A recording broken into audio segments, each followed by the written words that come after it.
If you have successfully become a master of a martial arts world, why would you return to the real world just to be a normal hunter? Jin Taekyung is a wise guy who stayed in the world of Murim to continue his glorious period and take care of his NPC friends.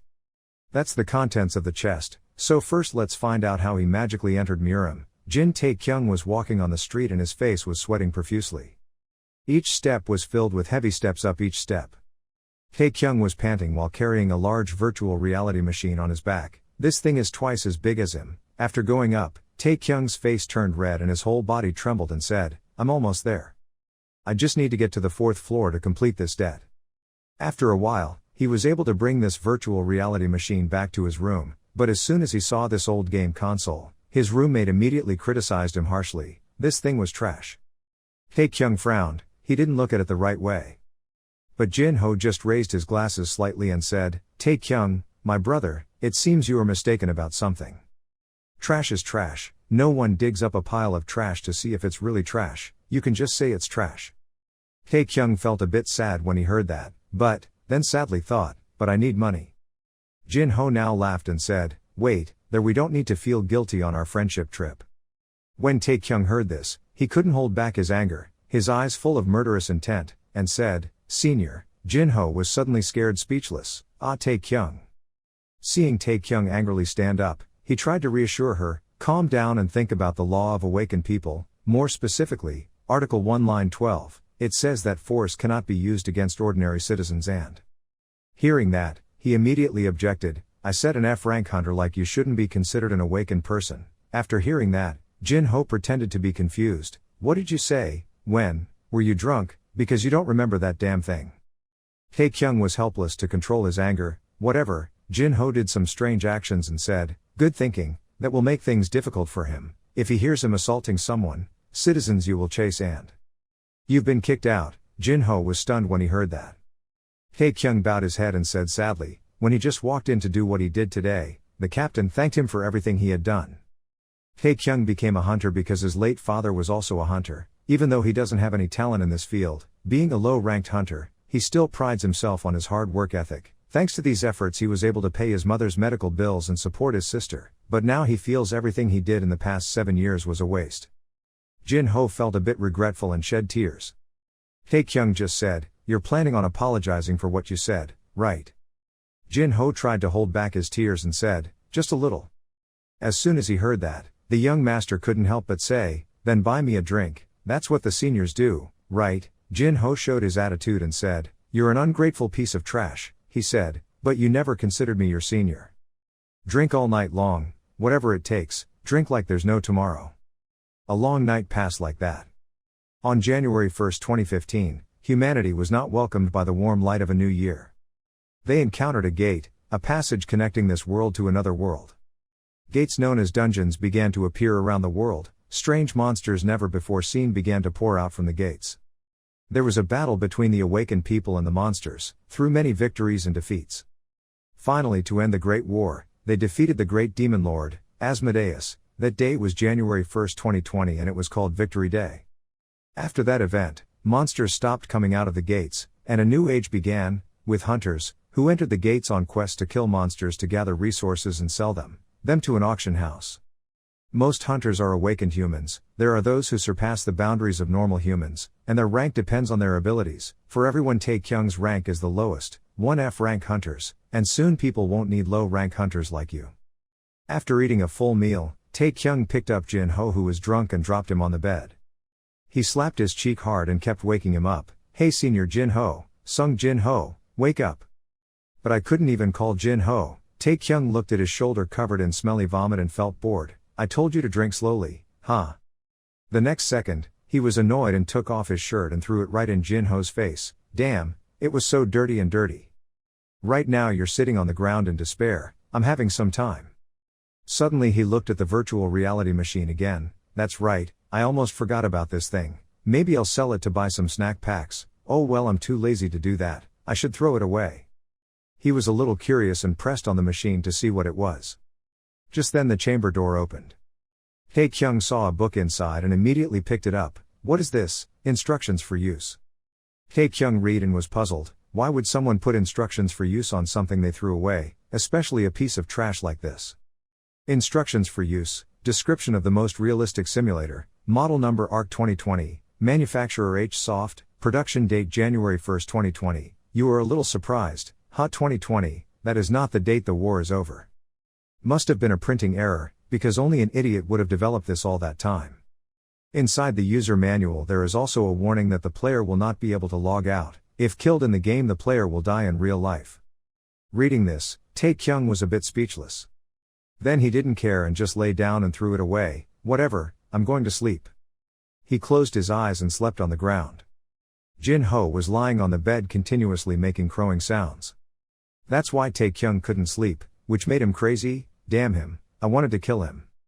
At this point he looked at that virtual reality machine again. Wait, that machine, it would be great if it was soundproof. After thinking about it, he went inside and sat down without thinking. Tae-kyung took off the hat and put it on his head. He lied down on the chair and said with satisfaction, "It's so quiet in here, I can't hear him at all, plus points for the comfort in here." While having fun, Tae-kyung sighed in frustration. What should I start doing tomorrow? He thought to himself, if you're not part of a guild, you need to rank up early in the morning at the Bylaw Commission office to register for any quests. They treat hunters without guilds quite well, harshly, and took away a large sum of money as commission fees. Damn it. At least my mom and sister live in a decent apartment. I live like an F-rated hunter dog to support my family. But, what do I have to do now to be able to pay the rent to my mother, if my father is still alive so he can tell me what to do? But when I do everything I can for them, please trust me. Thinking for a while, Tae-kyung's eyes blinked. I was so tired. I hope I'll feel a little better tomorrow after my sleep. After saying that, Tae-kyung fell asleep immediately afterward. At this time the machine starts entering players. The player cannot be identified. Do you want to register? Seeing that you haven't responded beyond the required time, the reply is automatically entered.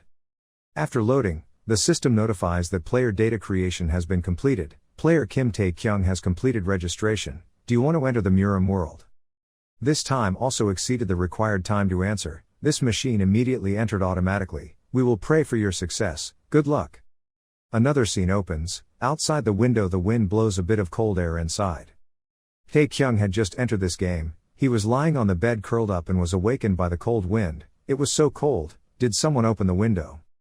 Tae-kyung slowly opened his eyes. It was definitely this damn senior Jin-ho. But suddenly his eyes shrank. Tae-kyung was stunned when he saw a woman lying next to him.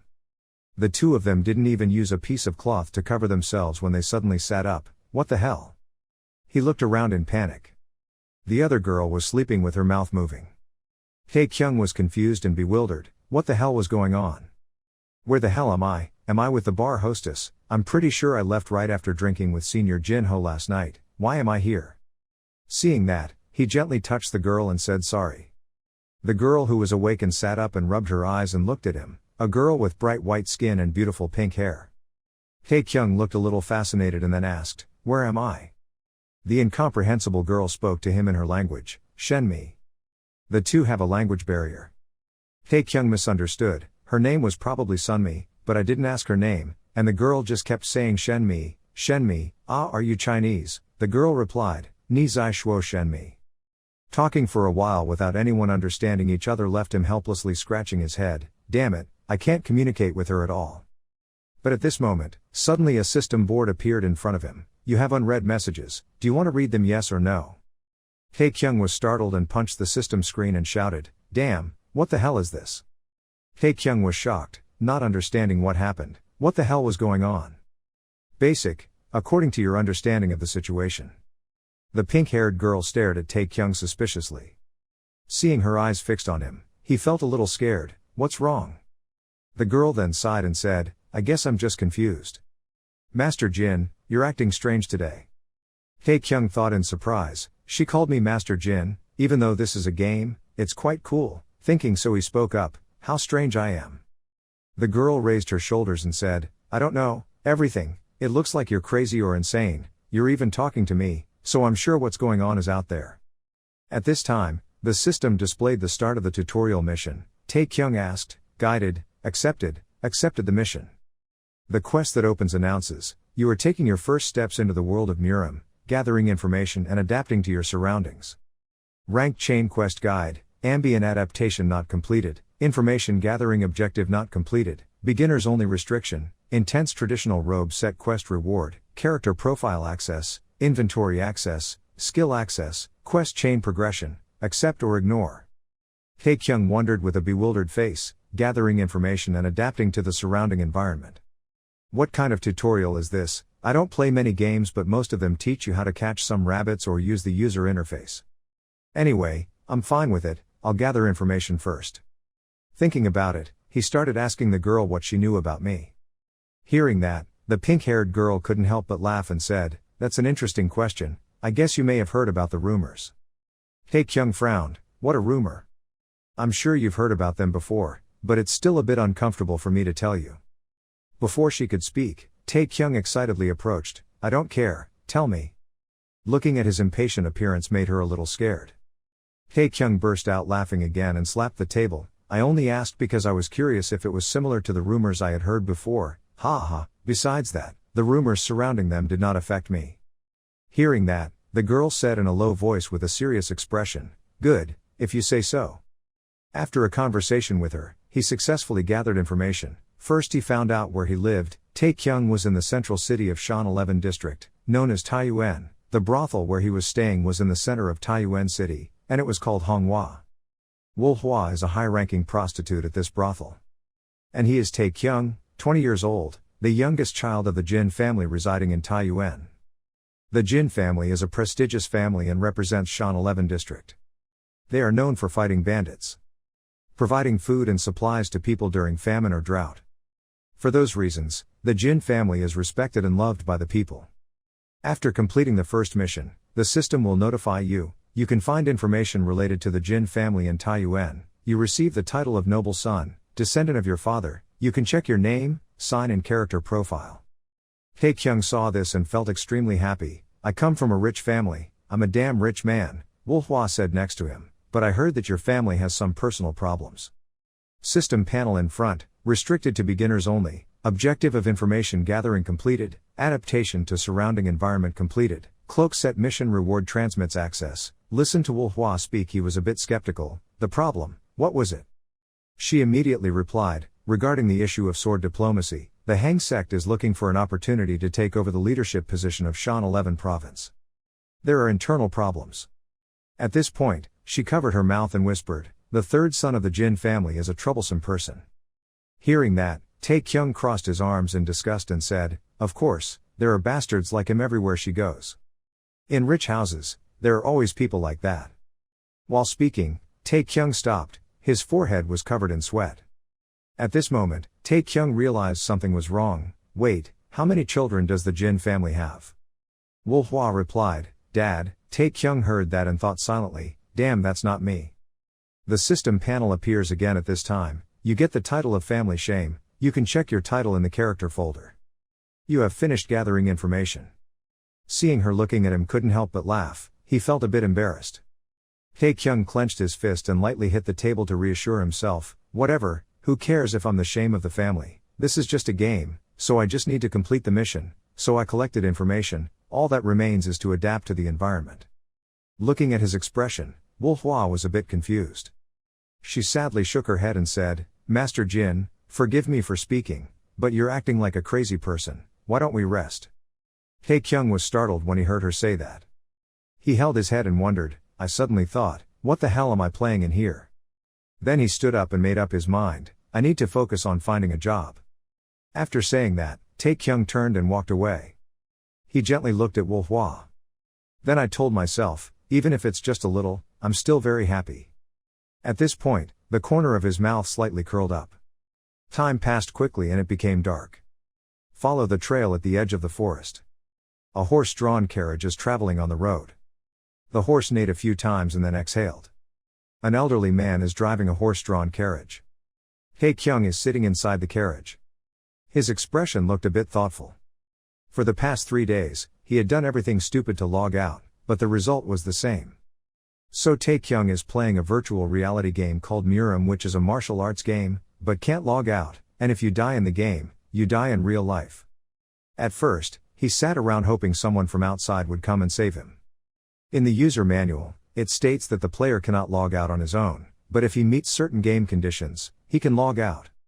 After 3 miserable days, he found a solution. He needed to focus on doing as many quests as possible to level up. To do this, you have to find a place that is not dangerous, and can receive a lot of help from others, Tae-kyung thought, the corner of his mouth curled up in thought, and I accidentally knew of such a place. He mustered up the courage to take a breath and reassure himself, okay, if I stay calm and focused, I will be able to return to the outside world. Having said that, Tae-kyung shouted with determination, I can do it, come on. He then gave an order, opening the quest board. A task board appeared with the content, do you want to start the tutorial part 2, yes or no? At this moment Tae-kyung did not hesitate and immediately chose, yes.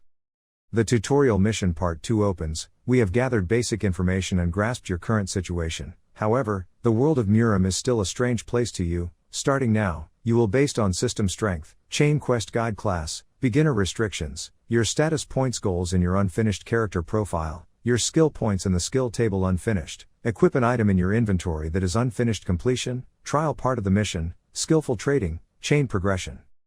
Tae-kyung smiled, this time the mission wasn't too difficult then said, open the character profile. The information panel immediately appeared, Jin Tae-kyung level 10, martial artist class 3, no reputation, title son of nobleman effect is being applied, family shame effect is being applied, in which strength, endurance, agility, intelligence, charm and aura all reach 10, usable points 100, status point distribution, title of noble son all stats plus 5, title plus 50, family shame title all but 5, reputation minus 50. Tae-kyung was disappointed, what the hell, am I the son of a famous family in Murim? I'm only level 10 and a third-class warrior, really? If you're disappointed, look at the words noble son and family shame otherwise you'll be even more desperate, I see, wow, I was expecting it. In a pile of negativity, young people still find a ray of positivity, but nonetheless, I'm happy when I can raise my index. Tae-kyung started calculating. I should raise my points very carefully, I will raise a point to enter the gas first, but as soon as I choose it, the system board warns me that you can only raise the gas through training yourself, using magic potions or objects, special product. Tae-kyung was bored and didn't bother to say, really, why didn't you tell me first, I'll give up for a while, I don't think I need intelligence and charm right now. His eyes now revealed a serious look, I need to focus on surviving, raise 40 points of strength, 30 points of durability and 40 points of agility. Do you accept the change, accept it or ignore it? Tae-kyung said without hesitation and accepted.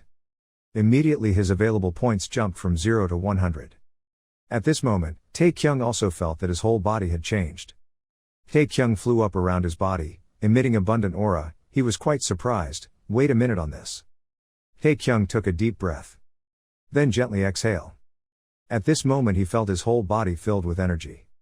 This feeling, awakening was the same as he had awakened 7 years ago. Tae-kyung was a little confused, why did he wake up in this place? At this time, the system will notify you that you have been promoted to a rank 2 warrior, and you have completed the goal of distributing status points in your character profile. Tae-kyung thought to himself, focusing on the current situation first, opening the skill panel. The skill table appears in front of you, Jin Tae-kyung is level 10, the Jin family's martial arts practice is not available. The Jin family's martial arts and spear techniques are not available. The Jin family's footwork is not available. The physical strength is outside force 10, internal force 10, available points 100. Distribute your skill points, you cannot use martial arts, because you have forgotten them all. At this point, Tae-kyung collapsed a bit. You were shaking in anger, are you kidding me? Tae-kyung sighed again to reassure himself, calm down, at this rate, I need to practice martial arts to teach me to calm down, so how should I score points? Internal forces include the structure of tendons, and they are important in maintaining strong internal forces. External physical forces include the structure of bones and muscles, and they are important in maintaining strong external forces. Strong. In his world, he was an F-rank hunter, his fighting style over the past 7 years was more suited to external forces. Using magic, and manipulating energy closer to internal force, they were something he couldn't do with skills. Tae-kyung thought to himself, so choosing things that he is familiar with will help him improve his ability to survive. After thinking about it, he decisively said, raising 60 points of external force, and 40 points of internal force. The system asked if he accepted or not and Tae-kyung without hesitation said, yes, I accept. As soon as he received Tae-kyung's acceptance, the system board rotated like a pinwheel. Very quickly Tae-kyung saw the change in his body, his hands began to show veins. Shoulder blades and muscles are also developing at this time. A feeling of pain came. Every drop of sweat fell. Sweat was pouring down on the ground. Tae-kyung breathed heavily. His face was drenched in sweat. Tae-kyung's thin and sickly body in just a blink of an eye turned into a strong, toned body with strong muscles. Tae-kyung looked down at his body and whispered, his figure. This strength, I am full of life. He clenched his fists, that's right, this is a completely different place from the real world.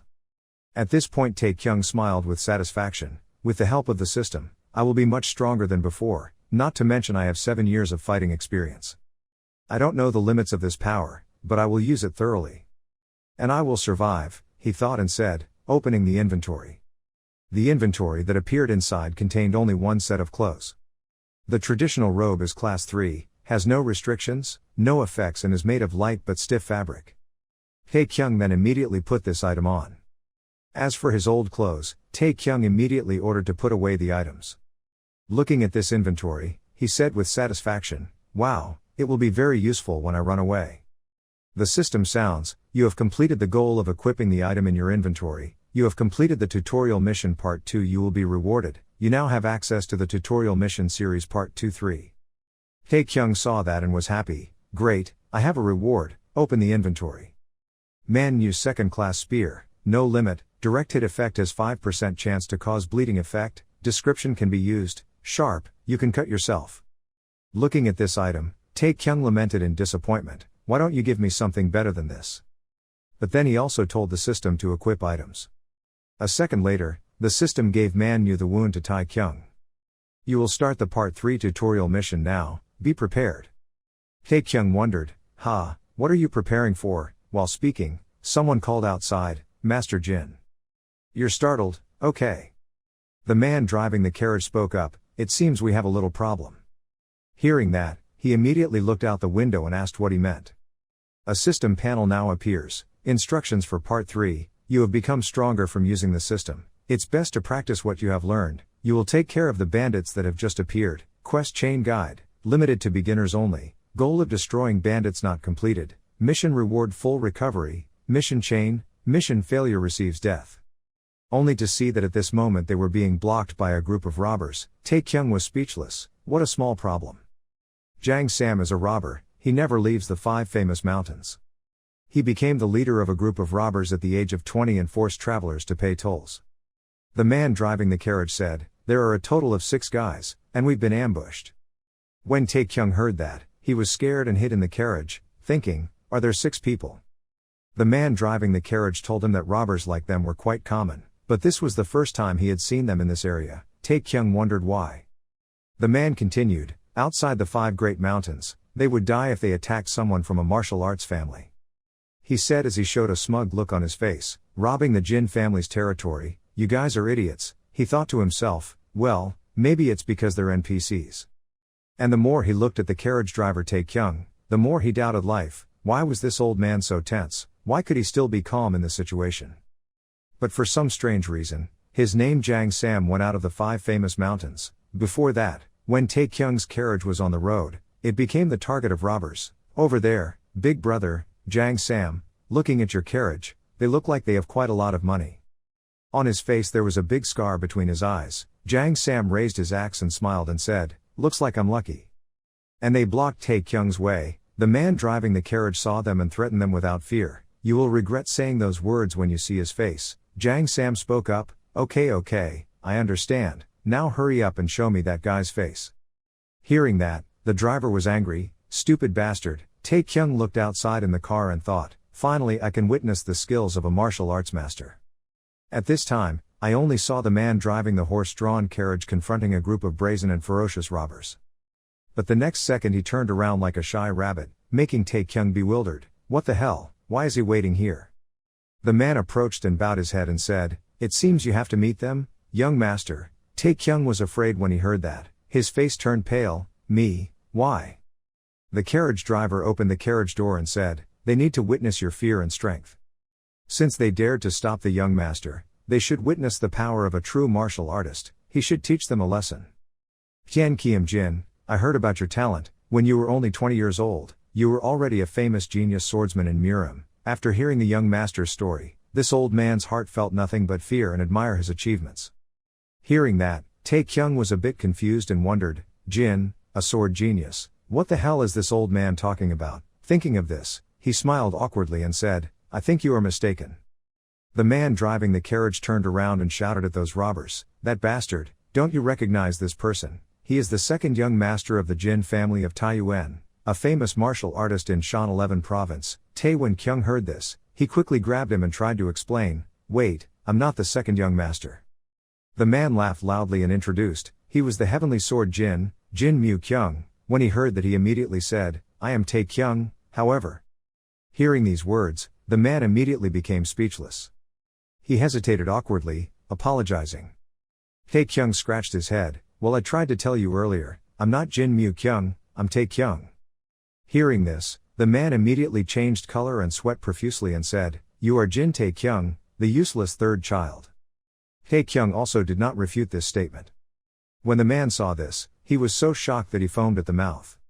He was so excited that he fell to the ground and lay unconscious. Taekyung looked at this loudmouthed old man and was bored. I was stupid to think this old man was a martial arts master. Seeing this scene, the 6 robbers in front of me brought out a huge burst of laughter. Jang Sam, he raised his shining axe to threaten, I don't know if you are the third young master, but I will let you live if you listen to me. Taekyung remembered the mission, only for beginners. The goal of destroying the bandits had not been completed, completely restoring the mission chain. If the mission failed, he would die. He looked at them and thought to himself, let me live, trouser. But think of the dilemma, 6 against 1. He was a bit nervous. He had fought 6 goblins before, but these guys were completely different. At this time, among the robbers, there was a robber who threw his axe at him. Before Taekyung had time to regain his composure, he was startled, damn it, wait a minute, it's over. His axe rushed forward and stabbed. But luckily, only halfway, the connection was disconnected and crashed to the ground. When he saw that, he smiled awkwardly, he should have been a little stronger Taekyung looked at them and analyzed, wait, look at them. Besides the 1,000-pound name, they looked weaker than the goblins I faced before. He looked at them sideways, in that case, I thought I could defeat them. After saying that, Taekyung raised his hands. Jang Sam sneered when he saw that, he surrendered, that was a smart choice. Taekyung smiled half-heartedly, looking at them and thinking, just keep smiling. Jang Sam, he said contemptuously, I heard that the Jin family kicked out a son, he's clearly just a third-level martial artist, and he's only good at chasing women, I guess he's also good at knowing when to surrender. One of the robbers smiled sarcastically at Taekyung, hey, his boss is coming, reminding me of a dog. Taekyung blew his cheeks and thought, only 2 steps left. Jang Sam burst out laughing, looking like a dog. Taekyung didn't say anything and just slowly walked forward. Suddenly he felt a current in his stomach. Taekyung frowned, it's too hot, wait, this is gas. Taekyung stomped his foot on the ground, causing the ground to break under pressure. Then, without saying a word, he flew up and rushed towards them. Taekyung's body radiated pale light. Only to see a few minutes later that the spear in Taekyung's hand was covered in blood. Jang Sam was lying motionless on the ground, blood flowing non-stop between his chest. Taekyung turned his head and said with murderous eyes, who's next? When they saw that, they were scared and quickly begged for their lives, please spare us, sir. After completing the mission, the system appears, the bandits have lost their leader and will surrender. You complete the mission to destroy the bandit gang, you receive full recovery, suppress the bandits, reputation increases 10, you complete tutorial quest part 3, you have a reward, tutorial series quest part 4 is now available. Manipulate time to go back to the time when Taekyung was eating with Jin Ho. Taekyung said while eating chicken thighs, I heard about a VR game that can slow down time. I'm just curious for what reason they only use this great thing in video games and not in other aspects. Think about it, I think it will definitely be useful in many other fields. Jin Ho opened the beer can and shook his head and said, look at this kid, he's saying unreasonable things again. Jin Taekyung looked stupid as usual. He picked up the can of beer to drink and continued to say, you're some kind of ignorant person, like those people who think they can use VR games to learn about shit and get into Seoul University. This guy will just tell you, just once, so listen clearly, Taekyung. Firstly, nothing would be confirmed even if he studied there. Why? Because VR games don't make time slow down but only help him feel as if it really slows down. Simply put, playing time is determined by the data the player can store in the brain, so the more data concentrated, the slower time becomes. However, the brain can hold a lot of data. Once he exits the game, most of the information he had just focused on retaining from the game will disappear, and only what was given during the game will remain. That's why there is no difference between studying in real life and studying in VR games. In addition, since then this method makes the brain quite stressful. Most VR games always put a lot of emphasis on information for the brain. The time difference is 1 hour in normal life is equal to 3 hours in the game. Hearing that, Tae-kyung, I'm a bit curious. If that's considered the standard, then there should be a bigger difference in time.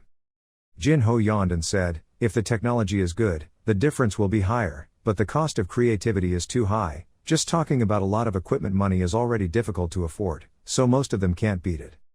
He was curious how expensive it was, but Jin-ho didn't care and said, I don't know, go to sleep. Go back and sleep in his room, that's annoying. The sound of horse-drawn carriages passing on the road.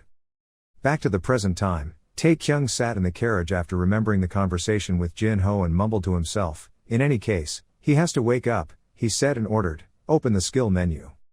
Immediately the information panel appeared. The character Jin Tae-kyung was level 11, cultivating the Jin family's cultivation techniques. The Jin family's martial arts techniques using spears and spears were not available. The stepping techniques were not available, physical 70, passive 50, available points 10, point distribution, because without practicing martial arts, you have forgotten all skills. You should read the skill description, it is very necessary for you. Seeing that, he felt a bit nervous and thought, I'm still shocked by this, everything is so real, what's wrong with scoring? Read the skill description first. Then he pressed the screen. The martial arts information panel appears. Martial arts, first class rank, restriction to learn from the Jin family's cultivation techniques, unknown stage, unknown effect, description of inheritance from the Jin family and Taiyuan can use materials to upgrade skills. Currently you cannot use this skill. Next is information about basic footwork techniques, first class rankings, limitations that need to be learned from the Jin family's cultivation techniques, unknown stages, unknown effects, description of inheritance from the family Jin and Taiyuan can use materials to upgrade skills. Currently you cannot use this skill. Tae-kyung thought to himself, I have never used this skill machine before. Cultivation techniques of the Jin family, maximum rank, occult level stage 2, limited to Jin family blood relatives in Taiyuan. Qi conditioning activation effect for accumulation and use. Model description allows at every stage, Qi to accumulate slowly. Looking at this, he was a little interested. The rank was at the maximum level. This technique was amazing. Suddenly, a notification sounded from the system. Tutorial Mission Part 4, you have been granted a license to control the circulation of Qi, allowing you to use Qi energy. However, you are still not allowed to directly control your own Qi. Please be on high alert. Until the end. Final test guide rank, player only restriction, Qigong control objective not completed, item box reward get Qigong, go to main question, mission failed failure or deflection of Qigong or death. Seeing the new mission, Tae-kyung is a bit difficult to say, is he going to die again, are you kidding me? He pondered, if he waited a little longer, he was pretty sure Jin-ho could save the situation. He didn't know what would happen if he wanted to have a more adventurous life because of these missions.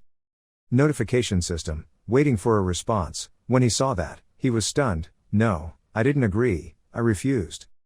Who would have thought that the system will play young players once? You cannot refuse the mission. Do you agree to accept this mission with both signs agreeing?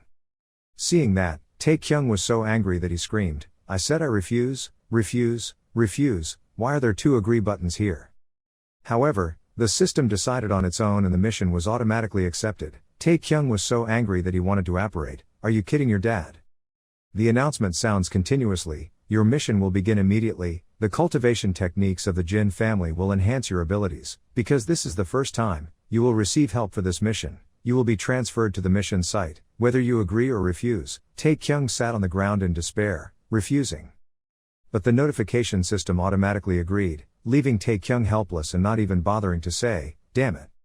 He was so angry that he couldn't do anything, now it completely ignored him.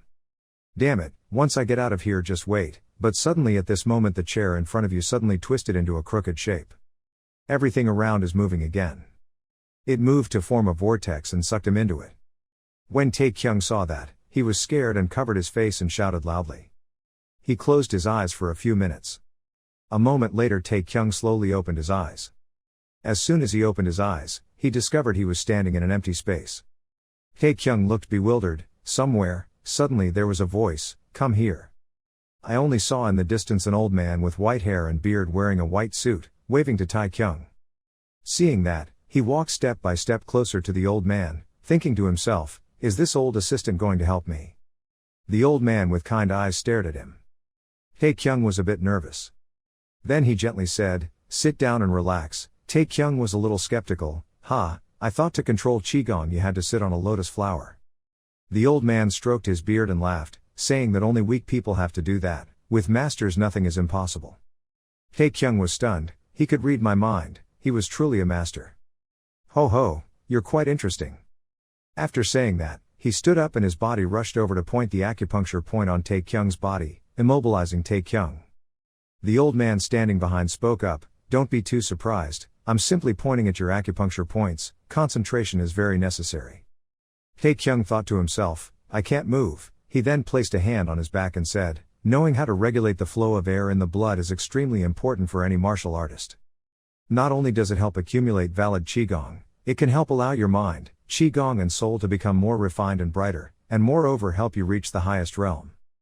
Concentrate and allow your mind to be as clear as water, drawing out the flow of Qi within you." I will read the verses left behind from the cultivation techniques of the Jin family. The old man transmitted Qigong into Taekyung's body and began to mumble poetry. At this time, Taekyung's forehead was gradually gathering spiritual energy, sweat was flowing profusely on his forehead. He read something like that.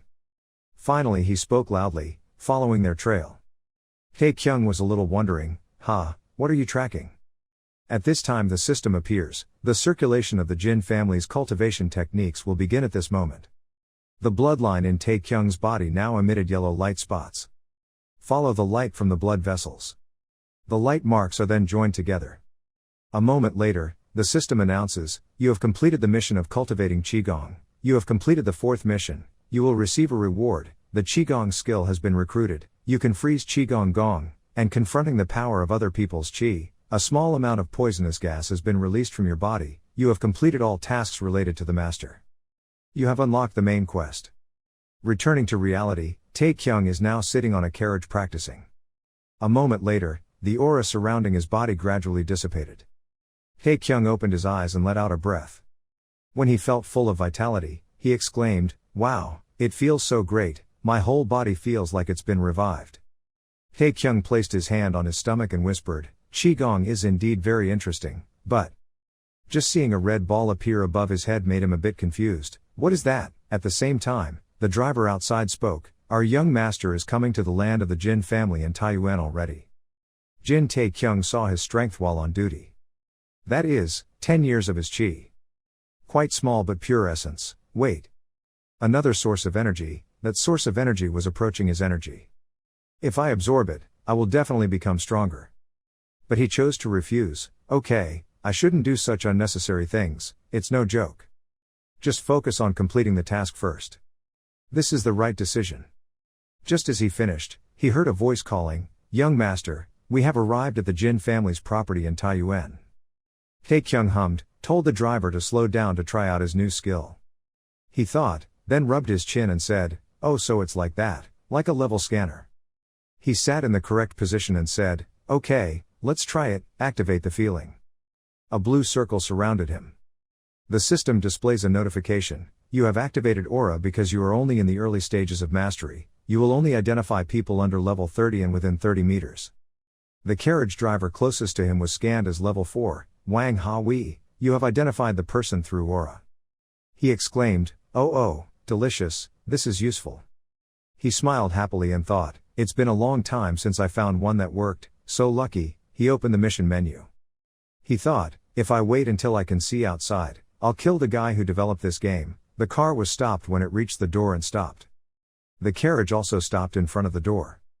The doorman clasped his hands and said, "I am Hyukmu Jin, captain of the Jin family's gatekeeping team. Please tell me your name and reason for coming here." The driver lifted his hat and smiled and said, "Hello, we come from Phi Hong Hoa." The gatekeeper heard this and immediately said, "Phi Hong Hoa, is that a notorious brothel?" He approached and asked, "Why did the person from Phi Hong Hoa come at this hour?" The driver hummed and said, "That's because He was in the carriage pretending to cough, ahem. You looked at him and thought, he knows who he is, right? The other guy looked at him for a moment, he thought, good, he knows. Then Tae-kyung pulled the car door in and said, okay, keep working, but Mu-jin stopped him from closing. He said sharply and went out. He was silent, then asked, what, me? He shouted, don't play dumb, I said it with a firm voice. He grimaced and thought, what the hell, what kind of attitude is this, don't you really know who you are? Tae-kyung smiled and pointed inside, I think you're wrong, I live here, he said with a frown, I also live here. He smiled and continued, no, I mean. He stopped him and said, you are the third young master of the Jin family, that's what you mean. He sprayed hard glue. He continued, I know who you are, so please step out of the car, we will still follow protocol. He nervously walked down, looked left and right and thought, why do I feel so strange? He held a pen and paper and asked, name. He grimaced and thought, treating me like a prisoner was unfair, then he answered, Jin Tae-kyung. He continued to interrogate, related to the Jin family, Taiyuan family, age and martial arts level. 20, second level warrior. He stopped writing and said, hey, put your pride away and be honest. He thought, honestly, tell him he went to middle school after removing stats or something. He continued, okay, I'll leave you alone for now, let's see, you've been gone for a few days, where are you going? He said calmly, flying flowers. He looked at him disdainfully, ha, look at you, hanging out in that luxury brothel for a few days, it must have been fun, you must have spent a fortune there. Or did you steal from the family treasury? He frowned and said, again. He walked over and replied, why do you look so upset, the third young master always does such dirty things, isn't that right? He thought, Jin Tae-kyung of the Jin family and Taiyuan, the family's shame, I'm a bit upset. He continued, third young master, even though I'm just a gatekeeper, I'll give you some advice. He leaned into his ear and said, stop smearing ashes on your family's honor, you should at least try to live like a human being. He waved his hand, let them pass, then turned and left. He stood there thinking, live a human life, you know this is just a game, but it bothers you. He couldn't stand it anymore, so he walked forward and said, hey, stop for me. The other guy turned to look at him. He came forward, raised his fist and said, your number has come. A few minutes later, the housekeeper came into the room to report to the homeowner. The homeowner sat behind a pile of long notes and said, go ahead. The butler said, his subordinate, he respected the homeowner, he was also very good, but because of his pride he did not think about the consequences of his actions and, urged the butler, went straight to the point. He had a fight with the third young master, the butler replied hesitantly. The homeowner continued asking, it was not difficult to guess, so what happened to my youngest son? The butler replied, I have already taken you to the infirmary, the young master fainted and was injured quite a lot. The homeowner remained silent and said nothing. The butler immediately bowed down and confessed, please forgive me, it is all my fault, I will accept all punishments. Then the homeowner replied, can I meet your subordinate, I have a word with him. The butler continued, yes, please forgive me, but he is also being treated.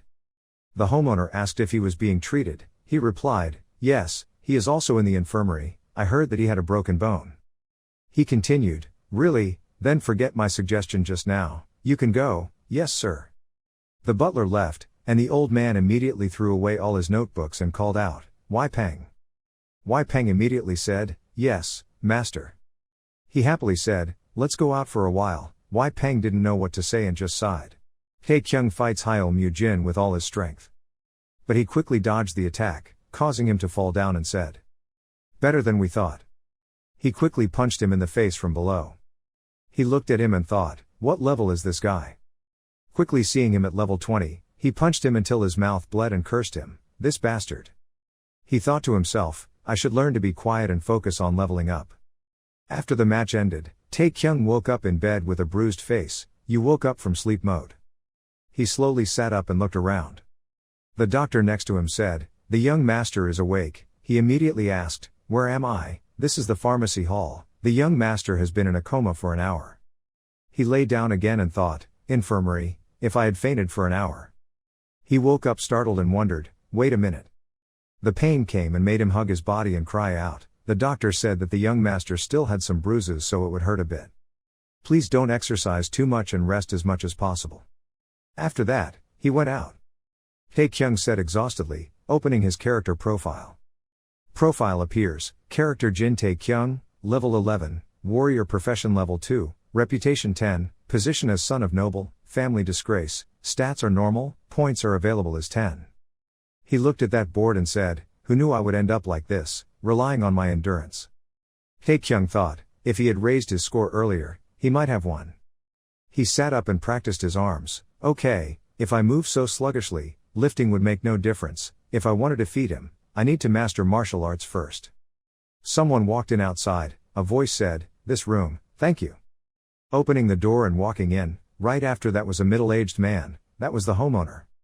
He walked in and said, you look pathetic. Walking to the hospital bed. He asked the doctor how he was doing. He thought, who is this monster? He immediately activated his aura. The doctor replied that the young master still had a few injuries, but there was nothing to worry about. His aura didn't show its level because it was too cocoa. He looked at him and said, unfortunately, he should have lost a leg. He thought, this guy is over level 30, so tall. Look at how doctors behave. And the way this old monster treated me, and the look on his face. Summoning the full capacity of the brain, the answer is definitely. He said, Dad, making the homeowner spray the glue hard. The homeowner rolled up his sleeves and said to the doctor, you have helped enough, you can go. The doctor obeyed, bowed his head and walked out. Yes sir. Taekyung panicked and said, hey wait, calm down a bit, I'm sorry if I called wrongly but you don't look like my mother. Doctor, don't leave me alone with this old man. Help, he asked for help in vain. The doctor walked out of the room and suddenly became silent. He looked at the homeowner's fist and thought, oh shit, what kind of doctor would neglect his patients like that? The homeowner said, it's just stupid, how long are you planning to live like this? This kid, he closed his eyes and clung to the wall thinking, his life is over. The homeowner continues to curse, clinging to women's skirts every chance he gets. If you give money, you'll take it all to gamble. If you behave like that, why does this family despise you? You brat, if you keep going like this, just prepare to receive your punishment. Do you hear me clearly? He seemed fierce but was extremely worried about you, holding your hand and rubbing it. He looked at him confused and thought, what are you doing? In fact, the homeowner really pampered him. He patted his head and smiled happily. He asked, who are you? The homeowner said, oh no, my little youngest brother has a head injury. Doctor, where is the doctor? He cried, do you really not remember anything? He calmly replied, no. Not even a little bit, he asked. He thought to himself, just pretend to be insane. The homeowner looked at him thoughtfully. Then he asked, what about what I just told you? What do you mean? He asked. The two began to exchange. What is my name? Jin Y Kyung, successor of the Taiyuan family name Jin, age, 3 years, single. Parents, father is traveling, mother passed away 10 years ago, very good, and second senior brother, Tian Kiem Jin Mu Kyung, 2 years old, is a disciple of Tian Mon. Okay, wait, Heavenly Sword Jin. I didn't tell you that name, did I? He pretended to scream, oh my god, it hurts, my head. The homeowner is worried, brother. Taekyung thought, I only had minor bruises, it would take about 4 days for the swelling and bruising to go away. After recovering, Taekyung returned to his cottage. As soon as I opened the door, I saw all kinds of colorful costumes. He scratched his head and said, this guy is a fashionista, the whole floor is full of clothes and shirts. He went to the last room and said, not to mention this room too, the only one left. He opened the door into the dark room. Inside there are many books. Taekyung was extremely excited, he found it. He went in to get the book on the shelf that was covered in dust. He quickly dusted the book, revealing the inscription, the three-legged war technique. It's a high school martial arts book, the most basic foot techniques for actual combat, and can be exchanged at the market. The system notifies you if you want to learn this skill. He smiled and said, of course the system has to help me learn. The game is easy, thank God, I agree. He read it and wondered, what does 3 out of 10 mean? Taekyung thought and then mentally calculated, slowly, the Jin family's cultivation techniques, foot techniques and spear techniques, let's see. He scratched his head and said, I can only learn a maximum of so many martial arts, if that's the case. Quickly and decisively, he threw the book away. Standing there arrogantly saying loudly, look at all these martial arts books, why bother wasting your effort to learn a few B-level ones? Let's study whatever is the best." He grabbed the red book on the shelf. That book is The Ultimate Martial Art of the Demon King. It's a sensitive novel with no rank or limit. It's recommended to read the illustrations carefully. After reading it, he had an extremely puzzled look on his face. The night has come late. As soon as the homeowner, Wai Kyung, finished working, he threw away his sharpened brush. He sat down and breathed a sigh of relief. Wai Peng next to him said, "You have worked hard." Quickly picked up the lantern. Leaving the study room, the two of them walked into the dark night. Wai Peng took the fur coat and put it on for the homeowner and said, "It's a bit cold." He said, "Thank you, if it weren't for you, I probably would have been bedridden." Wai Peng replied, "What else can I say? At this rate I will become a housewife." The homeowner waved his hand, "Don't mention it, the elders always urged me to get married."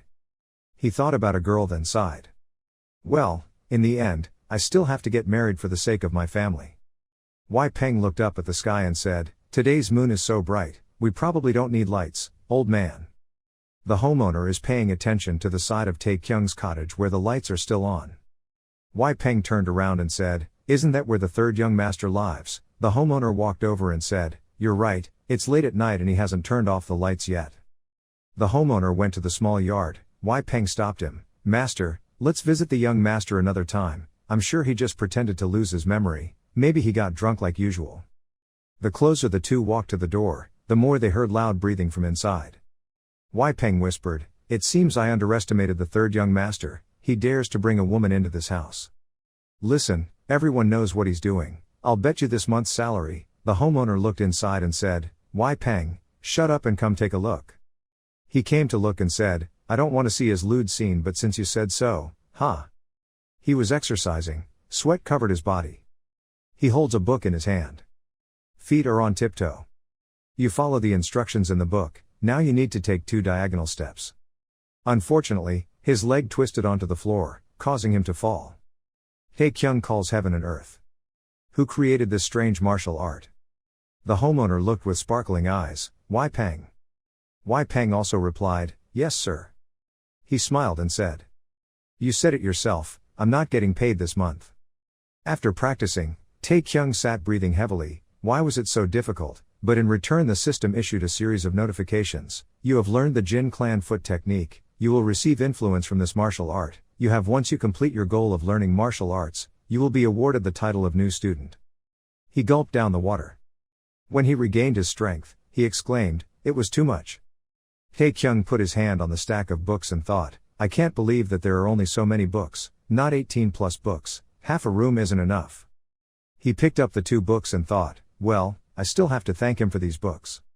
Those are 2 books on techniques for using spears from the Jin family and cultivation techniques from the Jin family.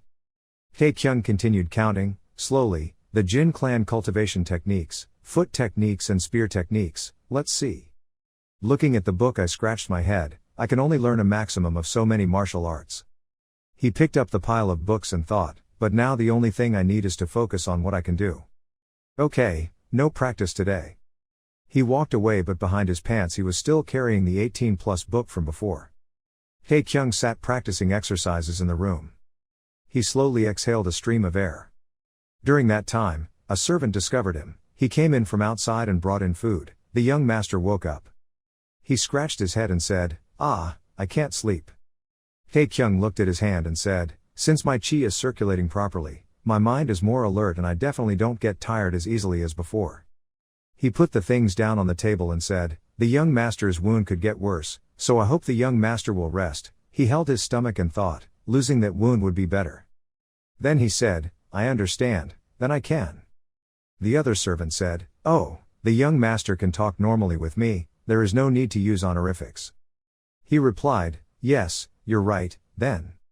In the training room, the servant took off his hat and wiped his face, saying it was too hot.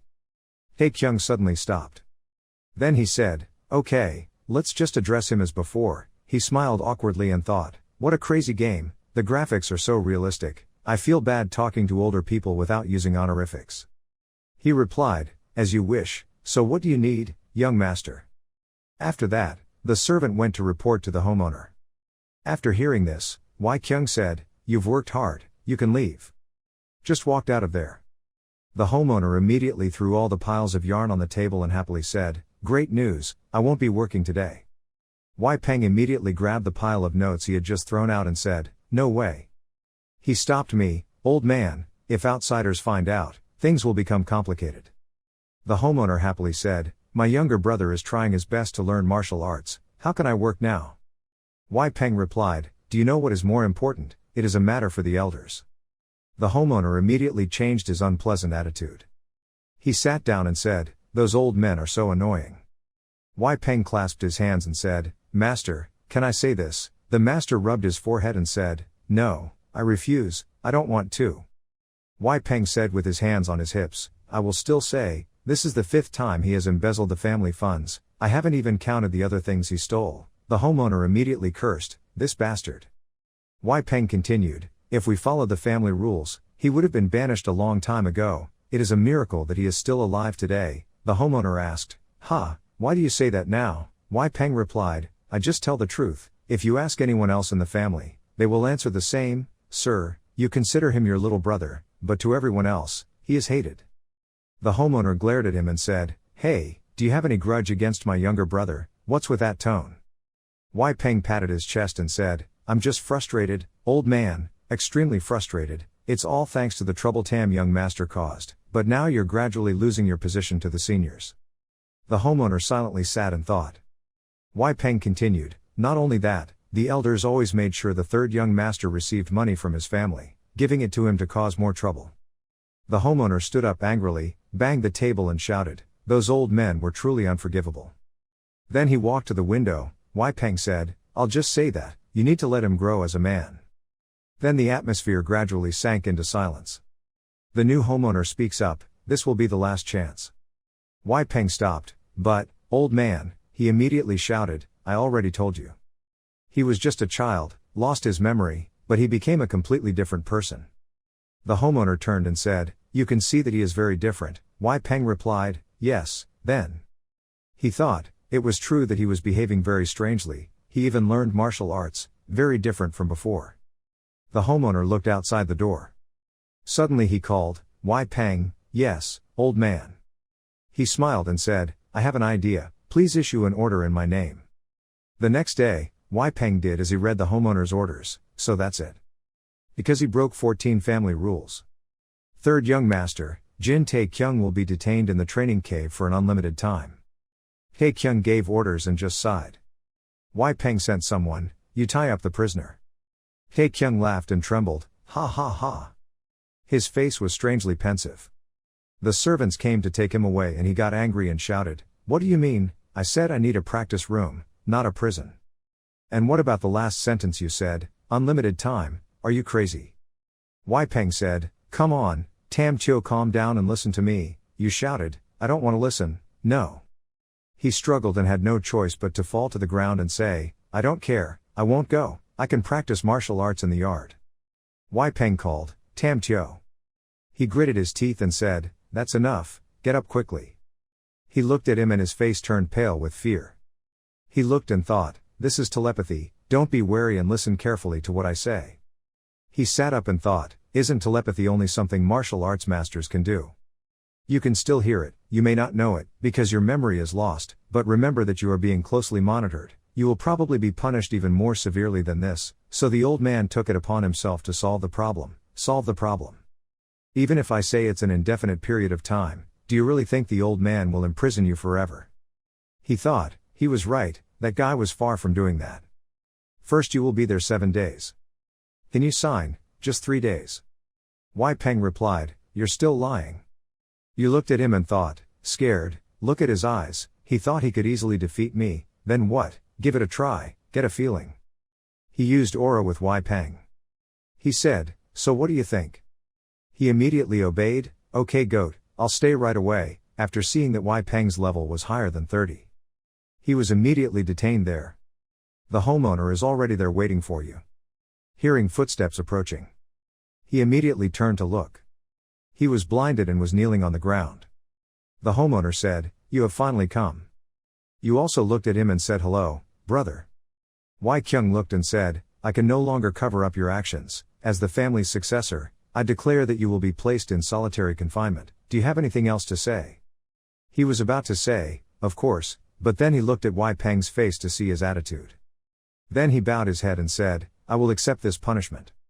The homeowner looked at him. He waved his hand and said, locking the prisoner into the dungeon. Your release date will be announced later. The cave door opened. He was spread inside. Go past the homeowner. He immediately used telepathy. I have provided you with everything you need, I wish you luck. After hearing it, he was suddenly surprised. Then he understood and smiled. At the same time, the cave door slammed shut. Night came, at the homeowner's hospital. He asked Wei Peng, will he be okay? Wei Peng replied, I guarantee he is fine, please don't worry anymore.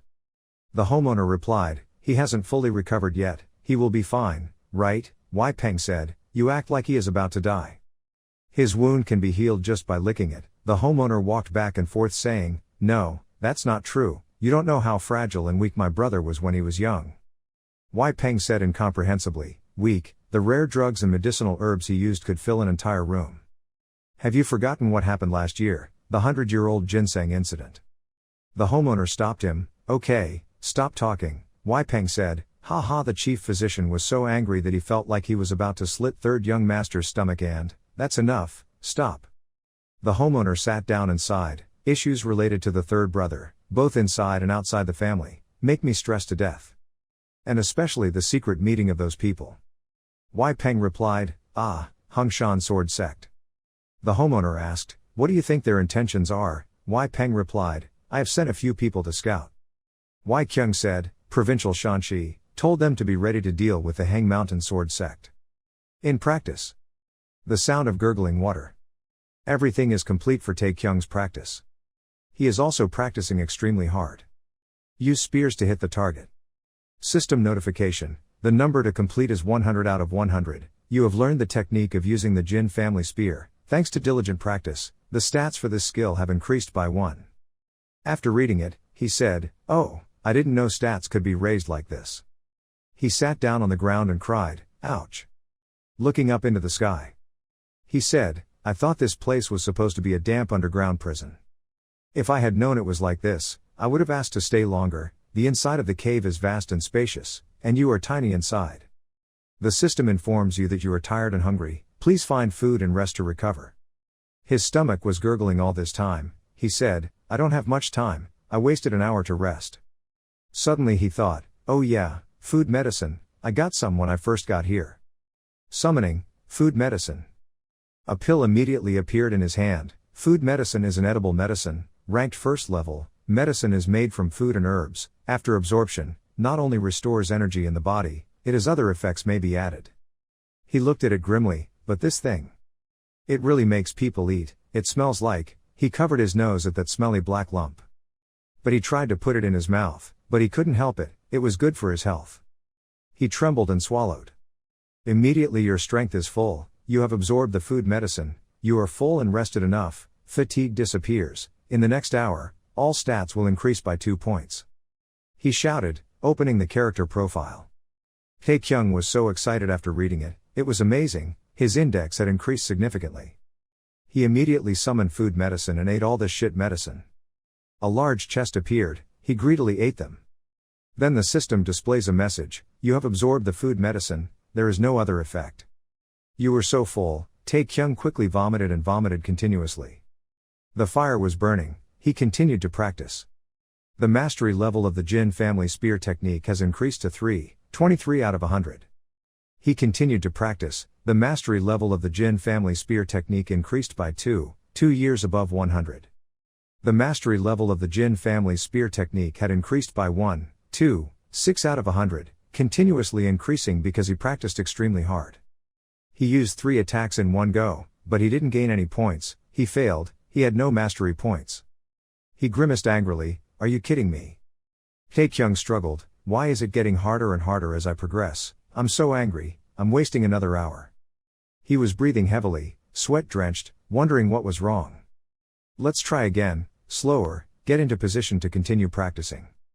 Start with Dragon Stab, Black Iron Swing, Spear Return, God Strike. And finally, Cross Heaven. The system appeared, he was happy, Okay, I'm last. But that was a foot technique. The mastery level of the Jin family's foot technique had increased by 2 out of 100. He was puzzled. Wait, my foot technique had increased, why is that so? Taekyung looked down. Then he smiled and said, "Ah, I understand." He turned the spear around and thought, while practicing the spear. If I combine foot technique training. He immediately combined the spear technique and the walking technique to create a move. There was a big hole in the wall. He smiled and said, it turned out that was what he had to do. He immediately fell down because he was tired. Notification system, you have used up your energy, you are very tired, you have unlocked the achievement of mind-body becoming one, you have discovered how to utilize martial arts, increase your realm, master level of the Jin family's spear technique has increased to level 3. Song Jin-ho also woke up at this time. He opened his mouth wide and yawned. He sat on the bed in a daze for a long time. Song Jin-ho looked around the room and said, I think I'm sleeping in Taekyung's bed again. He still couldn't see Jin Taekyung's figure, making him confused. He had to wake me up when he woke up. Where had he gone? 1.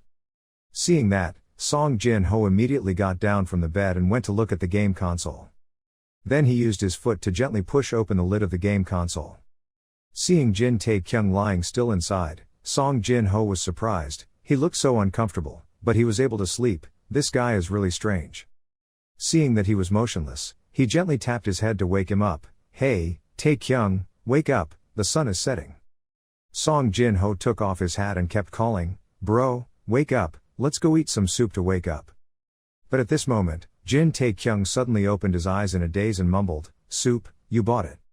Yes, but when he regained consciousness, he still hadn't returned to reality and it all turned out to be just a dream. Jin Taekyung was a little desperate and lay helplessly on the ground. A moment later, he opened the system panel, looked at his profile and was surprised. Level 13, increased by 2 levels. No wonder he felt healthy and relieved. 3 system tables appeared in front of him. Level 1 spear technique, level 3 mastery stage, limited to only bloodline, level 1 foot technique, stage level 3 mastery, limited to only bloodline. The levels of these skills have all increased. Highest rank cultivation technique, level 3 mastery stage, limited to only bloodline, effects activate air circulation. The system gives Jin Taekyung a ring, peace of mind, ring type, rank no, limit no, hard ring, unknown ingredients, allowing the wearer to feel secure and safe, increasing the possibility concentration. Seeing that he exclaimed excitedly, he also received more items.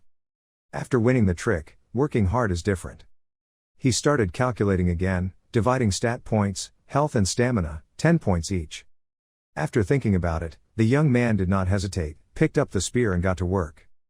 Jin Taekyung excitedly said, great, before I leave this world, I should try and increase my abilities as much as possible. He stepped wide and swung his spear a few times to start. The sharp tip of the spear touched the floor. Suddenly Jin Taekyung's face became gloomy again. He wondered to himself, with his current strength, could he defeat that Hyukmu Jin guy?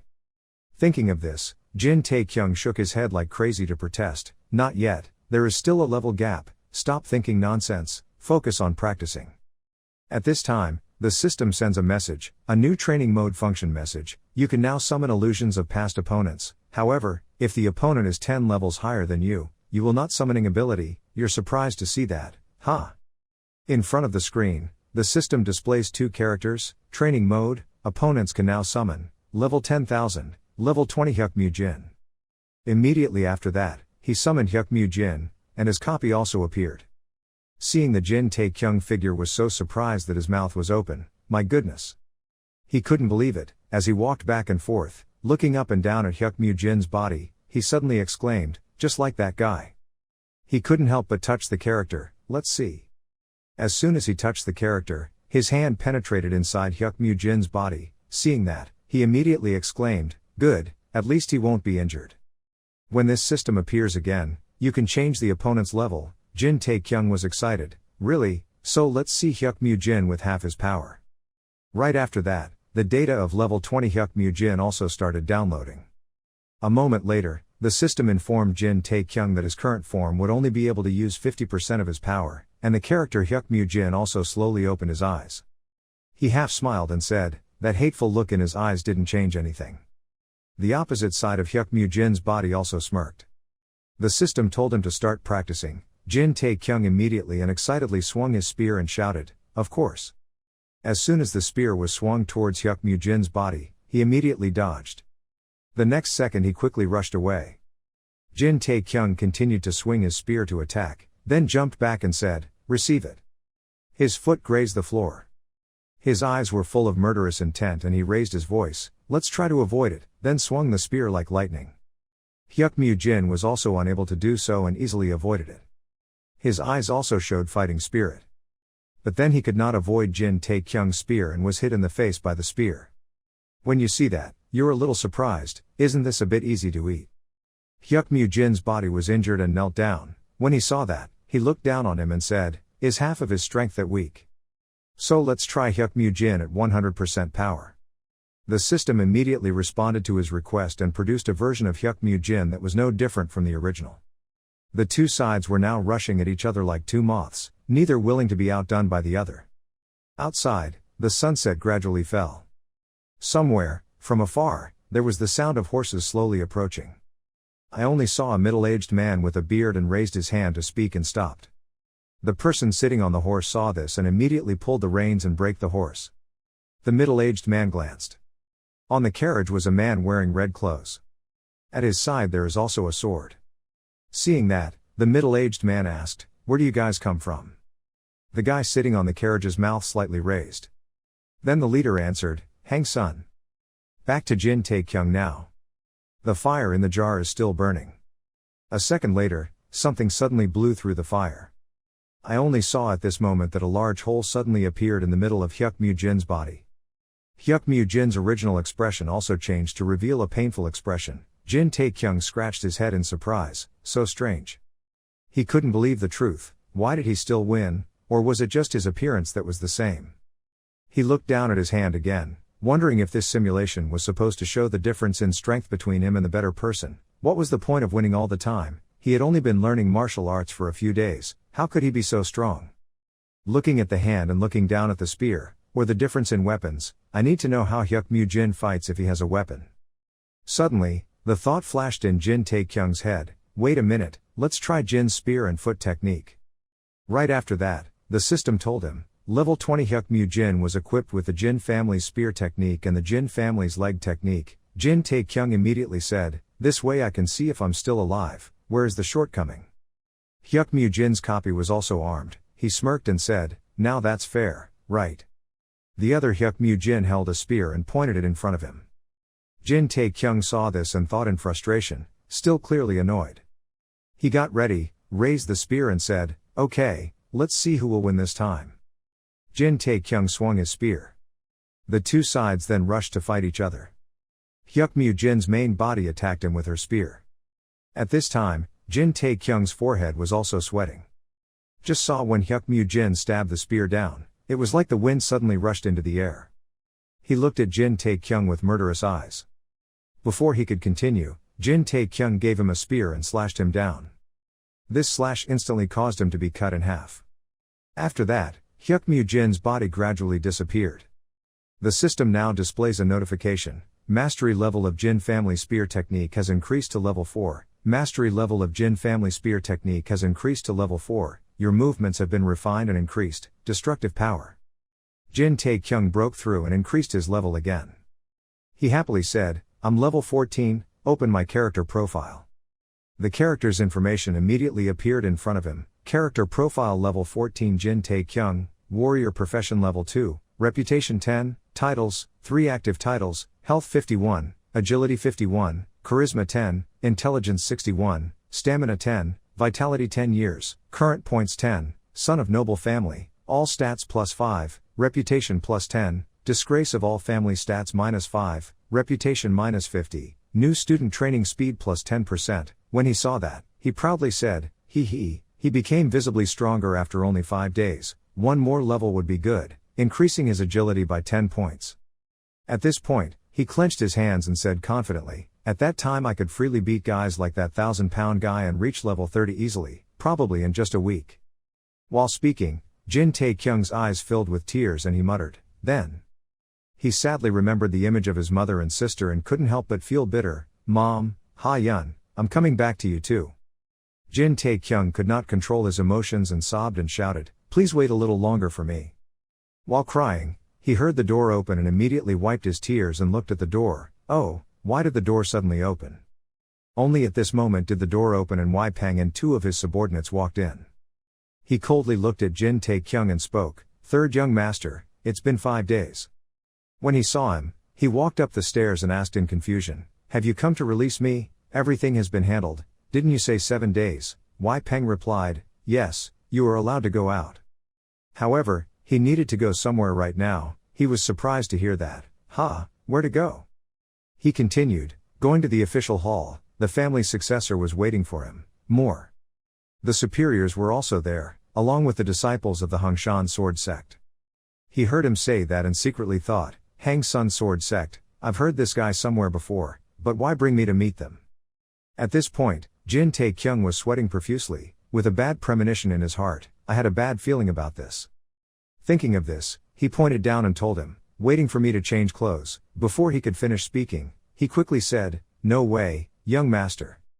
Seeing that, Jin Tae-kyung made another excuse, "So let me take a shower first," but as soon as I turned my head to leave, Wei Peng's hand was on my shoulder to hold him back. "Third young master." At this time, he looked at you again with bullet-shaped eyes and cleared his throat and said, "I will ask you a question, so please answer me honestly. Do you understand?" Looking at his face, wanting to eat him alive, made Jin Tae-kyung feel a little breathless and nodded, "Okay." Wei Peng let out a sigh. Then he questioned in a harsh voice, "Do you intend to rape the young lady of the Hang Sun sword sect?" Jin Tae-kyung heard a thunderbolt strike in his ears and immediately stiffened, thinking, God, this dog, what did Jin Tae-kyung do? Wei Peng then took him outside. He walked forward. Jin Tae-kyung followed behind and kept explaining to himself, "I'm serious, absolutely not, believe me." Just heard Wei Peng say coldly, "So that means your memory has returned." When he heard that, he quickly denied, "No, that's not true either." The two words pure, "I'm tired of talking," Jin Tae-kyung tries to explain at all costs, but after all, it's really not me who did it. I look like that kind of person, do you think I'm that miserable? But Wei Peng didn't listen and bluntly said, "Yes." Seeing that, he got angry and silently cursed. He answered without hesitation. At this time, he looked behind him and planned to run, intending to escape when Wei Peng stared at him and called out, "Third young master." He looked at him and said, "The old man completely trusts you, please don't forget that." Then he entered the palace. Wei Peng walked over and opened the door. Then he announced that I had brought the 3 young masters here. As soon as Jin Tae-kyung walked in, all eyes turned to him. Wei Peng clasped his hands to pay his respects to high-ranking people, while the young man Jin Tae-kyung next to him was as dumb as a cow wearing a hat. The atmosphere also became tense. The elders all looked at him with angry expressions. No one laughed even once. Jin Wai-kyung sat solemnly above. Jin Tae-kyung saw this and was so scared that his whole body trembled and said, "The atmosphere is too serious." He took each heavy step trying to reassure himself, even if he ventured into the tiger's den, as long as he concentrated, he would still find a way to live. Just focus. Thinking about it, he tried to stay calm and walked forward. Jin Tae-kyung walked away, telling himself not to be shy. But at this moment, a cold feeling suddenly came down his spine, causing Jin Tae-kyung to change his expression a bit. The system appeared and detected a bloodthirsty person. When he saw that, he was startled and turned his head to look. What? Jin Tae-kyung shouted excitedly, "What is wrong with the fairy master?" He just saw a man walk in and approach him and speak, "Long time no see, third young man." At this time, the young man's face was already pale and no longer bleeding and said, What, who the hell are you?" I just saw him smirking and saying in a sarcastic tone, What a thick-faced guy." The person who spoke was Lee Seo-gun level 30, he fixed his eyes full of indignation and gritted his teeth as he said, "How dare you pretend not to know me?" Looking at his appearance, Jin Tae-kyung broke out in a cold sweat and thought, he ate shit. Everyone sitting around turned their eyes to the two of them. Jin Wai-kyung looked thoughtful. Jin Tae-kyung and young Lee Seo-gun looked at each other without saying anything. It was only a while later that he opened his mouth to continue speaking. "I heard you just returned, where have you been lately?" Jin Tae-kyung heard him ask that and scratched his head and stammered and said, "Crimson flowers." Lee Seo-gun frowned and continued asking, "So, what happened before then?" Facing his questioning, Jin Tae-kyung didn't know what to do but scratch his head. His mouth kept moving. Oh, On the outside it was awkward, on the inside he was constantly cursing, "I just must be in a very shabby place, you bastard." Seeing his silent name, Lee Seo-gun, he curled his lips in disdain. Having gained momentum, he continued to speak loudly, "So you don't remember anything? Let me remind you. That's right, you spent the night with one of the most expensive prostitutes. The night before you went to the Crimson Flower, you went to a mansion named Dawn Moon. When a few people around heard that, someone banged the table in frustration. Some people hugged their faces in dissatisfaction. Hearing him speak, you spoke up in confusion. The moon was shining." He was overwhelmed again and said, "I hope you don't find excuses for your sins." Immediately after that, he took out a stack of papers and held them in front of him, saying, "I have written statements on this stack of papers as proof of what you did at dawn." Looking at this stack of papers, young Jin Tae-kyung's face was pale and sweating profusely. He held the stack of papers, his face suddenly stiffened, his hands trembling as he thought, "Damn, I had planned to apologize to escape. Who would have thought that I would have this stack of evidence?" He looked at everyone sitting around and pointed and said, wait, everyone has seen it all, right, hello, you guys need to see this." Lee Seo-gun saw that and his blood boiled. "You." He threw the stack of papers straight in his face and shouted loudly, "He's an ungrateful boy." Jin Wai-kyung's expression darkened. Jin Tae-kyung was humiliated by him in front of the crowd. At this moment, he couldn't keep calm and gritted his teeth, his face was so angry that his veins were showing. He angrily clenched his hands and looked at him angrily and said, "Hey, don't throw away your testimony like that." Just like that, both people were exchanging words and cursing loudly at each other. Jin Wai-kyung couldn't hold it in anymore and slammed it down and shouted, "Everyone calm down, you, young Master Lee." He frowned and said in a harsh voice, "Your threat just now, looking at it, I see it as a poor action." Faced with Wai-kyung's aura, Lee Seo-gun frowned and flinched slightly. Hearing those words, he clenched his hands angrily, "Incompetent." Lee Seo-gun said excitedly, "Do you really think I came here with a majority of support? I'm here because I'm the eldest son of the Hang Swordplay sect. My father, no, the patriarch has given me full authority." Hearing that, Wai-kyung said without any reaction, "So, what do you want?" Lee Seo-gun immediately reached out to Jin Tae-kyung and suggested, "I said from the beginning, I want to have a battle with the third young master." Hearing that, he looked depressed. Jin Wai-kyung calmly poured tea and said, "No, that's not what I want to ask. What is your main purpose?" Lee Seo-gun was a bit confused by his question. Then he burst into laughter and said, "Then that's all there is to it." Immediately everyone aimed at the same thought, war. The atmosphere fell silent again. Jin Tae-kyung stared at Lee Seo-gun. He looked at the papers scattered on the ground, the contents were everywhere. I had seen Miss Hang of the Hang Swordplay sect in Dawn Moon. Seeing that Jin Tae-kyung was dumbfounded, this was like being convicted of rape. The other paper was written by Lee Yulu. I saw young Master Jin standing in front of Miss Hang's room. I heard a woman scream. The name of the cat in the Moonlight Building was Bai Long and many other accusations, other forced. Jin Tae-kyung huffed in annoyance. Seeing that, Lee Seo-gun slightly tilted her head to look at him. Wai-kyung eagerly exclaimed, "Wait Tae-kyung. I just saw you waving your hand and provoking Lee Seo-gun. Get your fucking ass over here, let's solve this mess." Seeing that, he also smirked. It's still bright outside. At this moment, the two of them were standing on the stage under everyone's eyes. On one side are people of the Hang Sun sect. On the other side are people from the Jin family. Right now they are constantly whispering, "It seems like the third young master has lost his mind. I know he will get into big trouble with that kind of life, TSK.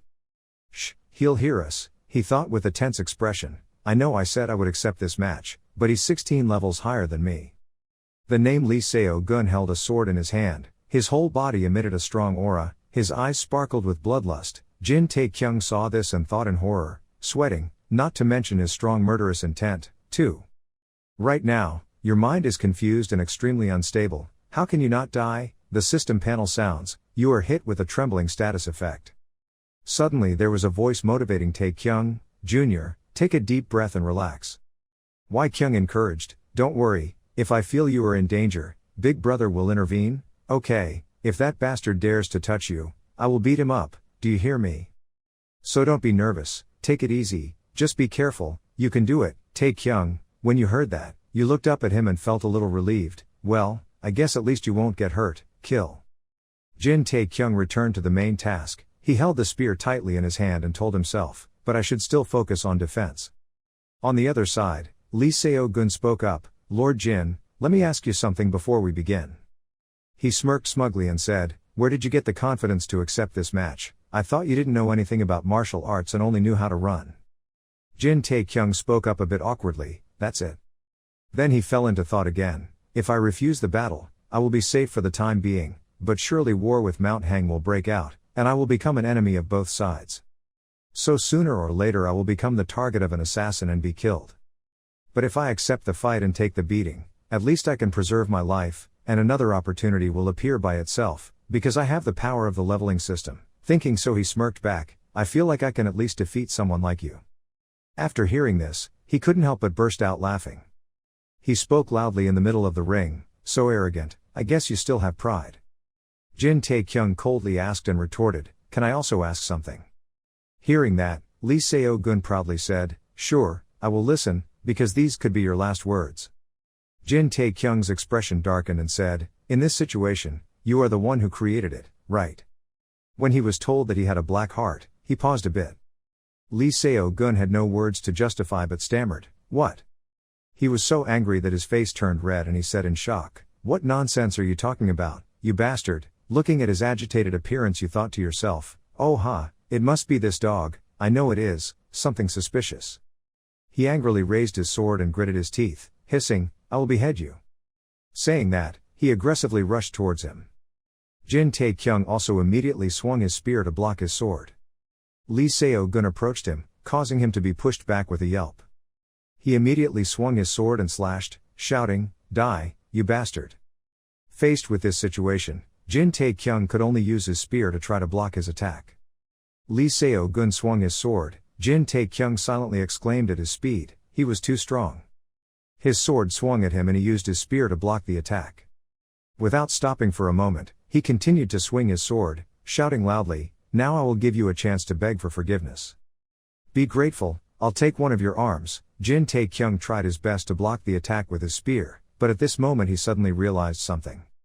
He frowned, observing his every move and thinking, somehow, I feel like I can do it. Lee Seo-gun then shouted and rushed forward with his sword. As soon as he encountered him, Jin Tae-kyung immediately held the spear horizontally. His sword swung strongly down on the spear, causing no damage to Jin Tae-kyung. When he saw that, he angrily shouted, you, how dare you? But all he got in response was the proud smile of our male lead. He thought to himself again, that's interesting. Jin Tae-kyung looked at the spear with doubt, wondering how strong his attack was. Immediately after that, he took the spear and hit Lee Seo-gun in the face. Everyone in the stands was surprised by this situation, only Jin Wai-kyung was excited and happy. Lee Seo-gun was hit in the face by his spear and couldn't react in time. His mouth was bleeding. Lee Seo-gun gritted his teeth, not bad, he saw that and whispered in joy, his attack was successful. Lee Seo-gun pointed his sword at him again and proudly said, however, you only got there. Jin Tae-kyung let out a cry. Then he looked at him, now you're really screwed up. He was bewildered when he heard that, what? Jin Tae-kyung gave a sinister smile and said, you better prepare, I will make you stupid. At the same time the system also dinged, the tremble status effect has been removed. Lee Seo-gun internally monologued, as the eldest son of the Hang Mountain Sword sect, I have always learned how to swing the sword.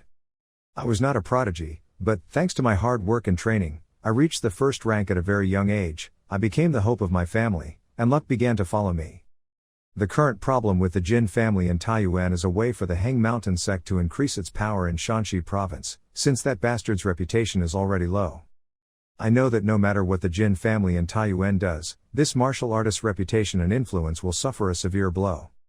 Returning to reality, his face was now red, he exclaimed in horror, however, what the hell is going on? I only saw Jin Tae-kyung kick him to the ground, the sword in his hand also flew out. The blow he received was like breaking a rope and flying far away. Lee Seo-gun tried to sit up and picked up the sword from the ground. At this time, his face was bruised and blood was continuously flowing from his mouth. Lee Seo-gun angrily gritted his teeth and looked at him. Then he picked up his sword and rushed towards him. Jin Tae-kyung immediately lowered his head to avoid one of his swords. Then he took the opportunity to have an advantage and used his spear to hit his leg hard. Then used the tip of the spear to push him in the middle of his body. Lee Seo-gun was immediately beaten to death by him. Hang Sun's people were also restless at this time. They were angry and gritted their teeth. They simultaneously pulled out their swords. They stood up and kicked the tea table with one foot and said loudly, "The match would be void." Wei Peng pinched his face hard. He dumbfoundedly thought to himself, it wasn't a dream. Looking at the fierce fighting scene in front of Wei Peng, I couldn't believe my eyes. What was I witnessing? The Hongshan sword sex heir, Li Seo Gun, was being beaten to a pulp. And also by the third young master, who had only just become a third-class warrior. The more I looked at him, I still couldn't believe it. Yes, I saw him practicing day and night, but martial arts doesn't just grow stronger in a day or two. He was filled with confusion. So what the hell am I looking at? But at this moment a clanking sound was heard from the other side. I only saw the Hang Sun sex people shouting loudly, "The match was invalidated, stop fighting quickly." Wei Peng looked at them disrupting order and thought angrily, these crazy guys, how dare they? They kept rioting and shouting loudly, "The Jin family is definitely playing dirty, that's right, there's no way, the young master lost to a trash like him." But at this moment Wei Kyung's seat was nowhere to be seen. At this moment, I heard a whooshing sound. I only saw a guy from the Hang Sun sect bleeding and falling to the ground. When the guys around saw that, they were shocked. A spiteful guy turned his head and cleared his throat and said, "What the hell?" It turned out that Jin Wei Kyung had just killed the guy lying on the ground. His expression was murderous and he said, "What are you babbling about?" Another loud popping sound. Another guy slapped him until his front teeth were knocked out and he lay down right next to the guy just now. When the other guys saw his aura, they were so scared that they trembled and sweated profusely, not daring to say another word. Jin Wei Kyung angrily raised his voice and threatened, "You are the ones who issued the challenge, go back to your seats and be silent until the match ends." When he finished, he slowly walked back to his seat. When Wei Peng saw this, he worriedly spoke up, this was harmful. Before he could finish speaking, he immediately stopped him and told him not to speak. Looking down at Jin Tae-kyung's match, his face suddenly became happy again and excitedly said, "The most wonderful moment of my life is happening." Jin Tae-kyung's battle has been going on for several hours. At this time, his sword was knocked out by him into the grass under the arena. Li Seo Gun's hands are constantly shaking. His whole body was now covered in wounds. He held his injured arm in pain, breathing and saying, "How is this possible?" Jin Tae-kyung frowned impatiently as he looked at him and said, "Hurry up and surrender, you know you can't defeat me." When he saw that, he clenched his teeth angrily, "You, this dog." He was now angry, red in the face, and used all his strength to put his strength into his hand and shouted loudly, "Closing your rotten mouth." He was startled and sobbed. He kicked the ground hard, causing pressure that caused the ring to break and then rushed forward again. Seeing that, he immediately used his spear to swing it at him. The tip of his spear was only 10 millimeters from his face. But Jin Wei Kyung suddenly thought again, he couldn't kill him. Even though he didn't want to, he had to turn the spear away. He was now in a crazy state and rushed forward. He clenched his fists and his whole body emitted a strong aura. Then Li Seo Gun waved his hand at him. Seeing that, he immediately used his spear to block it. He howled in horror, almost, but this time he swung his other hand. Just saw blood spurting out. He used his left hand to punch Jin Tae-kyung in the face, but luckily he was able to lean to the side so it only caused minor damage. Blood from his face splashed onto his face. He held his face and screamed in pain, "This bastard." Li Seo Gun couldn't believe it and wondered if he could avoid it. I used all my chi to attack. Jin Tae-kyung was so bitter that he swung a powerful punch at his face. He punched him in the face without letting him dodge. Jin Tae-kyung then finished with a powerful punch to his chest. He was in pain and blood spewed from his mouth. At this time, Li Seo Gun also knelt to the ground. He knelt down in front of him. Jin Wei Kyung and Wei Peng were surprised to see that. Several elders of the Jin family were also frightened by this scene that their eyes were wide open. Hang Sun's people were surprised and could not believe their eyes. For a long time, Li Seo Gun still knelt on the ground without any strength to resist. At this time, the system continuously notifies you that you have completed the challenge, you receive the title of victory, your chi sense has increased to master level 3, you can now identify the subject within 50 levels, the technique of cultivating Jin family training increases to mastery level 4, you receive a large amount of XP and reputation, new rewards, thanks to excellent performance, you get additional rewards, level up. The match is over, return to the palace. The painting of Jin Tae-kyung winning gloriously under the bow of the Hang Sun sect was placed on the table. Wei Peng looked at the picture with a confused face. What was this? Wei Kyung replied leisurely, I drew yesterday's match. He said proudly, focusing on Lee Seo-gun, who was completely defeated, and my domineering Tae Kyung, who won. The scene painted the limitless blue sky, thereby symbolizing the future, the return of the young hero. Why, okay, I'm really good at drawing, right? Wei Peng saw this and shouted loudly in anger. There's a lot of work waiting for you and you said you spent all day just drawing this picture of me, right? Have you lost your mind? He calmly took out another picture and said, oh, that's why I drew one more step. I was planning on showing it to you, but my eyes are so sharp. He didn't care about him and said cheerfully, that picture depicted the scene after the match, focusing on the hero who was not satisfied with the fight. He begged to return to practice. The scene was filled with admiration from everyone around. Wei Peng sighed and said in a low voice, I have to admit, I was also surprised. The third young master seemed to have completely changed. When he heard that, he immediately pointed his finger at him and spoke, right, I'm just as surprised as you. Wei Kyung was happy. Who would have thought this day would come? My younger brother would finally become a celestial eagle. Wei Peng, don't you hear that? That's the sound of Tae Kyung's powerful wings flapping. But at this moment, Wei Peng suddenly saw something. Jin Wei Kyung also turned around and saw. A messenger pigeon flew to his hand. He was a little surprised. It was a messenger pigeon. Then Jin Wei Kyung immediately opened the letter. Reading the letter in his hand, his expression suddenly changed and he exclaimed, there was trouble. Jin Tae Kyung from a small dot. Then slowly his body appeared larger and larger, the arm behind him was also swinging up a line.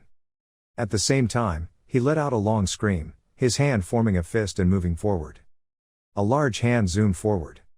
A pair of eyes opened wide, showing unconcealed fear. The whole room echoed with the sound of his heavy breathing. He couldn't control his breathing for a long time. Young Master Lee Seo-gun jumped up worriedly, his whole body was full of scratches. Outside the carriage was still running steadily. Inside, Lee Seo-gun clenched his teeth and hissed in anger.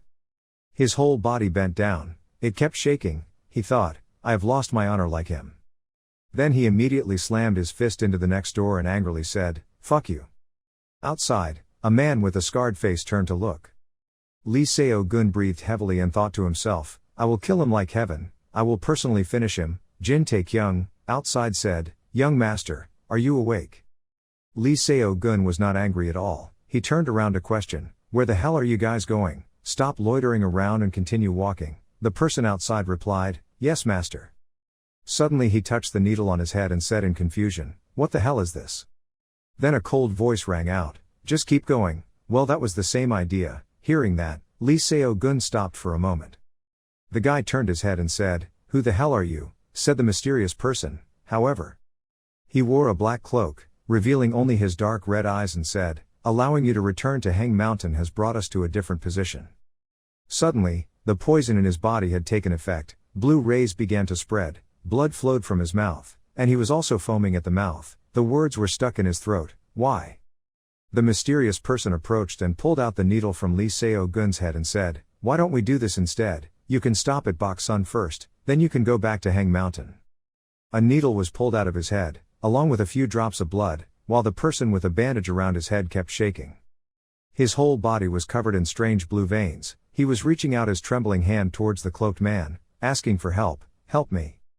But it hadn't been more than a minute when the hand that was standing in midair suddenly stopped. Immediately after that, his hand and his whole body dropped down, his eyes turned white with no longer irises. The young master's whole body lay sprawled on the bed, no longer moving, when a low laugh rang out from next to him. A dark voice came out, farewell to young Master Lee, ha ha ha. The scene changes to this side, the fire in the jar is still burning brightly. Jin Tae Kyung is shirtless, next to him is a spear, he is sitting practicing, his whole body is emitting a pale yellow light. He was reminiscing about his fight scenes with that person earlier, he seemed very thoughtful. At this moment, the system suddenly echoed with a data table. Is this because I stacked the stat points instead of distributing them evenly? The strength, endurance, and sensitivity seemed to be high, than him. He thought back to the wooden people, stone statues, or white skeletons that he had fought, not to mention that he had received a lot of combat experience. The yellow power around Jin Tae Kyung's body flared up, he silently lamented. In general, it meant that he was strong enough to imprison someone at the same level 30 as Lee Seo-gun. Suddenly he smiled, he said, but Look at the moment the other person trembled nonstop. Then he unwillingly rushed at Jin Tae-kyung. Now that he thought about it again, even though he continuously attacked, he could still withstand it, but his poisonous attack, even if he could dodge it, still can easily graze your body. The Nae-dan was burning brightly, he thought to himself, showing the difference between the two levels of Qigong. Then Jin Tae-kyung exhaled a long breath to end today's practice here.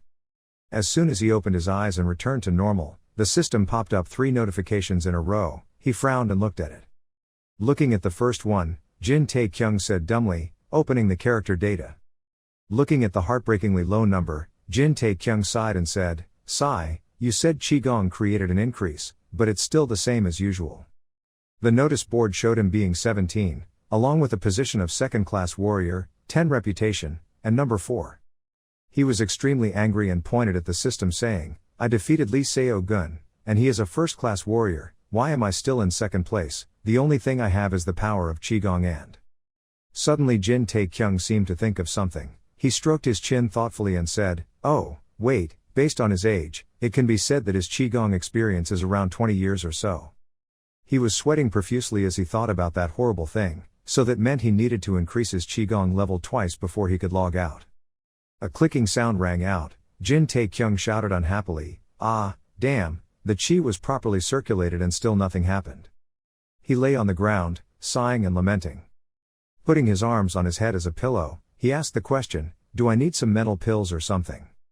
So he remembered Jin Wai-kyung's exaggerated bearded face, always proud, and praised his younger brother, thinking to himself, "I bet if I asked my brother for a love pill, he would definitely be rejected." So he sat up and thought, but what if it doesn't work? He touched his stomach and thought of the internal pill that needed a breath of air to absorb. He thought helplessly, he had no choice but to consume it. Because if Jin Tae-kyung absorbs the wrong Qigong, the consequences will be unpredictable. During this time, you must be extremely careful or your life will be in danger. He went closer and picked up the spear from the ground, but now nothing serious had happened for a whole week. All that changed. While walking Jin Tae-kyung, I thought, sigh, now this temporarily solves the problem of Qigong. Having a headache and not knowing what to do, he said extremely annoyed, but how the hell can I increase my reputation? At this moment, the system popped up a new notification with a ding sound. 2 more dings rang out in succession. Jin Tae-kyung looked at the words, "Rumors related to the Jin family and sleeping dragon Taiyuan have started. Thanks to the rumors, your reputation has increased by 10. The more people believe, the more your reputation increases." He huffed and looked over. He focused on the word sleeping dragon and happily said, "Sleeping dragon, who, what about me?" Then turned to look at his reputation increasing by 3 and then went wow. It was late outside, the crescent moon hung in the starry sky. Inside the room, a strong voice rang out, "What's with the sudden summons?" "That's what I'm saying, he's not even the one who told us the reason, and gathered us in the middle of the night." Jin Wai-kyung asked the other person, "Is it because the head of the smaller family is so young, he can't even tell the difference between procedures and management?" The other person replied, "I guess he finally decided to take your position seriously." Opposite the cunning-faced man wearing a purple shirt, he drank tea and spoke, and also because his greatest weakness was finally exposed, to think that the third young master was so strong. Then the man in the blue shirt continued, "I bet you guys are quite disappointed." They made plans involving the 3 masters to gain an advantage. The 8 people sitting on both sides were having a heated discussion. It might not be a bad idea to let the elders take over the family. Ahem, let's review the language. On this side, Jin Wai-kyung was slowly walking into the other side. Everyone there immediately fell silent, not daring to say another word. He sat in the middle chair reserved for the homeowner, standing next to Wai Peng. After settling down, Jin Wai-kyung spoke up, "I would like to thank the elders for gathering at this late hour. I have a reason to summon everyone here." Suddenly another voice came from outside, "Let me guess, the swordplay style hang." Jin Wai-kyung frowned and hummed, silently complaining in his heart, "Impossible." On this side, that person had already entered the room and a few rhythmic footsteps sounded. Everyone in the room stood up. Everyone's eyes were wide open, they couldn't believe how the person in front had come here. Then everyone clasped their hands together and respectfully called out to their seniors. The old man standing first coldly looked straight at Jin Wai-kyung but said nothing. On this side, the 4 people on the left are pointing extremely arrogantly. The other side was the same, 8 people kept arguing back and forth, no one giving in. The old man from earlier had sat on the same level as Jin Wai-kyung. He coldly watched them argue. And the main character who was being discussed endlessly was standing lifelessly on the other end. He and the long-bearded old man were staring at each other without taking their eyes off.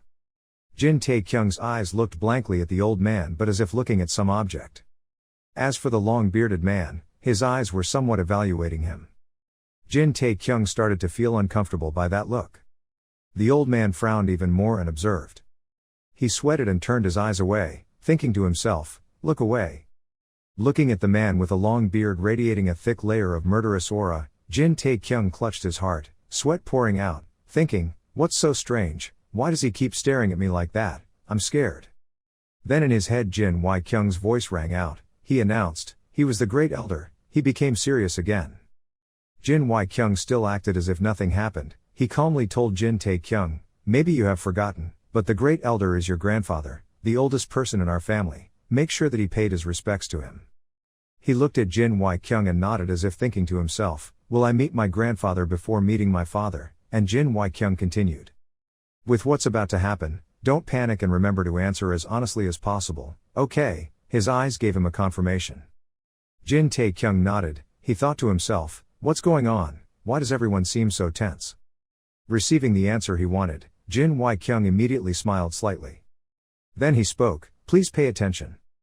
Jin Wai-kyung stood up straight and said, "Since they have arrived, let's start the interrogation." Jin Tae-kyung stood with his hands clasped in front and his head bowed in response to the greeting, "Third young master, Jin Tae-kyung."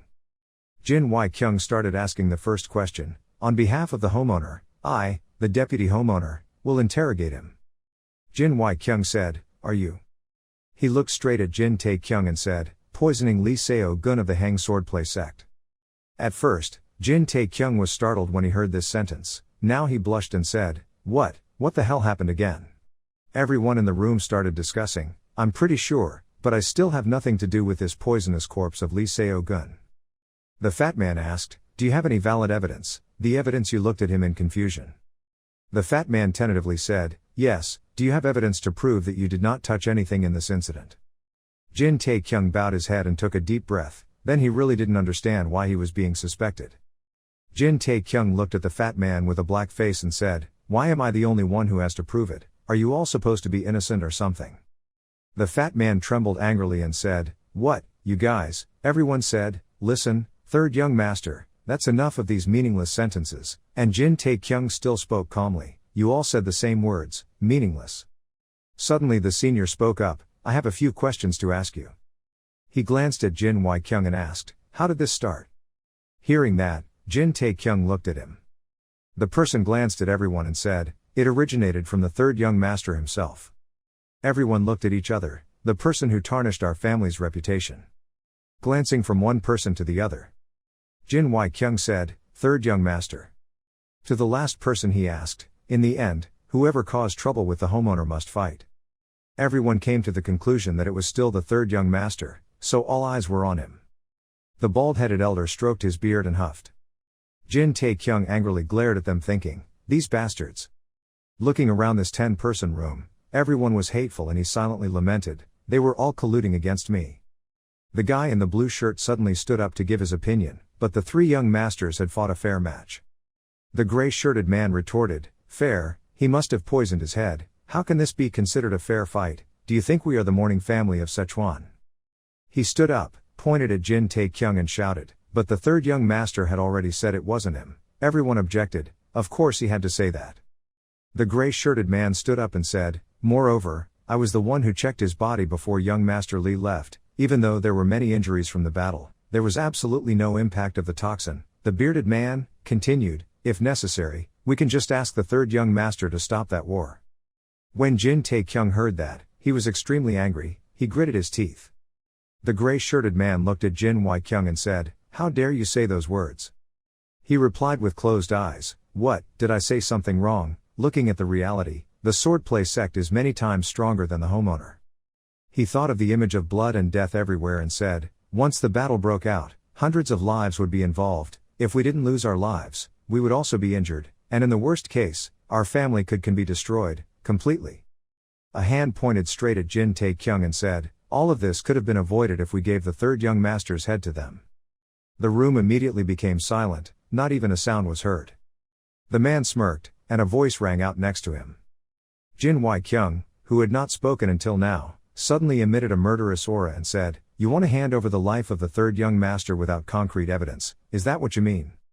He stammered and said, "No, I just wanted to say," Jin Wai-kyung said with blue veins on his forehead, "is this what the respected head of the family should say?" His hand tensed, his hand burst with a stream of air. Jin Wai-kyung frowned angrily. But then his hand suddenly dropped. Jin Wai-kyung took a deep breath to regain composure. Jin Tae-kyung looked at him stunned. Even his grandfather opened one eye to look at Jin Wai-kyung. Jin Wai-kyung spoke up, "The truth is fair, and the plot to poison young Master Lee is someone else's. I want to make sure everyone here understands the truth." When everyone heard that, some were silent, some raised their voices but didn't speak. Jin Wai-kyung said, "Are you ready to surrender your body to the enemy of fear, even though we don't know who is behind it? Hey, but we are sure of one thing, that Mount Heng took the sword." Remembering the bloody sword at that time, he said, "We don't know when they will come here, but it is too late to stop them."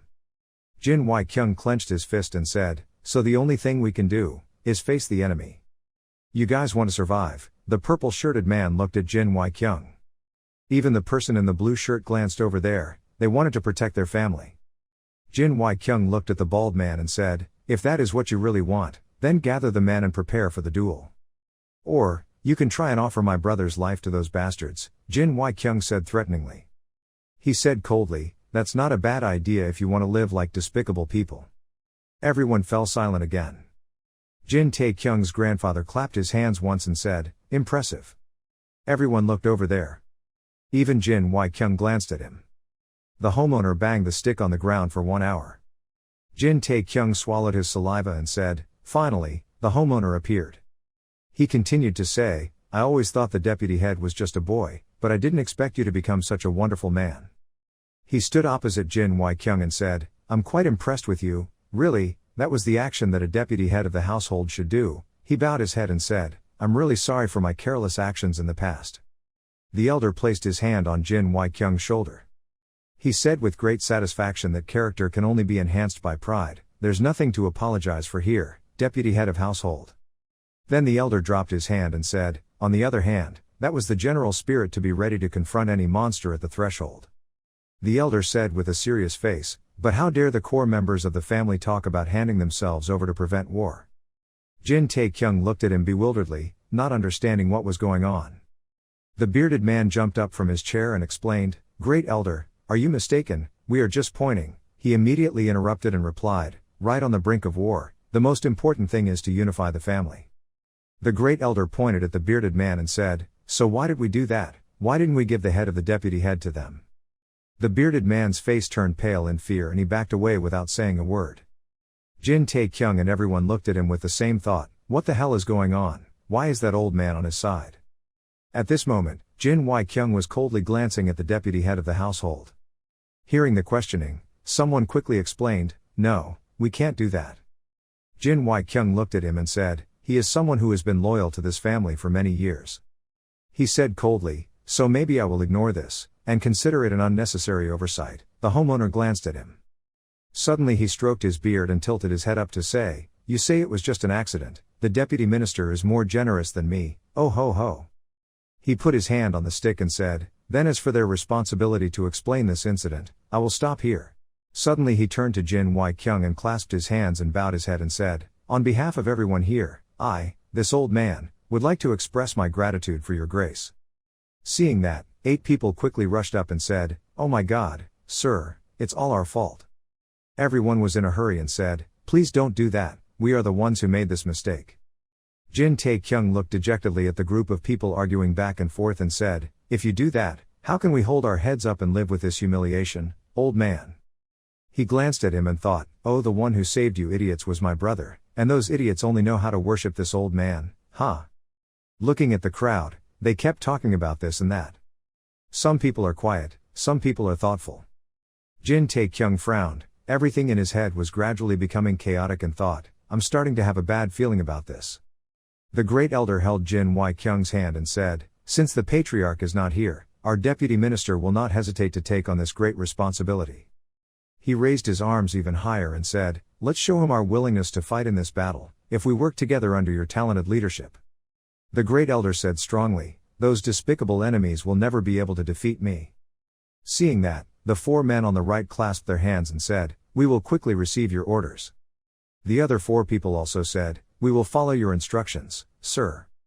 The old homeowner let go of Jin Wai-kyung's hand and said, thank you. At this time, the Great Elder coldly glanced at Jin Tae-kyung.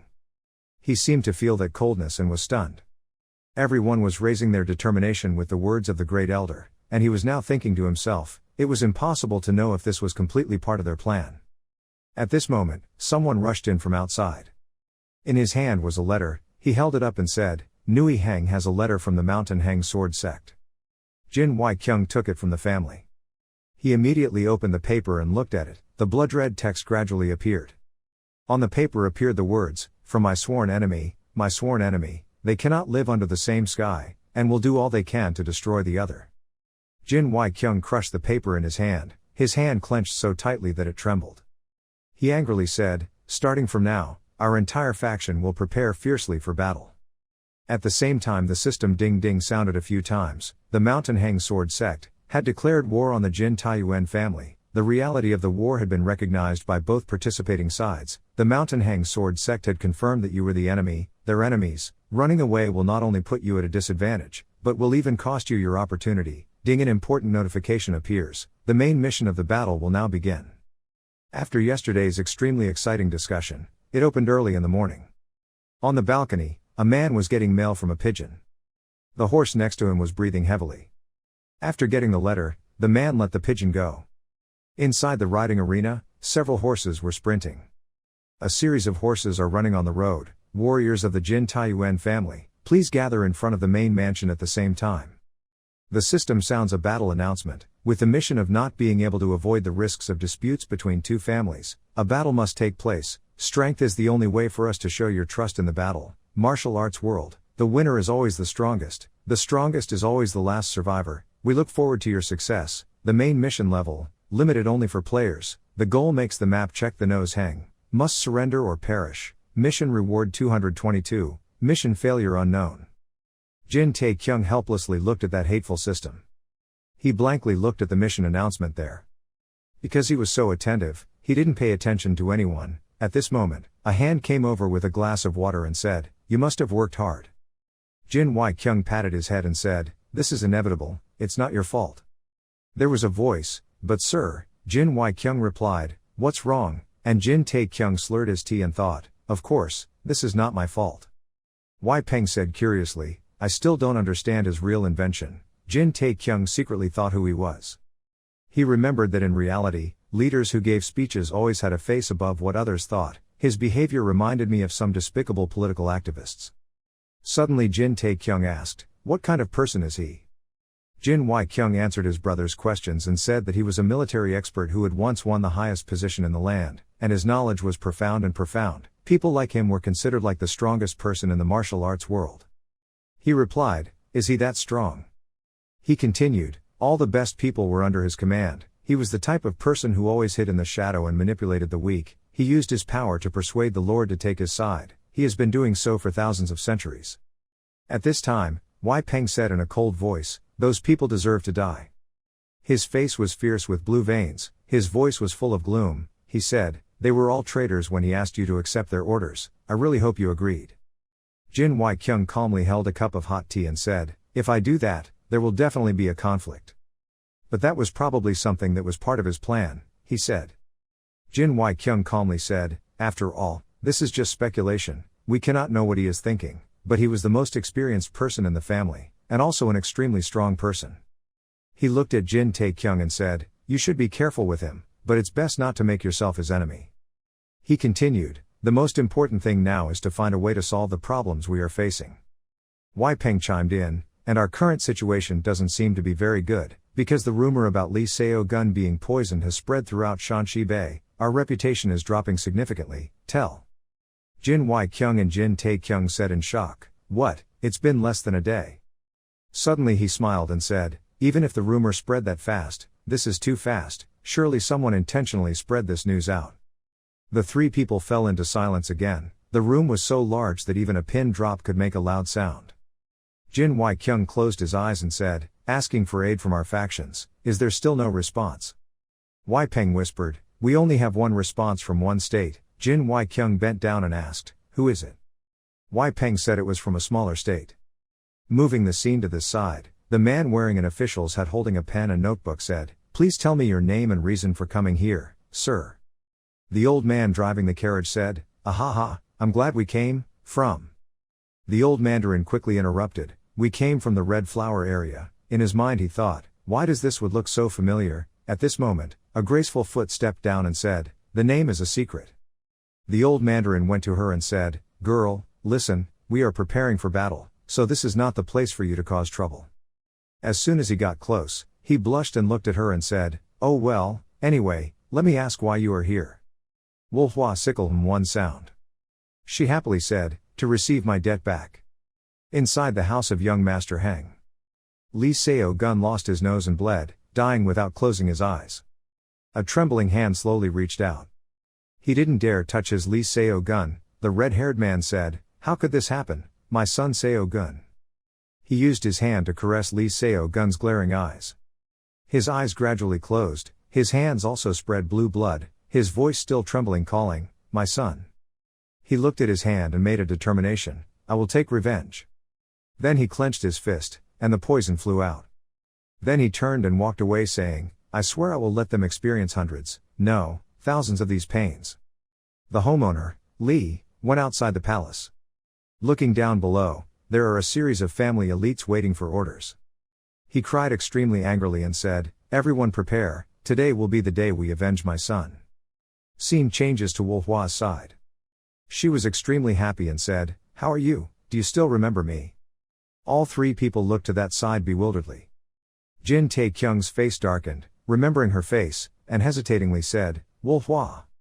She walked towards Jin Tae-kyung and said, oh so you remember, young Master Jin, and Jin Tae-kyung stiffened and thought to herself, why did she appear now, why did I call her? Jin Wai-kyung came and pressed his head down and said, Tae-kyung. He immediately trembled in fear. Jin Tae-kyung quickly raised his hand to act without speaking, it's not what you think, I didn't do anything and I don't even know who she is. So he was sweating and went to Wolhua and said, sorry, you said you were lost, right, you should go home now, but you went ahead and said, young Master Jin is being cute again okay, but I'm here because I have work to do. He quickly grabbed Wolhua's arm and said, cute monkey. He angrily said, I don't know who you are, please go home quickly. Jin Tae-kyung pulled her to go outside, but pulled and pulled without any movement. Seeing that he couldn't pull it, he tried harder and said, why, no, but Wolhua laughed happily. Jin Wai-kyung said with a black face, Tae-kyung, stop and be polite, Wai Pen said helplessly, I don't know what he's doing. But he pretended not to hear, still trying to pull Wolhua out. At this time Jin Wai-kyung said, she is the head of the sect branch in the central district of Shanxi province. Hearing that, his movements also stopped, his face turned pale and he thought, what? Looking at Wolhua smiling happily, chills ran down his spine. Jin Tae-kyung frowned and observed, sweat pouring out like rain. Above Wolhua's head was a sign saying she had reached 50 years old, Yun Seo Wool. As she sat down on the chair, Wolhua bowed her head and said, allow me to be introduced, I am the head of the central district Shanxi sect branch, Wolhua. Jin Wai-kyung also politely clasped his hands in greeting, I am Jin Wai-kyung, Jin family, Taiyuan, and I am, Wai Peng. Jin Tae-kyung could only stand silently and would rather whisper. Wolhua teased him and said, oh why can't I hear someone clearly? So he immediately received 4 sharp eyes looking at him, he could only scratch his head and say, this is Jin Tae-kyung. Wolhua generously waved at him and said, Yuki, nice to meet you, young Master Jin. Jin Wai-kyung growled once then smiled and said, I didn't know that the branch leader knew my third brother. Wolhua heard that and immediately replied, the young master is a regular customer at Phi Hong Hoa, that place is also our main branch. So Jin Tae-kyung received 2 bullet-shaped eyes shot at him. Jin Wai-kyung sarcastically said, ah, regular customer, you can only glance away. Wolhua put her hands on the table and said, anyway, we should get down to business, right? Jin Wai-kyung nodded and said, before starting, I would like to express my deep gratitude to the Middle District faction. She replied, of course. Jin Wai-kyung continued, however, one might wonder why she is willing to help us. Wolhua pursed her lips for a moment then said, why? She pointed upward and said, "First of all, for the branch's profit." In her mind, the balance of justice appeared, the heavy side and the light side, then continued, "The Central District faction always acts based on benefits and losses. After considering the possibilities, even losing the battle, we make a decision." Jin Wai-kyung listened attentively. "I believe the branch can still earn a large profit through cooperation with the Jin family." He wondered, what about profits? Sure, what exactly did she want? Wolhua also did not hide it and said, "I want half of Heng Sun's stores and goods." Jin Wai-kyung did not need to think but responded to her saying, "Okay." Next to Wai Peng urgently called, "Master." Wolhua didn't expect the negotiation to go so smoothly. She said, "You made a quick decision." Jin Wai-kyung says, "It's because we put family interests first." Hearing that, Wolhua also became serious and said, "Will this decision be approved? I heard that the Jin family doesn't get along very well with the elders, for example." Jin Wai-kyung had guessed it a long time ago. He calmly replied, "It's unlikely that you know the Central District sect very well, but you don't need to worry about that." Continue her request. Standing next to Jin Tae-kyung thought with a dark face, silently, "I didn't accidentally say that to her." Wolhua says, "Then, the second thing." She blushed and said, "Simply because I like young Master Jin very much." Jin Wai-kyung finished listening and was silent for a few minutes before saying, "Excuse me." Wolhua didn't pay any attention and continued, "The young master is both young and handsome." She continued to tease her. Her figure was delicious, her personality was so cute, and more. After hearing this, Jin Tae-kyung got angry and thought, "Is she making fun of me?" After a bit of teasing, the negotiation took place for the next hour. The two people signed an agreement. The Trung District faction received half of the Hongshan Sword Sect stores and goods, as well as exclusive control of the Red Light District. In exchange, the Trung District faction would not trade any information about the Jin clan, Taiyuan to anyone outside. Finally, Jin Wai-kyung and Wolhua both sealed the treaty, and collected all information about the battle for the Jin and Taiyuan clans. Those were the terms of the contract. After holding the commitment form in her hand, Wolhua smiled and held out her other hand and said, "Okay, now we're in the same boat, please take care of us, successor." Jin Wai-kyung also raised his hand and said, "Okay, I hope you do the same." The two happily shook hands with each other. Ding ding, the system sounded a notification. The allied block would last until the battle ended. Wolhua bowed and said, "Then, I'll take my leave." Jin Wai-kyung said, thank you for your help." She turned around and left, saying, "Don't mention it." Jin Tae-kyung has always been avoiding her eyes. Waiting for Wolhua to pass, he silently said goodbye. Then the room fell silent again. Then all three were startled when Wolhua turned around and said to Jin Tae-kyung, "If you don't come and see me off, young master," he couldn't help but swear. Jin Tae-kyung trembled and stammered, "Why should I?" She interrupted, Because." Wolhua leaned into Jin Tae-kyung's ear and whispered loudly. Jin Wai-kyung also perked up his ears to listen. I don't know what the two people heard, but their faces turned red. Jin Wai-kyung excitedly said, "Is Tae-kyung real? Is it real?" Jin Tae-kyung said helplessly, "I will send her off," and Wolhua was extremely happy when she achieved her goal. Jin Wai-kyung shouted happily, "My precious little brother." The night has hung high. The fire from the torch was burning brightly, creating a crackling sound. Jin Tae-kyung bit his lower lip, tears welled up in his eyes. He couldn't believe it and thought, "This is just a game." Looking at the body lying on the ground covered with a layer of white towel, a shoe was missing and the whole body was stained with blood. He was so angry that his face turned red and the blue veins on his forehead thought, it was all just a graphic and an illusion. Look at the cold and stiff hand. Then he looked at his body being slashed to pieces, his clothes all torn. Their foreheads were also marked with daggers, their eyes were wide open, and their mouths could not be closed, showing that they were in great pain before death. Many people, they were lying on the ground, they were all his classmates. He couldn't help but cover his mouth, and Jin Wai-kyung's trembling hand touched someone's body. He pulled the white cloth to cover the person's face and said in a trembling voice, "It's all my fault." He couldn't keep his whole body stiff as he spoke, forcing people who knew nothing about fighting to this extent. At this moment an old voice spoke loudly, "This is the true side of war, old man." The elder slowly walked forward and said, "Winners and losers, both sides suffered losses." He stroked his long white beard and said, "The head of the Hongshan Sword Sect, Blood Sword Lee Chenba Epsilon Kappa, he is used to war, such a wanderer."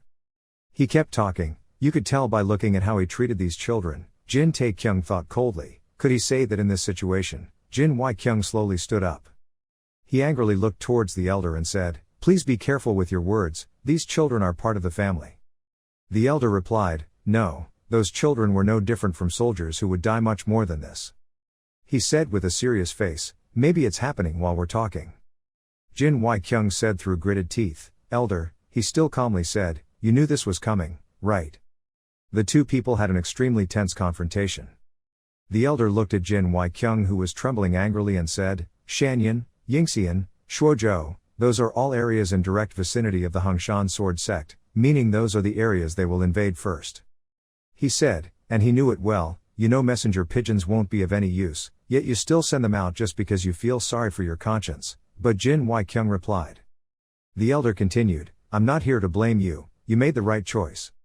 Hearing that, he trembled even more and stammered and said, "I just..." The elder hit the point again and said, "The war has only just begun, everything has its price, you must never forget that you are the successor of the Jin Taiyuan family, and the one responsible for providing food and clothing for our people." Jin Wai-kyung bit her mouth tightly and did not answer. He clenched his fist and said, "It was annoying, but he was right." He made the determination to think, "At this time, we need to concentrate." Standing in the middle of a crowd of people, Jin Tae-kyung tried to bow low to reduce the feeling of existence. He looked at Jin Wai-kyung and thought to himself, "I guess when things are peaceful, he is the enemy, but when things go wrong, he is the one you can rely on." He was absent-mindedly thinking that it would save him a little bit of money when his eyes met the elder's. The elder spoke up and said, "Is the third young master also here?" Jin Tae-kyung replied, "Ah, yes, hello, elder." The elder stroked his beard and said, "There's been an interesting rumor lately, I heard." He said coldly, "The sleeping dragon of Shanxi." Hearing that, Jin Tae-kyung turned black and did not dare to speak. The elder said, "This person had clearly combined his power with the Lord of Hell and defeated the bandit's big brother at the 1,000-pound sound of Jang Sam." He coughed and then covered his mouth to not make a sound. Seeing that, the elder asked with concern, "Are you cold?" Jin Tae-kyung hugged his body and replied on the surface, "No, it's not, I feel a bit cold," but inside he was screaming, terrified to hear the old man's mouth. This old man felt so cold. The elder immediately replied, "How can you fight with that weak body?" Hearing that, he just smiled. But suddenly thinking again, he narrowed his eyes and said, "What did you say?" The elder suddenly said coldly, "If that rumor is true, then I believe there needs to be someone from the main house to join the front lines of the upcoming battle." Jin Tae-kyung's feet suddenly cracked, he lost his balance and felt a bit confused. The elder stood looking at him falling into the lava and said, "What do you think, successor?" He tried to struggle to crawl up. In his mind he thought, "No, tell him I can't, please." Jin Wai-kyung stared at that place without taking any action. Jin Tae-kyung's hand trembled as she tried to hold on to the small corner of the wall. Jin Wai-kyung suddenly spoke up and said, "I also think so, it would be better if someone contributed." 1 second later Jin Tae-kyung's screams echoed. The system pops out a notification, "A new mission has begun." The next morning the sky was clear blue as usual. Jin Wai-kyung stood in front of the clan's army. He thought, "The elder wants to send me to the battlefield under the direct direction of the commanders." But with Jin Wai-kyung's strong opposition, "I'm fortunately put in another position, I won't allow it." Jin Tae-kyung was assigned to be the captain of the reconnaissance guard team. The outcome of the failure was too ambiguous. "I felt bad." The mission given by the system was, "You were chosen to be the team captain, guarding reconnaissance. Starting now, you will have to command the soldiers under your command and complete missions by achieving victories in battle." Repeat mission rank, Jin Tae-kyung limit, goal of accumulating 100 victories. Currently now your score is 0.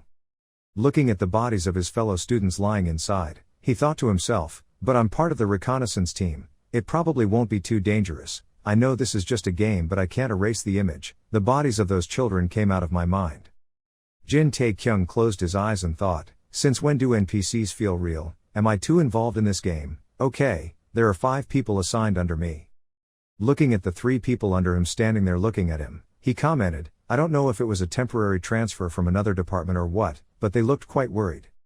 The 4th person at Le Pretend 13, Han Yop clasped his hands excitedly and said, "It is my honor to meet you, young master. Please take care of me, Captain, the sleeping dragon of Shanxi." Jin Tae-kyung thought, and there's this overly enthusiastic brat.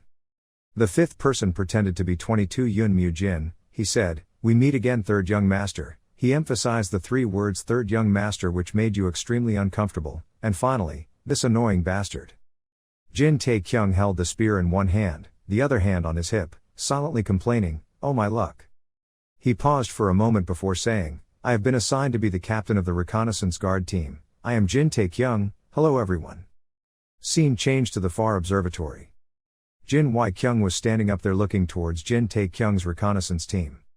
At this time, Wai Peng spoke up to remind them that they were leaving at noon and would probably arrive in 2 days, aimed in 1 hour. Jin Wai-kyung stroked his beard and said, "Ah, are you talking about Tae-kyung? He was put in the Jin family's reconnaissance team." He waved his hand and said, "When will you stop treating him like a child? He has become a man, I'm sure he'll be fine." Wai Peng replied, "It's hard to believe what he's seeing." Suddenly Jin Wai-kyung saw something in the sky. He pointed in that direction and said, "Hey, look there. Up there is a bird flying here." The pigeon flew slowly closer to the observatory where he stood. Jin Wai-kyung said, "It seemed like there was new news from the Central District faction." After blurting out a pile of letters, in which it was written, "Led by Fighting 1, Killing 1 Joe Pill, 40 soldiers appeared in Zhengyang." Jin Wai-kyung looked at the letter and said, "They have already arrived at Zhenjiang. Even if they are Special Forces soldiers, it is difficult to calculate that they have crossed 100 li in just a few days." An image of a map appeared in his mind and he thought to himself, if they get past Hongshui, they will reach Taiyuan later. As if remembering the man's crazy image, he said, there were still a few people who had not returned to the main house, and with the appearance of the person known to be cruel and brutal, fight one, kill another Joe Pill, know if they are being chased by him. So he immediately issued an order, Wai Peng, quickly mobilized 50 people and advanced to Zhenjiang. We need additional support, Wai Peng said a bit confusingly, wait, old man. His eyes looked at Jin Wai-kyung's worried face. Jin Wai-kyung trembled and couldn't say enough of Jin Tae-kyung's name. He turned pale and asked with a trembling voice, where was Tae-kyung sent to? Wai Peng replied, Zhenjiang sir. After listening, the air seemed to freeze, leaving only the sound of Jin Wai-kyung's low breathing. On the main road, Jin Tae-kyung and his subordinates were moving non-stop. Dust and dirt on both sides of the road were flying. After walking for a long time, Jin Tae-kyung suddenly raised his voice and shouted, reaching my position, any. Waiting for everyone to gather in one place, Jin Tae-kyung immediately spoke and spread out. The 5 subordinates heard the order and immediately followed. Right after that, Jin Tae-kyung spoke again, gathered, lined up. Hearing the order, 5 people quickly lined up in a long line. The sound of footsteps echoed endlessly. Jin Tae-kyung once again shouted the words formation. 5 people quickly lined up. They ran while breathing heavily, with high concentration. Jin Tae-kyung stood in one place and commanded a group of people to array and practice. Looking at them, he immediately raised his hand to stroke his chin and thought to himself, oh, it hasn't taken too long since I taught them to get better. They are the same as the others, F-rank hunters. They don't know anything about how to use mana, but these NPCs are much better than those since they can use some form of gas. Thinking at this point, there was a loud cry from the opposite side, ah, damn. Jin Tae-kyung came out of his thoughts. He raised his head to look and saw a shield thrown on the ground, followed by a very angry voice, I can't do this anymore. These words were Hyuk Jin's words. Pausing for a moment, he pointed straight at Jin Tae-kyung's face and continued to say, Third young master, is war a joke to you? Time is of the essence, that's why we can't waste time, but look at what you're doing right now. Hearing the other person say that, Jin Tae-kyung sighed. He was extremely depressed and thought, sigh, and I have to be here to teach these bastards. Below, these people after listening to Hyuk Jin say after that, we whispered, he was right, that's right, he's not like us, after all, we are part of the royal army. Han Yop stood behind and heard what the others said, so he scratched his head and said, maybe our captain has other purposes behind these things. The captain taught us about battle formations. Hyuk Jin heard that, he curled his mouth in disgust and said, what kind of person is he? He said, then pointed his finger at Jin Tae-kyung, loudly blaming him. He was the third young master, the one who ignored his own training and pursued women from a very young age. He didn't know anything. Everything about war and tactics is the same. Instead of devoting himself to learning about these things, he went around and caused accidents, which was all that mattered to him. Hyuk Jin spoke for a long time. His face was drenched in sweat as if very angry. He turned his head to look at Jin Tae-kyung and scolded. The person who caused the war to break out was the third young master. Jin Tae-kyung didn't get angry after hearing all these words. He nonchalantly approached Hyuk Jin, pressed his face close to his face and said faintly, I hope you should realize what you consider to be the actions you take right now is considered rebellious. Hearing the other person say that, Hyuk Mu Jin paused slightly and huffed. Very quickly he regained his composure. He raised his hand and pointed straight at Jin Tae-kyung's face, continuing to question, what if those were acts of rebellion? What the hell are you planning to do? Listen so. Jin Tae-kyung closed his eyes slightly. He slowly said, let's see. Having said this, Jin Tae-kyung suddenly stopped. He opened his eyes and looked straight at Hyuk Mu Jin, then curled his mouth and continued, when we are in war, I will exercise my authority as captain of this team and solve this problem by giving you 3 slaps on the cheek. As soon as these words came out, Hyuk Mu Jin was extremely shocked and exclaimed, what are you? As soon as the words ended, Jin Tae-kyung's hand swung up and slapped Hyuk Mu Jin straight in the face, causing him to stagger and almost fall. Jin Tae-kyung said coldly, the first slap. Hyuk Mu Jin completely couldn't believe that Jin Tae-kyung dared to hit him. He held his cheek, gritted his teeth and exclaimed, who do you think you are? Before he could finish his words, a loud chirp rang out. Jin Tae-kyung said leisurely, second slap. Hyuk Mu Jin was extremely angry at this point. His cheeks were red and swollen. He rolled his eyes and cursed damn, his hand behind him prepared to fight back against Jin Tae-kyung. Hyuk Mu Jin is quite fast but cannot attack Jin Tae-kyung. He turned around, quickly avoiding the opponent's powerful attack. Right after that, Jin Tae-kyung raised his hand and said coldly, the third slap. The remaining 4 people stood far away observing the situation. When they heard this, they broke out in sweat and were extremely scared. A crisp cracking sound was quickly heard from their hand. Hyuk Mu Jin was completely helpless at this point and fell down at Jin Tae-kyung's feet. Jin Tae-kyung stood still and leisurely brushed his hands. Then he raised his head, as if nothing had happened and said, break time is over, prepare to move. As soon as these words ended, Jin Tae-kyung suddenly felt a bit of coldness on the tip of his nose.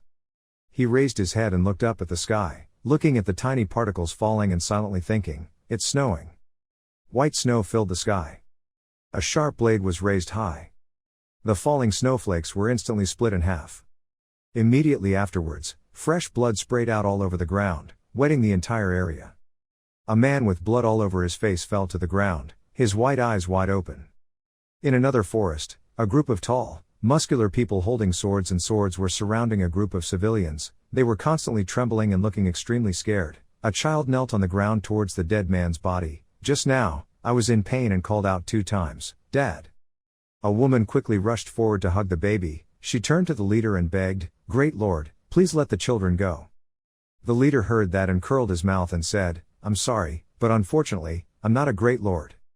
This voice carried murderous intent, making the woman extremely frightened. She clasped her hands tightly around the baby, crying out with tears in her eyes, however, you are also a human being. How did you leave? So far, their children have done nothing wrong. Hearing that, the leader raised the blood-soaked sword and said coldly, but you see, in this cruel world, how can children survive without their mother? The woman heard that and shouted angrily, you cruel bastard, where did you plan to kill us from the start? Ignoring what the woman said, the leader waved his sword in front of her head and said with wide eyes, I will remember her last words carefully. As he finished speaking, the desolate forest immediately echoed with the sound of swords along with the painful screams of the people. After dealing with the people, this group of people immediately got on their horses and prepared to leave. A person wearing a fur coat spoke up and said, it seems like the wild animals will have a big party tonight. Hearing that, the leader from earlier wiped the bloody blade and replied, no, because we are also will hold a party. If everything goes smoothly, we can earn 1,000 gold coins. It's hard to believe that the day we can hunt those Jin bastards of Taiyuan is already over. Having said this person seemed to remember something and immediately turned around and asked, were the people we just killed the last of them? The person wearing the fur coat heard that and shook his head and replied, no, where's the big brother? Hearing that, the leader slightly frowned and rubbed his neck and said, well, they definitely know how to hide. How many more are there? The person wearing a fur coat replied, there is 1 warrior and 2 children, a total of 3 children.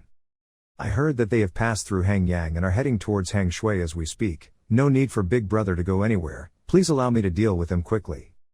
In the middle of a bloody area full of corpses, the leader turned and patted the shoulder of the man in the fur coat and said, oh, can you do it for me? As always, you always understand me. Okay, let's do it, go and take care of them for us. Hearing this, the person in the fur coat clasped his hands and bowed his head respectfully and replied yes. In the deserted tent, Hyuk Mu Jin sat in a corner scared. His face was now swollen. The following person was now sitting huddled together in the tent. Hyuk Jin was not convinced. He clenched his hands into fists, cursed damn, and rushed towards where Jin Tae-kyung was sitting. Very soon, a rumbling sound rang out in the tent. Hyuk Jin fell down in the corner. He lay quietly in one place as if he couldn't move anymore. Jin Tae-kyung acted like nothing happened and crossed her arms. Sigh, because the weather is pretty bad, so I guess we can't go to Hangyang tonight, at least we found an empty tent to stay. At this moment, Han Yop approached Jin Tae-kyung with his hands clasped and asked, Captain, we were wondering, could we have a moment? As soon as these words ended, Han Yop and the other three people all turned their sparkling eyes towards Jin Tae-kyung. Jin Tae-kyung rolled his eyes at them and then cautiously asked, do you guys want to train more? Hearing this question, four people immediately nodded. Seeing this, Jin Tae-kyung narrowed his eyes and smiled. Immediately after that he immediately shouted, you bastard, take your weapon and go out. Opening the tent door and stepping out was a white space filled with snow. Some people exclaimed, it's so cold, so much snow. Jin Tae-kyung stood behind and thought, look at those bastards, they went through many hardships when I first started, but now, they are begging to be trained. As I expected, instead of giving them orders 100 times, it's better to hit them. Jin Tae-kyung was thinking about this when someone called in and said, Captain, there's a child out there. Hearing the call, Jin Tae-kyung immediately poked his head out and asked, what are you talking about? Why is there a child in the middle of the mountain? As Jin Tae-kyung spoke, he glanced away. He actually saw a small figure standing in the snow. Jin Tae-kyung exclaimed, hey, you're really serious? Jin Tae-kyung thought for a moment then asked, who is he? Does he live in this tent? Having said that, he suddenly worried and thought to himself, I have a bad feeling about this. Why do I feel like something big is about to happen? While thinking about this, a notification sounded. The system screen appeared before Jin Tae-kyung's eyes. On the screen was the content of a new mission. An unexpected mission had begun. On a dark green lawn, under a peach blossom tree, a couple was leaning against each other watching their two children, a boy and a girl, play. The boy walked past a small rock. His eyes glanced over and saw a yellow flower. She reached out to pick the small flower and quickly ran to place it in her mother's hair. The little boy narrowed his eyes and smiled brightly at his mother. The happy mother raised her hand to pat the boy's head and softly called out Seo-chan. Stopping for a moment to look at her child, the mother gently instructed her child to live. The little boy named Seo-chan suddenly stopped when he heard his mother say that, and the smile on his face quickly disappeared. The boy raised his head, his eyes wide open in bewilderment, not understanding what his mother meant by that. The boy's father next to him and his wife stood up. Behind them there was no longer a peach blossom tree but the silhouettes of many people. The boy's father said, promising us that you must live. The boy stood next to his sister. Seeing that, he was confused and asked, Dad, where are you guys going? The boy's father did not answer but just said a promise to us and then gradually faded into nothingness. The boy and his sister saw this and called out in panic, Mom, Dad, wait for us. Each call for mother rang out non-stop. The boy named Seo-chan, covered in wounds, stood up. His forehead was drenched in sweat. Under the small cave, Seo-chan and her sister huddled together in one place. Seo-chan woke up from her coma, silently exclaiming, Damn, I fell asleep. Remembering what he had experienced, Seo-chan muttered, it had not been more than 5 days since he witnessed the brutality of his father and the Shuzhou warriors. I'm just a useless boy, I can't do anything but run away, I can't let my guard down again. Thinking like that, Seo-chan clutched the small knife in his hand, his whole body trembling. His sister was by his side. Leaning close to Seo-chan, the little girl shivered and said, Brother, I'm so cold.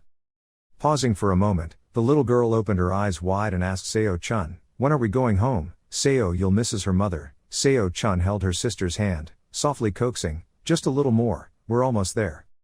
After comforting his sister, Seo-chan remembered his mother's words that I must live. He thought to himself, Mom, the mother I saw in my dream is so real, I wonder if she is at peace. Maybe she, no. Don't think like that, nothing will happen. While thinking about this, suddenly there was a rustling sound outside the cave. Seo-chan alertly pulled out his knife and rushed out. The boy screamed, Ah, show yourself. In a bush not far away, an arm was sticking out. Although Seo-chan was scared, he still did not step back. His hand tightly grasped the sword and pointed forward. Very quickly a man walked out. He put his index finger to his mouth and said softly, Shush, it's me. Realizing who was coming, Seo-chan immediately called out, Uncle. Putting away the sword, Seo-chan took a breath and said, "It's been half a day, we're so worried." Seo Yul also realized who had just arrived. The little girl ran towards Uncle Gong. Uncle Gong reached out and picked her up, conveniently replied, "We have to hurry, we are being followed." Following, Seo-chan asked. Uncle Gong carried Seo Yul on his back, walking forward nodding and saying, "Yes, there's no time left." Seo-chan ran behind and asked, "Where are we going?" Uncle Gong replied, "Hang Shui." Pausing for a moment, he continued, "No matter how cruel they were, they couldn't follow us there." The three people quickly left the temporary shelter. Under the white snow, there are still clear footprints. A figure from afar stepped out of a hidden corner, following the footprints in the snow. Right after that, he waved his hand to give an order, and immediately 3 or 4 people behind him rushed out towards the group of people Seo-chan had just left. Uncle Gong carried Seo Yul. Seo-chan followed behind and quickly moved forward. They were completely unaware that their whereabouts had been revealed. Suddenly Seo-chan lowered his head and looked down at Uncle Gong's footprints in the snow. Uncle Gong also realized the problem. Both stopped and looked back in silence. After listening, Seo-chan asked suspiciously, "What are they?" A worried look appeared on Uncle Gong's face and he nodded in response. "About a dozen of them were almost here." "Stop for a moment," he said apologetically, "it's all my fault, we should go faster before the snow falls." Seo-chan did not blame Uncle Gong at all. He pulled out his knife and said very seriously, "Uncle did the best he could. I also learned some martial arts. If I had to die, I would sacrifice myself like that, a warrior, determined to fight to the death." As soon as the boy's words ended, Uncle Gong suddenly placed Seo Yul on his back. Seo-chan quickly hugged his sister, worriedly turned towards Uncle Gong and called out. Uncle Gong firmly held the hilt of the sword in his hand. He walked in the opposite direction and softly warned, "I will catch up with you too soon." Saying this, he stopped for a moment, turned his head slightly, looked at the 2 children, smiled and continued, "So don't worry, I, Gong Yicheng, am not a weak person." Hearing him say that, Seo-chan immediately cried out in worry, but even still, the boy had not finished his sentence when he was interrupted by Gong Yicheng. He urged the 2 children to go quickly. As soon as these words ended, the enemy was also chasing in the distance. They shouted viciously, "There they are, corner them." Hearing these words, Seo-chan was extremely scared. The boy hugged his sister tightly on his back and softly called out. Seo-chan knew that this might be the last time he would see him. He was determined to protect the 2 brothers until his last breath. Seo-chan did not dare to stay any longer. The boy carried his sister on his back, turn around, raise one hand to wipe away tears and painfully say, "Forgive me." Snow fell more and more densely, covering the desolate forest. A small hand reached up and grasped the cold snow. Seo-chan hugged his sister Seo Yul on his back and struggled to climb up. The boy opened his eyes wide, looking at the group of people in the distance. There was a letter embroidered on his shirt, the letter Jin, the group of people Jin Tae-kyung staying in an abandoned tent. Seo-chan looked for a while, as if she saw that group of people were preparing for some training. Jin Tae-kyung shouted seriously and started walking. Jo Yum raised his hand to catch the snow and said, "Ha, in this weather, even the horse doesn't want to move." Ma Hiem-yo next to him pointed at Seo-chan and Seo Yul who had just appeared not long ago, and asked in a low voice, "So what about that baby?" Jin Tae-kyung thought for a moment and then said, "Then leave the horse and do it yourself." Jo Yum and Ma Hiem-yo didn't pay much attention to Jin Tae-kyung's words. The 2 of them still whispered to each other in low voices, "It's better to leave tomorrow morning, that baby is following us." Seeing that no one took his words seriously, Jin Tae-kyung trembled angrily and shouted, "Ah, damn, I said go, get up your lazy ass and call Hyuk Mu Jin, wake up quickly." Jo Yum and Ma Hiem-yo was startled by the shouting. The 2 quickly turned their heads and shouted in unison, "Why did he have to get so angry?" Seeing them like that, Jin Tae-kyung gritted his teeth and thought to himself, "What are you guys still confused about? Something bad is about to happen." Jin Tae-kyung looked towards the group of subordinates under his command who were comforting Seo-chan. He gently scolded whenever he felt this anxious feeling. While thinking about this, the sound of the system rang out. Jin Tae-kyung muttered angrily, a sound that must always be heard, and in the distance, a group of people chasing Seo-chan had already arrived. The leader held a knife in his hand. He observed the situation in front of him and then huffed loudly. Jin Tae-kyung didn't pay much attention to his surroundings. He looked at the unforeseen mission notice board in front of him, gritted his teeth and cursed silently. "Ah, I knew right away, I was sure this damn thing would appear again." The content of the new quest is as follows. The mission of the survivors of the Shuzhou region. You, a member of the Jin family of Taiyuan, have encountered the rest of the survivors of the Shuozhou region. The mission is to defeat the brutal and corrupt warriors of the Hang swordplay style and rescue the survivors. Items, unforeseen missions, limited, only for Jin Taekyung. Target, rescue living people. Fever, unfinished. Reward, chain quest, failed, unknown. In the distance, the leader of the pursuing group raised his mouth and shouted. It was the brash boy of Jin's family. Hearing that, Jin Taekyung reacted very quickly and immediately gave orders, dispersed and entered the battle formation. The 4 subordinates under their command immediately grasped their weapons in their hands and began to form a formation. Seo Chun hugged Seo Yul tightly and retreated behind them. The leader of the pursuing group saw the opponent's stance and sneered and said, "Ha ha ha, this battle is good, it's just a few brats, let's kill them all." Jin Taekyung stood in the middle of the formation, his eyebrows furrowed and silently counted, 1, 2, 3, 4, 5, 6, 10 in all, 10 against 5 stars, how could he compete? Ah, this is so frustrating. These bastards don't know anything about martial arts or have any fighting experience, they're all new recruits, not to mention, Hyuk-Mu Jin was still defeated. Sorry, but if things don't go well, I'll leave you guys behind and run, Judge Qigong. At this time, Ma Hyam-yo was a little worried and turned around to ask, "What should I do, group leader?" Before Jin Taekyung could answer, from the opposite side, the other group of people loudly rushed forward. When everyone saw that, they held their weapons tightly in their hands, stepped back and shouted, "They're coming, group leader." Right in the moment of danger, Jin Taekyung stepped forward and gave an order, breaking the attack formation and switching to the defense formation. Hearing that, everyone was puzzled and asked again, what do you mean?" Not seeing Jin Taekyung answer, someone couldn't see and called out softly to the group leader. Jin Taekyung didn't turn around but said in a cold voice, "Don't make me have to repeat myself, you guys just need to focus on destroying the attack, it's just their work." As soon as he finished speaking, Jin Taekyung immediately held his spear and rushed forward. He used Qigong judgment to see the level of his opponents, they were all only level 20 or below. Seeing that, Jin Taekyung covered his mouth and tried not to laugh, thinking, and that's because they're all low level, there are a few guys, you come here and accept them all. A person named level 13 Byun Donggyo quickly couldn't bear it anymore and spat out a large mouthful of blood. When Jin Taekyung's subordinates saw this, they were all extremely surprised, their eyes wide open. Jin Taekyung's sharp spear blade was as fast as the wind, passing through the enemies, sending blood flying everywhere. Seo Chun turned his sister's face away to prevent her from looking at him. A look of surprise appeared on his face.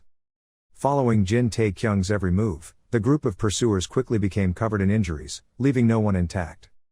At the same time, the system's point addition notification rang endlessly in Jin Taekyung's ears. He was extremely happy, clutching his spear in his hand, preparing to attack the second round. The group of people had not yet had time to breathe. Seeing this, they began to panic extremely. Jin Taekyung took an offensive stance, the sharp tip of his spear pointed straight at the leader. He said coldly, "I will win against you." When the leader heard that, he was furious, he roared and then swung his sharp blade up to slash. The two leaders of both sides began to fight, causing smoke and dust to rise around them. The group of people on Jin Taekyung and Seo Chun's side saw this scene and all stared with wide eyes.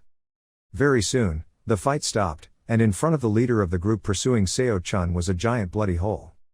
Before falling down and out of breath, he struggled with the last bit of his strength and threatened Jin Taekyung, "My eldest brother will definitely find you." Saying this, he fell face down on the dense snow, falling right at Jin Taekyung's feet. A golden stream of power radiated around him. Jin Taekyung immediately opened his mouth to absorb all this power.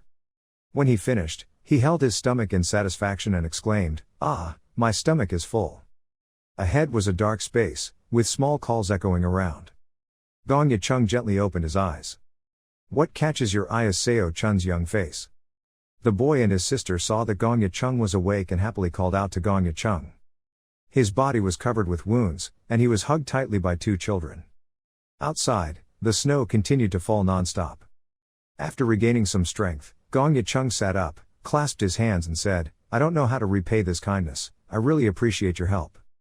Hearing the other person say that, Jin Taekyung quickly waved his hand and said, "No need to be so polite, I'm just doing what I should do." After saying that, he thought to himself, "I'm still planning to finish the damn mission, there." Gong Yicheng bowed his head slightly and said softly, "Not only are you really good at martial arts, you are even extremely humble. Gong Yicheng, have received an extremely valuable lesson. Hearing you say that, Jin Taekyung laughed in response. Ha ha, I was just lucky, what happened? Hearing this question, the three people Gong Yi together with Seo Chun and Seo Yul all sadly bowed their heads. Gong Yicheng recalled the past events and said sadly, about 5 days ago, when the messenger bird sent a notice about the war, the Shuozhou area was already surrounded by them. There were about 100 soldiers hired by the Mountain Hang Sword sect to massacre our villagers and madly burn all our houses. Thanks to the village chief and loyal soldiers, we were able to hold them off, so we were able to get the women and children to escape through a secret passage.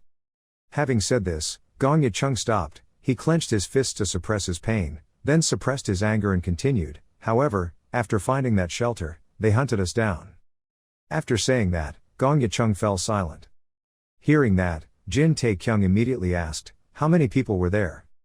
Gong Yicheng thought for a moment and replied, I'm not sure, but according to what I heard from a person sent to monitor them, including Jopal, there are about 30 of them. 30 guys, Jin Taekyung exclaimed, eyes widening. Gong Yicheng nodded and replied, that's right, so we have to escape quickly. He hadn't finished his sentence yet. Jin Taekyung stood up and interrupted eloquently, then let's wait until those damn people to the end here. When Gong Yicheng heard this, he looked at Jin Tae in confusion. White snow covered the forest, the group led by Wei Peng was galloping forward on horseback.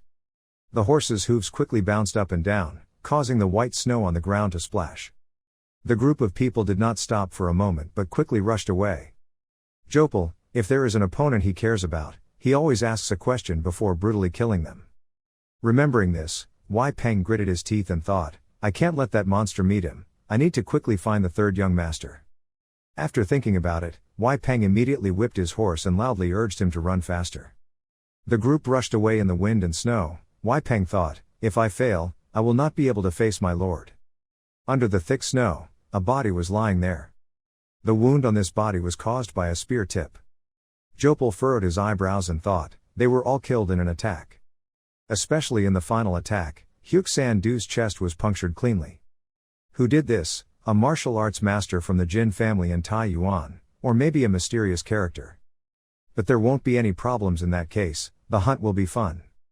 Thinking so, Jopal immediately bent down to examine Hyuk-san Do's body with a large hole in his chest.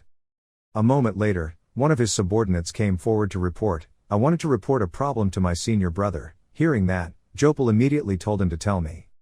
This subordinate had a long scar on his face from his forehead down to his chin. He arranged his words a bit and then said, we discovered a group of 7 or 8 people, and one of them was injured. It seemed they had long left their house and headed towards the mountains, towards Taiyuan. Hearing this information, Jopal nodded with satisfaction and said, good, continue watching. As soon as these words ended, a cold voice suddenly rang out behind Jopal, have you forgotten what the homeowner said? Ordered no. When Jopal heard this, he suddenly stopped in alertness.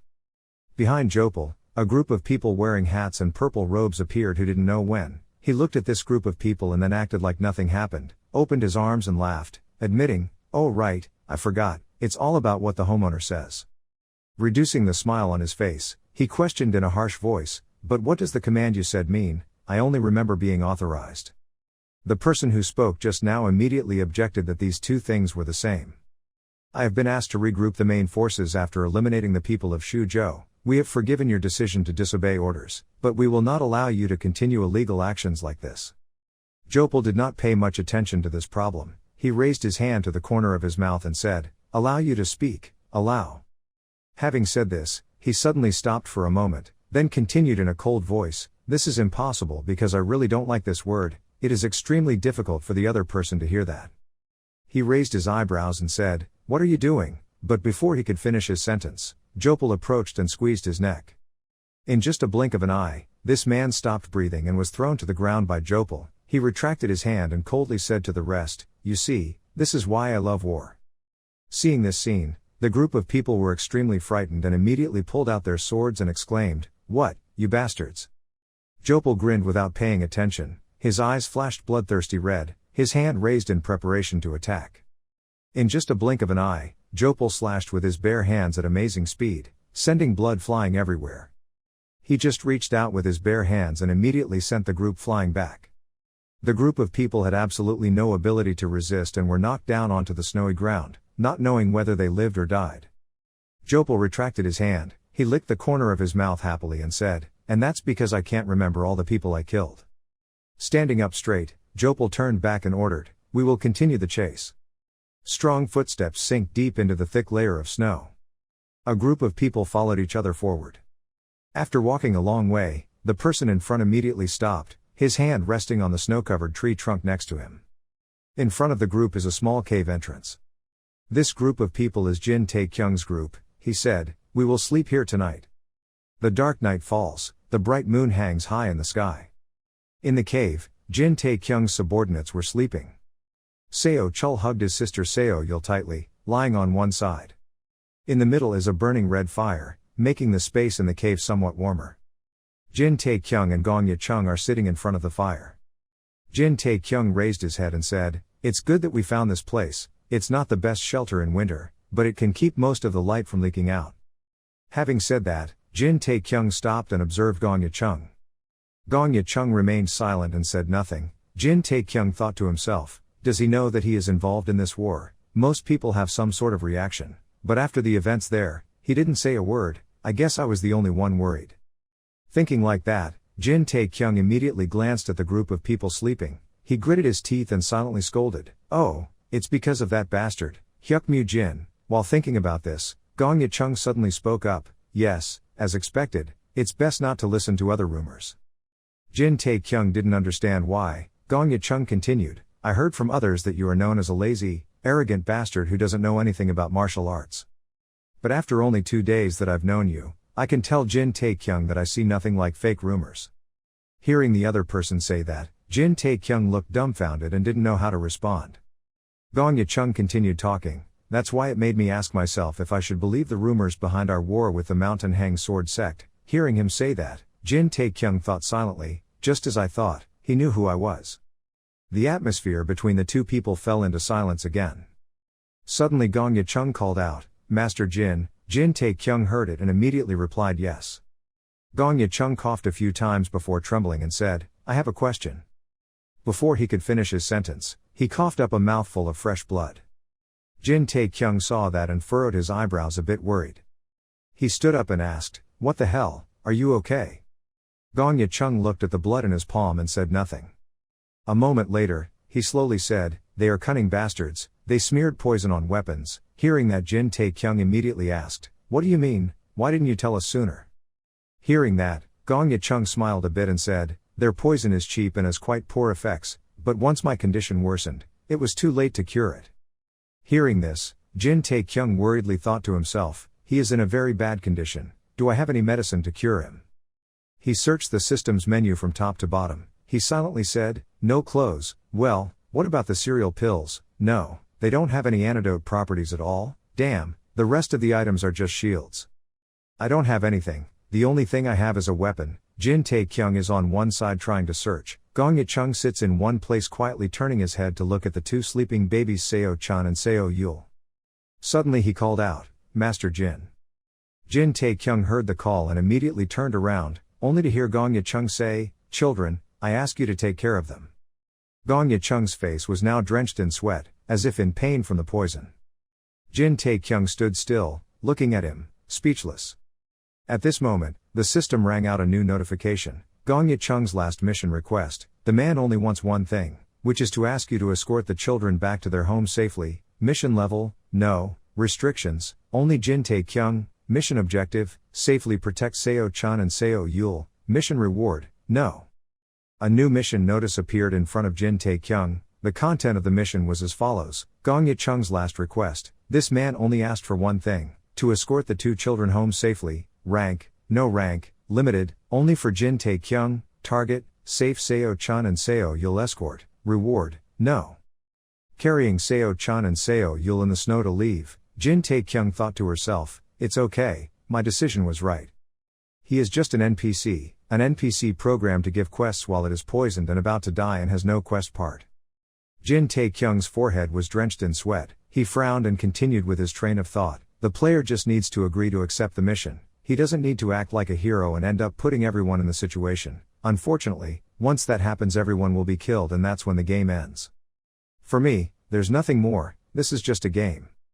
Thinking of this, Jin Tae-kyung observed the people walking next to him. Seeing that even though it was a cold winter, their faces were still sweating profusely, Jin Tae-kyung frowned and mumbled, "But why do I have this uncomfortable feeling? I have a whole family to take care of, not just a graphically created family but a real one too. I can't afford to die here, damn it." While thinking about this, the question rang in Jin Tae-kyung's ear, "Are you leaving Mr. Gong behind?" Jin Tae-kyung heard that and nodded and replied, "Yes, that was the decision he made himself and started to sneak away when we departed." Receiving this answer, Hyuk Mu Jin suddenly shouted angrily, "That's unacceptable." Seeing him scream so loudly, Jin Tae-kyung angrily turned his head and waved his hands and shouted, "Keep your mouth down, this idiot." Hyuk Mu Jin was afraid of being slapped, so he cowered and asked in a low voice, "But why does he do that again?" Jin Tae-kyung exhaled and replied, "He is in a bad state, in the end he will only harm our group." Hearing that, Han Yop immediately spoke up, "But even so, we can't leave him like that." Jin Tae-kyung put his hands on his hips and said leisurely, "Okay, so what do you guys think? Are you planning on carrying him?" Han Yop nodded and said, "Okay, I'll pay him." Hearing what the other person said, Jin Tae-kyung suppressed his anger and breathed out a sigh, then lamented, "Why are these guys like that?" Jin Tae-kyung looked at the two of them, cleared his throat and said, "Are you guys willing to carry an adult in this weather? It'll only last for a while and you'll be exhausted, if that happens. If so, you two will also drag the others down to help and the journey will slow down. Eventually I will have to slow everyone down and the enemy will quickly chase us. We are facing off against many mercenaries led by martial arts masters who have reached the pinnacle of martial arts, so if we have to face each other, do you think we are capable of surviving if all are you all exhausted?" Seo Yul raised her head and said, "Are you stronger than my father?" Hearing the little girl ask that, Jin Tae-kyung immediately asked again, "How is my father?" Seo Yul nodded and said, "Well, my brother said so. He said he was very strong, but my father was also super strong, and because of that," without letting her finish her sentence, Jin Tae-kyung burst out laughing, "Ha ha, looks like Seo Yul misses his father." Hearing that, the little girl immediately turned her head away and pouted, saying, "Seo Yul wanted to see Dad, but Dad didn't want to see Seo Yul. My brother told me to leave us and go out with Mom." The girl's unintentional words made Jin Tae-kyung suddenly stop. He remembered his deceased father in the real world along with his mother and sister. Jin Tae-kyung pursed his lips sadly and said, "Ah, I understand." After saying that, he glanced at Seo Chun who was sweating profusely walking behind. Jin Tae-kyung thought to himself, "It's good if the boy needs someone to carry him. But that boy is truly a stubborn child." Jin Tae-kyung's footsteps sank deeply into the snow. The layer of snow was very thick, making his steps somewhat slow. Jin Tae-kyung suddenly stopped, opened his mouth to complain, "Ah, so annoyed. This damn game." Seo Yul on Jin Tae-kyung's back suddenly opened her eyes wide. The little girl reeled for a moment and then was held in Jo Yum's arms. A strong breeze blew past everyone. Seo Chun realized the problem and turned around to ask, "Where are you going?" The people around were also frightened by the situation that had just happened. Hyuk Mu Jin with his cheeks still swollen stood still in one place, his eyebrows furrowed tightly together. I only saw Han Yop passing by them at a very fast speed and returning to the road he had just passed, leaving a row of dense footprints on the snow. Time passed, and the snow continued to fall non-stop. Soon Han Yop returned. He also carried a man on his back, who was Gong Yachung. Everyone who saw this scene was shocked and extremely surprised. Jin Tae-kyung frowned and asked, "Han Yop, you?" Han Yop was breathing heavily and called out to the commander. Seeing this scene, Jin Tae-kyung cried out like crazy, "Damn it, I really don't understand." After that he tried to suppress the anger in his heart, gritted his teeth and said, "Take my hand." Han Yop heard that and hurriedly appreciate, "Thank you." The moon was now hanging high in the sky. In a dark study room without candles, a man was sitting in a chair. A cold voice rang out, "Why is this happening?" The man sitting on the chair lifted his cup of tea and took a sip and said, quite clearly, "What is your outcome?" At this time, another person appeared in the study room, the same person with the cold voice just now. This person continued to say, "Jopal is a troublemaker who is aggressively doing his own thing, but it doesn't matter." The man sitting on the chair heard that and immediately put down his teacup and said, "Jopal with one word and one move, you know quite a bit about yourself." Hearing that, the other person immediately replied, "That stupid young master is currently being punished by the government. This guy is following us. This was not in our plan, but it has proven that everything will be better than we thought." The man sitting on the chair, hearing this, raised his eyebrows and continued, "The younger brother, who is loved by the lower family head, once he has to witness his own death, he will gradually lose his reason. When that happens, if so, the Shanxi citadel will be submerged in a sea of blood." Hearing that, the other person quickly exclaimed as if he remembered something, "Ah, I almost forgot, it seems like the sect from the lower district will also participate in the battle this time." "The lower district sect, for what reason?" the man sitting on the chair asked. The other person quickly replied, "Their new branch leader has a very good scent, but there is nothing to be afraid of. Once the matter is resolved, we will take care of him." Hearing these words, the man sitting on the chair breathed a sigh of relief, then advised the other person to be careful. "No matter how great heaven is, the moment you let down your guard." The words he had just said suddenly stopped. Behind him 2 cold red eyes appeared from nowhere. Just listening to the other person's cold voice remind him, "You should speak more wisely." Hearing that, the man sitting on the chair immediately said, "It seems I said something wrong, sorry." Hearing that, the other person didn't say anything more. A hazy smoke began to appear around him. At this point, he continued, "So try leaving it here today. If a problem arises, I will come see you again."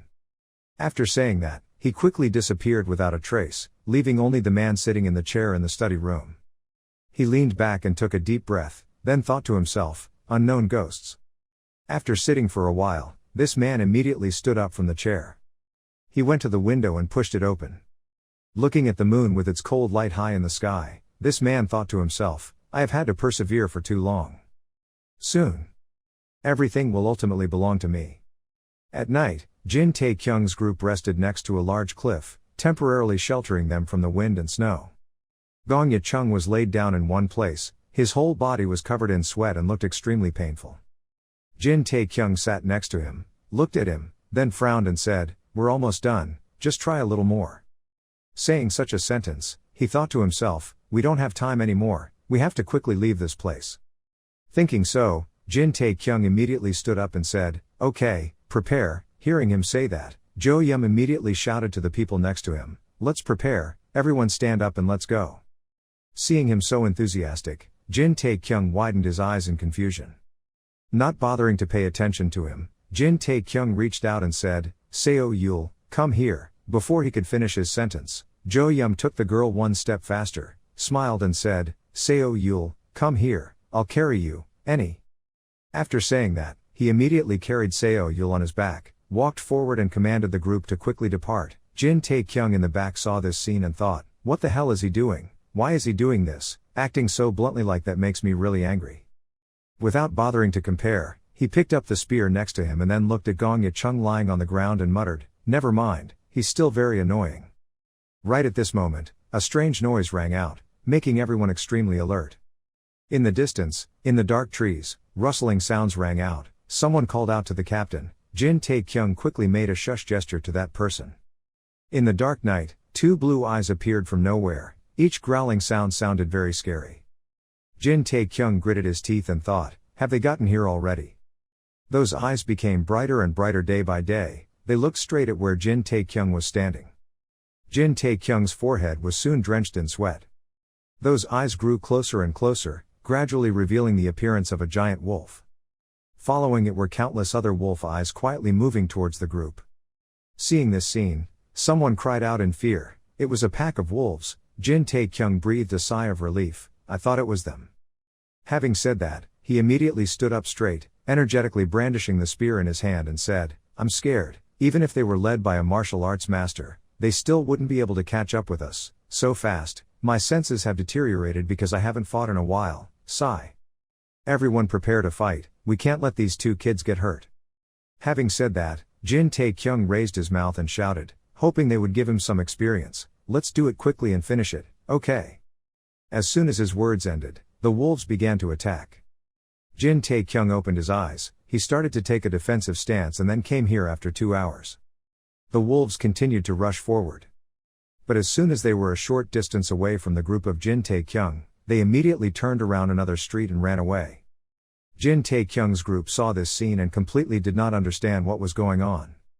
The people behind him were confusingly talking. What was that? Why did they run away? Did they just see something scary? Jin Tae-kyung stood still, his face furrowed and stammering, "Here, to be." After saying these 2 words, he immediately stopped, thinking to himself, No, this is like the ultimate skill in comics where I can scare them or attack them at will just by thinking. I don't understand why I can do it, but if this is a game, then anything is possible. At this moment, the system notification sounded in Jin Taekyung's ears. He smiled and thought, great, I get it, this is definitely a notification that I have unlocked a new skill. When the notification screen appeared, Jin Taekyung frowned and exclaimed, another mission.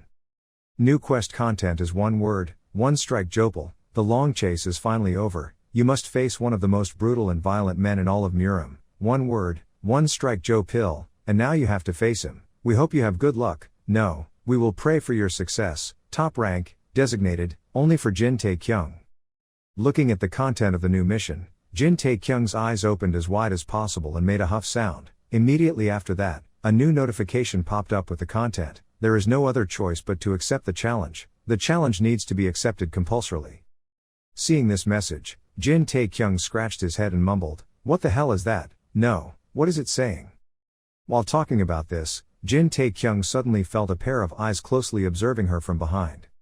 He cautiously turned his head to look back. I saw in the distance a figure holding a sword slowly approaching. Waiting for the other person to step closer, Jin Taekyung trembled and said softly, Jopal. The person who just arrived was Jopal, one word, one blow. Hearing that call, Jopal curled his lips and nodded in response, finally meeting each other. The people behind Jin Taekyung also saw this scene, everyone who took it was extremely scared. Seo Shon stood in a corner, clenching his teeth in anger. Jin Taekyung raised the spear in his hand, looking extremely wary towards Jopal. Jopal stopped to one side, raised his eyebrows and said, nice to meet you. After saying this sentence, a dangerous red aura began to radiate around his body. This aura slowly moved closer to Jin Taekyung. At this moment, his face was drenched in cold sweat. He seemed to realize something, thinking to himself, the wolves, they don't avoid me, they just run away from him.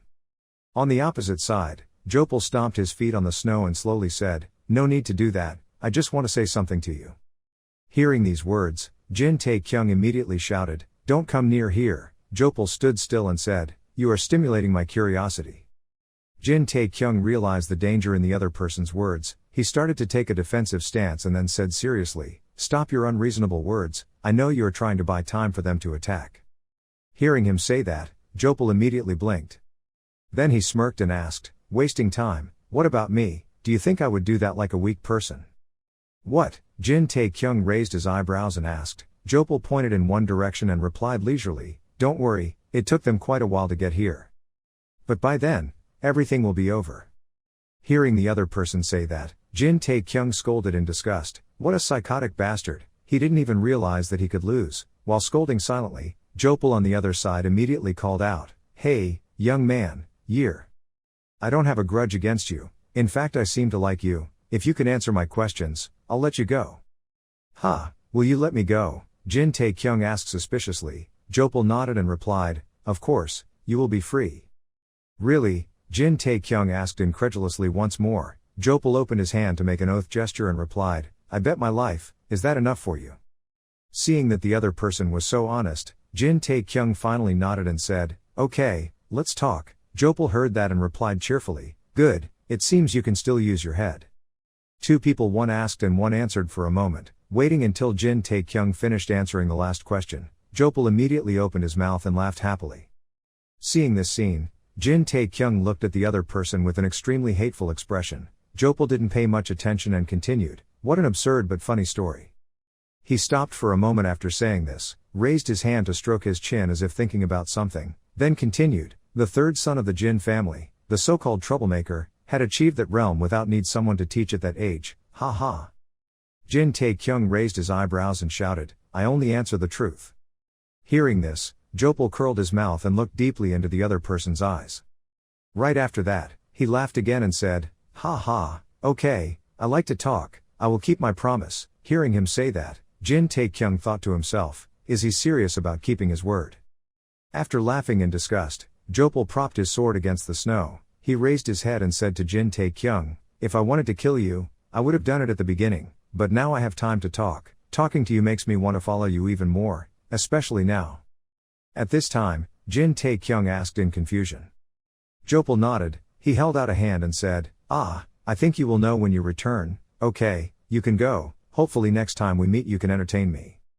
Hearing these words, Jin Tae-kyung pinned his feet under the thick layer of snow. He thought to himself, there is a saying that you can survive even in a tiger's den if you put your mind to it. But who would have thought that Jopal's strange personality would become an escape for them all? Before he says anything, we need to quickly get out of here, Jin Tae-kyung thought, then turned and signaled to the people behind, okay, let's go. The group quickly got up and left. Jopal, standing to one side, suddenly called out, hey, boy. Jin Tae-kyung heard that and stopped a bit. I heard Jopal speak again, not too quickly or too slowly. I think you misunderstood something here. The one allowed to leave here is you, only you. Jopal looked at Jin Tae-kyung and said coldly, just leave those trashes alone. Aren't you going to pay me for 2 days of chasing you? Hearing these words, Jin Tae-kyung frowned and asked again, what? Everyone who was preparing to leave also stopped in fear. Seo Chun carried Seo Yul on his shoulders, looking at Jopal with hatred. Han Yop carrying Gong Yachung was also extremely alert. The image of his mother and younger sister appeared in Jin Tae-kyung's head. At this moment, Jopal stuck out his tongue and flicked his sword, then curled his mouth and said, are you going to deny this? I'm very disappointed. Jin Tae-kyung stood silently in one place, not knowing what he was thinking. A moment later, he turned around and scolded angrily, so stay there and be disappointed, you son of a bitch. Jopal was not angry but burst out laughing a few times. He said, then let me try it. After saying that, Jopal's whole body suddenly rushed towards where Jin Tae-kyung was standing. He waved his hand, the sharp blade flashing in the dark forest. Jin Tae-kyung reacted very quickly, immediately raising his spear to block an attack from his opponent. But Jopal's strength was too great, he was soon sent flying back a long distance. The whole person fell towards the group of people behind him. Seeing that, everyone was extremely worried and quickly asked, leader, are you okay? Jin Tae-kyung clutched the spear in his hand, gritted his teeth, and softly scolded 2 damn words. He looked at his almost broken spear and widened his eyes in exclamation. Even though he blocked his attack, he still suffered such terrible losses. On the opposite side, Jopal put his sword back on his shoulder, smirked and said, I'm quite sad, is this all you have? Jin Tae-kyung was extremely angry. He stood up with his spear, thinking to himself, if I hadn't leveled up before, maybe I could have blocked that attack now. Even when I was still working as a hunter, I have never received such a strong blow. Damn it, I chose the wrong opponent, I might really die here. Jopal carefully observed Jin Tae-kyung's expression for a moment. Then he suddenly let out a breath, frowned and asked, are you scared? Jin Tae-kyung was heartbroken by what he said, his whole body trembled slightly and he rolled his eyes in response. What did you say? Why should I? Before he could finish his sentence, Jopal interrupted, with such a weak heart, how can you live forever in this violent Murim world? TSK, I must help you increase your strength. Hearing these words, Jin Tae-kyung cautiously asked, what? Jopal said coldly, anger will always overcome fear. As soon as these words finished, he waved his hand, sending out 3 or 4 waves of power that rushed straight towards Jin Tae-kyung. Jin Tae-kyung quickly turned his spear to defend, but a beam of power passed through the barrier he created, hitting straight towards the person behind him. Fresh blood began to spray out in all directions. Jin Tae-kyung was caught off guard. He couldn't remember this person's name, so he quickly turned around and called, hey, Hyung. The person who had just been beaten clutched the wound on his neck and stammered, leader, please help. Before he could finish his sentence, another wave of power continued to attack him. This person could not bear it anymore and immediately fell straight to the ground. Jopal stood on the opposite side, raised his eyebrows and said, I chose the guy who looks the weakest in the group, he is the junior you take seriously. Not hearing Jin Tae-kyung's answer, Jopal continued to ask, hey, are you listening to me, brat? Jin Tae-kyung didn't bother to pay attention to him, he stood still, his face gloomy. Think, what is his name? His name. There's no reason for me to remember the names of some NPCs. Then why am I trying to find it now? Thinking like that, Jin Tae-kyung quickly summoned a seed pill. He stuffed the pill into his mouth and quickly chewed and swallowed, feeling extremely uncomfortable and muttering, why should I waste time being angry? As soon as the medicine was swallowed, the system notification rang in Jin Tae-kyung's ears, you have used an extraordinary medicine, within 1 hour, all your stats will increase by 2. Joe Pill stood opposite and smirked and said, see, what did I say? As soon as he finished these words, Jin Tae-kyung's spear rushed forward to attack. Jopal dodged left and right to avoid Jin Tae-kyung's attack. Suddenly, a sharp spear rushed towards his head. Joe Pil reacted very quickly, immediately swinging his sword to knock away Jin Taekyung's spear. Jin Taekyung quickly turned around and took a defensive stance. Jopal looked at him and then silently assessed that his skills had actually reached this level when he was only in his early 20s. He must have had a natural talent for intuition as well as fighting instincts. Thinking about this, Jin Taekyung continued to attack in the second phase. The sharp spear tip that he sent out approached Jopal. He thought, the Jin family and Tai Win, I found a pretty interesting bastard. As expected, Hyuk Sandu, who didn't have any basic foundation, was killed without a yawn. Jopal was deep in thought until Jin Taekyung's spear rushed in front of him. A rumbling sound rang out. Jin Taekyung retracted his spear and stepped back. He knelt down on one knee in a defensive stance, thinking in his heart, Mom, surely he can no longer maintain his reason, or has he suddenly gone crazy? His actions were even more comprehensive and powerful than before. But why can't I find his loophole? What should I do? While thinking about this, Jin Taekyung suddenly opened his eyes wide. Just seeing Jopal holding a sword rushing towards him, he thought, stop, don't come near me anymore, get out of here. As soon as this thought ended, Jin Taekyung was sent flying back by Jopal. Seeing the other person continue to approach, Jin Taekyung lightly scolded, I told you not to come here, this pig-brained guy. At this time, on the opposite side, Ma Hiem Yo and Han Yop slowly walked up. The two of them gently signaled, don't worry, leader, we will cover you. Being in this situation, Jin Taekyung remembered the title of victory. In a one-on-one battle, all the stats related to the battle would be increased by 10. Without crying, he thought to himself, my victory title will disappear, you bastard, I can barely keep the effects from this title. Jopal was now very close. Jin Taekyung tried to raise the tip of his spear to distance himself from the opponent. He silently scolded, Mother, there is no other way, we need to restrain his aggression as much as possible, before his title disappeared. At this moment, Jopal swung his sword up and down. The sound of weapons colliding with each other was extremely terrifying. Jin Taekyung raised his spear and concentrated his strength to support. His whole body began to tremble. Behind him, Ma Hiem Yo and Han Yop also jumped up to attack. The swords of the two of them were only a small distance away from Joe Pil's back. At this moment, Jopal seemed to realize something. He turned his head and looked back, his eyes glowing dangerously red. Jopal waved his hand, eyes blazing, and shouted loudly, this annoying guy. He turned around, immediately brushing away two people, Han Yop and Ma Hiem Yo. Jopal's hand seemed to turn into hard steel, cutting the swords of the other two people. Looking at this scene, both Han Yop and Ma Hiem Yo widened their eyes in horror and exclaimed, what the hell, with just two hands, no way. Jopal was still angry, his hand spread out, a stream of power erupted in the middle of his palm. His other hand held the sword and slashed hard at Jin Taekyung. This was a new beginning. Jopal skillfully used his two hands to attack front and back. Jin Taekyung stepped back a little, he spoke softly, the knife pierced the heavens. Following his words, the sharp spear blade quickly rushed towards Jopal's head.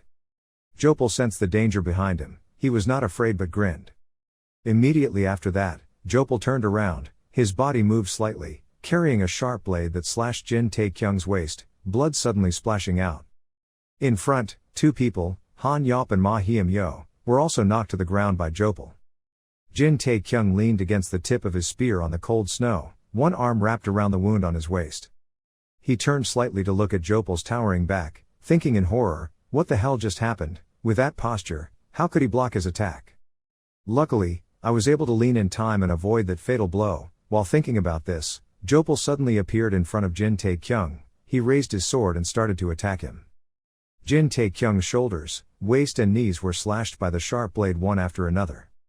Suddenly, fresh blood gushed out from his body, leaving no part of his body intact. Taking the sword back, Jopal smirked and said, still refusing to put the sword down. Jin Taekyung looked at his injured body, bowed his head slightly and cursed softly.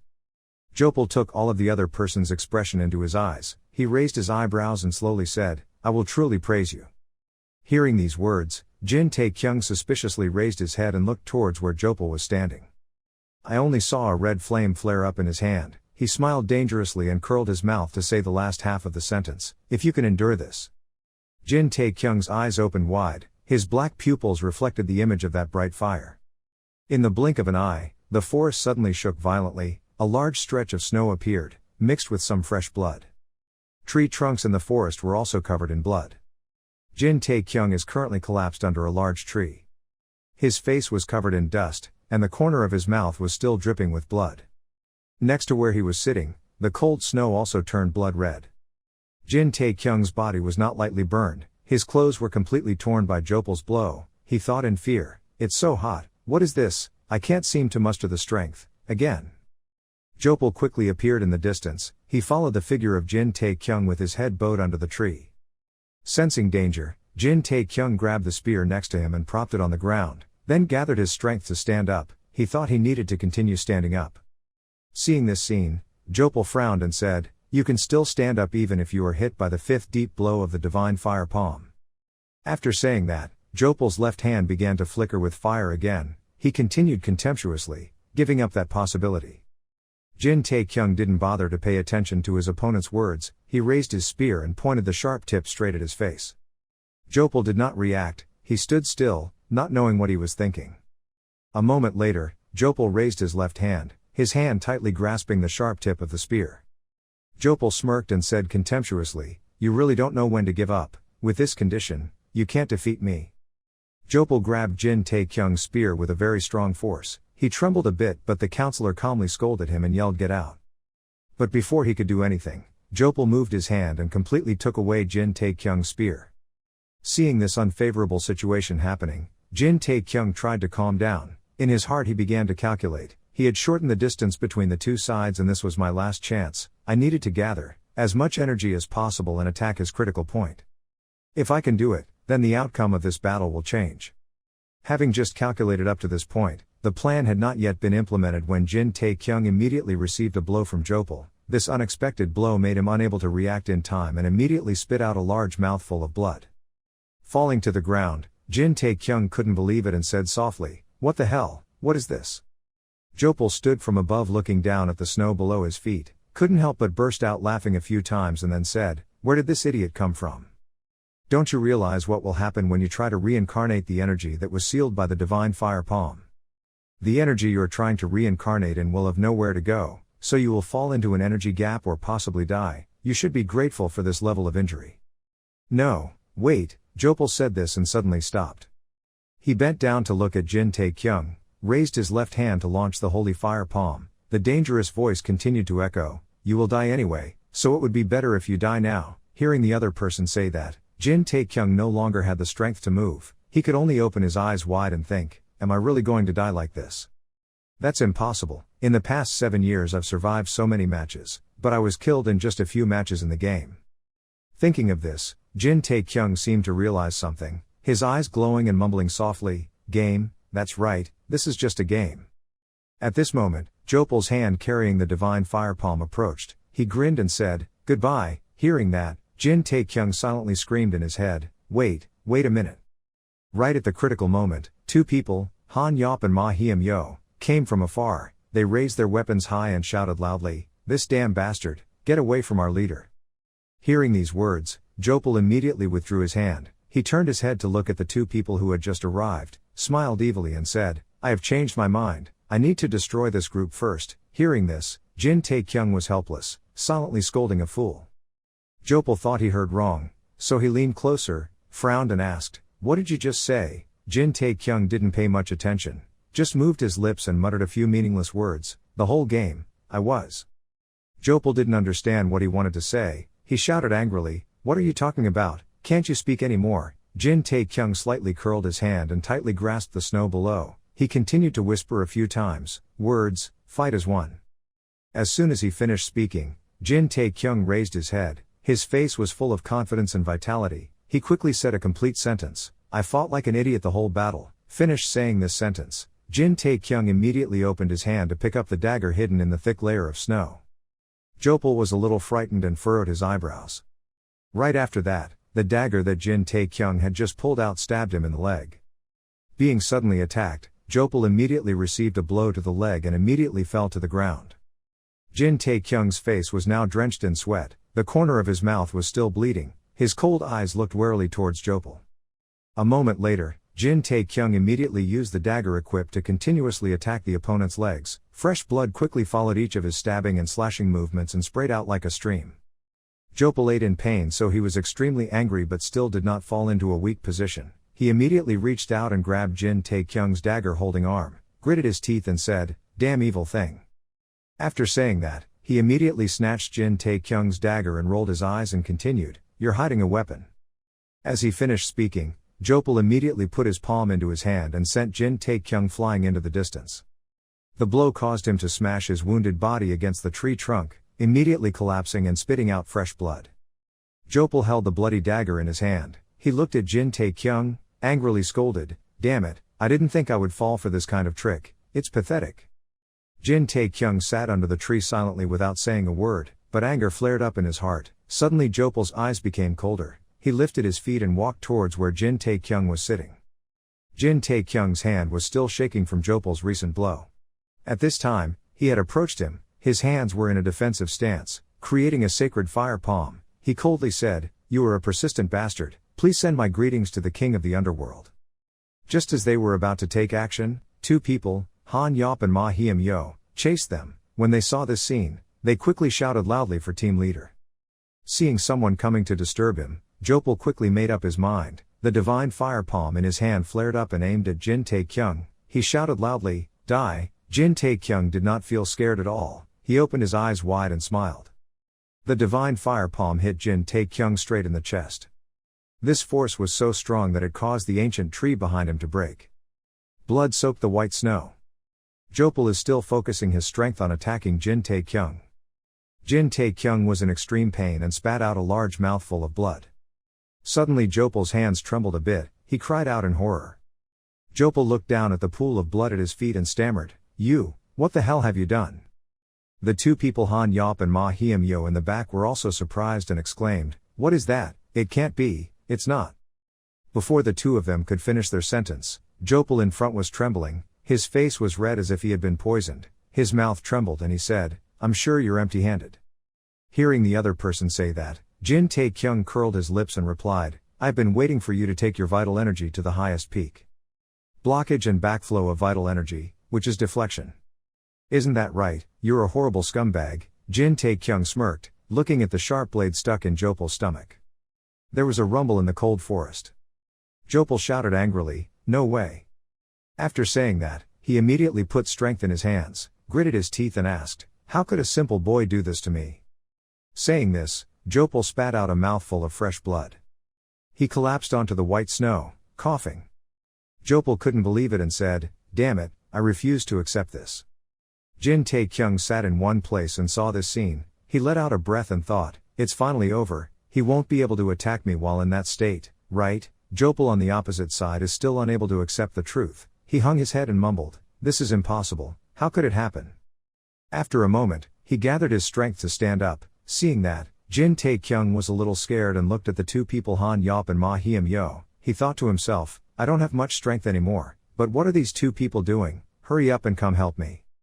Jopal had already stood up straight. A thick black aura was pouring out around his body. He gritted his teeth and said, "I am Jopal. I am the 19th successor of the god of victory of fire. One word, one strike Jopal, it means I will never lose to someone like you."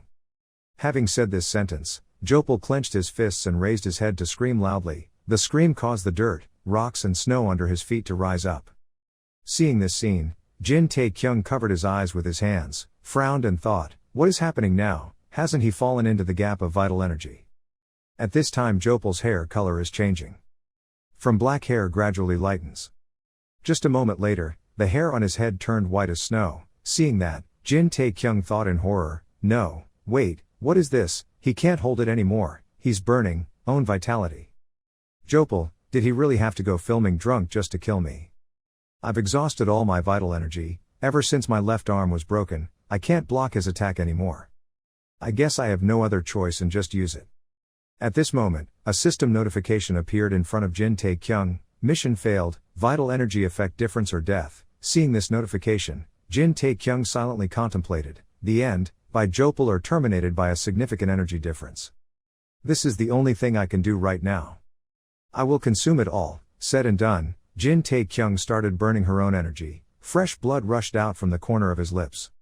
A moment later, Jin Taekyung's whole body was lifted high, a source of golden energy shining on his body. Seeing this scene, Jin Tae-kyung frowned and thought, I am filled with this power. While thinking about this, on the opposite side, Jopal suddenly called out to Jin Tae-kyung.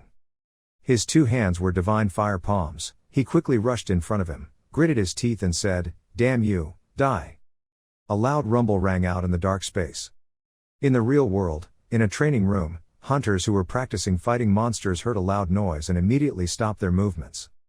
On the ground, countless pieces of debris appeared. The coach saw this and asked in confusion, What happened? Who did it? Me, someone responded loudly.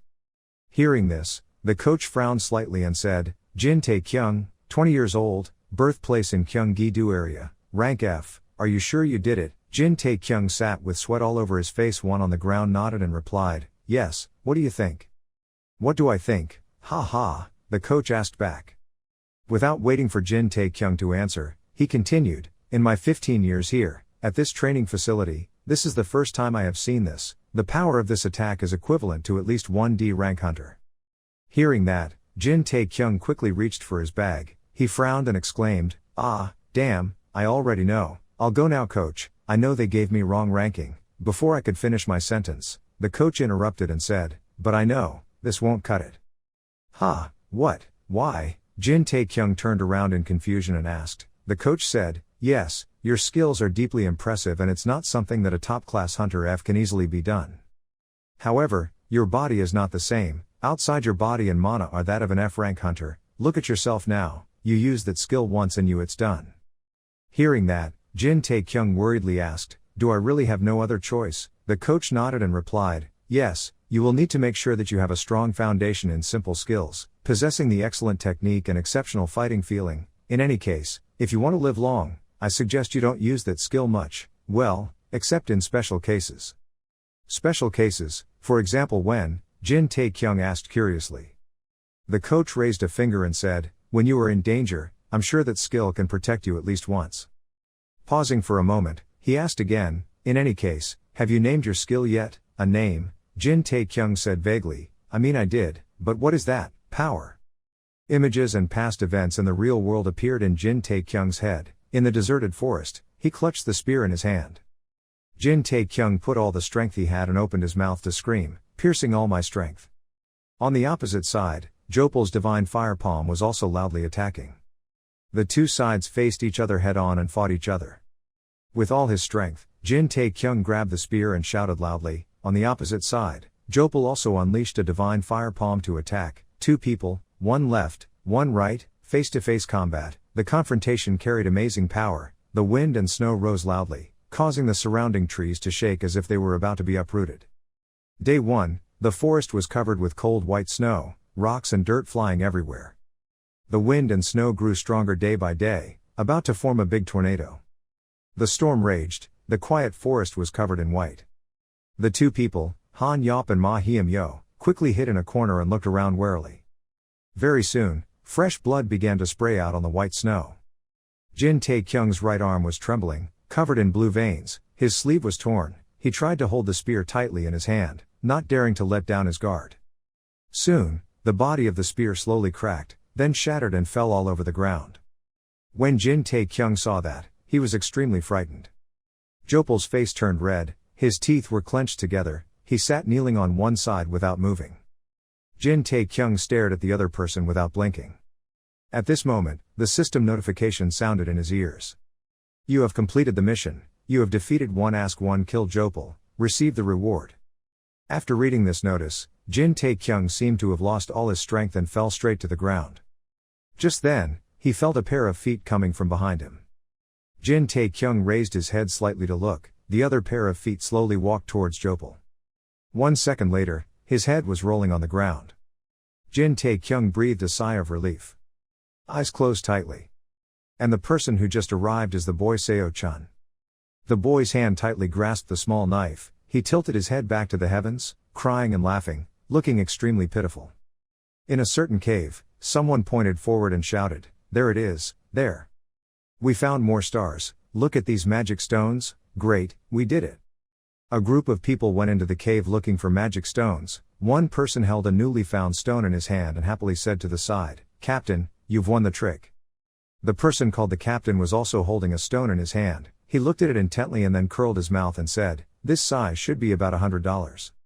Hearing that, Jin Tae-kyung walking behind with modern clothes also happily exclaimed, "Wow, really, so how much will all this cost?" After saying that, he tilted his neck and looked up, his eyes filled with tears and thought, Ha-yun, we can finally move to a safer district. Thinking about this, the girl next to Jin Tae-kyung suddenly called out, Vice Captain. Is it normal to find this many magic stones? After asking for a while, there was still no answer. The girl called out to the deputy captain again. Jin Tae-kyung still didn't know anything. He was immersed in his happy thoughts. With this stone coin, I will get about $200, and if I sell some equipment, I'll make another $500, plus a bonus. A man next to the girl saw Jin Tae-kyung just standing there smiling stupidly, so he leaned closer and asked softly, "Is this your first time going on a raid?" The girl heard that and immediately turned around and nodded and replied, "Ah, yes."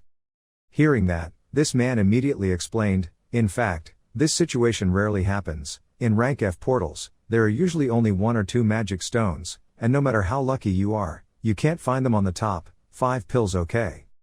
Not to mention we haven't finished this level yet." He was talking about this when the captain suddenly turned around and asked, "How far have we gone?" "It's almost the end of the road," someone said. "If we go to the right we will probably see a boss monster." Hearing this, the captain frowned and thought. Jin Tae-kyung seemed quite interested, so he picked up his spear and shouted, "Hurry up and destroy that monster." Having said that, he still did not forget to turn back and ask a member of the group if all magic stones had been banned. "Captain," seeing this scene, I quickly stopped and said, "Wait." He stroked his chin and frowned, saying, "Let's think again first." Hearing that, Jin Tae-kyung was confused and asked, "I mean, the school team, what else is there to think about?" The team leader shook his head and said, "No, that's what's suspicious. The monsters we encountered were all regular goblins. It was puzzling that there were so many magic stones. It's all very strange." "Why is it strange?" Jin Tae-kyung asked, leaning his spear on the ground. Right after that, he spread his arms out very confidently and said, "I think you're the strange one for planning to skip such a great battle. The members also want to complete it." The captain heard that and said, "I understand how you feel, but we have earned enough rocks. Feel satisfied and get out of here quickly." Heard him say that, Jin Tae-kyung and the rest all shook their heads in protest. Jin Tae-kyung clenched his fist and raised it high and shouted loudly, "The majority beats the minority, okay no." Seeing the group of people so determined, he sighed and said helplessly, "Okay, but remember to be fully equipped." Receiving the captain's approval, Jin Tae-kyung and everyone were happy. Their sparkling eyes obediently answered yes.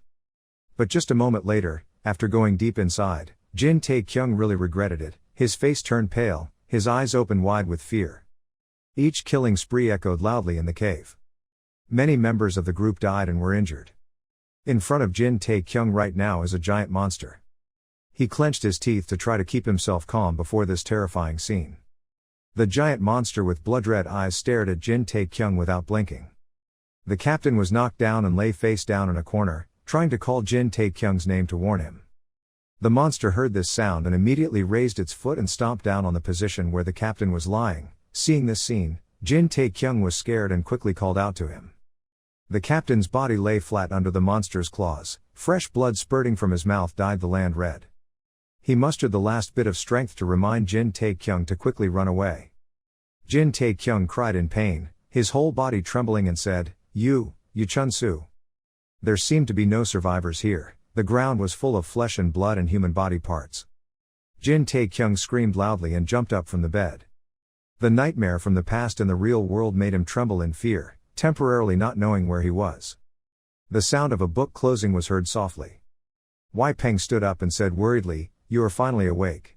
Outside the upstairs floor is covered by a mist."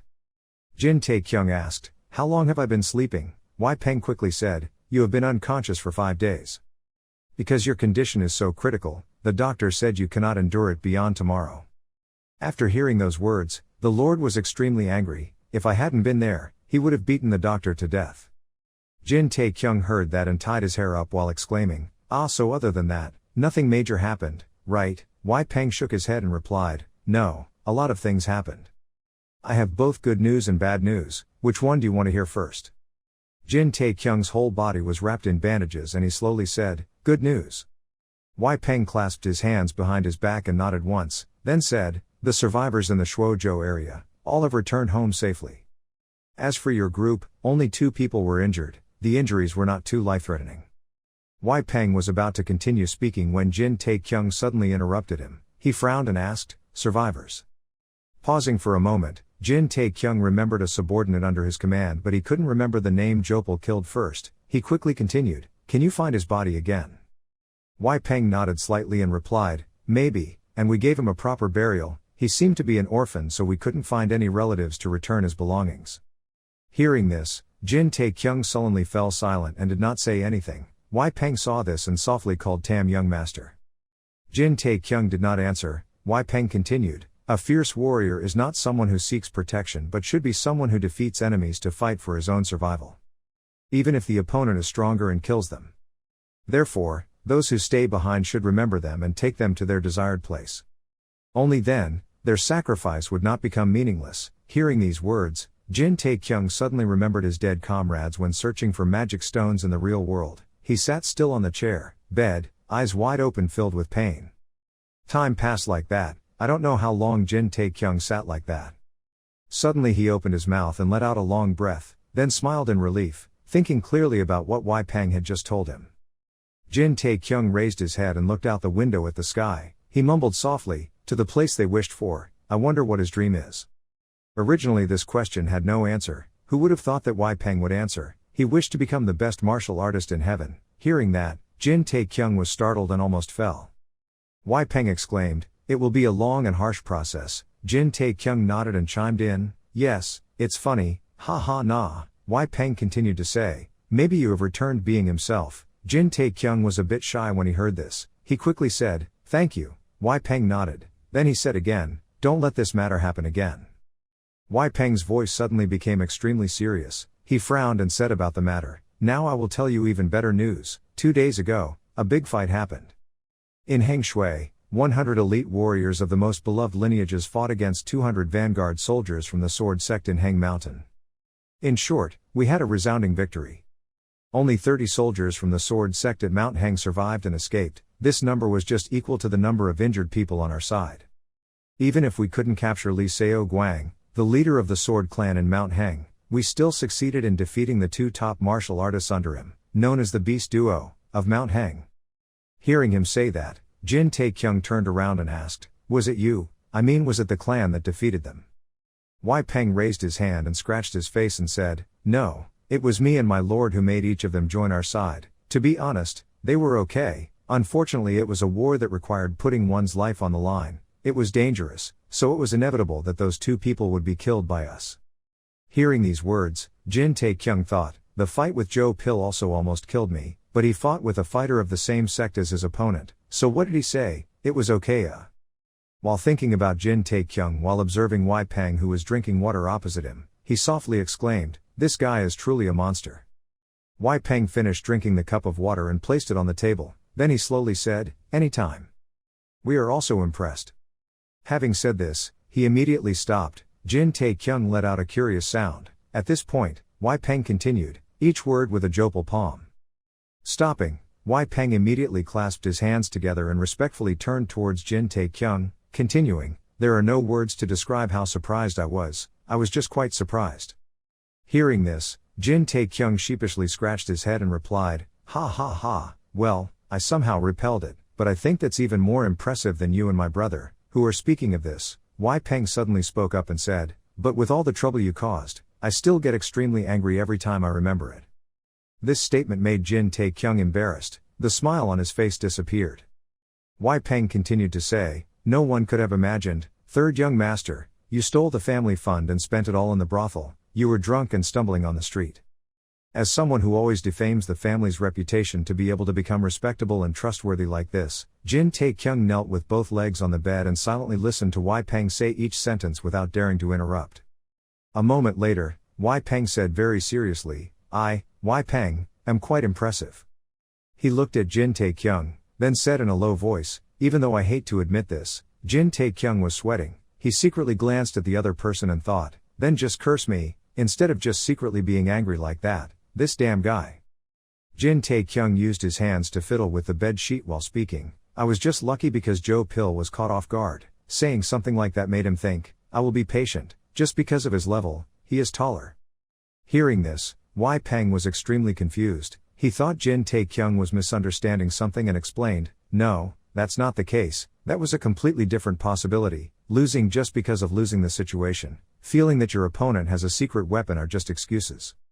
If all that was needed to defeat the infamous Joe Pill, then the nickname Every Word Every Stroke would not be given to him, and that is also the reason only the strongest can survive in this world, Murim world." As if understanding something, Jin Taekyung happily shouted, "Does that mean I'm stronger than Joe Pill?" Wei Peng frowned, confused and said, "What the hell are you talking about? It's obvious that Joe Pill is stronger than you. Do you think martial artists at the top level are just a joke? You are only strong enough to defeat Joe Pill with sneaky tricks." Looking at the opponent sitting on the chair talking loudly Western, Jin Taekyung hates and silently scolds, "Stop humiliating me, you damn guy." The two of them continued on without talking for a while, and finally Wei Peng said, "Anyway, the important thing is that the sword sect in Hang Mountain has received a heavy loss from this incident."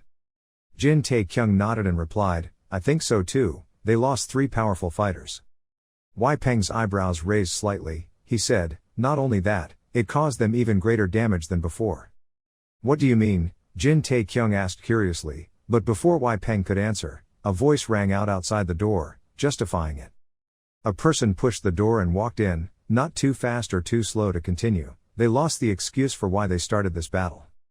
When the third young master of the Jin family in Taiyuan was strong enough not to rely on cheap tricks like poison, as soon as he saw the person coming, Wei Peng immediately stood up and respectfully said, "Respectfully, my lord." The person who just arrived was Jin Wei Kyung. His eyes were watery. He cried out in pain, sure enough, I'm here." As soon as he saw clearly who was coming, Jin Taekyung showed an extremely hateful face. Jin Wei Kyung quickly spread his arms and rushed towards the bed, happily shouting, "My younger brother." Jin Taekyung was extremely scared. He turned around in panic and shouted, "Get away from me." But there was no time left. Jin Wei Kyung quickly hugged her younger brother and didn't let go. Tears and snot smeared all over her face. Seeing this scene, Jin Taekyung shouted in panic, "Oh, I'm the patient, is the patient."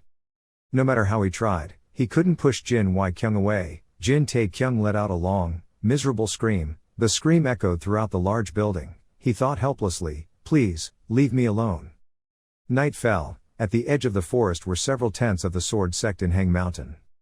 Inside a tent, a painful sound rang out, and after the blow, a person fell straight to the ground. Li Seo Guang angrily roared, "Even if you are my son, you will be punished for causing this failure. Get out of my sight." The person who had just been beaten immediately stood up, bowed his head, clasped his hands and said, "Yes, father." Still not calmed down, Li Seo Guang shouted loudly, "Everyone listen carefully. Just because of this battle, I lost 200 soldiers and 2 elite martial artists, the beast duo of Mount Heng. This failure happened because I was overconfident and lost my vigilance." Layers of blood-soaked bandages were removed from Jin Taekyung's body. Seeing the medicine and seeing his wound, he opened his eyes wide in surprise and exclaimed, "Oh my God, this is really new. During the 10 years I've worked at the infirmary, this is the first time I've witnessed something strange like this." Jin Taekyung didn't say anything. He opened his hand and looked at it, then thought to himself, "Even though I've leveled up, I still haven't fully recovered. It's good, if you fully recover, it will be difficult to avoid everyone's suspicions." While thinking about this, the doctor standing opposite suddenly pointed and rolled his eyes and continued, "Even if the effects of 100-year-old ginseng are considered super product, but this recovery is too fast." 100-year-old ginseng, Jin Taekyung mumbled, 100-year-old ginseng. What does that have to do with me, this old man? Seeing Jin Taekyung somber and not saying anything, the doctor quickly covered his mouth and exclaimed, "Ah, I forgot you lost your memory." He slightly lowered his head and said in a low voice, "The story was that, nearly a year ago, there was a time when the medicine warehouse was completely wiped out." Hearing this, Jin Taekyung thought, "Ah, the bastard who did that was me." At this time, the doctor continued, "The head physician was very angry. Even if he had money, finding 100-year-old ginseng was not an easy task. But you used a heart medicine that can instantly increase your energy by 20 years. Hearing the doctor say that, Jin Taekyung thought in horror, "Increased your energy by 20 years. Remembering a scene that happened in the snowy forest, he muttered, "So that was it." Not daring to think any more, Jin Taekyung held his head and tilted his neck to groan, "Ah, my precious 100-year-old ginseng, I can't believe I ate it without realizing how precious it was. Ah, I'm so mad, I don't even know how precious it is, but it's the only thing I can do in that situation. Seeing Jin Tae-kyung struggling on the bed like he was possessed, the doctor was a little scared and trembling, looked at him trembling. A moment later he announced, "You're almost completely recovered, so there shouldn't be any more problems, I'm going to." Jin Tae-kyung still didn't pay attention to him. He screamed in frustration, "Heart, what a waste, what a waste." Waiting for the doctor to leave, Jin Tae-kyung immediately checked his stats on the system. From start to finish, his eyes suddenly glowed in surprise. Jin Tae-kyung couldn't believe it and exclaimed, "I increased 30 levels at once. Not only did I increase quite a bit in reputation but also in energy. So I really defeated that high-level fighter Joe Pill, I'm truly excellent." Suddenly, Jin Tae-kyung felt sad again. He rubbed his nose and sighed softly, remembering the time when only robbers scared him. He has really grown up, Jin Tae-kyung. "And also, I have a new skill, a punch." The content of the one punch skill is as follows: Ultimate rank, Field, Mastery 2, Limit, only applies to Jin Tae-kyung. Effect, absorbs stamina and energy to create a strong punch. Strong, the stronger the attack, the more exhausted you will be. You can adjust the amount of stamina and energy absorbed. Reading through the content on the notice board, Jin Tae-kyung thought to himself, "It's only called a punch but it's quite similar to the skill that penetrates my mind. But the important thing is, in the real world I'm an F-level hunter, so using this skill used to be my limit, but now I'm in the body of a level 30 warrior and I can use this skill once, right?" Jin Tae-kyung quickly left the infirmary. On the main road, he walked and thought, was it because he was in a game, or was it really just a skill he could use many times? Thinking about it, here, Jin Tae-kyung's ear suddenly rang out a soft conversation. "I heard that it was the person who killed Joe Pill." He raised his head slightly, only to see people on the street looking at him and whispering loudly. The content of these sentences is almost all of surprise and admiration. It only took him a day. "I heard that he carried a group of hundreds of people, listening here." A fat man chubby walked up to Jin Tae-kyung. He bowed slightly and respectfully greeted, "Good morning, Mr. Jin." Jin Tae-kyung suddenly remembered what Jin Y-kyung had told her after waking up. There were rumors that she had brought an army of soldiers to defeat Joe Pill and hundreds of his people, and that she was the one as the hero who saved the lives of a group of people in the Shuozuo area. Remembering these words, Jin Tae-kyung felt a bit shy. He scratched his head and greeted the people around him. In his heart he thought, "I completely forgot about that. The rumors spread faster than I thought. Yes, it's quite embarrassing. Even so, this isn't necessarily a bad feeling. Who knows when I'll have an opportunity like this again. Thanks to this, my reputation has increased dramatically." I mean, it's actually thanks to Jin Y-kyung too. He wanted to prove to everyone that the rumors were true. It was so embarrassing, I just wanted to hide deep in the forest. Looking at the people coming to ask questions about him, Jin Tae-kyung felt extremely relieved. He breathed out a long breath, for the first time seeing that life here was quite interesting. He thought, this is why the game is so crazy. I have started to enjoy the life of Jin Tae-kyung in Murim game. Going a little further, Jin Tae-kyung suddenly stopped. His face grimaced. He softly muttered, "It's time to leave this place." Jin Tae-kyung suddenly remembered the mission in the game. It was limited only for him, with the goal of reaching the first rank, reaching level 30, reaching 500 reputation and hunting for rewards, 2 of which were the goal had been completed. Jin Tae-kyung silently calculated, he only needed to meet 2 more conditions to be able to escape. Since my reputation is automatically increasing because more people know about the rumors, I just need to wait. The problem is my rank. I was planning on using the energy from the 100-year-old ginseng to realize the difference between level 1 and level 2, but I lost that chance, so I really have nothing else to do. In a case like this, I have no choice but to find someone to answer this problem for me. While thinking endlessly, Jin Tae-kyung's feet brought Jin Tae-kyung to the front of his house. He stood outside and looked up, thinking to himself, asking is the best thing to do when you lack understanding.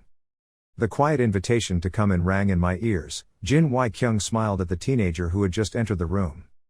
Jin Tae-kyung clasped his hands and said a greeting. Jin Y-kyung waved his hands and said while turning over the report, "I received news from the military district. It seems that the sword sect in Hang Mountain is preparing to recruit more people, soldiers too."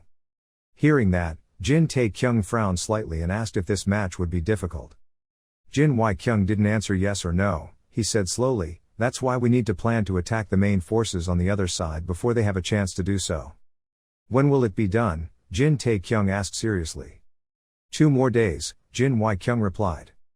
After saying this, the atmosphere in the room suddenly fell silent. Jin Tae-kyung noticed that next to his brother was a towering stack of books.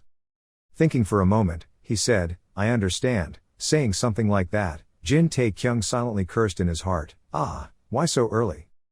Jin Wai-kyung seemed very satisfied with his brother's answer. He smiled and said, fortunately, the important family with whom I have always maintained relations has decided to help us with the 5 gates in Shan 11. I hope you can contribute and protect the rear.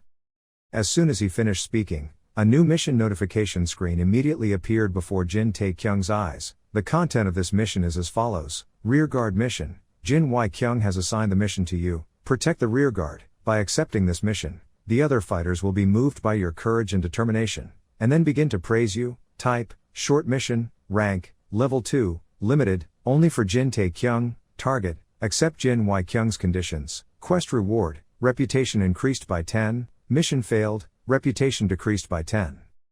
Jin Tae-kyung's eyes were glued to the number 10 on the screen. He was extremely urgent, hurriedly said, I will do it, I accept the order. Saying such a sentence, Jin Tae-kyung thought to himself, meaning I'm not sure if I'll stay here until then or not. While thinking about random things, Jin Wai-kyung said gently, thank you, I'm glad that I can rely on you. With your presence, it will certainly increase the morale of our troops. Hearing that, Jin Tae-kyung immediately hummed and looked at Jin Wai-kyung, who was writing something on paper. Jin Tae-kyung scratched his face and cautiously said, I have a few questions. Hearing my brother say that, Jin Wai-kyung immediately stopped writing. He raised his head and said, go ahead. Jin Tae-kyung arranged his words for a moment and then said, you see, I'm still on the 2nd level and... Before he could finish his sentence, Jin Wai-kyung interrupted in doubt, are you on the 2nd level? That's right, Jin Tae-kyung replied, that's why I wonder if you know what I need to do to upgrade my rank. Before he could finish his sentence, Jin Wai-kyung interrupted once again. He smiled fully, proudly say, you are the highest level. Jin Tae-kyung didn't understand. He repeated again, I'm only level 2. Jin Wai-kyung waved his hand and said, no, you are the highest level, no need to say, you are a first-class warrior, having defeated even the high-ranking guy. Seeing that the opponent didn't seem to understand what he meant, Jin Tae-kyung frantically exclaimed, no, I'm pretty sure I'm only at level 2. Jin Wai-kyung asked suspiciously, who said that to you? Hearing this question, Jin Tae-kyung scolded softly, damn, I'm so frustrated, I can't even let him see the system status. Muttering a few words like that, he then raised his hand and scratched his head, stuttering and replying, no one told me that, it's hard to explain, but I still think I'm only at level 2. Jin Wai-kyung's eyebrows frowned slightly. He continued to ask the question, so you think you are a level 2 warrior? Yes, Jin Tae-kyung bowed his head and said. Hearing that, Jin Wai-kyung immediately said, that's easy. As soon as this sentence was said, Jin Tae-kyung's eyes glowed. He excitedly exclaimed, really? Jin Wai-kyung didn't answer but stood up from the chair and walked out.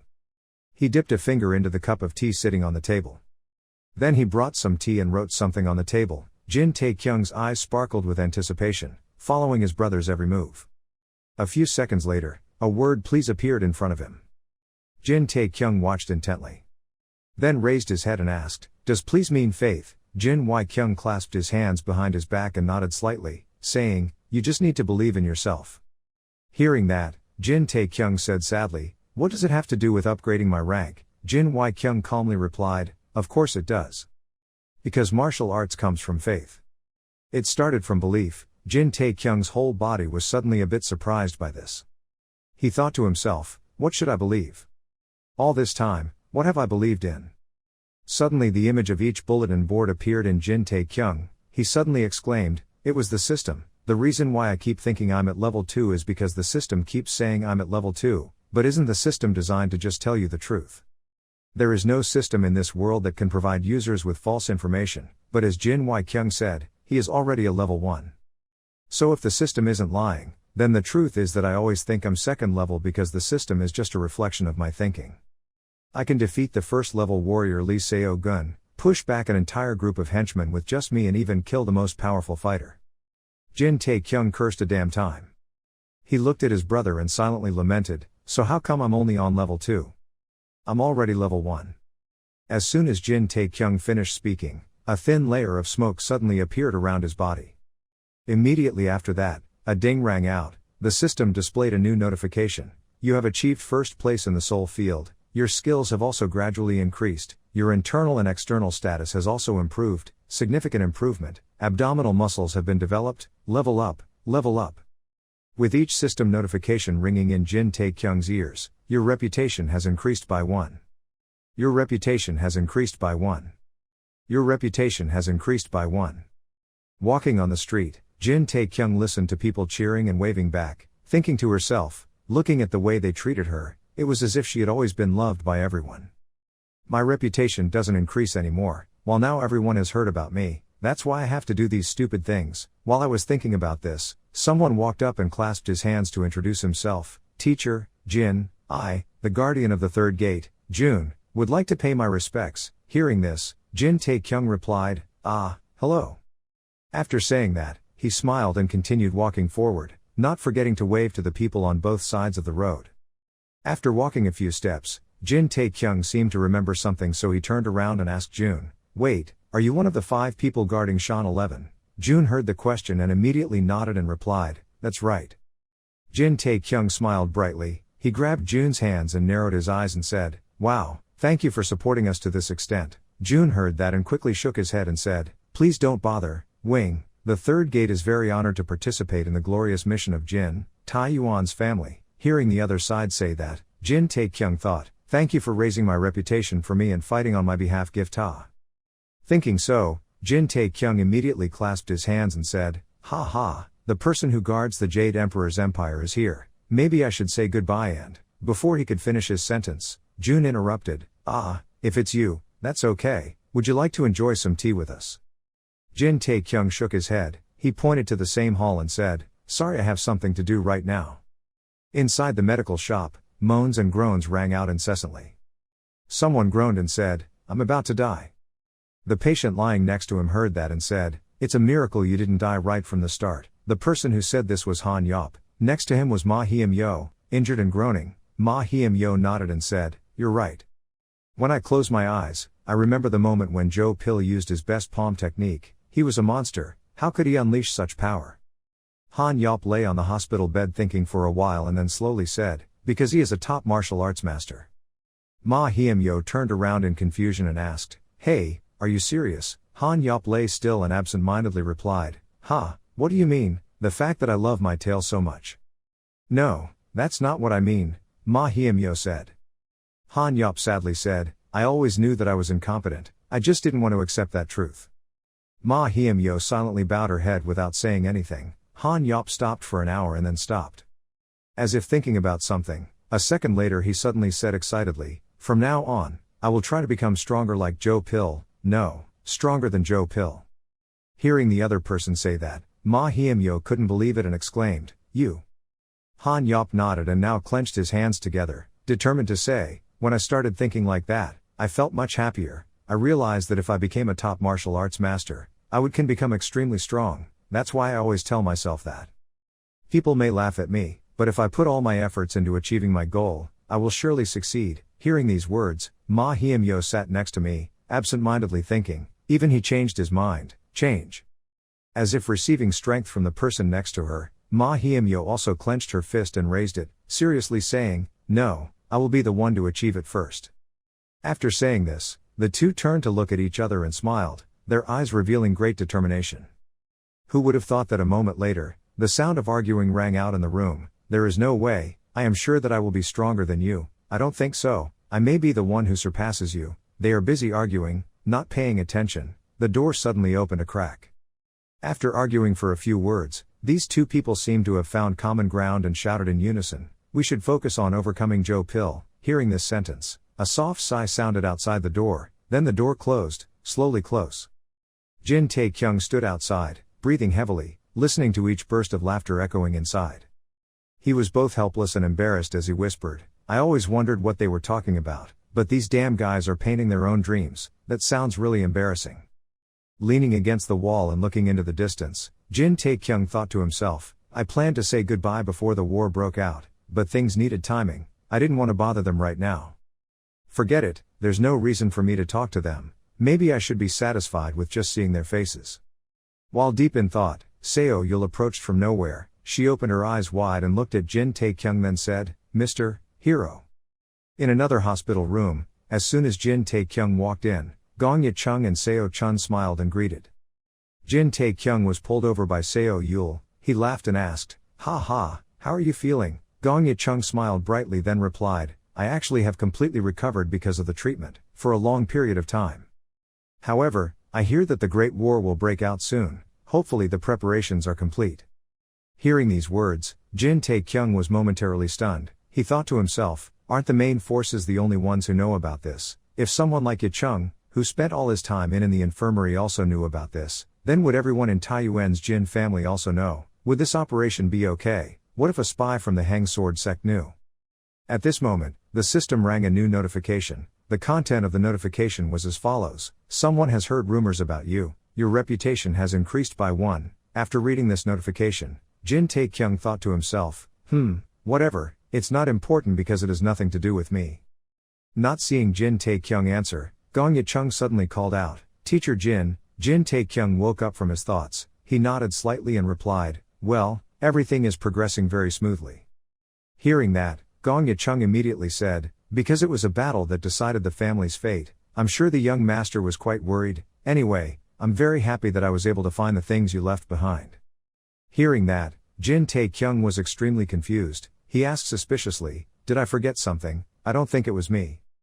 Before he could finish his sentence, Seo-chan brought a yellow bag in front of Jin Taekyung. Gong Yicheng explained, "Because he was unconscious, these were the things he couldn't take back. It was best to return them. What doesn't belong to me? Please open it when you have a chance, if possible, avoid suspicious eyes," Gong Yicheng gently reminded. Hearing that, Jin Taekyung thought to himself, "What is this? Is it something important?" After asking a bit, Jin Taekyung took his bag and went back home. Entering his room, he quickly opened the bag. When he saw what was inside, he was extremely surprised and exclaimed, "Damn, this is so crazy." After saying this sentence, new notifications continuously appeared in front of Jin Taekyung. This was the notification of a new item belonging to the Sacred Fire category, a martial arts scroll type, transcendent level with restrictions only for the possessor of the Sacred Flame, one of the secret teachings belonging to the Flame Burning clan, moves using the power of fire and heat. This item has the effect of being able to learn the Sacred Flame.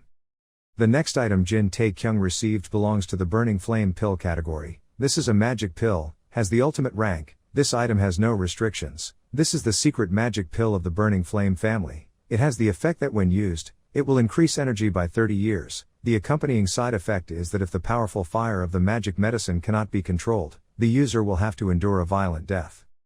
The third item belongs to the category of anonymous swords. This knife has no ranks or limitations. It is a very sharp blade forged from steel tempered for 10,000 years. After absorbing human blood for many years, the knife this has changed itself. To draw out the true potential of the knife, it is necessary to be in a special condition. Currently it is unclear what this knife's effect is. Looking at the 3 sparkling items in front of him, Jin Taekyung exclaimed, "Ha, if you were going to give me these wonderful items, you should have done it right from the beginning of the game. It's quite obvious that you're trying to make me play this game a little longer." He was a little annoyed and turned around, not looking at these 3 items anymore, but crossed his arms and frowned tightly, saying, "No, don't try to seduce me." After saying that, Jin Taekyung glanced back slightly. He thought regretfully, "But these items are so wonderful. What if I use the magic pill and learn how to use the sacred fire? Can I summon fire from my hands like Joe Pill? I'll be so cool." Jin Taekyung silently imagined. At first it was very good, but the next moment he imagined himself being burned fiercely. He blackened his face and exclaimed, "I can't put out the fire." This situation was too awkward. Jin Taekyung sat on the chair and covered her ears with her hands, thinking to herself, "Safety is the number 1 priority. Never forget that. The moment I go off the road, I will be caught, kill." At this moment, the announcement about the increased reputation rang out again. Looking at the screen in front of her, Jin Taekyung silently calculated, "That's right, I'm almost done. I just need to focus on staying safe until I leave, out of this place." At night, in a small hall, a cold voice rang out. Everything was still under control. The great elder of the Jin family heard the question and immediately replied, "To be sure, I have even completed the establishment of my forces." Upon receiving this answer, the person wearing a black robe standing behind reminded again, "Don't let your guard down. If we let that smart homeowner sniff out our plans, things will become complicated." Hearing that, the great elder faintly said, "Don't worry, I have finished preparing everything." Hearing this, the person wearing a black cloak burst out laughing a few times. He did not say anything more and quickly disappeared into the forest. Night. At this time, there was only the great elder left here. He raised his head and looked at the bright moon in the sky, thinking in his heart, the day the two great families of Shan 11 collide, everything will end and the era will end, new will begin. I will become the head of the Jin family in Taiyuan and I will unite Shan 11 and become its ruler. The next morning, war flags flew all over the big streets and small alleys. The sound of war drums resounded with full force at the training ground. Jin Tae-kyung suddenly felt a bit worried. He opened his eyes wide and looked at the information screen in front of him. The content on it read, Limit, only for Jin Tae-kyung, Goal, Reach Level 1, Completed, Reach Level 30, Completed, Reached 500 Reputation, currently at 475 out of 500, Quest Reward, Logged Out. Jin Tae-kyung clenched his teeth with determination. At this moment, a notice with the content that everyone in the Jin family in Taiyuan had heard about your rumor appeared before Jin Tae-kyung's eyes. His face contorted and looked extremely uncomfortable. He silently cursed damn. Standing in the middle of a large training ground, surrounded by a powerful army lined up strictly, Jin Tae-kyung thought to himself, at this level, I really have to participate in the war. The large training ground at this time had an extremely solemn atmosphere. A person slowly walked out from the high platform. The elders stood in a row, silently saying nothing. The person who just stepped out was Jin Wai-kyung. He stood straight, looking at the soldiers in front of him. All the soldiers here looked a little scared and a little guilty. Jin Wai-kyung said slowly, I will be honest.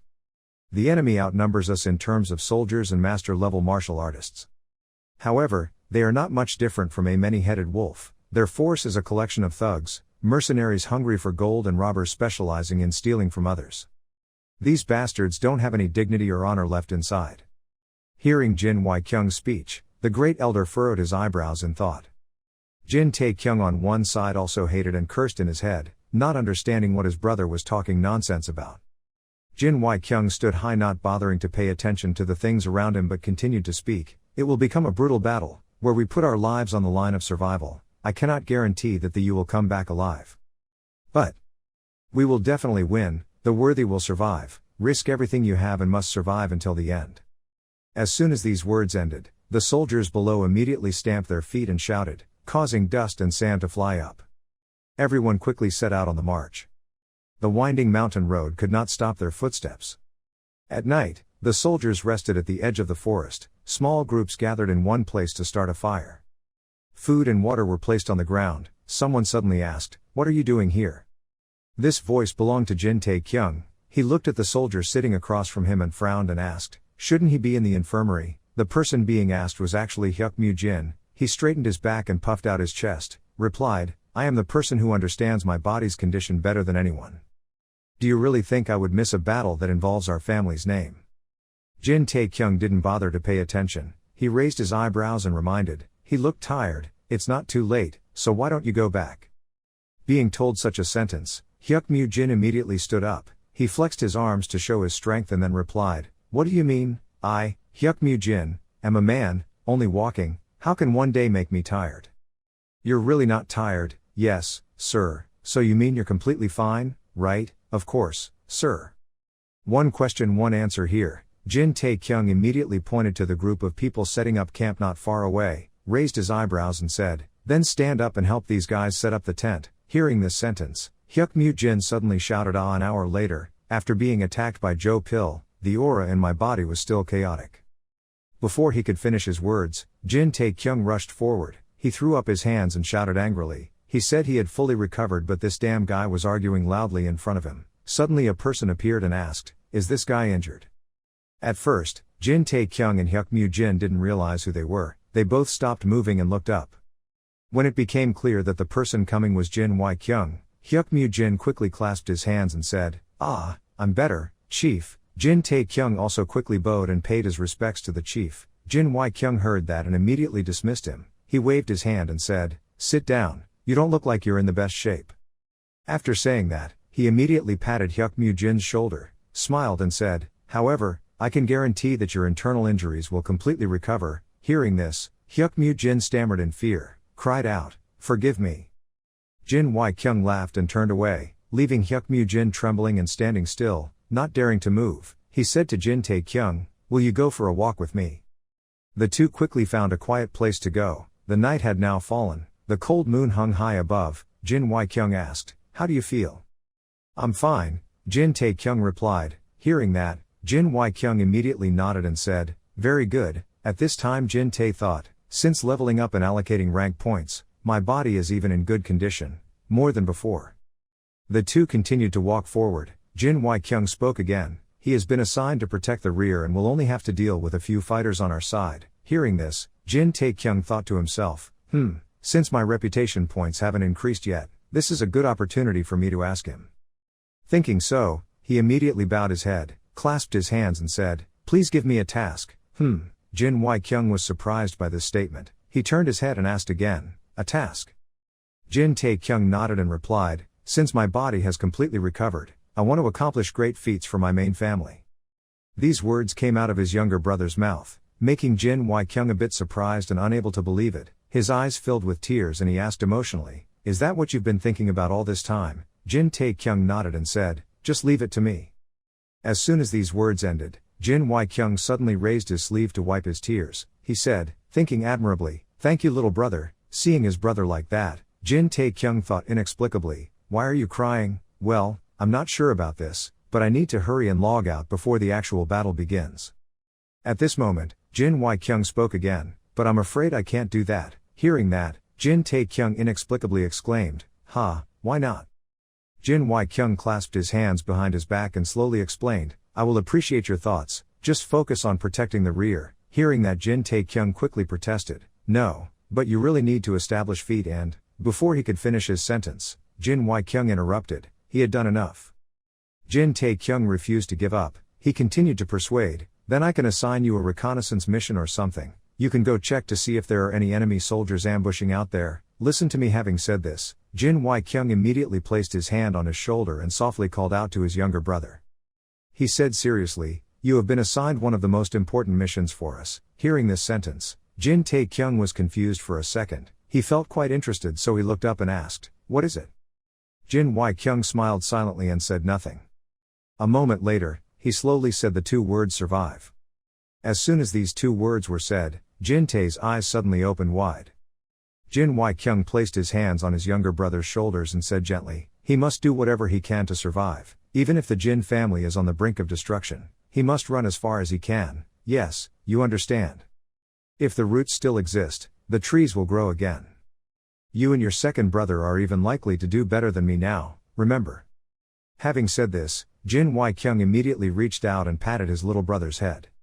Very quickly he turned around and left, leaving only one sentence for Jin Tae-kyung, "This is your mission." Jin Tae-kyung stood still and said nothing. He followed his brothers departing back with his eyes. The next day, when dewdrops remained on the tree branches, the group finished cleaning up everything. Everyone quickly set out to march forward. Jin Tae-kyung frowned as he walked, not knowing what he was thinking. At this moment, suddenly a person came from behind and said, "With our current speed, we should reach Ding Sing before tomorrow." Hearing this, Jin Tae-kyung turned his head and looked back a bit warily. What caught his eye was the smiling face of a man. Jin Tae-kyung didn't recognize this person for a moment. He raised his eyebrows and asked, "Who are you?" In the middle of the vast mountain road, the man answered, "I'm the guard of the third gate, Kwok Jun. I'm pretty sure I introduced myself before. It turns out this person is the one who said hello Jin Tae on the street a few days ago." Seeing that Jin Tae-kyung didn't seem to recognize him, Kwok Jun continued, "We even shook hands." Jin Tae-kyung heard that and secretly thought, "Do you think you're the only person I've ever shaken hands with just to increase that popularity? I guess he's just one of those people." Although thinking like that, Jin Tae-kyung raised his hand and scratched his head, feeling a little guilty and said, "I'm sorry, I don't have a good memory to express my words." Kwok Jun heard that and immediately waved his hand and replied, "It's okay, keep going." Having said that, the two continued to walk side by side forward. While walking, Kwok Jun turned around and said, "To be honest with him, I was quite disappointed because of the fact that we were assigned to the rear." Hearing that, Jin Tae-kyung curiously asked, "Why that?" Kwok Jun exclaimed, "Well, it not only reduces our chances of landing a big job but it also reduces our chances of witnessing the flower of the Great Lord's blade." Sword flower. Jin Tae-kyung slightly frowned and silently repeated this name in his head. Kwok Jun continued, "Even though the head of the smaller family and a respectable person like him was participating in this battle, the existence of the blade flower was known throughout the mainlands." Hearing this, Jin Tae-kyung seemed to realize something and thought, "He's talking about the leader. Isn't that old guy really great?" The person Kwok Jun was approaching was none other than the Great Elder, he exclaimed with some admiration. He was a superhero that was born during the period of the Great War between Orthodox and Unorthodox, and he known as an honorable warrior and tolerant of any injustice. When he was young, the number of martial arts masters that the Flower Blade had killed numbered in the hundreds.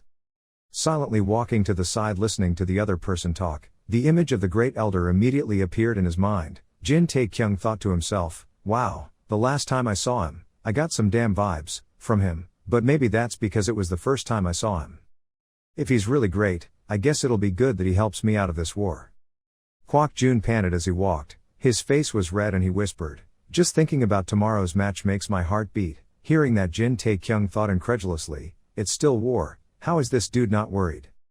Thinking so, he immediately turned his head and asked, do you think we will be confident that we will win? Kwok didn't need to think too much and immediately stopped and nodded and replied, of course. I'm sure we will win, we will definitely defeat. After saying that, he continued to lift his legs and walk forward. Jin Tae-kyung was a little surprised by Kwok Jun's strong belief. He stood still in one place, looking at the opponent straight back. At this moment, Hyuk Mu Jin leaned closer from behind and asked, who is he? Jin Tae-kyung shook his head, speaking slowly, just a guy who was too optimistic about everything. On the second night of March, the army arrived at Hangshul. Jin Wai-kyung has called all the commanders for a meeting. He is serious that due to the food supplies leading to our enemies, there are 4 routes that they can take to get to Ding Sing. He concluded that they could only go one way, and decided that they would all station themselves at that place, Spring Canyon No. 8. The entrance to this canyon is very narrow and shaped like a bottle, with lots of deep canyon steps, so it's a good place to set up an ambush. Not to mention, with the help of the county sect under Wulhua, the army was able to identify hundreds of archers in front of the cliff edge. And at dawn, 300 warriors of the Jin clan of Taiwan and 150 support warriors of the faction, a total of 450 forces made the way to the canyon. After the meeting ended, Jin Tae-kyung walked slowly through the forest. He stopped on a high cliff and stood there silently for an unknown amount of time. Jin Tae-kyung said softly, a little worried, even though that was the last time I saw him, I never told him a complete goodbye. Saying this sentence, Jin Tae-kyung immediately sat down. I don't know how long he had been sitting, when suddenly there was a commotion behind him. Someone shouted softly, there he is. Do you think he was here all night? No one answered this question. The group of newcomers slowly walked to where Jin Tae-kyung was sitting and called out to the general in a low voice. There were 3 people in their group. They kept calling but Jin Tae-kyung didn't answer. The 3 people immediately came forward to see what was going on. As soon as they turned around, they all screamed in horror, wow, my god, yeah. I only saw Jin Tae-kyung's face dark and looking extremely haggard. The leader of this group was Hyuk Mu Jin. He exclaimed, what happened to your face? You didn't sleep all night. Oh, you scared me so much. Jin Tae-kyung did not react. In front of him was the system notice board. Looking at the number 497 out of 500 in front of him, Jin Tae-kyung couldn't believe it and muttered, I'm about to return home. I can finally go home. Seeing the other person's dazed appearance, Hyuk Mu Jin said in fear, wow, he's still talking to himself. Do you think he's finally gone crazy? Suddenly, Hyuk Mu Jin's eyes noticed the box next to Jin Tae-kyung. He pointed and asked, what is that? I have never seen this thing before. Jin Tae-kyung heard that and turned his head to look, following the direction of Hyuk Mu Jin's hand, then weakly said, that's it. He stopped for a moment to catch his breath before continuing to speak at length. It was a martial arts scroll and a spiritual medicine pill. A martial arts scroll taught martial arts at a superior level, and if you consume the spiritual medicine pill, it will increase your power. Your internal energy is increased by 30 years. But it seems like you will burn to death if you take the pill and you're not mentally ready. Do you want to eat it? Hearing that, Hyuk Mu Jin felt a little disgusted and immediately said, I would love to learn your superior level martial arts and filled your face with those spiritual pills. I was the stupid one to ask what it was. Seeing the other person refuse, Jin Tae-kyung quickly said, but I'm serious, you're too much, that's because I don't need these things. Hyuk Mu Jin didn't care. He pulled the other 2 as he left. He said, yes, of course, you are the sleeping dragon of the mountains. We were stupid for caring about you. Glancing at these people leaving, Jin Tae-kyung thought for a moment and then snorted and said, under normal circumstances I would slap him in the face again, but I feel so great since I became the army chief of them. Now that I think about it, a lot of things happened. All of this started after I woke up in the Red Flower brothel. I guess the war has begun now. At this moment, a strange noise rang out from behind. and Jin Tae-kyung turned his head slightly in caution. The three people led by Hyuk Mu-jin stopped in place before taking a few steps. On the opposite side, Kwak Jun smirked and said, "Let's start moving." Behind him was a small army lined up, all of them staring at the words Jin Tae-kyung. He thought inexplicably, what are these guys talking about? Looking at the strange clothes on this group of people, Jin Tae-kyung frowned and muttered, "I don't remember seeing them wearing such clothes before," but standing in front of him, Hyuk Mu-jin propped up her hands and asked, "Move." After asking, he immediately pointed a finger at the ground, slightly dissatisfied and loudly said, "Oh, the guard of the third gate, I think you are wrong, but our mission is to be here with the third young master, the leader of the group, to protect the rear troops." Hearing these words from Hyuk Mu-jin, Jin Tae-kyung's heart skipped a beat. He thought to himself, did the third gate guard accept the wrong mission? It can't be like that, I can feel it, bad about this issue. Kwak Jun also seemed to be thinking. He raised his hand to stroke his chin, opened his mouth to mutter, "Ah, is that so? Yes, that's contradictory. It seems like the mission I accepted is different from yours." "How?" Jin Tae-kyung raised his hand to push away the three people standing in front of him and asked. Kwak Jun didn't answer but stared at Jin Tae-kyung. Jin Tae-kyung also sent a cold look back at the other person.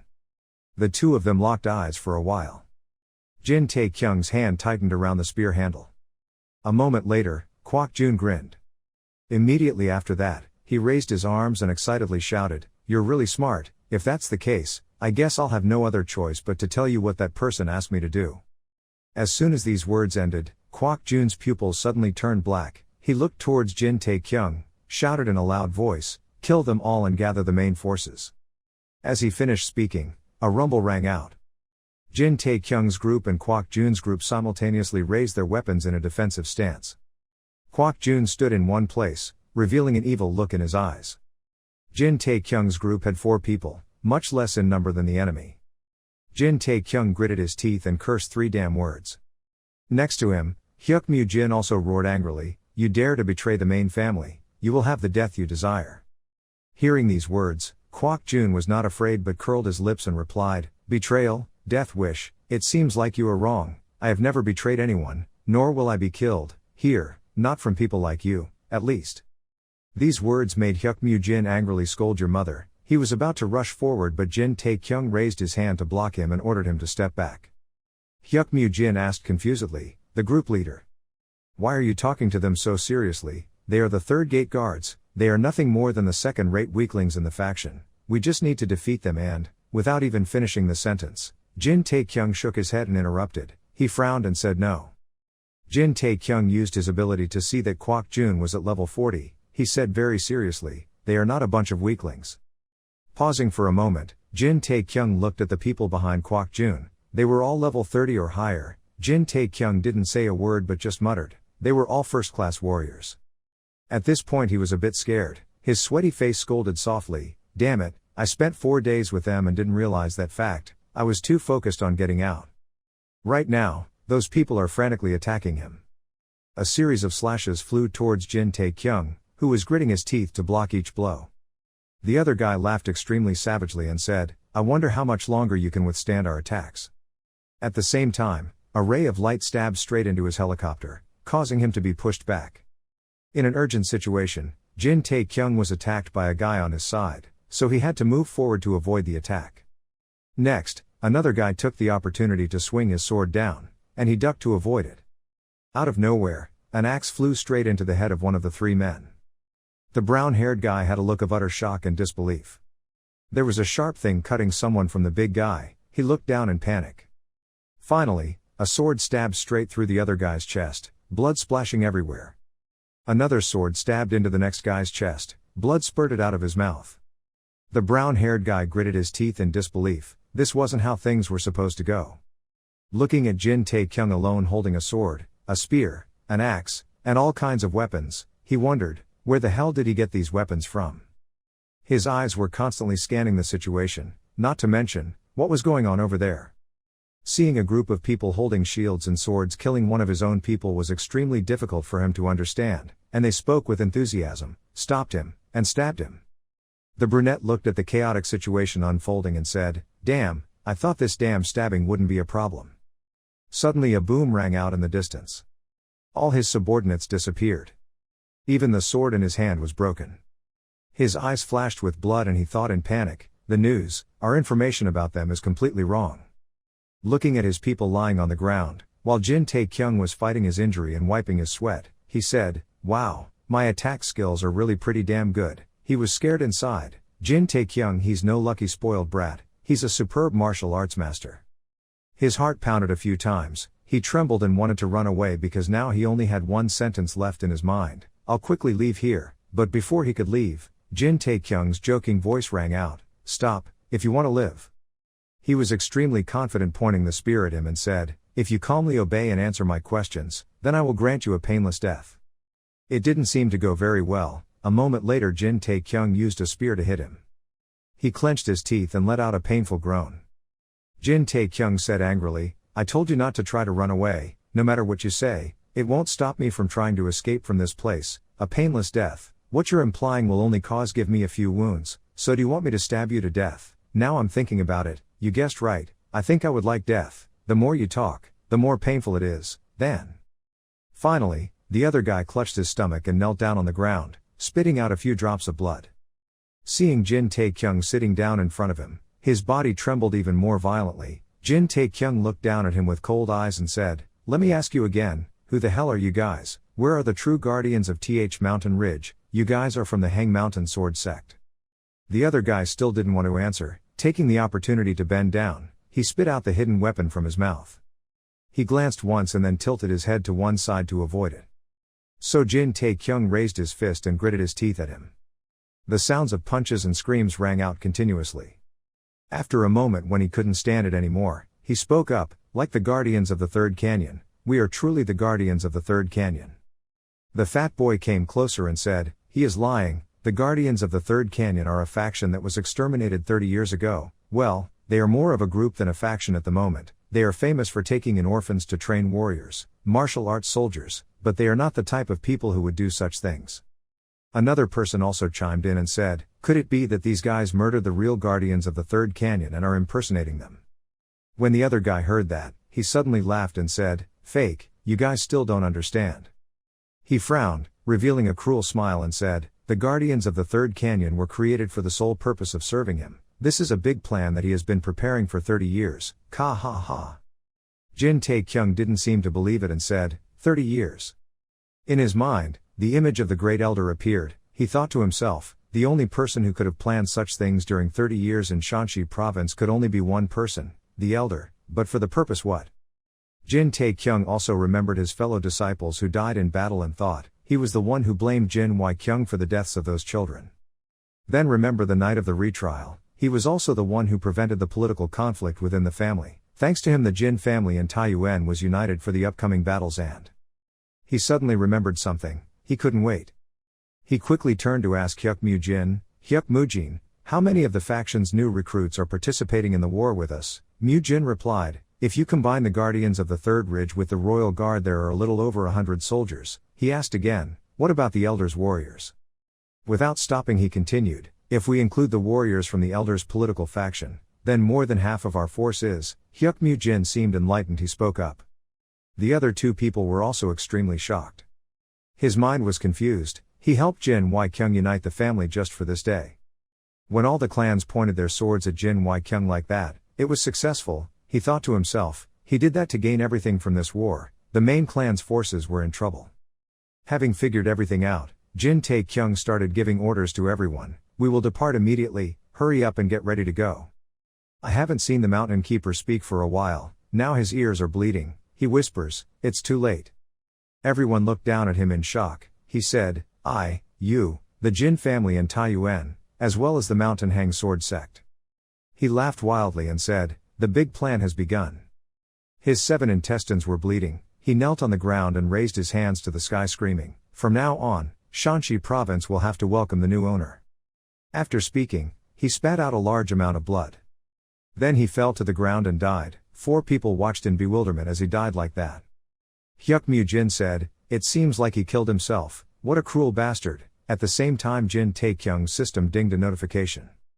"You eliminated Le Pretend 40, Kwok Jun, the assassin eliminated all, you completed the challenge, eliminated the assassin, leveled up." The final message appears: you have completed all necessary requirements to sign out. He was overjoyed and thought, I can finally go home. Thinking of his sister and mother waiting at home, he was extremely happy. He gave a rare sincere smile. Jin Tae-kyung picked up the spear from the ground and thought to himself, I'm sorry, please wait for me a little longer. Thinking about Jin Wai-kyung's image, he angrily thought, there are some things we have to do right now. The system saw that he did not log out. It jumped out and said, after 3 seconds you will be logged out. Jin Tae-kyung roared and said, what, are you forced to log out? Countdown system from 3. Jin Tae-kyung began to feel that his surroundings were gradually becoming hazy. Numbering system 2. Hyuk Mu-jin suddenly turned to look at him. 1 counting system. Hyuk Mu-jin called out worriedly, leader, what's wrong? But at this moment Jin Tae-kyung could no longer open his eyes. Seeing that he was about to faint, the 3 Hyuk Mu-jin shouted, leader. Through their worried calls, Jin Tae-kyung saw a bright light. Covering him is black. Still a never-ending black color. Jin Tae-kyung suddenly cried out, the light blinded him. Jin Tae-kyung took off the hat linked to the gem. He clutched the hat in his hand, he was shaking. He stammered for a long time before he could say the words. His whole body was trembling as he spoke to the system, bringing out the character profile. In front of him there was no character sheet at all. Not using it again, Jin Tae-kyung snapped his fingers and said, opening the task list, opening the inventory. But there was still nothing in front of him, nor could he hear the system's sound. He was somewhat surprised. After a click, the space turned dark again. 1 second later Jin Tae-kyung jumped up happily and said, I'm back. He looked out the door and shouted, I'm finally back. Then he looked around his room and said, I haven't been here for a long time, like I haven't been here for decades. Jin Tae-kyung saw hairy feet lying on the bed. Jin Tae-kyung looked at him blankly. Song Jin-ho was sleeping and didn't know what was going on. Jin Tae-kyung looked at him with crazy eyes with fiery eyes. He remembered that they were both sleeping, then he went into the gem machine. Now he was extremely frustrated. His whole body tensed as he looked at Song Jin-ho and said, I have had to go through so many hardships just because of your snoring. As he finished speaking through gritted teeth, he punched Song Jin-ho in the neck. Continuously like that, Jin Tae-kyung cursed and hit, saying, let me hit you once, don't let me hit you twice. After being knocked unconscious by Jin Tae-kyung, Song Jin-ho bared his teeth and said, are you crazy? Jin Tae-kyung frowned and said, I'm serious. Song Jin-ho took the ice pack and asked, okay, Tae-kyung, let's think about this logically. He put the compress on the bruise from being beaten earlier and said, an idiot suddenly jumped straight into the neck of a peacefully sleeping person, to say that they had been locked in the real reality for more than a month. He kept grumbling and talking, but if you pay attention to the time, it was only 3 hours, not to mention the sun cable they were trapped in was an ancient membrane that should have belonged in a museum. Guessing the time manipulation from the beginning was very good, Jin Tae-kyung frowned and thought, I don't even know anymore, thinking that my 30 days only add up to 3 hours. Song Jin-ho let out a breath, then calmly said, you're a writer now, you should have said that you just pulled the trigger on me because you can't stand speaking in my language, Jin Tae-kyung said angrily, this guy. So he quickly grabbed the helmet and connected it to Song Jin-ho's head, making him unable to move in time and said, why don't you try it yourself, you'll immediately understand what I'm talking about. Song Jin-ho lifted his hat from his eyes and said, you're welcome. Jin Tae-kyung's entire body radiated murderous aura and glared at him sharply. So Song Jin-ho leaned back in his chair and said, phew, okay, then I'll try this damn thing. Jin Tae-kyung put his hands in his pockets and said, good. He raised his phone so he pressed the button to speak. It would be quick, enjoy your time with the little flowers, Song Jin-ho replied, what the hell are you spewing out of your mouth, hurry up and close the sun hood. Then, with a click, the sun cap was closed. Jin Tae-kyung adjusted the clock to say 10 more minutes, he thought to himself, 10 minutes is more than enough. He pressed the start button. Then the whole room fell silent. Jin Tae-kyung stared at the sun cap. Jin Tae-kyung stared at the phone. He thought to himself, 8, 9, 10 seconds have passed, which means he has been in the game for half a day already. I bet you are very confused right now and haven't had time to grasp the situation yet. Image. Before anything happened, Song Jin-ho opened the door. Jin Tae-kyung was so surprised that his mouth opened and his phone fell to the ground. He asked in horror, what, why did you come so fast? Song Jin-ho put on his glasses and asked in bewilderment, what's wrong with you? He bent down to adjust something on the machine. Jin Tae-kyung stammered and pointed at him and said, "How could you not? How could you manage to get out of there?" Song Jin-ho pulled out the row plug and gritted his teeth and said, "How can I play this game when this sun cap is not very stimulating? You're such an idiot." Looking at that plug, he said dumbfoundedly, "What?" Song Jin-ho yawned and said, "When the sun comes up, I'll go to the mental hospital for a checkup and go to sleep." On this side, Jin Tae-kyung sat down on the ground without responding. Jin Tae-kyung was scared and hugged his body that was breaking out in cold sweat. He thought in confusion, what was that game he played just now? The ceiling lights are brightly lit.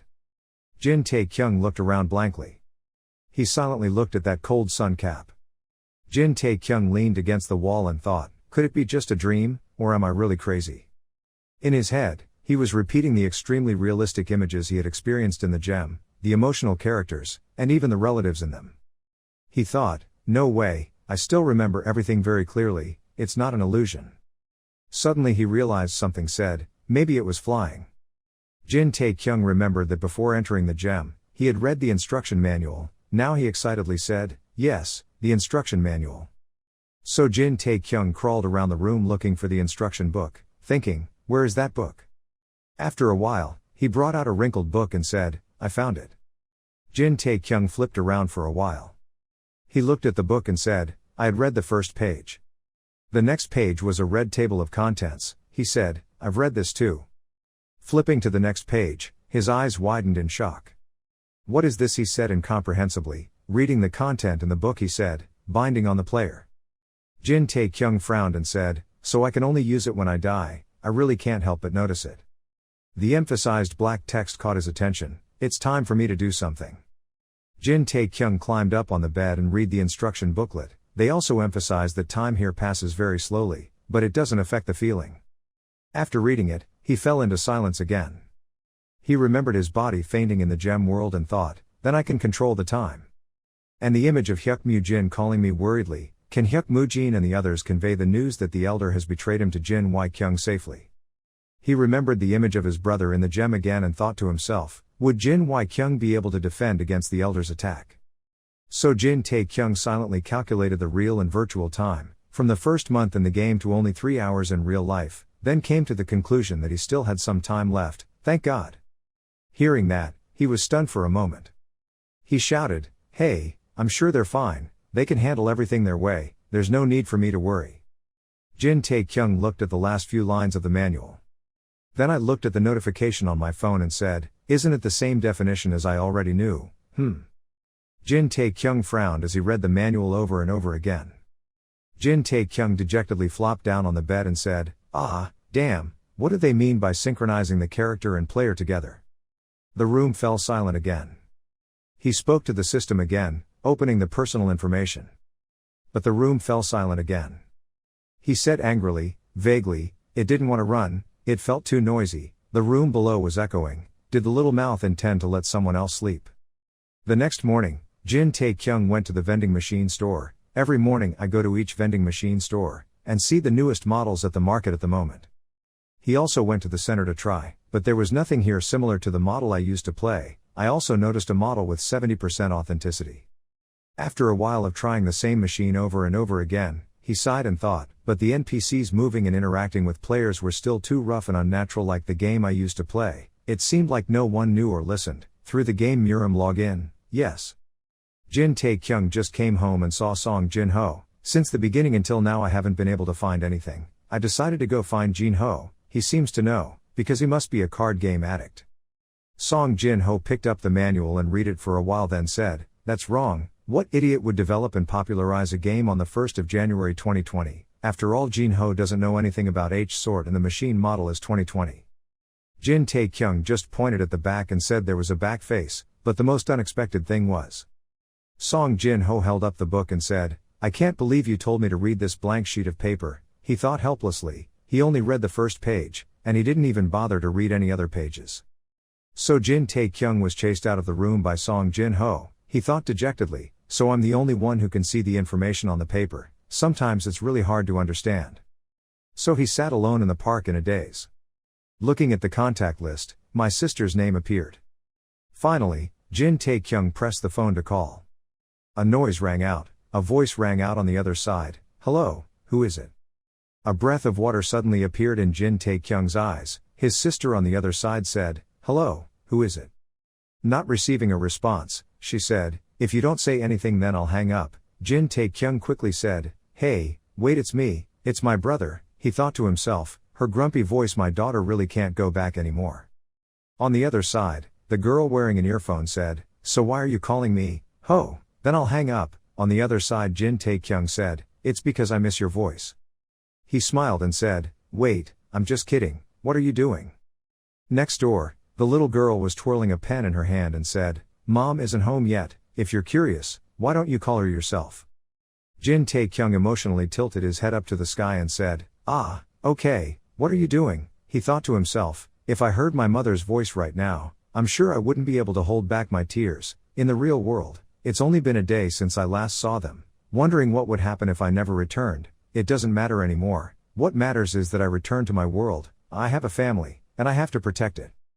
Jin Tae-kyung's younger sister was attentively looking at the lecture on her laptop and replied, what do you think a high school student is doing? Of course studying. Jin Tae-kyung thought, that's all I thought. He remembered the people inside the gem thinking to himself, I had a very strange dream, the kind of dream that would disappear over time. I just want to focus on my life. The two of us were constantly chatting with each other. How's studying? Do I need more pocket money? I don't know, I didn't do well on the test. I'm angry. Well, but in reality I can still do it right. I got a few questions wrong. 2 questions wrong. So what score did I get? I got it. Wow, that's pretty good. But you think I'm stupid like you. What do you mean? You're good too. Early the next morning, the sky was clear blue. Song Jin-ho stood on the rooftop and stretched. He held a cup of coffee in one hand, and with the other he punched my shoulder and said, oh, my shoulder must be because I slept in the wrong position. He looked at the clock, it was just after 6 o'clock, then looked at the figure of his friend wearing a backpack and holding a spear and said, isn't this Jin Tae-kyung? He's already going to work now. Song Jin-ho bent down and shouted, he's working, he seems to be working hard. Song Jin-ho looked down at the discarded device below and said, after all his nonsense about Murim or something, I guess, he finally threw the device away. He slurred his coffee and said, but even so, he was still determined to do it. Looking at his friend's back, he seemed quiet. Standing on the rooftop, Song Jin-ho said, soft, I'm sure he must hate me but I told him it wouldn't affect my research. In the waiting room, a voice echoed, wah ha ha, when did you get so good? You look like a professional hunter. The other person spoke loudly, do you remember the first time we met? You were so scared that you couldn't say a word. Jin Tae-kyung whispered, it's just a small mouth, people are paying attention. Of course, that's been 7 years now. The round man scratched his face and said, but why are you here? Aren't you working for some low-level guild? Pick what's its name? In your mind you thought, he is Mr. Rough Guy. I don't even know his real name, but he was the first hunter I met when I played this game. I know he's been a hunter for a long time, so I'm a little surprised that he still does this job. Jin Tae-kyung scratched his head shyly and said, that guild is called Picnic. I just got fired at the end of the month. I mean, just yesterday. Mr. Rough Guy shouted, what? He bumped into Jin Tae-kyung's back and said, wah ha ha, it sounded funny and pretended to ignore it. He gave it a name that sounded really funny like Picnic. Shit, it sounded like he went to the game to have a picnic. Jin Tae-kyung replied, oops, that's not what they meant. The two people chatted excitedly. He asked, well, I guess you come here often. He replied, because this place is known for jobs with high ratings, not to mention, the barley tea here is also quite delicious. Jin Tae-kyung asked again, oh, for F-rank hunters like us. At that moment the announcement rang out, E-rank hunters, this is Hak Jun, please come to the main lobby. Seeing Mr. Rough Guy standing up, Jin Tae-kyung asked, as usual, E-rank hunters will have priority. Hyung Nim, where are you going? The rush rang again. F-rank hunter please come to the main hall. Mr. Rough Guy wearing a big briefcase said a sentence in English, I'll be heading out first. Ha ha ha, see you next time. F-rank hunters please visit the main lobby. Jin Tae-kyung opened his eyes and cursed, shit. Jin Tae-kyung exploded in his mind, thinking, his name is Hyuk Jun. Wait, when did he become a rank hunter? Isn't he married already? He must have been plowing his ass the whole time too, but it's not easy to get to rank E. The announcement loudspeaker rang again, rank E outside, rank E in the main lobby. He looked at a bunch of people carrying their belongings and silently groaned, oh shit, everyone here has upgraded to rank E. Announcements kept ringing. E-rank hunters, please come to the main hall. E-rank hunters, please come to the main hall. The more he listened, the harder he bit his nails. He kept stomping his feet. At this moment the announcement rang out. F-rank hunter, Jin Tae-kyung, please come to the main hall. He was happy. His name is here. Scene changed to the main lobby. Jin Tae-kyung, wearing a backpack, stood alone, bewildered, looking around. Suddenly a voice, Jin Tae-kyung, rang out. He turned his head and said, "Oh yes." A handsome man wearing a jacket held a piece of paper and put it in front of him and said, "I come from the peaceful country, please read and sign here." After taking Jin Tae-kyung to the gathering place, the other person introduced, "Everyone, say hello, this is the younger brother I talked about all the time." He also said, "Hello everyone, I'm Jin Tae-kyung." The person sitting on the left in the front row raised his hand and said, "Hello." The brother opposite also said, "He's very handsome, looks like he surpasses the others." The driver replied, hoping to help. Im Hyuk-jun laughed and said, "These guys are all high-rank hunters, we've known each other for 10 years. Im Hyuk-jun continued, "It's been a long time has passed so quickly," and Jin Tae-kyung thought dumbly, "I'm confident that my experience is not that of a newbie." Looking at Im Hyuk-jun's plump appearance, he mentally assessed, "But these guys are definitely real professionals. Never mind, what's wrong with him today? Every time I see this guy, I've never seen him normally. Where?" The bearded uncle turned down to look at him and said, "I heard you came because that guy introduced you. You must be quite good." He quickly replied, "Ha, what introduction?" "The car is on the road, the happy atmosphere is pouring out of the car, don't just spew it out like that." The brown-haired guy punched Im Hyuk-jun until he had a swollen head and said, "I'm going to risk my life. If this is the case, it will take you a lifetime to get married, so just say it out loud and quickly so there's no need to hide it." This made Jin Tae-kyung remember the time at the airport when the manager said, "Rank E gate, your basic salary will be 30, and the adjusted salary will be 8 divided by 2, the Peace Association will take 20% of that." He thought to himself, "So that's why the salary is so good." The manager said, "Jin Tae-kyung will be our porter," the porter shouted.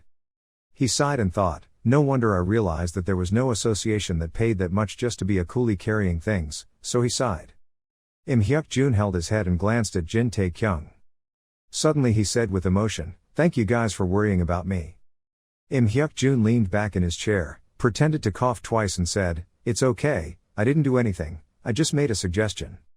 Then the driver uncle said, "The person who makes the final decision is Captain Choi." But team leader Choi did not respond.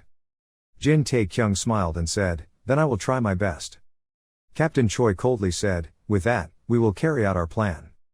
The car slowly went on the red trail. Captain Choi said, "We are here." The teleportation gate gradually appeared, one of the remnants left after the great disaster. But monsters of all kinds appear easily. About 30 years ago, the invading army of the Demon King, Asmodeus, invaded through these doors. But it quickly became a source of income for hunters and a place to collect high-energy materials such as magic stones. Within the portal, anything that is not enchanted with magic cannot be used and will quickly deteriorate and become useless. Therefore, hunters must use equipment forged with magic stones, so as income increases, expenses also increase. "Look at you," Im Hyuk-jun exclaimed. He looked at the armor on his shoulder, and his hand said, "How old is your equipment?" He looked all over his body and said, "I don't know anymore, I've been using them since the beginning, so, about 7 years. 7 years," everyone replied. Im Hyuk-jun now also put on his armor and said, "Oh my god, even if you try to save money, isn't this a bit too much? You're willing to risk your life for that little money?" Jin Tae-kyung smiled and replied, "Then I have no other choice, hee." Im Hyuk-jun said, "Well, my position doesn't require fighting, I'll be fine, but be careful." Remembering the image of Jin Y-kyung, he nodded and replied, "I know." At this moment, Captain Choi spoke up, "Is everyone ready?" Captain Choi came wearing armor and said, "So let's immediately set out." Seeing that fancy armor, Jin Tae-kyung shouted, "Oh mom and dad, that's the Red Dragon battle set." As soon as he finished speaking, team leader Choi looked at him. And all 4 other people also looked at him with evaluating eyes. The 5 people kept staring at him, making Jin Tae-kyung a little scared. He thought to himself, "Oh, why does the atmosphere suddenly feel strange?" So he was a bit confused, scratched his head and said, I'm sorry, because I've only seen a few genuine catalogs, I'm a bit surprised, I hope you guys will understand if I said something wrong." Before I could finish my sentence, Captain Choi spoke up and said, "It's okay, but you should know that this armor is made from 5 different types of magic, along with some B rank." Hearing this, he stiffened again, even more confused than before. Captain Choi raised 5 fingers and said seriously, "Let me emphasize again, 5 different types of magic, and B rank kick, I understand," he replied. Captain Choi began to dance around with the armor saying, "The red dragon is famous for its mystery. It has an extremely special flashy look, it's mainly for dressing up, it doesn't bring much benefit." In the end he came up with a sentence, "But it's beautiful and I like it." At this time the teleportation gate opened. Captain Choi stepped forward and said, "Let's go." The gatekeeper guided them inside. Jin Tae-kyung was a little nervous for the first time. He came closer and whispered to him. Hyuk-jun said, "Does he have a problem?" He replied, "Captain Choi, ha, because he is so obsessed with equipment, it's like an addiction. Who cares about the equipment, I like his very much." He also added another sentence, "There were rumors that he spent all his fortune on equipment, and hugged them to sleep every night." Jin Tae-kyung heard this and thought in fear, "This guy is really weird, it looks so normal." After walking for a while, I still only saw 2 people. Jin Tae-kyung turned down to look and said, "Where are the other members of the association?" Im Hyuk-jun replied, "Peace Association, did you forget to tell me?" He laughed as if this was a small matter. In fact the association had just been established, there were no ghosts yet. If you include the captain, the association has 3 members, which are us. Ha. Jin Tae-kyung said in shock, "What?" He panicked and said, "Slow down brother, so what you mean is that I intend to enter the rank E gate with only 3 points. Im Hyuk-jun looked at him and said, "I know, but don't worry too much." He just pointed at the man wearing a yellow hat and said, "That guy is a rank C hunter," and Captain Choi was signing the list. Hearing about rank C, Jin Tae-kyung immediately became speechless. He lagged behind thinking, "I should have realized when I saw his tools. If I remember correctly, 1 C rank hunter is as strong as 10 E rank hunters combined." Everyone was going inside the teleportation gate, he thought, so there shouldn't be any need to shout anymore. Everyone's silhouettes gradually disappeared. You were the last person to enter it. Entering is a dark cave. At the same time, a ball of light illuminates everything around. Captain Choi and everyone seemed to be familiar with this scene. And Jin Tae-kyung was a little surprised and thought, "Wow, that's quite expensive." 6 people went deep into the cave. Next to the walls, there was a clicking sound. A bunch of monsters are hiding there. Seeing light, they paid attention. Jin Tae-kyung stood still. The monsters were frantically baring their teeth and screaming to attack. Captain Choi coldly ordered, "Get into position." Everyone listened and quickly took out their bows and arrows, and Captain Choi gave the order to shoot arrows. An arrow pierced the belly of a monster. Then consecutively, arrows shot through the monsters' bodies and heads, making them scream in pain. After defeating all the monsters in the first round, the arrow crashed into a sharp shield, causing the arrow to shoot out. Inside came a wave of monsters, the leading one holding a sword and screaming. The brown-haired guy saw the monsters and said, "It seems their shield is here, what should we do?" Captain Choi replied, "Archers, fall back to the defensive line, move forward." So everyone immediately raised their shields to prepare to fight. The monsters immediately rushed towards this side.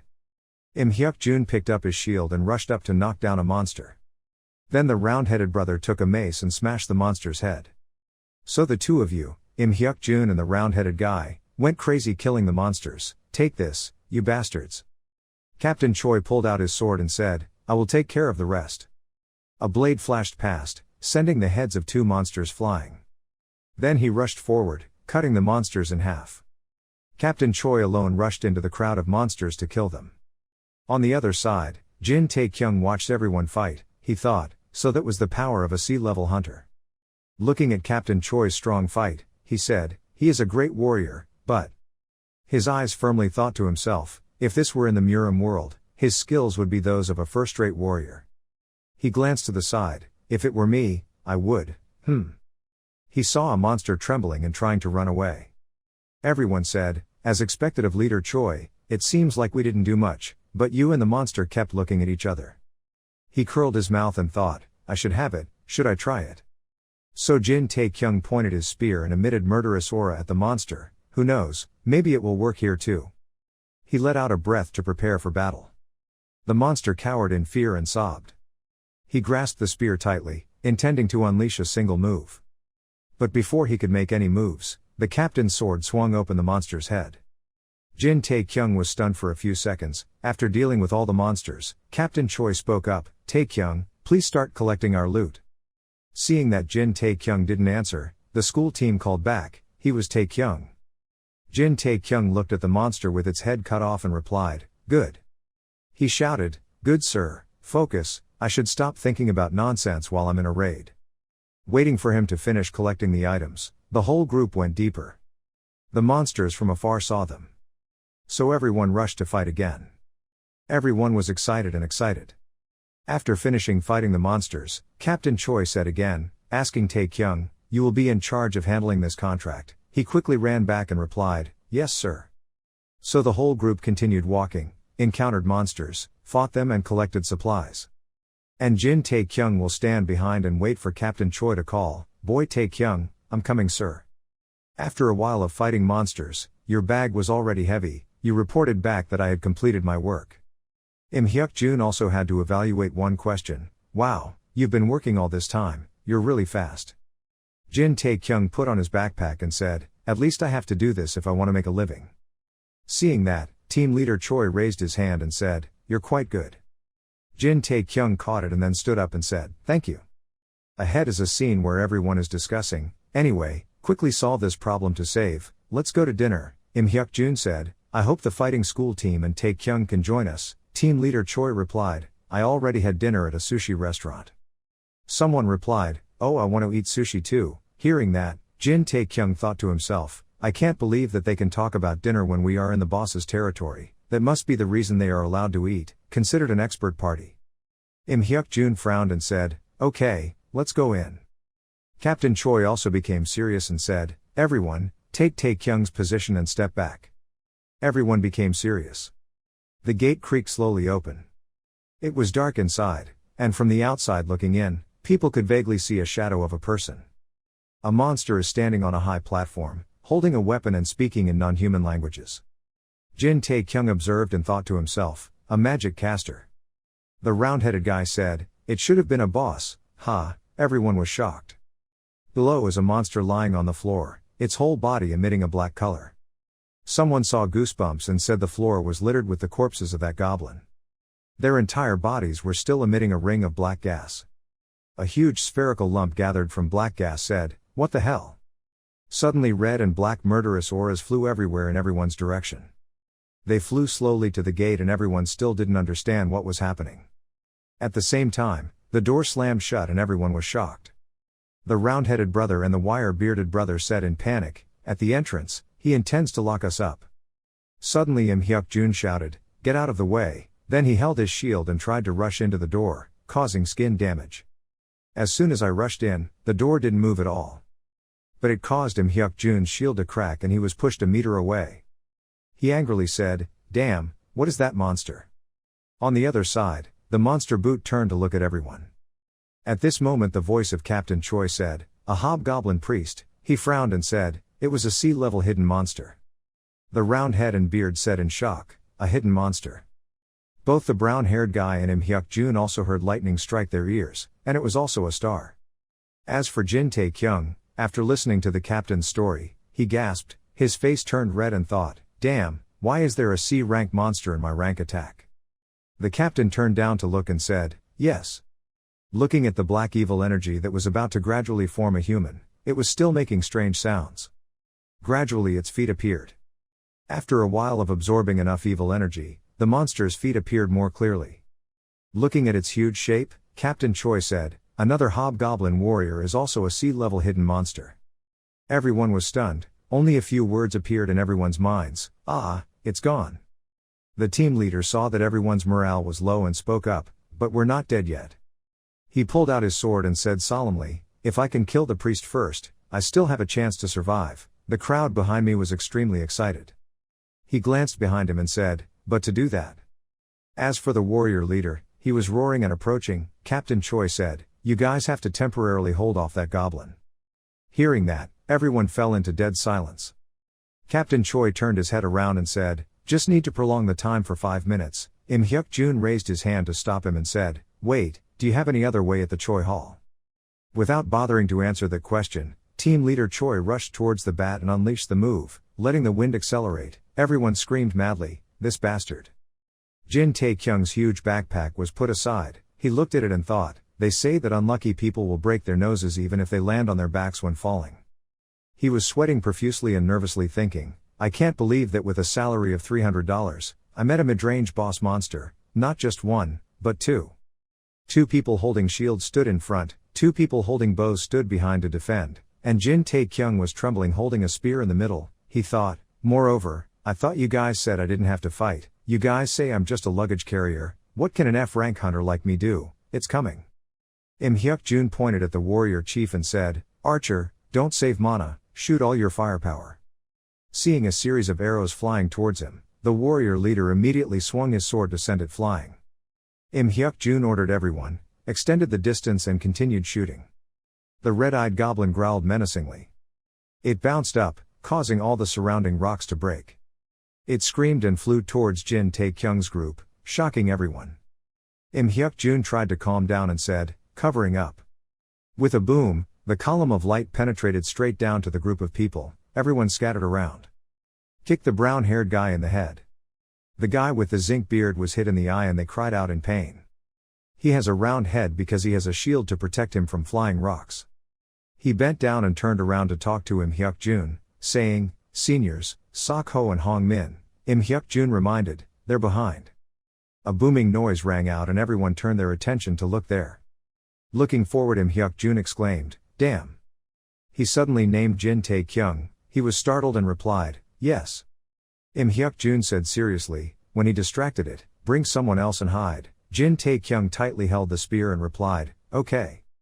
Looking at Im Hyuk-jun confronting the goblin one-on-one, Jin Tae-kyung thought to himself, "Is he okay alone?" The goblin growled looking at Im Hyuk-jun. He roared and unleashed his power, increasing his strength and strengthening his shield. Im Hyuk-jun's muscles gained strength. Even the shield became stronger. Im Hyuk-jun put the shield on the ground. Then he proactively rushed towards the goblin, super attacking.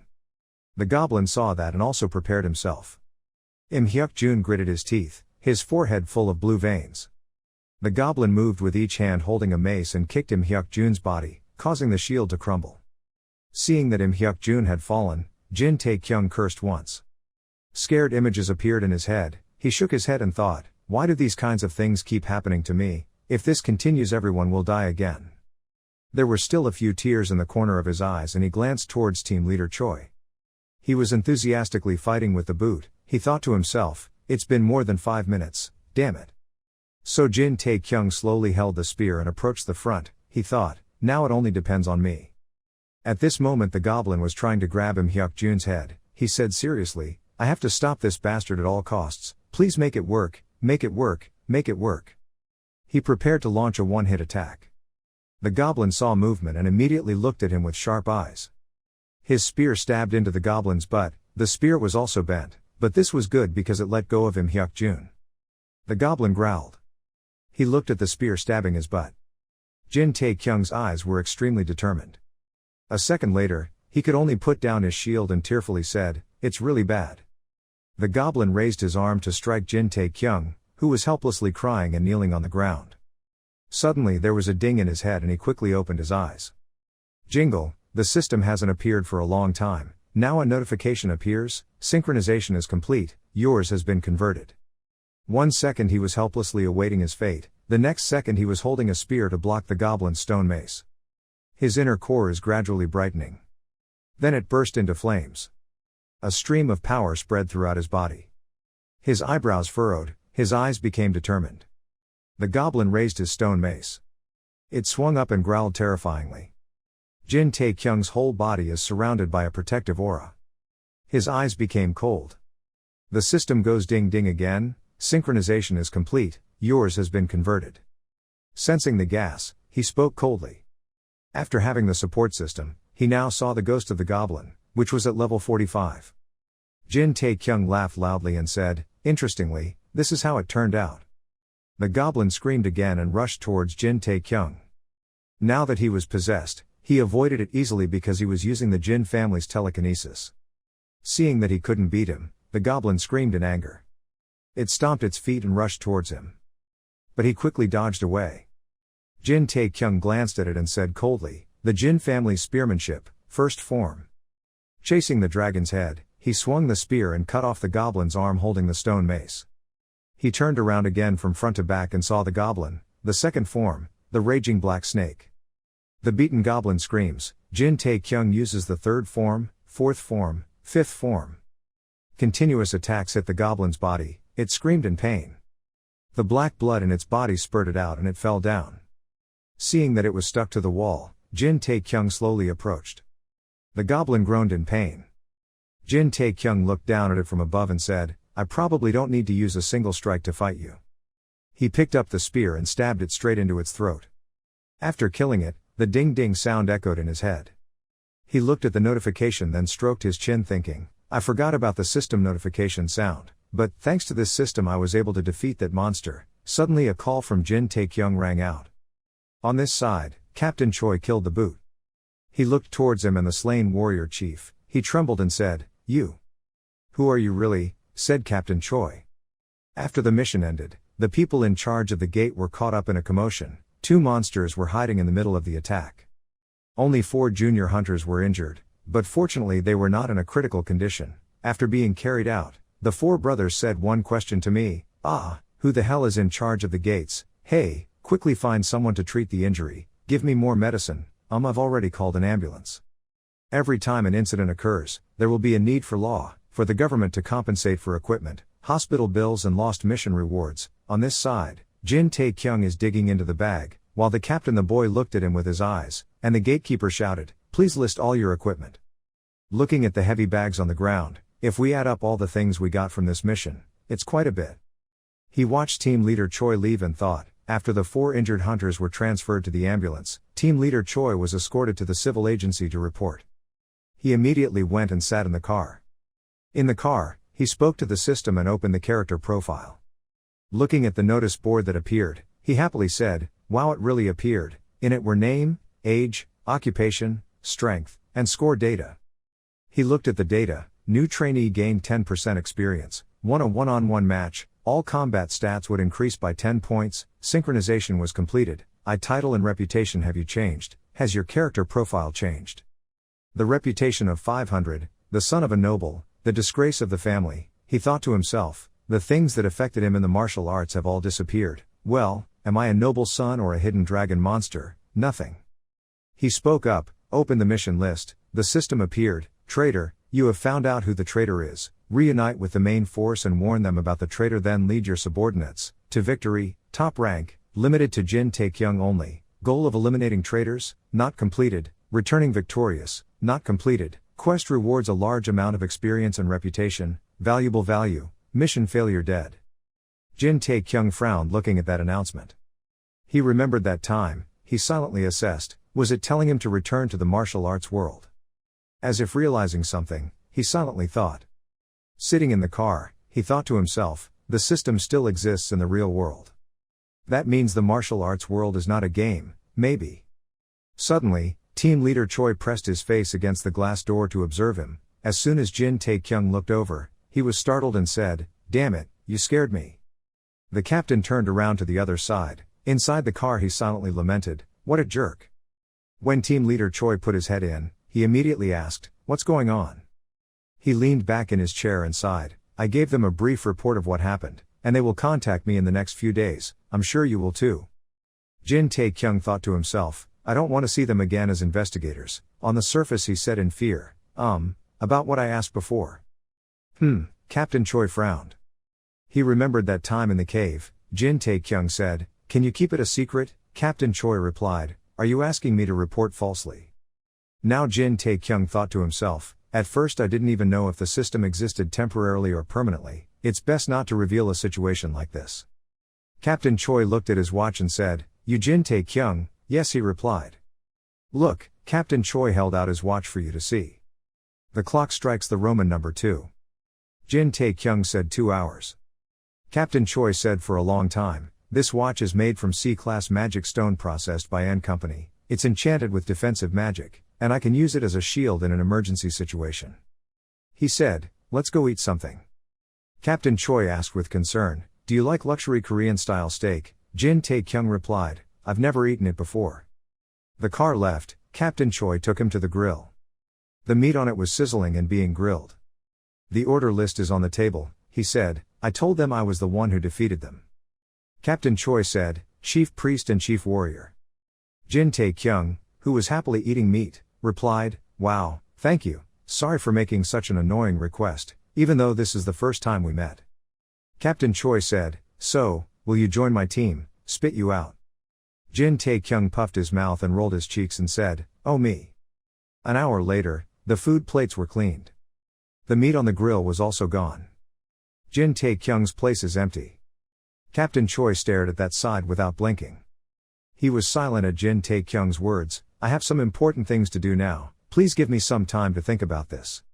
When he was about to raise his glass of wine to drink, his phone suddenly rang again. After taking the headphones and putting them on, he answered the phone and said, yes, have you seen it yet?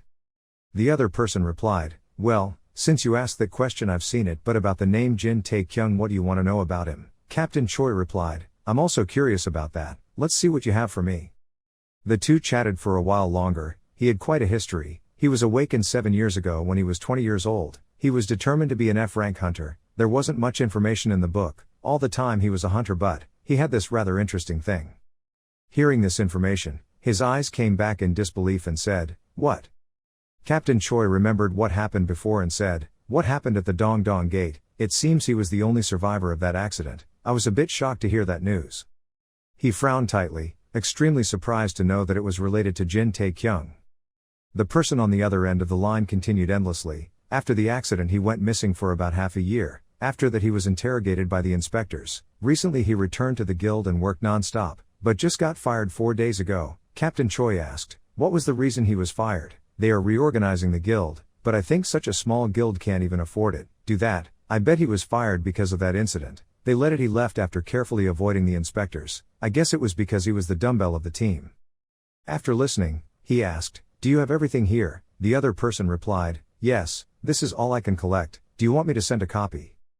Captain, let me disconnect and send it right after turning off the computer, I have to go out now, wait a minute. His hand on the table tapped on the table, looking very tense. Remembering the scene where Jin Tae-kyung killed the chief warrior goblin in the cave, he silently said, Jin Tae-kyung was the only one who survived the incident in Sangdong and Gong district. He solemnly concluded that he must be at least a C-rank hunter. He sat up and thought to himself, but you're telling me he's just an F-rank hunter? Taking the mother and going to the checkout, thoughts kept popping into his head, so there were only two possibilities, either he's hiding his power, or he just recently awakened a new power. He probably has a reason to hide his power all this time, but the most likely possibility is that he just received it, new power. Giving the beer to the watch boss, he still thought, but is this possible for a guy who is going from F rank to C rank so quickly? Captain Choi helplessly held his forehead and thought, the bad idea is that it's not like in the game at all. At this time the salesgirl said, it's only $1, sir. One sentence interrupted his thoughts, making him look stunned. Captain Choi's face darkened and he thought, he felt like he was haunted. He held out his bank card and said, can this card be swiped? Scene changes to Jin Tae-kyung. He is rolling his eyes and saying, it's not here. He blushed and looked around once more, but there was still nothing, not even here. Looking at the concave area, he said, the capsule machine was gone. Jin Tae-kyung raised his head and screamed at the sky, clearly stealing his father's capsule machine. A familiar voice rang out. He ignored him. He looked up angrily.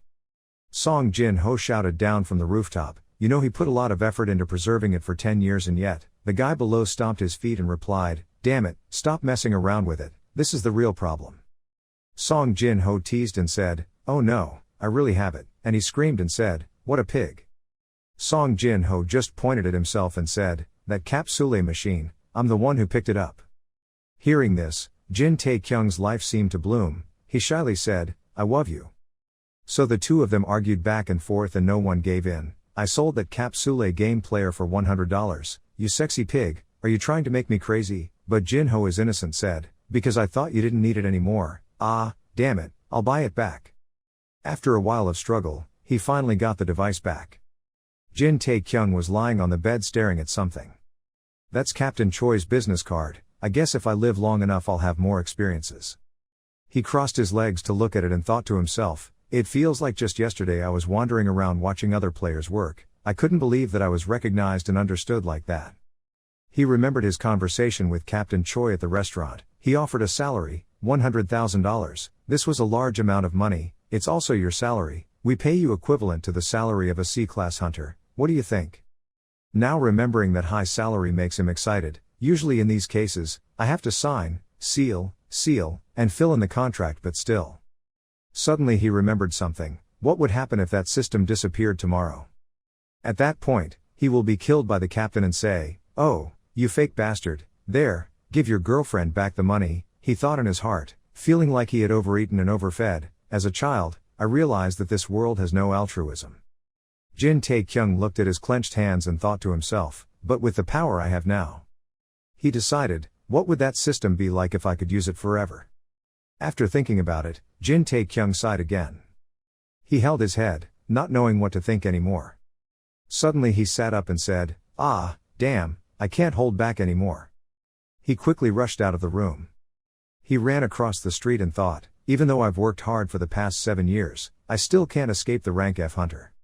He thought to himself, those chains have kept me in trouble for long enough. I really want to deal with them as soon as possible. I really want to get rid of that rank as soon as possible. He determinedly thought to himself, reevaluate the hunter rank. Going to the side of the road, he quickly called a taxi. The driver stopped and said, "Hello, where can I take you?" He quickly said, "Take me to the Buncheon District Hunter Association." Then he whispered, "Think, let's try this." The driver said, bro, you're sitting in a taxi operating in Seoul. At the Hunter Association headquarters. Inside there was a happy voice. D rank, it's true my son, you will become one of the leaders in the future. The brown-haired boy scratched his head and said, I'm not an official hunter yet, I haven't gone through any training yet, and I'm looking for a good guild. The chestnut-haired man said, don't worry about it, I've already found a place for you. The brown-haired guy said, oh, really, I remember Dad saying there was no more room in his guild. And the nut-haired uncle said, I always find a way. In his heart he thought, I've been able to chase down some dizzying low-ranking guys here for a few years now. He patted his shoulder and said, sometimes you need to rest and relax your mind, but at that moment everyone ran away whispering and gossiping. There was something big going on in the evaluation room. It seemed like there's a C-rank hunter doing the unthinkable. The chestnut-haired man looked at everyone and thought, oh, a C-rank hunter, I must be getting involved in this. Everyone is talking. A C-rank hunter, that's not bad, but that's not it. Big problem, right? Yes, but... The other person said, his ability to control mana is even higher than a rank A. The chestnut-haired man said in shock, what? The elevator goes to the 3rd floor. Then it stopped at the 3rd floor. Outside, everyone was whispering and gossiping, coming down. The chestnut-haired guy stared at the machine with great anticipation, thinking, I don't know where that guy suddenly ran out from, but, this is a big opportunity. He looked around at everyone and thought, this time the names of the big guilds that often jerk off in the middle, it seems like they haven't appeared yet. Looking at the elevator down to the 2nd floor, he thought to himself, the guild leader also said that he must recruit no matter how much money it costs. He cannot miss this opportunity. He must scream twice as hard as the others unconditionally, Sue. He was about to pull out his business card. His eyes were determined. A newcomer could be seduced right away. If this was successful, the position of vice president would be his. The elevator stopped on the 1st floor. Everyone wanted to get in. The chestnut head said, hey, stop pushing. The elevator door opens. The guy with the chestnut head bent his body 90 degrees, then held out his business card with both hands and said, hello, I'm the head of the Kim Sang-sik section of the Banquet Association.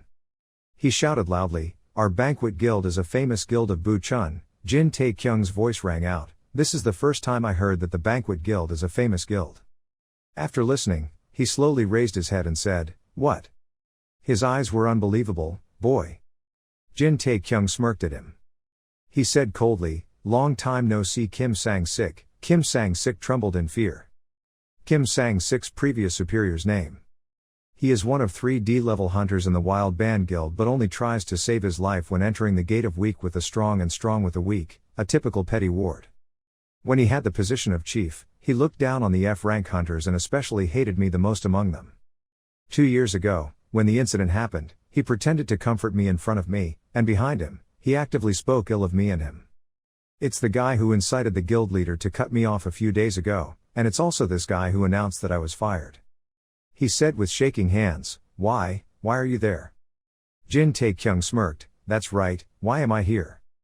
Kim Sang-sik still wanted to say, then maybe we are the undefeated guild, the one who is promoted, but you waved your hand and said, everyone step back a bit, isn't this place mine alone? Everyone, the person who keeps talking, the awakened person, please come to our group, we are the Sang-dong group, we promise to treat you the best.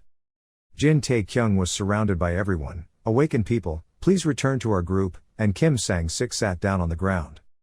He sullenly bent down to look at Jin Tae-kyung being surrounded by everyone. And he was happily thinking to himself, it felt like 10 years had passed so quickly. A girl soared up in front of him and said, awakened person, we are the Soulmates Guild, if you want anything we will give it to you unconditionally. He took her business card and said, yes, I will contact you later, I'm a bit busy right now, really, we'll wait, everyone said, please contact the association, us too. Jin Tae-kyung thought to himself, of course he lied, and everyone behind him kept saying, he must contact us. After leaving the building, he approached the trash can. Then he dumped all the business cards into the trash. After he finished throwing it away, he wiped his hands and said, even if he was a C-level to mid-level hunter, he wouldn't be this active, I'm really a special case, right? A few low chuckles came out of his mouth, but this was just the beginning. He gritted his teeth and said, as long as the system exists, I will continue to grow. At this time, someone called his name, Tae-kyung. Kim Sang-sik sprinted and said, Jin Tae-kyung, hey look back. Kim Sang-sik breathed heavily and said, Tae-kyung, wait a minute, Jin Tae-kyung asked, what is that? In his mind he thought, since when did this damn guy call me brother Tae-kyung? Kim Sang-sik sweat dropped looking at him and thought to himself, if I made you unhappy before then I'm sorry for everything. He said sincerely, so, forget everything and just think about business. What business? He asked. Kim Sang-sik said, frankly speaking, Tae-kyung also knew, if it's not a big guild, then everyone is at that level. He replied, I know, but I know that if it's C-level, you can reach out to a big guild. Seeing that Ta-11 had arrived, he didn't say another word, and Kim Sang-sik still kept talking, try to think carefully, that direction is not easy, since this is an area where it's not difficult to find a C-level hunter, the treatment is the same, around this level. But he didn't pay attention. Kim Sang-sik crawled in front of him and continued, no matter where I am or how much, I will give it to you unconditionally, I guarantee this part because the guild leader also agreed, idea. Looking at his scared, sweaty face, he thought to himself, he looked like he was about to pee. Jin Tae-kyung walked over to open the car door and thought to himself, besides, my assessment of this guild is about the same. A few days ago, I arbitrarily cut off F-rank hunters and then when I woke up, I became C-rank. Then he laughed maniacally and thought, if the leader of the picnic party, famous for his hot temper, knew that truth, he wouldn't let it go. Kim Sang-sik blocked the door and said, please think positively, no, this means I will take you somewhere good and talk frankly, even the guild leader is currently busy, come, Jin Tae-kyung said coldly, Kim Sang-sik. He threatened and said, if you want to recruit me, please tell the guild leader not to leave anything behind, he said in fear, why, yes. He coldly pointed at him and said, just looking at his appearance makes me hate him, if I can just get rid of that one person, I'll try to think about it. Kim Sang-sik trembled and cried out. A second later, he angrily raised his fist and shouted at Jin Tae-kyung, but let's see if we can beat this bitch. He clicked and glanced at the guy. The sound of punching each other rang out. When he was done, he slammed the car door and left. Getting into the car, he leaned against the seat. He clasped his hands over his forehead and sighed. Jin Tae-kyung thought to himself, this size is enough, this size. With his mouth he said, the boarding house hopes for Songni Station. The driver took one look at him and said, ho ho, is that a student from yesterday? This can't carry passengers. He got out of the car, closed the door and thought to himself, Seoul taxi is windy, why do you keep turning back? Here, next to Kim Sang-sik is bruising the banana tree cage next to the tree. Scene changed to the forest. Surrounding is gloomy. The teleportation gate appeared there. Person 2 is standing next to the teleportation gate. Jin Tae-kyung and Captain Choi are looking around. Jin Tae-kyung bit his lip in fear and thought, it's finally here. Going back to a few hours ago when he was still in the motel room, he was doing kung fu to increase his luck. Ding system notification sounds, the hangover is disappearing. Jin Tae-kyung closed his eyes and thought, hey, now he's alive again. Because there were too many unexpected events yesterday, when he received the money transfer notice, the Peace Guild received 10,300,000, he happily went to the supermarket to buy beef, and there was also a cart of meat. After that, Yu and Song Jin Ho ate and drank all day, because I was so excited, I drank a penny. The system sounds a notification that the operation has been completed and a small amount of food has been emitted. Phew, he rubbed his full stomach and said, but why did he have so little energy coming out, and it was also stuffy? He looked at his hand then frowned and said, it's a lot different from when he was in Murim, because of environmental pollution. At that moment the phone on his desk rang. You gasped for 1 hour. The person with the brand name texted, do you have time? After thinking for a while, he was finally at the coffee shop. Jin Tae-kyung and Captain Choi sat facing each other. He scratched his face a little shyly and said, I'm sorry I heard what you said, but it's a bit awkward for me to join the group now. Captain Choi put his hand in his pocket and said, there's no other way. He pushed the letter in front of him and said, this is the second request. He seemed very surprised. After holding the letter and opening it, he read the content in it and said, temporary contract means becoming a henchman. Captain Choi said seriously, compared to the official contract, it was less but it had the same conditions as the B-class hunter contract. Looking at the information, he did not answer, then Captain Choi continued, adding that Jin Tae-kyung could decide the contract term. He said seriously, you probably won't refuse this. He silently thought, if conditions were like this. He said, but, making Captain Choi look at him. Jin Tae-kyung asked, why did you do this to me? Captain Choi did not hide it and replied, because I believe in myself. Why? He was surprised. He said, I believe in my hunch and my eye for people, so I definitely want to get hold of you, Jin Tae-kyung. Jin Tae-kyung fell into contemplation. Captain Choi smiled and said, so do you want to sign the contract? He nodded in response. Captain Choi raised his hand and said, well, write down the deadline you want there.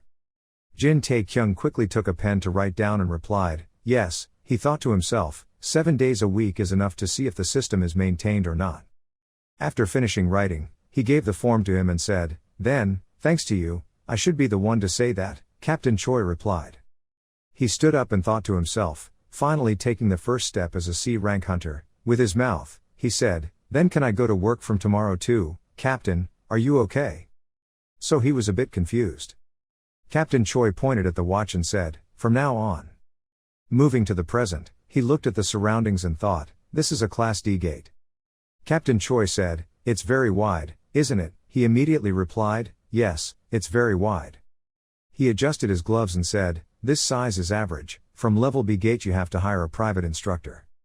He took out the map and looked at it while saying, fortunately this place has a map received when franchising, so there's no need to worry about getting lost. Jin Tae-kyung replied, that's lucky. He scratched his head and said, but what is the matter of being transferred? Captain Choi didn't look at him and said, as the name suggests, it means this gate is mine. Captain Choi pointed in one direction and said, that direction, I exactly have a monopoly on this gate, and Jin Tae-kyung thought to himself, I have a monopoly on this gate. He thought about the guardians of the teleportation gates. In Korea, the gates were national assets. The Ma Young-suk stone had become an important source of energy since the Great Transformation. The gates are nothing more than an inexhaustible diamond mine.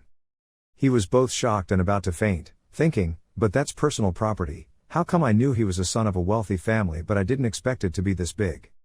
Captain Choi walked forward and said, let's start. Looking at his halo, Jin Tae-kyung covered his eyes and said, this halo, Captain Choi, you are after all. A lizard is crawling past. Then he was startled when Captain Choi passed by. Captain Choi said, the monsters appearing at this gate are floodplain lizards. They live divided into many populations under one tribe. A small population may soon appear near the entrance gate. He said, there are about 20 of them, so let's quickly clean up and move. Looking at his brother's strong back, he thought to himself, no matter how rich he is, isn't he looking at the D-level gate too easily? Wetland lizards aren't that easy to eat, even though I've never seen them before, see directly but. He said solemnly, confident in his own truth. Remember that time when you heard it, you panicked and said, just the two of us going. He looked at Captain Choi and said, then I'll be absent. He replied, I know what Jin Tae-kyung is thinking. But Captain Choi said coldly, but I just want to say one thing. He said, I am also a hunter who has been awakened. The words shocked Jin Tae-kyung. He turned around and said, "Wake up, why did I think you were sea level?" Captain Choi frowned and said, "Level C is the level given in the first measurement and..." A burst of aura, he said, reawakening was later, then. He looked at Captain Choi and wondered, now at least level B, or even more. He thought to himself, because it was too harsh at that time, I followed him but, finally, to see what level he was now that he was so confident, suddenly Team Leader Choi said, "Oh more." Suddenly, two words appeared in his mind, a premonition, at the same time as Captain Choi said, "Most lizards in flooded areas use spears." The sword stuck close to his leg, but luckily he avoided it in time. He shouted and asked, "What is this?" Captain Choi looked at the sword and said, "If you don't know, be careful with throwing spears." On the cliffs, a strange foot stepped forward. A series of monsters from the 40s appeared. They roared in anger because someone trespassed on their territory. Jin Tae-kyung looked and said, "Appeared." A series of arrows flew towards the two people. Kwang kwang, Jin Tae-kyung held spears to send them flying. Then a monster rushed towards him. It let out a long kive sound, while the two Jin Tae-kyung stood motionless looking at it. He glanced at Captain Choi and said, "Rushing in alone without fear." He replied, "That is the characteristic of lizards, they are reckless, and like to fight head-on." "Aha," he replied, and in his mind he was thinking, "Should I step back a bit?" The monster was rushing towards Captain Choi when it suddenly turned towards Jin Tae-kyung. He quickly dodged to the left. He jumped 2 steps away, then looked at the monster and said, "What's wrong? What's wrong with this guy? Why is he rushing towards me?" Captain Choi stood aside and seriously explained, "It was because of the equipment." He quickly said, "Equipment, equipment." So he looked down at his armor. The system displayed the information: Lizard Massacrer's Javelin, weapon type, top rank, no limit, when the attack was successful, triggering the appearance, present at a high rate, Lizard Hunter's leather set, defensive gear category, top rank, limited to none, crafted from lizard skin, when equipped with all sets, activates fin armor. Now he helplessly thought, fuck, look at the name, if I were a lizard, I would also be angry, no wonder I was the only one being targeted, while the monster was madly rushing towards him. He bent down to avoid the weapon, which even skewered its body. He thought to himself, if that's the case then I'm the only one being continuously attacked. Oh no, wait. The guy fell down and the monster angrily asked Captain Choi, "Is this your purpose?" He replied, "What?" Looking at the monsters rushing towards him, he angrily said, "You let me wear this and drag me into your joke, is this a strategy?" Captain Choi raised one finger and said, "First." When he was in the equipment room, he let him choose his own clothes, and that equipment was chosen by Jin Tae-kyung himself. Captain Choi raised one more finger and said, "Second, I definitely will not stand up and Tae-kyung will be the one to lead the attraction of lizards." He said, "Don't get me wrong," he thought to himself, "what the hell are you talking about? It's out of your mouth, that's why." Jin Tae-kyung said firmly, "Do you mean I fight alone?" "Yes," the school team replied gently. "Captain Choi took my arm and came here to see the sights," he continued. Captain Choi said, "Then I won't hold your hand anymore." "No, let him scream," Captain Choi reminded. Behind was the key of the monsters. "Zhuang, you use your spear to block the monster's weapon." Just like that, one animal then another rushed towards him alone. He quickly asked, telling me the reason why it was like that. After asking, he looked at the team leader but couldn't see anyone. As for team leader Choi, he was sitting perched on the tree talking, his neck up. He thought angrily, that guy is a complete madman. At this moment, two monsters bared their sharp teeth and rushed towards him. Bang bang, he quickly grabbed his spear to block. His face was red with anger and he gritted his teeth and said, "But what are these damn lizards planning to do?" His whole body radiated murderous aura at the monsters and said, "The best way to use spears against herbivores and poisonous dragons appeared." Then the monster's blood spurted out. The ding-ding system rang again, equal to the effectiveness of the lizard hunter's leather set, increasing the damage to that monster by 10%, equal to the effectiveness of the lizard hunter's leather set, increasing the damage to the monster by 20%. That is, all the lizards of the current gate are your enemies, they will never stop until they get their revenge. The monster's eyes opened wide and stared at him, even making a cry. Then its eyes gradually closed. Then it fell to the ground, a hole in its stomach. After killing them all, he gasped for breath, and the system rang out a notification that the flooded area Lizard 40 had been destroyed. Seeing the captain's feet approaching him made him angry. Jin Tae-kyung pointed at him and said, "What are you doing just now?" At the same time Captain Choi bent down and said sorry. Hearing that sentence, Jin Tae-kyung suddenly froze. Captain Choi still bowed his head and said, I must confirm your strength.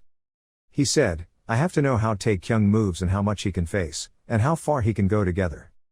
Jin Tae-kyung propped his wound on the ground and said, that's why I let the monsters overwhelm me and left alone. Captain Choi said seriously, I think if it was Tae-kyung's ability, it would be enough to handle that level. He said, I didn't expect it to end without any injuries at all, you sounded like death. So he blushed and pointed at Captain Choi and said, what would have happened if I had said it first? If I weren't this strong, wouldn't I be dead? I go.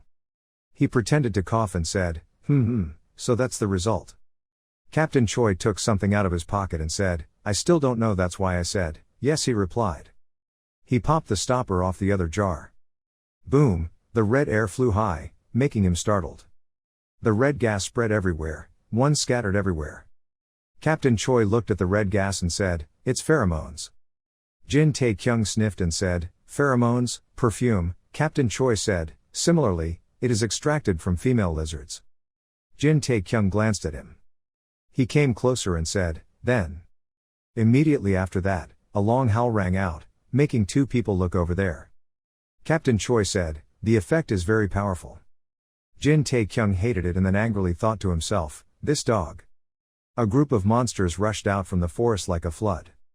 Captain Choi put his hands on his hips and said, can you? While Jin Tae-kyung picked up his spear and said, if I can't, will you help me? Looking at the monsters rushing out like crazy, he angrily said, no. In the distance, a giant snake appeared.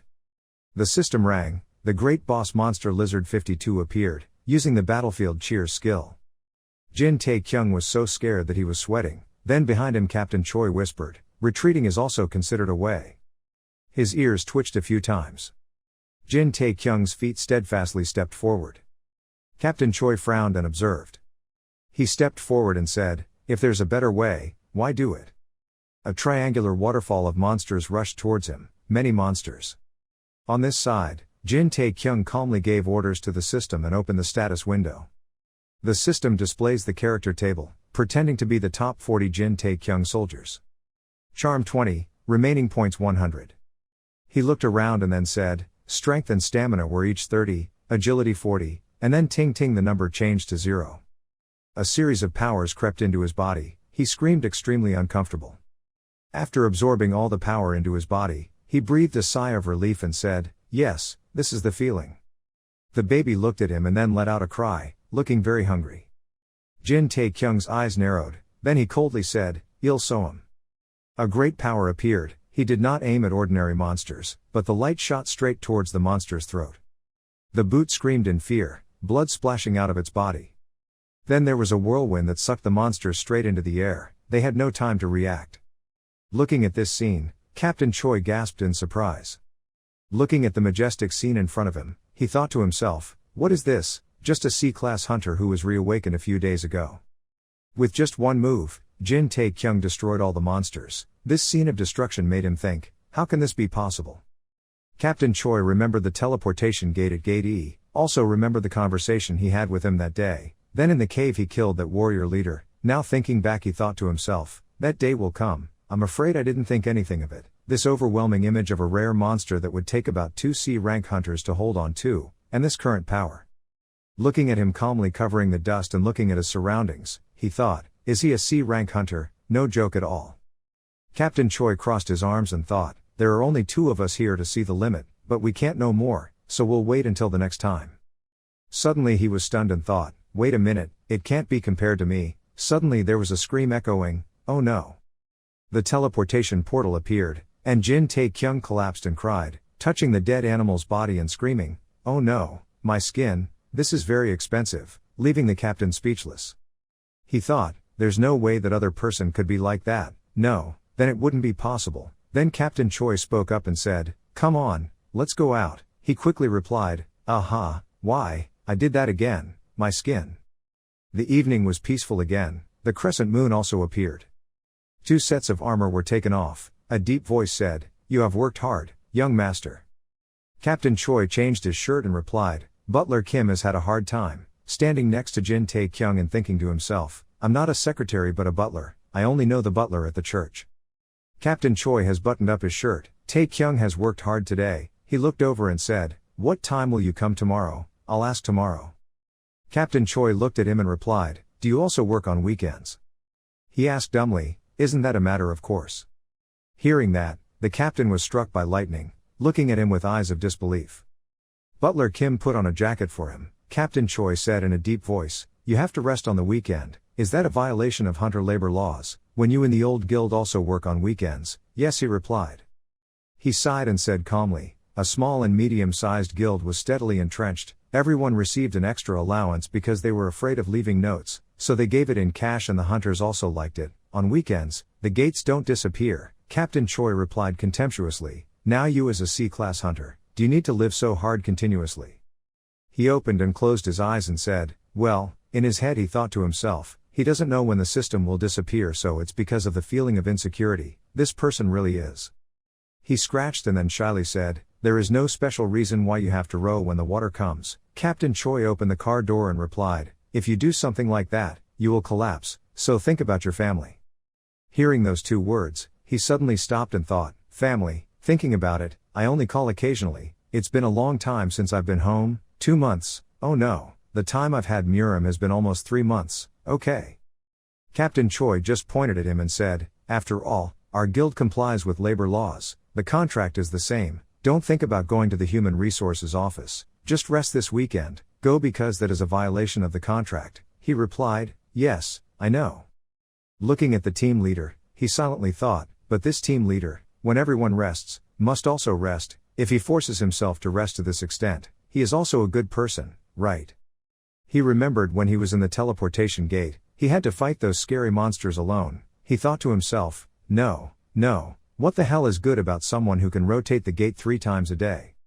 Now looking at the person standing in front of him, he shuddered and thought, thinking of himself working hard all day alone. "Oh who?" And Butler Kim bowed his head slightly and said, "I'm ready, sir, death." He crossed his arms and sighed and thought, even though he said he was resting on the weekend, next week he still told him to try his best to work hard without wasting his energy, that Butler must be having a hard time, when being exploited like this by this aristocrat. It was already 10 o'clock at night and still hadn't had a day off from work. Looking at the two people's responses, "Ah, is that what I said? Take him away," the butler replied, "I already brought him." Butler Kim pulled out a briefcase and gave it to him and said, "Please accept it, Hunter." "Yes." As soon as he held it, his hand felt heavy. Jin Tae-kyung opened his eyes in surprise and said, "This is impossible." Team leader Choi glanced at him and calmly said, "That's the salary."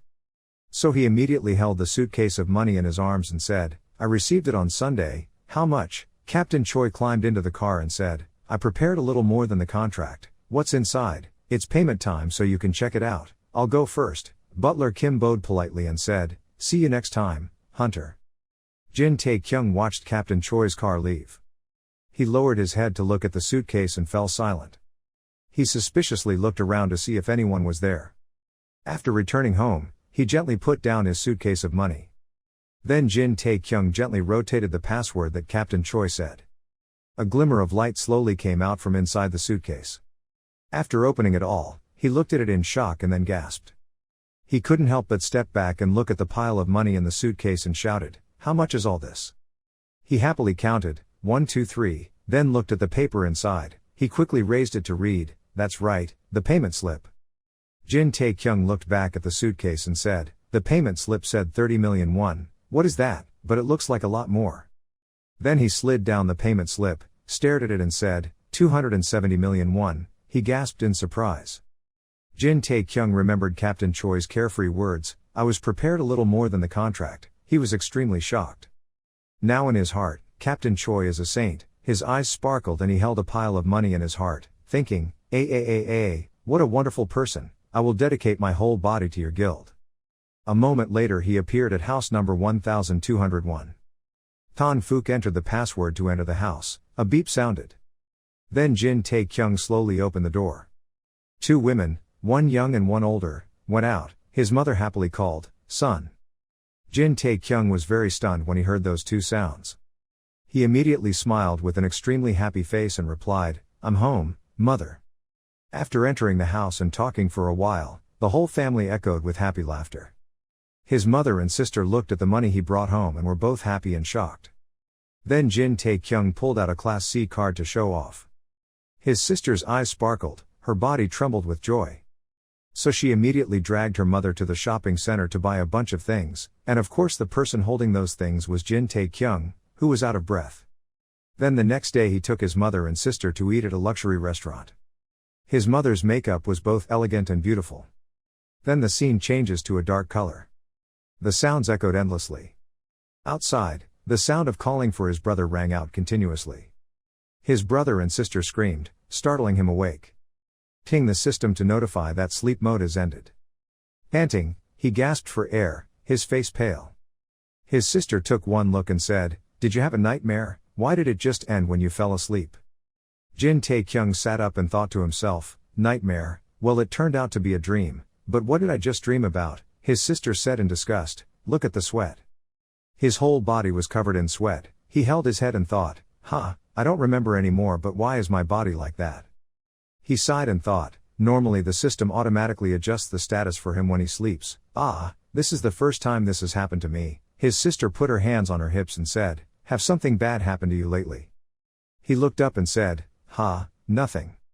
His sister said, "If there is any problem, just say it, don't suffer alone because your mother will worry." He teasingly said, "Yes ma'am," she replied angrily, "I'm not joking." Jin Tae-kyung smiled and said, "Hey, now that my life goal is complete, what's there to worry about? Well, there's one more thing left, how can I spend all the money later?" He said, "I really don't have anything special, so you should study hard." His sister said in disgust, "Well, you're arrogant," he replied, boastful, "then I'll give you all my money, okay?" So the boy turned around and left and said, "I'm doing well enough so there's no need to worry." Suddenly she stopped and said, "Really, but, Oppa," he replied. The girl gently asked, "Who is Jin Tae-kyung?" As soon as he heard this name, he suddenly froze. The girl looked at him confused. Suddenly his thoughts returned to yesterday when he was fighting the monster. At that time, one of its cuts grazed his arm, causing it to bleed. With that arm he quickly raised his spear to fight back. He turned around and skewered the monster straight, causing it to break. The system ding announced that the lizard clan leader, 55, had been processed. At that time, when he finished solving the problem, team leader Choi stood and observed the surroundings. He walked away from the wall and said 3 times. He gasped and replied, "Why?" Captain Choi said, "That's the number of times Tae-kyung got hurt today." He looked at the wound on his hand and said, "It's okay, just use a low-level potion." Captain Choi said, "It's okay." He said very seriously, "At the same gate, facing the same monsters, but last time he was not injured at all. If so, there was only one reason." His eyes narrowed slightly and stared at him. Then he calmly said, "Jin Tae-kyung, are you worried about something?" The scene changes to 3 days later. He once again cuts off the head of another monster. Several more wounds appeared on his body, and he fell to the ground, unable to breathe. Team leader Choi stood to the side watching inside. He seriously criticized, "This situation is not good, I will contact you later, you get off work." Night fell. At this time a bus passed by. Jin Tae-kyung was sitting in a corner of the bus looking out. He fell into thought, what's the problem? The system didn't disappear and was paid out more than 200 million. Looking at himself reflected in the glass, he frowned and thought, now he just needs to win and rush forward as a C-class worker. Back to the present, his sister asked again, "Who is Jin Tae-kyung?" His face was dark, his voice trembled as he said, Where did I hear that name?" The girl calmly replied, "From you, just now when you were sleeping, you kept calling that name." The girl innocently asked again, "Why, who is that? If it appeared in the dream, it must be very close, the name is the same as yours and..." Now he was scratching his head and thinking, it was from that day onwards I had nightmares every day, no matter how much I raised my body index, I couldn't concentrate. He remembered the image of Jin Tae-kyung, then he said in fear, "Jin Tae-kyung suddenly." Sitting on the bus, he thought to himself, I probably have to go to the psychiatric ward. He returned to his rented room. Twist the door handle. He sighed and walked into the house mechanically. Jin Tae-kyung glanced at his room once. Light shined in from outside, and he saw Song Jin-ho struggling with his recorder. He stiffened and looked at the machine. Song Jin-ho, wearing a flashlight on his head, turned to look at him and said, "Are you home?" So Jin Tae-kyung frowned and glanced at him. Song Jin-ho asked again, leaving so early today, but his eyes fell on the screwdriver in Song Jin-ho's hand. Angered, he threw away his bag and rushed to kick Song Jin-ho away. Jin Tae-kyung shouted, "What are you doing with someone else's capsule room, this electric guy?" But Jin coughed quickly to explain, Hey, you haven't even started yet, just as you lifted your hand, you're back." He angrily pointed at him and said, "I told you not to go in and out of my room without permission, get out now." But Jin-ho picked up the glasses and said, "Hey, why just because of an old capsule room, even though I can function, you kick me away like that, you see me as less than a thing." He turned to the concerned machine and asked, "Are you okay, are you surprised? If you touch me I will kill you." Then he turned to say to Song Jin-ho, "That was the time, anyway I absolutely don't touch it, you know." He stood up helplessly. Having been beaten and cursed at, Song Jin-ho stood up angrily and said, "You know how tired I am lately because I have to deal with people's complaints because you make noise in public places, and yet you still do that to me." He replied, "What does that have to do with this? Go out." But Song Jin-ho didn't stop and asked, "Besides, Jin Wai-kyung, who is that?" Jin Wai-kyung, hearing this name, he was startled and his whole body stiffened and he couldn't move. He made a goofy face and whispered, "Who is that? Ha, could it be a girl? Oh, you were startled just now, weren't you? Recently you've been making money so you're trying to date? Pretty pink." A few words this made his veins twitch in anger. "Get out," he shouted. Suddenly, something flashed through. Suddenly, the gloomy sky gradually appeared. Below was an army standing. The sound of drums rang out again, and the soldiers had solemn faces. The image became grainy and no longer clear. A voice shouted. The warriors heard the screams and quickly rushed up. On the other side, the soldiers also rushed forward. The two sides, one blue and one red, rushed at each other, no one willing to give way. He thought worriedly, the battle has begun. Suddenly the image becomes blurred and can no longer be seen. On top of the mountain, the Jin family is standing. Jin Wai-kyung stared down. Behind him is the great elder. I wonder what else he wants to think about. I don't know what he said, but you couldn't hear him clearly at all. Ha, he suddenly opened his eyes and woke up. He breathed heavily and said, "More," then thought to himself, "It's gradually becoming clearer." He was scared about the dream, then shouted, "I don't want to know any more." He looked up at the ceiling and said, "Whether it's Murim or some other reality, those things, more than 2,000 people in the Murim world fighting each other have nothing to do with me." Then he looked at the old sun cable machine and said, "There are monsters as strong as Joe Pill, or maybe stronger than him, so should I come to die, I've had enough of living in the Murim world for this month, where I really am, life is here." Then he sighed and said, "Anyway, Jin Tae-kyung originally couldn't do anything." Jin Tae-kyung hugged his knees sadly and thought, the general's betrayal will be transmitted by Hyukmujin and, then let them fend for themselves in Murim. Remembering the 4 people on my team at that time, they kept calling, "Captain, Captain." Then the people he helped save also appeared in his mind, even Wai Peng also said, "We trust the 3rd young master." And the last person is Jin Wai-kyung, he always told you, "You must survive, little brother." He sadly remembered those people and cursed once, "Damn it." Then the phone next to him rang. Above you are called Branded Chung. At a luxury villa area.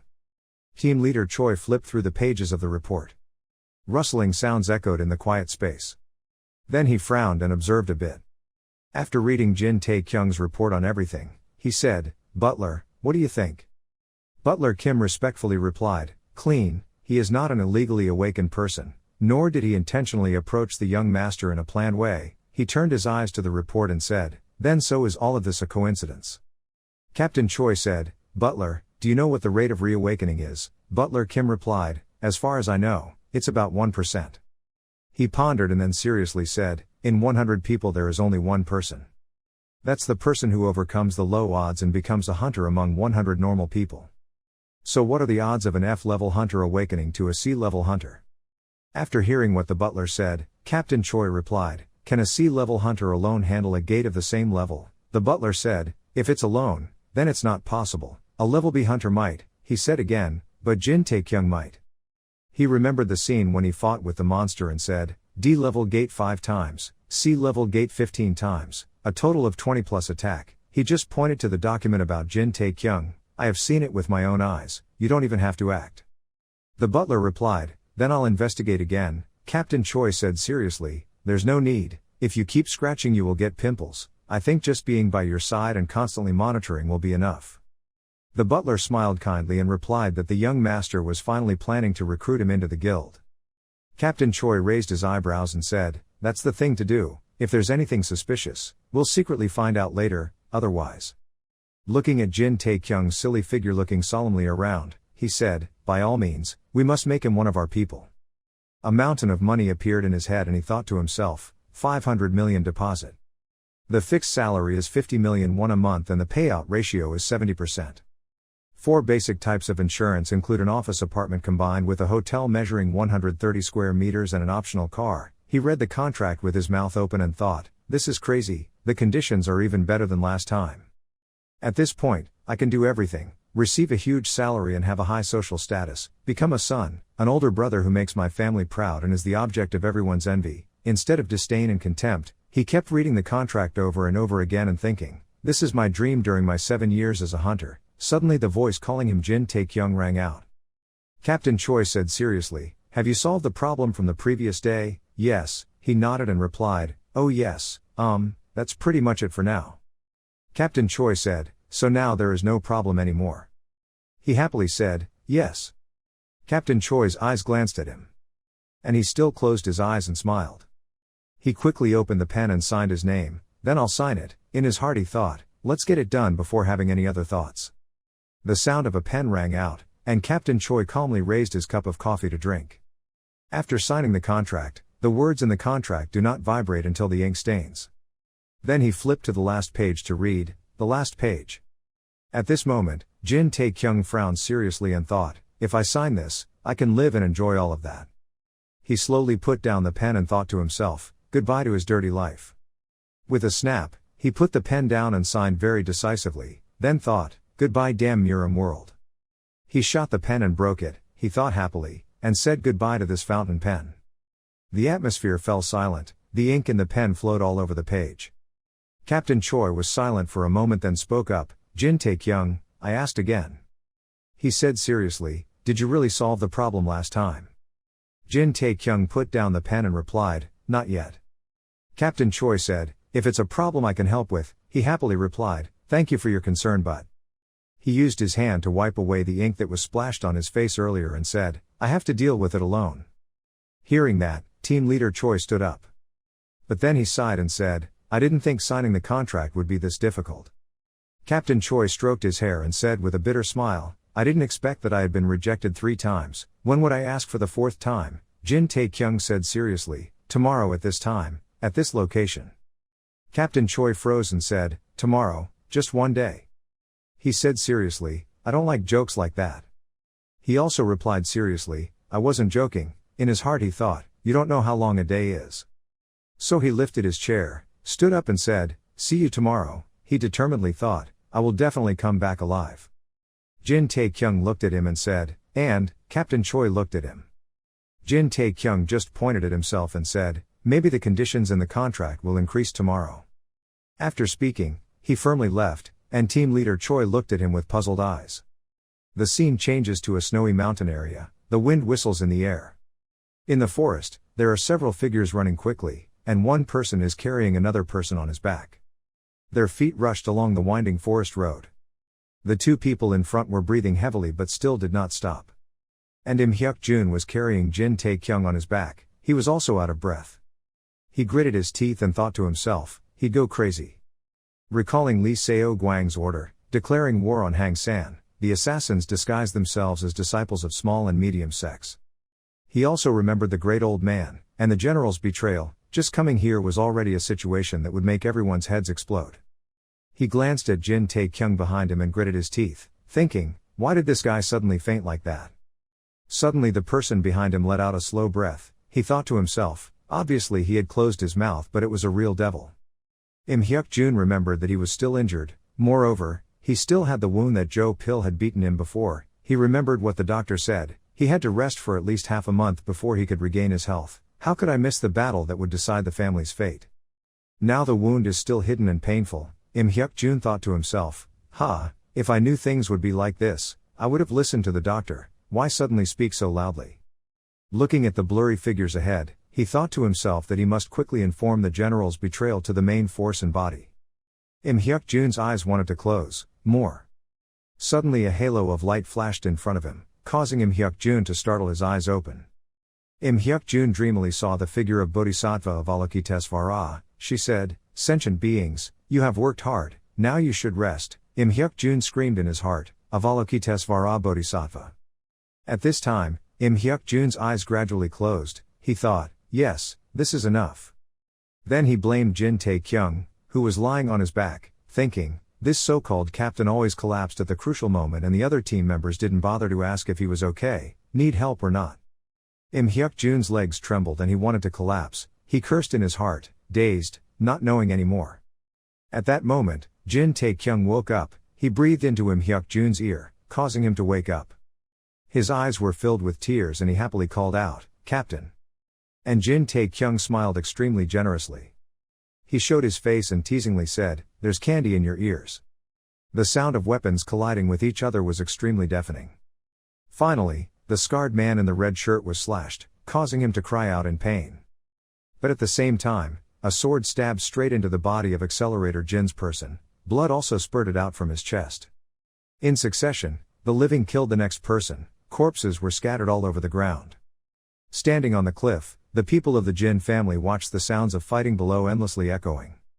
That person thought to himself, "That's right, this is the place." At that time, it was also a fierce war. The soldiers who were killed fell like straw down the cliff, in the Battle of Gyeongma decades ago, in this narrow canyon. Under the cliff were scattered human corpses in a small pile. There was one whose shape was unrecognizable. That person thought, there were countless people who died because of chivalry. The great elder stroked his long white beard, falling into contemplation of the past. He thought to himself, at that time I was still young, what would be the use of a scholar's injury? If he died he would just become a ghost. The great elder glanced at the person standing in front of him and then asked, "Homeowner, in your opinion, how is the current situation?" Jin Wai-kyung was seriously observing the battle below. Then he replied, "Although we have the advantage in terms of troop quality and terrain superiority, but..." Jin Wai-kyung looked at his fallen disciple, blood still flowing from his mouth. Then the living person suddenly felt a sword pierce through him. Jin Wai-kyung frowned in hatred. He gritted his teeth. His voice sounded somewhat heavy as he said, "The damage on our side is also increasing." The great elder glanced at Jin Tae-kyung and said, "The leader must know when to act. The longer the battle lasts, the more impatient they will be, so don't act rashly." Hearing that, Jin Wai-kyung pondered for a moment, his voice trembling slightly, and he replied, "I know that. We have to save our energy until the brain on the Hang San side comes out." He looked very sad, tilted his head up to look at the dark sky and said, however, it was a pity that he couldn't use the fire attack he had prepared. He really didn't want a war to happen like today, he said dejectedly. He could only blame God. Behind him the great elder looked thoughtfully at Jin Wai-kyung as if he was thinking about something and did not speak. He frowned and stared at Jin Wai-kyung's back and thought to himself, in his family he is the one who is trusted and has the best martial arts skills, and above all, he is a talented young man with majesty, and the judgment capacity required of a leader. Because the great elder did not want to disrupt the plan he had laid out, he looked at Jin Wai-kyung with eyes of approval and fear, thinking, Jin Wai-kyung is the right person to be able to revive the family easily, but, what a pity, what a pity. The great elder stroked his beard and looked up at the snowy sky, then spoke softly so that no one could hear clearly. Now, the sound of fighting continued below, and Jin Wai-kyung was serious. Look below. The great elder pondered in his heart, I can only blame God. The scene changes to the side of the mountain where Jin Tae-kyung's group stopped. The other three people were both happy and worried, asking about him. The captain woke up. "Ah, are you okay now? Aren't you? Are you dead? What happened to the team?" Three people each have a question and no one gives in. As for Jin Tae-kyung, he smiled and raised his hand to greet everyone. "Long time no see, how are you?" Three people. Im Hyuk-jun looked at him with unbelievable eyes and said, "Ha, it's been a long time, is something wrong with your head?" So Jin Tae-kyung quickly put down his hand and smiled helplessly, thinking, "Ha ha, what a reaction, forecast." He waved his hand and asked Im Hyuk-jun very calmly, that's all for greetings, how long have I been unconscious?" But no one paid attention to his question. They were discussing with each other. Just now he said some strange words, candy in hand, what candy?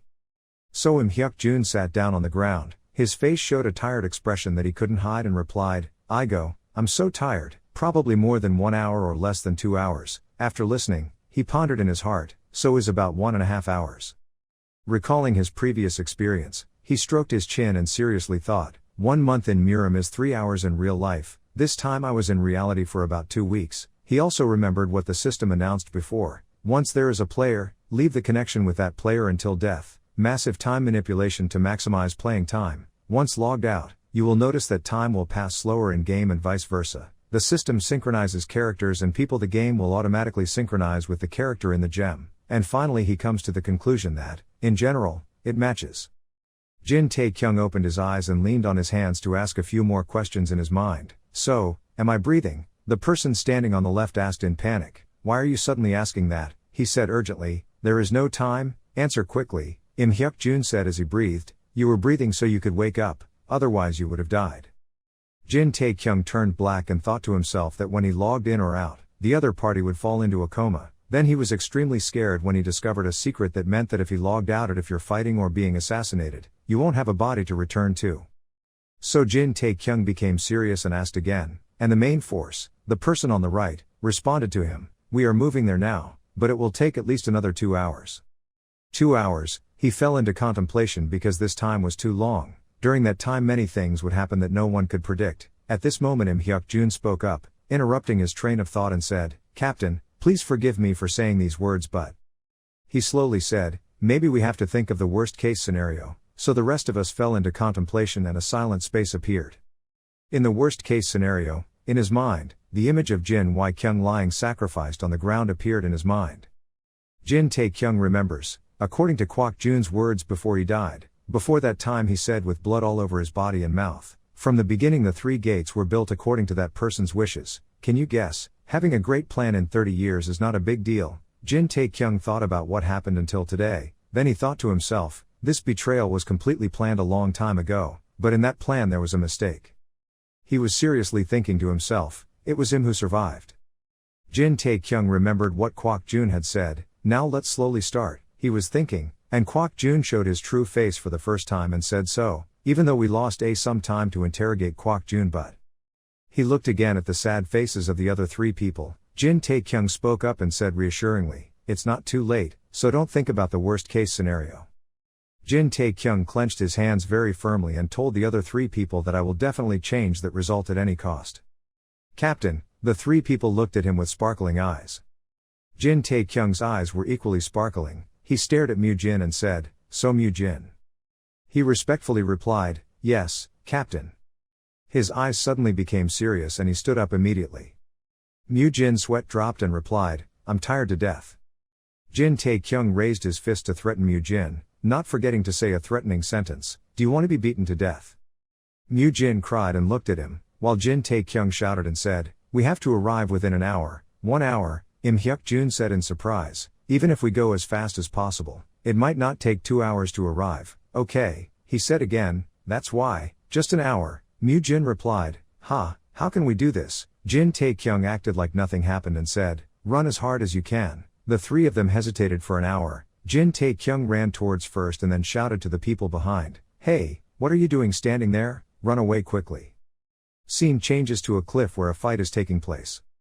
The army of the Jin family, led by a person who shouted at the person behind, wiped out everything. They were just a group of soul soldiers. On the Jin family's side, they slashed the head of the crested man, then one slashed the neck of a black-haired guy, causing them to spit out a lot of blood. At the same time, a person on the opponent's side was extremely scared and confused. He held the axe but trembled backwards thinking, if this continues, I will die. So he turned around and spoke to his teammates. His voice was shaking slightly. He shouted until he was hoarse. All the blood brothers quickly retreated. At the same time, there was a very thin red line cut on his neck, a cross. A second later, his head left his body, and he still cried out unwillingly.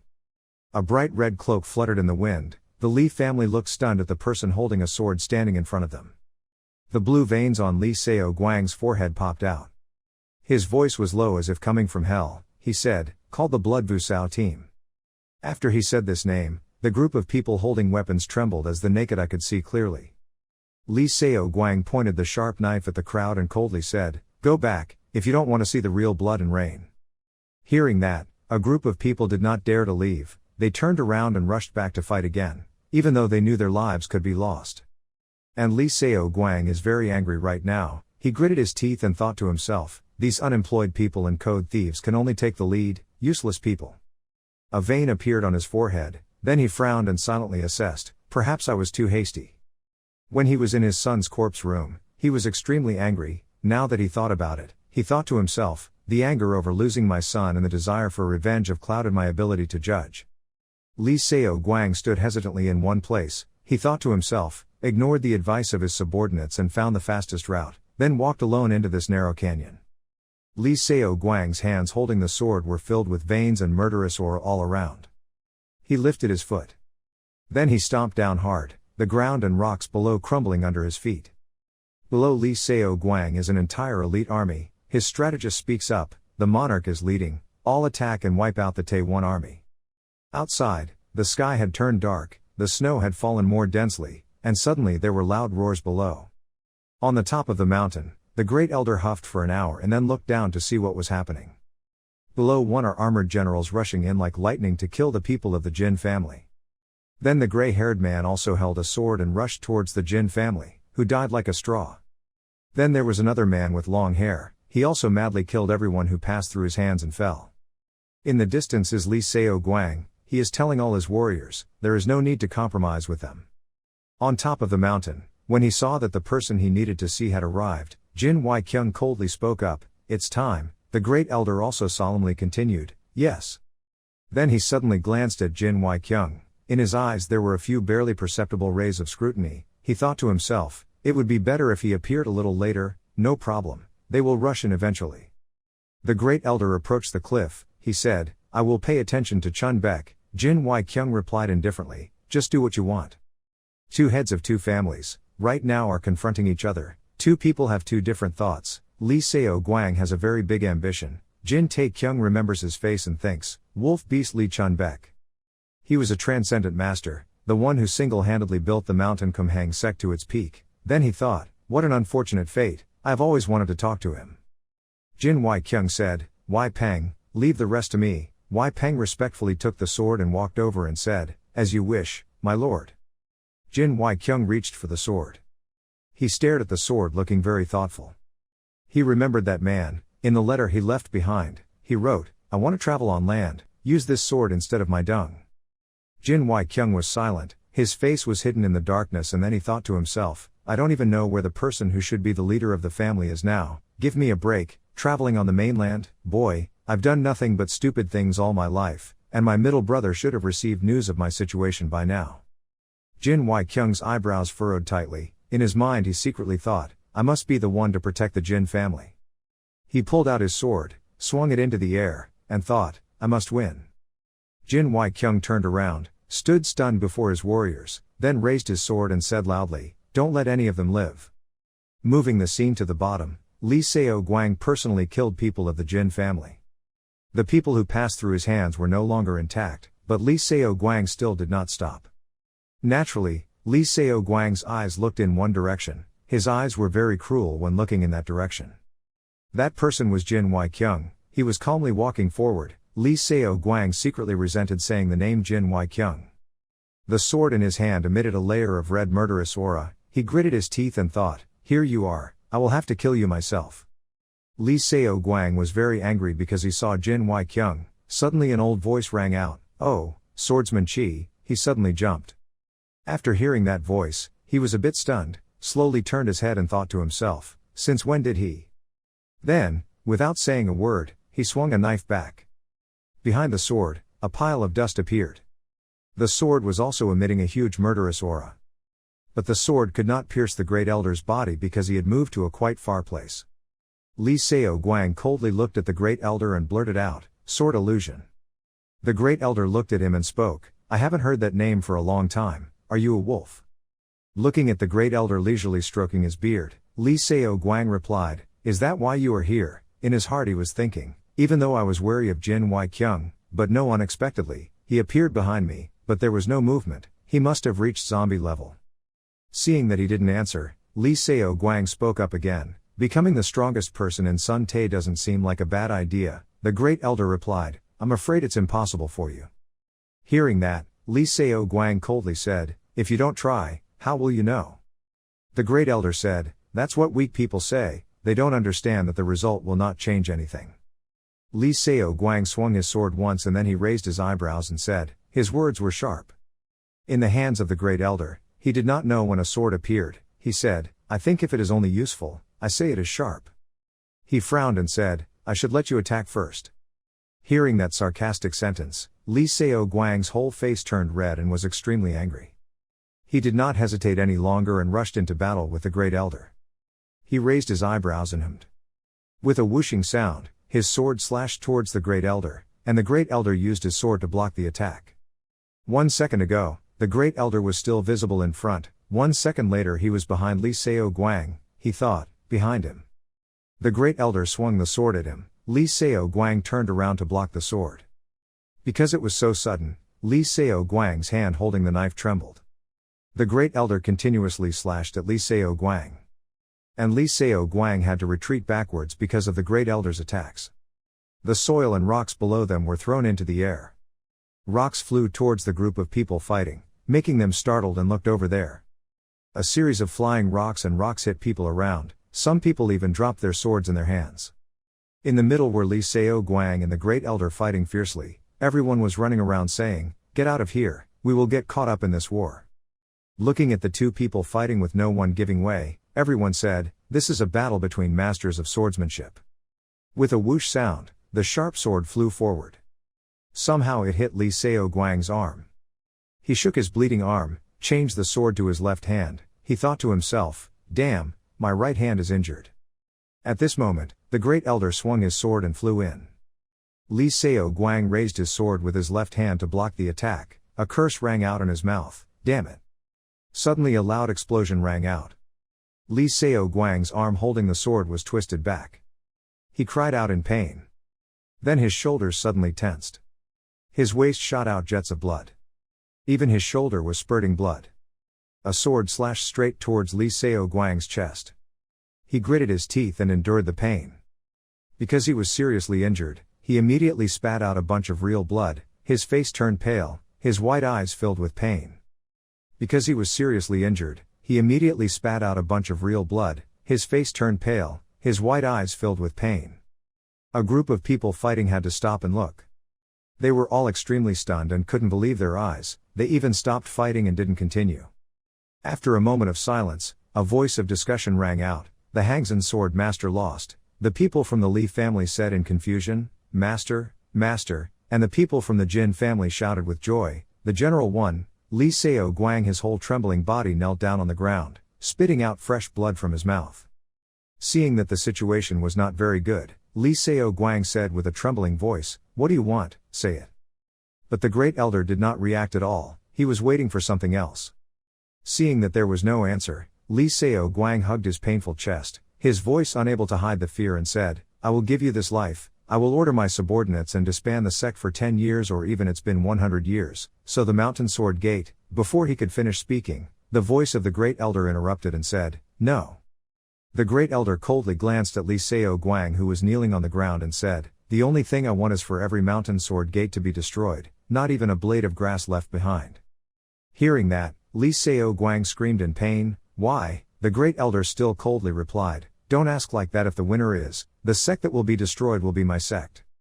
His eyes were bloodshot, his face was still covered in red blood, he screamed at the great elder, "Wasn't the one who did it first was your Han family." Thinking of his son, I said painfully, "That child, you killed my son." The great elder raised his head to look, then stroked his beard and said, "Ah, Li So Gun, that's right, it was because of that boy." Suddenly the great elder's voice became cold and even low. Li Seo Guang went down to meet the king of hell and asked him. Li Seo Guang's eyes turned red when he heard the great elder's words, "Who was the one who killed Li So Gun?" "What do you mean?" Li Seo Guang screamed in pain. At this moment the great elder swung his sword, he thought to himself, "I will end this war, with this," and while everyone was still asleep on the battlefield win. His face became distorted and extremely scary, he was extremely happy thinking, "It will be time for a new war to break out." Li Seo Guang closed his eyes tightly, waiting for the sword to stab down on him. But the sword was broken and fell to the ground, next to it was a stick that flew into the corner of the wall. "That bastard," a familiar voice rang out. The great elder frowned and turned to look at the person who was screaming at himself. Above a cliff, Jin Tae-kyung's silhouette appeared in his sight. He was still in the position of throwing the stick this way. Jin Tae-kyung looked at the great elder, then took a breath and shouted, "It's me, you damn old man." The great elder looked at him in shock and thought, "Jin Tae-kyung, how did you survive?" On this side, Jin Tae-kyung took another deep breath. After taking a breath, he shouted, "General, you are a traitor." The crowd stopped the battle and started to turn to look at him. The great elder frowned, not expecting him to know this. The snow was whistling in the sky above, and the quiet space made the wind whistle even more fiercely. Moving to below, someone was observing him and said in wonder, that person looks too much like the third young master." Someone discovered the point of the previous sentence, "Is the general a traitor?" The three people who were all injured looked at Jin Tae-kyung with strange eyes. They said, "What the hell are you talking about? What is this? Is there an internal conflict? Are you drunk? Is the third young master falling back into old ways?" Standing on one side observing the battle, the fat man heard the conversation and spoke sarcastically, "That crazy guy," and the bearded man angrily said, "Do you know who that is?" At this time, Wei Peng had just finished killing a member of the Li family. He turned around in surprise and said, "Standing still is crazy." In another corner, drops of blood on the sword fell drop by drop on the ground. Jin Wai-kyung doubted in his heart and said, "Is the general a traitor?" Jin Wai-kyung killed the general and Li Seo Guang's advisor, then he turned back to observe Jin Tae-kyung's side. Even though the youngest brother still didn't understand life, he couldn't dive from the rear, wait all the way to tell these jokes. He seemed to be thinking about Jin Tae-kyung's words just now. He silently thought, thinking back, this war was strange from the beginning.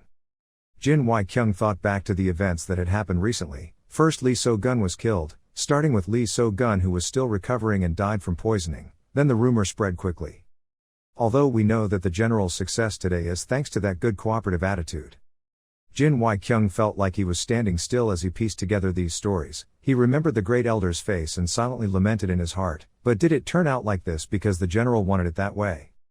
Then he coldly called, "Wei Peng." He wiped a few drops of blood on his shirt and replied, "Give your orders." Jin Wai-kyung calmly spat out a sentence, "Beheading the great elder for me." Wei Peng was silent after hearing that, and the crowd behind him said in shock, "What, are you serious?" The homeowner compared. Jin Wai-kyung looked at his loyal subordinate with a serious face and said with a very determined voice, "Try your best." Hearing that, Wei Peng turned around and nodded at the same time as if responding. A bald old man shouted, "Homeowner, are you crazy?" Seeing that his master was threatened, Wei Peng rushed towards him with his sword, and the bald old man backed away in fear. Bang bang, three swords collided with each other. The two people next to him moved to block Wei Peng's sword from rushing in.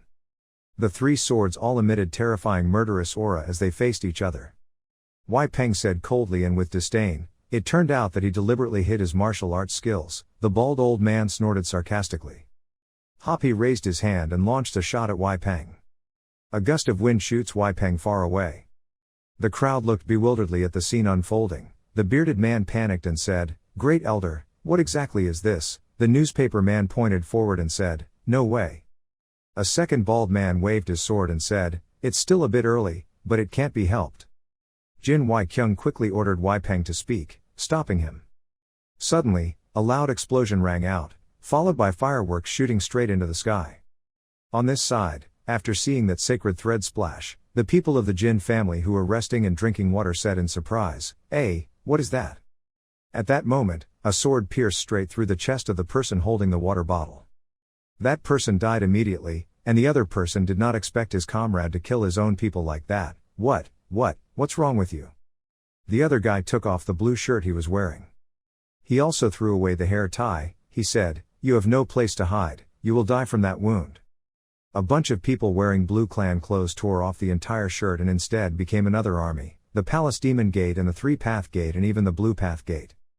Jin Wai-kyung watched his people die in front of him. He was thinking, this is it, this is not something that can be prepared overnight. The three sects continuously killed people of the Jin family. Jin Wai-kyung thought to himself, if according to plan, the incident would happen after the sect of Hang San sword was destroyed. The scene changed to the great elder's side. He said in a low voice, everything was going according to plan. Suddenly a trembling voice rang out, "It turned out, it was you." Li Seo Guang said every word, "I swear I will tear your bones and flesh until you die." The great elder slowly bent down and replied, still having the strength to speak. Li Seo Guang was so angry that his face turned red and he said, "If you can't do it alive, then even if you die, I will have to kill you." But before he could finish speaking, several hidden weapons were shot straight at him. He opened his eyes wide and collapsed to the ground. The great elder looked at him coldly and then said in a pathetic voice, "You have other things to do." He bent down and did something with Li Seo Guang's body. A shrill scream rang out from behind, "Old bastard, don't touch him with your stiff hands." When the great elder heard that, he coldly glared at that voice. Jin Taekyung shouted as he ran quickly through there. Mu Jin and the people behind couldn't run in time and shouted, "Captain, can you run a little slower?" But his feet did not stop and continued to run towards the great elder. As he ran, he furrowed his eyebrows and thought, "Damn, it's so far away that I can't see exactly."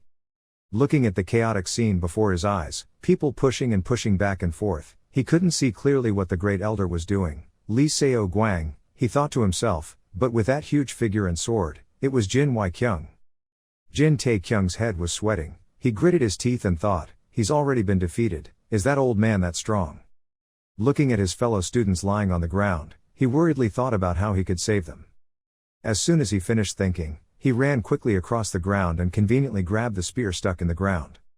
Jin Taekyung took a deep breath, then raised the spear. He thought to himself, I don't know, but I have continuously grown in reality in Murim. It probably won't be easy. Out of his mouth he screamed, "Big, take your hands off."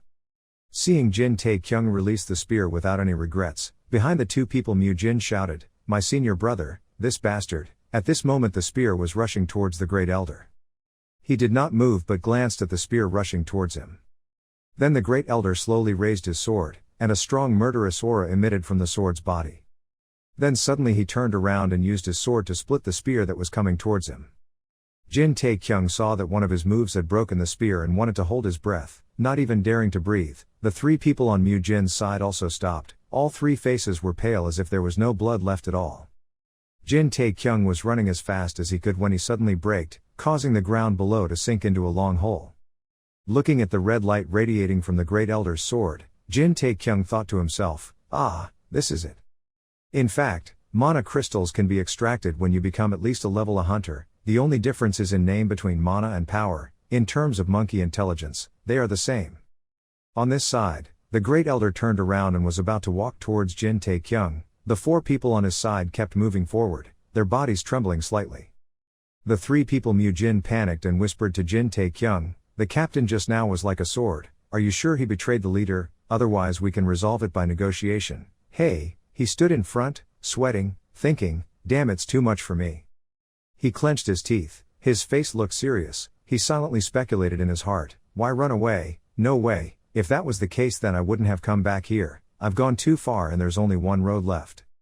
After thinking for a while, Jin Taekyung bent down and picked up the spear lying on the ground and said, "You guys stand here and wait for orders." Mu Jin heard that and asked in confusion and panic, "Yes, you intend to fight alone? Why, are you crazy? Let's go together." Mu Jin wondered and said, "Don't we have to have meat shields like us to have a chance of winning?" Jin Taekyung turned back and replied.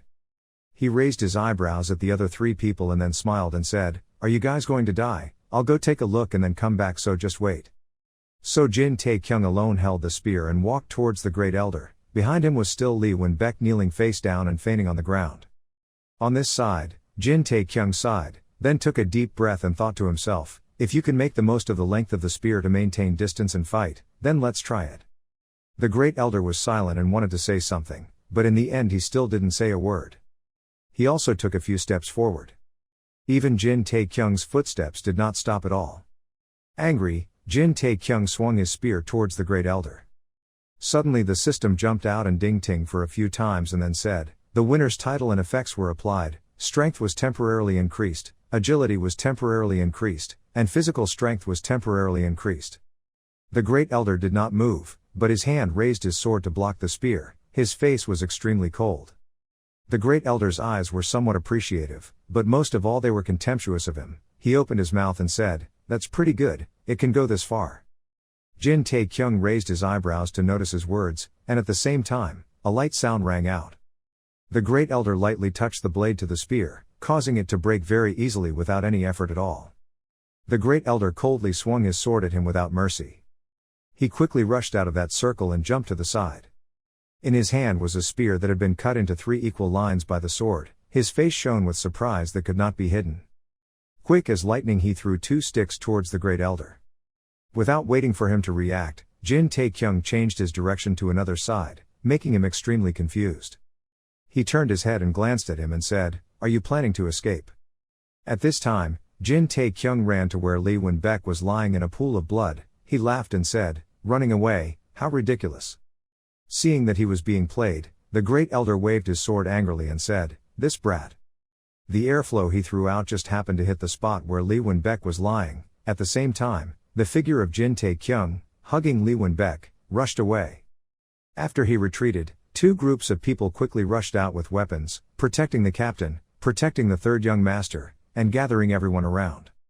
Mu Jin was among the crowded people. He stuck his head out and asked, "Is the captain okay?"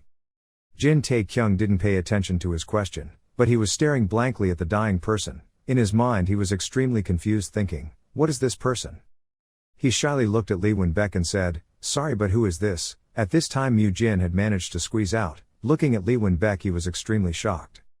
Mu Jin pointed the sword at him and shouted in surprise, "Lee Chun-baek." Of course he knew, that blood sword Lee Han-baek, and Jin Taekyung still asked blankly, "Do you know this person, blood sword?"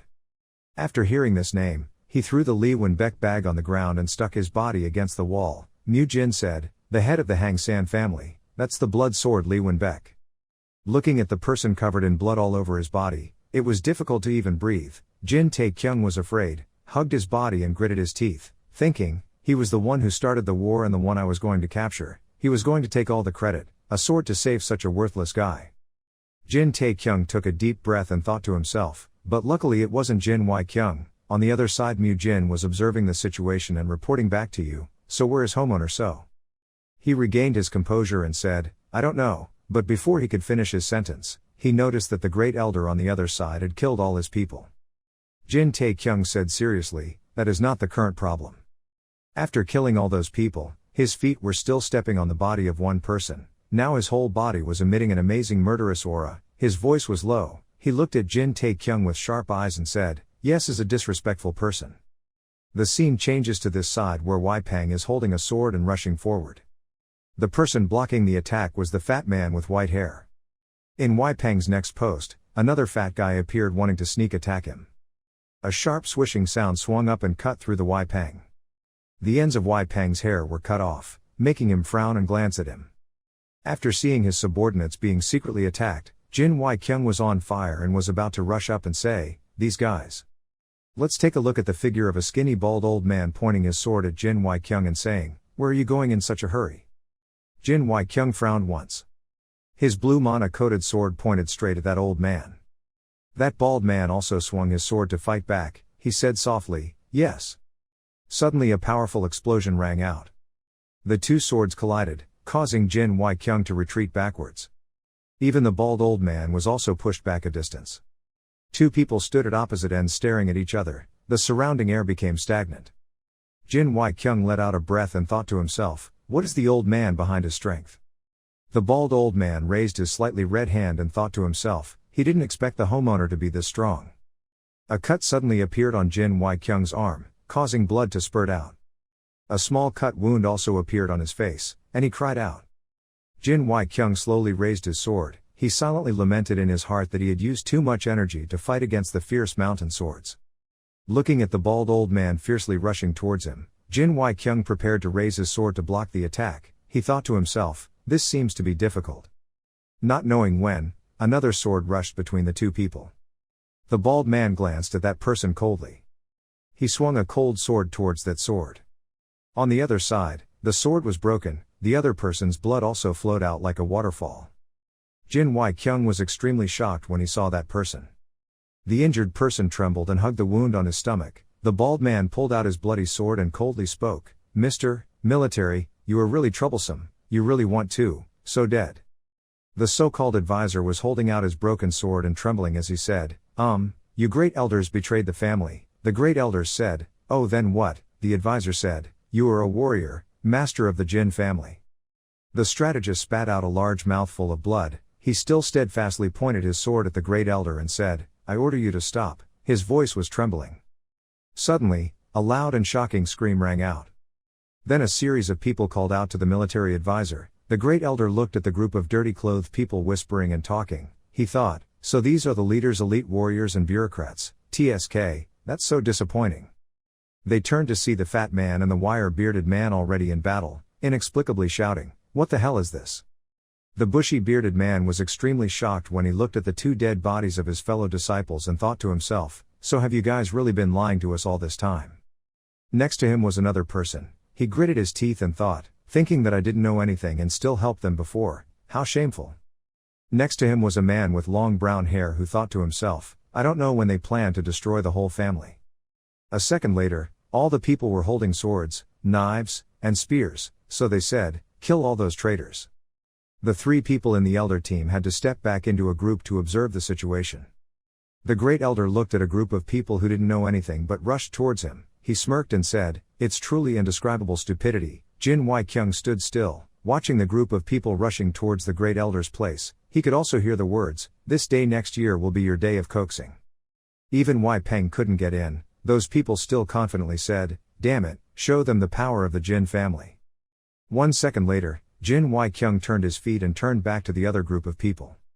He raised his voice very loudly and said, listen to me, the Mountain Sword Hang sect is the enemy of the Jin family. He sternly gave his opinion to the crowd and said, all of these things were meticulously planned and carried out by the elders. We must use all our strength to repel them together. To become a martial arts master, you need to practice your sword and arm muscles fully. Then stand on 2 wooden poles on your body to soak 5 bowls of water. You must undergo harsh training to prove your strength. Then it is necessary to train others to improve, and not rely on tricks like assassination. And one must always uphold one's honor so as not to have any bad reputation or dirt. But is it because we have lived too long? A handful of soil flew forward. The general panicked and turned away the lump of soil so it could avoid flying into his face. On the other side, Jin Tae-kyung commanded the group of people to continuously roll dirt and mud into a handful and hold it towards the general. Without stopping, he continued to throw the mud away quickly. When looking at this scene, the general thought to himself, throw mud, I've lived for 80 years, this is the first time I've witnessed a battle like this. A group of people bent down, some dug, some grabbed, some passed, some threw. The general silently groaned in his heart. Even the weaker factions we had fought before never gave up, but still, the crowd kept saying, bow down, don't stop. All around the general, Jin Tae-kyung's subordinates were throwing dirt at the general. While he struggled to avoid bullets made of mud, Jin Tae-kyung kept commanding, don't stop, general. The general thought angrily in his heart, you told me they were martial artists. In the general's head at this moment, 2 words echoed, pathetic. He was extremely angry, his eyes were red with anger. Jin Tae-kyung shouted one sentence, these idiots. Mu Jin looked at them just throwing insults, then angrily stomped his feet and spoke up, what the hell are you doing at this time? The general heard that and thought with a sigh of relief, wait, it seems like there's still one guy left, there's atmosphere here. But a second later, Mu Jin didn't know where to pick up a huge rock and held it up, so he said very firmly, do you think mud is enough? We have to mix more. Hearing this, the general felt speechless. Because he did not pay attention to the direction of the mud bullets, the general was extremely accurately hit in the face. Jin Tae-kyung looked there in surprise. Mu Jin was also stunned and looked at the general. The mud on the general's face fell to the ground but he did not move at all. A stone in the mud also fell to the ground, and the general suddenly gasped for a few seconds. Now the general was really angry. He coated the sword with mana and then laughed hysterically. The general was so angry that his eyes turned red, his face could not hide his murderous intent. He coldly spoke in a voice that contained a few threats and said, I hope you are mentally prepared for this. On this side, when the people heard that, they were sweating in fear, and Jin Tae-kyung looked dejectedly at Mu Jin and said, who borrowed that? Mom, you shouldn't have thrown it all at him. Mu Jin stammered in response, but I'm not the only one who does that. The general did not wait for anyone, he proactively advanced to attack. Seeing that his situation was very good, Jin Tae-kyung quickly told everyone to step back, not forgetting the instructions, step back quickly, and continued to throw mud at him. The group of people who were wrongly recognized quickly picked up mud, stuffed rocks inside and threw it towards the general.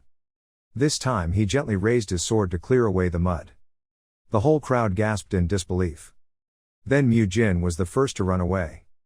As he ran, he screamed in extreme fear, At the same time Jin Tae-kyung grabbed his collar. The general's mana-coated sword just happened to pierce the exact spot where Mu Jin was standing by just now. Jin Tae-kyung didn't know where he got a spear, threw Mu Jin back and coldly said, "Ran," leaving him alone to confront the general. His sword grazed his right hand, the blood in it quickly flowed out. Jin Tae-kyung cried out in pain. The general looked at him and said menacingly, "You dare to stop me, aren't you afraid?"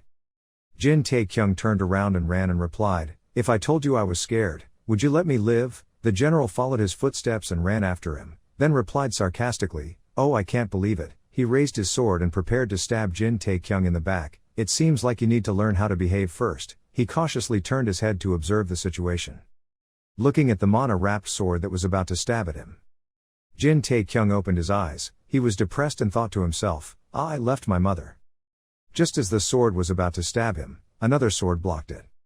The general frowned at the person who had just appeared, so he jumped around and backed away. As for Jin Tae-kyung, he fell freely to the ground with a big thud.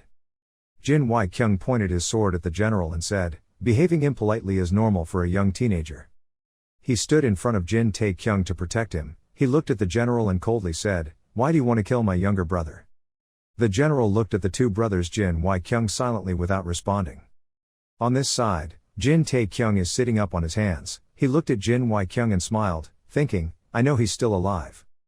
Jin Tae-kyung saw that he had nothing to worry about. He winked to reassure him and then happily said, "What do you think? Your older brother is very cool, right?" Jin Tae-kyung smiled back. He was secretly happy in his heart and thought, "Aha ha, he hasn't changed at all." After Jin Tae-kyung appeared, the people of the Jin clan happily howled loudly throughout the sky. Jin Tae-kyung and Jin Tae-kyung stood in front, while the clan members lined up holding weapons behind them, preparing to fight. Dai Tu glanced around at the crowd and said in a cold voice, "If you could have come here."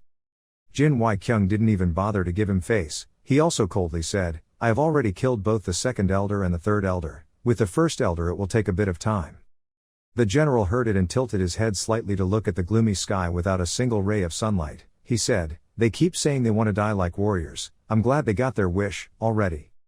Jin Tae-kyung's face still has a mark, blood is still slightly flowing. He said, "They will only be remembered as traitors, not as warriors, neither is he." The general frowned, his eyes fierce and said, History is written by the winner of the battle." The general raised his mana-wrapped sword. He said somewhat angrily, "Then let's decide the battle today." Jin Tae-kyung immediately shouted to everyone, "Destroy the traitor." Hearing the order of his master, the general was immediately surrounded on all four sides by a crowd of people, accompanied by loud, clear screams. Jin Tae-kyung raised his hands and clasped them together, happily thinking, "It's finally over." He looked at the extremely strong people in the family pointing their weapons at the general. He happily thought to himself, even if he was an elder, he could not win against Jin Tae-kyung and the sword masters. But when they got close, a bright light appeared. Jin Tae-kyung was confused and very confused. Then rays of light pierced the throats, eyes and necks of some warriors. Before they could resist, they were killed. Those beams of light passed straight through their bodies. Jin Tae-kyung and a number of people responded promptly and used swords to block those streaks of light. A beam of light passed straight through the spear, causing it to shatter. Jin Tae-kyung looked dejectedly at his half-broken spear. He was speechless. Suddenly Jin Tae-kyung saw a bloody stone lying on the ground. He was thinking of a plan. Why? Jin Tae-kyung turned his attention to the general's hand, which still had a few crushed rocks. He wondered, is it okay for him to shoot rocks like bullets? Jin Tae-kyung told the crowd, "He used magic bullets, keep your distance." As soon as he finished speaking, the general disappeared before his eyes. Suddenly he saw that his subordinates had been killed by the general. Jin Tae-kyung was extremely frightened. Then he gritted his teeth and looked at the general. Immediately after that he rushed towards him and said, "Elder." The general saw Jin Tae-kyung rushing towards him with a sword and also raised his sword to block it. At the same time, he took a stone and prepared to shoot it at Jin Tae-kyung. He said, "It's really disorganized, but it seems like you guys have gone too far." The stone was shot away. Jin Tae-kyung quickly jumped in the other direction. The stone was flying straight towards Jin Tae-kyung as he was running towards it. Seeing a hidden weapon flying towards him, he immediately jumped up and turned around in midair to avoid it, and that stone flew straight towards the middle of a person's head. The other person screamed in pain and then knelt down. While Jin Tae-kyung was about to stand up, he looked at the other person and whispered apologetically in his heart, "Oh God, I'm sorry for pretending. I should have broken that attack, dodge bullets without thinking about it. Seeing Jin Tae-kyung rolling around on the ground, the general was holding a sword in one hand to block Jin Wai-kyung's sword, and he said, "It's a shame to have to roll around on the ground like a donkey." Jin Tae-kyung heard the sarcasm in his voice. He stood up slowly and walked over to say, "Shut my mouth so I don't have to die." The general was conveniently knocking down a person and he replied, "Oh, he sounds like a real warrior when he talks." Hearing that, he made a face and thought to himself, "Damn, how can an old man be so strong?" He blocked all attacks while being surrounded. Jin Tae-kyung observed everything around him and silently calculated in his heart, "What should I do? I wish I could skewer him with a spear, but there's nothing I can do here." Suddenly he looked down at his fallen teammate and thought for a moment. The scene changes to this side. The man with the beard slashes at the general, but his sword is broken by him. And behind him, there was a person who was about to stab his sword into the general's stomach and said, "Die." The general turned around and placed his sinewy hand on that person's head. Without hesitation, he turned the person's neck once. The other person's neck was twisted 180 degrees, blood flowed from his mouth, and at the same time, Jin Wai-kyung rushed to fight with the general. Jin Wai-kyung gritted his teeth as he fought and thought to himself, "Damn, he didn't even have the slightest flaw, I can't believe he hit it all this time." The general pushed Jin Wai-kyung back a bit, at the same time a person holding a sword slashed straight at the general. The general took a stone and shot it towards that person's eyebrows, then conveniently blocked Jin Wai-kyung's sword attack. After blocking Jin Wai-kyung's attack, the person who was shot fell down. The general glanced at the other person and then looked coldly. Then he took the sword and cut off that person's head. He was unhappy and said, "How dare you interfere?" Jin Wai-kyung seized the opportunity and prepared to search. He thought to himself, "This is the opportunity." The general glanced at Jin Wai-kyung, then gritted his teeth and said, You think you?" Before he could say a word, Jin Tae-kyung's voice rang out, "Sorry for using the corpse of a fallen warrior." The general's body suddenly trembled. Taking this opportunity, Jin Wai-kyung shouted and stabbed his sword at the general. Behind Jin Tae-kyung took a spear and stabbed at the general. He coldly said, "But, I will definitely avenge you." His face was serious and he said, "One strike." Behind and in front were surrounded by Jin Tae-kyung's two brothers. The general did not move anymore. He realized the danger was approaching. The general thought to himself, "I am in danger." Suddenly he let out a breath. The general stomped his foot deeply, causing all the rocks to crumble.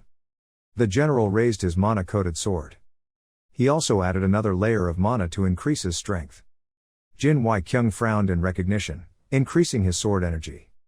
At this time, Jin Wai-kyung was preparing to stab the sword into the general's head. The general waved his hand and used his sword to break Jin Wai-kyung's sword. He returned in shock. A second later Jin Wai-kyung's face became weaker, not a single ray of life could be seen on his whole face. Jin Wai-kyung cried out in pain and then spat out a large mouthful of fresh blood. On this side, the sharp tip of the spear controlled by Jin Tae-kyung was about to touch the general's body. He only used 3 fingers to gently touch the spear and also passed a little mana into it.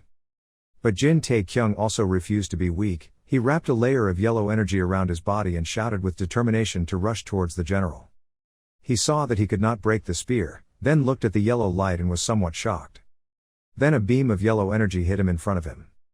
Corpses of soldiers lie all over the ground. The survivors were not much better, with countless large and small wounds on their bodies and bleeding profusely. Jin Tae-kyung rushed forward and stabbed the spear straight into the Great Elder's body. This scene happened so suddenly, he rolled his eyes and said, "What kind of trick is this?" Jin Tae-kyung said coldly, "It was a flash." The sharp blade stuck deep into the ground. The Great Elder retreated slightly. He raised his hand to press the bleeding point at the wound Jin Tae-kyung stabbed, opened his mouth and mumbled, one flash, huh." The Great Elder lowered his head and looked down at his empty sleeves, raised his eyebrows and exclaimed, "I didn't expect that at this age I would still have to become an armless man." After saying this, he immediately turned back, towards where Jin Wai-kyung was standing and said, "You 3 brothers will grow up to be good people, good enough to lead the Tae-won Jin family." Hearing these words, Jin Wai-kyung let out a breath, holding his front wound with one hand and slowly replied, "My brothers are the pride of the Tae-won Jin family." Standing on one side, Jin Tae-kyung felt that it wasn't quite right. He frowned and thought, why did he suddenly speak so nicely? Having cut his hand, his mind was also shaken. While thinking about this, the Great Elder spoke again, "However, what blood and blood cannot divide is power. Until then, brothers, will you still be able to be so proud? Hearing this, both Jin Wai-kyung and Jin Tae-kyung furrowed their eyebrows. The soldiers next to him also turned to glance at Jin Tae-kyung and then whispered. Jin Tae-kyung heard these discussions and turned his head slightly to look at them. In his heart he thought, homeowner, I never thought I would become the homeowner, these guys. On the other side, Jin Wai-kyung, who had been silent for a while, suddenly let out a breath and said, so what? The great elder asked confusedly, what do you say? Jin Wai-kyung said coldly, the reason you betrayed me, along with the reason why today happened. Standing there listening to these two people speak correctly, Jin Tae-kyung helplessly put her hands on her hips and thought, the war between the heirs, is it because of this? At this time, Jin Wai-kyung asked again, what was it all about? The great elder did not speak but silently stared at the other person. Then he asked, do you know anything about your grandfather? I have never heard anything, my father also mentioned him. Jin Wai-kyung replied, the great elder said, he is a man, merciless, cruel to both his children and his only grandchild. We used to be good brothers, but for some reason we gradually became distant, and at the same time, a great war broke out. 10,000 devils, they came in droves, although the martial arts world had made up their minds, they could only form an alliance with 9 sects and 1 gang, so they were very busy protecting the base. Because I am a member of the Tae-1 Jin family, I had to gather all the people with martial arts skills in Sun Tae Citadel. The battle broke out right here, at this bowl of martial arts. Hearing this, Jin Wai-kyung frowned and said, it was an unequal match, so in the end the victory belonged to us. It was a very great victory, that is also the reason the name Hua Young earned, still remembered until now. The great elder let out a long breath, he said, the result is the same but. Hesitating for a moment, he slowly finished the last few words, I was ambushed. Hearing this, Jin Wai-kyung was momentarily stunned. The great elder put his other hand on the hilt of the sword next to him and spoke neither quickly nor slowly, being pushed to the depths of the mountain to fight, all my efforts were like eggs against rocks, I swung my sword like crazy but not even the slightest doubt. At that time, looking at the dangerous and helpless situation in front of him, the great elder thought to himself in fear, how could they be waiting in ambush here? It was clear that the great elder had already blocked the way to the 8-ton Hayup. Remembering the past, the great elder exclaimed, in the suicide group, except for me, there were only 8 survivors, when I finally returned to the family home. That day, I will never forget his expression that day.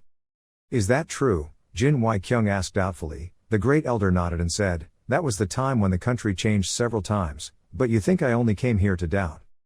Later, to protect their lives, all 3 became elders, the remaining 5 left the sect and established another small sect, waiting for revenge.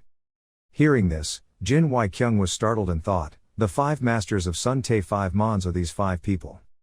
Thinking of this, the great elder seemed angry again, he clenched his fist and gritted his teeth as he said, in reality, we have had to wait for a long time, before we could finish the sentence. Jin Tae's cold voice spoke, Kyung rang out, interrupting him, he was babbling really long.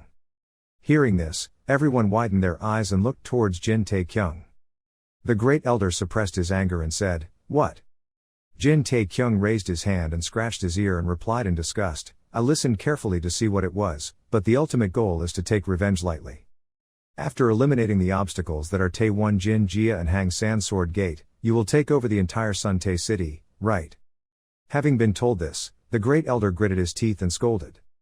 Jin Tae-kyung didn't bother to pay attention, he continued contemptuously, isn't that right? Otherwise, why would he come to take revenge now? This happened at least 40 years ago, how many people are still alive from the person who stabbed you in the back? It's been a long time since the incident and you're still trying to do it. Being questioned like that, great elder, rolled your eyes and shouted, why do you say insulting things every time you open your mouth? Hearing this, Jin Tae-kyung immediately fell silent and did not say another word. He looked around at the bodies on the ground, thought for a moment and then continued, it's come to this, I still have to compare it with you. Below their feet were countless human corpses. Everyone died because of this battle. The great elder lost an arm and stood silently in one place. I don't know how much time passed when he suddenly opened his mouth and said, okay, then what else can I say? Having finished speaking, the great elder's remaining hand slowly grasped the hilt of the sword and lifted it up. The blade of the sword flashed red light, he pointed the tip of the sword straight at Jin Tae-kyung and gritted his teeth and said, come and show me the end of everything. Hearing these words, Jin Wai-kyung hurriedly shouted, great elder. Jin Tae-kyung on the opposite side was extremely excited and shouted orders, fight, hunt this injured animal for me. Each sharp sword was swung out and slashed straight towards the surrounding soldiers.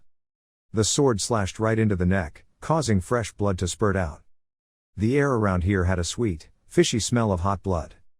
The sword energy was so sharp that with just one swipe, it slashed the weapons of the surviving soldiers. The corpse of a soldier fell straight at the feet of the Great Elder. With just one good hand, he killed countless people with just one sword strike. The soldiers behind were extremely angry, immediately raised their swords and rushed towards the Great Elder. The sharp blade slashed straight into his back. Seeing this scene, Jin Tae-kyung frowned and thought, has he been defeated yet? Seeing that the other person was no longer moving, Jin Tae-kyung silently exclaimed that this karmic old man had finally collapsed. Having said that, he immediately raised the spear in his hand, shouted loudly and rushed forward. When the spear was about to hit the Great Elder, he suddenly leaned to the side to avoid it, but even so, a large wound appeared on his side. The Great Elder was extremely angry and immediately waved his sword and shouted, "You, this rat." Seeing this situation, Jin Tae-kyung thought to himself, haven't fallen yet. He turned his wrist once, stepped back slightly and then slashed out a sharp move. The Great Elder's back was immediately slashed, causing blood to spurt out like a stream. He opened his mouth in pain and spat out a large mouthful of blood. Immediately after that, his whole body suddenly staggered, and the Great Elder coughed several times and could no longer stand. He knelt down slightly, looked at Jin Tae-kyung with cold eyes and said, "I forgot about you. You learned the habit of stabbing others in the back from my brother, right?" Hearing the Great Elder say that, Jin Tae-kyung immediately objected, "His loved ones are slowly dying, what's so important about these moves?" The Great Elder tried to suppress the trembling in his heart and said in a cold voice, "I am inherently a loner, and have nothing to be ashamed of." Jin Tae-kyung doesn't think so, he says, but before he was a loner, he was a homeowner. Homeowner, ha ha, the Great Elder laughed as if something was funny. At this time Jin Tae-kyung spoke again, "Great Elder, times have changed. Let's end this meaningless war." Jin Tae-kyung stood to the side looking at this scene without saying anything. I don't know how long it took, the Great Elder's voice rang out again, he was right. He stood up with his sword and said slowly, "I don't know if this match is meaningless or not. But before I stopped," after saying this, one of the Great Elder's eyes suddenly flashed red light. Jin Tae-kyung suddenly hit him, he seemed to see something in the eyes of the Great Elder. Jin Tae-kyung remembered Joe Pill's crazy appearance, he thought to himself, that figure was exactly like that time. Before he died, he self-immolated and held up the air of genius. At this moment, in front of him, the Great Elder suddenly raised his sword. Looking at this move of his, Jin Tae-kyung rolled his eyes and said, even the way he raised his sword was the same. Jin Tae-kyung seemed to realize something and was startled. He quickly grabbed his sword and rushed forward, then shouted loudly, "No luck." I only saw the Great Elder jumping high, then not bothering to pay attention to Jin Tae-kyung but rushed forward. The sharp sword slashed loudly towards Jin Tae-kyung. This situation happened so suddenly that he stopped dead on the spot, silently saying in his heart, "Stop dying." Jin Tae-kyung thought he had to do something, so he gritted his teeth, raised the spear handle and stabbed forward. The sharp tip of the spear stabbed into the flesh. Jin Tae-kyung quickly opened his eyes and looked around. Seeing in front of him, the Great Elder's eyes widened, his face full of horror. Yet Jin Tae-kyung's spear crashed into Lee Shoen-beek's back. And his sword also stabbed straight into the Great Elder's stomach. Although Lee Shoen-beek was in pain, he still curled his mouth and said, "That's why you have to shed your own blood." After saying this, he threw his head back to the sky and laughed happily. Laughing, Lee Shoen-beek immediately fell straight down, revealing the tip of the spear still soaked in Jin Tae-kyung's fresh blood. Right now, the system notification pops out, "You have won level 75 Lee Shoen-beek, level up, level up, level up." Thanks to the continuous effect of leveling up, all your statuses will be restored. As soon as this announcement came out, a stream of blue light immediately rose around his body. All of his body's status had been restored to the beginning. At this moment, the Great Elder on the opposite side took a few steps back. Jin Tae-kyung cautiously grasped the spear in his hand. The Great Elder lowered his head slightly and groaned in pain, muttering two words at once. Suddenly he raised his head, one normal eye looking straight at Jin Tae-kyung. But in the next second, the other eye suddenly bled out. So, Jin Tae-kyung breathed a sigh of relief, he glanced at Lee Shoen-beek's corpse on the ground, thinking to himself, "Thanks to this person, I can live. You saved me then, even though you didn't intend to do so." Thinking of this, the great elder on the opposite side completely lost his strength and fell to the ground. Looking at his miserable condition, Jin Tae-kyung frowned and said, "So we should live a little more honestly." Hearing this sentence, the great elder weakly said, "You brat, you don't know how to behave politely with a dying old man." Jin Tae-kyung shrugged and replied, "You almost killed me just now, what the hell is polite?" Hearing that, the great elder didn't have the strength to respond, just coughing non-stop. Jin Wai-kyung stood behind and spoke up, said, he looked pathetic. Hearing that, the great elder immediately glanced at Jin Wai-kyung. He let out a few long breaths, sat for a while before finding the strength to speak. "I am very comfortable. During the Great War, after that happened, there was never a moment of relaxation for me. No, actually I was tired a long time ago." Jin Tae-kyung crossed his arms in front of his chest and said coldly, "Everything that needed to be done has been done, now you can." Before he could finish his sentence, Jin Wai-kyung spoke up to remind him. The great elder was not angry at all but burst out laughing and said, "Yes, you are right, just consider these words as the words of a doting old man." Hearing that, Jin Tae-kyung hated it and said, "Oh, it's time for you to really go." Hearing this, Jin Wai-kyung quickly shouted, "Hey, this kid." He raised his hand to hit his younger brother's head. Jin Tae-kyung was scared and shrank his neck away, muttering to himself, "I didn't say anything wrong." Looking at the two brothers in front of him, the great elder slightly bowed his head and thought, "We were once like you." The image of the two great elder brothers happily together in their youth appeared in his mind. He whispered, "Yes, clearly, we were like that." Having said this, the great elder's remaining hand, soaked in fresh blood, dropped to the ground. Jin Tae-kyung turned his head slightly to look back. Jin Wai-kyung moved his lips and softly called out to the great elder. There was absolutely no answer. The space here fell into a silent silence. At this moment, the system notification appeared again. "You have one Jin Baek Yang level 95, level up, level up, level up, level up. You have achieved the title of Shanxi Mountain Dragon." Jin Tae-kyung opened his eyes wide and looked at the person collapsing in front of him. Jin Wai-kyung quickly called out to the great elder. There was absolutely no response. The great elder was dead. The space here fell into an invisible silence. The sword immediately fell to the ground. Hyuk Mu Jin's voice continued to echo. Shanxi Mountain Dragon Jin Tae-kyung had already killed the sunflower sword Jin Baek Yang. Each sound of Shanxi Mountain Dragon rang out continuously. The soldiers under Jin Wai-kyung immediately raised their hands and cheered. Looking at this situation, Wai Peng stood in a corner and curled his mouth and said, "Calling a scoundrel who is not as good as an earthworm like the third young master of Shanxi Mountain Dragon, I really cannot accept that." After saying that, he glanced down again and asked in a low voice, "What do you think?" Elder One did not answer but asked instead, "Do you believe those words?" Wai Peng nodded slightly in response. Everyone was cheering for the death of the great elder. The first elder's injury was not light. He breathed with difficulty and slowly said, "If it was true, it would be because the master wanted it. If that third young master could kill him, don't so funny, ha ha ha."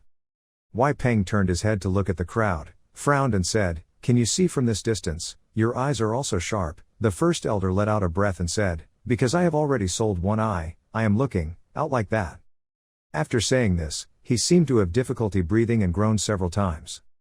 Seeing that, Wai Peng immediately reminded him that if he was treated now, he would be able to keep his life. The first elder shook his head and said, "No, this old slave's life was destined to end here, ending in a painful death. Neither you nor I can do anything about this." Hearing this, Wai Peng asked in confusion, "What do you mean?" The elder's face was drenched in sweat. He said in a harsh voice, "Listen clearly." Wai Peng frowned and looked intently at the elder. The veins on his neck began to appear thickly and gradually spread up to his face. One elder said harshly, "Dark sky, watch out for it." As soon as these words finished, the elder raised his head and spat out a large mouthful of blood.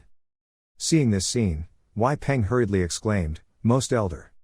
Seeing the elder lying on the ground with his eyes wide open, his face showing pain, Wai Peng momentarily did not know what this was all about. He thought to himself, is it poisonous, or is it taboo? Dark sky, he clearly said dark sky. Beware of the dark sky. Wai Peng stood rooted to the spot, constantly calculating in his mind. On a high mountain. Below is a deep abyss. A mouthful of hot blood spurted out and fell to the cold ground. Jin Chung knelt down hard with both legs on the ground and heard a loud thud. Jin looked painfully at the person in front of him, gritting his teeth and scolding him, "This bastard." The person standing in front of Jin Chung was a member of the Dark Organization. He was wearing a cloak that covered his body, revealing only one eye that flashed red. His hand emitted a red aura. He said in a cold voice, "Yours only comes here." When Jin heard that, he couldn't believe it and asked, "Why did you do that to us?" Hearing this question, the dark sky guy was silent for a moment then replied, "Hey, the master of the ghost palace, Jin Chung. On the day you were surrounded by demonic sects and almost lost your lives 40 years ago, we were the ones who saved your lives and gave you the opportunity to take revenge." Hearing these words, Jin Chung's whole body trembled, but he still couldn't understand why. "But what was the outcome?" the dark sky guy asked. He pointed towards the abyss. Down there the sounds of Shantae Mountain Dragon were chanted endlessly by the soldiers. Jin Chung hugged the wound on his chest. He also heard it, these words, but still don't understand why. He said, "To pay the price, we had to endure the trampling of the ancient poison in our heads, while you just stood there watching and did nothing. Don't you have the ambition to deceive us to take over Shantae?" The dark guy heard that and thought for a moment and then said, "Well, it must have been like that at first. So why in the end?" Jin Chung's anger grew closer. This dark guy's eyes flashed coldly again. He approached Jin Chung and said coldly, "What, for a better prospect?" Following the attack's movements, a handprint was imprinted on Jin Chung's chest. This blow caused him to lose momentum and fly straight into the abyss. This dark guy stood still, watching the person fall, then exclaimed, "Oh goo, that must be painful." He was about to say something when the chants of Shanxi Mountain Dragon, Shanxi Mountain Dragon Jin Tae-kyung echoed from below. This dark guy's whole body trembled. He glanced at him and scolded him angrily. It was really itchy to his ears. "Shanxi Mountain Dragon Star, this is a step I did not foresee. I don't like this, attack or not." He stood high up and looked down, only seeing the image of Jin Tae-kyung being lifted up by his brother Jin Wai-kyung. The surrounding soldiers kept singing. Jin Wai-kyung happily said, "Our youngest brother, very good, brother." Seeing this scene, this dark man's eyes were red and filled with anger. Jin Tae-kyung was carried on his shoulders by Jin Wai-kyung to celebrate. The dark man standing high up let out a long breath. Immediately after that he turned his head away. At his feet were the corpses of the soldiers on the side of the great elder. He thought to himself, "Today I will spare you." At a small tea shop somewhere on the street, the guests inside were gossiping. "So what? So how's it going?" A man with a big mole on his face asked with interest, "What happened after Hang San's sword gate attacked?" The person sitting next to him with a cloth wrapped around his head also urgently said, "I will buy another jar, Truk Deep 22, so please continue telling the story." An old man raised his hand to stroke his chin and smiled and said, "Ahem, exchanging a jar of bamboo wine to tell about the whole dynasty is too cheap." Hearing this sentence, the man wrapped in a cloth immediately scolded him, "This old man is too demanding." While scolding here, a hand reached out from behind and placed a silver bar firmly in front of these people. The whole crowd opened their eyes wide and stared at the silver bar. This was a quantity of silver. The person who just arrived was wearing an old conical hat. The hat completely covered this person's face. He said, "I want to hear more. Tell me briefly and truthfully." Under the clear blue sky, a person wearing a conical hat riding on horseback slowly walked forward. The horse's feet clicked on the ground. This person walked through a forest. The surrounding trees had only dry branches left. This person secretly thought, Meng Long Tae Sun is the most important factor in our war. He remembered what the old man in the tea shop had told him. He said that if the Meng Long Tae Sun and the Jin clan joined forces, their victory would be easy. So when the Hang Sword Mountain was pushed to the brink of disintegration, it's easy to understand. I just don't know what happened when the second young master, Lee Seo Gun and Lee Chun Baek all died, and since the first young master, who was supposed to succeed the crown, died in the process, bandit raid a few years ago. This old man picked up the white silver bar and touched it a few times, then said the 4 words Meng Long Tae Sun. People outside have been constantly talking about this name, so Meng Long Tae Sun single-handedly resolved the most powerful force in the Hubei region, the 18th Forest Army. He is truly a handsome man, he is truly a son of heaven on earth. The righteous warrior will not forgive any bad guys. The old man now asked the people around him, "Aha, do you want to know who that person is? It's none other than the master of the Jin family, Jin Tae-kyung." The person wearing a conical hat was riding on horseback. Thinking about what he had heard, he raised his hand to support his forehead. Then he raised the corner of his mouth, not knowing what he was thinking. After walking for a while, a shout of stopping was heard ahead. A gatekeeper stepped forward to block the horse of the person wearing the conical hat. The gatekeeper raised his head and said, "I am the guardian of the West Mountain Gate, also the gatekeeper of the great Jin family. I am Hyukmu Jin, the powerful right hand of the West Mountain Dream Dragon. Now, quickly tell me your name and the reason for your visit. Hearing Hyukmu Jin's words, the person wearing the conical hat got a little angry, gritted his teeth and cursed, closed his mouth and quickly opened the gate. In her room, Jin Tae-kyung was so excited that she opened her mouth wide. Looking at my stats that had reached level 50, Jin Tae-kyung happily exclaimed, I had leveled up 13 levels in just one go. The combat power is also over 1000. I also received a new title, the family's disgrace has disappeared, haha. As long as I can, risking my life and fighting with the elders is worth it. Speaking of this, Jin Tae-kyung remembered the scary battle with the great elder before. He curled his mouth in admiration, but that old man was really terrible. How could a level 95 guy lose to him? What would it be like to fight him one-on-one? It probably wouldn't last more than a minute. But anyway, I survived. Title check. Jin Tae-kyung's current title on the notification screen reads, Mung Long Tae-sun is top class. Effects, increase all parameters by 10, increase combat power by 100. Your title is known coming all over the Western Mountains. However, the world of Murim is extremely vast and mysterious. You should not let your rank drop. After reading these lines, Jin Tae-kyung thought to himself, Mung Long Tae-sun. He remembered that in the real world, Goyang City is one punch away from death. Incheon City has a sea of blood. Isn't that your title? It must be like that. Remembering these names, Jin Tae-kyung thought, probably because I'm not the strongest, but at least I know who I am. Delicious, at least I'm stronger now. I will become the strongest person in this world and then return to the real world and then ask for a raise. I probably have to log out when I reach Hunter rank B. No, I probably have to reach rank A to log out.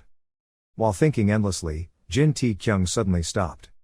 He jumped up from the bed, sweating and shouted, wait. I think I forgot my damn pants or something. Just saying this, the door of the room seemed to be hit by a strong force and immediately broke and flew towards where Jin Tae-kyung was sitting. Followed by a person who slowly walked in. This person raised his voice and said, so it's you here. Jin Tae-kyung looked warily at the person who had just arrived, completely unaware of who this was. The person who came was the person wearing a conical hat and riding a horse just now. Behind him, Hyukmu Jin was filled with fear.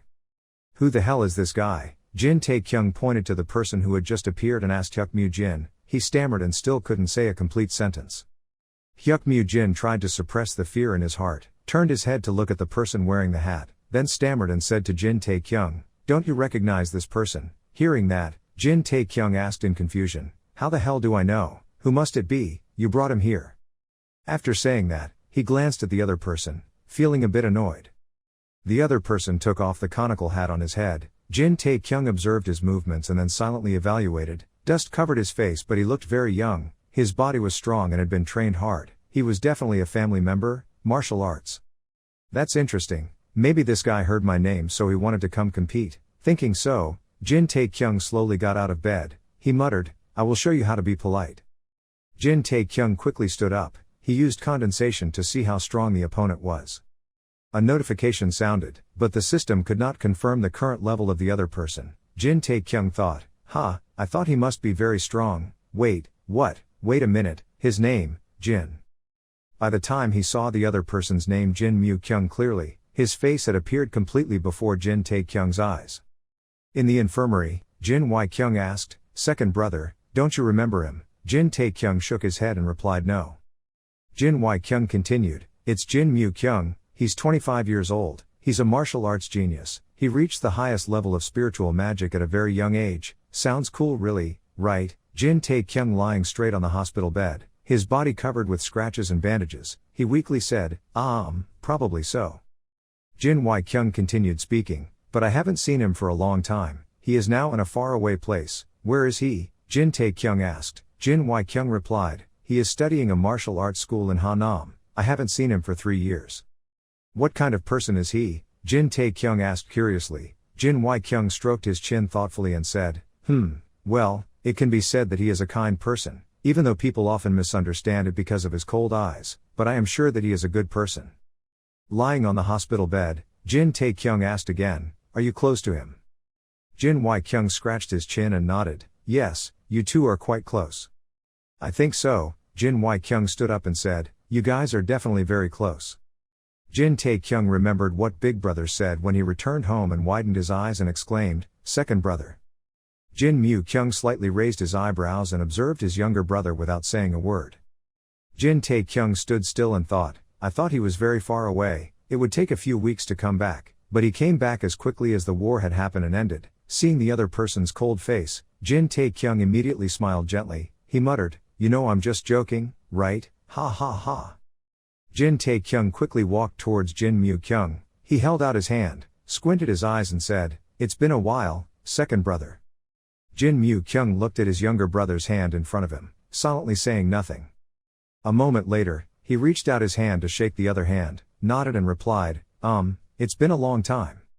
Hearing that, Jin Tae-kyung secretly thought, I don't know how long I have to be friendly with him. Thinking like that, Jin Tae-kyung immediately asked, are you still living well? Jin Mu-kyung nodded and said, it's okay, but little brother.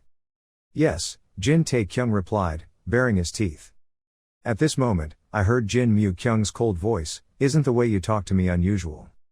As soon as these words ended, Jin Tae-kyung's body was sent flying high by Jin Mu-kyung. Jin Tae-kyung completely didn't understand what was going on. His body spun a few times in the air and then quickly stabilized his body and lowered it to the ground. Seeing this scene, Jin Mu-kyung was slightly shocked. At this time, Jin Tae-kyung slowly stood up and asked, I thought we used to be very close, so that's not true. Hearing this sentence, Jin Mu-kyung laughed, raised his fist and said, yes, we are very close, my fist and your body. Seeing this scene, Jin Tae-kyung remembered his big brother, silently cursing in his heart, so was I wrong to think that the stupid older brother was crazy about his youngest brother? At this moment, on the opposite side, Jin Mu-kyung suddenly rushed in front of Jin Tae-kyung and said in a cold voice, it seems like your little brother has grown up a bit and still dares to lie in front of me. This situation happened so suddenly that Jin Tae-kyung turned pale. At this moment, Jin Mu-kyung swung his fist and punched his younger brother hard in the stomach. Jin Tae-kyung was punched in the stomach, his whole body flew backwards in pain and was unable to stand straight. Jin Mu-kyung retracted his hand and curled his mouth and said, it's been a long time since I've seen martial arts wings right. Jin Tae-kyung was extremely angry, he gathered all his strength, jumped up, swung his fist and rushed towards Jin Mu-kyung, shouting loudly, damn, what kind of martial arts name is that? Unexpectedly, Jin Mu-kyung reacted very quickly and immediately leaned to avoid the attack just now. Jin Tae-kyung missed and had no time to turn around and immediately fell straight to the ground. He angrily raised his head and looked towards Jin Mu-kyung. Before Jin Tae-kyung could say anything, the other person punched him in the face with his fist. Jin Mu-kyung curled her mouth and said, it's not over yet. As soon as these words ended, his fist like a sledgehammer hit Jin Tae-kyung's cheek hard. Jin Tae-kyung quickly stepped back and raised his hands to defend. He gritted his teeth and exclaimed, it hurts so much, this brat's strength, speed, every aspect is stronger than him, but if he endures it, if so, I can also control that power more than I can imagine. Thinking that, Jin Tae-kyung immediately angrily asked, what are you planning to do? Jin Mu-kyung curled her mouth and replied, I'm just trying to correct my younger brother's habit of not knowing how high the sky and the earth are. Saying a sentence like that, he silently exclaimed, he has improved a lot, he even knows how to block attacks. On the other side, Jin Tae-kyung suppressed his anger and thought, so frustrating, a genius is a genius, and you're still you, suddenly barging in here to play with me. Okay, since it's like this, let's play a fun game to see how powerful this genius in the world is. After thinking about it, Jin Tae-kyung immediately opened his index panel. As soon as he saw that the data on it was only 90, he lightly scolded him. His sensitivity had decreased by 10 points. Jin Mu-kyung, who had been observing his little brother for a while, suddenly spoke, I didn't expect you to have such an expression. When Jin Tae-kyung heard that, he aggressively raised his fist, he frowned and replied, his face always looks like that. Jin Mu-kyung didn't bother to pay attention and just blandly said, okay, that's good, everything about you is good but you still speak with a lisp. As soon as these words finished, he raised his fist and punched hard at Jin Tae-kyung. Jin Tae reacted very quickly and immediately moved to the side. Jin Mu-kyung's fist hit the table behind him hard. He was a little scared and opened his eyes wide.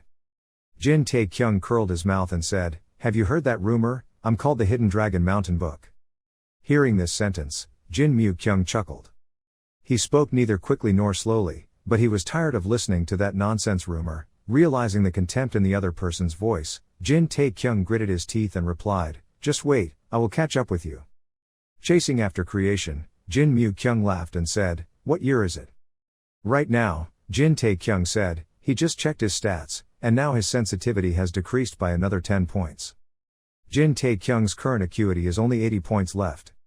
On the opposite side, after listening to Jin Tae-kyung finish speaking, Jin Mu-kyung quickly rushed forward. He laughed and said, "Then try to resist for a moment. If you can, then you will be my brother too." Jin Tae-kyung was quite calm at this time. He focused on observing the other person's hand movements, then softly shouted, "He saw it." Waiting for Jin Mu-kyung's fist to approach her, Jin Tae-kyung still did not dodge but curled her mouth and thought, "This time I can completely dodge." Who would have thought that before he could be happy, that fist with incredible strength slammed into the side of Jin Tae-kyung's face. The pitiful screams echoed. Looking at his sharpness index on the bulletin board, Jin Tae-kyung angrily scolded, "Damn it, another 10-point decrease." Jin Mu-kyung remembers his childhood. When he was 15 years old, during a training session, he pointed to one direction and asked, "Little brother, what is that?" "Chair," an immature voice rang out. 10-year-old Jin Tae-kyung hugged his swollen head and repeated, "Chair." Jin Mu-kyung asked, "Why did you bring it here? Why do you use it when practicing to attack?" "Ha ha, practicing to attack is so tiring, that's why." Jin Mu-kyung angrily tapped the ruler in his hand and looked at his little brother. Then he immediately ordered, "Lie down, I can't teach you with words," and that was the birth of life rights. Jin Mu-kyung thought, "The first time I heard the story about the mountain book Hidden Dragon at the tavern, I was speechless and couldn't laugh. That's why as soon as I got home, I went straight to this brat's room, that dog who only knows how to guard the house and pretends to act like he's a top expert. Today it will get hit, I thought so and attacked it, but he avoided it, that brat. Awesome." "No, it's not like that, you're still not the best." Jin Mu-kyung beat Jin Tae-kyung while continuing with her own train of thought, "Why in the end, not all plants grow well with enough water and light, mastering martial arts also same." Jin Tae-kyung missed practicing and was just playing around, so why is he already so good after only 3 years? It's not like he's changed his bones. Thinking of this, a rumble rang out. Jin Mu-kyung looked down at her wrist, only to see that Jin Tae-kyung's fist had already touched her wrist. Jin Tae-kyung curled his mouth and said, "There's no way to avoid it, that's why you stopped it."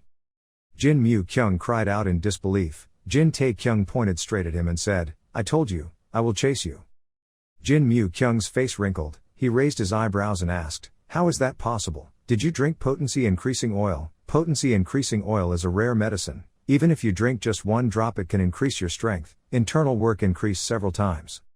Hearing the other person say that, Jin Tae-kyung angrily shouted, "Why do I have to drink oil, am I crazy?" After saying that, he noticed that his agility index was only 50 points left. The frustration reached its peak. Jin Tae-kyung immediately said, "You said that if you only need to support me for 1 moment, I will become your brother. It's been more than 1 moment, right, Hyuk Mu-jin?"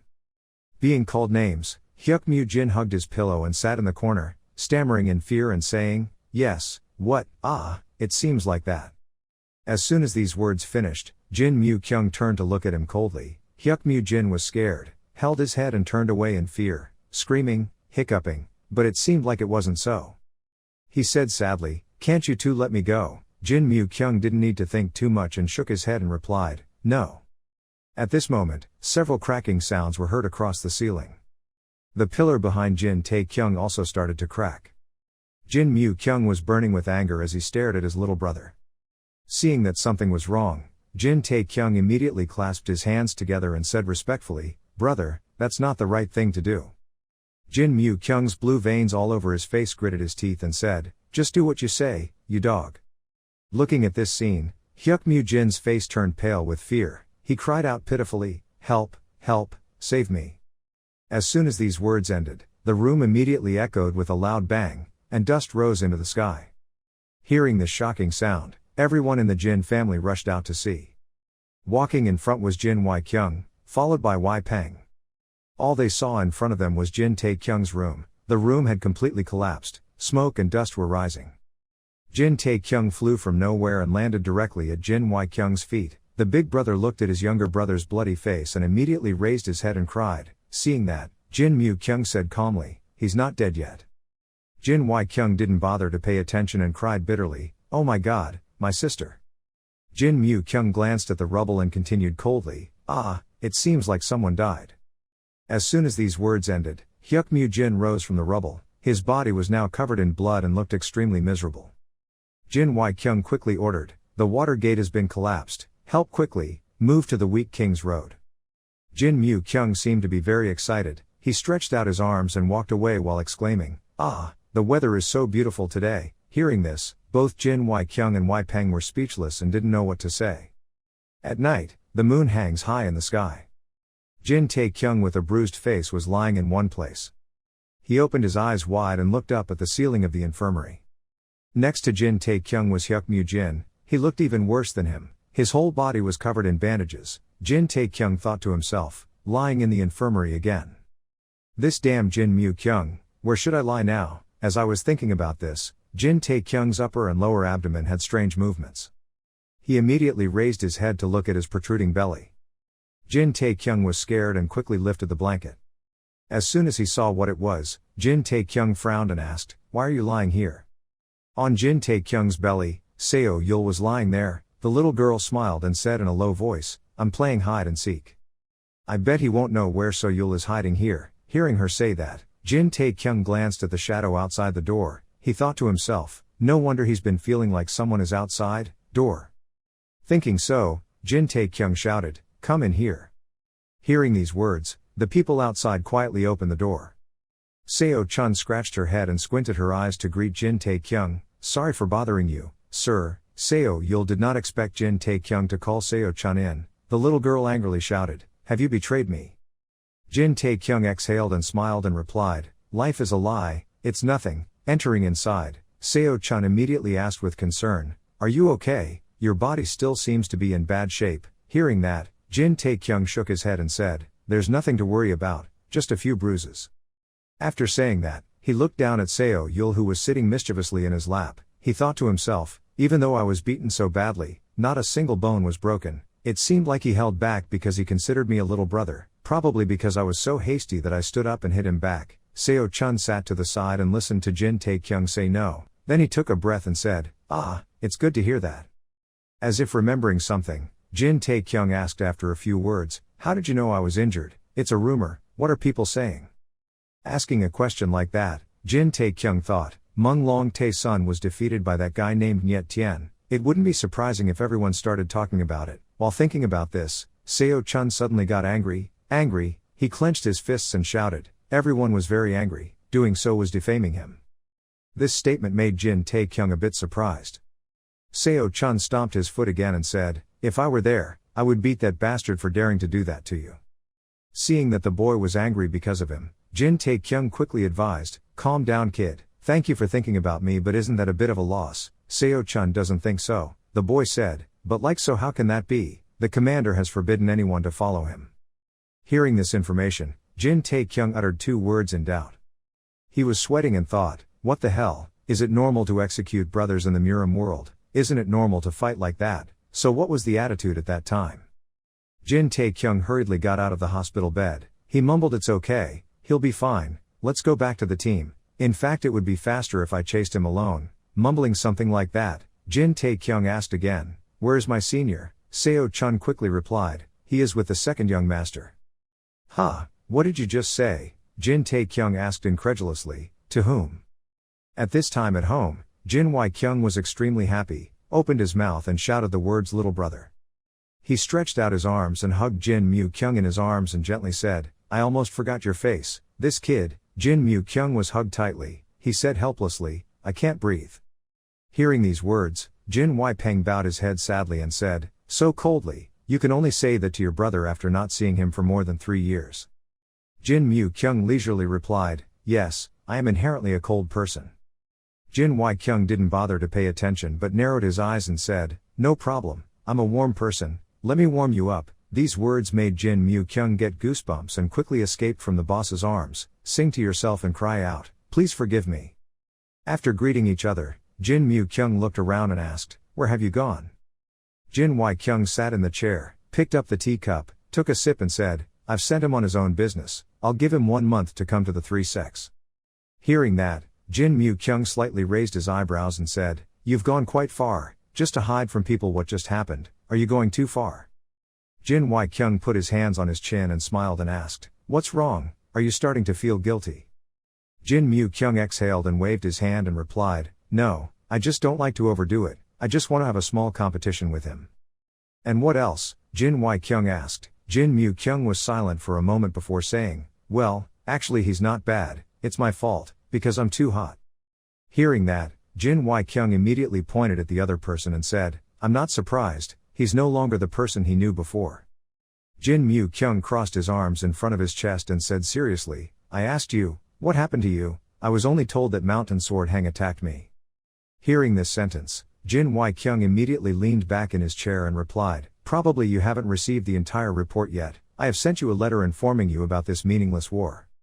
Jin Mu Kyung was a bit surprised, he thought for a moment and then asked, "Is that true? Did the elder really betray him?"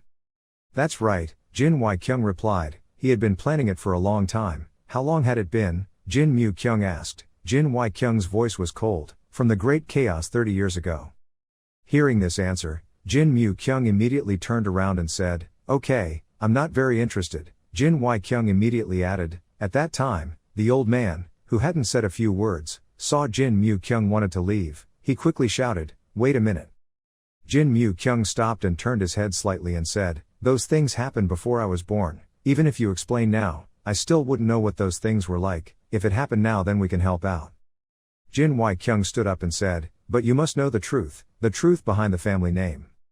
Before he could finish his sentence, Jin Mu Kyung interrupted, "The elder betrayed and was destroyed. At the same time, the Mountain Sword Hang was also destroyed and the Jin family became the winner. This war, are we missing any more information?" Hearing that, Jin Y Kyung immediately shook his head and replied, "No, I basically have all the information." Receiving this, Jin Mu Kyung turned his head and said, "Okay, then I will go." Seeing that you were about to leave, Jin Y Kyung hurriedly called out, "Where are you going?" "I can't go to the practice room," Jin Mu Kyung said. Hearing that, Jin Y Kyung quickly called out, "Hey, Mu Kyung." Jin Mu Kyung didn't even bother to turn around, he just left a thank you for the cup of tea and left, go. But at this time in a certain forest, dark night fell, a group of people holding torches walked forward as if looking for something. Someone shouted, "We can't find him, he disappeared without leaving any trace of his whereabouts, as if he were a ghost." Wei Peng went first. Hearing that, he clasped his hands behind his back and thought, "Of course you guys couldn't find anything, because from the beginning there were no assassins at all. I couldn't find it so I had to play this game for so long." The word dark sky appeared in his mind. Wei Peng remembered Jin Y Kyung's advice before leaving, "The clouds will become gray. We are witnessing a phenomenon that has not appeared in many centuries, we need to equip ourselves. I'll let you take 30 soldiers and head south, we'll let people think we're chasing the enemy after the battle, but your main mission is something else. The new year is coming, I plan to convene all the sects in this mountain. Will you be able to summon them? Do you think you can lead the factions?" After hearing these words, Wei Peng then respectfully replied, "Yes," as he wished. Jin Mu Kyung sat on the bed in the infirmary. He was bored so he opened his information panel and took a look. Character Jin Tae Kyung level 50, position, first class warrior, combat power, 1180 plus 150, title, 4 titles, apply current title effects, combat power, 135, resistance 142, agility 180 plus 15, intelligence 25 plus 15, charm 25 plus 15, qigong, 15 years, usable points 50, rearrange your title, Dream Dragon West Mountain, stats plus 10, combat power plus 100, noble master, stats plus 5, combat power plus 50, trainee, experience increase by 10%, glory, in one-on-one melee, all parameters plus 10%. Looking through the stats, Jin Tae Kyung rolled her eyes and exclaimed, "Oh shit, I used too many available points. I thought 20 or 30 points was enough, I used 50 points to become agile but still lost." Turn off the bulletin board. Jin Tae Kyung lay down on the bed, he frowned and thought, how strong is Jin Mu Kyung really? While thinking about this, Hyuk Mu Jin lying next to him suddenly groaned, seeing the medicine standing next to him treating him, he said, "Listen, if you still try to escape from here without my permission, then I will use strong measures to tie you up there." After the doctor finished speaking, he turned his head and glanced at Jin Tae Kyung. He quickly ordered, "Take off." Hearing this, Jin Tae Kyung grabbed the blanket and shouted, "Why take off?" The doctor angrily shouted, "Are you deaf? Take off your clothes." The cloth bandage on Jin Tae Kyung's body was quickly taken off. Looking at the wound on his body, the doctor's eyes showed surprise. He exclaimed, what the hell is that? Only to see that the wound on Jin Taekyung's chest had completely closed, and the skin on his chest was also smooth and shiny. The doctor quickly asked, "Did you take any miracle medicine last night?" Jin Taekyung shook his head and replied, "No, I just spent the whole day resting." Hearing this, the doctor stroked his beard and thought, "Is it because of the effects of thousands of years of herbs? No, that's a bit too much. Did this brat sneak into my medicine room to steal herbs?" Very quickly, Jin Taekyung was kicked out of the infirmary. The doctor calmly said, "You can go." Jin Taekyung quickly returned home. He stood in front of his collapsed room for a long time without moving. After a while, Jin Taekyung went to the study room to find Big Brother to ask about a new place to live. Jin Kyung narrowed his eyes and smiled and said, "I know there is a place for you to stay, follow me." The two of them walked side by side on the way to the place that Jin Kyung told them to go to. As he walked, Jin Kyung asked with concern, "How is your body?" Mu Kyung really doesn't have any bad intentions, I hope you'll understand. Hearing Big Brother say that, Jin Taekyung thought in disgust, "Those punches were so mean. I was able to walk just because of my speed. That's a quick recovery." At this moment, Jin Kyung raised his hand to pat his younger brother's shoulder to comfort him. "But from now on you two can see each other regularly. I'm sure you two will understand each other better." Jin Taekyung didn't say anything when he heard that. "I just thought, I don't like that at all." Very quickly, Jin Kyung brought Jin Taekyung to the front door of a tall building. Jin Kyung said, "Here it is, I'm here, it's this building." Seeing the spacious building in front of me, Jin Taekyung immediately exclaimed, "Oh, that's not bad." Jin Kyung knocked on the door and asked, "Do you like it?" Jin Taekyung nodded and replied, "Yes, it looks airy, better than what I expected." "Of course it's big, I built it to practice," Jin Kyung said. Hearing that, Jin Taekyung curiously asked, "How about practicing?" Jin Kyung nodded and said, "On nice days we can also practicing outside on the field too." Hearing that, Jin Taekyung exclaimed, "Shut up, 2 places to practice." Jin Kyung smiled and said, "That way both of them won't have a problem in giving up their seats." Practice. Hearing that, Jin Taekyung immediately said, "Sure, I will definitely give up my seat." Saying this he suddenly stopped, his eyes opened wide and shouted, "Wait, what?" Jin Taekyung quickly asked, "Wait a minute, but you think this place is just for you?" Hearing that, Jin Kyung narrowed his eyes and said, "Then I see. Because this place is large, I think it wouldn't be bad for you two to practice together here. Besides, you two also have the opportunity to get closer to each other." Hearing this, Jin Taekyung asked tremblingly, and he asked, "Who is that?" As soon as these words ended, Jin Kyung turned her eyes to one side and happily shouted, "Mu Kyung, little brother is here." Hearing this name, Jin Taekyung was dumbfounded. He silently lamented, "Ah, I left you." Everything was simply arranged by Jin Kyung like that. Right now on the field, Jin Taekyung and Jin Mu Kyung were standing opposite each other. Jin Mu Kyung crossed her arms across her chest and looked at her little brother without blinking. Jin Taekyung put his hands on his waist and looked at the other person with hateful eyes. A few minutes ago, Jin Taekyung was not afraid at all but rolled his eyes teasingly at Jin Mu Kyung. "Try fighting again, try fighting again." Jin Mu Kyung smirked, raised her hand and said, "I've been beaten to the point of losing my mind." Seeing this scene, Big Brother Jin Kyung quickly opened his mouth to scream and stopped. He raised his hand to hold the back of Jin Taekyung's head and said to Jin Mu Kyung, "Not half a year, not 1 year but only 15 days, I mean let's stay together until the temple is built, okay, is that so difficult?" The culprit who knocked down the Jin Mu Kyung's electricity crossed his arms and looked cold, saying nothing. Jin Kyung continued in a serious voice, "That was a decision that I had carefully considered. If you hate each other like that then say it now, I will respect your opinions."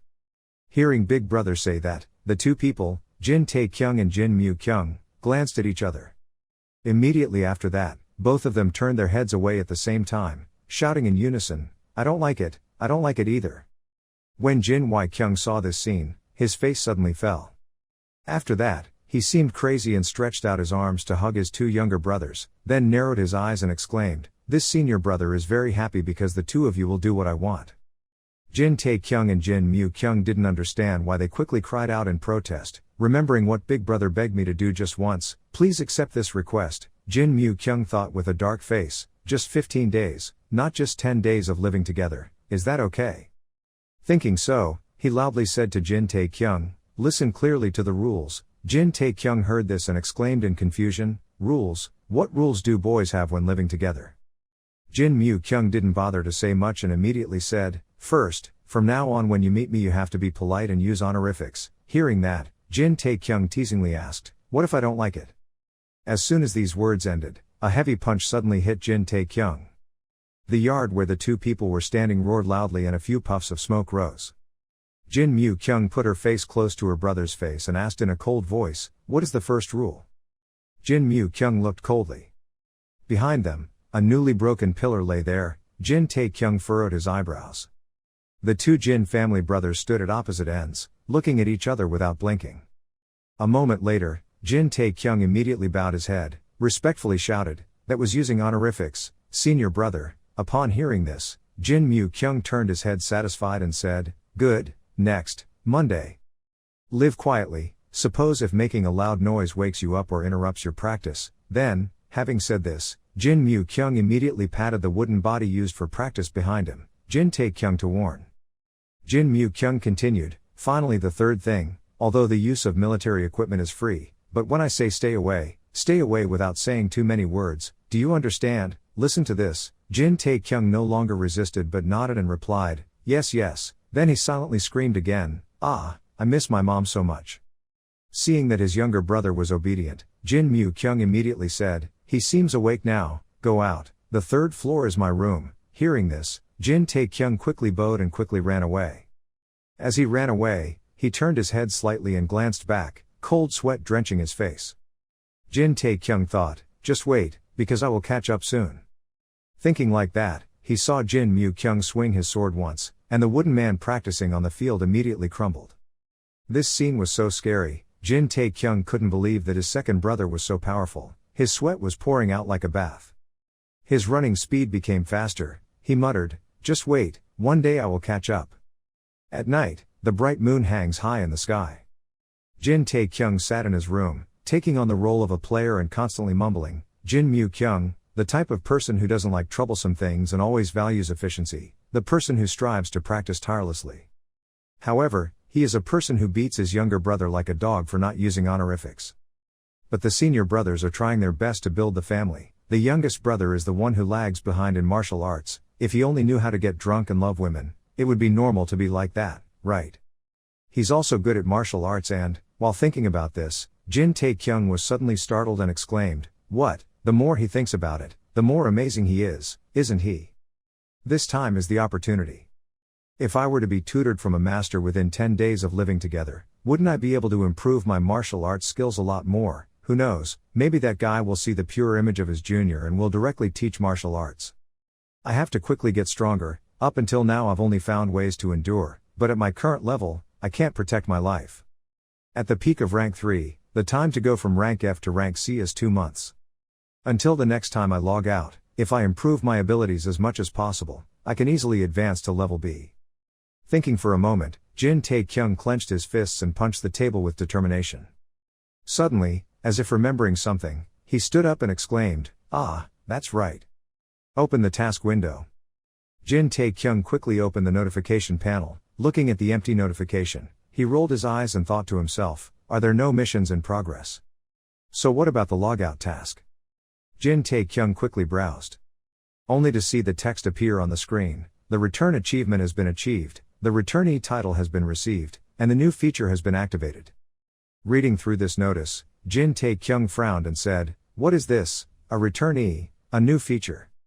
Jin Tae Kyung quickly confirmed the title. Immediately after that, another information board appeared with the content, "Title of returnee, leaving is easy but returning is difficult. I commend the sacrifice and courage you have shown. As a result, all ability indicators add 10 points, logging out and logging in activates the feature."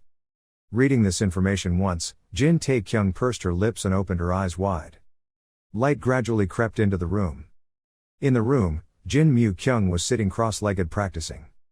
Jin Mu Kyung's forehead was drenched in sweat. He thought with difficulty. He had been testing his yang veins non-stop for the past 3 years. Even though up until now I have had to withdraw many times, if I only win once, I can enter a new field. Today must be successful. Thinking like that, Jin Mu Kyung immediately concentrated highly. Around his body, a golden halo of light gradually appeared. Right at this moment, a loud noise rang out, startling Jin Mu Kyung, his body shaking and almost falling.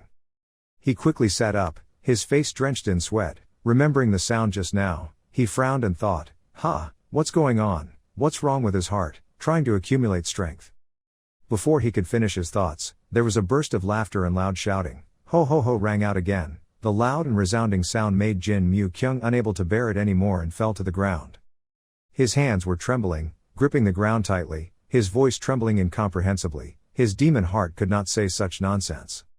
As if knowing the cause of that laughter, Jin Mu Kyung angrily gritted her teeth and shouted loudly, "Damn Jin Tae-kyung!" At the director of swordsmanship. A person was trembling with a scroll in his hand. Wei Peng stood silently with his hands behind his back, his eyebrows furrowed together. Golden Mok, the swordmaster, looked at the scroll in his hand and thought to himself, is this an invitation from the Taiwan family? His face was drenched in sweat, and he quickly protested, no, this is both a summons and a warning. If you do not accept this invitation, you will soon be pushed out of the martial arts world, San Seo.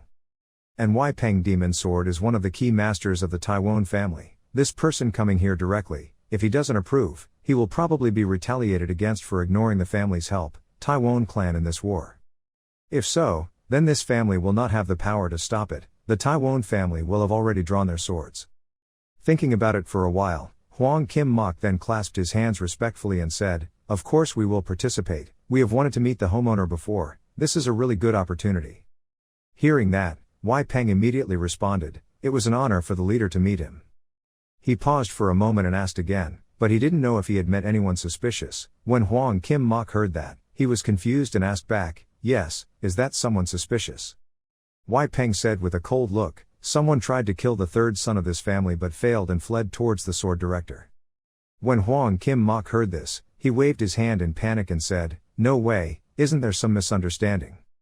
Wei Peng looked at him coldly and remained silent without saying a word. Golden Mok was frightened by this look, his fat face covered in cold sweat.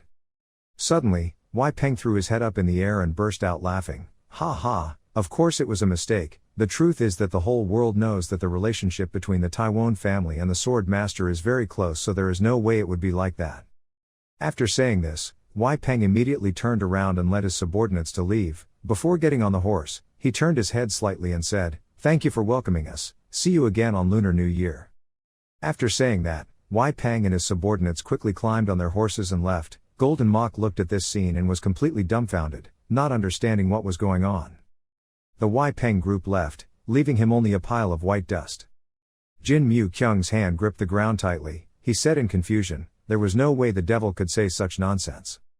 Just saying this, there was another loud laugh. Jin Mu Kyung angrily gritted his teeth and scolded, damn Jin Tae-kyung. Late at night, the bright moon still hangs high in the sky. Jin Wei Kyung jumped up from his chair, panting. His face was drenched in sweat, and he breathed heavily for a long time. Only then did he lean back in his chair, thinking to himself, is this a nightmare? I thought I was going to die. I had to quickly choose one person, otherwise I won't be able to live like this.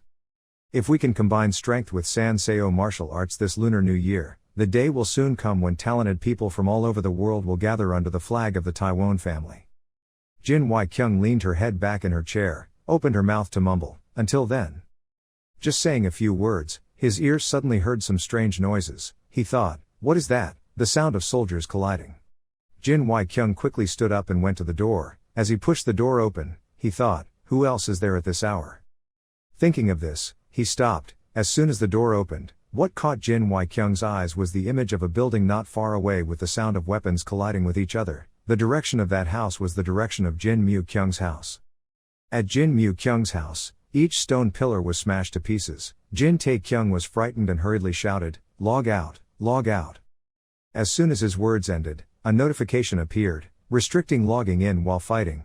After reading this notification, Jin Tae-kyung frowned and exclaimed, what? Where did that come from? While talking about this, Jin Mu Kyung had already approached. His eyes flashed with a sharp light. He gritted his teeth and said, I told you that, right? Second rule. This bastard, because of you, I ran away and became a demon. I controlled my veins and saw that Jin Mu Kyung was about to go crazy. Jin Tae-kyung cried out in fear, log out.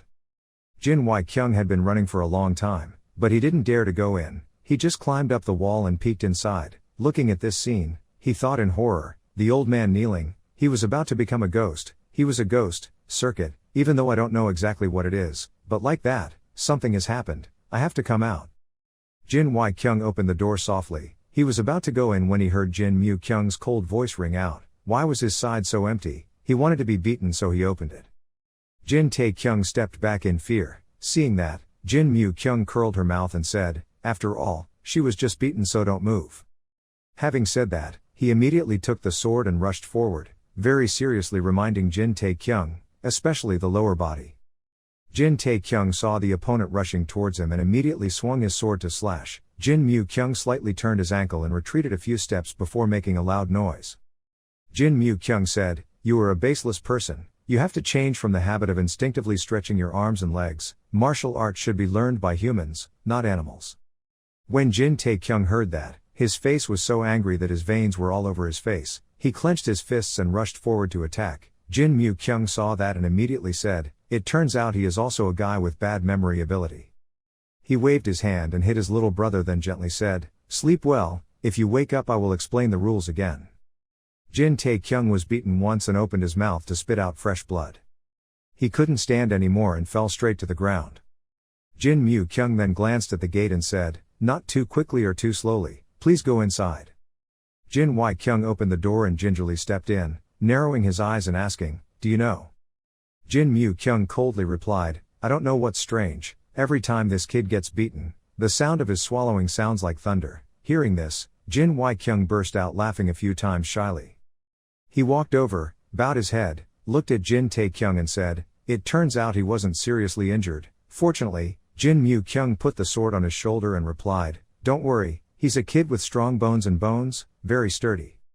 Even if you are beaten like that, you can still endure 2 hours. With this physical strength and miasma, it will be fast."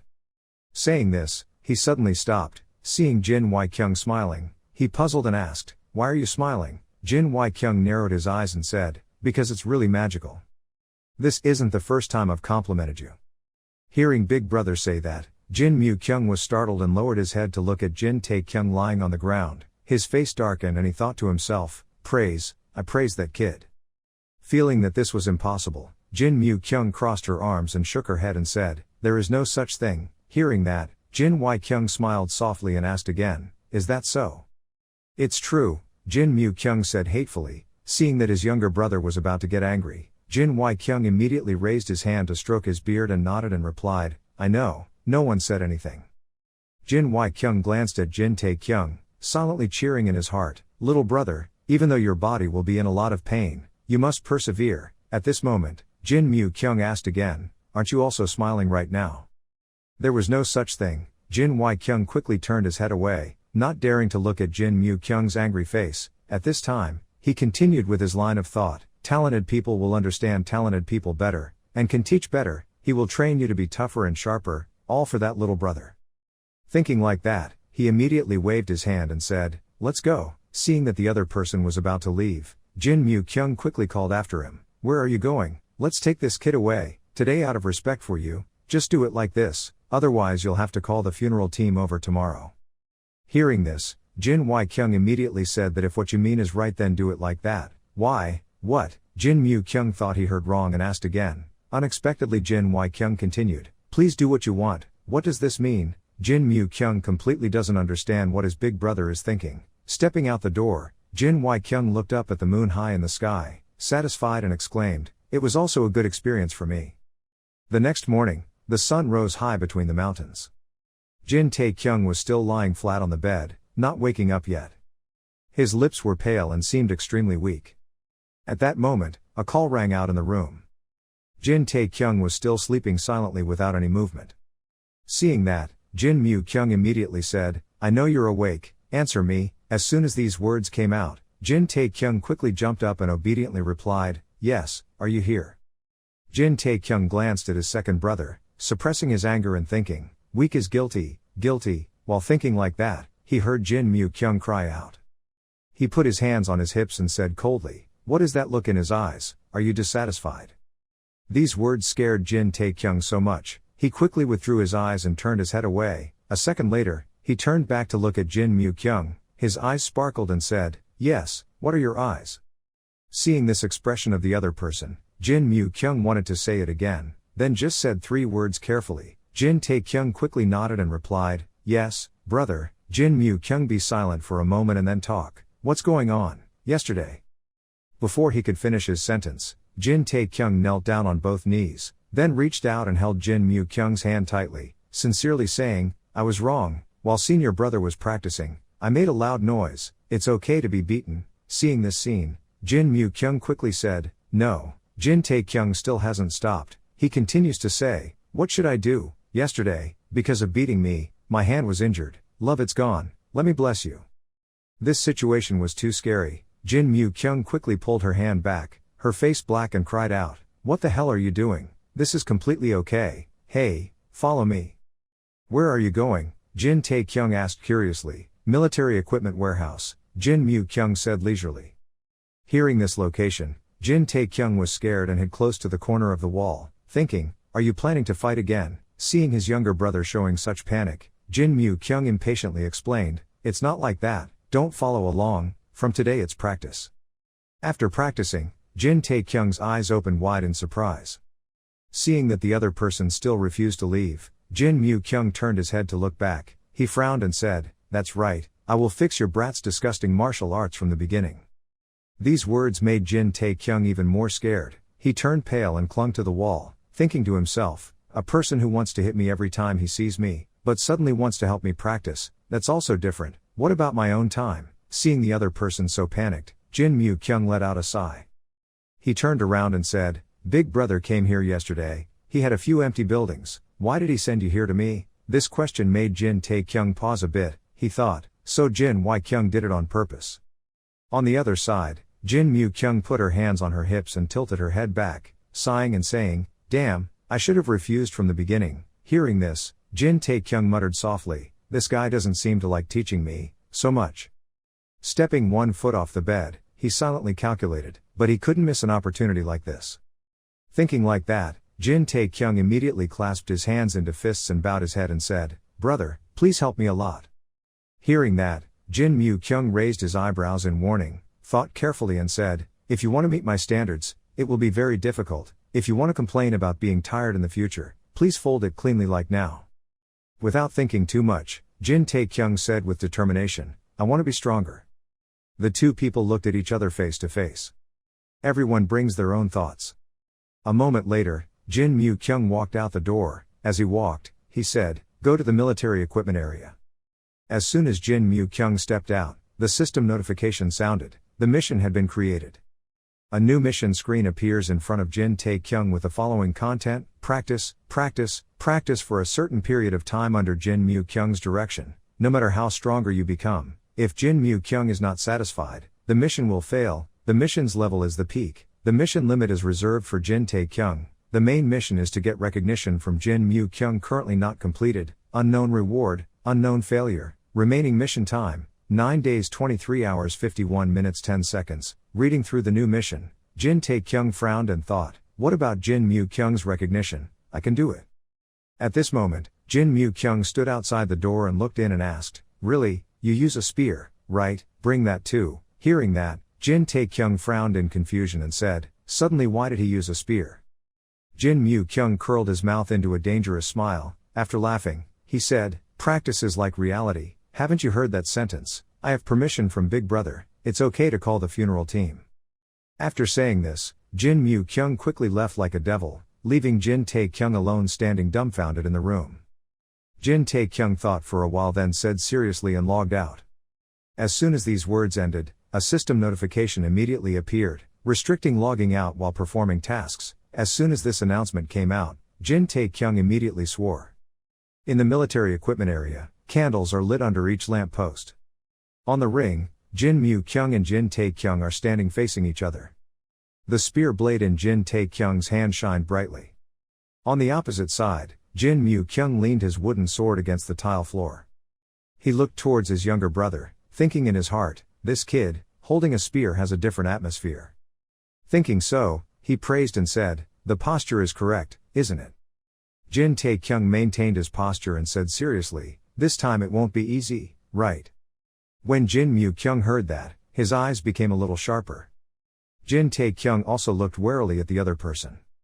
A moment later, a blue energy flared around his body. Seeing that, Jin Mu-kyung's eyes flashed slightly. He said coldly, "Hey, I told you to open your eyes wide, right?" The sun was high overhead. Jin Mu-kyung's wooden sword tore through without rushing forward. This one of his attacks hit Jin Tae-kyung right away. He received this blow, fresh blood spurted from his mouth and looked extremely painful. Jin Tae-kyung tilted his head back. He could no longer stand and fell onto the ground. Looking at the person lying upright below, Jin Mu-kyung thought to himself, what exactly is this kid's name? A strange physique that could faint 4 times and still be able to stand up like a child. Each time it got stronger and stronger, and in the end it unexpectedly could withstand 200 blows. There are countless names of children of famous families who were chosen for swords as soon as they were born. They are just a joke, they are the best within just 3 years. Jin Tae-kyung lay on the ground with his eyes closed, each corner still had fresh blood. Jin Mu-kyung immediately sat down to observe his little brother. A question rang out in his heart, is a kid like this a genius? While thinking about this, Jin Tae-kyung suddenly moaned a few times. Right after that, he slightly raised his hand and stammered, "Sister Manhwa, aha." Suddenly like this, looking at Jin Tae-kyung moaning on the ground, Jin Mu-kyung frowned and thought, no way, not anyway, can. Thinking so, he shouted loudly, "Wake up, boy." Jin Tae-kyung's mission time is currently only 9 days, 20 hours and 23 minutes. Sitting on the porch to rest, Jin Mu-kyung suddenly asked, "Do you know why I went to the Astronomy Academy?" Jin Tae-kyung thought for a moment and said, because I don't like seeing your appearance."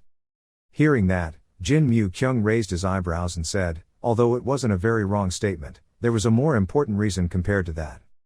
"What is that?" Jin Tae-kyung quickly asked. Jin Mu-kyung sat on a bench opposite and slowly said, "Because at home there is no martial art to learn anymore, I need a new one. At that time I received an initiation request from the Astronomy Academy and we have no reason to refuse." Jin Tae-kyung, standing opposite, heard that and asked, "So is Tran Ca's spear technique the same?" Jin Mu-kyung said, "I already said it just now, because there is no martial art for me to learn anymore." "No, swordsman." Jin Tae-kyung didn't understand very well. Jin Mu-kyung angrily raised her eyes and asked, "When you eat, don't you eat side dishes?" Jin Tae-kyung said even more confusingly, "Is that different?" "Yes." Jin Mu-kyung shook her head and replied, "It's the same, to me it's the same." Hearing this, Jin Tae-kyung frowned and thought, even though I used to own many types of weapons, I can't handle it well with just one, so what should I do? While thinking about it, Jin Mu-kyung looked bored and frowned and said, with a puzzled look on her face, "It would be faster to show you." After saying that, the two went out to the practice field again. In front of them were 3 wooden stakes simulating human shapes. Jin Mu-kyung said, "Try this once." After saying that, Jin Mu-kyung stomped his foot, a cloud of smoke rising under his feet. Immediately after that, he quickly turned his wrist, and the wooden sword followed his movements and rotated continuously. Jin Mu-kyung's eyes flashed with a cold red light. Jin Mu-kyung concentrated highly, threw out his wooden sword and rushed straight towards the wooden man used for practice on the field. Seeing this series of movements, Jin Tae-kyung suddenly felt familiar. As if knowing what his younger brother was about to ask, Jin Mu-kyung did not turn around and said the 3 words Tian Quan Yet. Looking at the wooden man with a hole in front of him, Jin Mu-kyung said, "The last move of Brother Tran's spear technique." Seeing this scene, Jin Tae-kyung silently exclaimed, "Genius, genius," just like the saying goes. While thinking about this, Jin Mu-kyung continued, "In this case it should be called Tran Ca swordsmanship, right?" "Yes." Hearing that, Jin Tae-kyung found it hard to believe. Just by spending a few simple movements, in the blink of an eye, his spear technique turned into sword technique. Really, if all types of martial arts can be applied in this way, then, while thinking about this, on the opposite side, Jin Mu-kyung called out a bit annoyed, "Hey, are you listening to me?" As soon as these words finished, the wooden sword hit Jin Tae-kyung's head hard. Jin Mu-kyung said dissatisfiedly, "This brother dares to be negligent despite all the trouble he's causing." After hearing that, Jin Tae-kyung was scared and quickly said, "Oh no, that's not it." Jin Mu-kyung returned and stroked his hair and said, Okay, anyway, you can't understand even if you say it. It's faster for your body to experience it directly. These words are too scary." Jin Tae-kyung cried out a few times and then quickly ran to find his spear. Picking up the spear, he gritted his teeth and thought, "Damn, let's start again." But before he could hold the spear firmly, Jin Mu-kyung reached out to hold it down. He said coldly, "When fighting, how can you wait already? Are you going to say the same to the guys who are coming to kill you?" As soon as these words finished, Jin Mu-kyung swung his fist to attack. While beating him, he taught Jin Tae-kyung. First, when facing a player who is better than you must attack cautiously. After saying this sentence, Jin Mu-kyung's hand hit Jin Tae-kyung hard. This blow was too strong. Jin Tae-kyung spat out a large mouthful of blood, and his body was pushed back a long distance.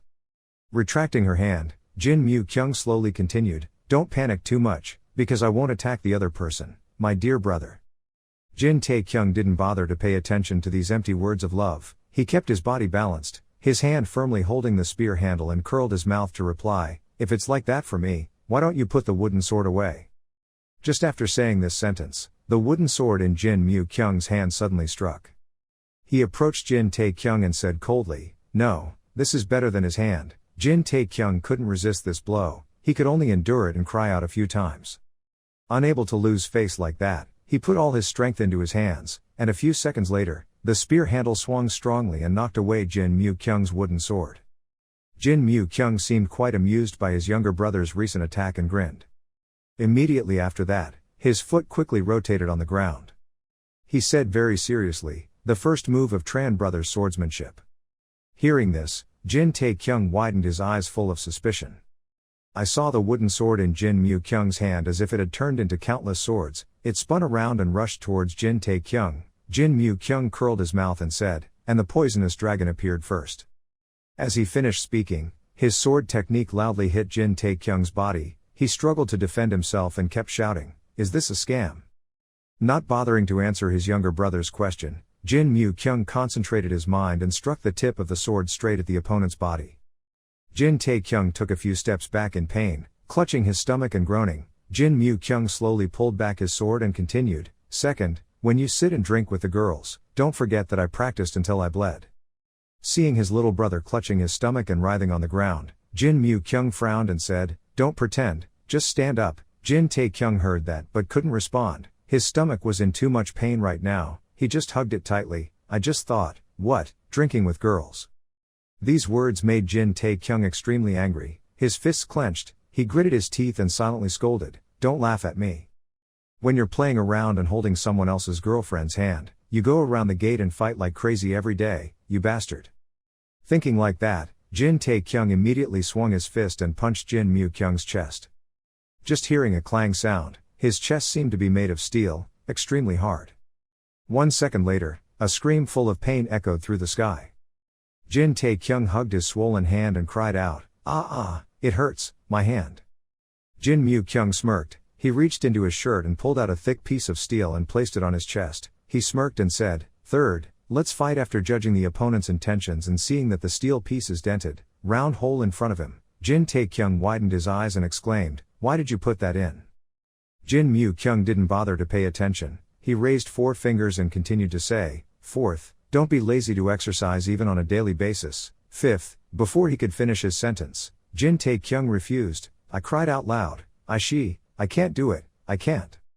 After saying that, he immediately hugged his wrist and almost rubbed it. "Oh my, it seems like he sprained his wrist." Seeing this situation, Jin Mu-kyung immediately asked, "Can it be okay?" Pausing for a moment, he continued in a cold voice, "Isn't it already impossible?" Jin Tae-kyung didn't understand anything when he heard that. He bewilderedly turned to look at his second brother. Before he could mentally prepare, his arms and legs were slashed by the sword energy that Jin Mu-kyung used.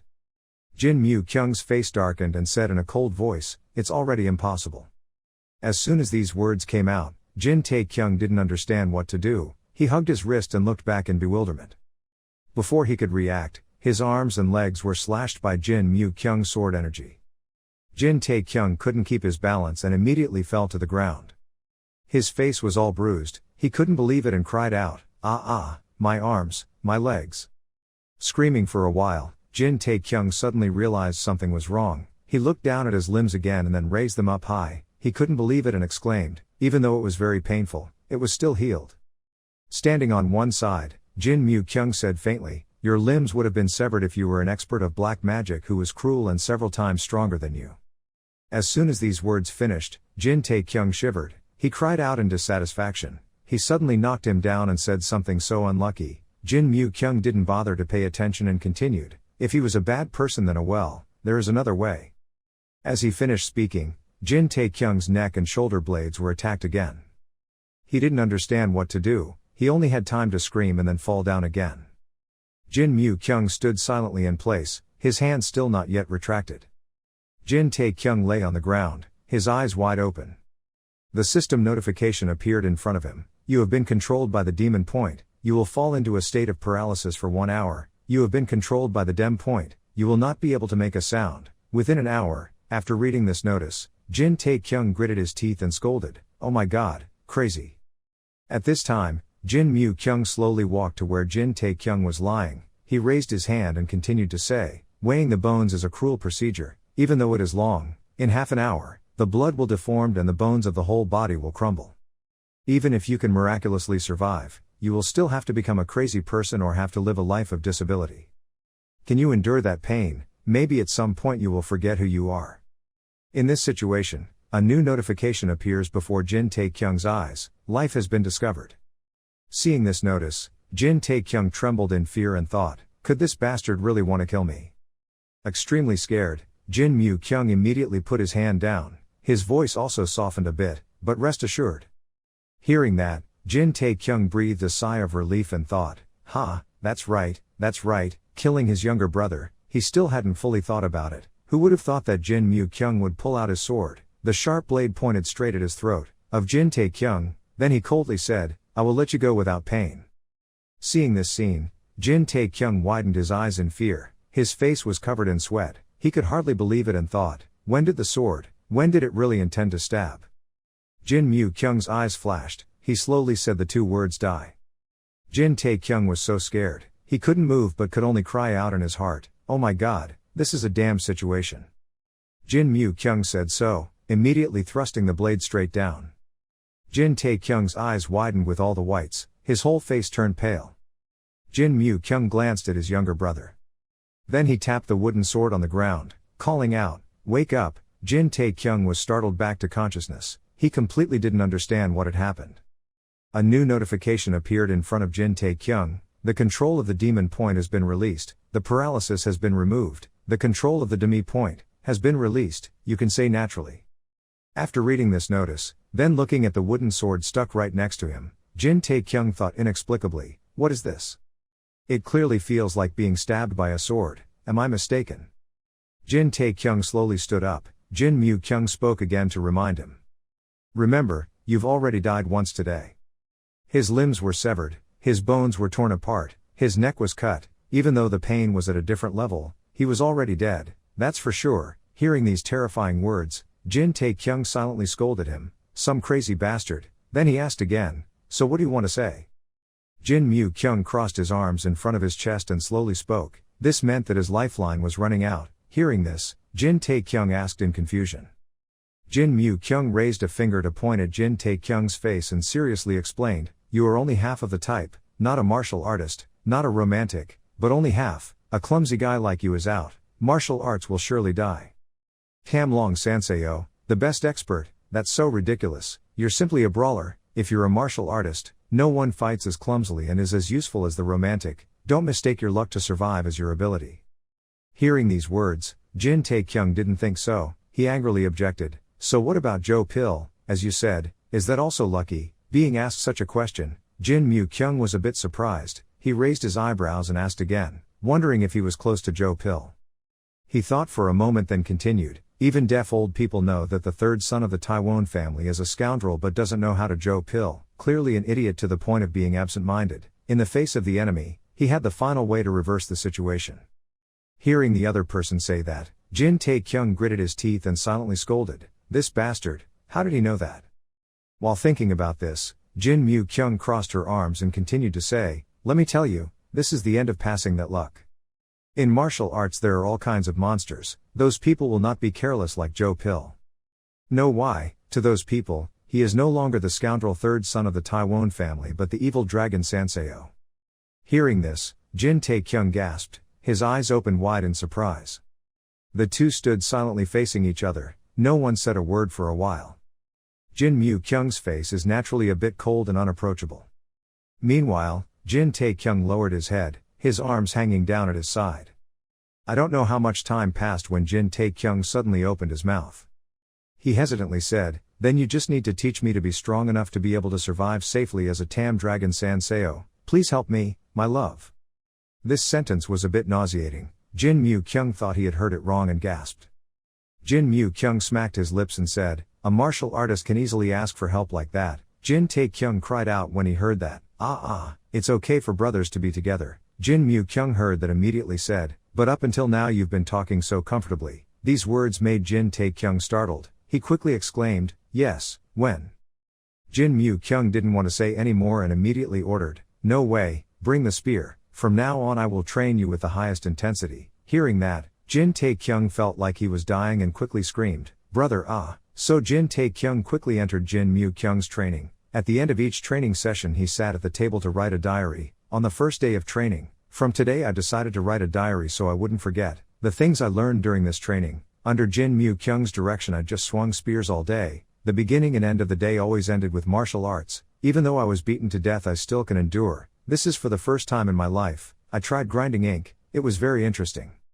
The second day of training, today I just swung my spear to death. Thanks to that, my strength and stamina ability index has increased and Tran Brothers' spear technique has reached 9 stars.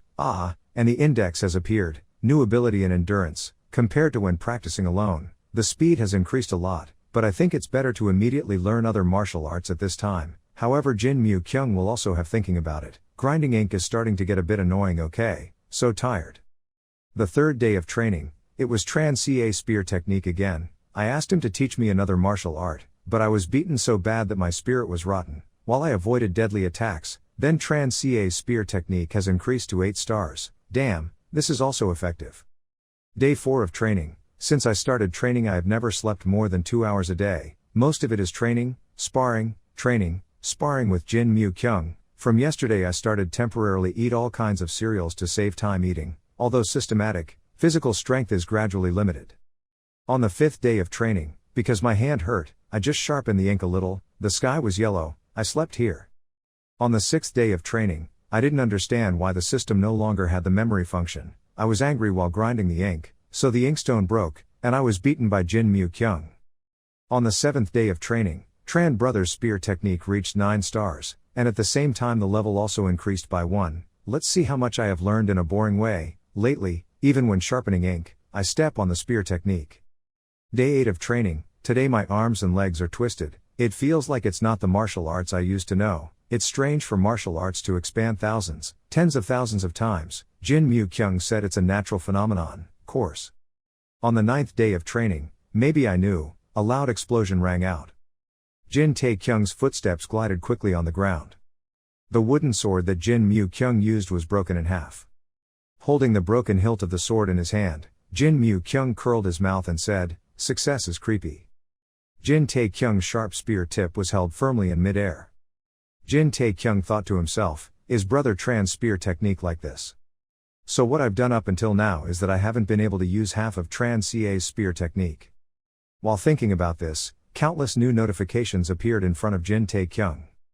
You have had great success with the spear technique. You have had great success with Tran Ca Bao Dharma. You have achieved the achievement of achieving top martial arts. All ability indicators are increasing sharply. Leveling up. Seeing this series of notifications, Jin Tae-kyung happily exclaimed, "Wow, it's not like completing a mission, but why are there so many of them?"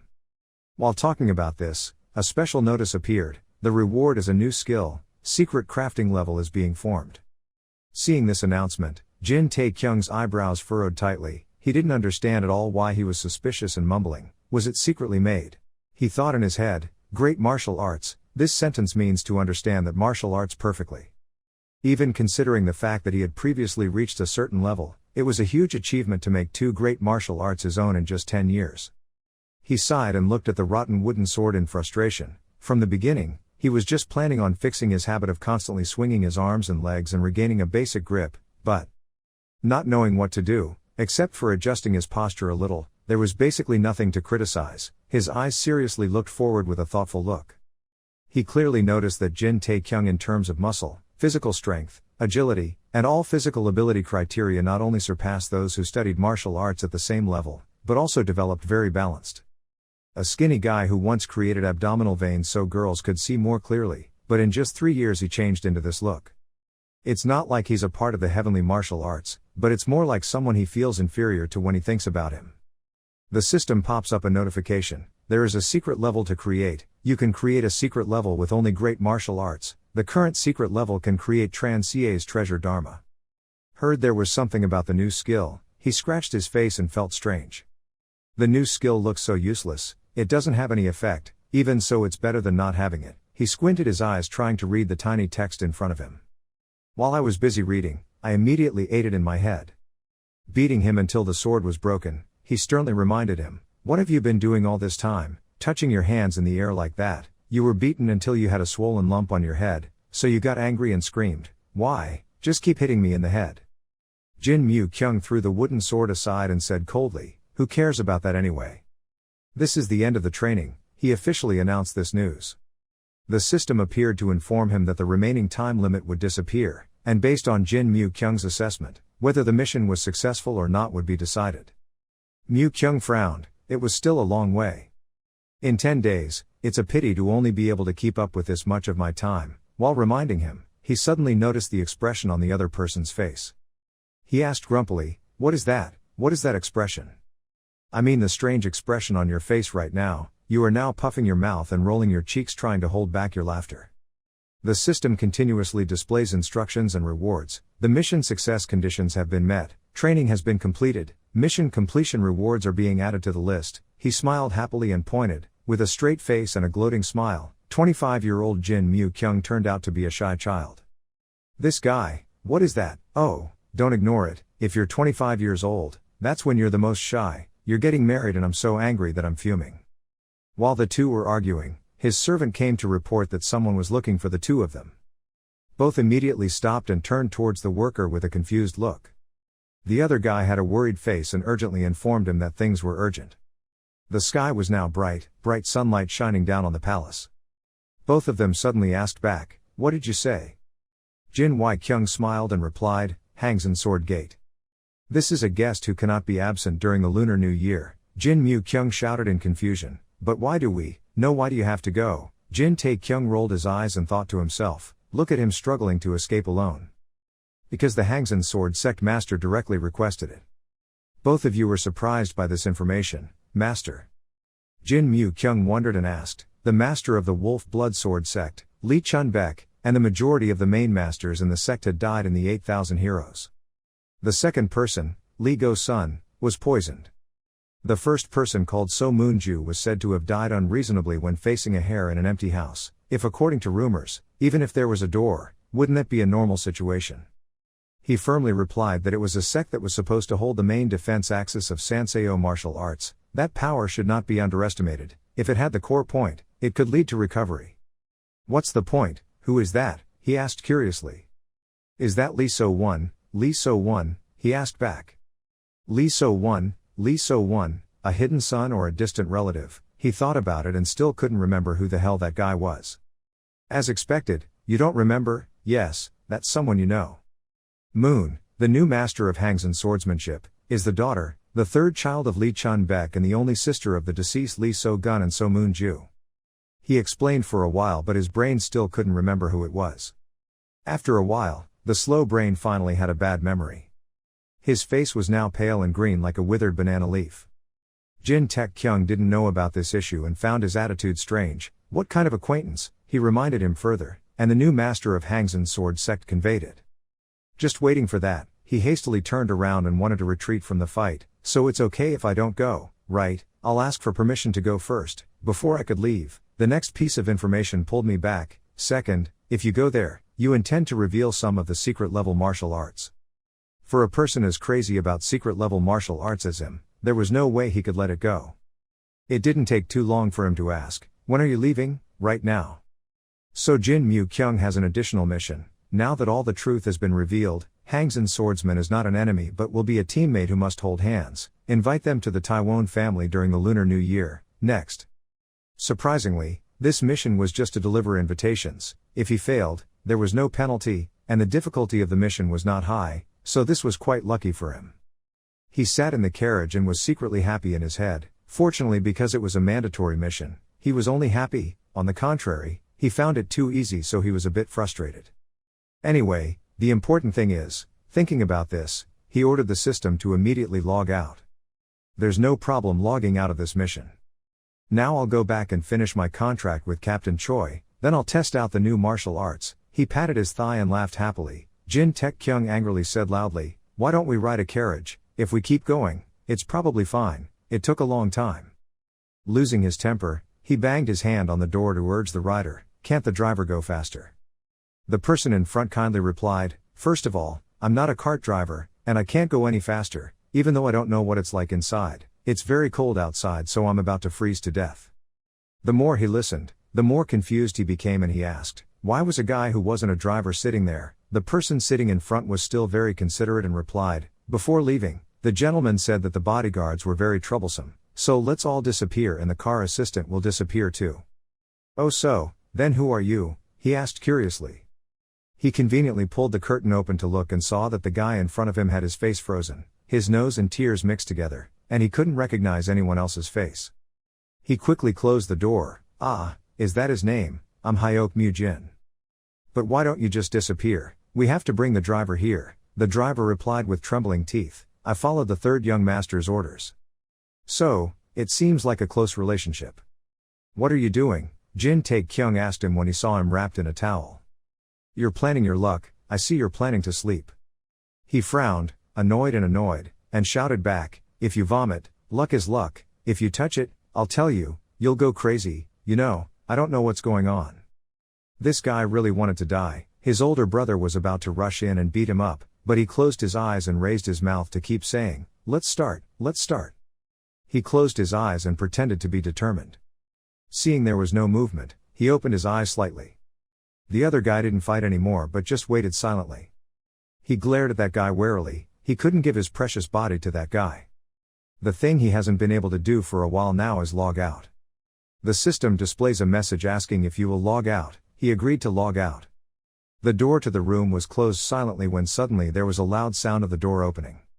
He stormed out of the room with his body full of sweat, his face red from the heat. "It's so hot here, that bastard's boarding house." He clicked his tongue as he walked in annoyance at the poor quality of the infrastructure. He looked at the time on his phone and calculated in his head. This time it was about 20 days. If he stayed on one side for about 10 days, it could be considered an hour passed on the other side. The phone suddenly rang. He was startled and looked over to see a message notification from someone. He remembered what he said to that man after their last meeting. He had to drag himself to meet again. What should he do? Do he need to check his rank? The two met in a luxurious building. The other party quickly agreed to sign the contract agreement.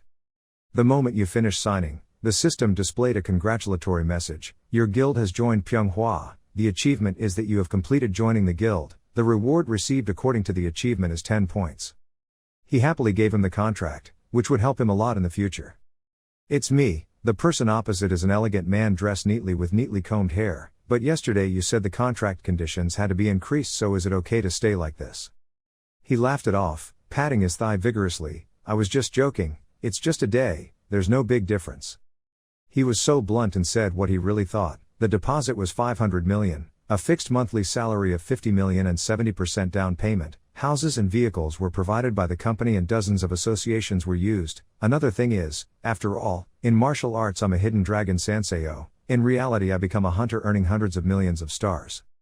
The other party replied, "The deposit will be processed today." Other than the issues of residence or other issues, in the middle of speaking, you jumped into the person's mouth, team leader. "Why?" The cold voice and sharp eyes looked straight at him.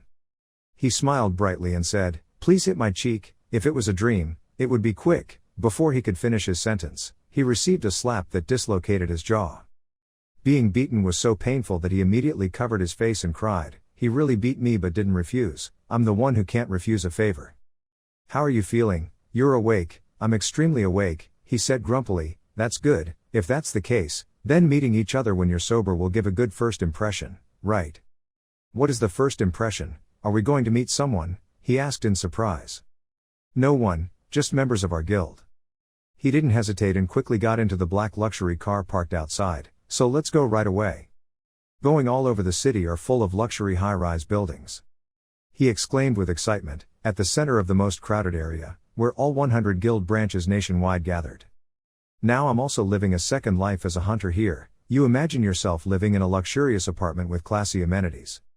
Unfortunately, his dream was quickly shattered when he saw a shabby building with several floors that looked like it was hundreds of years old. His face distorted when the car stopped here. What is that? What is that shabby building? It is our guild's building. He couldn't understand what that guy was thinking. No matter how expensive the land price in the neighborhood was, the guild's face was the guild's building. Chief Choi had no choice but to cheer. He turned to tell the butler, Kim, how much it cost to buy land at that store. The butler nodded and said, each square meter is about more than 2 billion. Hearing this, his eyes suddenly lit up like car headlights. No, it's wonderful to be in a place where small and medium guilds can't. When I arrived, there was a new guild located in this place. He quickly rushed out to shake hands with the department head as if it were true. Whether the guild building is a big house or a small building, it doesn't matter. I will try to work very hard. Chief Choi was startled by this extreme attitude of yours. If so, it would be very thank you. Suddenly, the building's sign immediately fell down.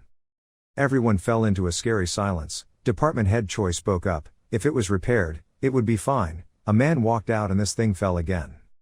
He looked and realized it was someone he knew, Uncle Kook Jeong. Hey Taekyung, how is this kid? I heard you reached sea level. No, why are you here? Why are you here? It's wrong for a guild member to stay at the guild's house. Star. He was lying quietly in the hospital when suddenly Chief Choi came to ask if he intended to join the guild and he agreed without thinking. He seemed to be a trustworthy person. He was startled and asked, wait, why did you join not long ago? Yes, good-natured young man, Mr. Kim is still silent today. He was sweating and stammered, asking, have you seen the other members of the guild? Maybe there are only 4 people here, okay.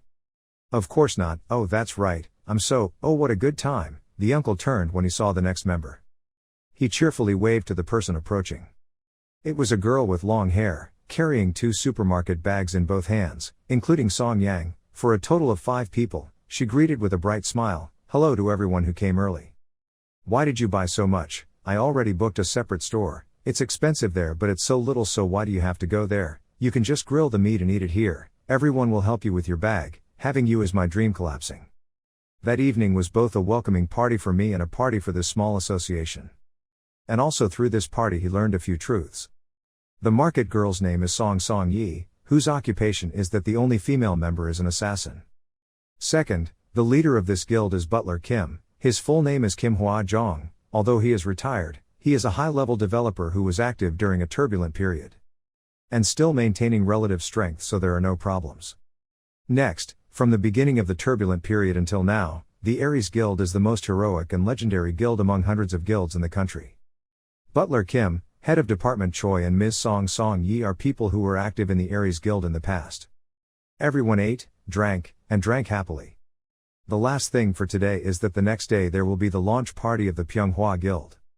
The next morning, everyone immediately set off to go on a mission. He held the tablet and asked questions. He explained that this was a new generation tablet that worked with C-grade magic stone as its material. With its rich design and high performance, it is limited to only a few sales for VIPs. I've put the video of us arriving at the radar gate in there, please watch it. He immediately clicked to watch. Even the uncle sitting behind him also jumped up to watch. A voice came from inside, calm down, especially the tankers, holding the shield firmly. If you break through this, everyone here will be injured, of course you and I were before that. And if the magicians and archers signaled to focus on one, Song Yi just remained silent and said nothing, and the old man focused on driving.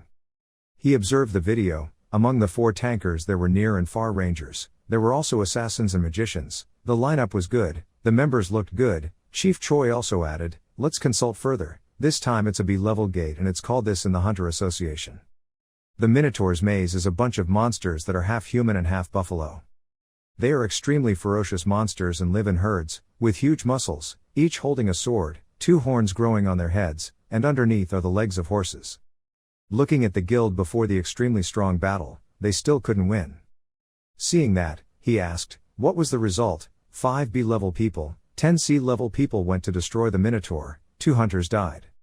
Hearing that made him scared and said, it's no joke here, is it okay if we go? The equipment was also destroyed before, so the search was urgent. Knowing his worries, the department head Choi spoke up to comfort him. Don't worry, I have chosen the appropriate equipment for each person's position to bring. What Chief Choi said made him extremely excited and cheered. Wow, it was indeed Chief Choi. He then said that Hunter M's special equipment was a set of equipment made by Nicholas, the best craftsman in North America at K Company. Chief Choi's clothes are of course good things. Hearing the compliment made Choi Min-woo thank him. After arriving, everyone quickly changed their equipment. Juk Chung immediately asked Song Song-yi, "This is so cool, does it suit me?" She replied, "Very cool." Tae Kyung also asked Butler Kim, "What about sir?" He immediately replied, "I always wear my equipment." Choi Min-woo saw that you called him Butler Kim, so he changed his title. Call him leader outside. At this time the gatekeeper spoke up. Pyeonghwa Guild, 2B ranks, 2C ranks, 1E rank, and Sangdong Guild, 5B ranks, 5C ranks, a total of 15 people. Yes, although everyone already knows, now is the time for safety control due to last week's fatal accident, so we must keep an eye on the minimum number of people entering the gate and hope for everyone's understanding. For the two wards, associations are required to cooperate with each other. Then the two leaders of the two wards came up to greet each other, with guild leader Sang-dong greeting first. "Nice to meet you, I'm Im Chang-soo, the leader of the Sang-dong Guild." He also came up to say hello. "Hello, I'm Kim Hwa-jong of the Pyeonghwa Guild." Seeing that the captain on the other side was still too young, he thought, if it's the Sang-dong Guild, then it's a guild near Bucheon and a place with more than 20 B-level hunters, right? Is the captain a babysitter like that, technician? Seeing his rank, he realized he was truly a talented man. But why is the name so familiar? I've heard it somewhere before. At this time, Song Song-yi saw Im Chang-soo paying attention and even winking at her, making her feel very unlucky. Suddenly the civil servant spoke up, but there's one more thing. The two people who passed away last week were C-rank tankers. The E-rank hunter's position here is a tanker, so there might be problems later. Hearing that, Kim Hwa-jong explained that that person was a veteran with 20 years of experience. I thought there would be no problem because we were wearing enough equipment to deal with the danger. Seeing that, he looked at Im Chang-soo and saw him nodding before agreeing. Very good, there are 7B level people here, so what can happen? Instead, the captain should control it carefully. Well then now, everyone can enter the Minotaur's labyrinth. When Tae Kyung entered the gate, he saw that the B-level gate was too big. At this time, his system informed him that he had entered the Minotaur's labyrinth, and the task of handling the B-level gate had been established. Well, before we leave, let's check our equipment one more time. Seeing everyone busy checking their equipment, Tae Kyung quickly left alone to confirm the mission. When he pressed start, suddenly Im Chang-soo approached and asked, "What are you doing alone?" Mr. Jang. Tae Kyung surprised him. Seeing that he misread his name, he said again, "I'm Jin Tae Kyung," but he still stubbornly called him Jang Tae Kyung. This made him feel uncomfortable and angry that this bastard was deaf. Well anyway, he had just met once and started a conversation, so he immediately asked the main issue, "What business do you have with me?" He said smilingly. When he got closer, he saw that Drake's leather set was black, right? At this time, Choi Min-woo looked over and saw Tae Kyung talking to Im Chang-soo. After he finished talking to him and left, he approached him and asked, "Do you know that person?" You answered, "No, he just wanted to get close to me." Could it be a recruitment offer? But he realized that wasn't the case because he seemed to really like this set of equipment, so he came over and asked where to buy this. Hearing that, he looked over and saw the other person. The equipment is limited, it's very hard to find. Hearing that made him angry, thinking that the two of them were having fun. On Sang-dong's side, another person asked him, "Chang-soo, Mr. Chang-soo, why are you suddenly talking to that kid?" He then replied, "Nothing, the equipment looked good so let's go take a look." Hearing that, his junior turned around and asked, "Oh, really, is that his?" Hearing that made Im Chang-soo turn around contemptuously and say, "Think about it, how could this C-level bastard wear such things?" Seeing Im Chang-soo's unpleasant expression made his junior scared and agree, "That's right, then rent it, what a crazy person, the maintenance fee is no joke, never mind, it's cute, try to survive as instructed." Then he thought, why is he wearing such expensive equipment, but he's in a guild he's never heard of before. As expected, he's not an ordinary guy. From the beginning, I bribed the civil servants' children, so I don't need to get involved with guys like that, it's just my hobby. Then he looked at Song Song-yi with salivating eyes. Is her name Song Song-yi? Money and ability, with just those two things, you can both spin raid and seduce a girl. However, if you want that, you need to get rid of that lizard-like name first. And that strangely strong C-rank guy too. Please wait, Song Yi. After that, they started to go fight monsters. At this time, there was one coming that made them look down on them. Was there only one? Then he turned around and said, Chang-su brother, if that's the case, we can probably handle it without remote support. Chang-su replied when he heard that, if we do, let's handle it quickly. Hey, let's go, today anyone who gets hurt even once will have to buy alcohol, how about that? At this time, another one came out, their body was a bit small and seemed weak, so he assigned it to the weakest person on the team. But at this time, many minotaurs came out. There are about 8 children. Seeing that, Choi Min-woo asked Tae-kyung what he thought. But he answered calmly, I don't know, with just 4 people it shouldn't be too hard, what if it was Tae-kyung? Hearing Choi Min-woo say that, he thought. The level of the B-class Minotaur monster is the bottom half, is that the top level, not just the average type. Just like in martial arts, if you fight with your bare hands, there can be an incident, but right now he has a lot of equipment, black spears from craftsmen. Spear type, ultimate rank, effectiveness, when aiming at an enemy, 90% chance of bleeding is activated. The spear was made from the spine of a B-rank monster black drake, very sturdy and at the same time very sharp, craftsman's black draken leather set, armor type, ultimate class, efficiency, physical strength, agility, attack resistance +10, leather set crafted from the hide of the monstrous black draken B level, feel the excellent craftsmanship, is applying the effect of full set. Because he had bargained for equipment like that, he glanced and saw Choi Min-woo staring at him, so he quickly answered in confusion, I don't know. Hearing that, he said, I don't understand, do you know this? A normal C-rank hunter wouldn't answer like that, with a question like just now he didn't need to seriously think or accept it, even though he felt it before, he was truly an interesting person. Mr. Jin Tae-kyung, seeing that his concealment of his strength was being questioned, he immediately explained, no, Chief, that's not what I meant. While talking, someone suddenly burst out laughing and said, that's why, just listening, I already find it interesting. Because the two of you are talking very interestingly, I listened a little bit, it's okay. Chang-su smiled cunningly looking at the two people, thinking that they were crazy people, sea-level hunters whose target was 8 minotaurs, I don't understand. Otherwise, both guys won't be satisfied so it's good, let's try to lose face in front of Song Yi. Seeing him coming, Choi Min-woo went up and said, we didn't mean to hurt the mood, but he boldly said, hurt or not, there's one thing, it's true. The strength of those guys is very bad, because everyone is B-level so it looks a little bit, if you look inside B-level, it is completely trash level. However, it's still better than C-level, isn't that so, Mr. Jang Tae-kyung? Hearing him ask that, he replied, of course, Mr. Chang-su. Seeing his reaction made him angrily say, hey kid, are you kidding? He was not afraid and said again, this kid, how many times have I told him I'm Jin Tae-kyung? He said again, it seems you forgot, here is the entrance, I know too, kid. If you want to live long, you better keep your mouth shut, who's talking like that, Mr. Chang-su is so scary. Seeing that the situation was not good, Kim Hwa-jong quickly came closer to stop it, well, it's best for both of you to calm down. Song Yi also came over with a dissatisfied look on his face and said, hey, now is not the time to do that. Seeing her made him quickly change his face and smile and say to her, oh yes, I will stop, it doesn't seem very good for Sang-dong ward captain to fight with subordinate hunters.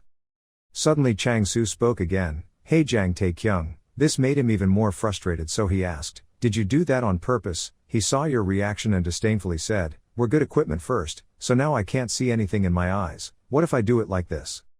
Then he raised 5 fingers to signal 500 million. If he alone could handle that group of minotaurs, each one would be 500 million, for a total of 4 billion.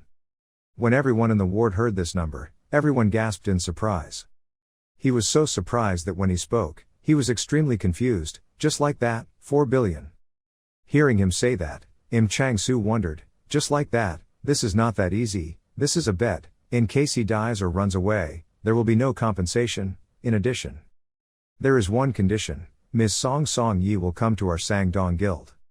His added conditions made him annoyed and spoke up, what did you say that was so unreasonable? The other two people listened to the conditions and were extremely calm, even Song Yi did not react as strongly as Tae-kyung. Choi Min-woo next to her asked her what she thought. Miss Song Song Yi, Min-woo asked her opinion.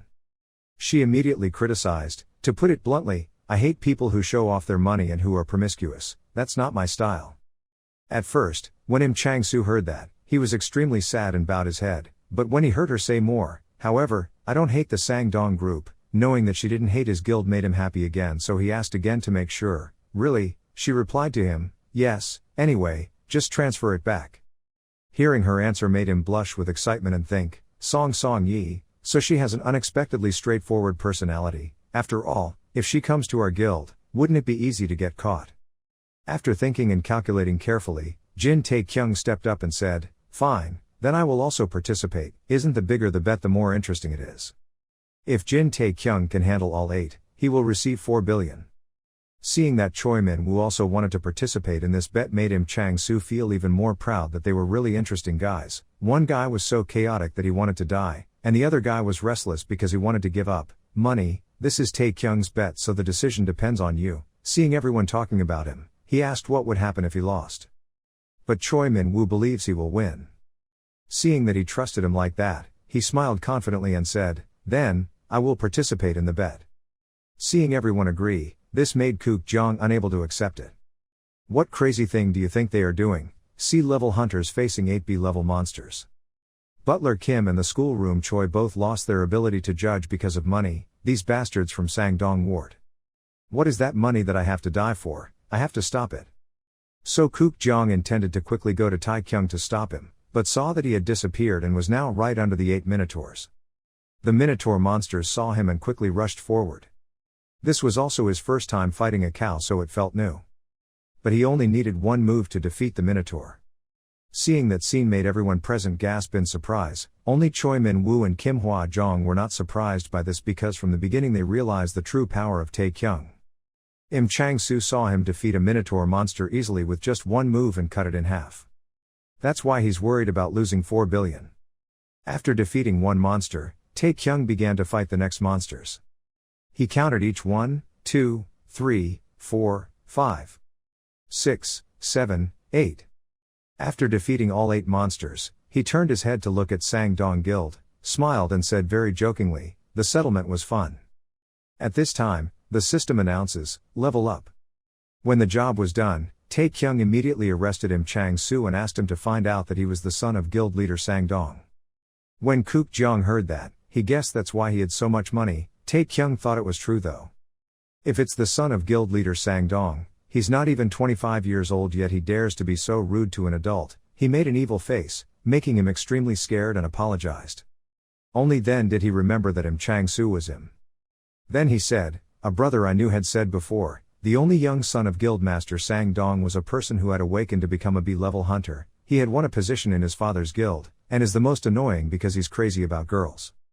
So he was nicknamed the Greedy One, right?" When the people in the group heard him say that, everyone lowered their heads and didn't dare look directly at Im Chang-soo because they knew that was the nickname that Chang-soo hated the most. Song Song Yi next to him couldn't bear it, so he covered his mouth with his hand and laughed.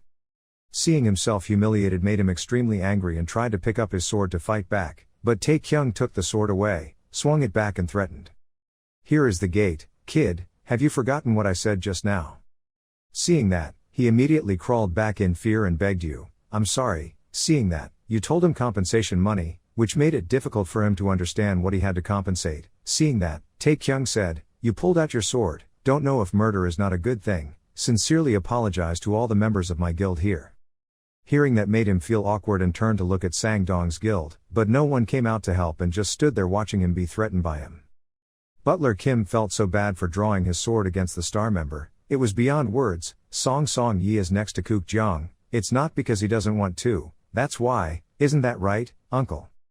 When the uncle heard her say that, he also followed suit. "Yes, this young man is really terrible." Choi Min-woo suddenly said to everyone, "Well, can everyone see my chest? This product is made by the famous Finnish manufacturer Chaithan, has all the right features, but the most important thing is that it is fitted with video recording magic."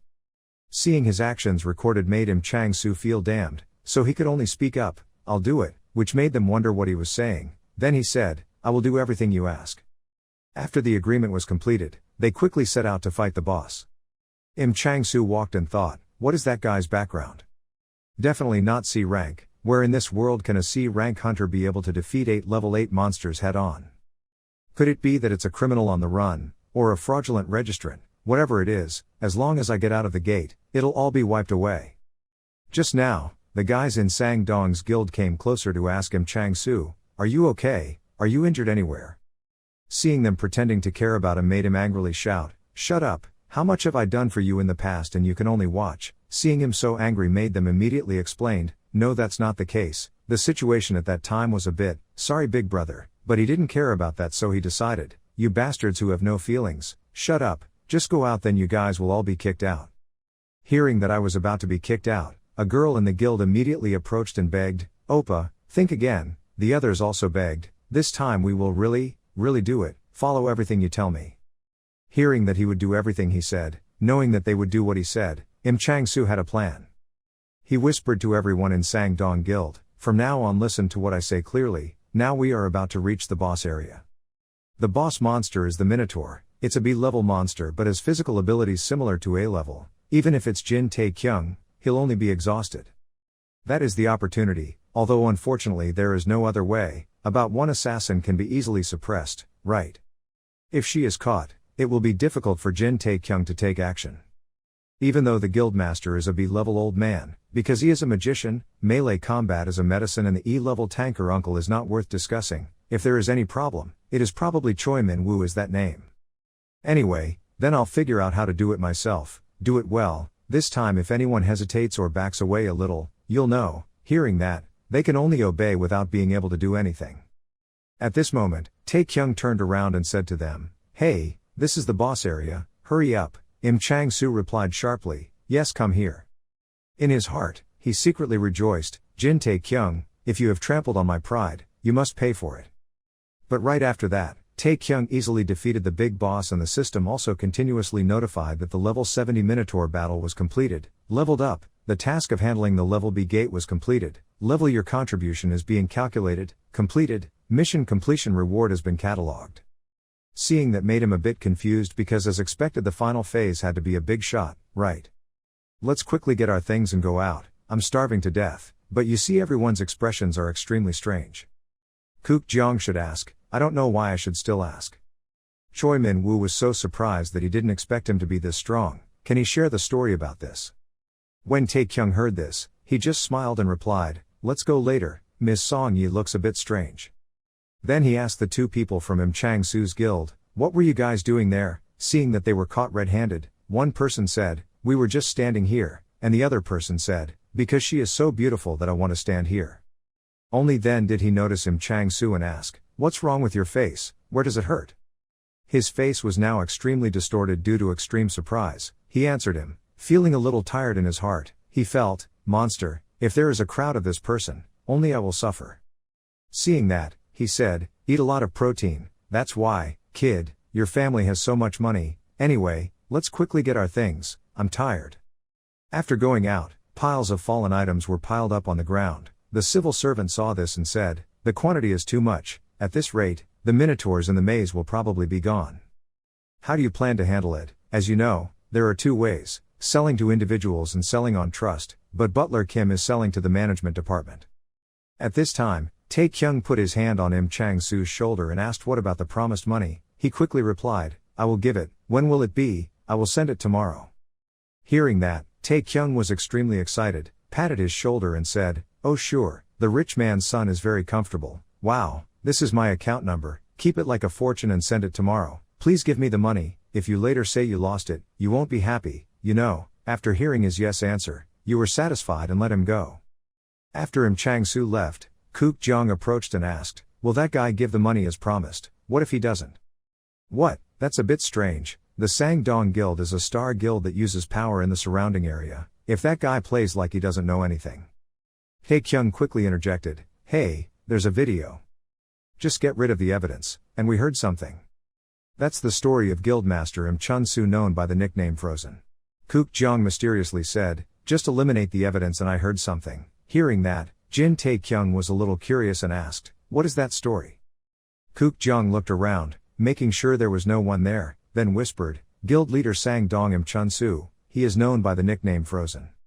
Im Chun-soo level a hunter, a magician who has shown active activity. He is a special ice magician in the Five Fingers of Water, nicknamed Frozen.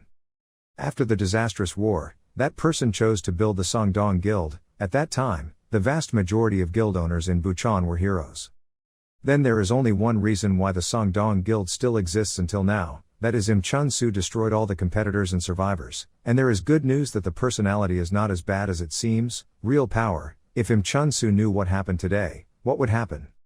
Very quickly, a representative from Im Chang-soo's side came and brought a stack of documents. He said, transfer 4 billion to each of these two accounts, total 8 billion, oh I brought related documents. Jin Tae-kyung accepted the documents, thinking to himself, wondering how Im Chun-soo would react when his only son lost face. Sitting in his office, silently leaning back in his chair, he opened his mouth and mumbled the words 8 billion. Im Chun-soo's face was extremely cold, he gritted his teeth and scolded, you idiot, what girl fooled you this time? Im Chun-soo was thinking about this when there was a knock on the door outside. A tall man opened the door and pushed Im Chang-soo into the room and then reported, Captain Im Chun-soo, I've already brought you here. When Im Chang-soo was pushed in, he cried out in fear, Father, I will explain, all. Im Chun-soo stood up from the chair, not too fast or too slow and said, okay, my proud son is here. After saying this, his hand burst into a stream of cold blue energy. That stream of energy quickly turned into a sharp block of ice. Im Chun-soo held up the block of ice and coldly said, although there were many things he wanted to ask, let's fight first. Hearing this, Im Chang-soo cried out in fear, Dad, please listen to me for a moment. Im Chun-soo didn't pay any attention and kept hitting him down. He shouted, shut up, this bastard. The tall man who brought Im Chang-soo saw this scene and then quietly left, not forgetting to close the door tightly. At this moment, painful screams rang out in the office. On the main street, shops open close together. In a certain restaurant, customers are quite crowded. A woman had just finished cleaning the table. Standing and resting, wiping sweat. At this moment, the doorbell rang, signaling the arrival of a guest. The woman quickly turned her head towards the door and shouted, please come in. Jin Tae-kyung quickly appeared in the restaurant. He smiled gently and called out to his mother.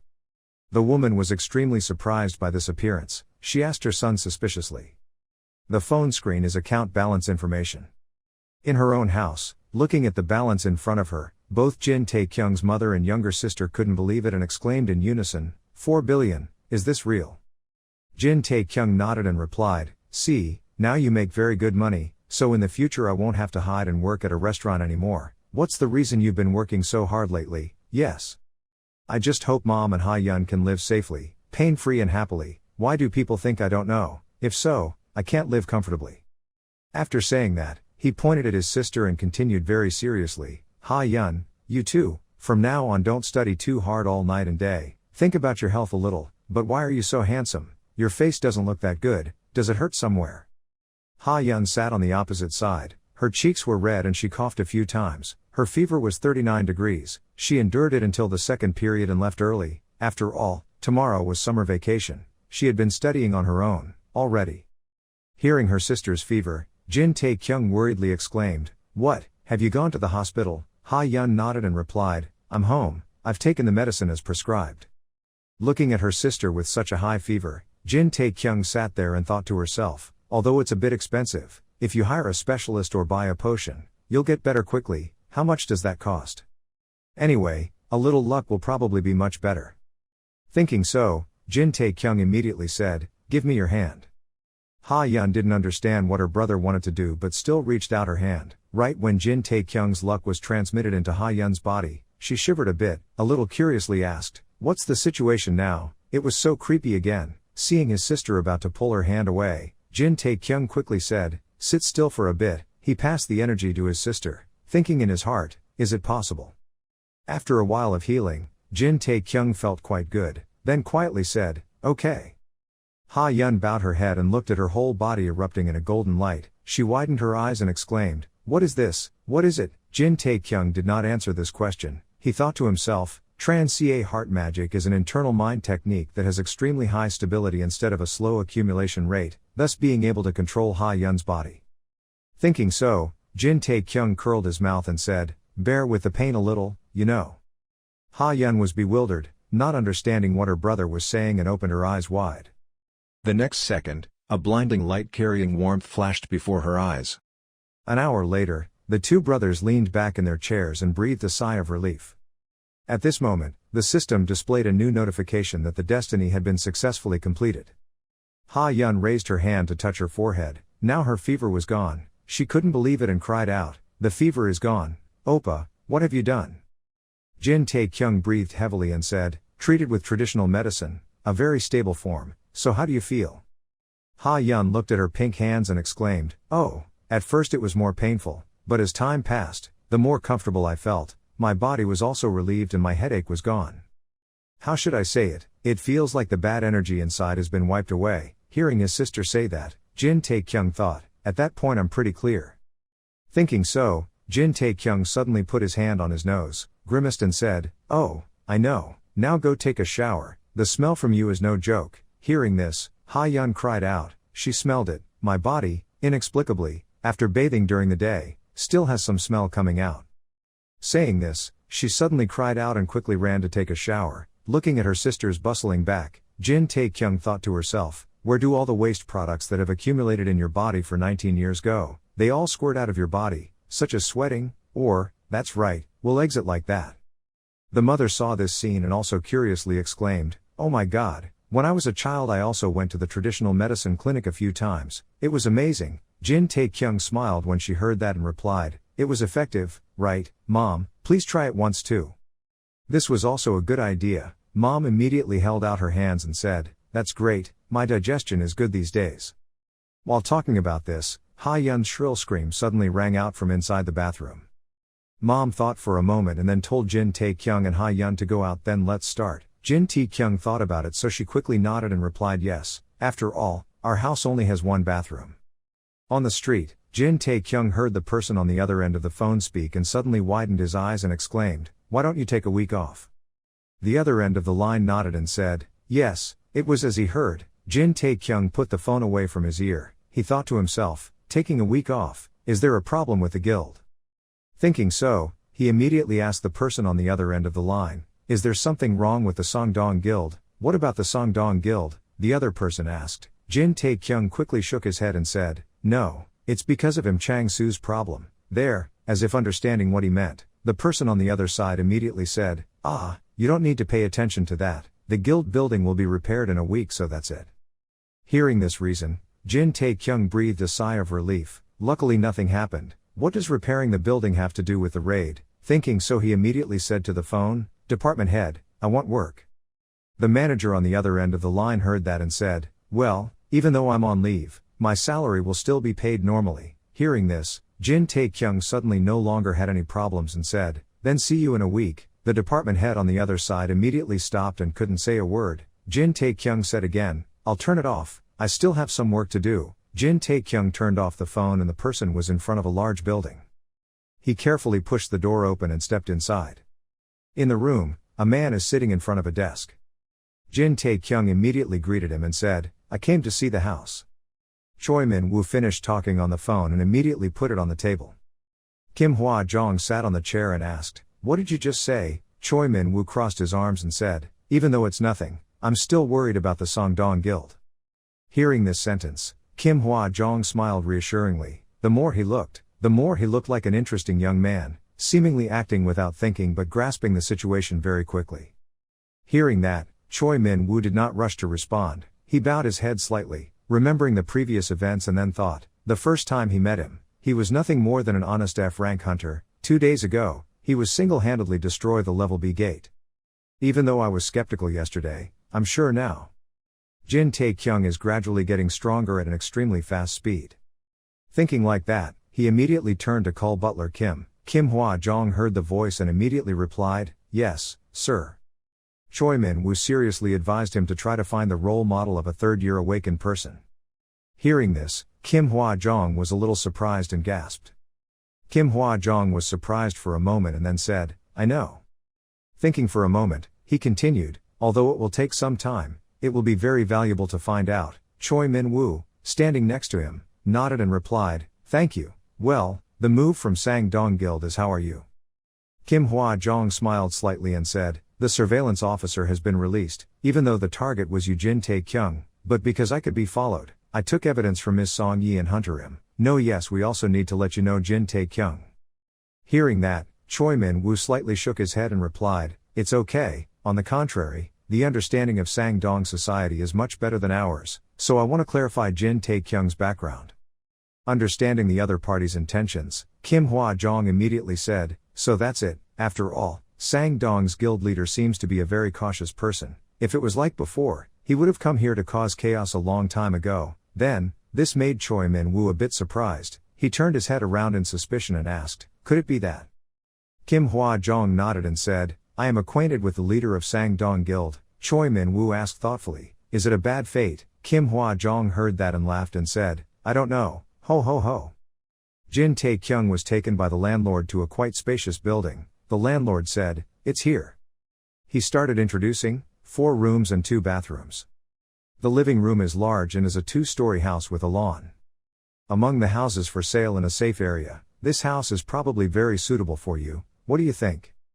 Jin Tae-kyung observed for a while, then nodded and said, that's good, but back in the day this was an apartment area, right? The homeowner standing next to him heard that and asked, I heard that when you were a child you used to live there, recently, right? This place was redeveloped 10 years ago and has changed a lot. It was originally an old apartment complex, but the Hunter Association branch was built 30 minutes away by car, so it was demolished. Hearing this, Jin Tae-kyung thought to himself, that's right, because of the redevelopment rumors, people couldn't stand the rent increasing by several hundred million, so they had to leave. Anyway, it's not easy to find a house like this. The current landlord is a gentleman who owns several buildings. Remembering the past events, Jin Tae-kyung sadly exclaimed, that was when his father passed away not long ago. Thinking for a while, Jin Tae-kyung immediately turned to ask the homeowner's opinion. Me, it's been a while since I've been back, so can I go around the neighborhood? Hearing that, the homeowner was a little worried and asked, will you sign the contract? Jin Tae-kyung did not need to think too much and immediately replied, of course, I will sign. At this point, the homeowner breathed a sigh of relief, warmly pushed Jin Tae-kyung out and said, then go ahead and take a look, it won't take long, I'll be here smoking a cigarette, so don't bother, let's go. Jin Tae-kyung slowly walked on the street. As he walked, he looked around, thinking to himself, there seems to be a supermarket nearby, this way, right?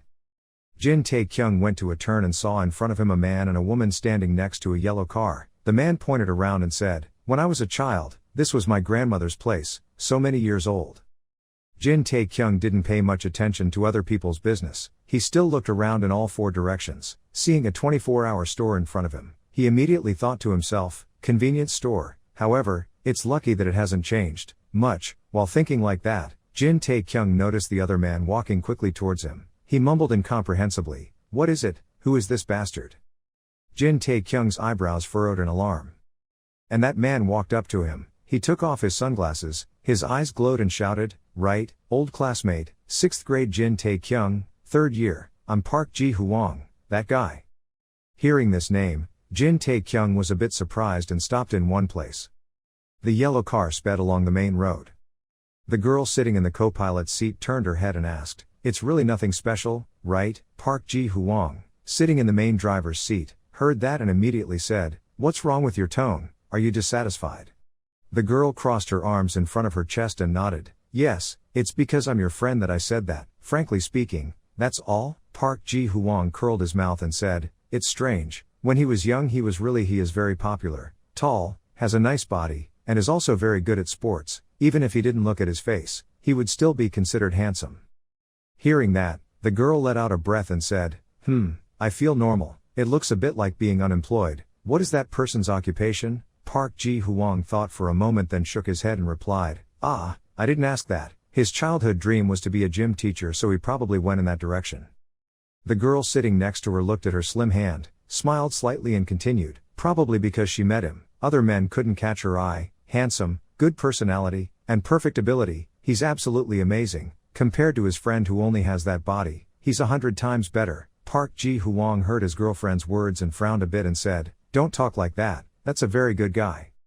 The girl didn't understand what Park Ji-hwang was thinking. She frowned slightly in confusion and said, it's been 10 years since we last met. Even when we changed schools, we cut off contact with each other, but we were still so close that we said something like that, really. Park Ji-hoon heard that and said nothing but bowed his head slightly. A moment later he raised his head and smiled and said, "No, absolutely not." The business card with the name Myeongdong Guild, Team 1 Park Ji-hoon Hunter was held in Jin Tae-kyung's hand.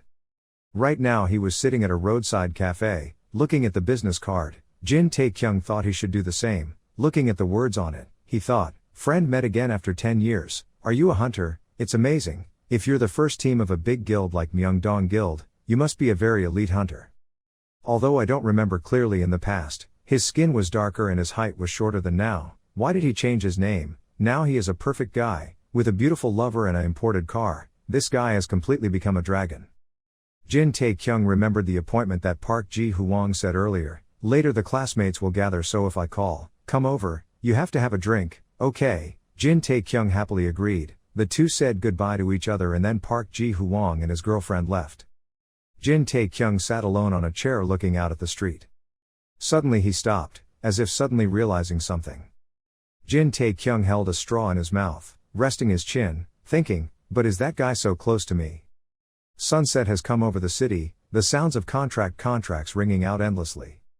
The homeowner sat waiting outside the door and said sadly, in the end, he only went around in a circle to get nowhere. As night falls, each street lamp gradually lights up. Jin Tae-kyung put his hands in his pockets and slowly walked down the street. He thought about what had just happened. The house purchase contract had been signed with a market price of 3.38 billion.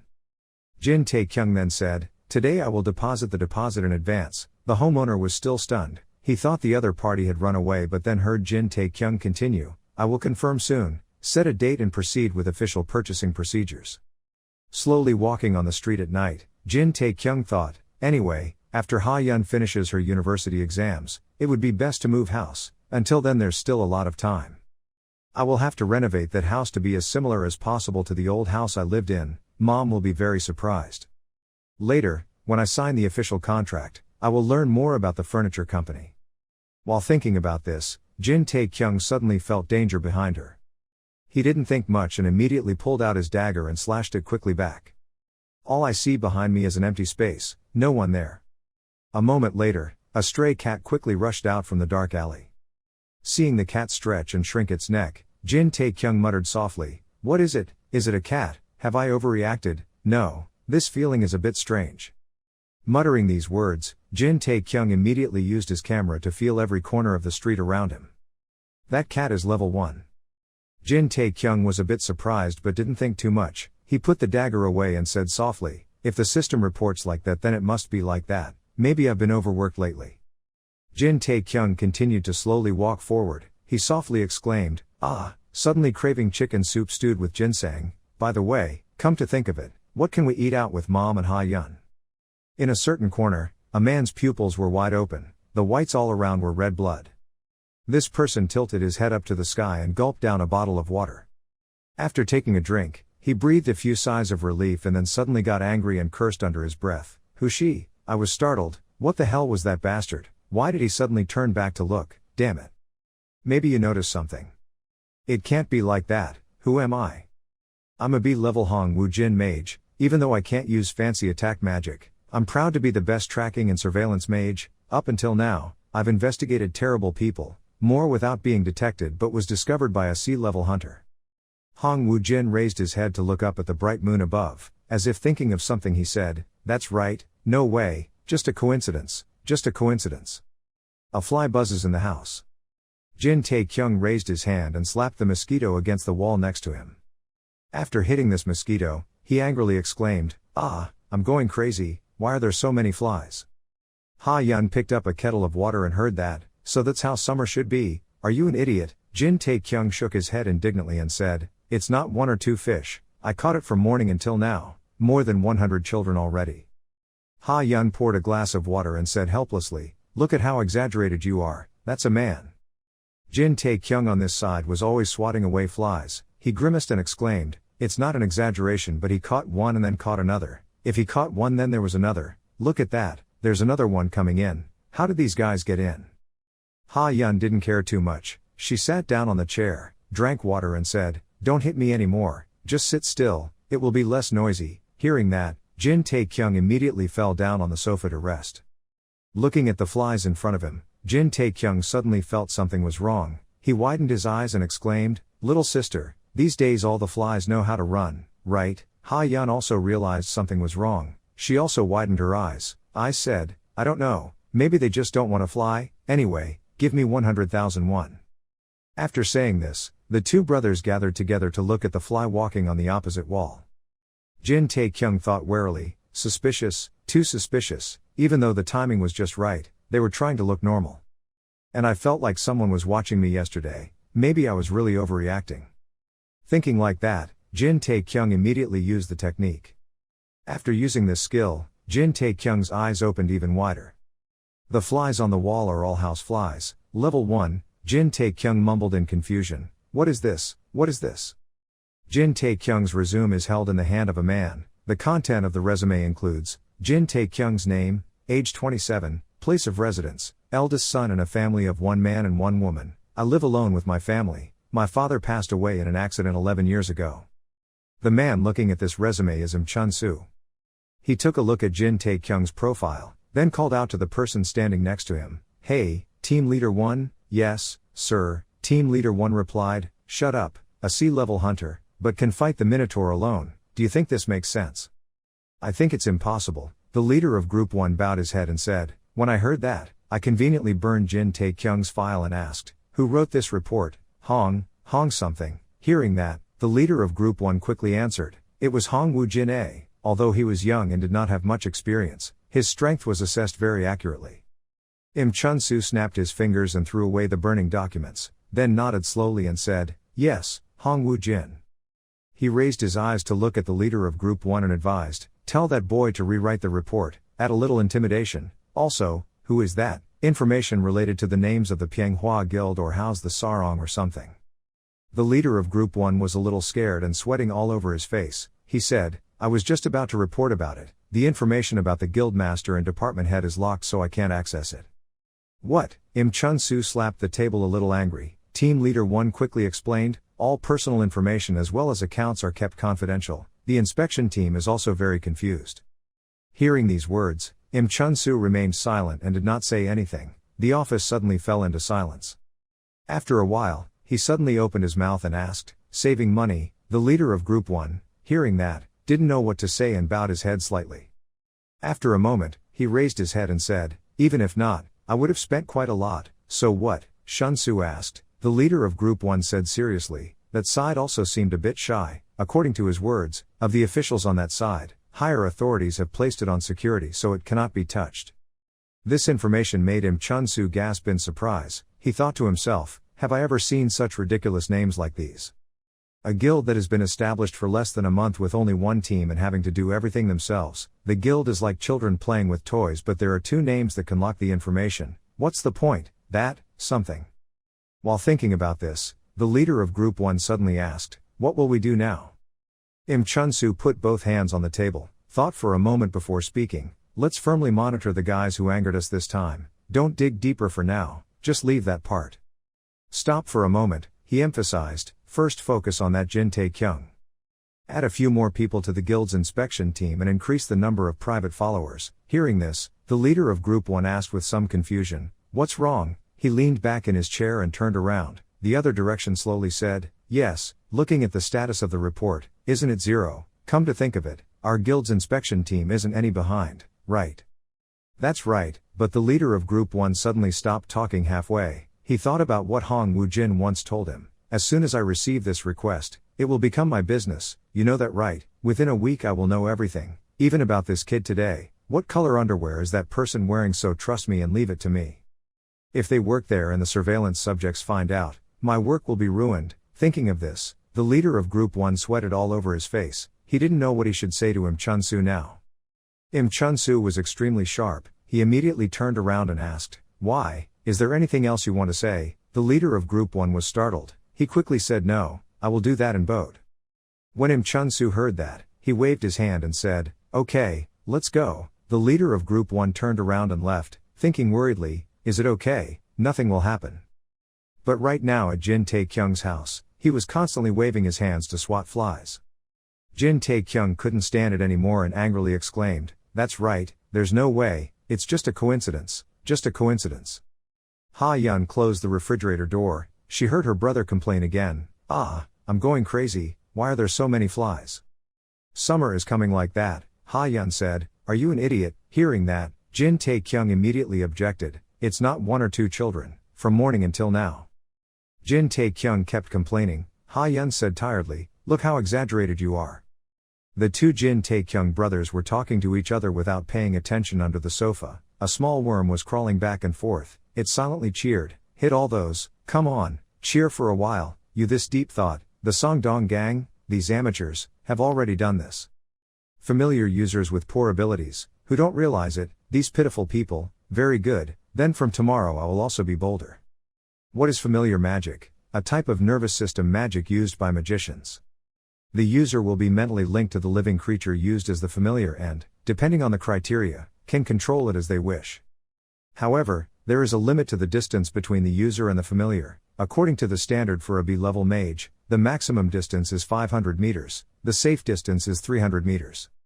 Furthermore, when linked in the event of a familiar's death along with being forced to disconnect, the user is also subject to a mild attack. However, compared to the ability to use it, there are only very few magicians who specialize in nervous system magic. Among magic, training nervous system magic is extremely difficult. Because it is said that there is a high possibility that every time the user connects, the user's hair will fall out a lot.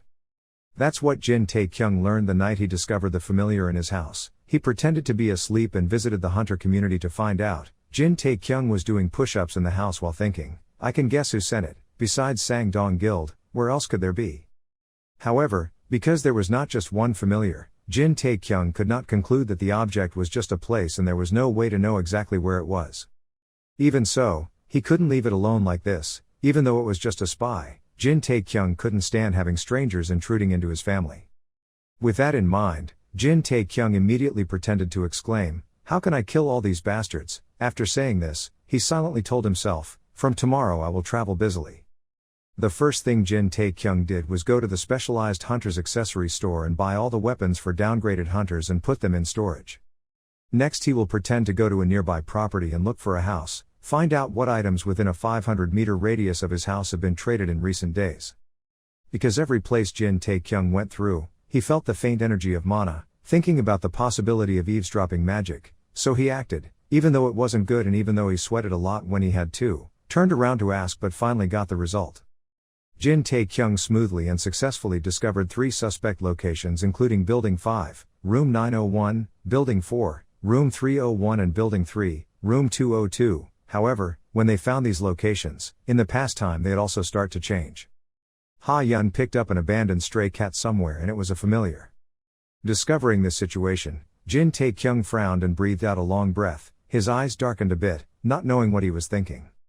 The next day, another cat approached Jin Tae-kyung. Looking at the cat at his feet, he thought to himself, it's a cat again, aren't these bastards creative? Thinking like that, in front, a person walked up. This person looked at Jin Tae-kyung and asked, there are many cute cats, do you raise them? Pausing for a moment, the other person exclaimed, since he was being followed, he had to take care of it. What a cat and dog. Jin Tae-kyung heard this and looked at the other person warily. He thought, he didn't know it was them. Are you worried you won't bring your cat there until the hunter appears and introduces himself as a neighbor? Hearing him say that, Jin Tae-kyung immediately picked up the cat. The neighbor uncle saw that and didn't stay long but continued walking. After walking a few steps, he turned his head slightly and waved his hand and said, next time if you meet them, act like you know them, they're from the same area. Jin Tae-kyung didn't say anything but silently watched. He thought, although he didn't know why they seemed so innocent, preparation is done. The night sky, the moon hung high in the dark sky. In the bedroom, Jin Tae-kyung is sitting in front of his computer. On his bed, there were 2 cats warily looking at each other. The orange cat thought, that guy is Hong Woo Jin. The gray cat also thought, Sangdong Guild, these bastards. At this moment, the phone in Jin Tae-kyung's hand suddenly rang. He pressed the answer button then brought the phone to his ear. Jin Tae-kyung said, it's me, Jin Tae-kyung. I don't know what the other end of the line said. I just heard Jin Tae-kyung continuously nodding and replying, yes, yes, the plan is going smoothly, yes, yes, yes, the Sangdong Guild still hasn't realized, the dish what about stuff. When Jin Tae-kyung said the words item, the orange cat behind him suddenly lay down on the bed in full alert. Jin Tae-kyung felt that but didn't turn his head. He pulled out a USB then continued, "I'm holding it." As soon as they saw this USB, both the orange cat and the gray cat opened their eyes wide. Their eyes flashed with a sharp look. Jin Tae-kyung didn't bother paying attention to them. He continued to tell the person on the other end of the phone, yes, I know, then let's meet then. After saying that, Jin Tae-kyung hung up the phone. He quickly stood up from the chair and turned around. While stuffing the USB into his pocket, Jin Tae-kyung whined, but why is my body so tired? Did I do too many push-ups yesterday? Having said this, Jin Tae-kyung immediately glanced at the two cats. He lifted his foot to the door and said loudly, "I haven't gone for a walk behind the mountain for a long time, so I guess I have to go."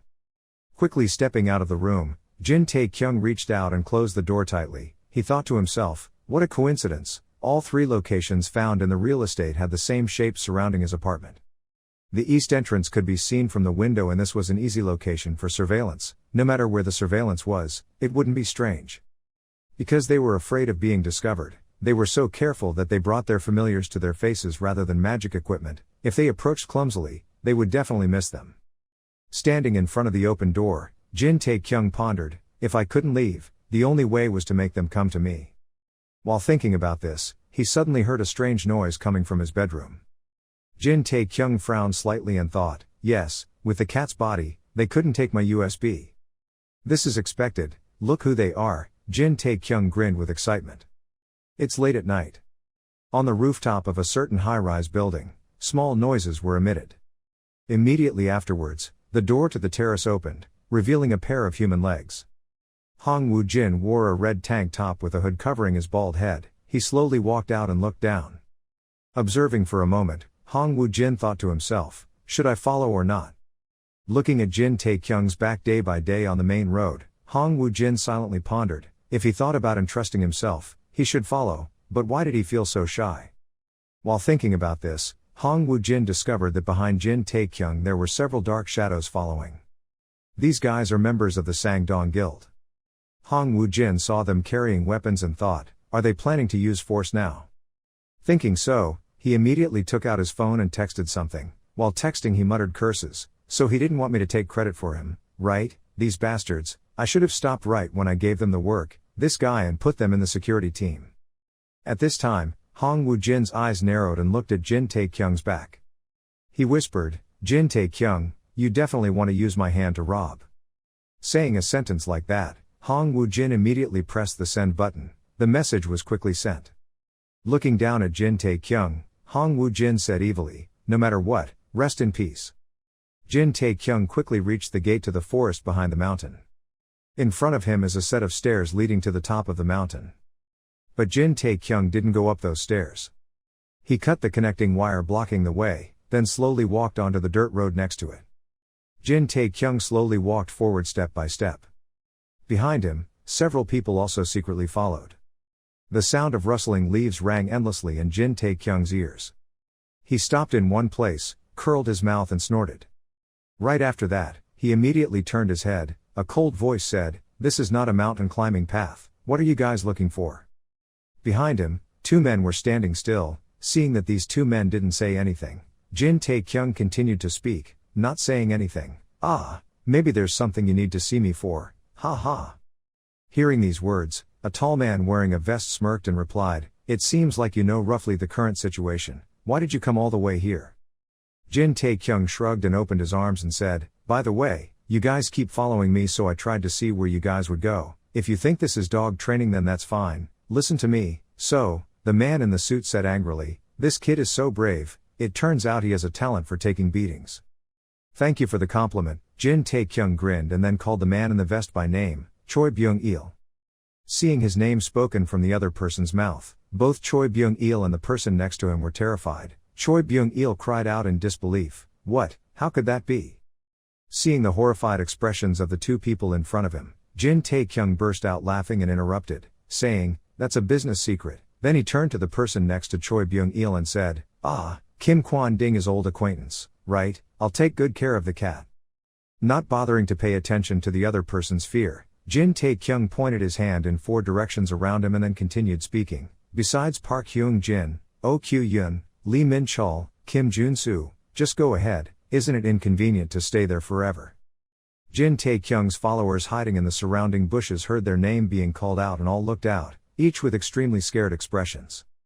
One person found it hard to believe and asked, "What the hell are you?" Jin Tae-kyung shrugged and smiled and replied, "What's so surprising about everyone? You guys even attached a familiar to grab everything. It's okay with my information department that I know you guys a little bit." As soon as these words came out, these followers were all startled. They didn't dare to think that even the other person's familiar knew. At this time, Jin Tae-kyung smiled coldly and said, "Yes, if it was just right, I would have ignored this matter, but thinking about the whole family being followed, I was a bit annoyed.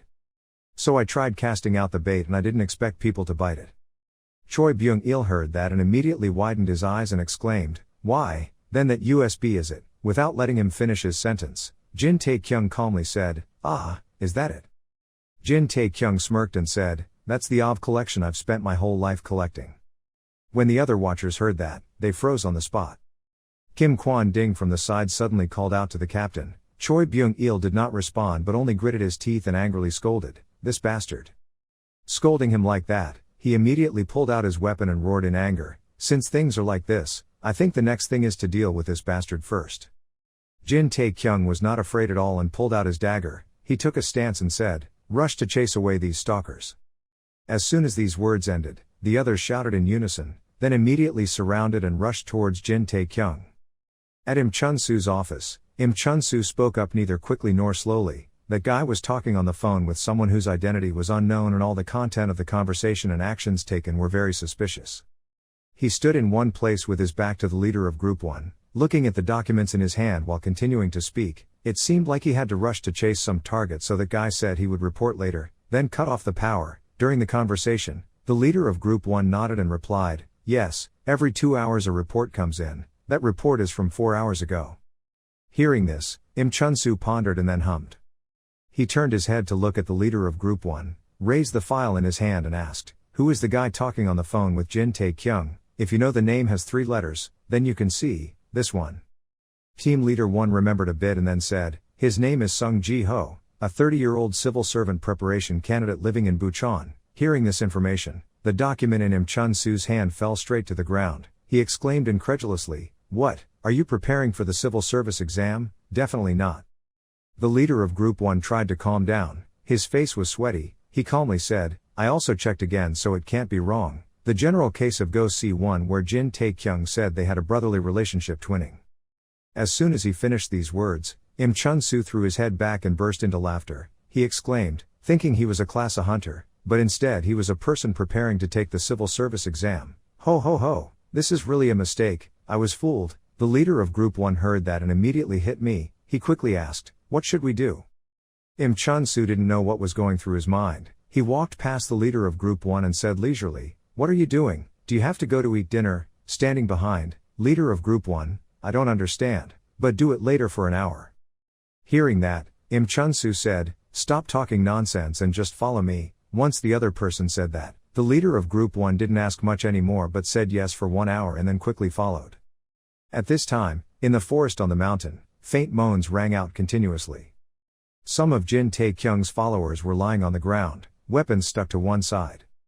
Their bodies were bleeding profusely. Their hands reached out to cover the wounds to prevent them from bleeding too much and dying. But the battle was not over yet. Another wave of blood spewed out like a stream. Kim Kwon-ding hugged his wrist tightly and cried out in pain. Blood continued to flow from the wound on his wrist. Jin Tae-kyung turned around to attack another guy, then behind him Choi Byung-il rushed in to attack. The knife in his hand slashed loudly. Sensing the danger behind him, Jin Tae-kyung immediately bowed his head to avoid it.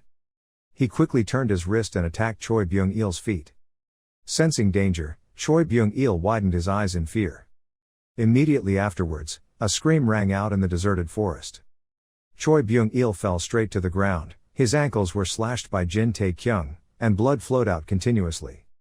Choi Byung-il hugged his legs, extremely scared and trembled. "What are you, a level A hunter? Are you hiding your identity?" Hearing this, Jin Tae-kyung said faintly, "No, I have never hidden my identity." Choi Byung-il said in disbelief, "Please clarify your true identity. Are you perhaps a member of the Aries Guild?" Hearing this, Jin Tae-kyung's eyebrows slightly furrowed. He seriously replied, I am from the Pyonghua Guild, and the Aries Guild doesn't care about your guild, the weight class is completely different. Then the person you were talking on the phone, Choi Byung-il, blurted out such a sentence, but before he could finish the sentence, Jin Tae-kyung poured something into his mouth that made him unable to speak anymore. Seeing that the other person was quiet, silence, at this point he said, oh okay, from now on I'm the one asking. Jin Tae-kyung raised the glass bottle containing a red liquid in his hand and shook the foxes high, then continued, well, from now on, who can answer in detail about your mission? People with me, first come first, I will give this. Seeing that these guys didn't react, Jin Tae-kyung said, I gave you the potion, why don't you take it? Still no one moved. Jin Tae-kyung spoke coldly with no intention of saying anything. Having said this, he stopped and looked around, then pointed at a person and said you. The person who was pointed out trembled in fear, hastily said, I am a member of the security team, I cannot arbitrarily reveal the guild's secrets to outsiders. Hearing that, Jin Tae-kyung immediately exclaimed, ask, so what, you are a familiar mage, right? Yes, the other person nodded and said. As soon as he finished speaking, Jin Tae-kyung's hand reached forward and ripped off the baseball cap on his head. Jin Tae-kyung smiled dangerously and said, from now on if you keep lying or saying you don't know about my questions. The words suddenly stopped here. Jin Tae-kyung reached out and grabbed the other guy's hair tightly, then gritted his teeth and finished the last half of the sentence, I will pull out each hair one by one. After asking once, Jin Tae-kyung was satisfied and slowly tapped his feet on the ground. He thought to himself, as expected, the person behind was the leader of the Sangdong Guild, Im Chun-soo. After the sun tore away tens of billions, they began targeting his guild. But what should I do? I sent my subordinates to monitor me, but instead I found out. While thinking about this, the phone in Jin Tae-kyung's pocket rang. He took it out and looked at it, continuing with his train of thought, if the leader of the Sangdong Guild knew, he would probably get mad. The number I saw for the first time, who is it? Hello, Jin Tae-kyung spoke up. A very cold voice rang out on the other end of the line. I'm a guy named Im Chun-soo, I heard you're keeping my kids, right? Come down here, I'm waiting for you below. Jin Tae-kyung said hello. The person on the other end of the line immediately said, I'm Im Chun-soo, I heard you're holding some of my people, come down here, I'm waiting downstairs. It was getting late. Jin Tae-kyung quickly went down the mountain. Opposite him was Im Chun-soo and the leader of his group 1. Im Chun-soo slowly said with both hands in his pockets, it was miraculous to meet face to face with the person in the photo of the report like this. Did anyone there die? Jin Tae-kyung shrugged and said, how could it be? I really hate being a criminal. Hearing this, Im Chun-soo smiled and said, thank you for that, because of haste my people made a mistake, will you understand me?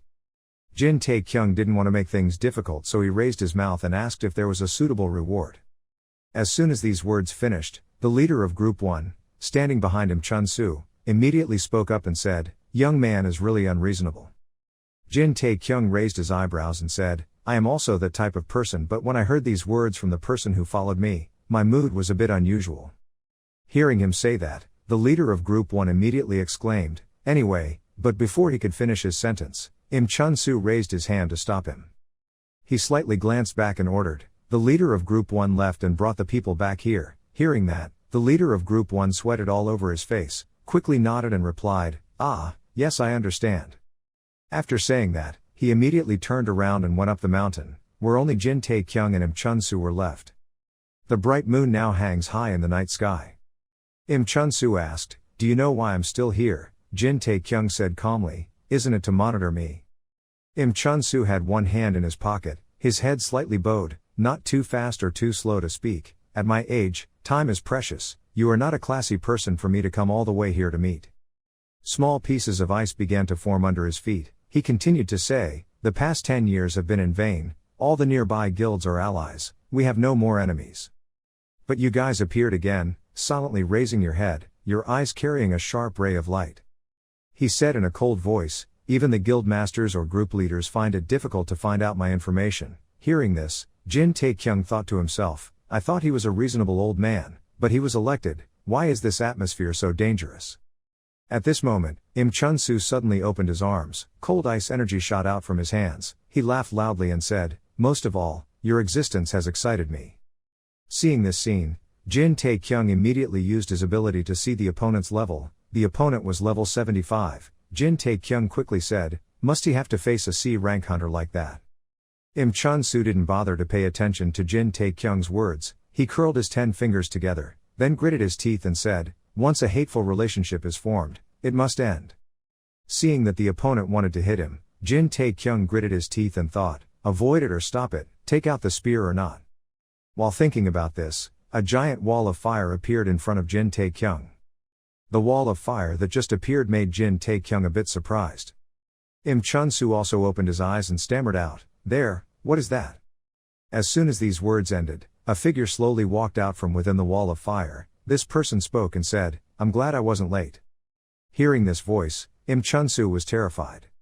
He thought to himself, at first when I received the report from the Peaceful Guild, I thought I was mistaken because the face I would definitely never see again appeared in the photo in the report.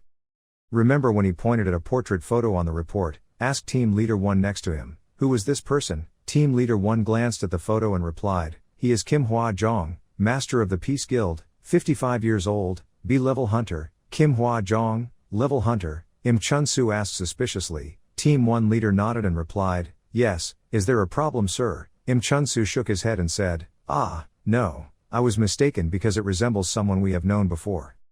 Let the leader of Group 1 go out, silently leaned back on the back of the chair. He thought to himself, it's just that their faces are the same, moreover, that devil died more than 30 years ago. Even though the world is complicated, no matter how complicated and confusing it is, the dead cannot come back to life. Even if he comes back to life, he can't rot in this place. He's just an old B-class hunter. Whoever comes, come, at this age, I still can't escape the terrible memories there.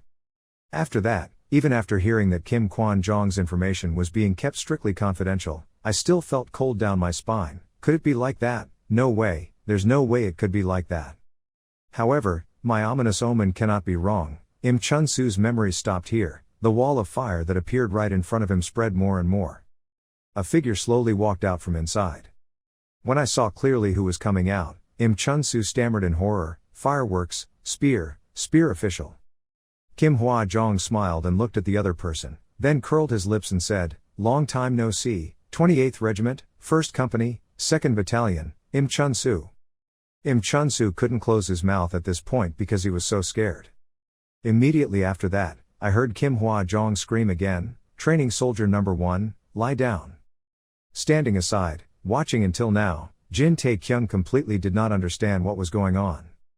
A long time passed like that. The leader of Group 1 and a few guys following Jin Tae-kyung were rushing down from the mountain. As soon as they reached the last step, seeing something wrong, the leader of Group 1 suddenly stopped for a moment. Then he cautiously asked, boss, are you okay? He turned his head slightly and gently scolded, so slow, why are you only coming down now?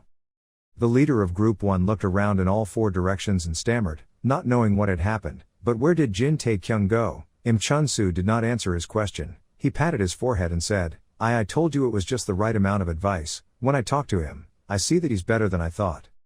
The leader of Team 1 was a bit confused, not knowing what his boss was talking about. He worriedly asked, what was that noise just now? Hearing that, he raised his hand and coughed a few times before asking back, is that the kid who scolded you earlier? The leader of Group 1 didn't understand why but nodded and said, yes, that's right, but the voice. Before he could finish his sentence, Im Chun-soo turned his head to look at him and coldly asked, what was his voice? The leader of Group 1 quickly bowed his head in fear and replied, yes, nothing at all.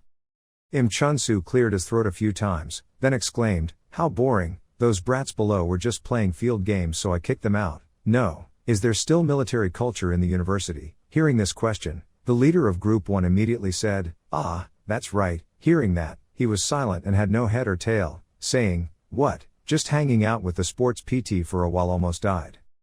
Im Chun-soo felt a bit annoyed and pointed in 4 directions and gave orders, no, that's not important. The security team, hearing the call, the leader of Group 1 quickly replied, yes, I am. After saying that, he doubtfully thought to himself, it's certainly not the boss's voice, but how dare I think like that?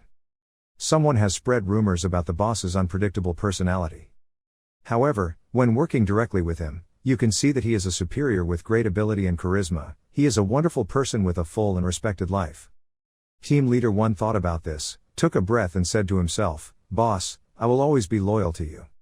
He thought to himself like that, looked at the back of Im Chun-soo's shirt. his eyebrows furrowed and thought, but why is the boss's back covered in dirt like that?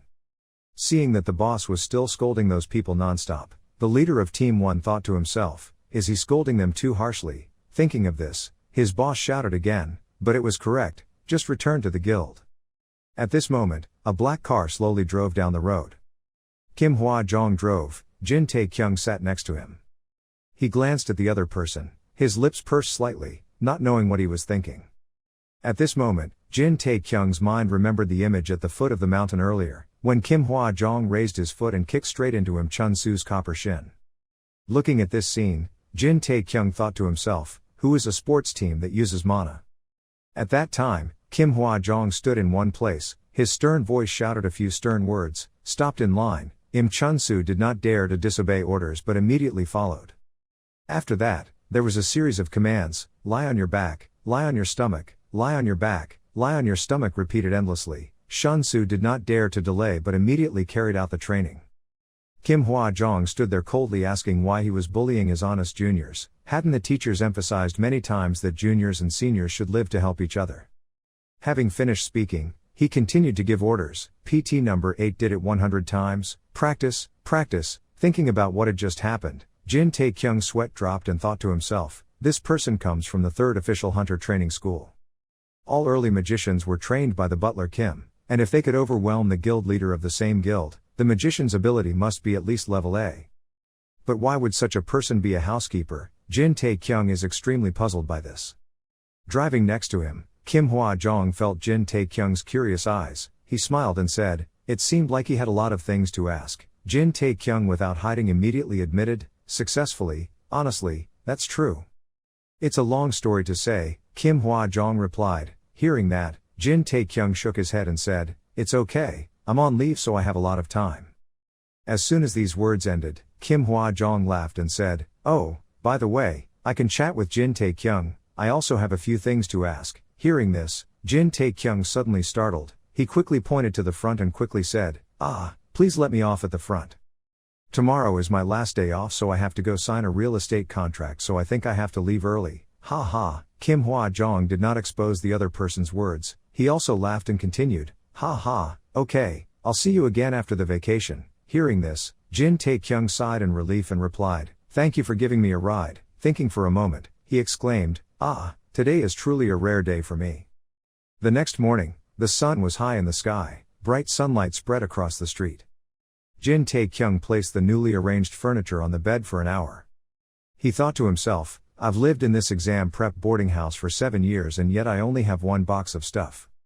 Thinking so, he turned his head to look at the item in the corner, opened his mouth to mutter, and this compartment too. Reaching out to touch the capsule, Jin Tae-kyung thought, now the logout feature has been upgraded a lot so I don't have to go into the capsule to still log into the martial arts world, but I can't throw it away. This old compartment is what changed my entire life. That day, if Jin Ho wasn't drunk, how could I have gotten into this compartment? While thinking about this, a voice rang out outside asking, are you going? Jin Ho opened the door and walked in asking, what about the change, have you written the contract? Jin Tae-kyung nodded slightly and replied, I'll pack up after I'm done. Hearing that, Jin Ho burst out laughing and said, this guy is so fast, where are his family members, have they moved to a new house? Jin Tae-kyung shook his head and said, no, I'm still keeping it a secret for now, I'll move there first and then when my sister finishes her university entrance exam, I'll let her know later. Hearing that, Jin Ho nodded in agreement and said, that's right, now is its most important time. Saying such a sentence, the room fell into silence again. I don't know how much time passed when Jin Tae-kyung suddenly called out in English. Jin coughed as if he knew what he was going to say, quickly waved his hand and exclaimed, okay, don't ruin this atmosphere, after all, I'll pack up this afternoon. Jin Tae-kyung was quite surprised by this, he quickly asked, I'm moving too, where are you moving to? Jin Ho scratched his face and replied, I'll live temporarily at an acquaintance's house. Where did you buy the house this time? Goyang, 30 minutes from here so it's not too far, Jin Tae-kyung said. Hearing that, Jin Ho immediately asked, Goyang, I'm also in that area. This made Jin Tae-kyung very happy, he quickly asked, really, so we'll be able to see each other more often in the future, sir, where is your specific address?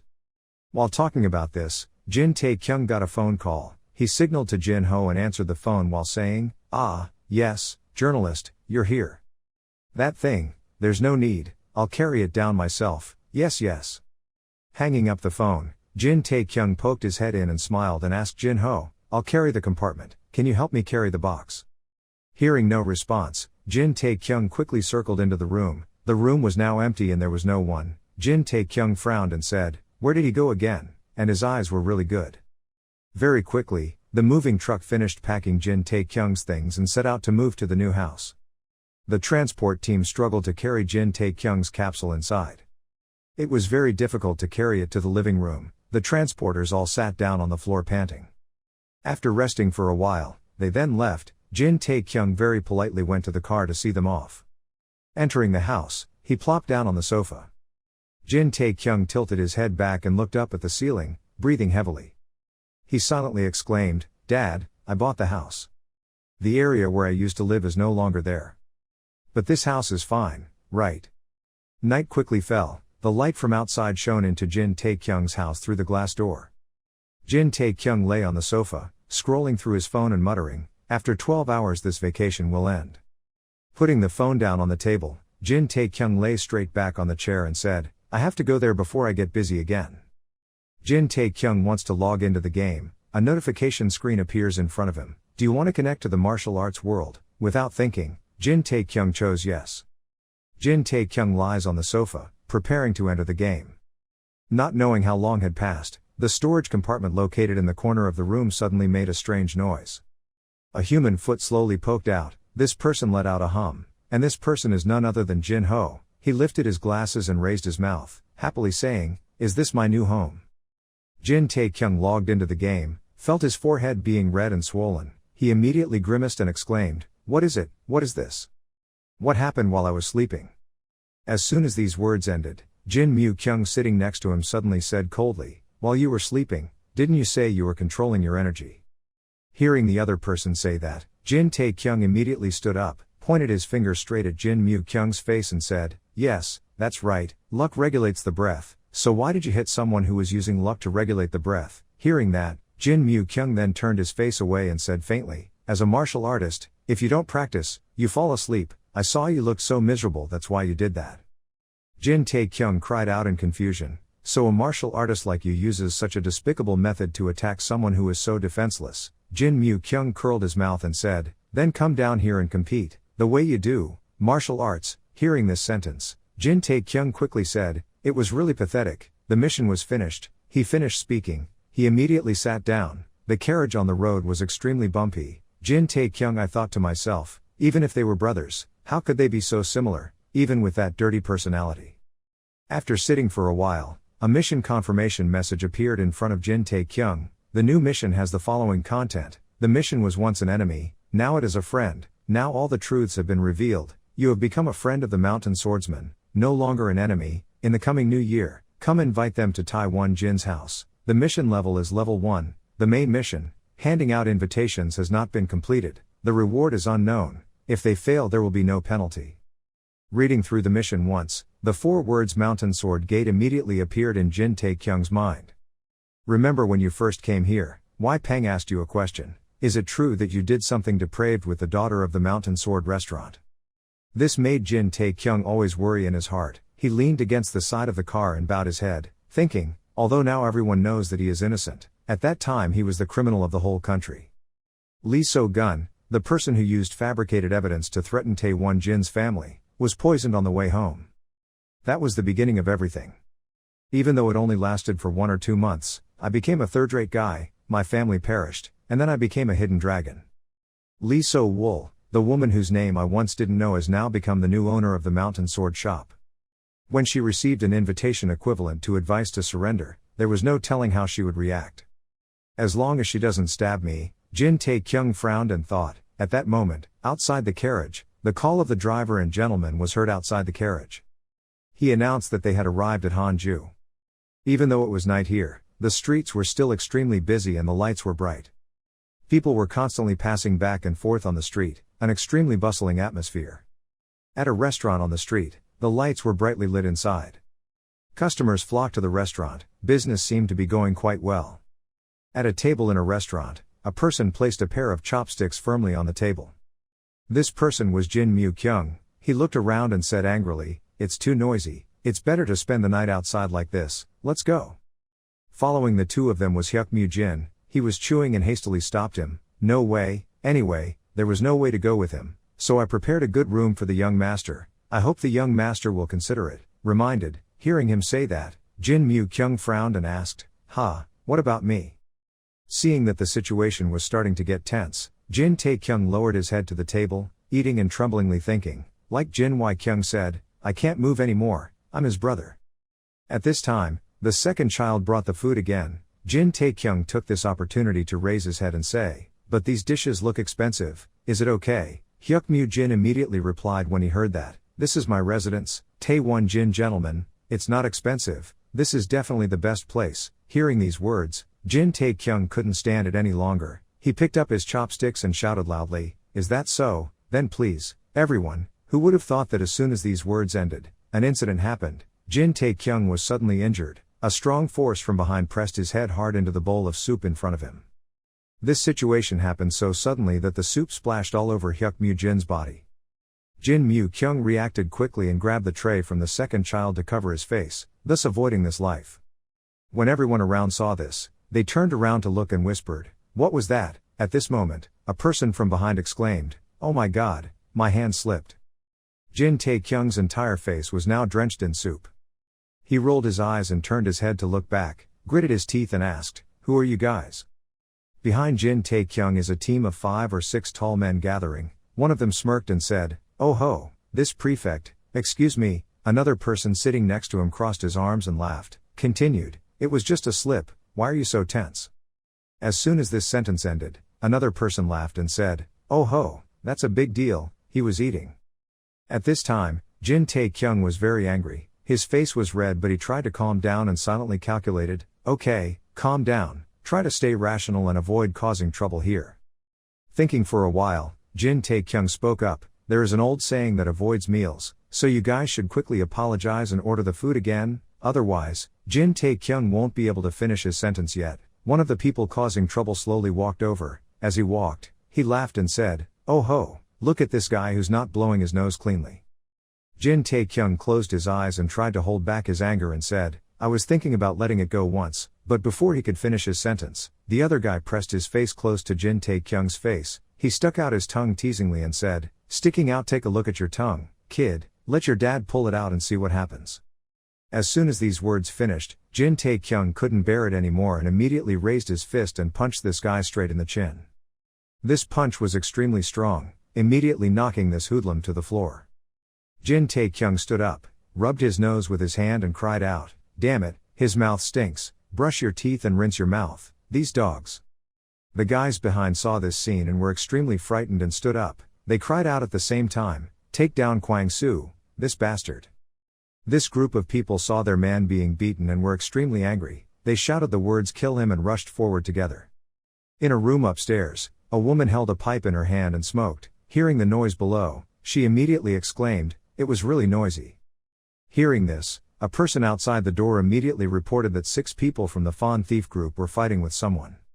The woman heard that and curiously asked, "Who is that?" The person outside hesitated for a moment before answering. That person was Shanxi Mountain Dragon. As soon as this name was said, the woman in the room suddenly exclaimed, "Oh my god," she burst out laughing and said, "That's the name I'm hearing." The candlelight in the room radiated a very warm light. After a moment, she exclaimed, "It's been a long time since we last saw each other." Outside, Kwang Soo of the Fawn Thieves group was beaten until he lay flat on the ground. Jin Tae Kyung took a look at the remaining guys, thinking to himself, "These guys are probably murderers. That's why they took out their weapons without hesitation like that, and their bodies still had a faint smell of blood." Thinking like that, Jin Tae Kyung frowned and asked, "What the hell do you guys want to do?" The group of bandits with scary faces raised their mouths and shouted, "Of course it was the angel of death cutting your brat's throat." After they finished saying this, they slashed straight at Jin Tae Kyung. He leaned slightly to the side to avoid this attack and then faintly said, "Oh ho, is that so?" Having finished speaking, Jin Tae Kyung spread his hands out. His hands moved a few times, and in the blink of an eye he took away the weapons of the 2 men closest to him. When they went to get weapons, 2 guys from the Wind Bandit group were slapped in the face by Jin Tae Kyung. Soon they were lying on the ground unable to move. The rest of the bandits were so angry that they roared, "This brat!" They viciously pulled out their swords and slashed at Jin Tae-kyung. Jin Tae-kyung easily avoided these swords. He furrowed his eyebrows and thought to himself, these guys also have some martial arts skills. The fight did not stop there. The bandits continued to rush forward.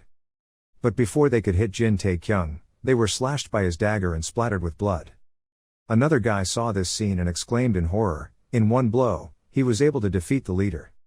Having said that, this guy started to get scared. Seeing Jin Tae-kyung slowly walking towards him, he quickly waved his hand and begged, "Young master, please forgive us for our disrespect. I sincerely apologize and promise to adequate compensation." Hearing that, Jin Tae-kyung was not moved at all but coldly said, "It's too late." Before the other guy could figure out what to do, Hyuk Jin, holding a wooden chair, appeared behind him. The wooden chair quickly crashed down, causing a huge rumble to be heard here. Pulling the 6 bandits into one place, looking at the tattoos on their bodies, Hyuk Jin exclaimed suspiciously, "Oh, young master, look at this, it looks suspicious. Is it a horse tattoo?" Jin Tae-kyung stood in one place observing the tattoo for a while. He stroked his chin and thought, these guys must not be just simple gangsters, maybe they belong to some organization. They said something about the leader, right? Belonging to any sect? Probably not, it looks so crude, the tattoo of a horse. Horse bandits, huh? Jin Tae-kyung crossed his arms and uttered these 3 words, but upstairs, through the railing, a woman observed the situation below and said, "In this northern plateau there are dozens of horse bandits, group, they have about 2,000 people." Just heard this sound. Jin Tae-kyung suddenly raised his head cautiously and looked up. The 2 people, Jin Mu-kyung and Hyuk Jin, also paused a bit. On the second floor railing, Wolhwa smiled and greeted, "Long time no see, my lord." Wolhwa poured lukewarm tea into a cup. 2 people, Jin Tae-kyung and Wolhwa, are currently sitting together in a separate room. Wolhwa smiled slightly and asked, "Are you on your way to Hang Sang Sword Gate?" Jin Tae-kyung nodded and replied, "Yes." Hearing that, Wolhwa said again, "Can you tell me what is the purpose of your going there?" Jin Tae-kyung didn't say yes or no, he asked the opposite, "Sanso's biggest source of information is here, doesn't he know everything?"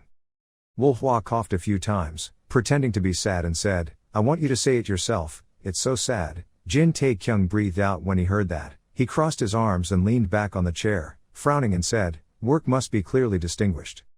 Hearing that, Wolhwa immediately raised a finger, her eyes sparkling and said, "Really, I have a proposal, you can consider it a deal." Jin Tae-kyung was a little curious and said, "Say it, I will listen to it, then decide."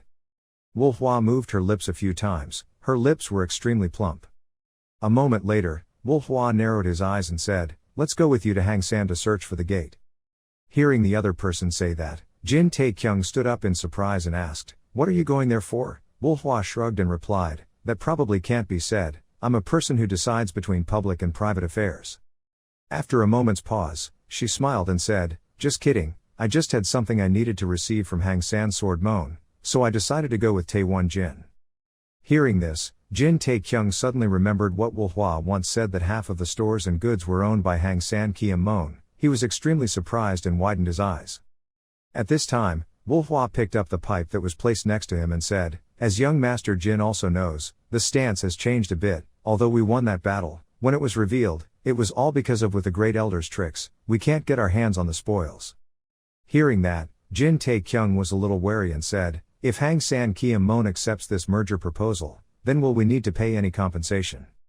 Wolhwa leaned against the back of the chair and exhaled a puff of smoke. She said slowly, "That would only happen if Taewon Jin lost, even though she had received a real estate transfer proposal corresponding to what was promised.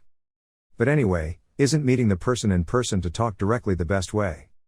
Hearing the other person say that, Jin Tae-kyung thought to himself, the northern barrier, Hang San, which prevents outside forces, has disappeared. Wolhwa wants to take this opportunity to expand the influence of Hao Moon to the north of Sanso City, but of course what I want is the power of the Taewon Jin family covering this entire Sanso.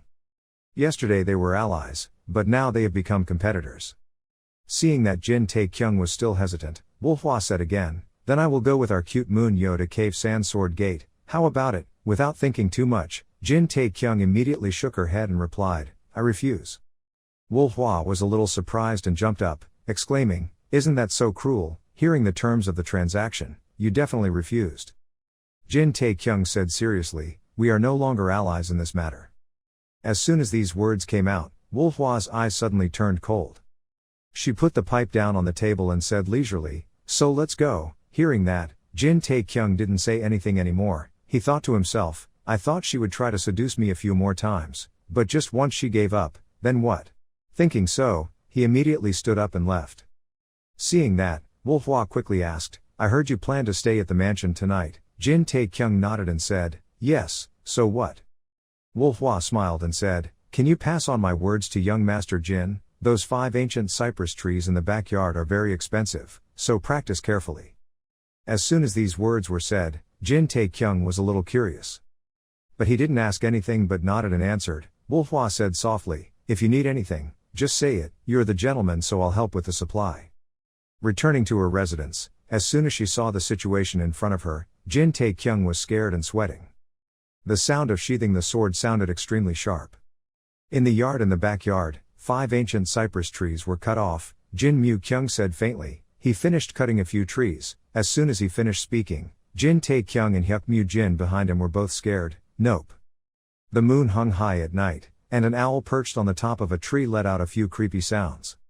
The next day, because Jin Tae-kyung's research group could not afford to pay for those 5 cypress trees, they decided to let Wolhwa go with them to hang Sand Sword Gate. On the carriage leaving the city, Jin Mu-kyung said angrily, how could he bring women along on this trip? Sitting next to him, Jin Tae-kyung hated and said, who cut down those 5 cypress trees? Wolhwa sat on one side not paying much attention to these words. She smiled softly and said, take care, young Master Jin. Sitting in the car, Hyuk Mu-jin happily shouted, as expected, everyone has their own talent. He crossed his arms in front of his chest proudly and said, I am good at using knives and swords, horsemen are good at driving carriages, being driven by an expert makes a completely different feeling. Sitting next to you and hearing these words, Jin Tae-kyung hating it, I thought, who the hell is this guy? Wolhwa, why did he bring the horseman here? Thinking so, Jin Tae-kyung suppressed his anger and said, Mu-jin, please be quiet for a moment, just in the middle of the road but you mumble like that every day. Having said that, he noticed Jin Mu-kyung sitting sullenly in the corner. You wondered, what's wrong with him? Wolhwa also realized this and immediately turned to ask, young Jin, you look a bit inconvenient, do you need to change to this side? There are many places left. Jin Mu-kyung shook his head when he heard that and replied, it's okay. Where? Sitting in the opposite corner, Jin Tae-kyung thought it didn't look good at all. Thinking so, he sat up straight and asked, are you feeling unwell? Jin Mu-kyung's face darkened, a bit uncomfortable, and he replied, nothing's wrong, don't bother me. Hearing him say that, both Jin Tae-kyung and Hyuk Mu-jin were completely confused. Jin Tae-kyung asked in a low voice, you also find it strange, right? Hyuk Mu-jin covered his mouth and whispered, it's not too strange, I think the prince is paying attention to that Wolhwa. The carriage is not very big so he sat next to her. Jin Mu-kyung corner still heard the words the other two said. He shouted angrily, shut up, shut up. Wolhwa also heard these words and immediately raised his voice and said, I haven't introduced myself yet, have I? I am Wolhwa, the manager of Hao Moon in Sanso City. Hearing that, Jin Mu-kyung did not dare to look directly at him, but quickly clasped his hands and replied, Jin Mu-kyung of T1 Jin Jia, and then immediately turned away. Looking at the other person, Wolhwa smiled and said, look at your genuine reaction. The first time hearing my identity, the young man was surprised and very happy. Jin Mu-kyung coughed a few times shyly and replied, I've roughly heard it from Big Brother, you've helped us a lot, it's a bit late but, thank you. Nothing, Wolhwa said, it was just a transaction, I received a satisfactory reward. Jin Mu-kyung did not think so, he said, no matter what, I will not forget your kindness. Where is Hao Moon? The two people, Jin Tae-kyung and Hyuk Mu-jin, sitting opposite, witnessed this scene and both widened their eyes. A moment later, Hyuk Mu-jin suddenly excitedly exclaimed, what a promising young master and a charming beauty. He cried out like crazy, just looking at it makes his heart pound. Right, you think so too, right? Ha, right. Jin Tae-kyung hates it when he hears that. Let's see, I don't know anymore. Looking at it, it doesn't look pretty. It was already late after a long day of walking, so everyone stopped to rest in an abandoned temple on the side of the road. Everyone quickly assigned to prepare a place to sleep and food. Wolhwa stood in the yard and turned around to tell Jin Tae-kyung, this temple was abandoned after a famine a few years ago, but looking at these footprints, seems like people come here sometimes. Firewood was quickly prepared. a fire was lit, making the atmosphere warmer. As if remembering something, Jin Tae-kyung immediately asked, "Seriously, how are the guys at the inn?" Hearing that, Wolfhwa warmed up and replied, "If you're talking about that Red Wind group, then I'll have them detained." Red Wind group, Jin Tae-kyung asked. Wolfhwa nodded and said, "Is an emerging force in the Northern Highlands. The scale is also quite large, it is said that their leader is very strong." Hearing her say that, Jin Tae-kyung frowned slightly and said, "The Northern Highlands are quite far away, how did they get here?" Wolfhwa neither quickly nor slowly explained, "At the end of the war, about 2,000 thieves and gangsters were hired. Many of them buried themselves in the 8,000 heroes, but some still survived and ran away, hide away." Among them was the Red Wind group, Jin Tae-kyung asked. Wolfhwa shook her head and replied, "No, the Red Wind group did not participate in that battle." Around noon, while watching the battle at 8 Tianheip, he turned his horse around with more than 200 of his subordinates. The Sik Fan group went north. That place was the main base of Hang San Kiam Mon, but they withdrew all their troops. As you know, Hang San Kiam Mon has now lost and their small sect master is also dead. Hearing that, Jin Tae-kyung thought to himself, what if the Red Wind group had participated in the battle at that time? Perhaps it would have affected the current outcome. We were lucky. While thinking about this, Wolfhwa continued, "The guys that young Master Jin defeated must have escaped from there. No matter how disciplined the Red Wind group is, they still deserted. I don't know what they are doing in Hanju." More, Jin Tae-kyung's eyebrows suddenly furrowed. He asked, "Deserter?" Wolfhwa nodded and continued talking. "That's why recently this area has been in serious chaos. Robbers, bandits, horses, bandit, even to the dark path is also rising again. After all, the authority of the Cave Sand Sword Gate has also declined." Saying this, she suddenly stopped for a moment, then smiled and said, "Thanks to you, I have no choice but to accept Tae-won Jin's proposal this time." Jin Tae-kyung suddenly cleared his throat. The voice called, "Oh, by the way." Wolfhwa didn't understand why, but for a moment, she heard Jin Tae-kyung say, "Are there any good people coming to the temple at this hour?" As soon as these words ended, several dark shadows suddenly appeared on the road in front of the two people. Someone shouted loudly, "Let's go, guys." After this sentence, a voice full of fear replied, "Ah, go here, I'll go now, please stop." This newly appeared group of people divided into two. There were a few people tied up and surrounded by another group of people in the middle. One of them raised his foot to kick the tied person and scolded, "Ha, dare to stop, you guys haven't come to your senses." A person who seemed to be the leader saw this and turned around and said, "Oh ho, just hit it moderately, if it breaks in one place, the price will also decrease." This person had a long scar on his face and continued, smirking, "Brats like that don't know what to do." Going a little further, I saw two silhouettes of people in the temple ahead. Someone shouted, "What is that over there?" The leader led the group of people to the gate, looked at Jin Tae-kyung, then crossed his arms and asked, "Who is that?" Jin Tae-kyung replied faintly, "Passerby." "Passerby?" the leader asked, the scar on his face twitching a few times. He looked over at Wolfhwa, curled his mouth and said, "Different, it's very dangerous to travel at this time." Having said that, this guy immediately opened his arms and laughed, saying, What is that? Isn't this the place where we rested a few days ago? What should we do now?" Hearing the other person say that, Jin Tae-kyung frowned, "Ask again, what?" The scar-faced guy snapped his fingers without looking at anyone and said, "What the heck, if we were reasonable, there would still be a chance for us to give up our seats." Jin Tae-kyung heard that and curled up his mouth and said in a cold voice, "Who would have thought that? This temple is yours." The scar-faced guy lowered his head slightly, looked at Jin Tae-kyung with sharp eyes and said, "Because it was an abandoned place, whoever occupied it first would become the owner." Hearing that, Jin Tae-kyung immediately said, "Take out the certificate, red book and everything and talk." The few words he just said caused the other group of people to fall into a daze. They turned around in bewilderment and whispered to each other, "What did he say? What the hell did he certify?" Jin Tae-kyung didn't bother to say much. He pointed straight at the group of people in front of him and coldly said, "If you can't prove it, then put your face aside and let the others go."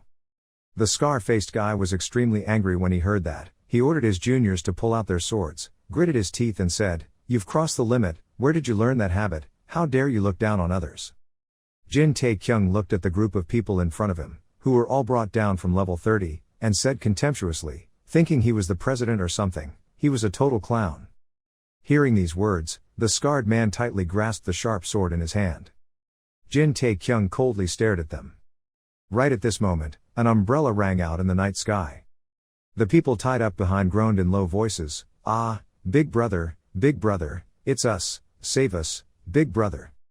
Hearing their screams, this group of people immediately lifted their legs and kicked. The scar-faced guy turned around and asked, "Do you know them?" Jin Tae-kyung shook his head and said, "I don't know, this is the first time I've seen them since I was born, right?" The scar-faced guy didn't believe it and asked again, "These guys seem to know you."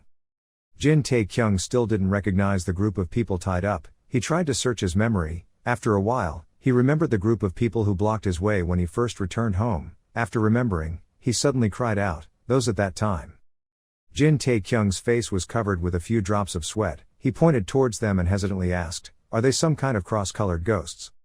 The group of people who were blinded cried bitterly and quickly nodded and replied, "That's right, it was us. After that day, we were brought back to our senses and were no longer robbers. Please save us, big brother." Hearing them say that, Jin Tae-kyung burst out laughing and thought, "Ha, I didn't expect these guys to be here." Wolhwa was next to me curiously asking, "Will you save me?" Jin Tae-kyung waved his hand and said, "That mountain bandit, I was about to save him earlier but now I can't." While talking about this, the scar-faced guy suddenly opened his mouth and said, "If we knew each other, we would be less lonely if we went together." Having said that, he raised his knife high and gave the order to tie them up, men to sell, women to play with. If the men dared to resist, then kill them. Hearing that, Wolhwa pretended to be scared and cried out, "Hee, I'm so scared. What should I do? What should I do? This young lady is so scared." The scar-faced guy heard her cry like that and said in a despicable way, "Hee, don't be afraid, we'll play gently, not too rough, later we'll talk through our bodies, honey." After hearing what he said, Wolhwa became even more scared and grabbed Jin Tae-kyung's hand. Jin Tae-kyung couldn't hold back any longer and rushed forward as he spoke, "I had to tear your mouth open so you couldn't say that anymore." Just after taking a few steps, Jin Tae-kyung suddenly stopped and didn't move. Seeing that, the scar-faced guy said a little contemptuously, "What's wrong, are you scared?" Jin Tae-kyung curled his mouth and replied coldly, "You guys are done." When the scar-faced guy heard that, he put his sword on his shoulder and boldly asked again, "What, there's a guard nearby?" As soon as he finished speaking, a dark shadow suddenly rushed towards him. This shadow's hand was placed firmly on the scarred man's chest. This black shadow that just appeared was Jin Mu-kyung. He widened his eyes and said extremely cruelly, "Say it again." The scar-faced man now began to tremble in fear before this person's aura. But before he could say a word, his whole body was blown back by Jin Mu-kyung's palm force. Seeing this scene, everyone else was trembling. Some guys couldn't stand it and urinated all over their pants. All the remaining guys were scared and sweating profusely. They looked at Jin Mu-kyung, then immediately knelt down and put down their swords, saying, "I surrender, someone help me." The guy with the scarred face who had just been beaten was now lying on the ground. His mouth was filled with white foam. He weakly said, "Please spare my life." Jin Mu-kyung looked down from above, his face carrying a cold murderous aura. After looking at it for a moment, he snorted and turned away. Hyuk Mu-jin was hiding in a corner watching, a little scared, thinking, "How lucky." Very quickly the tied people were released. They were extremely grateful and respectfully said, "Thank you, you will be my lifelong benefactors." Hearing that, Jin Tae-kyung crossed his arms in front of his chest and grimaced as he said, "Damn benefactor, why were you arrested?" One of them, with long hair, pushed forward and scratched his head and said, "We don't even know who they are anymore. They were pulling a bag on the street and suddenly got caught. We thought we were caught in the act, ha ha ha." As soon as his words ended, Jin Tae-kyung widened his eyes and exclaimed, "What?" Seeing him angry, the remaining four guys quickly covered the long-haired guy's mouth, then bent down and clasped their hands to explain, "Well, I mean we also want to live well, but because our intelligence is a bit low, so, we are trying to do that. If you give us another chance, we promise to live properly." Hearing them say that, Jin Tae-kyung shook his head and asked, "No, who are these people?" The other five guys were a bit surprised to be asked such a question. One person cautiously asked again, "Ah, are you talking about this group of horse bandits?" Jin Tae-kyung nodded and replied, "Yes, that's it." Hearing that, the other person immediately said, "On the way to be captured, we only heard about them. I heard that they were scattered everywhere, hiding their whereabouts like a martial artist. It's a group of cruel, terrifying horse bandits called the Red Wind Group or something." Hearing that, Jin Tae-kyung asked very seriously, "Are you sure you are from the Red Wind Group?" The other person replied very firmly, "Yes, I heard it with my own ears, right." The people behind also spoke up at this time to say what they knew. I also heard that they would depart tomorrow morning. They said that if they wanted to go to San Em, they would have to run non-stop, so they were worried. I don't know if I'm late or not. Hearing these words, Jin Tae-kyung momentarily paused. He thought to himself, San Em is a place very close to Eung-hyeon, the headquarters of Hang San Kiem Mon. Could it be? While thinking about this, there was a strange noise coming from the air. Jin Tae-kyung's people immediately raised their heads and looked up. I saw in the sky a messenger eagle spinning around. Wolhwa quickly took the letter from the eagle belt. She opened it and read it once, then said, the Red Wind Group had appeared. They crossed the plateau, going south. The estimated number was about 200 people. Hearing that, Jin Tae-kyung immediately asked, do they want to go to Hang San Sword Gate again? Wolhwa crumpled the letter in her hand and replied seriously, there was no doubt that this was news from a day ago, so now they were probably getting closer, even approaching. Pausing for a moment, she said, unfortunately we do not have an information network in the northern region, so in the future we will not be able to promptly grasp the movement direction of the Red Wind Group. After saying that, she glanced again at the group of people nearby who had just been captured. She said, but luckily she found a few people affiliated with the Red Wind Group. Wolhwa lifted her foot and walked forward while slowly speaking, not knowing how much useful information there would be. She walked up to this group of people, pointed at one of them and said, you, wake up quickly. When this guy was called, he cried out in fear, I'm not a bandit, I'm a wanderer. Hearing that, Wolhwa crossed his arms in front of his chest and said, ah, are you a wanderer gathered by the Red Wind Group after the raid and before? The other guy heard that and quickly nodded and said honestly, yes, that's right, I will tell you everything I know. Hearing that, Wolhwa lifted her chin and shook her head and said, no need, I can see that you don't know much, right Chun Sam? Chun Sam is the name of Wolhwa's coachman. Upon hearing this, he immediately rushed towards the wanderer and stabbed him. This situation was so unexpected that everyone couldn't react in time. Chun Sam pulled out his knife, fresh blood wet the blade. The wanderer had fallen straight down there, not knowing whether he was alive or dead. Wolhwa pointed at another guy. Before she could say anything, this guy trembled and shouted, I said, I'll finish.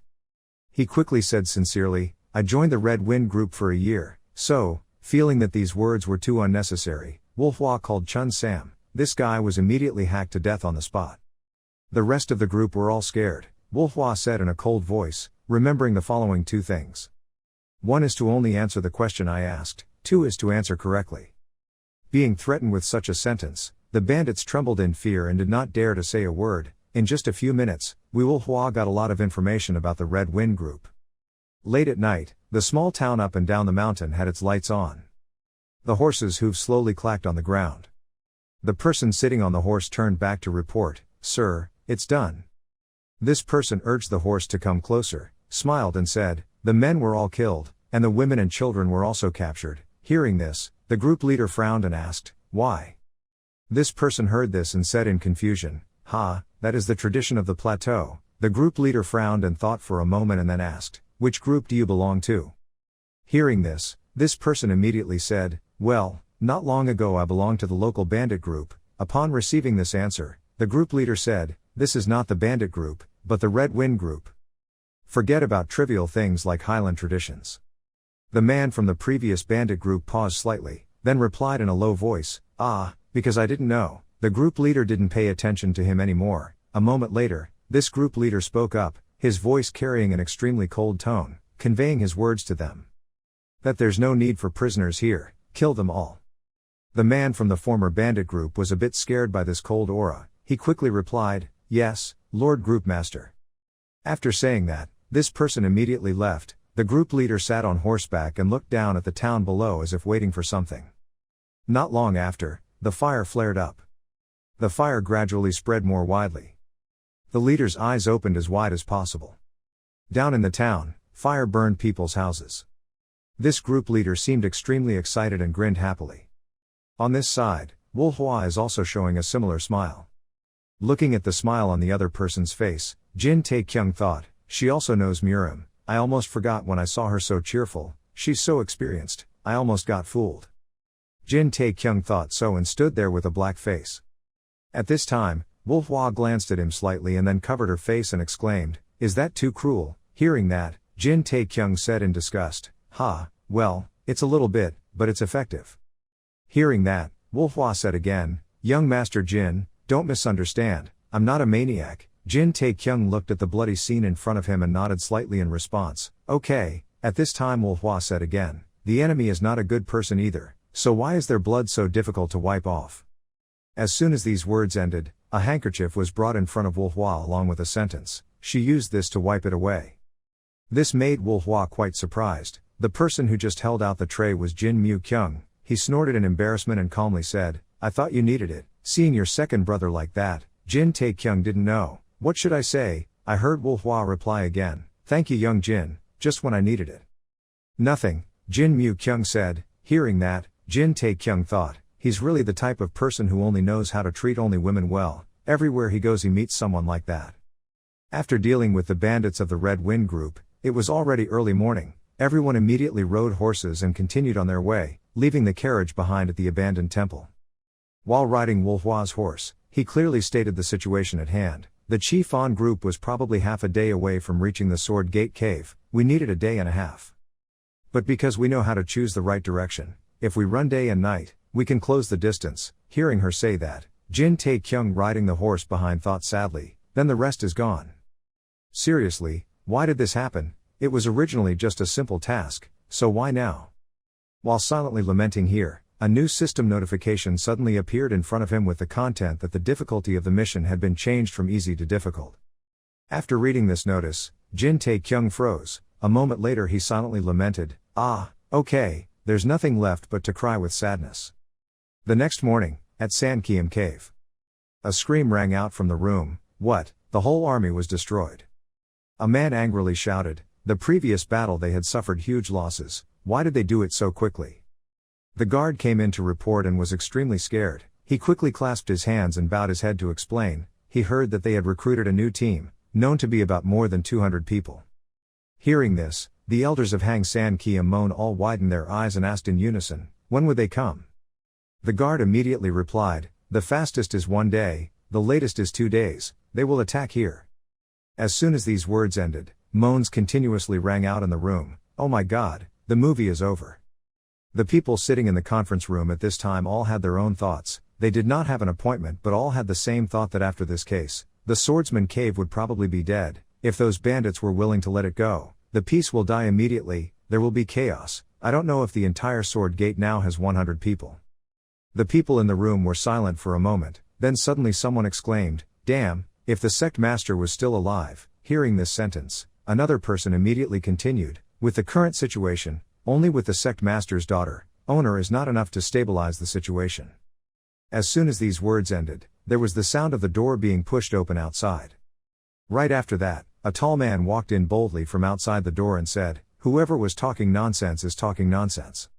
It is said that there are 2 extremely powerful tigers in Hang San Kiam Mon, Blood Wolf Sword and Hang Sun House, which is an unstoppable shielding wall. Anyone who wants to touch Hang San Kiam Mon must pay attention."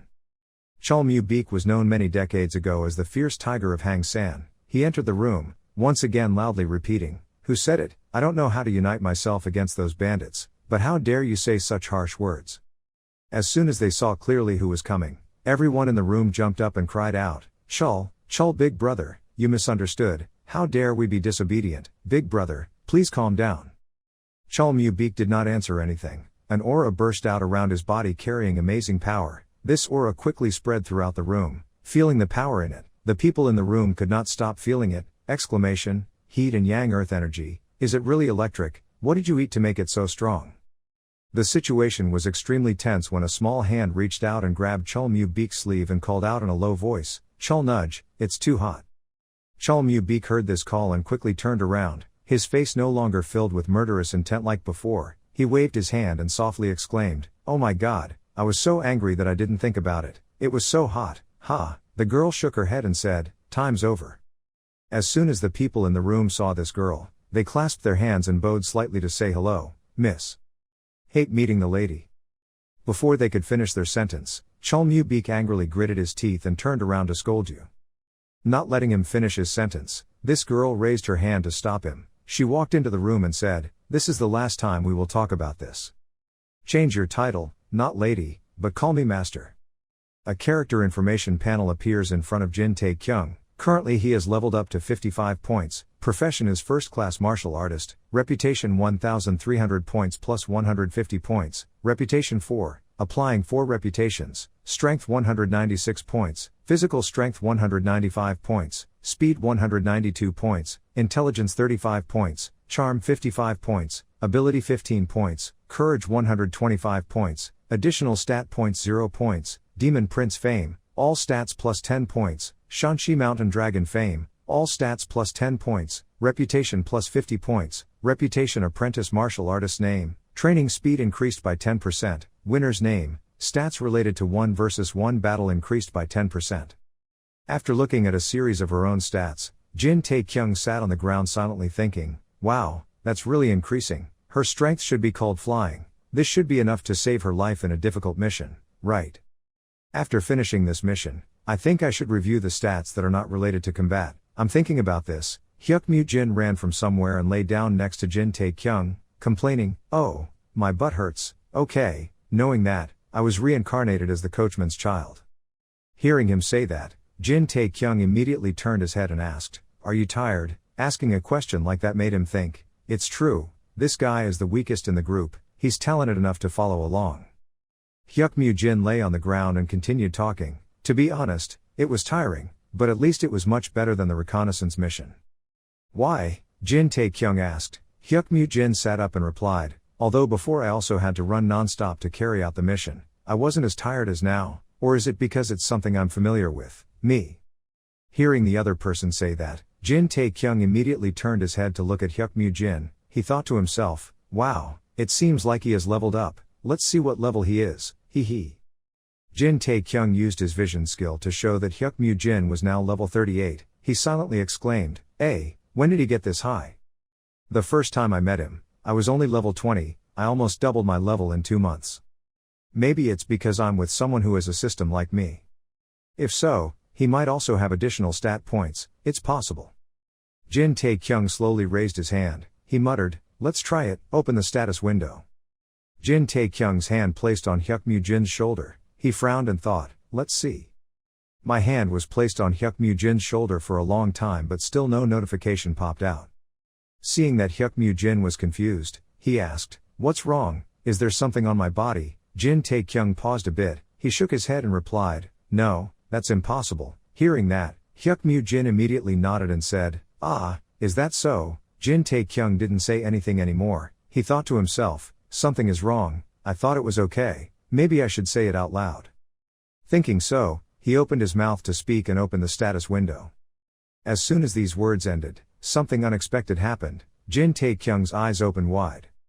He cried out, ah, it's up. In front of Jin Tae-kyung now is the system's new notification screen. The notification reads, a time limit has been added to the quest conditions. Please arrive at Hang San Sword Gate within 22 hours. If you are late it will be considered failure. Seeing this notice board, Jin Tae-kyung immediately withdrew his hand and trembled. Seeing this, Jin Mu-kyung became used to looking at it and hated it and said, here we go again. Wolhwa worriedly asked, where is your pain, sir? Hyuk Jin was also a little scared and cried out, ah, really, why did you suddenly scream like that? Jin Tae-kyung was no longer in the mood to pay attention to the 3 people next to him. He thought in fear, why, again like that, damn. The new female sect master of Hang San Kiam Mon is now standing in front of her father's tombstone. Waves of old memories appearing in her head, only hearing her father Lee Seo Guang say, is that okay? At that time, she frowned and replied, what if I say I don't like it? Lee Seo Guang calmly said, at least we have to find a way to resolve the scandal with Taewon Jin Jia. Lee Seo Guang tilted his head back to drink a small glass of wine, he looked at his daughter once and continued, in the end, there is no way to fight them, this is when Shanxi Monster Knight and Chen Tian Kiam are not present, is a once-in-a-lifetime opportunity. If you miss it, you won't be able to come back. Putting the wine glass down on the table, Lee Seo Guang said, even without them, Taewon Jin Jia is already a formidable opponent, stop talking, I have made a decision. We must win, we must make the scandals of this Sans region disappear, if you were a boy, perhaps I would have made you the head of the small sect. Hearing her father say that, she immediately protested, what about a daughter, she doesn't care about that position of minor sect master. The memory stopped here. The female sect leader quietly looked at her father's tombstone. After a moment, she suddenly let out a long breath, looking at a mausoleum of her whole family. She thought to herself, whose fault is it? Now I'm the only one left. While thinking about this, Cholmu-beek's old hand gently patted the female sect leader's shoulder. He softly said, "Sorry, I should have come earlier." The female sect leader quickly turned around and said, "Uncle Chol, father, please don't say that." She smiled softly and said in a soft voice, "If it weren't for you, Hang San Sword Gate wouldn't have existed until now." Cholmu-beek doesn't think so. He grimaced and replied indignantly, "I will definitely tear that bastard apart for you." The female sect leader heard that and immediately said, "I'm a hostage, but we can't underestimate the Red Wind Group. He won't fight fairly." "Okay," Cholmu-beek nodded and said, "I will remember what you said." The night sky is now 1 o'clock in the morning. High above, a few sparse stars are still shining. Cholmu-beek suddenly felt a little panicked. He asked very seriously, "Were we capable of winning?" The female sect leader did not answer immediately. She pondered for a moment then replied, "There was only one possibility." Hearing this, Cholmu-beek couldn't believe it and said something. The female sect leader continued to say that if reinforcements arrived, there would be 5 cities, maybe even more. Hearing her say that, Cholmu-beek quickly asked, "Are there reinforcements? Is it Taiwan Jin family?" The female sect leader closed her eyes and slowly explained, 2 hours ago, Hao Moon sent Joan Seogu to come, notification." "How many troops, 1 or 200? Cholmu-beek asked urgently. The female sect leader replied neither quickly nor slowly, 4 people. 4, there are also Shanxi Mountain Dragon and Jin Tae-kyung." The word stopped here and the female sect leader let out a long breath. At this time, Jin Tae-kyung's group of people were quickly galloping on the road. The people's bodies were covered in wounds, even their clothes were stained with dirty stains. They were constantly trembling and crying while kneeling on the ground. A guy with mushroom hair carrying a knife on his shoulder turned to look at the bald guy and said, "KKK, will you shut up, or will you die?" Suddenly the sound of horse hooves came from afar. The mushroom-haired guy raised his hand to stop and said, "Look, the next guest is here, stop." But the rider did not stop. He galloped and stomped on the guy with the hair in front of him.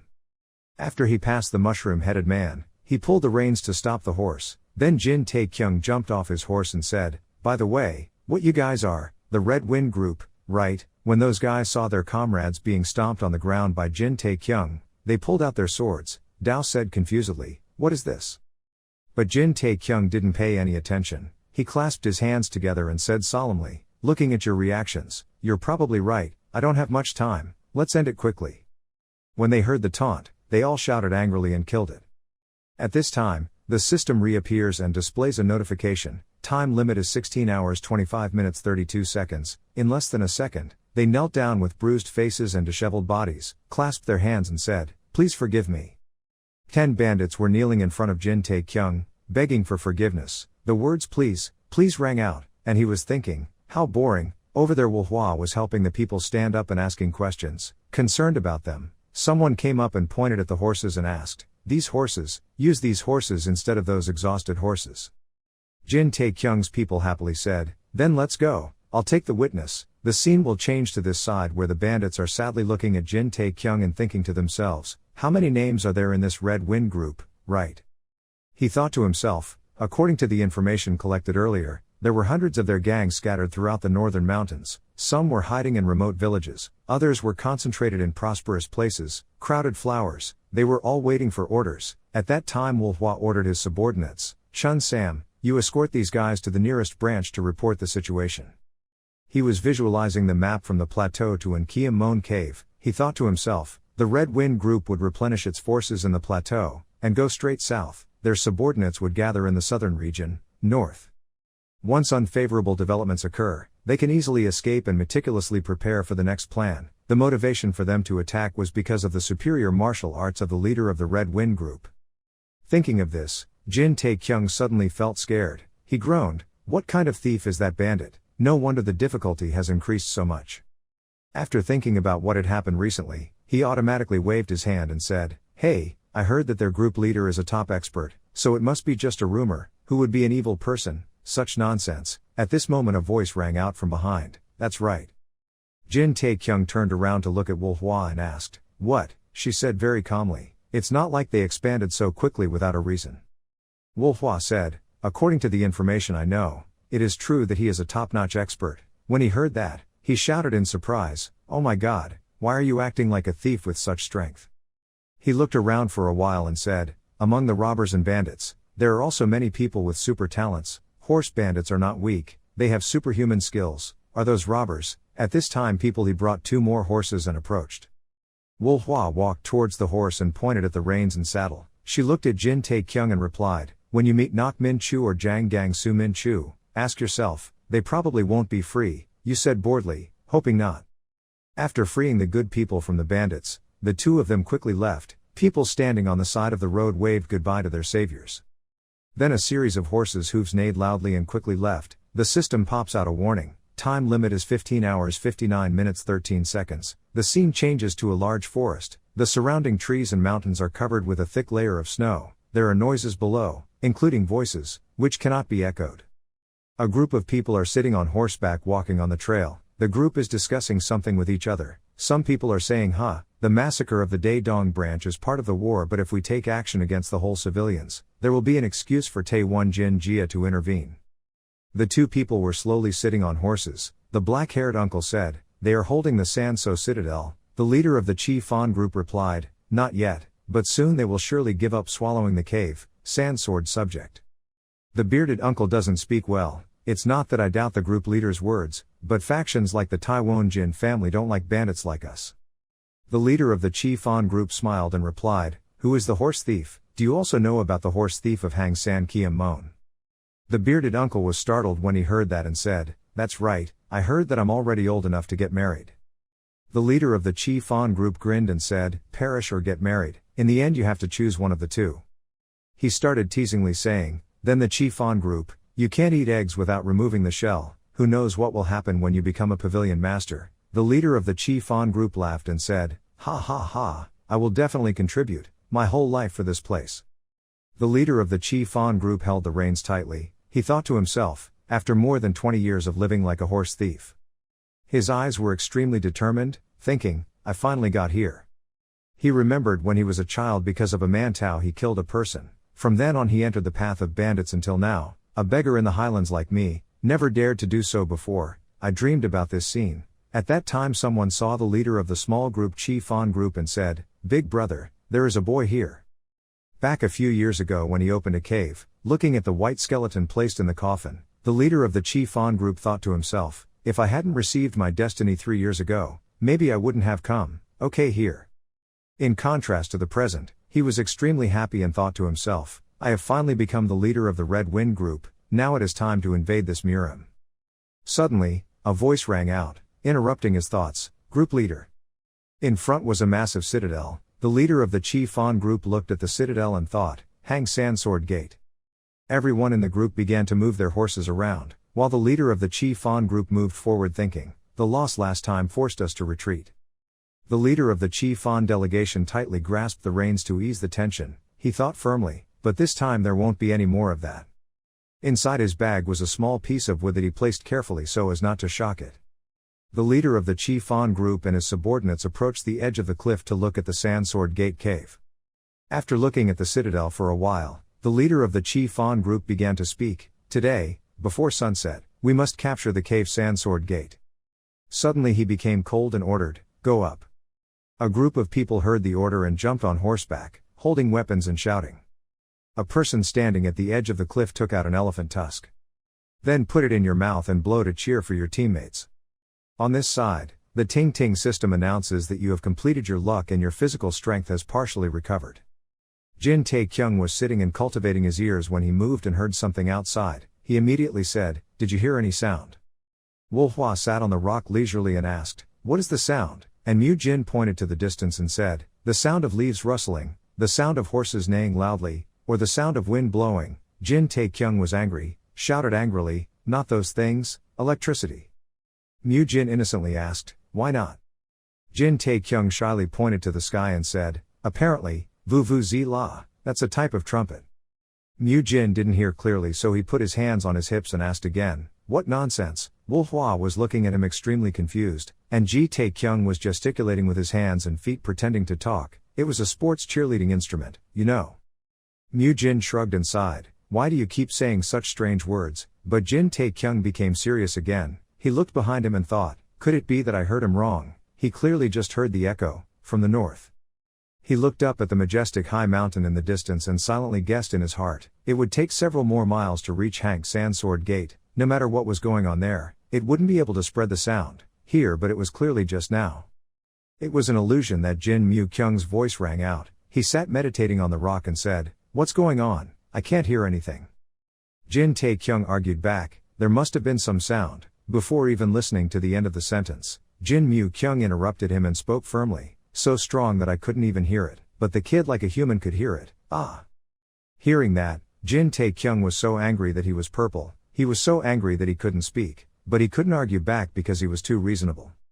Then Jin Mu Kyung stepped down and said, "If you don't want to die blindly, try to control your mind and body."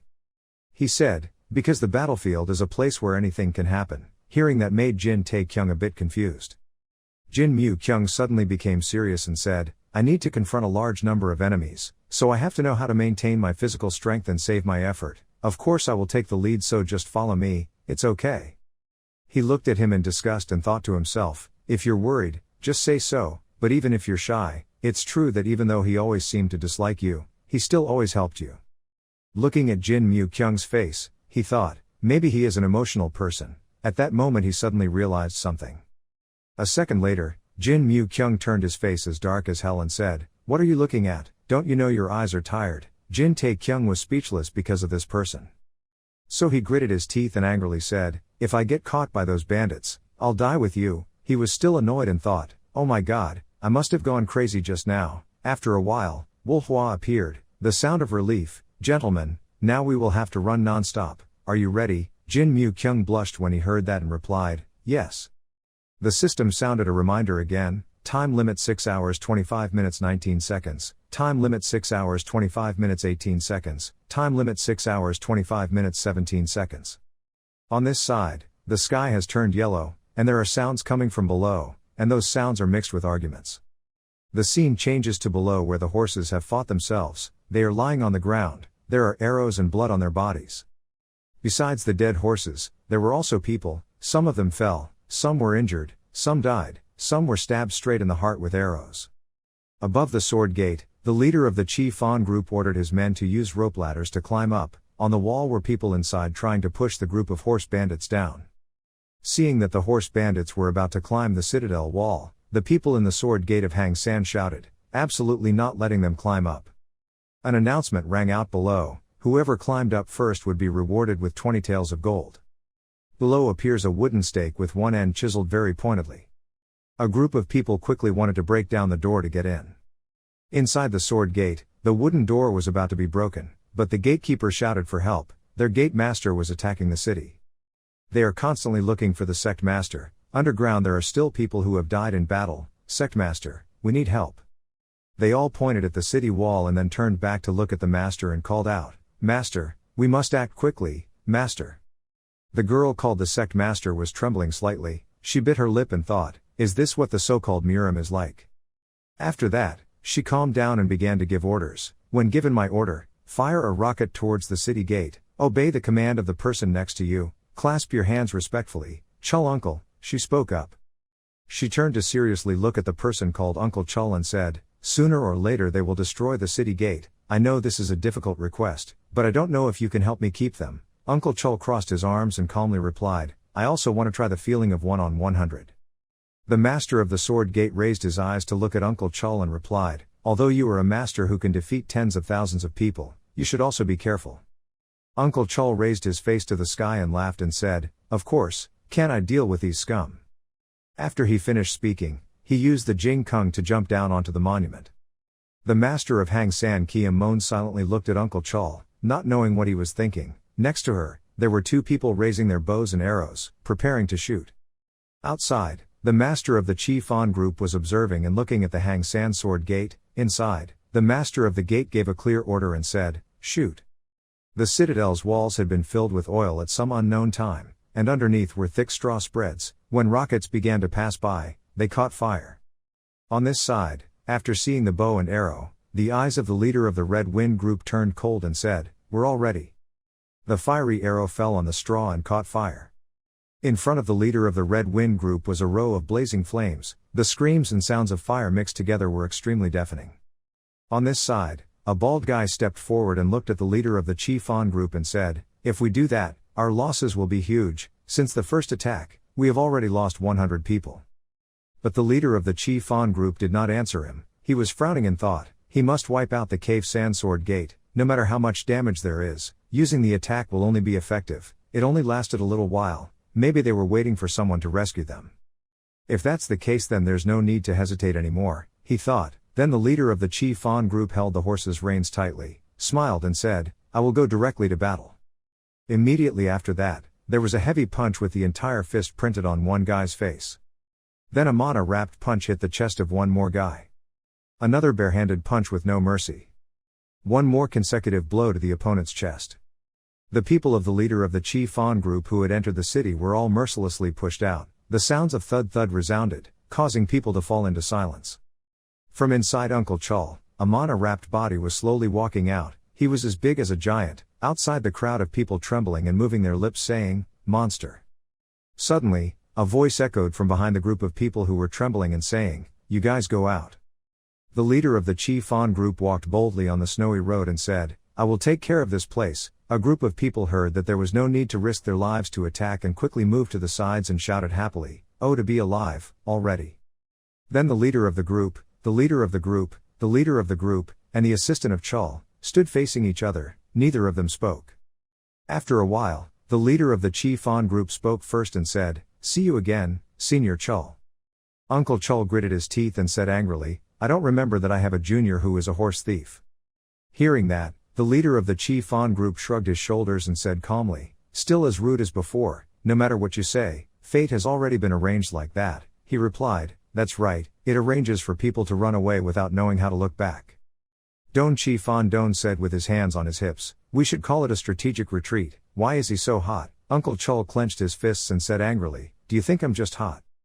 Don Chi-Fan Don said even more teasingly, "So are you planning to relieve yourself by chatting like this? The older you get, the hotter it is." "It's not wrong." Uncle Chol was so angry that he had blue veins on his forehead. He replied, "Chatting, huh? If it weren't for your betrayal, my friend wouldn't have died." Standing outside the citadel, the leader of the Red Wind group said calmly, "It was because he was stupid and insisted on interfering in the battle that he couldn't even win. It wasn't my fault." He replied, "What about the fact that So Wang is dead?" Don Chi-Fan Don supported his forehead and said, "Well, that's the way it is. A kid who doesn't know the height of the sky and the thick of the earth doesn't need to live." Having said that, the leader of the Chi-Fan Don raised his head slightly. His cold eyes looked at Uncle Chol and said, "If I had known in advance that he was my future brother-in-law, maybe I would have been a little more patient." When he heard that, he shouted indignantly, "You bastard." He burst out with an incredibly strong amount of mana that enveloped his body, his voice unable to hide his anger, and said, "Don't expect to be as lucky as last time. Today there won't be anyone to act as a shield for you." Hearing the threat from Uncle Chol, the leader of the Chi-Fan group suddenly smiled. Then he said in a cold voice, "Do you think I still need my subordinates to cover me now?" On the other side, Uncle Chol is already in a fighting position. Now in his heart he was secretly thinking that the last time he was beaten so badly by me, he had to use his subordinates as a shield to escape. Why is he so confident now? Uncle Chol immediately raised his voice to warn and said, "You are talking nonsense about something." And the leader of the Chi-Fan group replied very confidently, "What nonsense? The small shrimp can't deal with you, that's why I come out here." Uncle Chol looked disdainful. He clenched his fist and said, "Humph, it sounds like I just owe you a favor." As he spoke, he threw his fist at the leader of the Chi-Fan group, but because of that, everything would end quickly. I don't know when the leader of the Chi-Fan group took out a red strengthening pill, put it in his mouth and confidently said, "After all, we are about to be the same sect." A gulp was immediately followed by the sound of fighting. Inside the citadel, swords and swords slashed endlessly. The leader of the Chi-Fan group slashed the body of the sword sect disciple. He cried out in pain. Then he fell into a bag and died. Next to the wall, there were many more people from the Red Wind group who were able to climb up. As they climbed, they laughed happily and said, "Ha ha ha, Hang San Sword Gate is just that. Kill them all and we will win quickly. Stop." Just as he finished speaking, 3 arrows stabbed straight into the body of the guy standing on the wall. One bloody hand was still shaking slightly because he had just shot an arrow with a bow and arrow. After killing one guy, the sect master let out a worried breath. The people from the Red Wind group pointed towards the sect master and her people just said, "Over there, quickly arrest them." Seeing the group of horse bandits starting to run this way, the sword sect disciples looked at the sect master and said urgently, "Sect master, go quickly and stop them." The disciple raised his bow and prepared to aim and shoot, then said, "Absolutely do not let them approach the sect master." The sect master stood behind and sighed, thinking, "Why go? Where can you go?" She looked at her disciple who was fighting with all her might against the people from the Red Wind group. Seeing this, the sect leader reached out and called, "Chul uncle." At this time, a figure hidden in the darkness appeared and said, although it was a bit late to say this, but the leader of the Chi Fan Don had a bloody face and said, "Please marry me." When the sect master saw the leader of the Chi Fan group, it was like lightning struck her ears. She silently called Uncle Chul's name in her heart. The scene changed to Uncle Chul's side. He was breathing heavily and seemed very tired. A lot of blood was spurting out of his mouth. Uncle Chul even coughed up blood. Uncle Chul's body trembled against the citadel. He wanted to stand up and thought to himself, "I have to hurry, I must stop them." Suddenly there was a very loud noise outside the door, and Uncle Chul was devastated thinking, how could a person like that guy? Could it be that strong? Chul uncle thought. At this time the sound sounded even stronger. There were also soft voices outside. How could the Red Wind group be so chaotic? Even the old man accepted it. It was Hang Mountain House Chul Mu Bek Dai Hu. The other person heard that and looked at Uncle Chul and said, "I'm sorry, but what kind of apology does a martial artist have?" Then yes. Jin Tae Kyung ran to help Chul Mu Bek who was injured and said, "Hey big hero, are you okay?" Chul Mu Bek slowly opened his eyes to look at the person shaking him.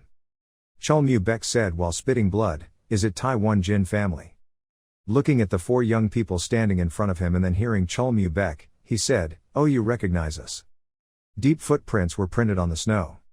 And besides the footprints and people and weapons scattered on the snowy ground. Inside the Sand Sword Gate cave, people from both sides were lying on the ground. The atmosphere was extremely silent. Jin Tae Kyung and Jin Mu Kyung carried their weapons and dragged their feet through the snow to go inside. Jin Tae Kyung remembers giving Chul Mu Bek medicine a few minutes ago. Right now outside Wul Hua and Mu Jin are staying to take care of Chul Mu Bek. At that time, Wul Hua raised his eyes to look at Jin Tae Kyung and said, his breathing was very heavy. It seemed like it was just lingering for a while. If this situation continues, Chul Dai Hu will be in very serious danger. You guys understand, I said. Jin Mu Kyung looked at Chul Mu Bek and said, I know, so you and that guy should stay and protect him. Hearing that, Jin Tae Kyung turned black and looked at him. He looked at Jin Mu Kyung then looked at the group of Wul Hua urgently said, wait a minute, now Chul Mu Bek is better. He trembled and said, Red Wind Group, inside, so Wul is in danger. Because Wul Hua couldn't hear clearly, she leaned down slightly and said, Chul sir, what's going on? Is there some master who cooperates with the Red Wind Group? Chul Mu Bek still trembled and said, Pill, red pill, be careful with it. After speaking, he immediately fainted. Mu Jin saw him tilt his head to one side and shouted, Are you dead? Wul Hua replied, Still alive, just fainted. Over here, Jin Tae Kyung thought seriously, even Chul Mu Bek was like this, but it was just me and him going to deal with those bandits. He should have brought Wul Hua along, right? Everything will go much more smoothly. Jin Tae Kyung and Jin Mu Kyung exchanged glances. He thought to himself, they will probably do it, just believe it.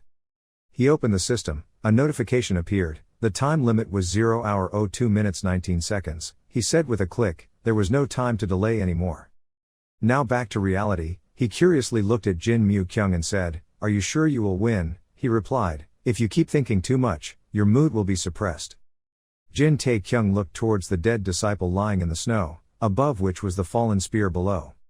He used his foot to lift the spear. Taking the spear in his hand, Jin Tae Kyung said seriously, So I will deal with the shrimp. Jin Mu Kyung walked in front, glanced at him and said, At times like this you should choose the leader to play with. Jin Tae Kyung angrily pointed at him and said, Put that thought aside.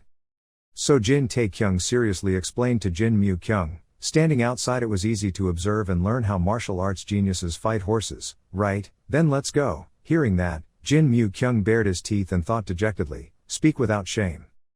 Jin Tae Kyung kept talking, How about we ambush them suddenly? Okay. Suddenly Jin Mu Kyung asked. He continued to speak, First beat them to call their father and mother, then take advantage of the time. They panicked. Mu Kyung replied, That's it. Jin Tae Kyung took this opportunity to continue, That's right, we understand each other very well. The system sounded a notification. The time limit was 0 hour 01 minute 09 seconds. Jin Mu Kyung has already stepped 1 foot on the doorstep. 1 second later he shouted, "Peng Yang," next to Jin Tae-kyung hugged his ears and backed away. The system announced again, the time limit had disappeared. Hearing that, he thought to himself, what the hell is this? The scene changes to this side. The 2 disciples of the sect master have been eliminated, and So Wool is breathing heavily and extremely tired, kneeling on one knee and saying, "If I get married, I'd rather die." The leader of the Chi Fan Don held a small knife in his hand. He said arrogantly, "That's interesting, but it's really very feminine." He beckoned his juniors and said, "Bringing those survivors here." The juniors quickly walked away and replied, "Yes." The leader of the Chi Fan Don crossed his arms but trembled slightly. He thought to himself, is this a side effect of the temporary force recovery? He remembered the remaining 2 enhancement pills in the box and thought to himself, although he knew there would be side effects, he did not expect them to appear so quickly. The leader of the Chi Fan group is thinking, I don't know if there is a big danger. It seems that the remaining 2 pills must be used carefully. The subordinates outside brought something in and said, "Come in quickly." So Wool Run said, "What are you going to do?" The leader of the Chi Fan Don smiled slightly and then exclaimed, "She must have guessed a bit, right?" A row of people from the sword sect were tied up and forced to kneel on the ground. They whispered, apologizing to the sect master. The leader of the Chi Fan troop threatened in a cold voice, "First, I will cut off their legs, then their hands and ears, and eyes. This scene is not very beautiful. I advise you to close your eyes." So Wool was so excited that she cried. She immediately raised the short knife, aimed it straight at her neck and threatened to say, "If you dare to do that, I will." The leader of the Chi Fan group calmly said, "If you want to die, just go ahead, I won't stop you." His face said fiercely, "But after her death, her loyal subordinates must have endured a lot of torture." So Wool shouted angrily, "Is this your purpose?" The leader of the Chi Fan group still calmly replied, "Because it is a matter related to the life of my future wife, I have no other choice." He raised his chin slightly and said, "Well, having the unique martial arts of Hang San sword sect is enough, right? How about we almost drag that old man over too?" Hearing that, So Wool was startled and surprised. She shed tears of sadness and said, "Uncle Chol, are you still alive?" The leader of the Chi Fan group laughed and replied, "Of course, how could I kill my benefactor, the person who taught me the martial art of Asura-destroying fist?" So Wool's hands trembled and she held them tightly because she was so angry. The leader of the Chi Fan Don opened his arms and approached So Wool and said, "As long as you promise to marry me, I will forgive everyone here." Her hands holding the short sword fell to the ground with a clinking sound. She cried and gritted her teeth and said in frustration, "Hoping you could promise to do it." The leader of the Chi Fan group laughed fiercely and said in a very appreciative tone, "Wise choice." The leader of the Chi Fan group happily thought to himself, "Finally, an unknown person like me has become the sect leader of an official sect." He was imagining himself sitting on the top throne and being respected by everyone. Now he thought his plan was about to be completed. He thought to himself, although there was a huge loss, that was not important. Now that I have found a new station, from now on I just need to take advantage of the reputation of Hangzhen sword sect to recruit talents and expand my influence in this Sanso area. On the other side, the scream of Jin Mu Kyung rang out very loudly. While the leader of the Chi Fan delegation was still stretching out his arms, imagining the happy scene, when they heard Jin Mu Kyung's shrill scream, his subordinates held their heads because they were in so much pain. The body of the leader of the Chi Fan group trembled slightly. He thought to himself, "There is an expert." So Wool was still covering his mouth in surprise. Outside, there were 2 tall figures walking in. When they saw the 2 of them, the leader of the Chi Fan group guessed that there was a swordsman and a spearman. His eyes were sharp as he thought to himself, the swordsman seemed to have very high strength in this Sanso city. There was only one person like that. Looking at Jin Ku Kyung's serious face, the leader of the Chi Fan troop thought to himself, "That is Tran Tien Kiem Jin Mu Kyung." Then he looked at the person with Jin Tae Kyung's cold face and thought, if that's the case, the guy next to him must be Team Tae Sun Long. Looking at the 2 famous people in front of him, the leader of the Chi Fan group thought to himself, now facing the Tae Woo Jin family is very bad. I have to try my best to overcome this crisis. Seeing that, prepare to clasp your hands together. Then he smiled and said, "I'm the master of the Red Wind group, Peng Yang here. It's a pleasure to meet you too."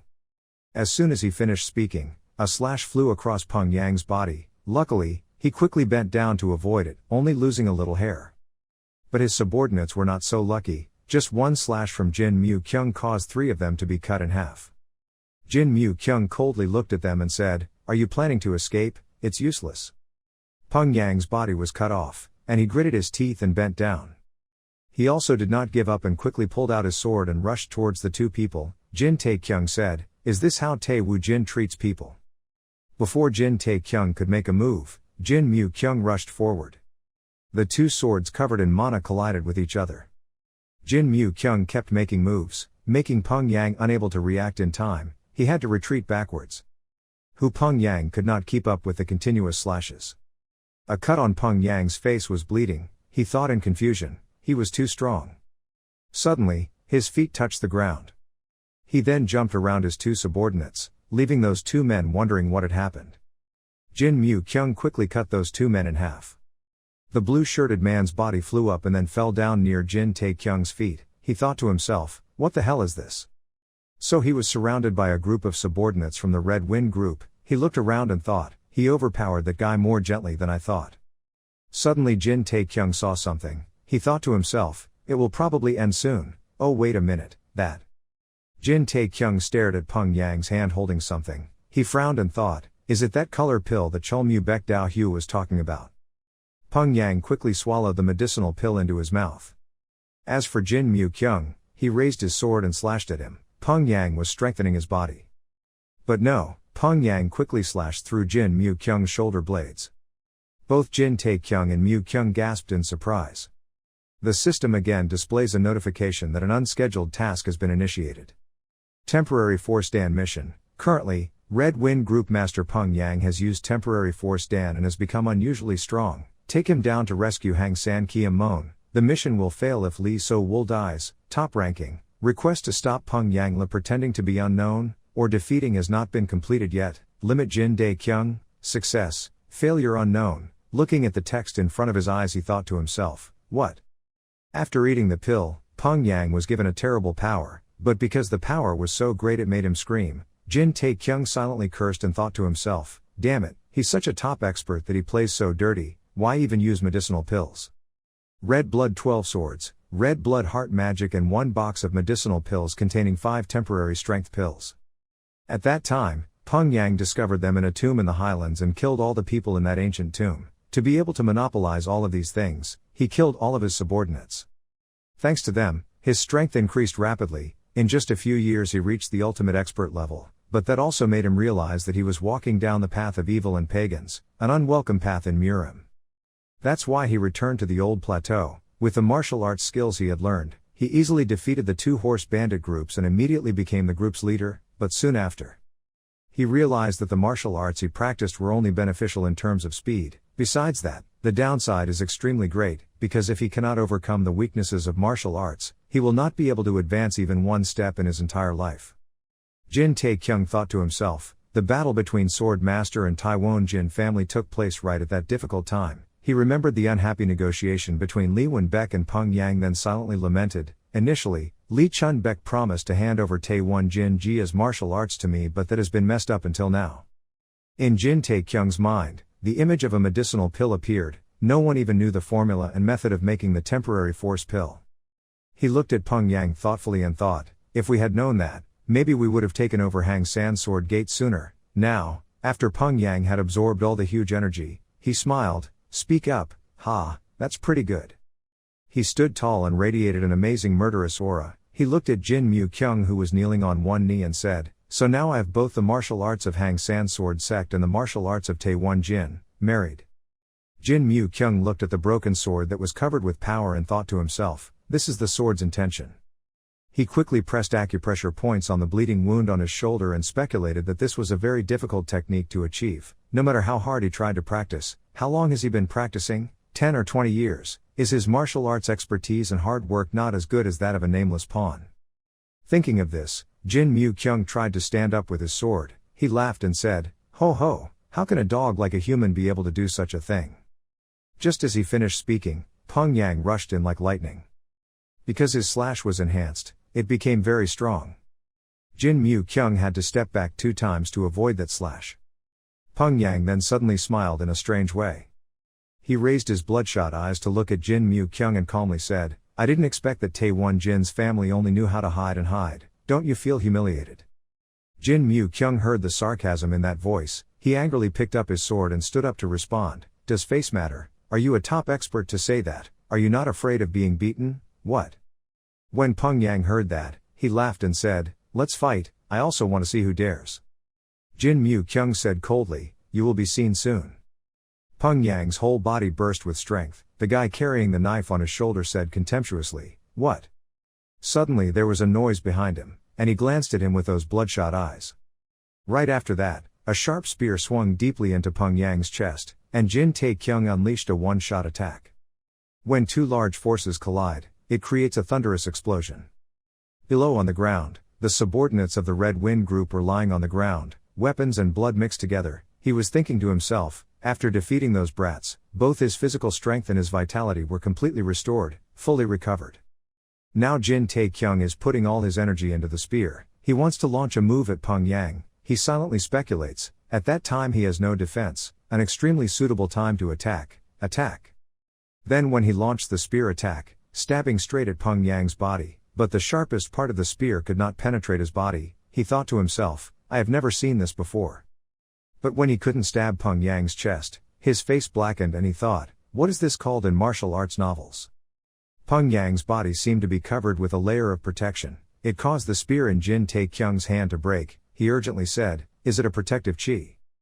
Peng Yang saw this and sarcastically said, he really doesn't know how to be self-reliant. Hearing that, Jin Tae-kyung was startled and looked at Peng Yang with unbelievable eyes. Peng Yang quickly slashed a sword at him. At the same time Jin Tae-kyung also jumped 2 steps back. He cried out, ooh! The place where he had just stood had been smashed to pieces by Peng Yang.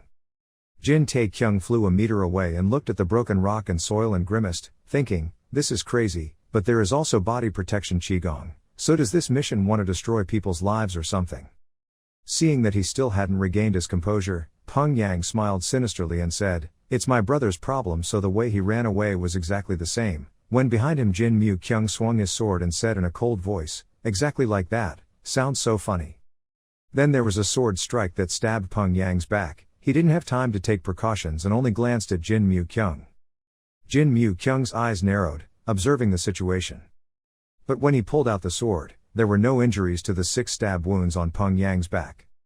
Peng Yang smiled seductively. He spoke up and said, do these cheap people like to sneak attack that much? But Jin Mu-kyung was not discouraged. He said coldly and awkwardly, that's it. Peng Yang laughed loudly, bared his tongue and screamed, rushing towards Jin Mu-kyung. One knife and one sword collide, creating a huge power. Then there was an explosion, smoke and dust flying everywhere. Jin Tae-kyung saw this scene and used his hand to cover the dust flying into his eyes. The white smoke and dust gradually dispersed, and 2 people in it also appeared. Jin Tae-kyung frowned and nervously observed the situation. Over there, one of the 2 people coughed and spit out bright red blood onto the ground. The last person to kneel on the ground was Peng Yang. When Jin Tae-kyung saw that, his heart was filled with joy and thought, he won. Looking at Jin Mu-kyung standing straight in front of Peng Yang who was trembling and kneeling on the ground. On Peng Yang's chest, there was a deep imprint of Jin Mu-kyung's hand, and the handprint was still continuously emitting white smoke. Peng Yang said with a trembling voice, Koch Sun Dingu Ah, I didn't expect it to be the one who penetrated, to be able to protect my body with qigong. It seems I've been too conceited. Ca Sun now is a superior qigong practice, which can be roughly understood as being able to hit one object indirectly through another object. Do not let things pass through the bag damage, injury. Hearing that, Jin Mu-kyung did not remain silent and did not respond. Peng Yang drummed his sword to stand up and say, in the future it seems like she has to learn martial arts thoroughly. Right now Jin Mu-kyung's body is also shaking and about to fall. Jin Tae-kyung still doesn't know what's going on. When this happened, he shrugged his shoulders and calmly smiled as he walked over and said, ha ha ha, are you crazy? You're about to die and you're saying it like that. He was still talking so arrogantly, it was strange that he even wanted to learn profound martial arts. As soon as he finished speaking, Jin Mu-kyung's body fell to the ground with a thud. The smile on Jin Tae-kyung's lips suddenly disappeared and he gasped in surprise. Looking down at Jin Mu-kyung's body, which was stuck with 5 darts, he seemed very shaken. Jin Tae-kyung's footsteps suddenly stopped. He looked at Jin Mu-kyung and thought, Dart, what are you doing now? Peng Yang suddenly spoke up, don't worry, he's not dead yet. He was now completely unharmed, speaking in a loud and triumphantly arrogant voice to Jin Tae-kyung, I need Taewon Jin's martial arts skills, so let's take you two there and get them. But Jin Tae-kyung was so shocked he was staring at Jin Mu-kyung thinking, what should I do now?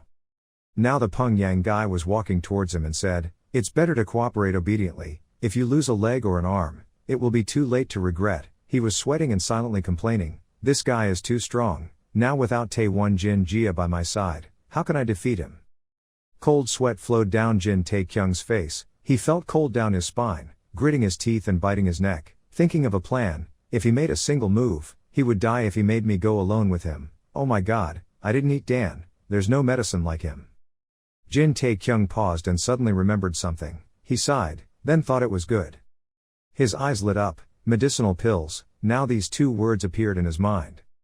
Then the atmosphere between the two suddenly fell into dead silence. After a while, both Jin Tae-kyung and Pyongyang spoke up to threaten each other, to decide quickly, otherwise, you really like eating medicinal pills, right? Then the atmosphere once again fell into silence, no one responded to the other person's words. Pyongyang seemed puzzled, he bent his big body down and asked Jin Tae-kyung, what, are you talking to me? He coldly replied, that's right, this crazy guy. Jin Tae-kyung's face was so gloomy that he said, eating alone is not fun. Pyongyang replied in confusion, what the hell are you talking about? Behind his back, a dazzling red medicinal pill appeared in his hand. He remembered that a while ago there was a boy who brought a wooden box and said, this is it, it's what the young man forgot to bring. Inside the box were a book, a sword, and a medicinal pill. The boy said, returning it to the owner is really what we should do. That medicinal pill is, Lee Hoa than Dan, ranked as the ultimate medicinal pill, with no restrictions. It is the unique medicinal pill of Lee Hoa Mon, with the effect of increasing the user's potency for 30 years. However, if you cannot control the energy of this magic pill, you will die extremely painfully. He stuffed the medicinal pill into his mouth, then seriously thought in his head, Fire God pill, don't think you're the only one who has the medicinal pill, I have it too, you dog. After he finished eating the medicinal pill, the system popped up again to notify him that he had used the Fire God pill, and his energy was being controlled by luck. It is a unique type of pill of the Fire sect, with the effect of increasing the user's potency for 30 years.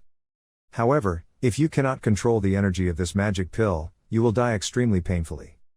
The Fire God pill was penetrating inside his body, he thought, now there was only one choice left, although the risk was huge, it was better than being killed by this Pyongyang guy. The medicinal pill falls slowly, and then it's about to take effect. Compared to certain death, it's much better to play a game of chance.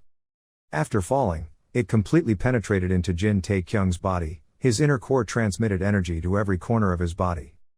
The system appears, pops up a lot of notifications. You have received the temporary effect of positive heat when you have reached the level of 45 years of potency. If you cannot control the power of the spirit pill, you will die extremely painfully. The mission to absorb the spirit pill has been initiated.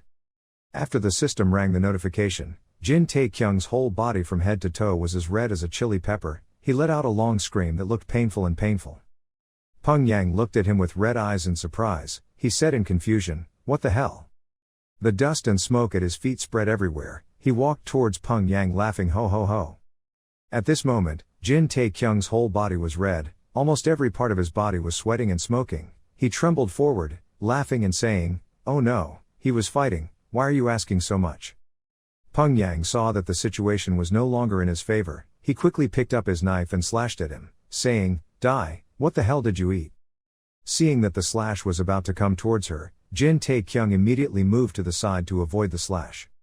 His afterimages continuously appeared, but Pyongyang couldn't cut him at all. After dodging a few of his moves, he suddenly realized that his body was very light. Looking at Pyongyang's arm quickly holding a knife and slashing towards him, he thought to himself, even every move of that guy, I can see everything clearly.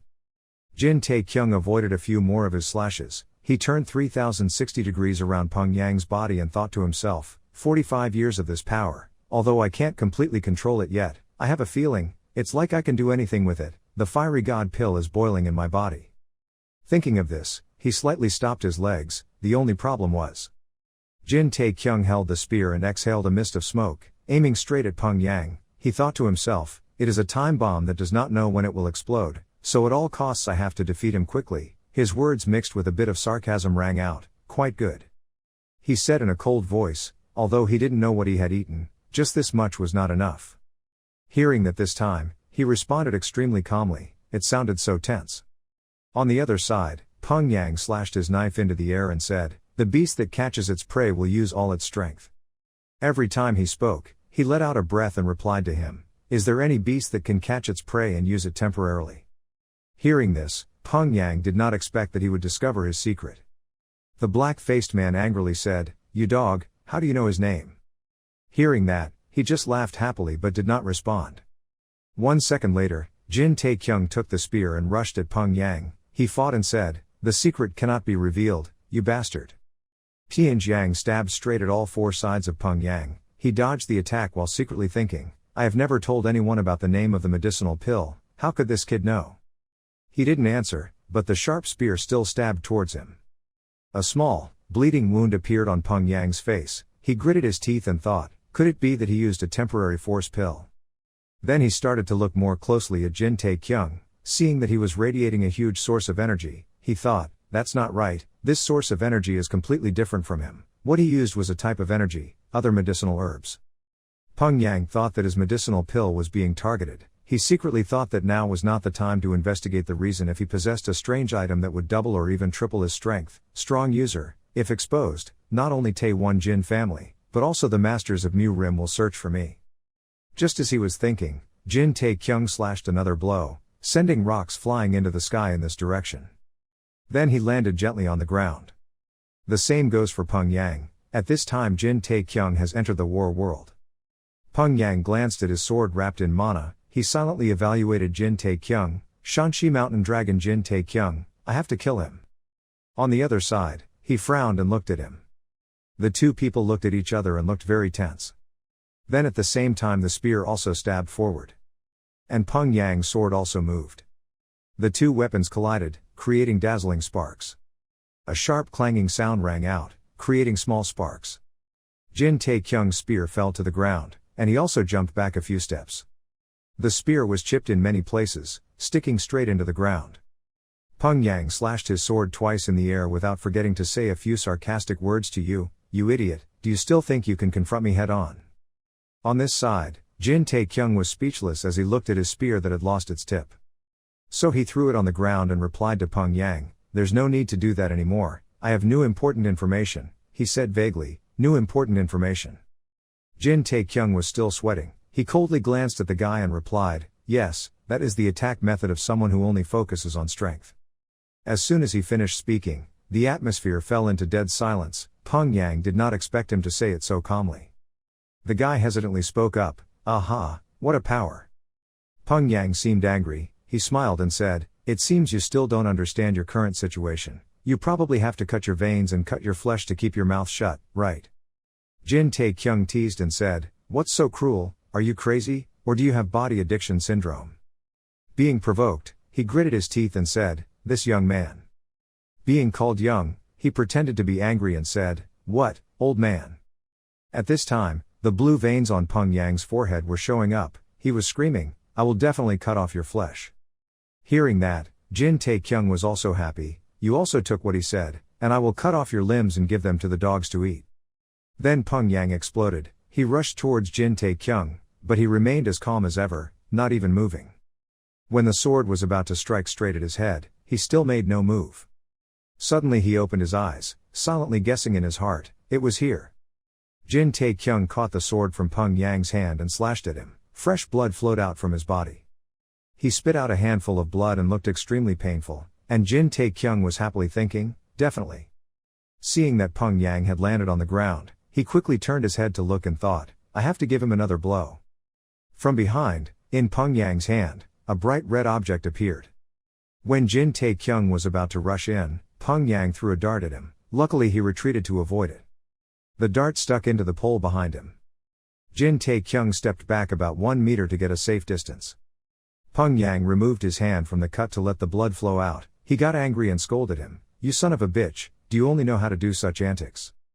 Jin Tae-kyung didn't pay attention to that curse. He scratched his face and thought in frustration, damn it, he successfully provoked him, what a pity, what a pity. Suddenly, 4 bundles swelled up in his body, and he cried out in pain.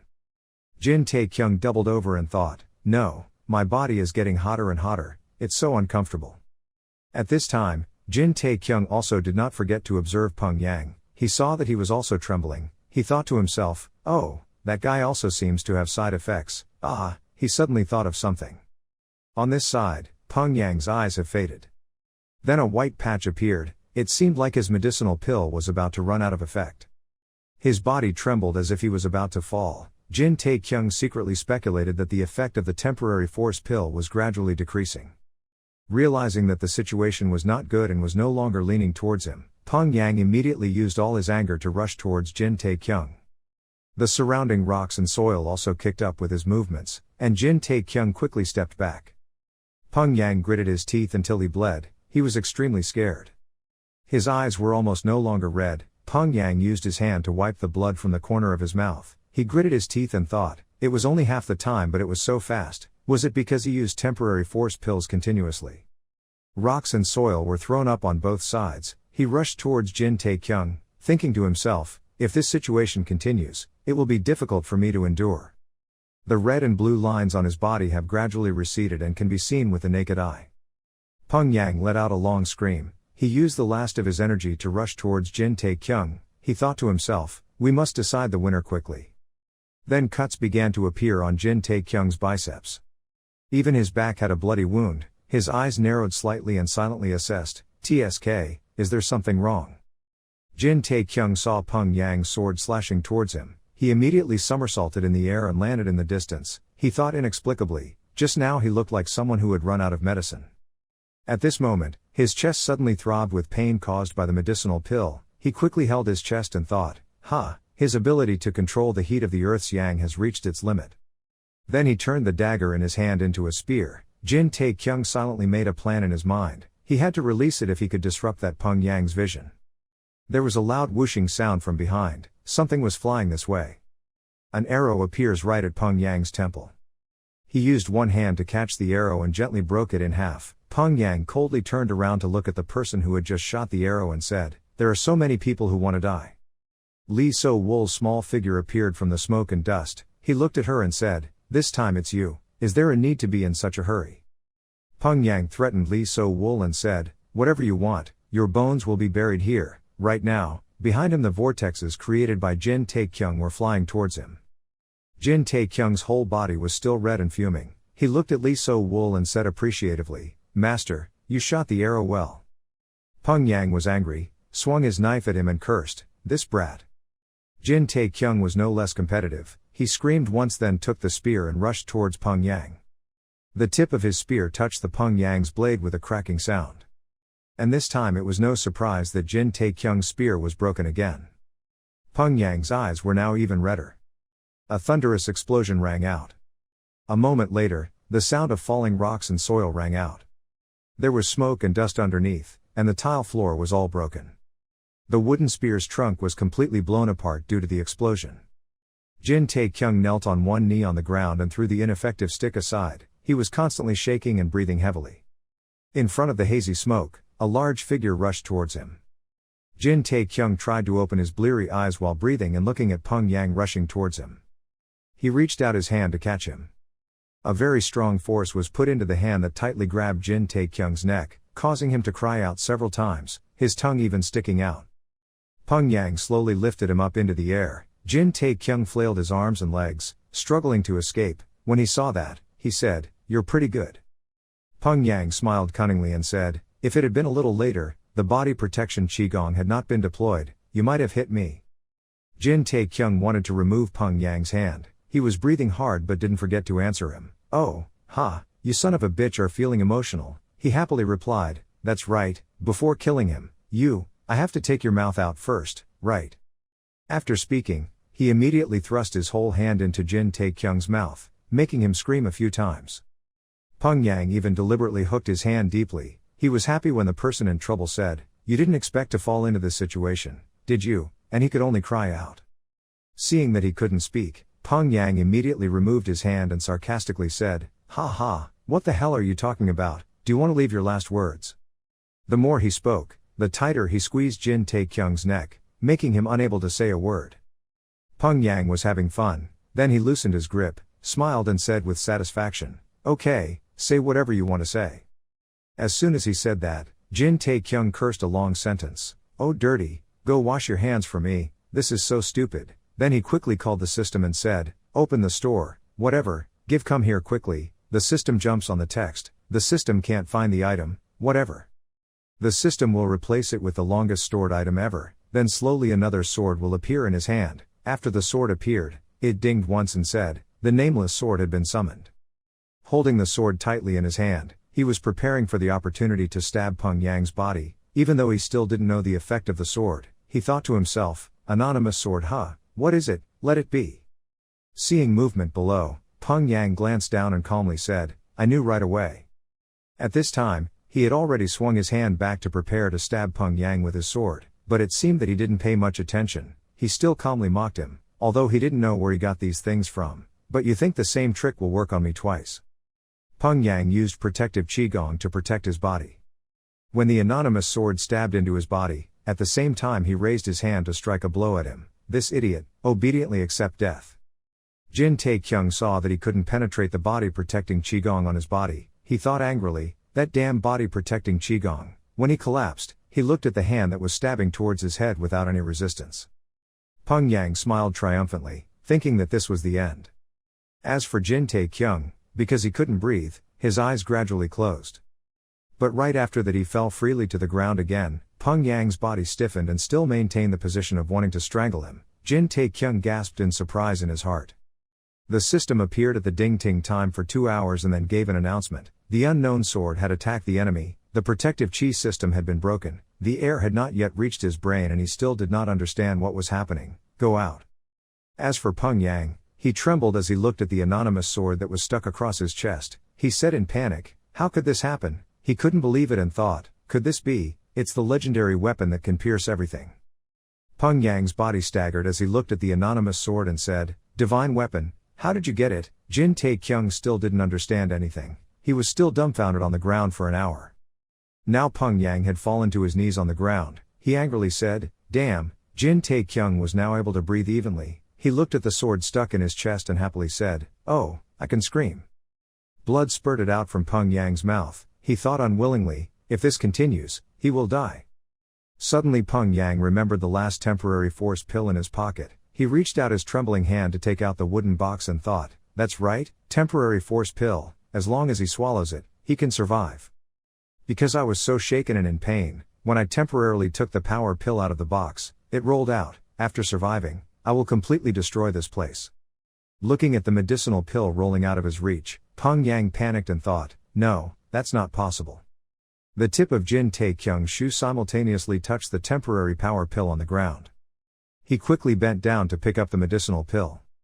Then he raised it teasingly in front of Peng Yang's face. Aha, this is a temporary power pill, right? Peng Yang panicked and reached out his hand and said, give it back to me, you dog. Hearing that, Jin Tae-kyung just smirked. He slowly walked towards Peng Yang and said, let's see what to do. Now he can only beg him, his voice trembling and saying, please, give that to me. Looking at the foot that he had trampled on before, now Peng Yang just begged and said, I promise to never show my face again, so please. Jin Tae-kyung bent down and coldly asked a fatal question, if it were you, would you give it? He quickly grabbed the anonymous sword, causing Peng Yang to startle and feel pain. Then Jin Tae-kyung pulled out the sword. A large amount of blood flew out from his body. The sword was pulled out, blood gushed out from Peng Yang's back and chest like a waterfall. He screamed in extreme agony and pain. The endless screams rang out, causing the space to only echo with his voice. Jin Tae-kyung exhaled a puff of smoke as if relieved from a burden. Blood kept pouring out of Peng Yang's mouth, looking extremely terrifying. Jin Tae-kyung stared at Peng Yang's bloody body. The man raised his bloodshot eyes full of hatred and looked at him, then said a broken sentence, even if I become a ghost, I will take revenge. Jin Tae-kyung smiled sarcastically at him and then calmly said, oh my god, in the next life you will live better in your next life. Have you heard, the law of fruit does not spare anyone. He looked at Peng Yang who was about to stop breathing and thought, he's about to die. But it's okay to talk nonsense. Then he breathed heavily, picked up his sword, turned around and walked away. Suddenly, a dim yellow light appeared behind him, catching his attention. As soon as I turned back, I saw the system send dozens of notifications, and several ting-ting sounds rang out one after another without stopping. Jin Tae-kyung was stunned looking at the announcements. Looking at Peng Yang's body, which was slimy in the middle of a field of blood flowing from his body was still trembling slightly, he was silently exclaiming, "Finally!" After waiting a while, his body stopped trembling. Jin Tae-kyung thought to himself, "That bastard is so ridiculous." Ding ding ding, generation notification rang. Peng Yang Lafane 85, has been defeated. Temporary Force Dan completed the mission successfully, has accumulated a lot of experience and reputation. 5 fake upload notifications appeared in Jin Tae-kyung's sight. Below his feet then appeared another circle of blue light to relay energy. The small wound on his forehead was quickly healed by that energy. Even the cut on his arm also healed. And all the wounds from fighting with Peng Yang are also slowly healing after he was promoted to the role. Ding ding, the system appears. The trial for the successful mission has been saved to your inventory. But what caught his eye was a more important message. Full recovery was applied immediately as a reward for a successful mission. Jin Tae-kyung was somewhat stunned when he saw that text. He was speechless in surprise and kept looking at that notification, thinking in his mind, completely recovered. The streams of power intertwined with each other, then transferred directly to his inner core inside his body, and after sensing it outside, he thought, the spiritual energy was rushing to gather in one place. After completing the absorption, 2 notifications appear again in the system. All internal injuries are recovered, the body stabilizes and accepts the new strength. His eyes widened in surprise as if he couldn't believe that this trip would yield such unexpected results. The medicinal pill he had risked his life to drink to fight Peng Yang had now been completely absorbed into his body. Suddenly Jin Tae-kyung looked to the right again. The system appeared again with a new notification. The words in there jumped out clearly: your potency has increased by 45 years. The characteristics of the power of paralyzing chi have been provided, the system reports. At the same time, Jin Tae-kyung's body had also returned to normal. He was floating in the air to absorb the remaining power. He thought to himself, he did it. Looking at his whole body being surrounded by a huge source of power, he happily held his hand tightly and thought, oh my God, after 45 years of strength, I plan to upgrade, and when my body recovers, to some extent, I would have thought about trying to control paralytic chi somehow, but thanks to the system, I was able to solve it easier than expected. Looking again at the anonymous sword in his other hand, Jin Tae-kyung suddenly fell silent. He kept looking at the nameless sword and curled his mouth, thinking, if it weren't for this, I would have been lying there. I just think it's just a little sharper than other swords. I heard it has the same effect, so after thousands of years, what is this nameless sword? In his heart, he was secretly grateful for the sword, then he quickly put it in his inventory. Watching it gradually become transparent and disappear, he secretly speculated that, as well as the Fire God pill, it was all trophies, product obtained after defeating Joe Pill a few months ago. Jin Tae-kyung remembered the uncomfortable frowning face of Joe Pill, who had now ascended to heaven, thinking, a Joe Pill, how many steps have you looked ahead? He smiled to himself and said, thank you, Joe Pill. Hi. The scene changes back to the room the group previously rented. Mu Jin is massaging Jin Tae-kyung's shoulders, exclaiming in her mouth, oh, your shoulders are so strong. Mu Jin kept massaging both shoulders over and kept asking for news when he fought with Peng Yang. If it were me, I would do well at Peng Yang Gnome, you know that right? Jin Tae-kyung is fine, Ruth, because the waiter responded. Of course he knew that he would be beaten to death by Peng Yang. Mu Jin's hand still squeezed his shoulder, but his eyes glared at Jin Tae-kyung. The boy in front relaxed and said, what's wrong? Squeeze a little harder. What about Jin Mu Kuing? Ah no, what about second brother? Mu Jin stopped his movements and replied seriously, both young Master Li as well as Captain Chul Mu Baek were seriously injured. This action was truly too dangerous. No one was uninjured, everyone, are all being treated, hope they recover soon. Jin Tae-kyung immediately replied, they are Half-Moon people, so just believe in their strength. Having said that, on the outside he was still absent-mindedly thinking, honestly, without me, I don't know what these people would have done. At that time, in the main hall of the Cave Sand Sword sect, he had to rush to ask someone to bring medicine and bandages. Now that he thinks about it, he silently laments, it was a waste because he had to urgently treat him with outstanding gold medicine and polygonum. The 10-year-old umbrella was only received as a reward for a successful mission. If he had waited until Half-Moon's reinforcements arrived, perhaps half of them would have surpassed the others. Jin Tae-kyung remembered Wu Hua when talking to his subordinates. He thought to himself, but Wu Hua has also prepared a support team established with the purpose of thoroughly saving situations like this, surely not normal betting. If we switch to the enemy it will be very tiring, but if we do it together. Suddenly, The thought of Wu Hua's bloodied face and fierce smile sent chills down his spine. While thinking about it, don't get too close but keep a reasonable distance. Yes, that size is the most appropriate. When outside his room a shadow appeared. The person outside called in and said, Master Jin, can I come in? Hearing this voice, both Jin Taekyung and Mu Jin inside the room were somewhat shocked. Outside, the moon was high in the sky. In the room, Lee So-wol and Jin Taekyung were sitting across from each other. Both of them didn't know what to talk about. Jin Taekyung shyly mumbled, ahem. Lee So-wol remained silent, not knowing what she was thinking. Jin Taekyung confusedly raised the teacup and took a sip. He drank and thought to himself, not minding the difficulties, staying alone with the person who had recently been involved in a scandal. Considering the situation in the Sword Gate, what should I say now? Should I comfort her? After drinking his cup of tea, he put the cup down and said, well, it's like this. He uttered a sentence that stunned everyone, have you eaten yet? After speaking, the room fell into dead silence. Lee So-wol lowered her face even more deeply than before. Jin Taekyung stiffened and thought, I should have kept my mouth shut. Suddenly Lee So-wol stood up. Jin Taekyung hesitantly raised his hand and said, sorry. As soon as he finished speaking, he didn't know what action Lee So-wol did on the other end that made Jin Taekyung so stunned and surprised. It turned out that Lee So-wol had come in front of Jin Taekyung and knelt down and bowed his head and said, Lee So-won of Hang San's sword moan, hello my lord. He panicked and stood up and replied, I goo, why did you do that, grace what merit? But Lee So-wol still did not stand up. She still bowed her head and said, no, if you are human, you must know how to thank and return favors, please don't embarrass me. Jin Taekyung sheepishly scratched his head and replied, this is a bit. His heart was screaming and thinking, didn't I say the wrong thing? Jin Taekyung smiled mysteriously and thought, if it weren't for me and Jin Mu Kyung, Hang San Kia Moan would have been on holiday from today. Anyway, it's not a big holiday, but today is designated as a celebration day. For now, I've gone too far, anyway. So Jin Taekyung turned serious and said, brain, now sit down calmly. Lee So-wol nodded and replied, I will do as your grace says. You said seriously, so can you not call me my grace no merit? She replied, yes, thank you. Lee So-wol said seriously, I came here to answer the letter you sent me today. He exclaimed in surprise, the letter? Then he remembered the system that had announced that you had finished sending the invitation. The side mission yesterday's enemy, today's teammate, he remembered, spoke up, invitation letter, inviting everyone to attend the Taewon Jin participation event on the first day of the new year, so the answer is. Lee So-wol also quickly replied, I will happily comply with your proposal. Jin Taekyung closed his eyes and thought, well, of course. Suddenly Lee So-wol said again, besides that.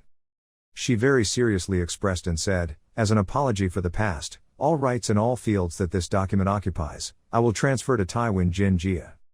Hearing this, Jin Taekyung felt a bit confused. He glanced at Lee So-wol and thought, she intends to hand over the entire northern part of Sun Tae to the T1 Jin family. Even Guard Jin can't do it, asking for so much. If you know how to offer it to your mouth, it's not bad, but this is something.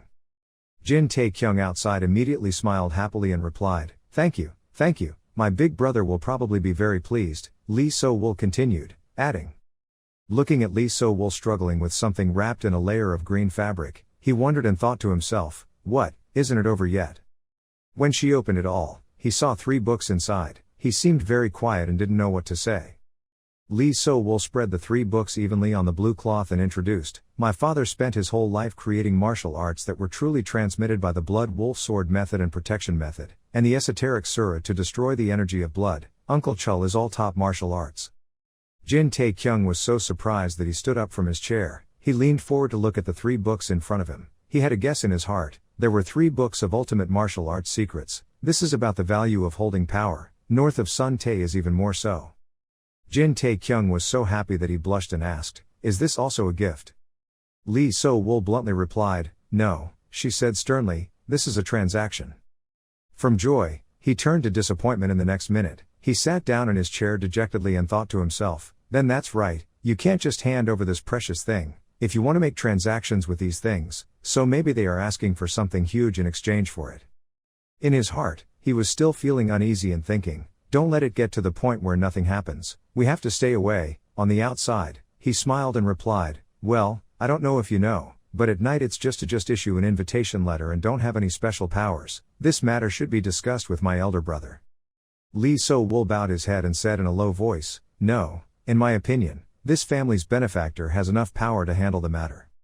Her face turned red and she looked at Jin Tae-kyung with deep affection. Of course many things will come and go, but right now he still doesn't understand what happened. Jin Tae-kyung said suspiciously, if that's the case, let's hear it and see what it is. He looked at Li So-wul seriously and continued, "In exchange for 3 books of ultimate martial arts, what does the sect master want?" Hearing that, Li So-wul pursed her lips and didn't speak. She seemed to be very hesitant about something. Suddenly, Li So-wul's eyes turned red. She raised her head to look at Jin Tae-kyung and smiled. It took a long time for her to say the words, "Marry me." Outside, the moonlight and cool breeze looked very peaceful. The door clicked. Li So-wul spoke in, "So I'm leaving." Mu Jin was sitting in my shadow, listening to everything. Li So-wul slowly walked down each step. In her hand were still 3 books wrapped in a blue cloth.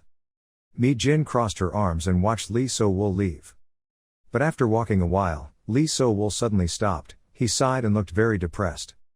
Mu Jin was still solemnly watching Li So-wul's every action. Finally, after a long time, Li So-wul really left. In that moment, Mu Jin imagined a happy scene, full of children and grandchildren, living to the ripe old age with Li So-wul. He raised his hand to wipe away a tear from the corner of his eye. He whispered, "I think, even though it's just for a moment, I already love you, lady." After thinking about it, he slowly walked back to Jin Tae-kyung's room. He thought, after all, my master has a lot of blessings. Inside the room, Jin Tae-kyung was still sitting motionless. His whole face was red, his eyes looked blankly into the distance. Seeing this scene, Mu Jin worriedly said, "What's wrong with you?" Mu Jin ran back and shook Jin Tae-kyung's body, calling him, "Please wake up, master." Jin Tae-kyung was wiped out and said something he couldn't understand clearly, but Mu Jin seemed to understand and he replied quickly, Yes, tell me." Jin Tae-kyung's whole body seemed to be blooming. He asked absent-mindedly, "So-wul, how old are you?" Mu Jin urgently said, "That's crazy, So-wul, what So-wul, should we call it Mu Jin or So-jio?" "Yes." Hearing that, Jin Tae-kyung turned around in disgust and said, "If you don't want to be called the late Hawk Mu Jin, then shut up and answer." Mu Jin heard the threats, looked away and thought, "Yes, how old is he? It seems like he's already of marriageable age." After a while of thinking, Mu Jin spoke up and said, "I remember." Jin Tae-kyung couldn't wait any longer to ask, "How old are you?" He listened attentively, his face still red from embarrassment, when Mu Jin said a shocking number, 11 years old. After listening, he held his head. He couldn't believe it and thought, "What, are you eating in prison? You had a headache, you didn't expect Li So-wul to be so small." You thought to yourself, "Why is it so small?" The scene changes to the tower because the next morning the warm sun spreads across the ground. Inside the room, voices were heard discussing something. Hidden Dragon of Sun Tae and Jin Tien Kiem had killed Pun Yang in just one punch. Wu Hua sat in the chair, looked at the 2 men standing below and said, "Let's spread this rumor. If so, their recruits will have to flee, even though it's a little different from the truth. We can't sacrifice ourselves in vain in another sex battle, right?" Red-shirted man replied, "That's right." The man in blue also spoke up. It seemed they had heard about something so they didn't dare to come close to this place. Wu Hua was about to bring up her pipe to smoke when one of the 2 men spoke up and introduced herself to the minister. She immediately let out an appreciative huff. Minister Hao Moon Han-ju said, "I heard from the injured that Peng Yang single-handedly defeated both Hang San-ho and Jin Tien's sword, and then Hidden Dragon Sun Tae subdued that Peng Yang. Is that true?" Wu Hua calmly replied, "Yes, but I haven't seen it with my own eyes yet." Minister Hao Moon Jiang Yang glanced at Minister Hao Moon Han-ju and then said in surprise, "Ho, what a surprise." Han-ju looked at Wu Hua again and said, "According to what we know from the letter, his martial arts are only first class, but somehow he far exceeds our expectations." Minister Hao Moon Han-ju seemed to have thought of something. He continued, "I don't know why, but we no longer expected what surprise he would bring us next."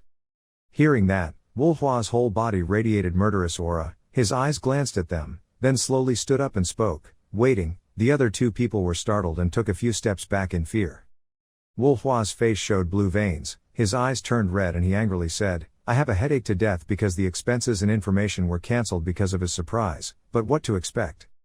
The 2 ministers Hao Moon quickly calmed her down and said, "I'm sorry, I will speak more carefully." Wu Hua huffed and said, "If you know then go out to work quickly." They quickly replied, "Yes," and ran out.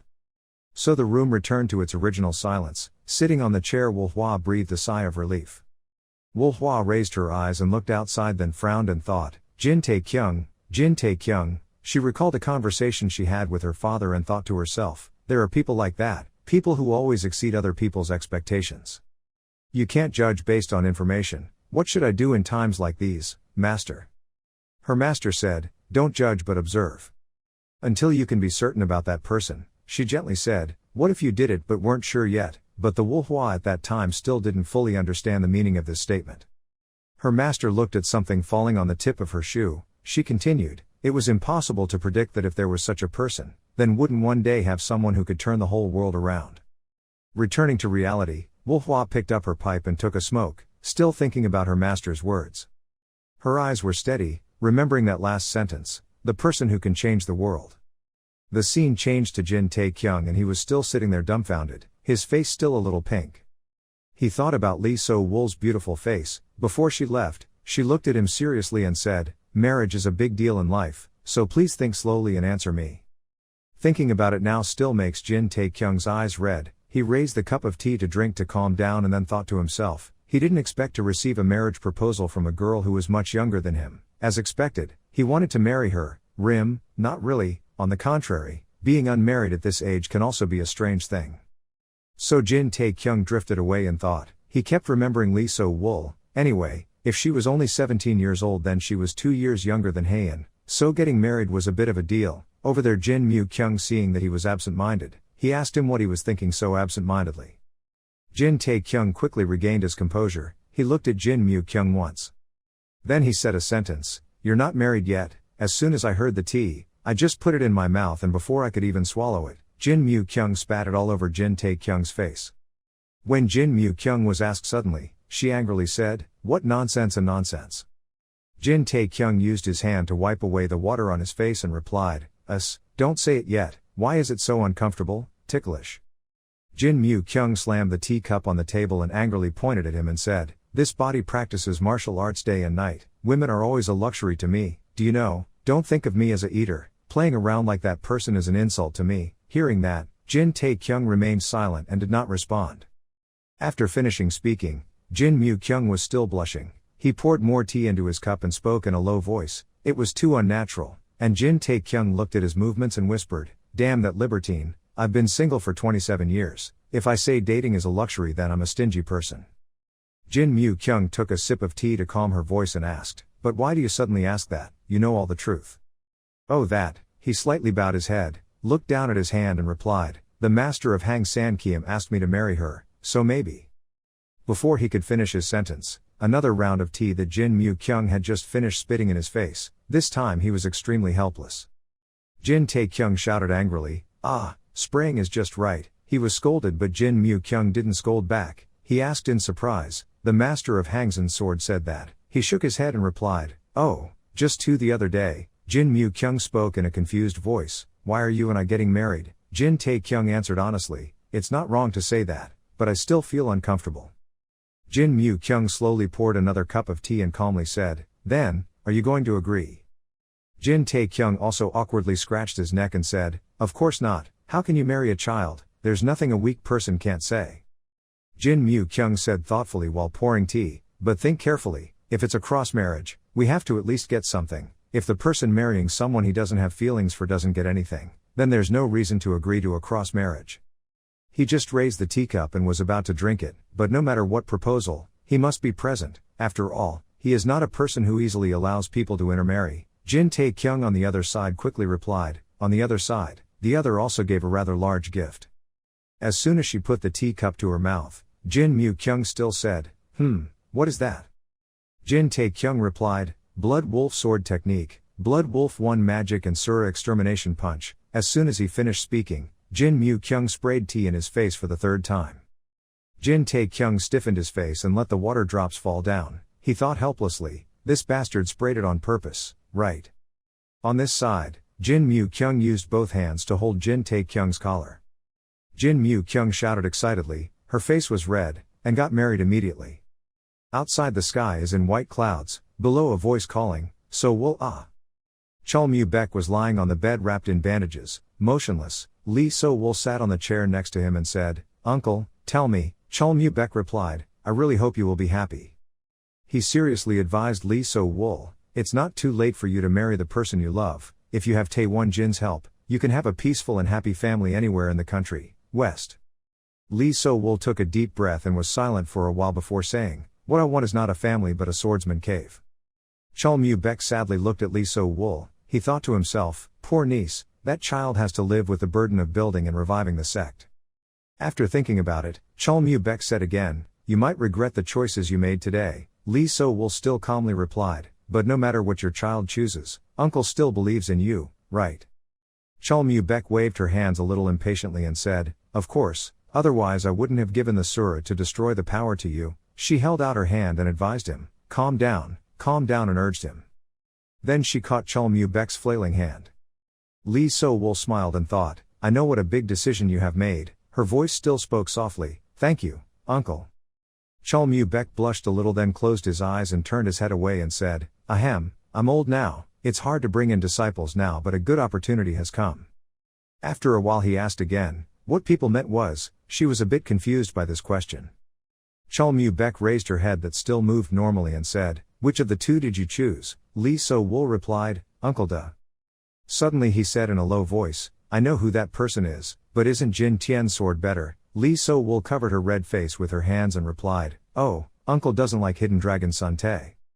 Chol Mu-bek laughed and replied, "No, instead of saying that he was dissatisfied, he should say that there is no one better than that school brother. Yesterday we talked a little and I saw him. That's very good. His talent is also extremely excellent." Lee So-wol asked, "I heard he is a person who knows nothing but martial arts, but he is still better than some promiscuous guys." That's her opinion about Jin Tae-kyung. She said, everything from her words to her gestures were very mature and generous. A man must be like that. No, it must be said that he was already like that. Followed by Chol Mu's cheerful laughter, Beck rang out. The scene changes back to Jin Tae-kyung's room. Now Jin Mu-kyung is angrily screaming, "Ya, hey, you stupid bastard, you don't even know what surah destroying punch is."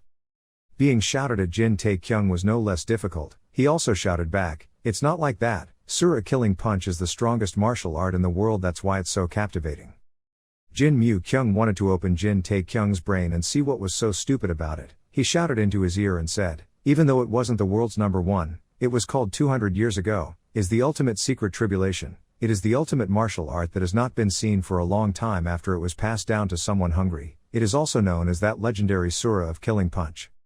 Jin Mu-kyung said with boredom and unwillingness, "But still." He frowned, then clapped his hands once as if thinking of something and said, "Hang San Kiam Mon is the successor of surah to destroy the hunger and help us." Below Jin Tae-kyung is wiping his ears with paper, his face unchanged. Sak replied, "So what?" Hearing his cheap answer, Jin Mu-kyung gritted his teeth and turned his head to glare at him and said, "What's wrong? What did you hear all this time?" Jin Tae-kyung still calmly replied, "Now, is surah killing fist no longer the ultimate martial art in the world?" He put his hands on his hips and explained, "If it was as strong as people said, it would have been swallowed by Punyang a long time ago." Jin Mu-kyung stammered and said, "That," he replied, "and the most important thing." He screamed in Jin Mu-kyung's face and said, "I have no intention of getting married if I don't want to. Then you can't do anything else, right or not?" Jin Mu-kyung gritted his teeth and said, "But." He finally gave in and said, "Okay, if you don't do it then don't do it."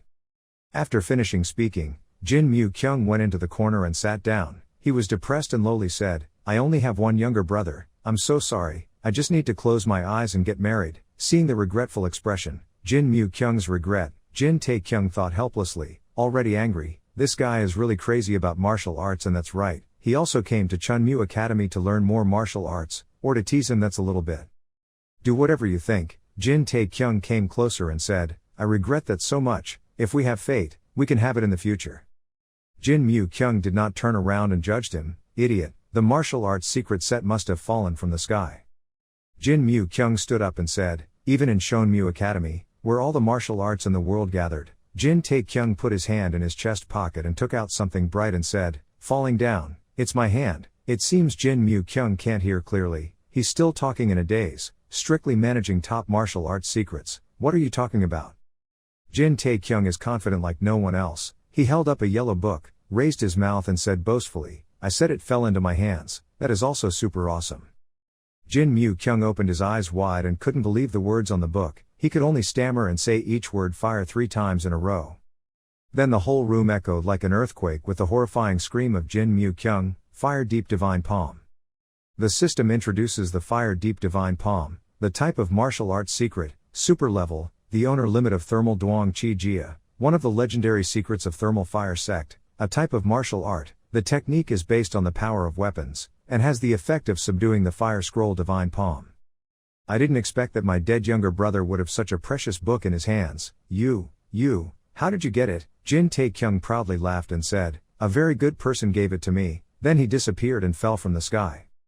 Jin Mu-kyung said suspiciously, gave it to someone and then disappeared, stop talking nonsense, quickly tell me the truth, how did the legendary secret of the Fire Sect end up in your hands? But Jin Tae-kyung opened his mouth and said, I told you, but someone gave it to me, what's wrong? Jin Mu-kyung's whole body radiated murderous aura and asked again, you must be mistaken about something, this is not for people to make fun of. Jin Tae-kyung asked in confusion, what and why? Jin Mu-kyung's face seriously said each sentence, you could become a thief because you stole martial arts from another sect, if so, our family will be criticized by the entire martial arts world, worst case scenario, it can lead to destruction. After listening to this, Jin Tae-kyung was also dumbfounded, not understanding what was going on. He innocently asked, really? Hearing that, Jin Tae-kyung had to tell the truth. After telling Jin Mu-kyung, he said in surprise, Joe Pill, that one question one killer Joe Pill, why does that bastard have the magic palm of fire leaf? Jin Tae-kyung stroked his chin and replied, who knows, then suddenly he remembered the image of Po Pill before he died. He said, I am the 19th successor of the Fire Deep God Palm, I will definitely kill Joe Pill. Then he thought and said, but didn't he say so himself, that he was the 19th successor of that Fire Leaf God Palm? Jin Mu-kyung tilted his head to one side and said in doubt, what air, how could a bastard like him have heard wrongly? Jin Tae-kyung gesticulated and said, no, I'm sure, there's no way he would lie before he died, right? I didn't even ask, but that's what he said. Hearing that, Jin Mu-kyung frowned and thought, even if it was true. So he just pointed his finger at Jin Tae-kyung and said, why did the air of he deep than palm lose to someone like you? He immediately trembled when he heard that. Jin Tae-kyung frowned, gritted his teeth and pointed at Jin Mu-kyung. He was speechless but still pointed back at Jin Mu-kyung, thinking to himself, I agree, although I was insulted by what he said, but that was the truth. Actually, a guy who has learned the ultimate martial arts going around doing all kinds of stupid things sounds suspicious enough, but a top-ranked martial artist like me who doesn't even know how to use swords properly can beat him. Suddenly he pulled out the book of Fire Leaf Divine Palm and looked at it and said, Fire Leaf Divine Palm, this thing is weaker than what you think. Jin Mu-kyung heard his words and panicked and said, what, Fire Leaf Divine Palm, love? He held his head and patted his forehead helplessly, saying, you crazy guy is probably the only person in this world who dares to breathe out the Fire King's unique martial arts phrase. I can't believe that bastard is my younger brother. Jin Tae-kyung still evokes a response, the King of Fire. 2 brothers, 1 eye, 1 back and forth without end. I'm not in the mood to joke with you, Jin Tae-kyung replied carelessly, I'm the same, I'm not joking. Jin Mu-kyung wants to beat him up. My younger brother talked for a while and then said, do you really not know who he is? And you still innocently said, don't know, that's why I asked, followed by Jin Mu-kyung's helpless sigh. In the end, he had to point his finger at the table to explain that Fire Garden was a martial arts master who could be among the top 20 people with his overwhelming strength. Jin Mu-kyung had to press her fingertips hard on the table and say, 1 saint, 3 stars, 10 kings, have you never heard of them, are you serious? Jin Tae-kyung sat hunched over and listened. Tam Sinch, he imagined Samsung again. He had to say, Samsung seemed to have heard it, although it was something completely different. Hearing that, Jin Mu-kyung breathed a sigh of relief and replied, phew, still lucky. He crossed his arms and leaned back on the chair and continued, this happened 40 years ago, during the war between the demon sect and the political sect. The demon sect took advantage of the situation, defeated the Nam Gung family and took over the Anhui castle. During that time, countless thefts, murders and arson took place. When the fire burned fiercely, Jin Mu-kyung recounted, legend says that the fire rising on Guhua mountain angered a hermit who lived nearby. The dead bodies formed a small mountain, all of which were burned. Screams rang out non-stop. He continued, 1,000 people, 1,000 demonic warriors were killed in just 4 days, causing them to retreat from Anhui castle. But that did not calm the old man down. He continued to kill every demon warrior he saw for a year, before once again, disappearing. The man in the cave was forced to go outside, and that's when people started calling him the Fire Lord. Jin Mu Kyung frowned and thought to himself, what if he discovered that someone was holding his martial arts by mistake? Then his eyes opened wide and looked at the person in front of him. Finally, Jin Mu Kyung, he was so frustrated that he tilted his head back and said, don't think about it anymore. The other side of the body stiffened a bit and even tried to tense up, making it tremble. I don't know what he was thinking about anymore. A second later, he raised his palm and waved, let's give it back. After hearing everything, he still couldn't believe it. In Tae-kyung panicked and said, immediately set off, and Hwee Castle, does he still live there? Jin Mu Kyung folded his arms seriously, replied, no one knows why people call him a hermit. In Tae-kyung did not give up and continued asking, Fire Clan, we can meet him if we go there. Jin Mu Kyung did not open his eyes and coldly replied, the Fire Clan only pass down their martial arts to one person, similar to the hero Chul. As soon as he finished speaking in Tae-kyung's helplessness, he glanced at Jin Mu Kyung with hateful eyes thinking, dull, then you tell me what to do. At this time Jin Mu Kyung spoke up, however. He said seriously, when the Huang King last appeared 40 years ago, he was already an old man. He raised his eyebrows once and looked surprised. Jin Mu Kyung said with a serious face and a low voice, what if he was already dead? Then you will become the ancestor of the Fire Clan, Jin Mu Kyung commented. Outside the sword gate of the cave, the snow covered the road, and carriages from inside brought people to the outside. Woo Hwa stood to the side and winked once and said, goodbye. Saying goodbye like this is sad. Jin Tae-kyung just pointed his finger behind his carriage and replied, so do you want to come with us? Woo Hwa pretended to be shy. She covered her mouth and smiled and said, oh my, I really want to do that, but I plan to visit the north of Shan 11. Hearing that he replied, okay then I can talk about the matter related. The matter about Hung Shan's sword gate has been resolved, hasn't it? Woo Hwa turned on his teasing mode and said, no more talking. Woo Hwa reached out and grabbed the carriage door, laughing and saying, I'm the branch manager, I can't tell the sex secrets to outsiders, right? I'll take my leave, I'm too busy so I'll go. Before Jin Tae-kyung said goodbye, Mu Jin stood behind and said, good day, lady. After the carriage drove away, Woo Hwa said back, see you in Taiyuan. Behind the carriage of Jin Tae-kyung and the others, Jin Mu Kyung said in a sad and depressed voice, so you should stay with us a little more. At this moment, Lee So-woo's voice rang out from behind. She and Chul Mu-baek along with a few subordinates who were saved by Jin Tae-kyung were standing behind. He let out a surprised sound. Jin Tae-kyung and Mu Jin clasped their hands together to greet, good morning master. Chul Mu-baek sat in the wheelchair I go for a long hour. He turned towards Jin Mu Kyung and smiled and asked, isn't this the heavenly sword Jin? Why are you leaving now? Why don't you stay longer? Then we can talk about martial arts, right? Jin Mu Kyung politely bowed and clasped his hands and replied, yes sir, standing next to Jin Tae-kyung speechless looking at this scene thinking, what the hell is going on? When did they become so close? So he nudged Mu Jin with his elbow and asked, why are those two people like that? Mu Jin also replied in confusion, I don't know anymore, young master. On the other side, Jin Mu Kyung and Chul Mu-baek talked and laughed, very happy, sorry, we were arguing, haha then it can't be helped, he said seriously, next time we meet again, I hope you will teach me more. Chul uncle replied, for Ho, Junior I like this. Jin Tae-kyung still whispered to Mu Jin to discuss, before he even called me a benefactor, but I think he didn't put me in his eyes anymore. Mu Jin asked one more question, but actually he didn't do anything, over, right?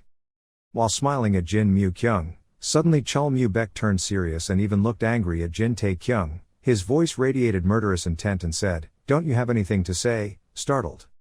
Seeing that, Jin Tae-kyung immediately smiled and clasped his hands and said, ah, Hero Chul, you have arrived. In his heart, Chul Mu-baek felt a bit confused as to why he didn't mention the marriage. On the outside, he still said sternly, of course I'm here, where can I go? Jin Tae-kyung scratched his head and scratched his ear in confusion and asked, ha ha how are you? Chul Mu-baek immediately raised his tightly bandaged arm and said, I look very healthy. Jin Tae-kyung didn't know what to say even more than he was shyly replied, oh, of course not. In his heart he was thinking, sir, are you angry about something? Chul Mu-baek said seriously, if I was healthy I would have walked here, even those damn thieves still work hard without rest so you think an old guy like me will die soon. After finishing speaking, the deafening scream of Lee So-woo was heard behind him calling, uncle. Chul Mu-baek covered his ears and replied, This old man is about to die. Over here Jin Tae-kyung sighed. I thought helplessly, I'm old but I remember so much. After the visit, Chol Mu-baek became serious again. He said sincerely, but sincerely, thank you. Sitting in the wheelchair, he calmly continued, not because you guys extended this old man's life for a few more years, but thank you for protecting this So-wol child. Thanks to you, Hang Sun Kia-mon has I can live another day. Suddenly his voice became lower and a little emotional as he said, having lived so long, I realized that a debt of gratitude must be returned at all costs. Because he couldn't stand up, Chol Mu-baek bowed his head as a thank you and said, I swear, I will never forget this until I die. If you need my help, I am willing to sacrifice my life. Lee So-wol didn't say a word from beginning to end. Now she said, Hang Sun Kia-mon will also forever be grateful to the benefactors. Her feet also knelt down as she said, in her heart, thanking the three people in front of her for the mistake my late father made. Both Lee So-wol and the subordinates behind him also knelt down on the ground and said, I beg your forgiveness. The two people behind me also continued, I beg your forgiveness. When hearing these words only Jin Mu-kyung was not shaken, while Jin Tae-kyung and Mu-jin stiffened, not knowing what to do next. They couldn't believe it and looked at the master of Hang San Kia-mon who was kneeling on the ground. Jin Tae-kyung seemed silent and didn't know what to do. At the same time, Jin Mu-kyung transmitted a sentence to Jin Tae-kyung, answer them. He glanced at his second brother. After receiving the order, he opened his mouth for a long time and said, forgive me. But when he said this, countless images suddenly appeared in his mind of his relatives and fellow students who had died so unjustly. Then there are conflicts that are not worth happening. Unrelated people were also dragged into this trouble and died unexpectedly, and because of this, Jin Wai-kyung and the general also turned against each other. Images quickly flashed through his mind like slow-motion movies. Finally, he raised his head and said, your apology is unacceptable. He calmly shrugged his shoulders and said, because no one deserves forgiveness or apology here. Hearing what he just said, Lee So-wol still bowed his head as if he understood and replied, I understand, we were careless, we will see you again on Lunar New Year. Next to him Chol Mu-baek looked up at the sky and said, Tai Yuan, it's been 30 years. The Jin Tae-kyung group also clasped their hands and bowed and said, then let's go. After speaking, he turned his head decisively. Behind him, Lee So-wol called out, thank you. After hearing this, he couldn't help but stiffen a bit. After adjusting his mood, he turned his head to look at Lee So-wol who was approaching and asked, why? Lee So-wol blushed and whispered to you, after 10 or 5 days, when we meet again, I will look forward to the answer I couldn't hear the last time. Jin Tae-kyung also blushed and trembled after hearing it. His whole body was like a pinwheel, spinning around in embarrassment. In the end, thanks to Mu-jin to drag his young master back to the carriage, Lee So-wol waved goodbye to them. The carriage also quickly moved away. The car drove slowly on the white snow. Inside the car, Jin Mu-kyung was cross-legged to practice. Next to Mu-jin was snoring and sleeping like a pig. As for Jin Tae-kyung, he sat there dumbfounded, not knowing what he was thinking. Wait a moment for him to talk to the system, open the bag. He said one more sentence, confirming the item, and slowly, a round object like a medicinal pill appeared in his hand. System introduction, 3 power pills, unknown level, limited to first-rank fighters and above, effective combat ability increased by 100, internal force increased by 15 years, can use body protection weapon work, created by an unknown person, knitting for a short time will increase the eater's potential at a huge price, not recommended for use unless in the worst situation. Jin Tae-kyung quickly read through it and then stopped at a place, an unknown person, he seemed thoughtful. Scrolling through the notice board again and again, Jin Tae-kyung frowned and thought, no level, no consequences, not even the person who practiced it knows, this is really troublesome. He held up the 3-force pill and observed it carefully, then silently groaned in his heart, who the hell would create such a strange pill? Scene changed to Sakju. As soon as they got there, the 3 people saw a tarpaulin hung high as if they were afraid people wouldn't see it. On it was written, congratulations Jin Tae-kyung, Jin Mu-kyung and Hyuk Mu-jin are safe, return. Hyuk Mu-jin was greeted for the first time and immediately whistled happily and looked a few more times, while Jin Tae-kyung and Jin Mu-kyun were so surprised that their mouths were open. That was too exaggerated, both faces were as black as the bottom of a pot. Look at that text. Jin Wai-kyung could not hide his joy as he ran quickly to see his 2 beloved younger brothers return safely. There were still a few tears of happiness in his eyes. Next to Wai-pang he looked at his master with a smile, eyes of utter contempt.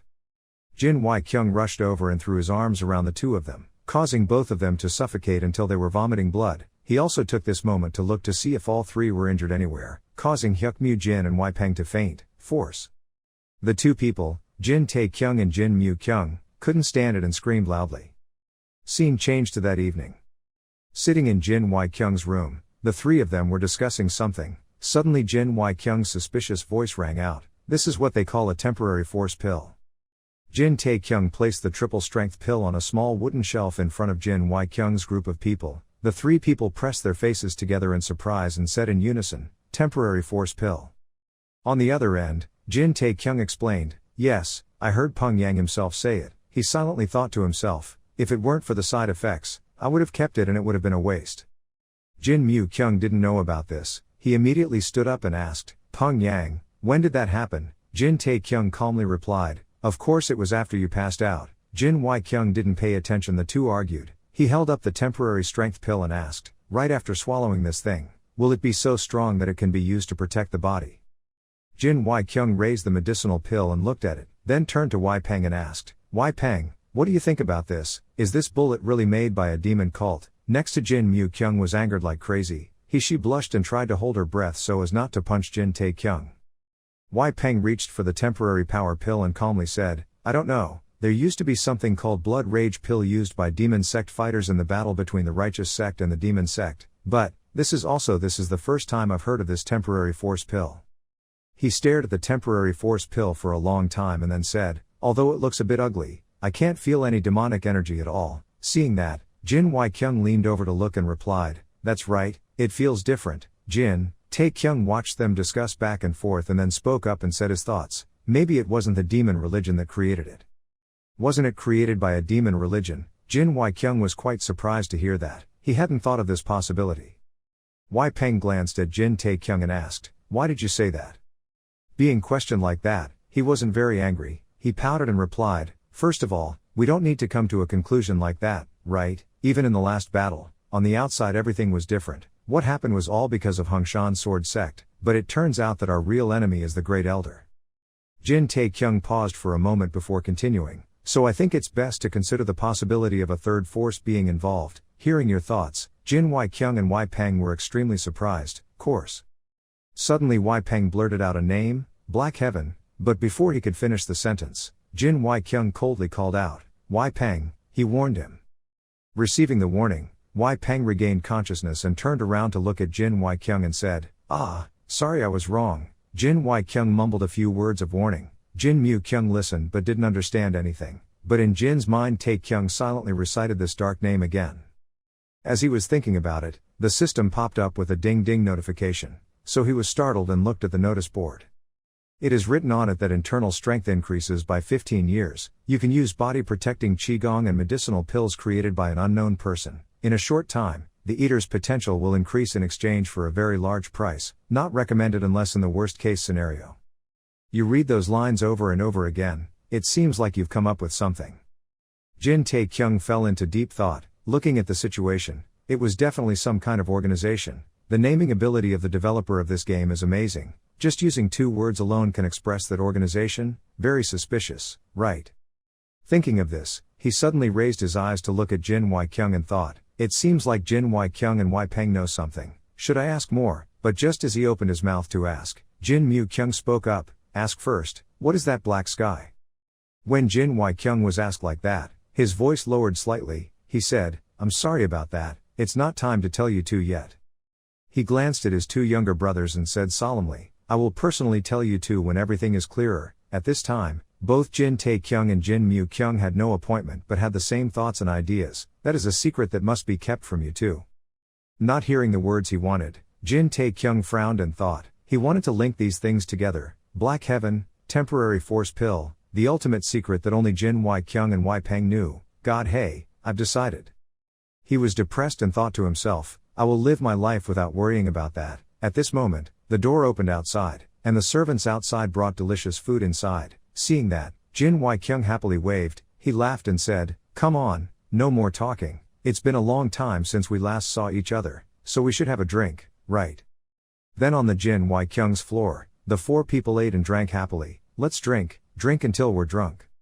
The scene changes to 3 days later. Outside the town is extremely bustling, people do not know how to stand in line waiting for something. Looking back from afar, there was an endless line. A white-haired old man saw that and also paid attention. He slowly went down the stairs and thought, "What's going on? Is your majesty coming?" On the other side, the people were still saying, "Oh, he's coming, he's here." It turned out that in the middle of the street, Jin Tae-kyung and Hyuk Jin were leading the parade. The silver-haired old man looked out and thought, "Ha, the Jin family of Taiyuan." On this side, Jin Tae-kyung slowly pulled out the sword with his hand, then he raised the sword to wave to everyone. And the people on both sides were cheering and congratulating. Tae-sun, Tianlong Tae-sun, Jin Tae-kyung. The silver-haired old man saw that scene and was silent for a while. He frowned when he heard the cheers next to him. Tianlong Tae-sun, Jin Tae-kyung, so cool. Then he said, "They say Tianlong Tae-sun." After speaking, the old man slowly moved away from the noisy group of people. He thought to himself, just because of someone like him, all the commotion was happening. While he was still raising his sword to receive glory, the system ding ding ding announced, "Your reputation increased to 19, your reputation increased to 20, your reputation increased to 26, your reputation increased to 26, you increased to 31. Hyuk Jin walked next to him and coldly turned around to ask, "Do you like it that much?" While being asked happily, Jin Tae-kyung suddenly stiffened with glue. So he gingerly put down the ant, raised his arrogant face and said, "This guy, who said I like it, I just stir up the atmosphere because everyone likes it." Hyuk Jin didn't believe what he said. He sighed as if he was too used to it and said, "I want to say a lot but I won't say a word." Jin Tae-kyung is like a devil rising from hell. He stuck out his tongue to lick the sword and said threateningly, "Smart choice." At that moment the system notification sounded. Your reputation will increase sharply. As your reputation increases, the effectiveness of the title Tianlong Tae-sun will be enhanced. Jin Tae-kyung sheathed his sword behind his back, looked at the notification and thought, "Ha, the effect is enhanced." Open the character profile. Dingbao profile appears. Level 61 Jin Tae-kyung, Martial Artist Class I, Reputation 2100 plus 250, Title 5 Effective titles. Title is being applied, Powers which is also being increased significantly. The current score is 60, Title, Returnee All Stats plus 10, Title Sanlong Shishan All Stats plus 10 5, Reputation plus 200, Title, Noble Sun All Stats plus 5, Reputation plus 50, Title, Beginner Training Speed Gong 10%, Title, Fighter when fighting one-on-one, all related stats related to combat plus 10%. Looking at his growing self, he thought to himself, "Oh that's it." Looking at the bottom again, he thought to himself, the higher the reputation, the higher the effectiveness of the title. He blushed and shyly looked at the character profile table, but he was already level 61, his combat stats were over 200 with 45 years of attack power. I was indescribably happy, I was growing so fast. At this moment a person wearing a mandarin's hat with a round face appeared in front of the frame. Jin Tae-kyung was startled and thought, "Oh my god," I was shocked. The man wearing a mandarin's coat rode forward and smiled and said, "Ho ho, what an honor, you are so similar to your glorious name, Tianlong Tae-sun." Jin Tae-kyung Tian said hello back, "Ah, yes, but who are you?" Hyuk Jin panicked because he didn't know who this person was. He reminded him, "Isn't he the district commander, our district commander?" Jin Tae-kyung still innocently asked, "What is a district command? What is a district command?" Hyuk Jin looked helplessly at his young master and emphasized, "What, is the district official actually managing this district?" At this time Jin Tae-kyung was dumbfounded and replied, "Oh, so he was an official of the royal court." The district commander was ignored and immediately cleared his throat in a hem. Jin Tae-kyung shyly scratched his head and looked at the district commander and said, "Hey, how rude, I just hit my head not long ago so I often forget." The district command did not make it difficult and happily replied, "Well, it's okay, you must have had a hard time and when dealing with those evil bastards, I also heard that you killed more than 500 demonic soldiers, right?" Jin Tae-kyung laughed and replied, 500 people, no, I know this is just a rumor, but a bit." Before I finished speaking, there were people in the distance discussing, 500 people, isn't it Tianlong Tae-sun and Tian Kiem Jin go together? Hearing that, he had to stay silent. After a while, he laughed again and said, "Ahaha, rumors like that are a bit strange." Before he could finish his sentence, people started discussing again, "Wow, so the two of you killed more than 500 enemies, oh my god, how can one person be so strong?" The system pops out a notification again. Everyone is looking at you with admiration, your reputation has increased to 40. The round-faced district commander couldn't hear everything he said, so he asked again, what was the rumor like? Seeing that her reputation points increased rapidly without wasting any effort, Jin Taekyung took up the bad habit of saying, quite a bit, actually nearly 600 people. The district commander Ling Kok said, 600 people. Jin Taekyung nodded with satisfaction and chimed in and said, second brother and I are equal. The district commander said with a bright smile, that means each person defeated 300 people. Standing next to Hyuk, Mu-jin was speechless and thought, if you continue to lie like that, you will regret it. The system pops out a notification again. Everyone is looking at you with admiration. Your reputation has increased to 45. Jin Taekyung opened his mouth even more loudly. Oh, exactly 285. The district commander nodded and replied, oh so detailed. After chatting for a while, the district commander suddenly remembered the purpose of coming here. He looked at the neatly lined up rows of soldiers and said, oh my god, I was so silly, I almost forgot something I had to do. The district commander held the reins and said, can I meet the Lord Vin, I mean the head of the Jin family. Hearing that, both Jin Taekyung and Hyuk Mu-jin turned their heads to look at the carriage behind them. Then he kept saying, I'm sorry, but I think he can't meet you because he's out of luck. Inside were Jin Wai-kyung, Wai-peng and Jin Mu-kyung lying drunk in the car. Outside, Jin Taekyung had to hide and say, you know, it's a very dangerous thing. Those who lost to Jin Taekyung in the drinking contest for the past 3 days. When the district commander saw that he couldn't see anyone, he put his hand in his shirt and took out something and said, ah, I understand, then there's no other way, this is for you anyway, so I'll take it out right away. He gave a letter to Jin Taekyung. He casually asked, what is this? The district commander smiled and replied, it was an invitation from the city lord. The city lord was very impressed when he learned of your recent achievements, so he wanted to meet you. As soon as the district command finished speaking, the system announced the task and a new task was created. He glanced at the invitation letter in his hand and thought to himself, does the city lord want to meet him personally? The system jumps out, the mission, the invitation of the city lord. People with high reputation will definitely be noticed. After hearing the rumors about Shanlong 1 Shishan, the city lord of Shan 11 province invites you and your friends, family member coming to the banquet tomorrow noon. Silver rank 3, quest to participate in the noon banquet organized by the city lord has not been completed. Limit Jin Taekyung, reward depends on the level of sympathy of the family if you become a master. If you fail, you will become a master extremely disappointed. Below the mission board appears a message asking if you accept this mission. He stared at it and thought in surprise, that's strange. After waiting for a long time, Jin Taekyung didn't answer. The system popped out another notification. If you refuse the mission, the city lord might be angry. He thought speechlessly, what the hell? Scene changes to the Phoenix pub. Wai-kyung slurped up the noodles and collapsed the entire bowl. After eating, he held the bowl in both hands and placed it on the table. Then he looked up and belched in relief. He was alive. Wai-peng saw this and looked annoyed and reminded the homeowner, please maintain your dignity. Wai-kyung finds it difficult to understand. Why, after all, it's just us here. Mu-kyung sees that, but what will your servants think if their master keeps behaving like that? Wai-kyung didn't care and replied, it's okay, I'm not the one who threw up. While eating and drinking, they talked to each other. Oh yes, you said the district commander came by. Yes, it seems the city lord invited us to the luncheon tomorrow. After hearing that, Wai-kyung couldn't help but be surprised. Lord, Jin Taekyung replied, I don't know why, but maybe he is interested in me. I was about to refuse, but some thoughtless guy immediately accepted. His words meant that the talented Mu-jin had agreed before the district magistrate at that time. Of course we would participate. Then, district commander, what, you say I have to go at all costs? He heard this and asked curiously, who? Wai-kyung also immediately recognized the name he was talking about and pointed to Mu-jin sitting next to him. Aha, so it's my little brother's right-hand man. His name is, it seems your name is, Hyuk Mu-jin, right?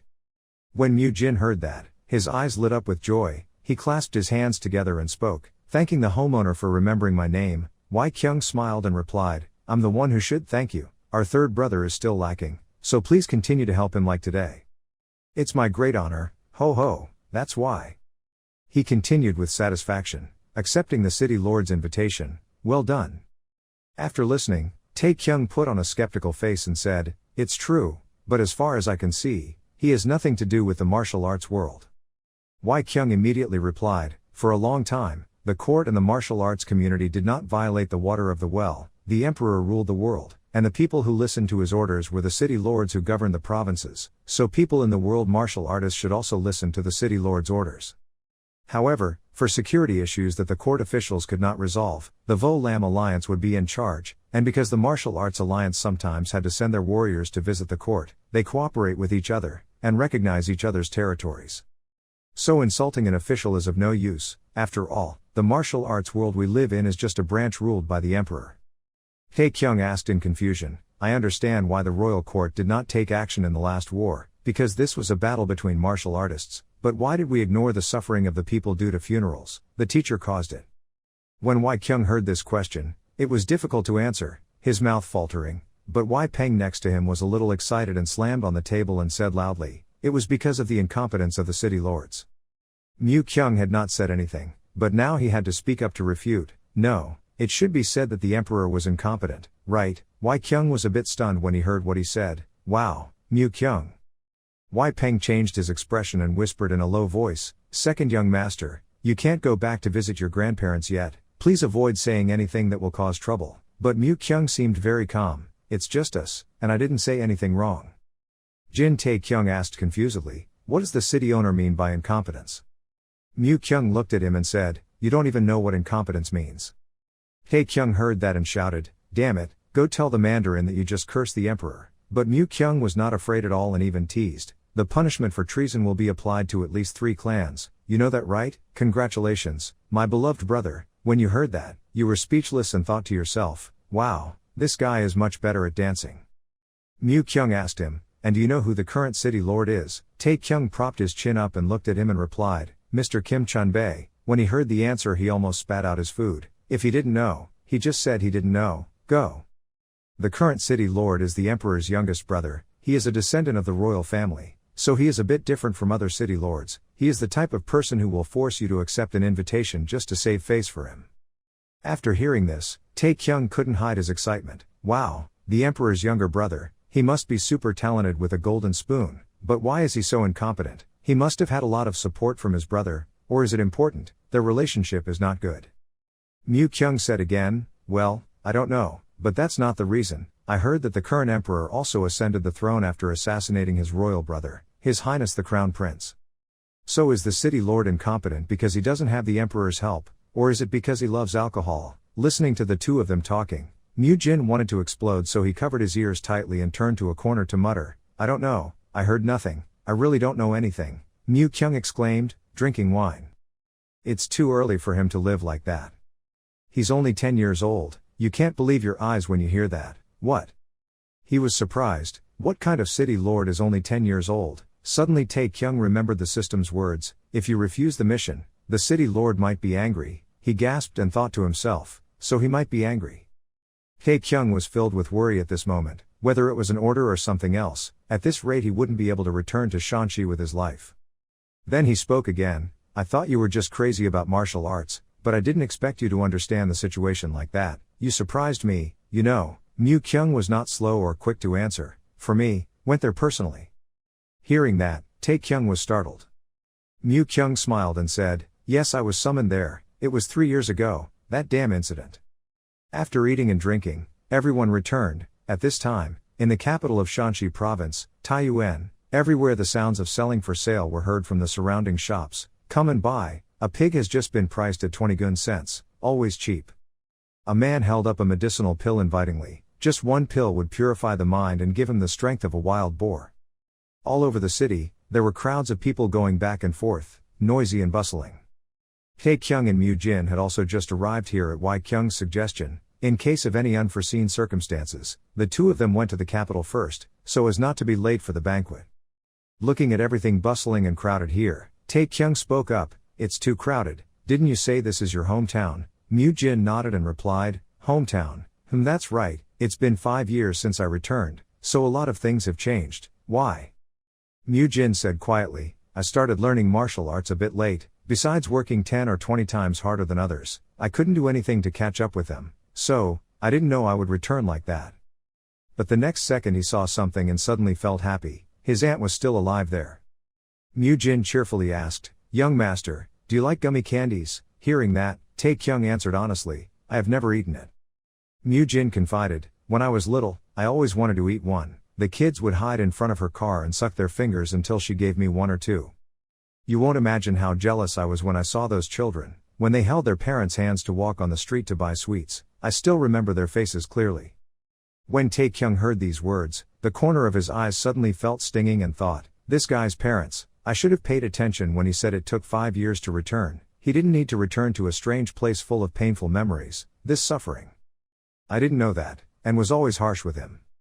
Mu Jin looked at his expression and asked worriedly, young master, are you okay? It's nothing, it's just that there's a lot of fine dust today so my nose is a bit itchy. Fine dust, don't mind, do you want to eat? Is that candy? Young master, do you want to try it? I'll be right back.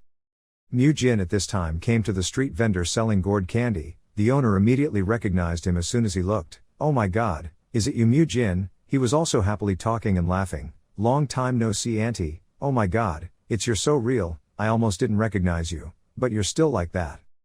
Taekyung stood in a corner with a somewhat sympathetic expression looking at the woman selling gourd candy who was talking to Mu Jin, her mind wandering, a kind woman who once gave candy to a wandering orphan. Then the child has that difficult childhood, after struggling so much. The saleswoman asked after him, is life well, Mu Jin? I heard you have become a martial artist. Mu Jin heard that and immediately replied, yes, auntie, I am now serving the Jin family of Taiyuan. I will soon be promoted, succeeded and return to my hometown. At this point Taekyung shed tears again. He wiped away the tears and said, oh my god, what flew into my eyes? At this time, the landlady asked Mu Jin again, great, have you gone to see your parents yet? I'll probably come visit them later or tomorrow. When Taekyung heard this, he suddenly stiffened. The two of them were still talking and laughing happily. Did you know they moved? Moved? Where did they go? They moved to a big mansion over there. Duong, I heard that they also raise silk carp in the lake. Is that true? Thank you very much. After buying candy, Mu Jin also returned. He held 4 candies in both hands and happily ran home. Taekyung, who was still in peace, saw him coming back and screamed, hey, your parents aren't dead yet. Mu Jin heard him say that and shouted loudly, why are you cursing other people's parents? The two sides no suddenly quarreled back and forth. No, that's not what I meant. Then what do you mean when you say you're jealous of children holding hands with their parents? My parents don't have time to play with me because their clothing store is too popular. What about you sucking your finger because you can't eat candy? Your parents told me not to buy it because it will cause tooth decay. Mu Jin didn't want to argue in a crowded place, so she gave him 2 candies and said, really, stop talking nonsense, eat it, I bought the biggest and most colorful one for you. Taekyung said in his heart, angry, what did I do with this color? The next second the young man shouted angrily, whatever, go find an inn. Already found it, I only spent a few coins. This guy, is that your money? That money was given to you to save money, use it when necessary, but there's still a lot left, go for a walk a little more, come on, enough fun. Taekyung was angry for no reason and took out his anger, kicking Mu Jin and scolding him. What if I overslept tomorrow and was late to the party? Are you responsible? You two are talking loudly, so stay away for now. Someone came up and said, sorry. Hearing this voice, Taekyung suddenly stopped, a martial artist. When he saw that, he was startled and immediately turned his head to look back. All they saw in front of the two people was a young man with messy hair and messy clothes.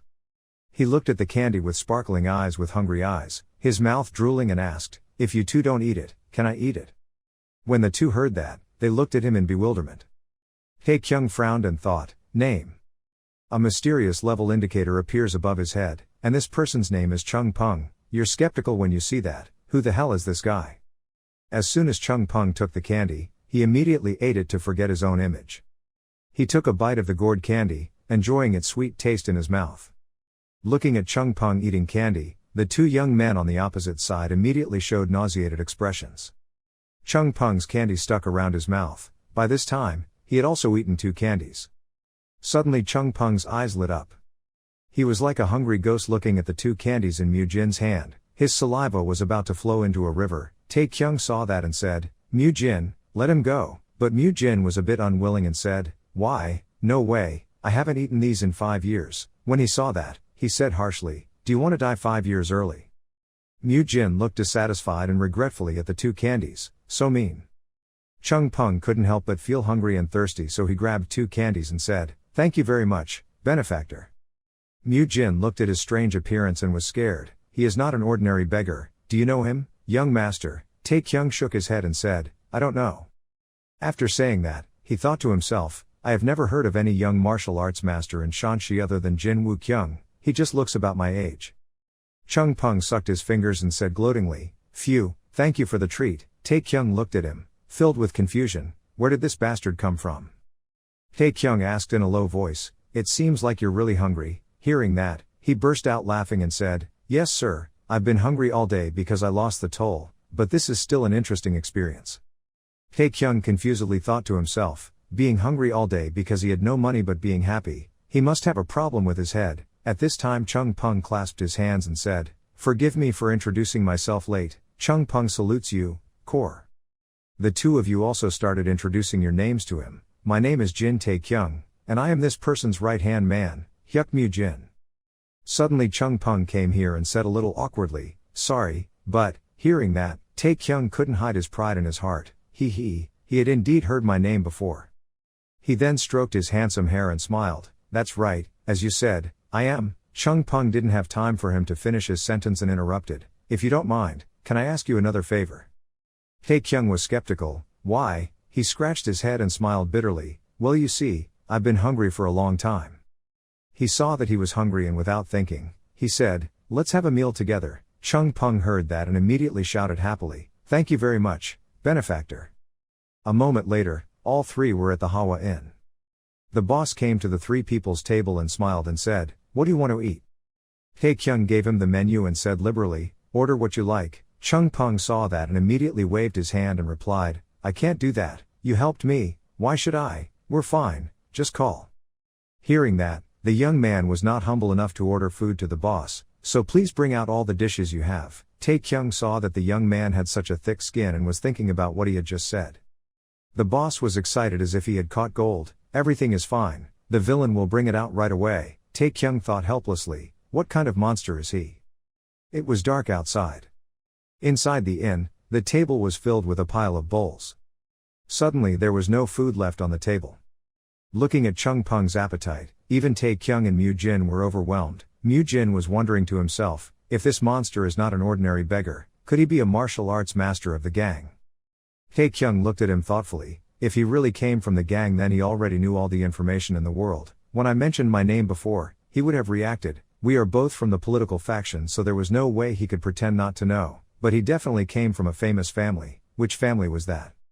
Chung Peng patted his full belly and let out a cheerful sigh, thanking him for the treat. But after eating, the young man realized something. Chung Peng blushed and exclaimed in embarrassment, Oh no, I've never eaten these dishes before, I didn't expect to reveal my unsightly appearance in front of my benefactor, I hope I haven't done anything too outrageous. Mu Jin is bored, sad to say, having done it. Taekyung also finds it too much. Thinking so, he still looked relaxed on the surface and said, Okay, sometimes I do that too, but when you say you've never eaten these dishes, you probably don't usually eat greasy foods. Chung Peng replied with a slightly regretful face, It's not that he can't eat it, it's that he can't. If I had known about the existence of delicious dishes like this, I would have gone down the mountain sooner. Hearing these words, I felt extremely grateful. Pine, aha, so you live in the mountains, it must be very difficult for you.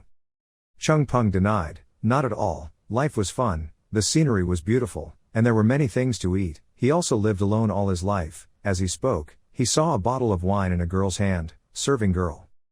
Taekyung wondered, What about your grandfather? Chung Peng's eyes were now glued to the wine bottle and his mouth replied, Yes, sir, by the way. Unable to hide his craving, he scratched his head and asked softly, Can I order some wine? I've never tried it before. Taekyung was speechless and thought, This guy has a lot of things he hasn't eaten. But he didn't compare anything with him and said, Just call whatever you like, thank you very much, benefactor. The moonlight above illuminates the entire area. Chung Peng was already drinking alcohol until his eyes were full, so it turned out that being drunk was exactly this feeling.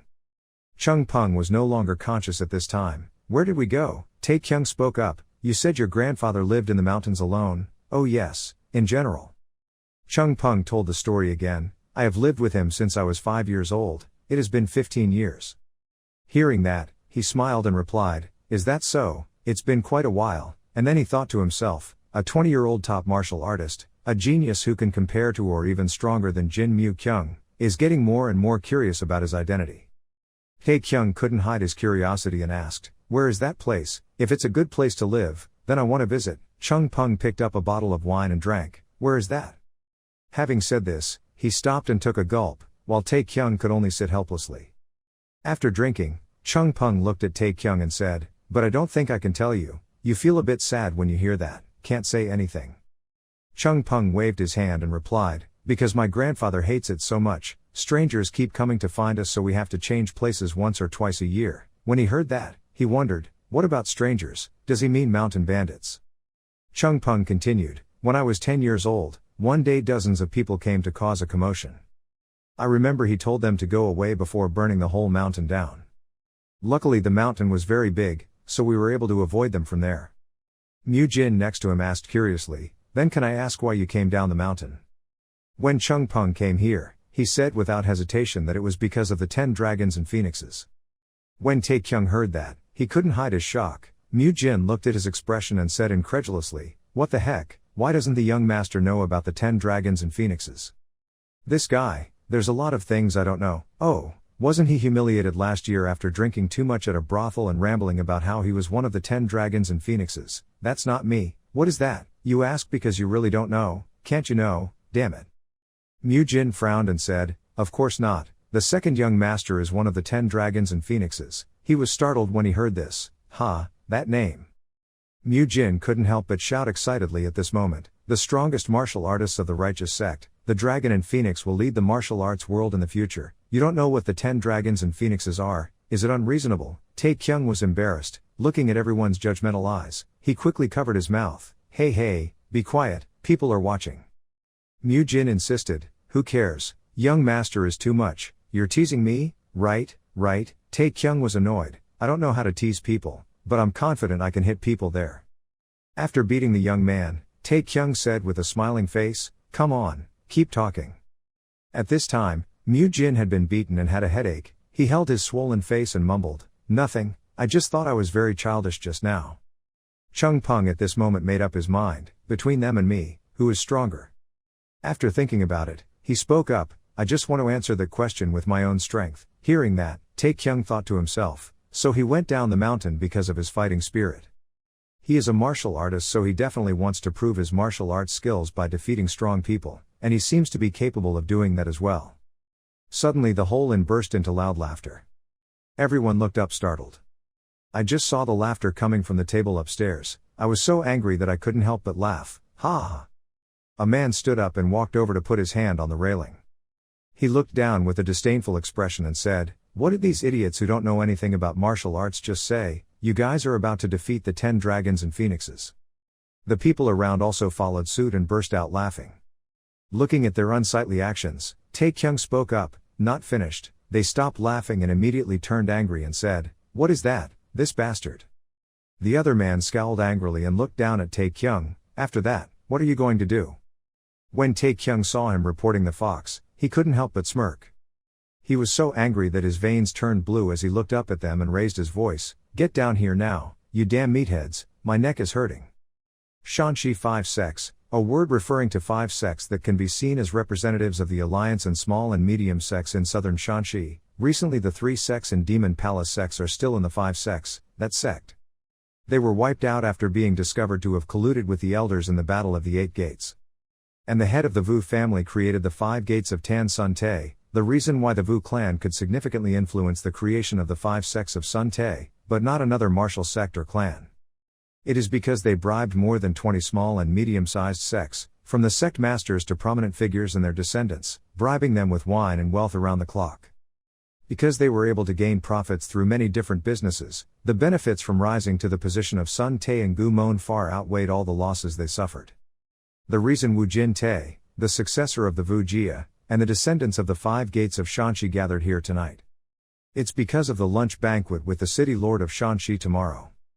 Back a few hours ago while Wu Jin Te's group was eating and drinking together, Wu Jin Te thought to himself, even if he was royalty, he was still just a 10-year-old child. I heard he's quite cute too, how should I persuade him to help us, for the sake of the 10 dragons and phoenixes? They were sitting when they suddenly heard Mu Jin's words, "They will lead the martial arts world in the future. Don't you know what the 10 dragons and phoenixes are? It's okay, calm down, people are watching, behold." After hearing these words, Wu Jin-tae immediately glanced down at Taekyung's table. That's why he let out a loud laugh just now. He walked over and looked down. He said with an arrogant face, "What did these idiots who don't know anything about martial arts just say? These idiots are about to defeat the 10 dragons and phoenixes." Seeing his attitude of looking down on others made Taekyung unable to hide his anger and shouted at him, "Get down here now, you bastards, my neck is hurting." The group did not hesitate and immediately walked down the stairs together. Mu-jin took a tissue to wipe Taekyung's face. Hey, spit was all over his face. Taekyung angrily hugged the back of his neck, feeling sorry for his neck. Wu Jin-tae glanced at the three of them in judgment. Clearly these idiots just want to pretend they are big people when it comes to strong people. You should have known how to choose your opponents. Do you know who we are? At this time, he spoke up and said, but just after uttering a word, Taekyung interrupted, "Are you the leader?" He frowned in discomfort. "What, the leader?" Taekyung said coldly, "I mean, among the 5, you are the big brother, right?" Wu Jin-tae glared at Taekyung. But he still calmly looked at him. Wu Jin-tae smiled triumphantly. Looking at him disdainfully, he said, "Be careful with your tongue. If you knew who these people were, you wouldn't." But Taekyung didn't care and called each of them in turn, Sung Ryong. Sung Ryong was startled when his name was called out. Taekyung continued talking, "Chung Woo, Myung Hwa, So Hei." Finally, it was Jin-tae. When 5 people saw that he knew their names, they all froze. Taekyung smiled faintly, "Why, I have to read your last names too." He bowed his head and clasped his hands. "Well, this is a personal request, but don't ask how I know your names. I'm tired of hearing that. Ask and I'll punch you." Wu Jin-tae exclaimed incredulously, "How?" At this moment, only a pop sound was heard. Wu Jin-tae was slapped in the face so hard that he was reeling. Taekyung shouted, "Deaf." When Wu Jin-tae received this slap, his angry eyes looked at Taekyung. The people around saw this and worriedly said, "Young Master Wu, big brother, are you okay?" Several people in the inn also gathered around and whispered, "Oh my god, I didn't expect that someone would dare to attack the young master of Vujia. What kind of idiot is that?" A man worriedly said, "Are we about to see blood flow?" While speaking, an old man spoke up, "Wait, I think I've seen his face somewhere before." Wu Jin-tae was humiliated and immediately pulled out his sword. "How dare this bastard?" Taekyung calmly said, "You shouldn't say that." He angrily pointed at Taekyung's face and shouted loudly, "Shut up." Taekyung said with an expressionless face, "How dare someone who shouldn't speak, but right now you should be asking why." When he heard these words, he became even angrier. Looking at Taekyung, he couldn't understand. "Surely I have eaten many types of medicinal pills and learned first-class martial arts since I was young and had the help of my whole family. I also feel proud because my martial arts are ahead of me, many other talents." But he couldn't see that attack. Taekyung said impatiently, "I understand, then what should you do?" At this point, Wu Jin-tae's expression changed slightly. He broke out in a cold sweat and exclaimed, "Who are you and what sect do you come from?" Taekyung was so angry right now. Really, this bastard. Then he immediately made up a name. "I'm Chun Jin Ban from the Datum sect, you useless guy." When everyone heard that, they were all bewildered and became Datums. Wu Jin-tae turned to look at his group of people, but all 4 of them shook their heads to show they didn't know. He then gradually stepped back, thinking to himself, "As far as I know, Shanxi does not have any sect with that name. If he had reached this level at that age, he would have become a disciple of a sect, already famous. Where is it?" Mu-jin couldn't hide his skeptical expression. "Shanxi or Henan? Young master, what is the Datum sect, is it real?" Taekyung looked at the group of people being led by his nose and couldn't help but laugh. "What do you think? If it's reasonable then the lie can come true." Mu-jin also laughed and said, "Aha, those are profound words, I will remember this." Chung Peng clasped his hands. "If it is reasonable then a lie can come true, good saying." An angry Wu Jin-tae swung his sword in front of him again. "The coward revealed your identity immediately." Taekyung walked closer to him and said, "Why? So that after knowing who I am, you will teach me a lesson if I am an easy prey, or run away if I have a higher status, you scoundrel, you shouldn't ask that question. If you want to hear my answer, apologize first." Hearing that, his expression became gloomy. "Apologizing? I don't know where a bastard like you comes from, but you're the wrong person." Taekyung said he didn't care, "So why don't you leave it at that and apologize?" Wu Jin-tae raised his voice threateningly. "How dare you cause trouble with us in Shanxi?" Taekyung told him, "Apologize.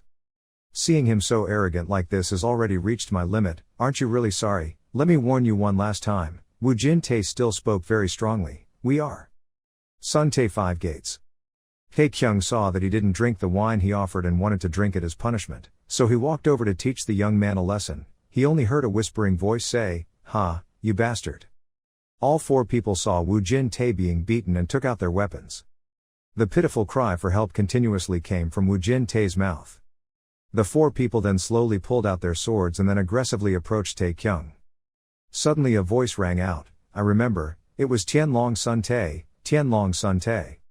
When everyone around heard that, they were all shocked. "What, you belong to the Jin family in Taiyuan?" No wonder he was able to quickly subdue the young master of the Vu family. It really lived up to expectations, so young and yet so powerful.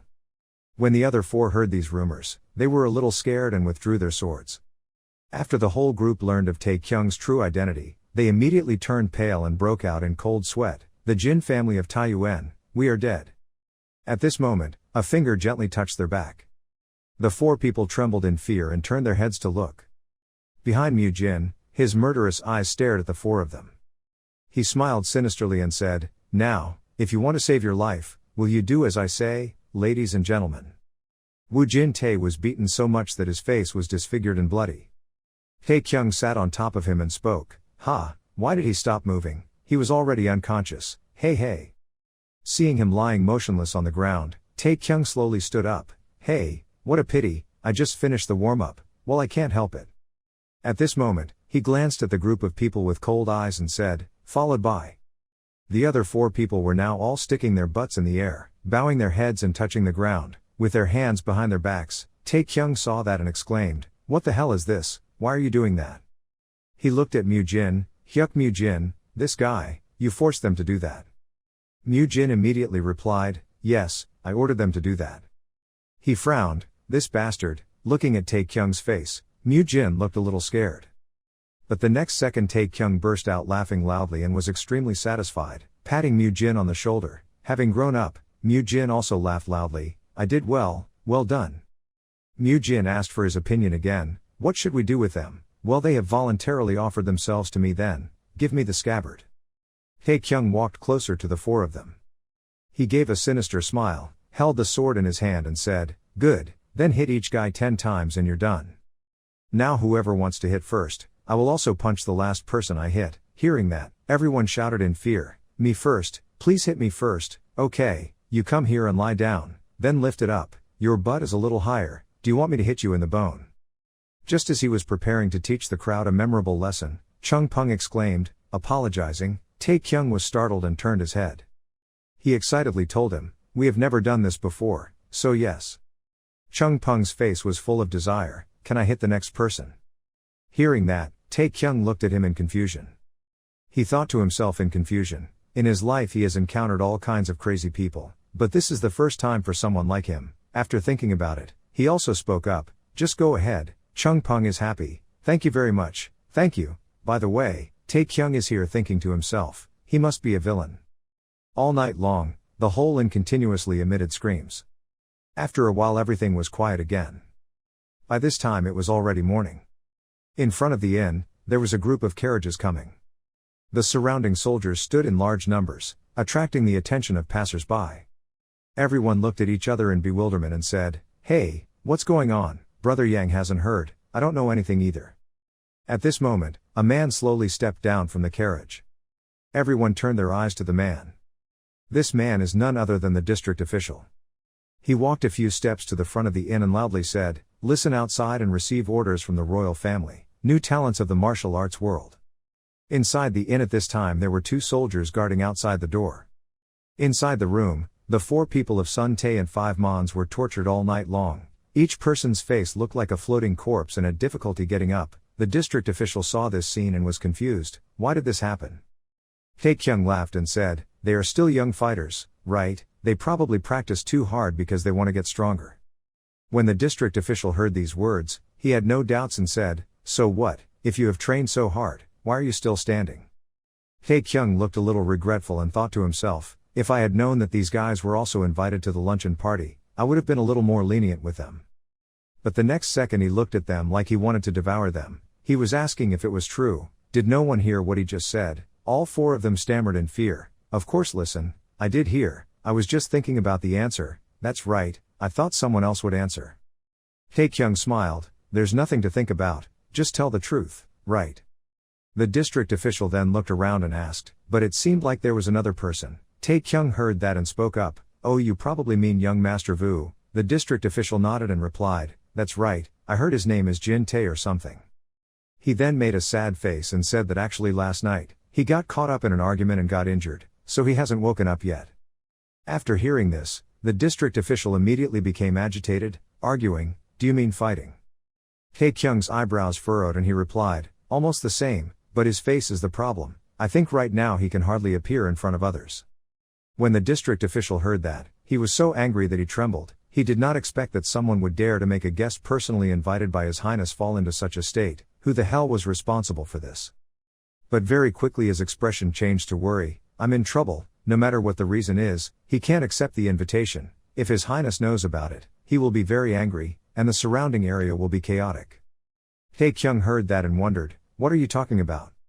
The district official said impatiently, what else? First, he would find and punish the person who dared to severely beat young Master Vu Jia. Hearing this, the young man broke out in sweat.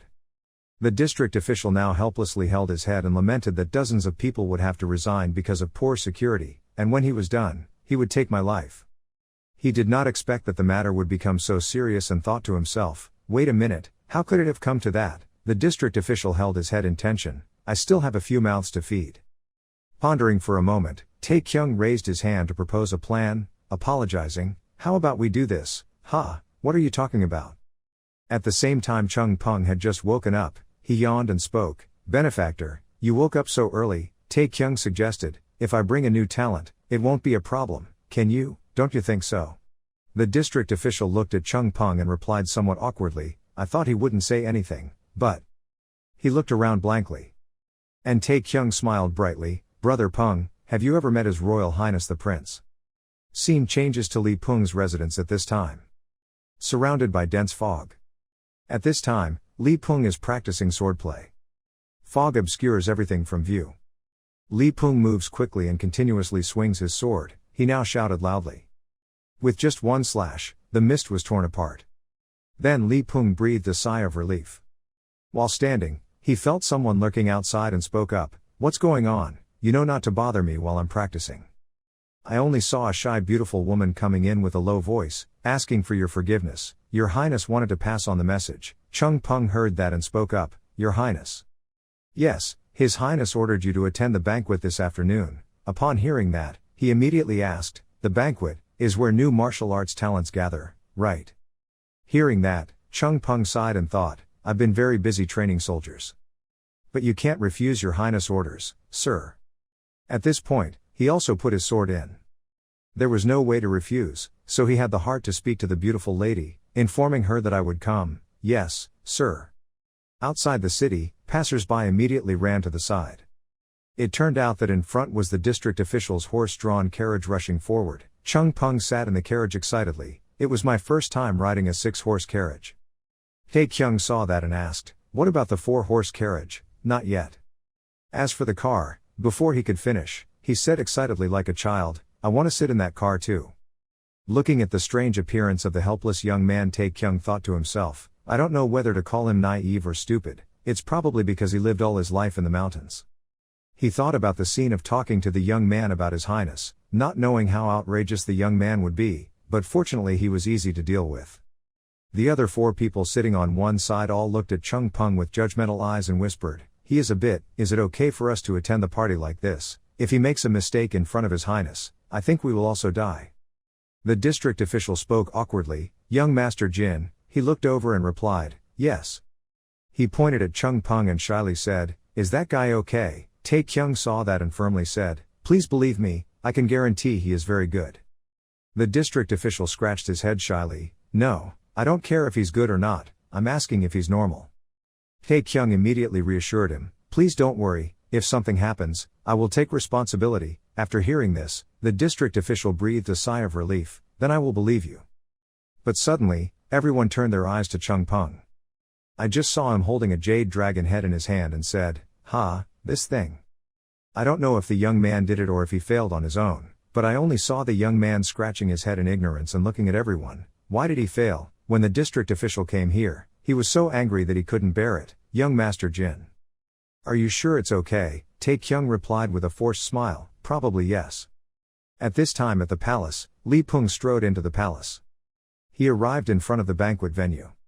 As soon as the two soldiers saw him, they immediately bowed respectfully and said to pay their respects to Dine Yan. Lee Pung spoke up, informing him, I have arrived, yes. At this time, the soldier entered the room and announced that the military commander of Shanxi, Lord Lee Pung, had arrived. Immediately after that, the commander spoke up and said, come in. Hearing this sound, Lee Pung suddenly stopped, this voice. Then he pushed the door open and stepped inside. I only saw a man sitting inside, waiting, and a table full of food was also set up. Lee Pung slowly walked in. Looking at the man in front of Lee Pung, he paused a bit. The man sitting in front spoke up, who is this? Isn't he our military commander? Lee Pung clasped his hands together and said respectfully, meeting the commander's general. Lee Pung looked bewildered and thought to himself, why is this bastard here? Later, Wai Kyung's carriages also returned to their castle. Sitting in the carriage, he spoke up, the boy must have arrived by now, he must have arrived, in the first place the city lord's palace is not too far. Wai Kyung was a bit overly worried at this point, nothing would happen to him, right? Wai Peng sat on the side and said, the third young master is not a child anymore, and I'm sure he will admit it, we will receive the best treatment, so please don't worry. He impatiently said, I don't know, he's a free-spirited kid, so when Wai Peng heard that, he seemed puzzled, what do you mean? If it was him, he should be called a doctor, yes. You could have said directly that you were worried that he would cause trouble, why do you have to beat around the bush like that? But as soon as your words ended, Wai Kyung immediately changed his tone and shouted, shut up. Hearing that, he immediately said, yes, then I won't say anything more, if you're so worried, then go ask the second young master. Hearing that, he suddenly remembered Mu Kyung's words, it was 3 years ago, that damn incident, remembering that he thought to himself, that's right, the only person who has at least met the current city lord of Shanxi, once was Mu Kyung. Thinking about it, he turned around to look at him, Mu Kyung, maybe, but he immediately interrupted, there would be no problem. After hearing that, Wai Kyung was relieved and laughed, oh, then I'm very happy, Mu Kyung continued, if his stomach is healthy. He was stunned when he heard that, why does his stomach have to be strong, what are you suddenly saying? At this point, Mu Kyung's face suddenly grimaced and said, there is such a thing, that bastard is as disgusting as an insect. The scene changes to the palace at this time, Hong Jin sits quietly in the chair. Lee Pung walked in with a mess of thoughts in his head, with his cunning tongue and tricks, he covered his eyes and ears with his highness, Hong Jin, the greedy cunning man. When he got close to Hong Jin, he still couldn't curse, that bastard, what the hell is something like him doing here? At this time, Hong Jin opened his mouth and said, Commander, it's been a long time since we last met, it seems like you're a bit cold towards me, or maybe I did something to displease you. Lee Pung heard that and continued, how is that possible, sir? There are many rude martial artists around here, I'm just afraid the commander-in-chief will feel uncomfortable. As soon as the words ended, the two looked at each other with eyes as if they didn't like each other very much. Hong Jin put his hands on the table and said, what about us? I like it. He slowly stood up, and your calling sounded so distant, just call me freely, why should it be like that between the two of us? Lee Pung replied in a serious voice, are you talking between the two of us? Then I can freely call you Hong Kong Kong. When he heard that, he immediately became annoyed and said that calling him like that was a bit too much. I just did as you said. Hong Jin raised his eyes to look at him and said, it seems like our military commander has grown up a lot, I thought you were only good at using swords, but today it seems like you're also very good at twirling your lips, see, today I have to look at you with different eyes, he humbly replied, compared to anyone else, I still lack a lot. The next second, the whole atmosphere suddenly became tense. But then Hong Jin lowered his voice and said, good, let's talk about it another day. He walked to the table and picked up his chopsticks, but I was curious about something. You once said you came from the Hoa Sun sect, when Lee Pung heard it, it was like lightning struck him. But then immediately replied, yes, I used to be a disciple there, and the Flower Mountain sect is located in Shanxi, right? Lee Pung wondered, correct, but why did you suddenly ask about that? He chewed his food and looked over and said, well, this time I accidentally met a few martial artists from Shanxi, I wonder if the commander has heard of them. Hearing that, he couldn't hide his surprise, Could it be that they were from Hoa Sun? Hong Jin shook his head and replied, well, if that was the case, I would have told you. At this point, Li Peng suddenly fell into contemplation. Although he left Hoa Sun voluntarily, it was a place he felt proud of all his life. There was no way Hoa Sun would join hands with a scoundrel like Kong Hong. Then he sighed again. There aren't just one or two sects in Shanxi, and I didn't go out when I was training in the mountains, so I don't know the fighters of other sects. Is that so? Hong Jin said with mysterious eyes, but I'm pretty sure you know them very well. He said this and then used a chopstick to tap the rim of the glass heart, creating a shrill sound. At the same time, a voice rang out outside, asking for an audience with Dine Yan. After hearing this, Li Peng was startled. Tong Nam Tam Thu, Sect Nam Sect. Hong Jin now smiled devilishly and said, seeing that he also came from Shanxi, I prepared a place for him. Is it okay? Seeing that he was no different from prey, he angrily thought to himself, this bastard. Li Peng angrily stared at Hong Jin with a murderous face and thought to himself, no matter how ignorant he is about the situation in the martial arts world, he would never be so ignorant as to not understand a 100-year relationship, for a long time between Huashan and the Southern Sect, this insidious name. At this time, the person outside also walked in and said, who is this? Isn't it Li Peng of Hoa Sun? Hearing that, he instinctively turned his head and looked back. Seeing only 3 people wearing yellow clothes walking in together, Li Peng was surprised. Gong Il Hyuk, why are you here? Gong Il Hyuk saw this and said in annoyance, what are you asking? The Commander-in-Chief personally invited us, so of course we have to come even though we are thousands of miles away, am I right, sir? After saying that, the 3 of them immediately clasped their hands in respect to Hong Jin's name. Hong Jin also clasped his hands to express his respect. It's okay, I really appreciate you accepting my invitation. Gong Il Hyuk glanced at Li Peng, the corner of his mouth curled up and said, by the way, I see you're quite famous, Commander Team, much better than a hermit in Hoa Sun. When Li Peng heard that, he was so angry that his veins were blue and he growled, how dare you bastard insult Hoa Sun? Gong Il Hyuk stepped forward and raised his voice again, what, you're the one who insulted Hoa Sun. 10 years ago, with Hoa Sun's amazing martial arts, someone tasted defeat in just 100 seconds, hearing these sarcastic words made Li Peng angry, this bastard. Hong Jin stood aside, looking at the 2 people, his mouth slightly curled up. At this time, voices echoed from outside, new talents of Shanxi had arrived. Right after that, Tae Kyung and a few people also entered the room. Seeing this tense atmosphere, he and Chung Peng looked at each other. Tae Kyung thought to himself, you've invited someone here, what the hell is this atmosphere? I don't know if I should say hello or not, should I just stand still for now? At the same time Hong Jin's voice came from the other side. I heard that today a young hero from the Jin family of Taiyuan will come here. He walked towards him with his hands behind his back. Could it be that you are? Tae Kyung bowed his head and clasped his hands and replied, oh yes, I am Jin Tae Kyung from the Jin family of Taiyuan. As soon as he heard this name, Li Peng also calmed down and spoke up, if it was Jin Tae Kyung from Taiyuan's family. While he was speaking, Gong Il Hyuk suddenly jumped in, a lightning dragon from Sun Tae. Tae Kyung frowned and glanced at him. Gong Il Hyuk went to Tae Kyung again, you're a dragon in the mountains, younger than I thought, I heard you're a very talented person, but... He smiled proudly and said, it's nice to meet you, Junior, I'm Gong Il Hyuk. He stood in front of him with a full face. When Tae Kyung saw that, he couldn't help but feel annoyed, what's the matter? When we first met, he acted like his senior, I felt a bit irritated. Gong Il Hyuk continued, oh you must not have heard the news, we are from Shanxi. Have you heard of Shanxi's male sect? Tae Kyung was startled and replied, oh, what is the male sect? I did know, of course I know, if it's a male sect, it must be Gun Lim. Everyone present heard what he said but didn't understand what the hell was full of question marks. He was confused, what Gun Lim? Tae Kyung saw that and awkwardly scratched his head, nothing, I didn't say anything. He suddenly bitterly thought to himself, what the hell is this bastard? He must have been about to say something just now. He immediately explained, I just mistook it for something else, I was mistaken, what was it that confused me, are we men? Ahem, young man, you have a habit of stopping your sentences mid-sentence, don't do that, just keep talking, I'll answer everything. Hearing that, Tae Kyung immediately asked him what he was wondering, well then, can I ask the owner's name, I mean the current sect master's name?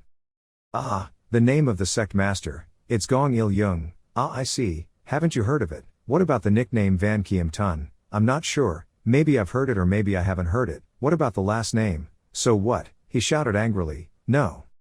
After talking with Taekyung for a while, Gong Il-hyuk was so angry that he thought to himself that he was speechless. The sect masters and heads of the 9 sects, the first clan and the 5 great families are all famous martial arts masters in the world, so also, the young master of the Jin family in Taiyuan doesn't know the name of the male sect leader. Or is this bastard making fun of our male sect? Taekyung said again, thinking about it, the names are very similar, Gong Il-young, Gong Il-hyuk. Hearing that, his anger calmed down a bit, he stroked his beard and thought, at least he was sharp. After thinking about it, he said, after all, I hold the position of elder in the family. Tae-kyung couldn't hide his surprise when he heard this. Oh elder, then your relationship is, I am the 5th generation brother of the sect leader father, the 5th generation brother of the sect leader father. Looking at your face, he raised his voice again, but remember to keep this a secret, surely outsiders will change their behavior towards me if they know about it, and if you can't help but reveal it, the people accompanying you will. You can, no way would I do that. His tone at this time was extremely mocking. What would be the point of saying it? If he was the sect leader's father's 5th cousin, he would be no different from a stranger, but I thought the two of them were father and son or something. Yes. When Gong Il-hyuk heard that, he immediately felt embarrassed. This bastard just happened. His expression suddenly turned gloomy. Looking at their angry faces made Taekyung feel a little happy. His eyes were like a superior looking down at the insects, the arrogant attitude from the great sect. From the beginning I didn't like these guys, it's really different from the novel, teasing these guys with a half smile is the best. Seeing their funny faces like that, I wanted to tease them a little more, but at this point, if the Jin family in Taiyuan is a local district, then these guys are a province or city directly under the central government, so it's okay to cause trouble with them. Not good. At this time Hong Jin, who was next to me, interrupted and said, it seems like I haven't introduced myself yet. He went to Taekyung. My name is Hong Jin, commander of the Tan Suntae district. He frowned when he heard that. What commander? Is the commander of the district, aka the martial artist world, so you've never heard of this position, right? Hearing that, he immediately nodded and replied, yes, but in his heart he was bewildered. He had heard of the supreme leader but had never heard of the commander-in-chief. Hong Jin looked excited and looked at Li Peng and said, look at his expression, it's so cute, don't you think so, Commander Li? Taekyung got goosebumps when he saw that and thought to himself, this is my first time seeing someone like him. At this time Li Peng also clasped his hands and introduced, my name is Li Peng, the military commander of Sun Tae. I am in charge of training the soldiers in Sun Tae Citadel. Having heard about you for a long time, I heard that a great saint had appeared in the martial arts world in Sun Tae. Then Taekyung thought to himself, is there finally a normal person? Thinking absent-mindedly, he humbly replied, what a great saint, just an exaggeration. Li Peng shook his head, no, it was a rumor or an exaggeration. But after seeing young Master Jin today, I immediately knew those rumors were true. Taekyung also smiled and chatted with him. I was also surprised to see that the soldiers on the way here were quite talented. I was still wondering who trained them, but outside the group of people were looking at the two of them with gloomy faces. Li Peng said again, now if you don't mind, can I introduce the others? Of course this side is. Before they could introduce themselves, the group of people from Sun Tae 5 doors shouted loudly and greeted everyone, making everyone startled. At this moment, the other 4 people began to talk like they were memorizing. We juniors were very pleased to meet the pillars who have always worked hard to build our beautiful, prosperous country. Taekyung was extremely upset. Are you participating in an interview in a corporation? They kept talking. From Sun Tae and Gumon, we are. Here Gong Il-hyuk spoke again. Okay, who is that junior over there and where did he come from? Chung Peng was still standing silently looking at a table of food. It took a while for him to regain his composure and point at himself. Me. Gong Il-hyuk frowned angrily. If it wasn't you, who would it be? When he saw that, he calmly pointed at other people. 1, 2, 3, 4, there are many other people besides me. Seeing that, he immediately got mad and shouted loudly, that's not what I meant. Aren't you the only one who hasn't been introduced? When I heard that, I smiled. Aha, I see, you told me to be a junior, so I thought I was talking to others. We are all in the martial arts world, don't you know we are both seniors and juniors? Wow, this is my first time being someone else's junior, please take care of me. Gong Il-hyuk was surprised. What kind of guys are these guys? He clasped his hands and said warmly, my name is Chung Peng, I live in Sun Tae. Gong Il-hyuk heard that and patted his forehead and said, so he must be one of the successors of Sun Tae 5 Mons, but Chung Peng immediately denied, it's not that. He was surprised to see that, no. Yes, I'm from Ha Nam, didn't you just say you were from Sun Tae? He immediately said, I live here so I'm from Sun Tae, hee. He was now so angry that he was shaking, that was it. Okay, then which sect of Han Nam do you come from? Iron Blood sect, 5 Tiger Sword sect. Chung Peng was bewildered. Where is that? Gong Il-hyuk shouted when he saw that. You come from Han Nam without you know the Iron Blood sect and the 5 Tiger Sword sect, so you belong to the Shaolin Temple. He held up 2 fingers again. Well, I stayed in Han Nam for about half a month and then moved to Sun Tae, so I don't really know. Hearing these words he was speechless. Didn't you just say you were from Han Nam? It's true that I come from Han Nam, but before that I was in Sun Tae. Coming here, Gong Il-hyuk seemed to explode with anger. He couldn't hold it in anymore and waved his hand towards him and shouted, Hey you bastard, then say it's your house all this time. But at this moment, everyone's eyes were wide open as they looked at the scene in front of them. Even Gong Il-hyuk's expression changed. Look at that. Just seeing that as soon as he reached out his hands were held tightly by Chung Peng's 2 hands, he angrily cursed, You mean you are talented, right? When he saw that, he was startled and immediately let go of his hand to apologize. Then, he instinctively apologized to his senior. Gong Il-hyuk looked at his red wrist and got angry, instinctively, sorry. No, there's no need to apologize, instead, you just need to pay the price for your actions. Seeing that something bad was about to happen, Tae Kyung immediately raised his hand to block Chung Peng's face and said, Top, please excuse me, senior. When he saw this, he immediately raised a threatening tone, asking for permission. Can I take this as a sign of Taiyuan's Jin family opposing our sect's decision? Tae Kyung smiled and replied, No, I just want to prevent this small matter from becoming a big deal. There are many people looking at me not knowing when His Highness will come. Are you okay? Hong Jin also said at this time, Well, but I think this problem is not a big deal. Li Peng also spoke up, the commander agrees. We are in the main hall, causing a commotion even for a moment, not even a little bit. Hong Jin glanced at Li Peng again and said, Hearing you say that is a bit annoying, Commander Li. If others hear it, they will think you are my superior, isn't that right? When you hear that, try to suppress it. Anger. Hong Jin coldly snorted and said, What are you going to do now? Tae Kyung gave in and replied, I can't do anything else, I just don't want this little thing to become a big deal, you understand? Chung Peng stood to one side bewildered and asked, Benefactor, did I just make a mistake? This once again angered Hong Jin. What, mistake, are you mocking me and the southern sect? When he saw that, he faltered and tried to explain, That's not what I meant. But Hong Jin shouted again, shutting his mouth. Chung Peng stiffened. Then, like a short-circuit guy, he scratched his head and laughed, Wow, this is the first time someone cursed me, that's great. He couldn't hold it any longer, this bastard. He was angry and immediately waved his hand and threw a lightning strike. Just a second later, the dark red syrup splashed out with a cracking sound. I only saw Gong Il-hyuk holding his deformed arm and screaming in agony. When his people saw this, they eagerly ran over. He hugged his broken arm and exclaimed in pain, What's going on? What kind of magic is that? Chung Peng immediately explained that it was not a boxing technique, but a palm technique called the Tai Enchanting Palm Technique, but senior. While speaking, he couldn't help but covered his mouth and said with a nauseated face, You're bleeding too much, smelling the blood makes me nauseous. Tae Kyung thought, It's your fault. Even you were shocked by Chung Peng, I predicted the outcome, but he defeated Gong Il-hyuk over level 70 in just one blow. What kind of monster is Chung Peng?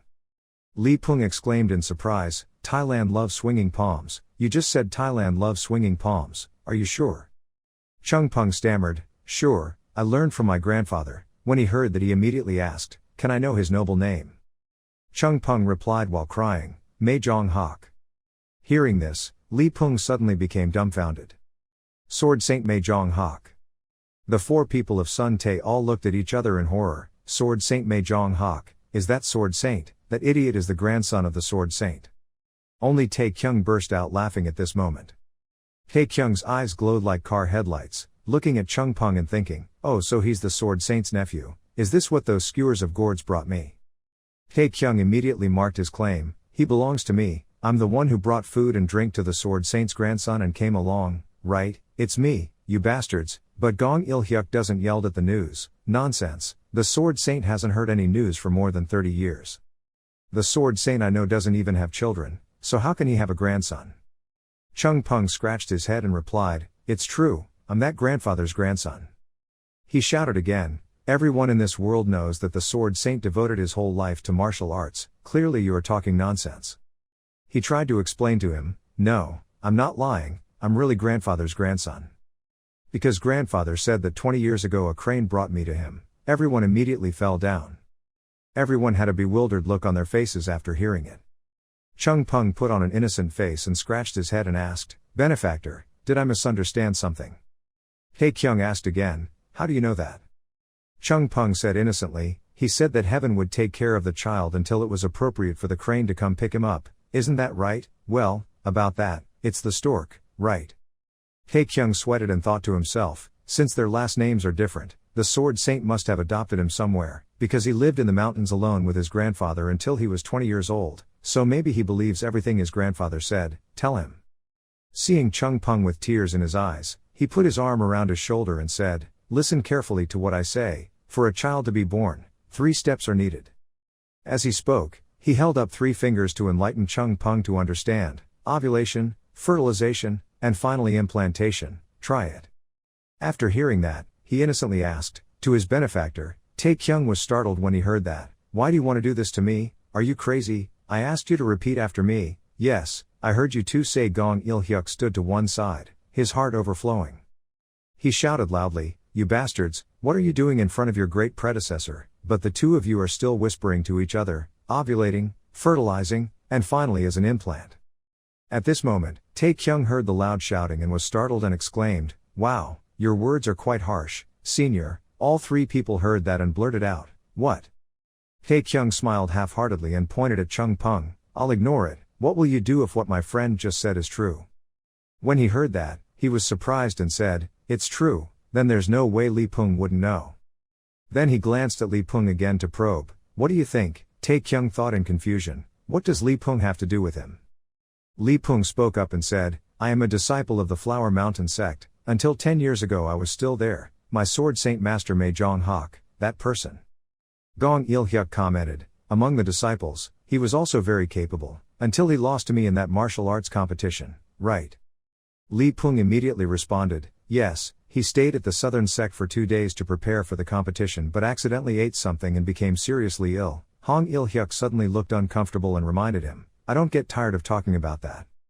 Li Peng continued, every time I think about it I find it coincidental, only the people competing with you including me have encountered that. Il-hyuk's tone was a bit sarcastic, that's why you if he refused to admit that he had lost, he immediately objected, no, I had admitted it a long time ago, thanks to you, I realized what kind of place martial arts is, the price I had to pay to learn the lesson, this is so cheap. When Hong Il-hyuk heard this, he felt like he was being slapped in the face, red veins appeared in his eyes. Hong Il-hyuk's words were like accusing someone else, imitating an adult, that's enough, answer the truth, have you ever met that guy in Hoa-sun? Li Peng didn't rush to answer right away but asked him, me, before that let me ask something, do you still think I left Hoa-sun because of you? Hearing that, he smirked and replied, of course, what excuse do you want to use after turning tail and running away nearly 2 months after our match ended? Li Peng replied with a calm face, it's true that I was very desperate, but you were wrong. He came here and started reminiscing about the past and telling the story. A month after that day, his master suddenly said he needed to go somewhere. I followed him and saw all the hall masters, even the sect master, gathered in one place, then he said he was going to see his master. We searched all over Hua Mountain, and only reached our master's place after breaking 10 formations. Can you guess what I saw there? An adorable child, the boy swung his sword with all his might with a body smaller than his peers, but no one could laugh. Who could laugh at a monster who could perform the apricot swordsmanship at the age of 10? After hearing all 3 of them, they immediately became speechless. Hong Il-hyuk screamed again, it's impossible, as far as I know, at least a first-class martial artist can use the apricot swordsmanship. Li Peng on the side denied it, unimaginable things can happen in the martial arts world, cheating in a friendly match cannot be compared to that. After practicing for more than a month, I realized that there was no reason to stay any longer. That's why I left the Flower Mountain sect. Hearing this, the other 3 guys all looked over in confusion. When the Sun Tae group of people saw him looking at them, they couldn't hide their uneasiness. Hong Jin was also a bit quiet. Tae Kyung suddenly remembered the story Chung Peng once told him. When I was 10 years old, one day dozens of people came to cause a riot. I remember he told them to go away before burning down the whole mountain. Fortunately, the mountain was very big, so we were able to avoid them from there. Looking back, he realized that the story had no logic at all and silently thought to himself, causing chaos, that monkey, who would dare do that to the Sword Saint? But I didn't expect the Sword Saint to threaten me burn down the whole mountain. He must have been quite impatient. Unexpectedly, when he was 10 years old, he became a first-class martial artist. Suddenly, he had doubts in his mind. If it was Jin Mu Kyung, would he be able to do it? Hong Il-hyuk still didn't believe it and shouted loudly, "What evidence? What evidence do you have that the child you saw is that guy?" Li Peng was speechless with him when he got here. He immediately replied, "There is no evidence, I only have my memories." In complete contrast to Li Peng's leisurely expression, Hong Il-hyuk seemed to be possessed and screamed loudly, "That's right, to the mountains, life changes in 10 years, how can we trust your memory?" Li Peng gently pulled out the sword and continued, "No, actually I'm not sure, how did that child grow up, young knight, how did he know the martial arts of the Hoa Sun sect?" Chung Peng's eyes widened in surprise, "What, I don't know anything." He held the sword and walked closer to me and said, "You said you don't know anything?" "Yes, my grandfather told me that being proficient is a good thing, so he taught me a lot of things, so let me ask you." He asked with a serious expression at this moment, 6 Directions Sword, Apricot Sword Technique, Supreme Tranquility Sword, Tai E Enchanting Palm, Luo Hoa on Chasing Palm, Scattered Flower Hidden Hand, how much do you know? When he heard that, he honestly replied that he knew everything. After hearing this, Li Peng's face darkened. The next second he burst into laughter. Step by step towards Chung Peng, "You know everything." He clutched the hilt of his sword in his hand. Tae Kyung saw that and stared at his actions. Only saw Li Peng raise the sword. He smiled and said, "Can you show me the apricot swordsmanship?" Hearing that, Chung Peng awkwardly scratched his head and replied, "But Grandpa said we absolutely must not show it to others." He said again, "The first form, no, the first sword position is enough." When I heard that, I immediately agreed, "Then I will show you a little." He holds Li Peng's sword. At his feet, pink energy was now emitting. A strong aura emitted around his body, making everyone unable to take their eyes off him. Chung Peng concentrated intensely and began to issue orders for the Death River God technique. He raised his sword high. Chung Peng swung his sword like it was cutting through the wind, showing off his talent for everyone here to see. Even Tae Kyung saw that and gasped in surprise. I only saw a gust of wind passing by, everything was as normal as before. But the next second the table suddenly cracked in half, and the food on the table fell down with a crash. When the crowd saw this scene, they were petrified on the spot. Li Peng now clasped his hands.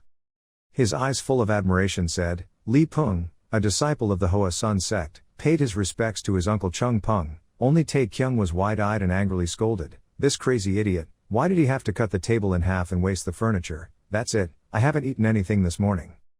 A table full of food just fell apart and lay scattered on the ground. Hong Il-hyuk's expression changed and he stammered, "What, sir, what are you talking about?" Hong Jin waved his hand in disgust and replied, "I really have to repeat it, I said it's better for you to go today." Hearing that, he loudly questioned, "Why did you suddenly do that? Are you disappointed about what just happened?" Hong Jin smiled faintly and replied, "Disappointed? Come on, we're not even friends, and our relationship isn't about give and take, so why should I be disappointed, right?" Hong Il-hyuk heard that, vehement reaction. "So, have you forgotten your promise to the southern sect? Ah, you mean your sect's desire to expand its power in Sun Tae?" His eyes were full of profoundness and he continued, "That's the deal, you will never know when a problem will arise until your goal is achieved, and I hope you don't think that your matter has not been resolved. Your Highness's approval will be completed with just a few words from me, right?" When the 3 members of the male sect heard that, they could only swallow their anger. At this time, Tae Kyung intervened and said, "Sorry, seniors of the male sect. I don't know how important what you're talking about is, but can you discuss it later? We're very upset because the dining table fell over here." Hong Il-hyuk heard what he said and immediately vented his anger on Tae Kyung. "Shut his mouth, this is not the place for Taiyuan's Jin family to interfere." When he saw that, he also got angry and shouted, "What did you just say?" Li Peng saw this and said, "Please don't worry, we just need to serve new food." Hong Jin immediately said, "And it will proceed as planned." "You are," Hong Jin continued, "a route and station dedicated to trade connecting Shanxi, and Shanxi will also be built and expanded, so isn't there even more reason to cooperate with our sect?" Hong Jin immediately looked disdainful. "Is the southern sect the only sect in Shanxi?" "As far as I know, there is a place that has a longer tradition than the Nam Tai sect and the public evaluates it more positively. Some people are a bit surprised when they hear that, Huashan sect. This made Hong Il-hyuk so angry that he gritted his teeth. The whole sect heard that we had successfully won the right to expand our business in Sun Tae, but if anyone knew that power was being transferred to no one else, outside of the Huashan sect, this matter won't end with just a reprimand. Thinking about it, he pointed his finger and shouted loudly, "But sir, our sect has always completed all its work and maintained deep relationships with court officials. On the other hand, the Hoasan sect has never ever did anything. They will definitely make mistakes, Commander. Please reconsider your decision and think carefully about who will bring better results." But the answer to the anger was only Hong Jin's disdainful expression towards their male sect. He looked up at Li Peng again and asked, "It seems you guys are misunderstanding something. I made this decision after careful consideration. Commander Li, what do you think?" Li Peng pondered for a while then spoke up, "What Gong Il-hyuk just said was true. The Hoasan sect never let martial arts affairs mix with court matters. But, not everyone has a first time." When Hong Il-hyuk heard that, he burst out screaming, "Li Peng the bastard!" Hong Jin burst out laughing and said, "I say, you're really much better now, Commander Li." Li Peng also replied casually, "Thank you, just thank someone." Hong Il-hyuk shouted, How dare you look down on our great male sect?" He was suddenly interrupted by Tae Kyung on the side, apologizing. When he saw that, his eyes filled with murderous intent looked at him and shouted, "What else?" He smiled sinisterly and stood behind Chung Peng and said, "Instead of the small Jin family of Taiyuan, young Knight Chung from our Hoa Sun sect has something to say." Chung Peng's mouth kept talking without making a sound. Tae Kyung was on the side encouraging him, "Be loud, you can do it." Chung Peng hesitated for a moment then shouted, "Go away, you arrogant old bastards." The voice was so loud that it blew off Hong Il-hyuk's hat, revealing the tip of his bald head. He angrily thought to himself, "At any cost I will repay today's humiliation." At any rate, Tae Kyung was excited, "Great, today is the first time you cursed someone else." "Yes, it was my first time." The three men were angry and couldn't do anything, so they immediately turned around. "Let's leave, let's go." Tae Kyung gave Chung Peng a thumbs up and praised Chung Peng. "It's good that he's never done it before, just learn from me in the future, okay?" Hong Jin looked at the two of them and doubted their lives. "Commander Li, that young man is really the successor to the sword Saint Mei Jong Hak," Li Peng firmly replied. "I'm sure." Hong Jin hesitated. "But does he have a problem?" I think maybe he does it because he has always lived a separate life from us." "Well, I can understand, but what do you mean the sword saint didn't even teach him the basics?" Hearing that, Li Peng was a little confused and replied, "As far as I know, the master himself is not normal." Thinking that his grandfather was not normal like their last name made Hong Jin slap his forehead in dissatisfaction.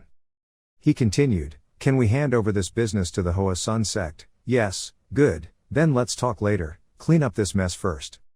Having said that, Hong Jin clapped his hands and smiled, "Now that the uninvited guest has left, let's go see His Highness." Tae Kyung was surprised to hear that. "What, aren't we going to meet here?" Li Peng immediately replied, "His Highness has a habit of immersing himself in martial arts when stressed, perhaps he is at the training site."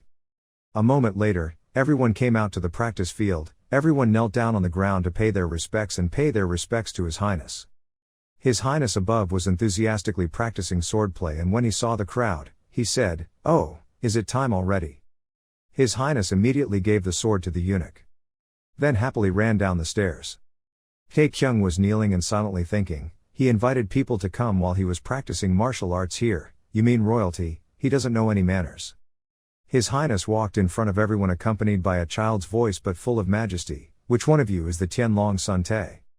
Hearing that, Tae Kyung did not hesitate to answer, "Yes, Your Highness." Hearing that, His Highness brought a wooden board in front of him and said, "Little people, here." Tae Kyung curiously touched the wooden board, full of wonder. "What the heck is this? I have to hold it if he gives it to me. But what should I do with this?" His Highness coughed softly and said, "Give me your signature." Everyone who heard that was shocked. The young Highness said again, "If possible, a nickname too." Tae Kyung was filled with doubt. "Did he ask me to sign here?"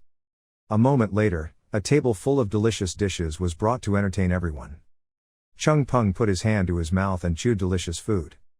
But there were a few people nearby who were so tense that they didn't dare move their chopsticks. At this time, the system will ring a few times. You have met the mission requirements to participate in the noon banquet organized by the city lord. The mission reward will be given after the banquet. Taekyung had been starving since morning until now, and now he was able to get a bite into his stomach. He picked up a piece of meat and opened his mouth wide to put the meat in. His Highness looked at the signature on the wooden board and happily said, "Thank you. I will enlarge it and hang it on the horizontal painting of the mountain." Taekyung was eating and coughed when he heard that. His face was full of doubt. He would hang it on the canvas of the western mountain. Why, what a strange child. At this time, His Highness frowned and asked him curiously, "By the way, when you signed here, I saw that you did not use sword energy. Why?" The boy used his eyes to wait for Taekyung's answer. Wouldn't it be easier to use sword energy?" Before he could put the piece of meat in his mouth, he immediately slammed his chopsticks on the table and said, "It's not that the villagers don't use it, it's that they can't." His Highness wondered, "Is that possible?" "Yes, the common people cannot use sword energy because they have not yet become top-level martial artists." Seeing the boy silent, Taekyung opened one eye and looked over. His Highness was so surprised that he dropped the wooden board in his hand and kept stammering, "Isn't the Tianlong Tae-sun a top-class martial artist? Can't you use sword energy?" Taekyung saw the boy's surprised expression and said, "Doubt in my heart. Wait, isn't it a sin if I can't use it?" This makes him a bit angry. "Lately there are so many guys who can use sword energy that I'm starting to feel like I'm at a pretty disadvantage. A kid I've never met makes me angry." The boy's expression suddenly darkened, his eyes filled with tears and a bit of disappointment. Taekyung continued speaking, "Top martial artist, sword spirit. That doesn't matter in reality. Jo Pil, Jin Baek Yang, and finally Peng Yang, they are all top martial arts masters. But what about when fighting with small people?" As he spoke, he made an act of slitting his neck for His Highness to see. When the boy saw that, he cried out in surprise. Taekyung stared at His Highness and continued, "There is a saying in martial arts, the strongest is not the survivor is the strongest." His Highness's expression immediately became cheerful again, said smilingly, "Is that so?" Taekyung said loudly with enthusiasm, "If your Highness has the determination to win, has the strong will and the spirit to fight until the last minute, your Highness will win no matter who your opponent is, no matter what. That is the life motto of this Tae-sun Tianlong." The whole table was silent and made room for two people. His Highness's eyes were full of admiration as he looked at Taekyung and said, "When fighting, willpower is much more important than sword spirit. I really opened my eyes, truly worthy of being called Tae-sun Tianlong. Thank you very much." Taekyung said so on the surface, but in his heart he secretly thought, "That's all, but sword energy is still the best." Your Highness was excited, "If I practice hard, I will be as powerful as you, right?" Hearing that, Taekyung nodded in agreement. "Of course, the villagers had the honor of seeing His Highness practice. If this continues, your Highness will soon become a master. Are you telling the truth?" But in the young man's heart, he thinks differently. "No, if there is no support system, it will be a bit stressful." Taekyung spoke again, "But if your Highness wants to learn how to use sword energy, you can ask the commoner's friends for help. Have you ever heard of the sword saint Mei Jong Hak? This is the brother, disciple of the sword saint, and a super expert at that." Seeing that, the boy opened his eyes wide and looked at Chung Peng. "Are you really a disciple of the sword saint?" Taekyung took the opportunity to quickly run away. "I'm so hungry, let's go get something to eat first." But just after taking a few steps, Li Peng called him back, "Young Master Jin." Hong Jin raised his hand to the empty chair next to him and said, "I just heard that I want to know more about the Jin family. You came at the right time, come and sit here." Taekyung cursed in frustration, "Damn, lost all taste." But he had no way to refuse, so he stood in front of Hong Jin to talk. The story is summarized like this: starting from Shanxi to Shanxi, then moving to the Midlands, with royal funds, they wanted to establish an impregnable trade route based on their reach, influence of the Hoa Sun sect. To achieve that, the support of an escort to transport goods was needed, and the commander-in-chief wanted Taiyuan's Jin family to take on that responsibility. Taekyung sat down again, eating and thinking. He bluntly announced that he would support his family like that. In this case, wouldn't it be better if he set up his own escort group? At this point, he suddenly remembered what his brother Mu Kyung had said. "I don't know, but the relationship between them doesn't seem to be very good. It was said that the current emperor had assassinated his brother, that is, the crown prince, your Highness, to win the throne." He thought again, if that rumor is true, it means he wants to rely on the Jin family to perform the escort to avoid the eyes and ears of the current emperor, but it also just speculation. As he was thinking, Hong Jin's voice interrupted his thoughts. "You know this is a big deal, young Master Jin." Hearing that, he immediately replied, "Of course I know, but..." He smiled and said to him, "I can't decide on my own, I will definitely talk to my senior, Hong Jin immediately nodded in agreement. Okay. With young Master Jin speaking for me, I'm sure the Master Jin will take note, because I heard that the Master pampers his younger brothers very much. Hearing that, Tae-kyung felt bored and thought to himself, I don't know why there are so many rumors. Suddenly he thought of something. He immediately spoke up and said, sorry, comrade leader, no comrade commander, instead of forming a new convoy, you just need to change another convoy, what do you think? Lee Pung was a bit surprised. Hong Jin heard that and immediately asked, do you want to nominate someone? Of course, I would like to nominate the Nebula Escort Group. Hearing that, he smiled and replied, Nebula Escort Group, don't underestimate them, that is the largest escort group in Shanxi, it's not easy to touch their business. Tae-kyung stood up to continue speaking, so we have to act slowly but surely. As he spoke, he also linked arms with two people, one male and one female. With a sinister look on his face, he looked at the four people from Sun Tae and 5 Mons and said, hey, did you hear me just now?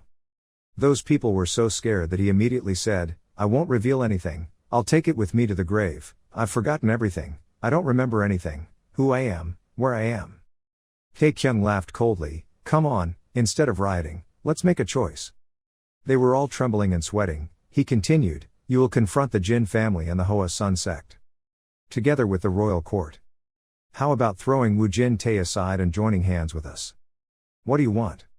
Suddenly there was a loud laugh. Hong Jin happily said, I like you more and more, my young Master Jin. Hearing that, he felt a little annoyed and said, can you take out my words? Hong Jin heard that and immediately said, why, if you like it to death, why bother showing it off, like pants, why, you're the one, what are you talking about? The young man immediately lied to himself and said, no, I mean it sounds like family, that sounds good, I can't wait to meet the owner of Jin. At the end of the banquet, everyone prepared to leave the palace. Tae-kyung was given a sparkling bracelet that exuded the smell of money from His Highness. He happily said, what is this, Your Highness? His Highness happily replied, it is a token, if you need anything in the future, bring that token to me, I will do my best to help you. Immediately after that, the system rang. The mission character was very satisfied with today's meeting. The mission's reward was Chang Shan's token. Tae-kyung picked up the golden bracelet, looked at it, and thought, oh, is it a trade item? Should I take it to exchange for a medicinal pill or some jewel? No, the Fire Soul pill has given me enough energy. Okay, now I need a better spear.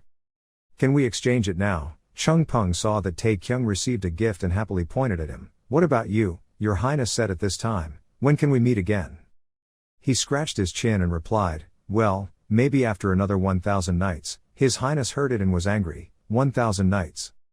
Chang Shan lowered his face and said sadly, oh yes, you said you would be very busy in the near future. Even my father was not that busy before he passed away. Tae-kyung looked at his appearance without being able to see and smiled, thinking, after all, he is just a child, so adorable. At this time, Lee Pung spoke again, Your Highness, in about half a month, the Jin family in Taiyuan will hold a grand banquet, would you like to go there in person? Chang Shan heard that and excitedly said, the Jin family is in Shanxi, really, I will definitely come. He smiled gently and replied, all the masters of Shanxi will be there, His Highness will definitely like it. Look, when Tae-kyung heard that, he immediately showed a disgusted face, remembering that he hadn't invited me. His Highness turned to Tae-kyung again and asked, can I attend? Hearing that, his attitude immediately changed and said happily, of course, Your Highness. Dai Ween and second brother will definitely be very happy to see you. Your Highness probably knows those brothers. Before, the second brother of the small people was, but before he could finish his sentence, the boy interrupted, I really hate your second brother. When Tae-kyung heard this, his smile also disappeared. Why? The boy angrily said, 3 years ago, he just came here to eat and then left without saying a word. What a rude person. Hearing that, Tae-kyung was confused. What, he didn't say a word? Chang Shan said angrily, I don't want to remember that day at all. Hong Jin then leaned close to his ear and said, His Highness asked for his autograph, but he refused. Tae-kyung was stunned when he heard it, 3 years ago. Even he couldn't accept it and thought to himself, oh my god, with such a tattered personality, how could he refuse a 7-year-old child, whose status is close to that of a king, so bluntly? He looked at the boy again and sighed, thinking he was quite good. Thinking about it, Tae-kyung knelt down on one knee. Then he looked up at Chang Shan and said, this time Your Highness comes, the villagers will force him to sign for you. Hearing that, The boy's spirit became happy again. Really? Taekyung immediately waved his hand at the boy and said, "Stamp it." Chang Shan was puzzled. Why? He smiled and replied, "To make an oath with the gods in heaven." Chang Shan saw this and happily said, "Is that so? Let's do it again." He also indulgently waved his hand again, stamped, "Ta-da." Li Peng stood outside and spoke, "It's been a long time since I've seen His Highness so happy. Hong Jin is next to me teasing me. I have to work with such a boring person every day, Commander Li, only now have I seen him laugh and joke, such carefree." He got angry when he heard that. The commander said, "Ha, did I say something wrong?" Taekyung then clasped his hands and said, "I'm sorry." Chang Shan happily waved goodbye, "Have a safe trip, come again next time." Li Peng also bowed his head and said, "Please take care of my uncle." Taekyung stepped into the carriage and turned around to look at the palace, thinking, "Next time your kid should come see me, right?" Chung Peng got into the carriage, looked out, waved and said, "Don't worry about me, Li Peng, go, I had so much fun with young Master Jin. The disciples only told me to be safe, but my uncle remembers not to cause trouble. Okay, the carriage is closed at this time." The carriage driver also drove the carriage away. But I kept seeing that something was wrong. The carriage had left, but the 4 people from the mountains and the 5 gates just stood still like statues. They watched Taekyung's carriage leave in bewilderment. Then how were we going to get home? Sitting in the carriage, Taekyung breathed a sigh of relief. Finally breathing, Taekyung lay sprawled on the chair. It took a while before he realized Hong Jin's presence and shouted, "What is that?" He was calm as if he had said nothing. "What's wrong?" He changed his face and looked at him and said, "This is the carriage returning to the Jin family in Shanxi." Hong Jin leisurely replied, "I know, that's why I came up here. People often say that you have to smelt iron while it's still hot. Shouldn't we take the opportunity to meet the Master Jin?" The carriage wheels rolled along the road. Sitting in the car, Hong Jin turned to ask Chung Peng, "Have you lived in Hoa Sun since childhood?" Hearing him ask, he nodded and replied, "Yes, I have lived there since I was young." Taekyung looked at each look. His gestures followed his words. Many questions arose in his mind. Why was he once a eunuch? It was said that all eunuchs in China were castrated. Taekyung wondered, is it true? He was thinking idly when Hong Jin spoke. Young Master Jin was looking at something. Taekyung was startled and quickly said, "Ha, I was about to say, there's something on your clothes. That reminds me, how long has Lord Li Peng been in the army?" Immediately replied, "Commander Li, of course he passed the military selection exam and enlisted. After that everything went smoothly." Taekyung smiled lightly, "Oh, the disciples of the Hoa Sun sect are different," Hong Jin said, "although it cannot be said that it is not completely related to the Hoa Sun sect. His case is not like that, because it is very difficult to become a 3rd grade commander in just 10 years. He was very surprised when he heard that, 3rd rank. He immediately raised 3 fingers and explained, that was a rank. There were only 3 people in each province. His position was one of the 3 high positions, most of the army. Starting from the commanding officer, to me, and then to the Li commanding officer including Tianj Mountain King, the commander of the division, the 2nd grade envoy commander, the 2nd grade Dong Tri commander, the 2nd grade commander of the 3rd grade, of course the emperor is always our superior. Compared to the person who was promoted through his own strength like Commander Li, the current commander is just an incompetent person, born into a powerful family. He has taken countless bribes, but even when the mountain pass was lost and bandits were raging everywhere, he could only stand by and watch, enough to see how useless he was. Taekyung wondered, but you are also a commander, for the good of the people, shouldn't you, when Hong Jin heard that, immediately say, "Take him down"? The emperor himself had considered him to be an admiral, and he was the only one who could get rid of him. Hearing this, he also had some understanding and replied with a loud "Oh."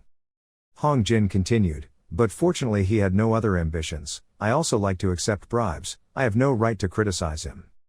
When he heard this, he was bored and thought, "God, I don't know if this guy is honest or shameless." It was shocking to hear that a royal official liked to take bribes. He looked at Taekyung again. Then he asked, wondering if Jin knew this. Taekyung was confused after hearing what it was.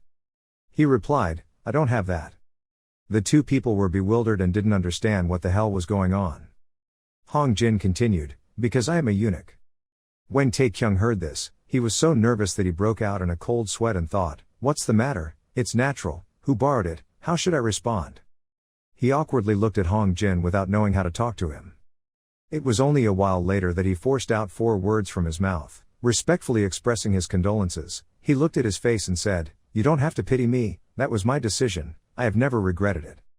At that time, my family was about to starve to death, I had no other choice, and for that reason I never intended to live an honest life." At this time, Chung Peng asked him curiously, "What is the eunuch, whatever?" Tae-kyung helplessly tried to remind him to shut up.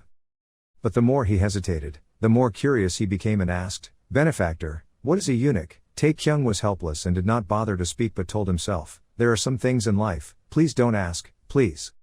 The atmosphere suddenly fell into the abyss. He was filled with anxiety. If I answer him now, 99.9% of the time he will say it's crap. I've never seen anyone without a bird. Let me tell you, look. At this moment Hong Jin also spoke up to cut off this tense atmosphere. The eunuchs are the ones who don't have any birds.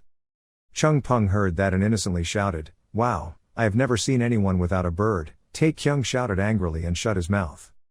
Hong Jin calmly said, "Jin lacks composure, he has lived in the mountains all his life, I can understand this, I haven't just been a eunuch for a day or two." Tae-kyung said, "But ask, that's still very rude." Chung Peng heard that and then asked, "What did I ask?" "You can see the Jin family."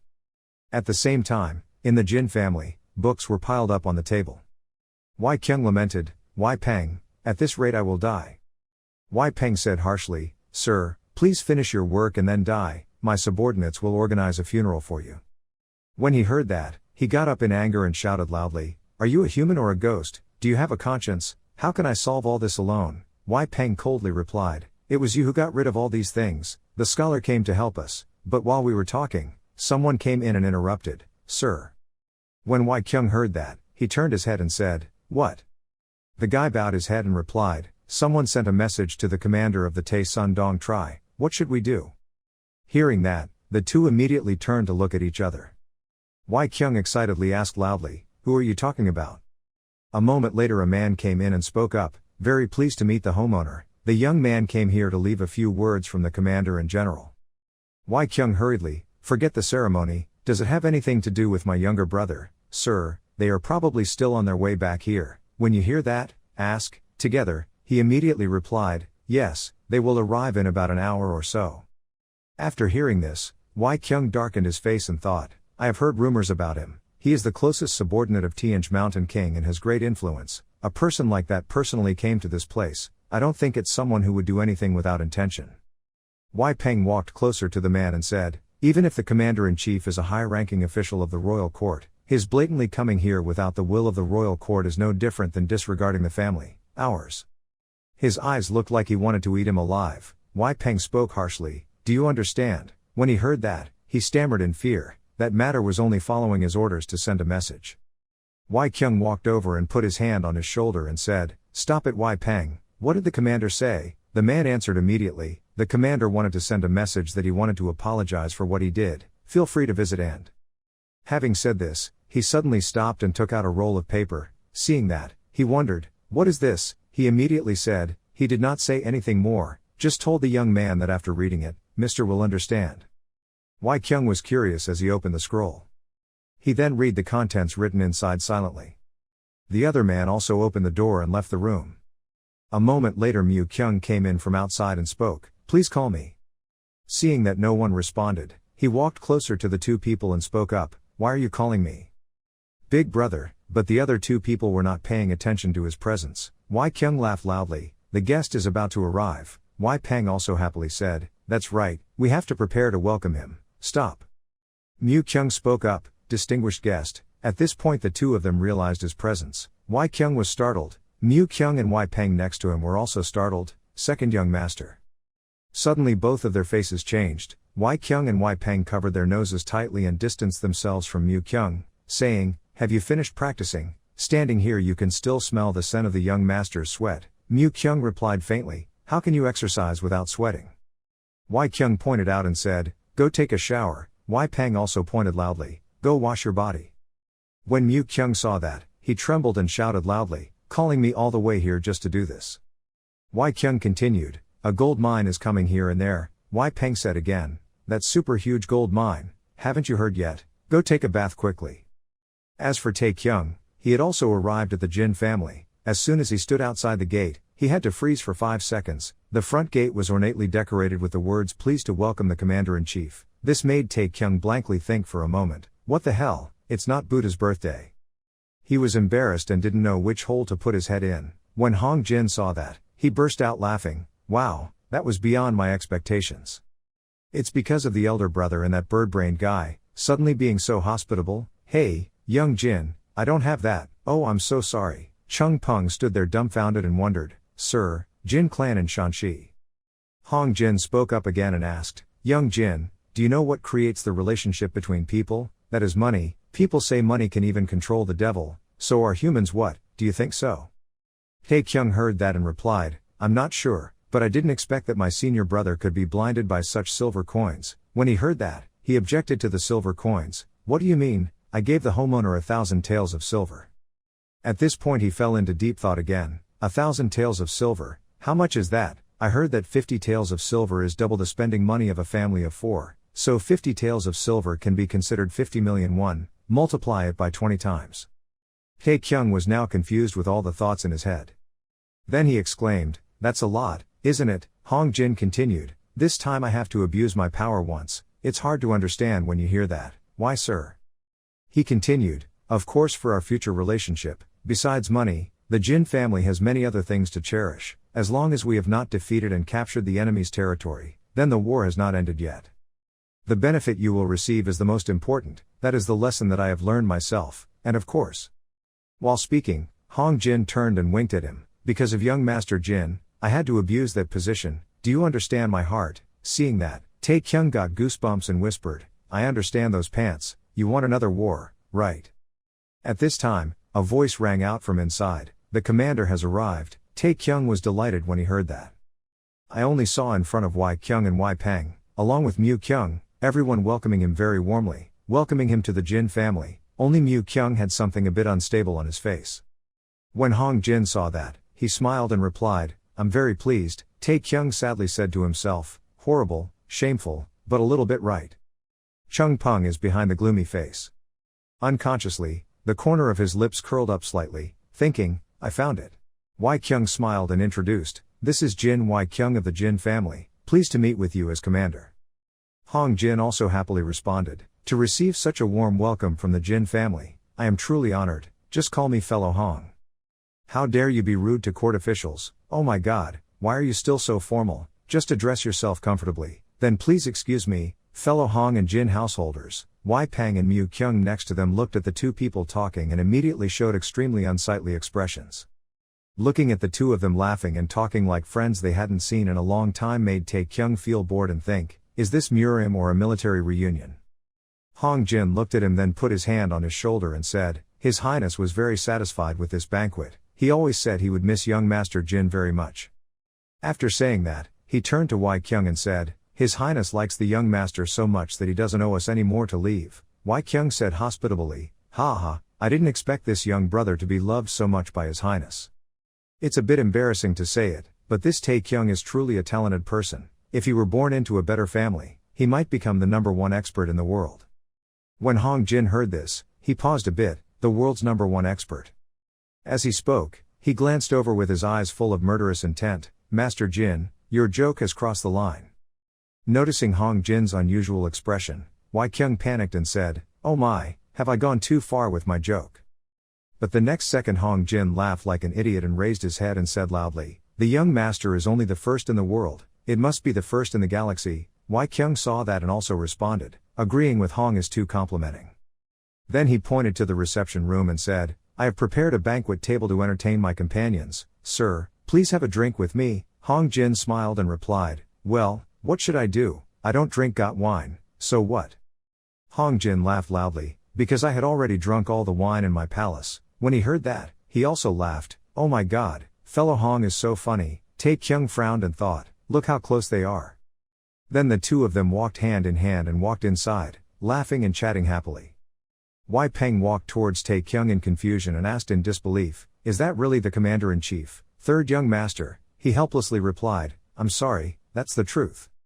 Wai Peng continued, I heard that he used to be a eunuch, no wonder he was so flirtatious. He saw him making the same mistake and thought to himself, Jin Wai Kyung is also the same as him, why don't you say it? Then Mu Kyung spoke up, that's who he is. He angrily tore the cloth to pieces and said, At the last banquet, he kept secretly touching my shoulder. I really wanted to break his arm, but I had to hold back. After speaking, Mu Kyung brushed his hands and sighed. Then he stepped inside and said, I have something important to do, I'm going to say goodbye. Tae Kyung saw that and spoke up, it's something big, you monkey, I'm going to practice martial arts. Hearing that, he was even more angry and turned around and shouted, is there anything more important in this world than practicing martial arts? Seeing that, Tae Kyung immediately turned away to avoid his murderous eyes and replied, yes, you are the best. While speaking, Chung Pung's voice was heard from behind, wow, the young master spoke exactly like my grandfather. As soon as the words came out, all three turned their heads to look at him in bewilderment.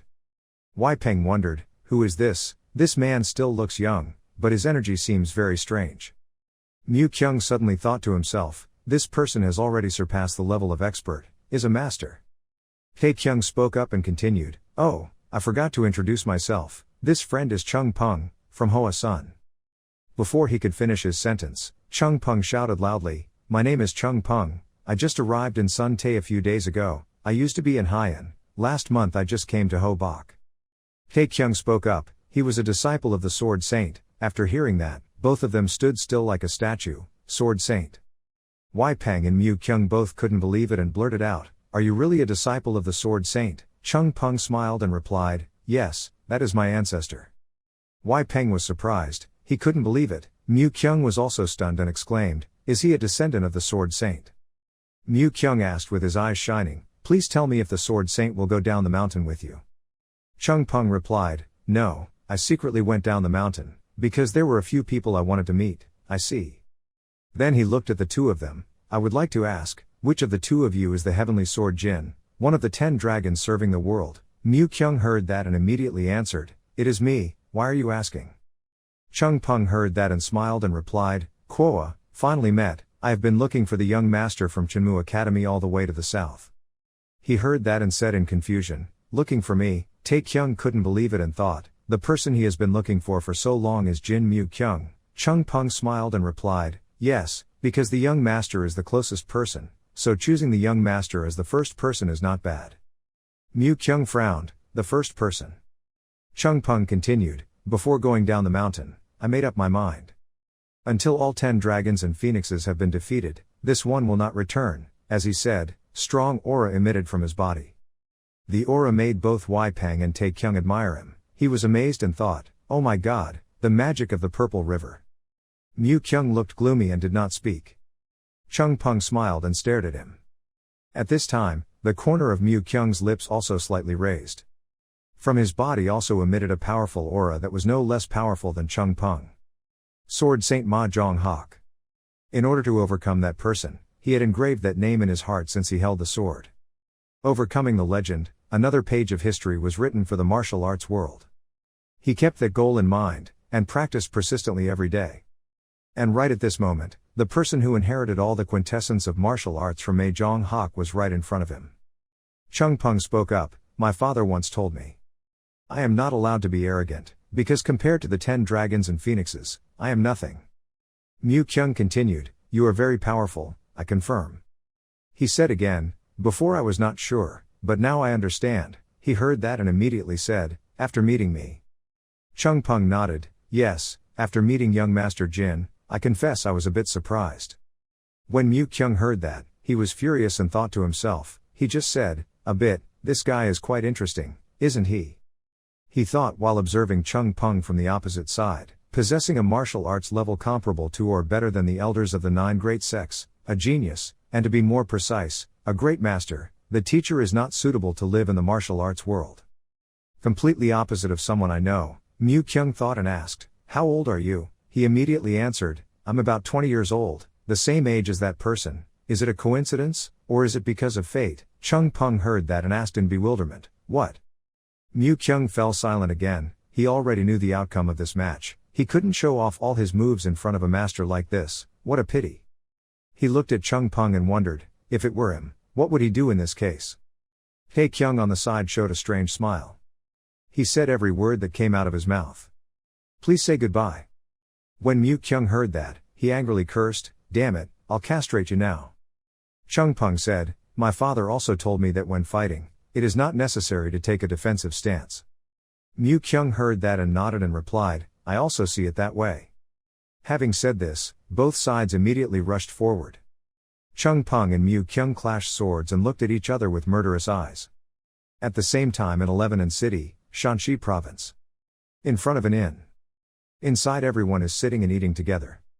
Suddenly, someone came in from outside.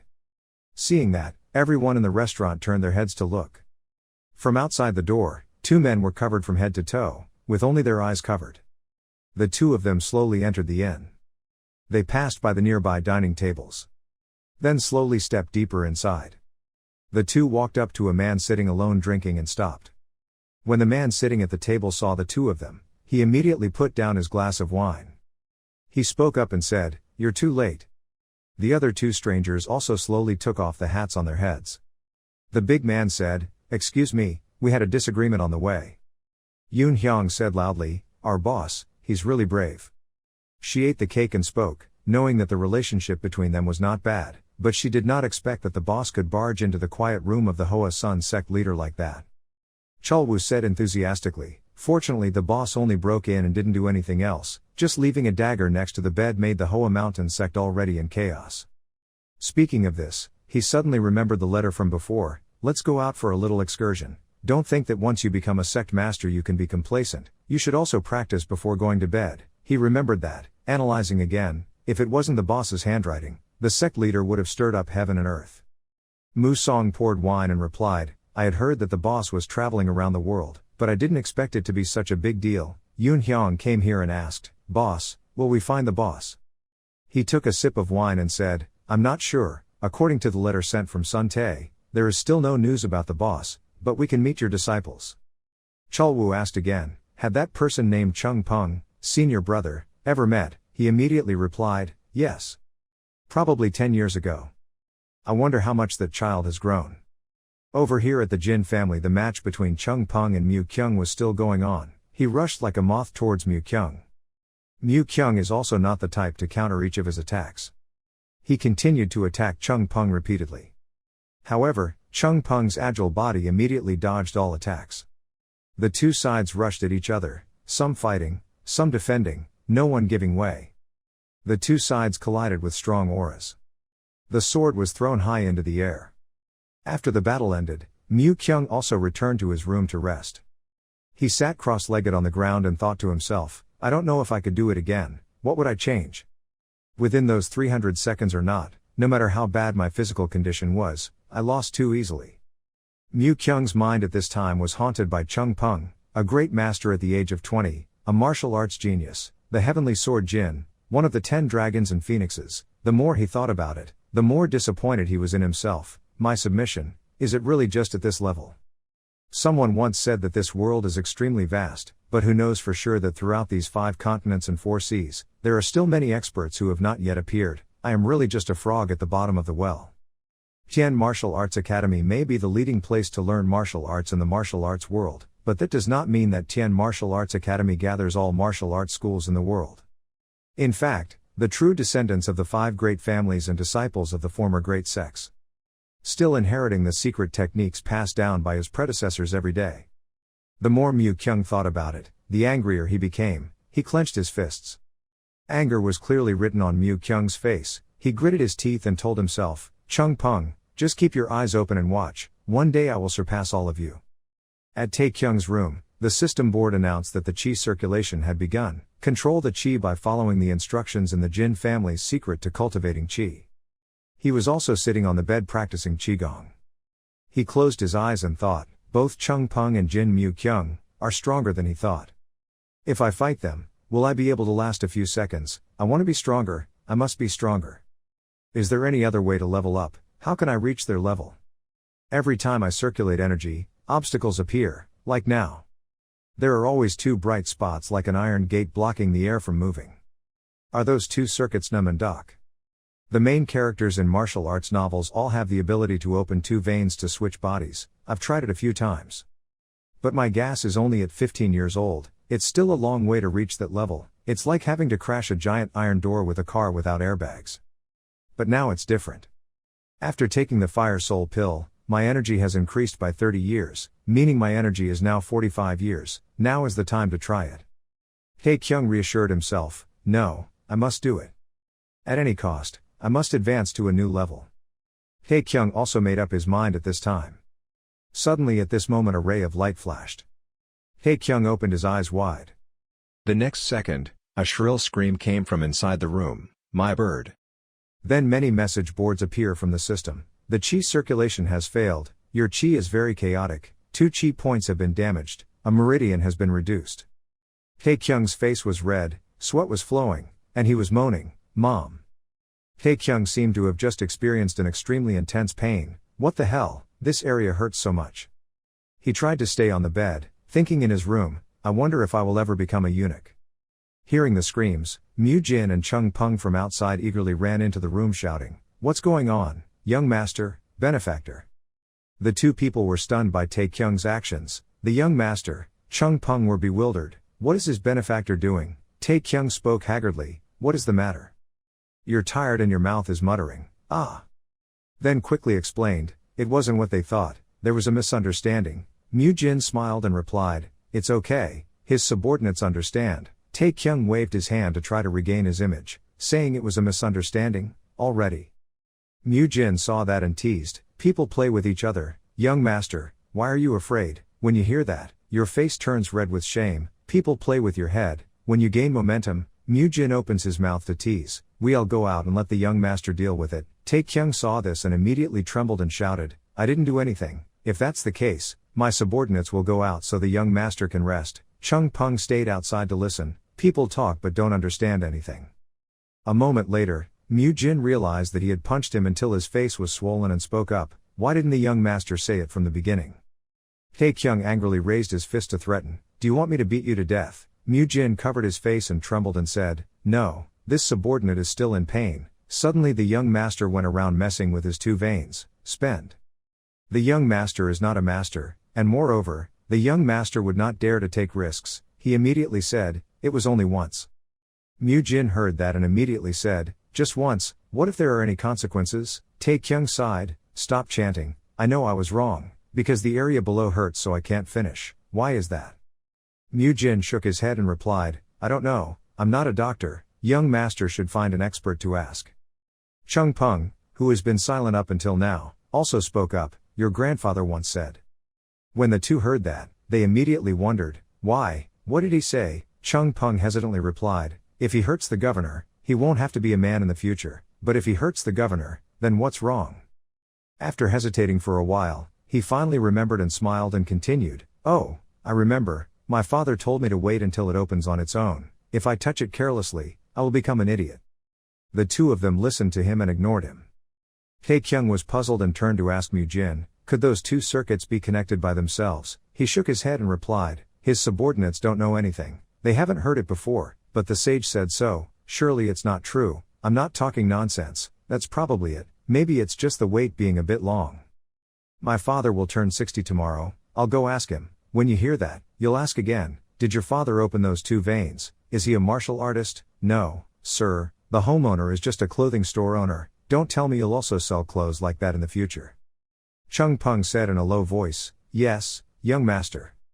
Taekyung smiled and said, can you explain in detail, maybe your ancestor will say something more. Chung Peng immediately replied, that's all the ancestor said. Really, the young knight didn't hear anything wrong. Chung Peng saw that he kept wondering and insisted, how could he lie to his benefactor? His father was not a liar either. Taekyung waved his hand, no, that's not what I meant. Chung Peng scratched his head and smiled, I also have to wait until the two circuits are free. Taekyung exclaimed incredulously, young knight Chung had just said that, young knight had already connected two circuits. Chung Peng did not deny and replied, yes, right now I can only connect one line, probably because I am still young. Hearing that, I was curious and asked, how could I connect? He immediately replied, 2 years ago, while practicing, I suddenly had a very strange feeling. I was very surprised so I ran to ask my father, and my father said it was an awakening. When Taekyung heard this, his expression changed and he thought, why are they so different? Now asking for secrets from talented people is of no use, because I'm different from them, I have no talent. He then sat down and slammed down on the table. Chung Peng was startled and asked, is the benefactor okay? Did I do something wrong? Tae-kyung had an unsightly expression, pursed his lips and said, no. He then couldn't help but express, I don't know if I can ask for your favor. Chung-pung comfortably replied, of course, my benefactor, just ask. Tae-kyung hesitantly said, it's what I want. I mean, Chung-pung is worried, benefactor. You shyly scratch your head and ears, young knight, help me practice. Change the scene to dynamic cultivation. In front of the cave entrance, there are two men standing guard. The man standing on the left now looked at the guard next to him and suddenly sighed. Then he spoke up and said, today is your first day working here, right? Guess how many people will come today? When he heard that, he responded, how many people? The man laughed dejectedly and said, there is no hope. Hearing that, the other guy was puzzled. Why? He continued, besides the few people who came to change shifts for you, there was no one who wanted to come to this place. If you want to practice, you'd better go to the dojo. Why do we have to guard here? He heard that and wondered, so why do we have to guard here? The new man replied, because it is a historical symbol. A long time ago, the founder of the Jin family, Jin Murim, practiced here. It is said that while practicing on this cliff, he suddenly became enlightened and used his martial arts skills to knock the foot of this cliff into pieces. This guy was very surprised when he heard that. Really? The man driving reached into his shirt to pull out something to say, but that was a story hundreds of years ago. Who cares if it's true or not? There's something else more important. The guy wondered, what is it? He then took out a pile of spicy sticks from his shirt and said smilingly, if you sit in front of this cave for a few hours every day, you will get this piece of wolbong. Time passes quite slowly. He said while eating the spicy stick, congratulations, you have been chosen for the position that countless martial artists out there desire. Some people even say this job is to sit cool and eat a bowl of gold. That gatekeeper guy, both ears listened and politely replied, yes. At this moment he suddenly discovered something. He looked up and asked, what's hanging on the cliff? He turned around and looked for his bottle of wine and said, I don't know, maybe it's a bird. The guy noticed something. Then he said, it's falling. The man heard that and slowly turned his head in bewilderment to look. What, a falling bird? Both of them looked towards the cliff. Only then did I see something fall from above with a crash to the ground. The two men's faces changed in fear, thinking, is it you? Immediately, they hurriedly ran up to the cliff to see. In front, they only saw someone lying on the ground. When two men saw that, they panicked and shouted loudly, who is this crazy guy? The guy worriedly asked, is he still alive? The man heard that and said, if he fell from that height, even the Jade Emperor would fly to the sky. Poor thing, he fell to death like this. Saying this, he felt pity and clasped his hands together to pray, saying goodbye. But while it was peaceful, Tae-kyung suddenly stood up, making the two startled. They were scared so much by him that they fell to the ground. Tae-kyung was covered in dirt, blood was flowing from his forehead. He said angrily, damn it, are you back here again? When the other two saw him, they turned pale and shouted loudly, zombies, zombies, there's a ghost, Mom. We had to go back in time a few hours ago when Tae-kyung had just finished talking to Chung-pung about practicing. Chung-pung was ready to teach speaking. Of course, this servant would help his benefactor practice. Tae-kyung was quite surprised when he heard that. You agreed quickly. He laughed loudly and said, of course, I owe my benefactor so much kindness. I will let my benefactor know many good things. But except for the martial arts that my grandfather didn't show me, Tae-kyung doubts life. He will teach me everything. Afterwards, he pointed at Mu-jin and said, if it's convenient, help this guy too. He was stunned when he heard that, including his subordinates. What, don't you like it? Mu-jin shyly scratched his head and replied, of course his subordinates like it, but the martial arts world has a hidden rule, which is to not let anyone see his martial arts, even if he is the third young master. As he spoke, he worriedly looked at Chung-pung and asked softly, can I join in? Chung-pung said excitedly, why not? In return, you must buy a lot of candy for me in the future. Mu-jin saw this and clasped his hands in joy, thank you very much, I will try my best, not to be polite. Tae-kyung now looked at Chung-pung thoughtfully. Even hunters were hesitant to show off their skills to others, yet he was so open. Was it because he was too naive? Or is it because he is too confident? Does he know how strong he will become? He told himself, just wait and see, I will learn all your martial arts secrets. A few hours passed and the sky began to light up. Early in the morning, Tae-kyung and Mu-jin knelt down on the training ground and said in unison, we would like to ask young knight Chung for help. Chung-pung was now a little nervous and said, okay.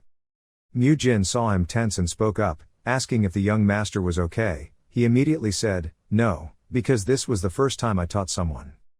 Chung Peng turned around worriedly, "Give me a few minutes." Seeing this, Tae Kyung comforted us, "Young masters don't need to be nervous, just teach us the way you feel most comfortable." Chung Peng heard that and immediately replied, "Isn't it stressful? This is the most comfortable way." He continued, "For example, using the method his grandfather taught him, Chung Peng was now able to reduce his stress and calm down. Yes, that was the easiest way." Looking at Chung Peng, who was thinking about Tae Kyung, he thought, "Great, I'm also very curious about how the Sword Saint raised such a talent. Let's see, how do I do it? Is it a very unique method?" After a moment of silence, Chung Peng spoke up, "I remember now, maybe that practice will be good for both of you." Tae Kyung said excitedly, "What is that?" He immediately pointed in a certain direction and said, "Do you two see that?" Seeing that, the two turned around and looked. It was a cultivation cave. Seeing that, Tae Kyung smirked and thought, "What the heck, don't tell me you want me to run from here to there and then run back, even though it's a great way to train endurance and lower body muscles. But, it seems that Sword Saints are no different from normal people," he said confidently. He meant to run there and then return, right? Chung Peng was surprised to hear that. "Oh, my benefactor has already tried it." Tae Kyung stood up, started his arms and legs and replied, "I will run until I get bored." Then he satisfied and replied, "That's lucky. 1 hour per person." When Tae Kyung heard that, he got angry and said, "It seemed a bit redundant. Do you look down on us that much?" Mu Jin spoke up, "I see, what you mean is that we have to run away and return for an entire hour." Chung Peng immediately replied, "No, you two just need to go to the top, I will wait there." When Tae Kyung and Mu Jin heard that, they were a little hesitant. "Up top, top." He nodded and smiled and replied, "Yes, that place over there." As he spoke, Chung Peng pointed to the mountain peak in the distance. Both of them immediately turned their heads to look. All I could see in the distance was a rugged mountain reaching up to the sky. Looking at the towering mountain in front of them, they both gasped in horror. Mu Jin was scared and trembling. "No matter what, you told us, did you climb up there with your bare hands?" Chung Peng said loudly, "Yes, I chose it because it is as high as the mountain I climbed every day as a child." After hearing this, Tae Kyung turned pale in horror. Chung Peng happily said, "Of course I miss the old days so much. I fell backwards twice, I thought I was dead." He helplessly cursed under his breath, "The Sword Saint is crazy, this kid is also crazy, completely crazy." Chung Peng was still talking. "At that time I was seriously injured." Returning to reality, the man asked, "Third young master, what if something happened to you? Why did you have to climb to that peak to practice martial arts? Looking at your appearance at this time, he advised you to stop and go back." Hearing that, Tae Kyung asked, "Why?" He said worriedly, "Why else? This time you were just lucky. If you fall from that height again, you will die." Tae Kyung calmly replied, "I fell about 5 times, I got used to it." The gatekeeper heard that and exclaimed in surprise, "5 times, why are you still alive?" Tae Kyung squinted his eyes, looked up and continued, "I'm fine, some people have fallen 10 times, they're almost there." Seeing the bewildered faces of the two gatekeepers, he told them, There. When the two heard that, they immediately raised their heads and looked up. I just saw Mu Jin rushing down from the top of the mountain like lightning, crying his name while crying, "Young master." The two gatekeepers saw someone falling from the top of the mountain and shouted loudly, "Oh my God, he's falling, there's another person, oh my God." The man was so scared that he turned pale. "Yes, you have to save him," the other guy also said in panic. "Falling like this would definitely kill him." Tae Kyung calmly told them that he wouldn't die. "Don't worry, if he died, he would have died since tangerine season." Then he pushed the two men away to play. "Stop avoiding them, standing there and being crushed now." He pulled them away from this place and reassured them, saying it was okay. Mu Jin was rushing down below with Chung Peng following close behind. As soon as he saw the distance from touching the ground gradually shortening, Chung Peng immediately grabbed Mu Jin's waistband. His hand returned and he unleashed a powerful palm strike. Immediately the land was sealed by Chung Peng's hands. Chung Peng slowly landed. He hugged Mu Jin as he cleared his throat and said, "Wow, this time I caught you really well, right? I knew right away that you would like it." But looking down at Mu Jin, her face was pale and her mouth was swollen, not knowing what to say she liked. When Tae Kyung saw that, he judged, it looked like he liked it. Chung Peng smiled and gently placed Mu Jin on the ground. Tae Kyung thought again, he looked so excited. He excitedly spoke up, "The benefactor was down here all this time." Taekyung immediately replied, "Thanks to someone else, I fell again." Hearing that, he thought Taekyung was praising him and shyly replied, "You mean that person's benefactor is me? What an honor." Taekyung immediately got angry and shouted, "Shut up, if you don't destroy me, up there, we climbed to the top of the mountain a long time ago." Seeing him angry, Chung Peng spoke up to warn him, "Benefactor, calm down." Remember when Chung Peng stood on the cliff and shouted, "Benefactor, the rocks are falling, making you unbearably angry, you rotten boy, is there anyone who can stay calm after being kicked in the face?" At this time, Mu Jin jumped up as if resurrected from the dead, one of his eyes was now bruised. He gasped for several breaths. Mu Jin turned around and saw Chung Peng standing right behind him. He couldn't help but waved his hand and gave him a loving punch and shouted loudly. Chung Peng asked, "What's wrong with you?"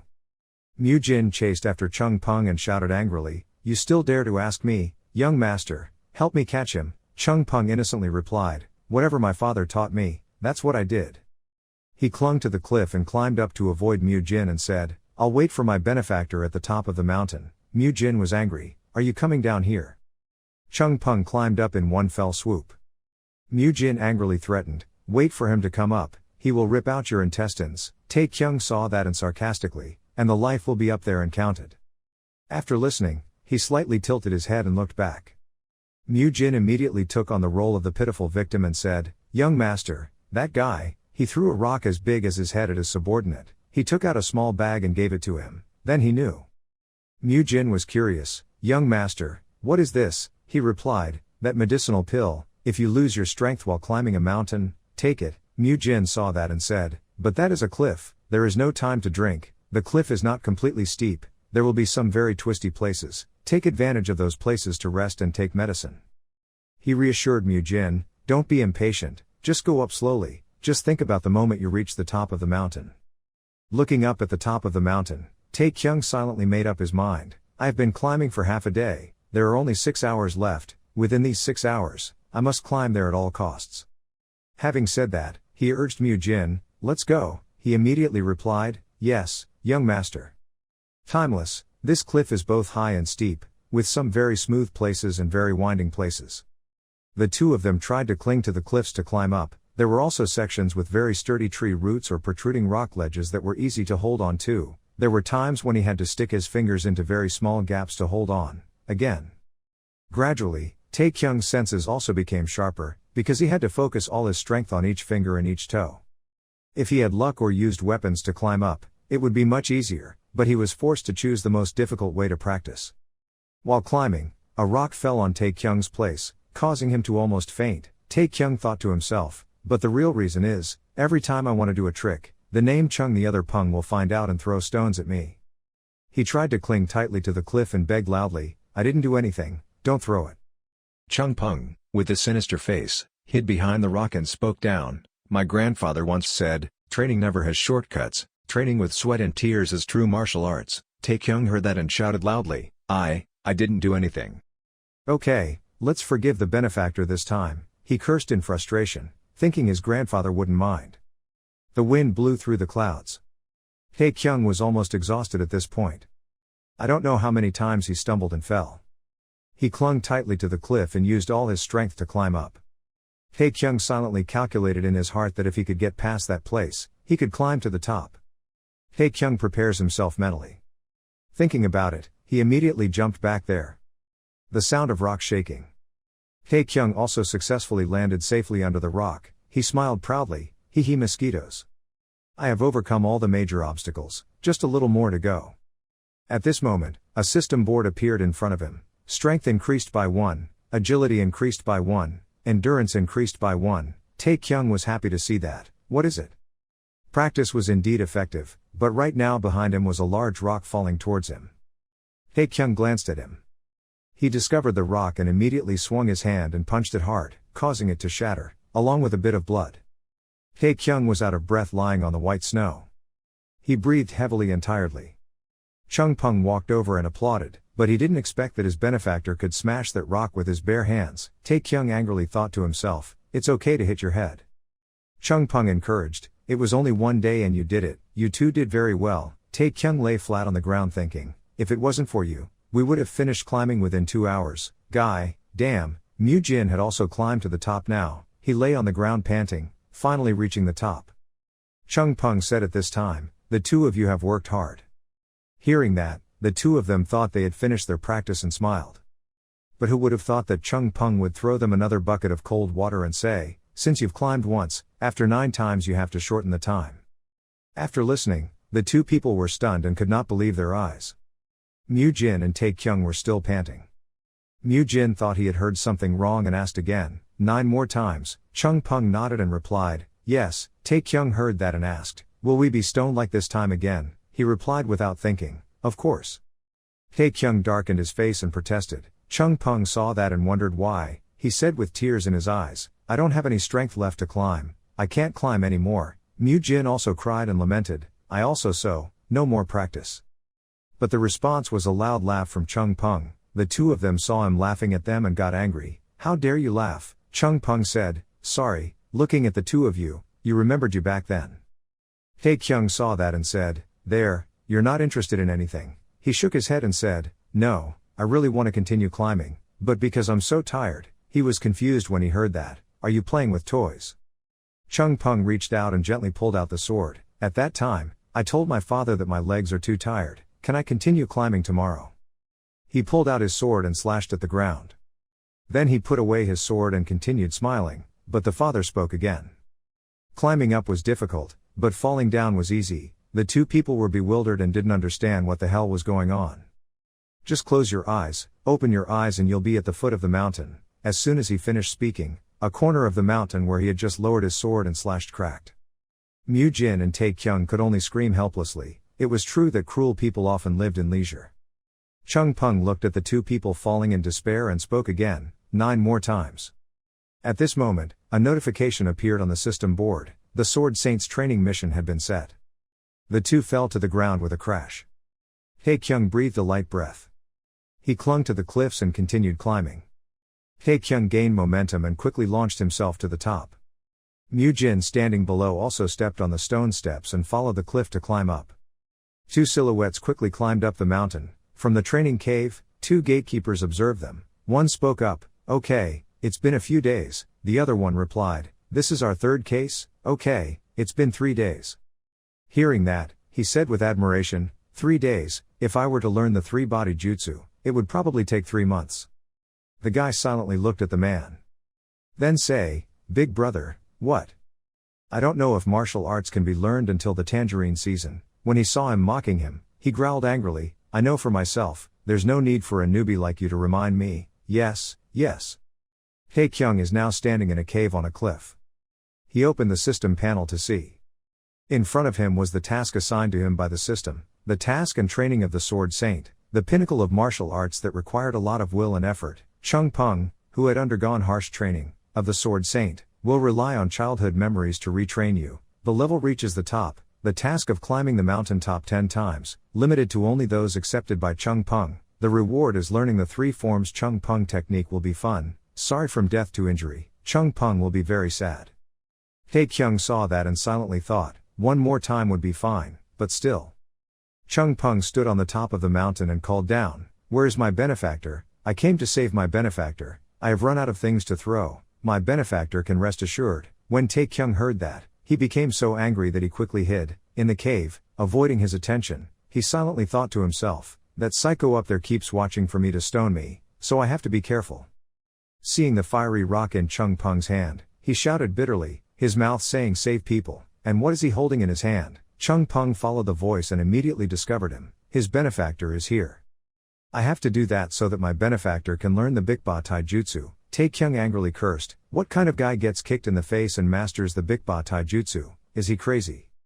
At this time, Mu Jin had also climbed to where he was standing. He panted and lamented, his mother was dead, she must be dead. When Tae Kyung saw him, he immediately kicked him with his foot and said, it's too safe here, find another place. Mu Jin was tired and begged, I'm too tired, let me hide with him. Climbing up to the cave and standing with Tae Kyung, he immediately said that no matter how he thought about it, it seemed ridiculous. When you hear that, it's hard to understand what nonsense. Mu Jin angrily blamed him, his subordinates and young masters suddenly had to listen to him, and he turned them around like a whirlwind. Hearing that, Taekyung objected, but you have improved. Mu Jin immediately reprimanded, life or death is still more important, young master. Taekyung looked at his level that had reached 48 and whispered a comment, saying that, but he was still very persistent. His level increased so rapidly, proving that he was also very talented. It seemed he was right when bring him here. Thinking about it, he spoke again, one day, when you are close to life and death, will you still be able to say these words? Mu Jin chewed the medicinal pill and asked, why? Taekyung seriously said, life, wealth and loved ones, if you don't want to lose those precious things, then even if you have to risk your life, you have to try. It's better to live your life to the fullest. It's a meaningless death. Mu Jin was stunned when he heard that, young master. His face was full of doubt. Was he the young master? Hearing that, Taekyung apologetically said, if not me then who is it? Mu Jin commented again, it was a bit sudden to say it, but the young master has really changed a lot. From his martial arts skills, personality, to the way he speaks, it's like he's a different person. Hearing that, Taekyung smiled and replied, haven't you heard people's rumors? The Jin family in Shanxi has raised a secret weapon. Mu Jin immediately objected, rumors are rumors, who knows for sure? Well, a lot of people out there know how promiscuous the young master was in the past. At this time, Taekyung pondered again, thinking back, now I can no longer avoid people's suspicions, because they always treat me like a real Jin Tae, to the point that I still think I am the real Jin Tae, is Jin Taekyung. Mu Jin said in a low voice, if the young master is a spy sent by some powerful force, just tell his subordinates, he will promise to keep it a secret.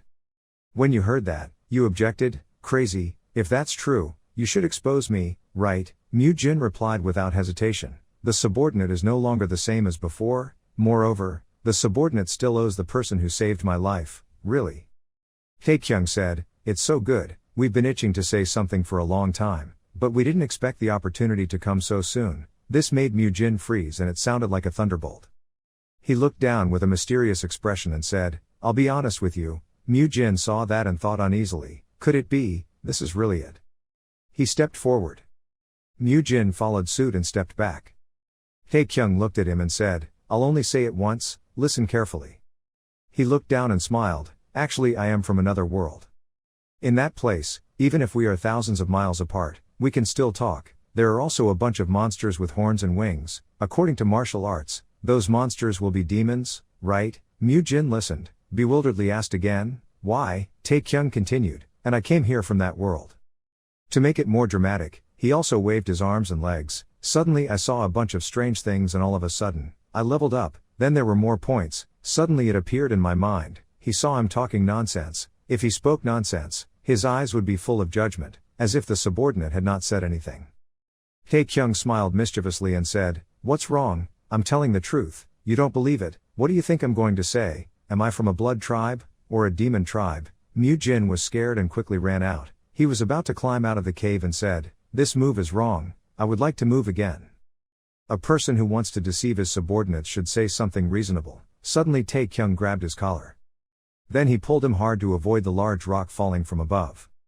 When Mu Jin saw that, he felt like he wanted his soul to leave his body and screamed in fear. He turned his head and winked at Mu Jin and said, the road is still long, be careful. A moment later, the two of them climbed to the top of the mountain, their clothes already drenched with sweat. Taekyung had also climbed the 9th time. A few hours passed and they once again set foot on the top of this mountain.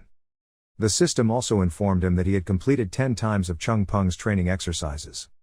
You have completed the mission, have activated the 3 taijutsu, you have been given additional rewards for completing the mission beyond expectations, have leveled up, received 10 additional skill and stat points, and martial arts title. Beginner student is promoted to intermediate student. Open the system window and check and apply the changes. Having completed the task, the two also smiled with relief. Chung Peng continuously applauded, the two of you did a great job. Taekyung saw that and immediately got angry. Mu Jin glared and said, scorn us. Chung Peng saw that and immediately waved his hand and protested, no, what I mean is, it took me half a month to climb. After that, the two of you finished it much faster than me. When Mu Jin heard that, he was extremely surprised. Half a month had passed, his subordinates and young masters were faster than young knight Chung Peng. What was there to be proud of? Taekyung stood next to him and spoke up, at that moment, he am much younger than you, right?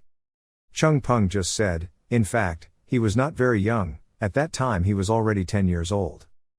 falling down from the top of Lac Nyan is a common occurrence. That place is twice as high as this place, it's so much fun. He applauded again, the two of them had worked very hard.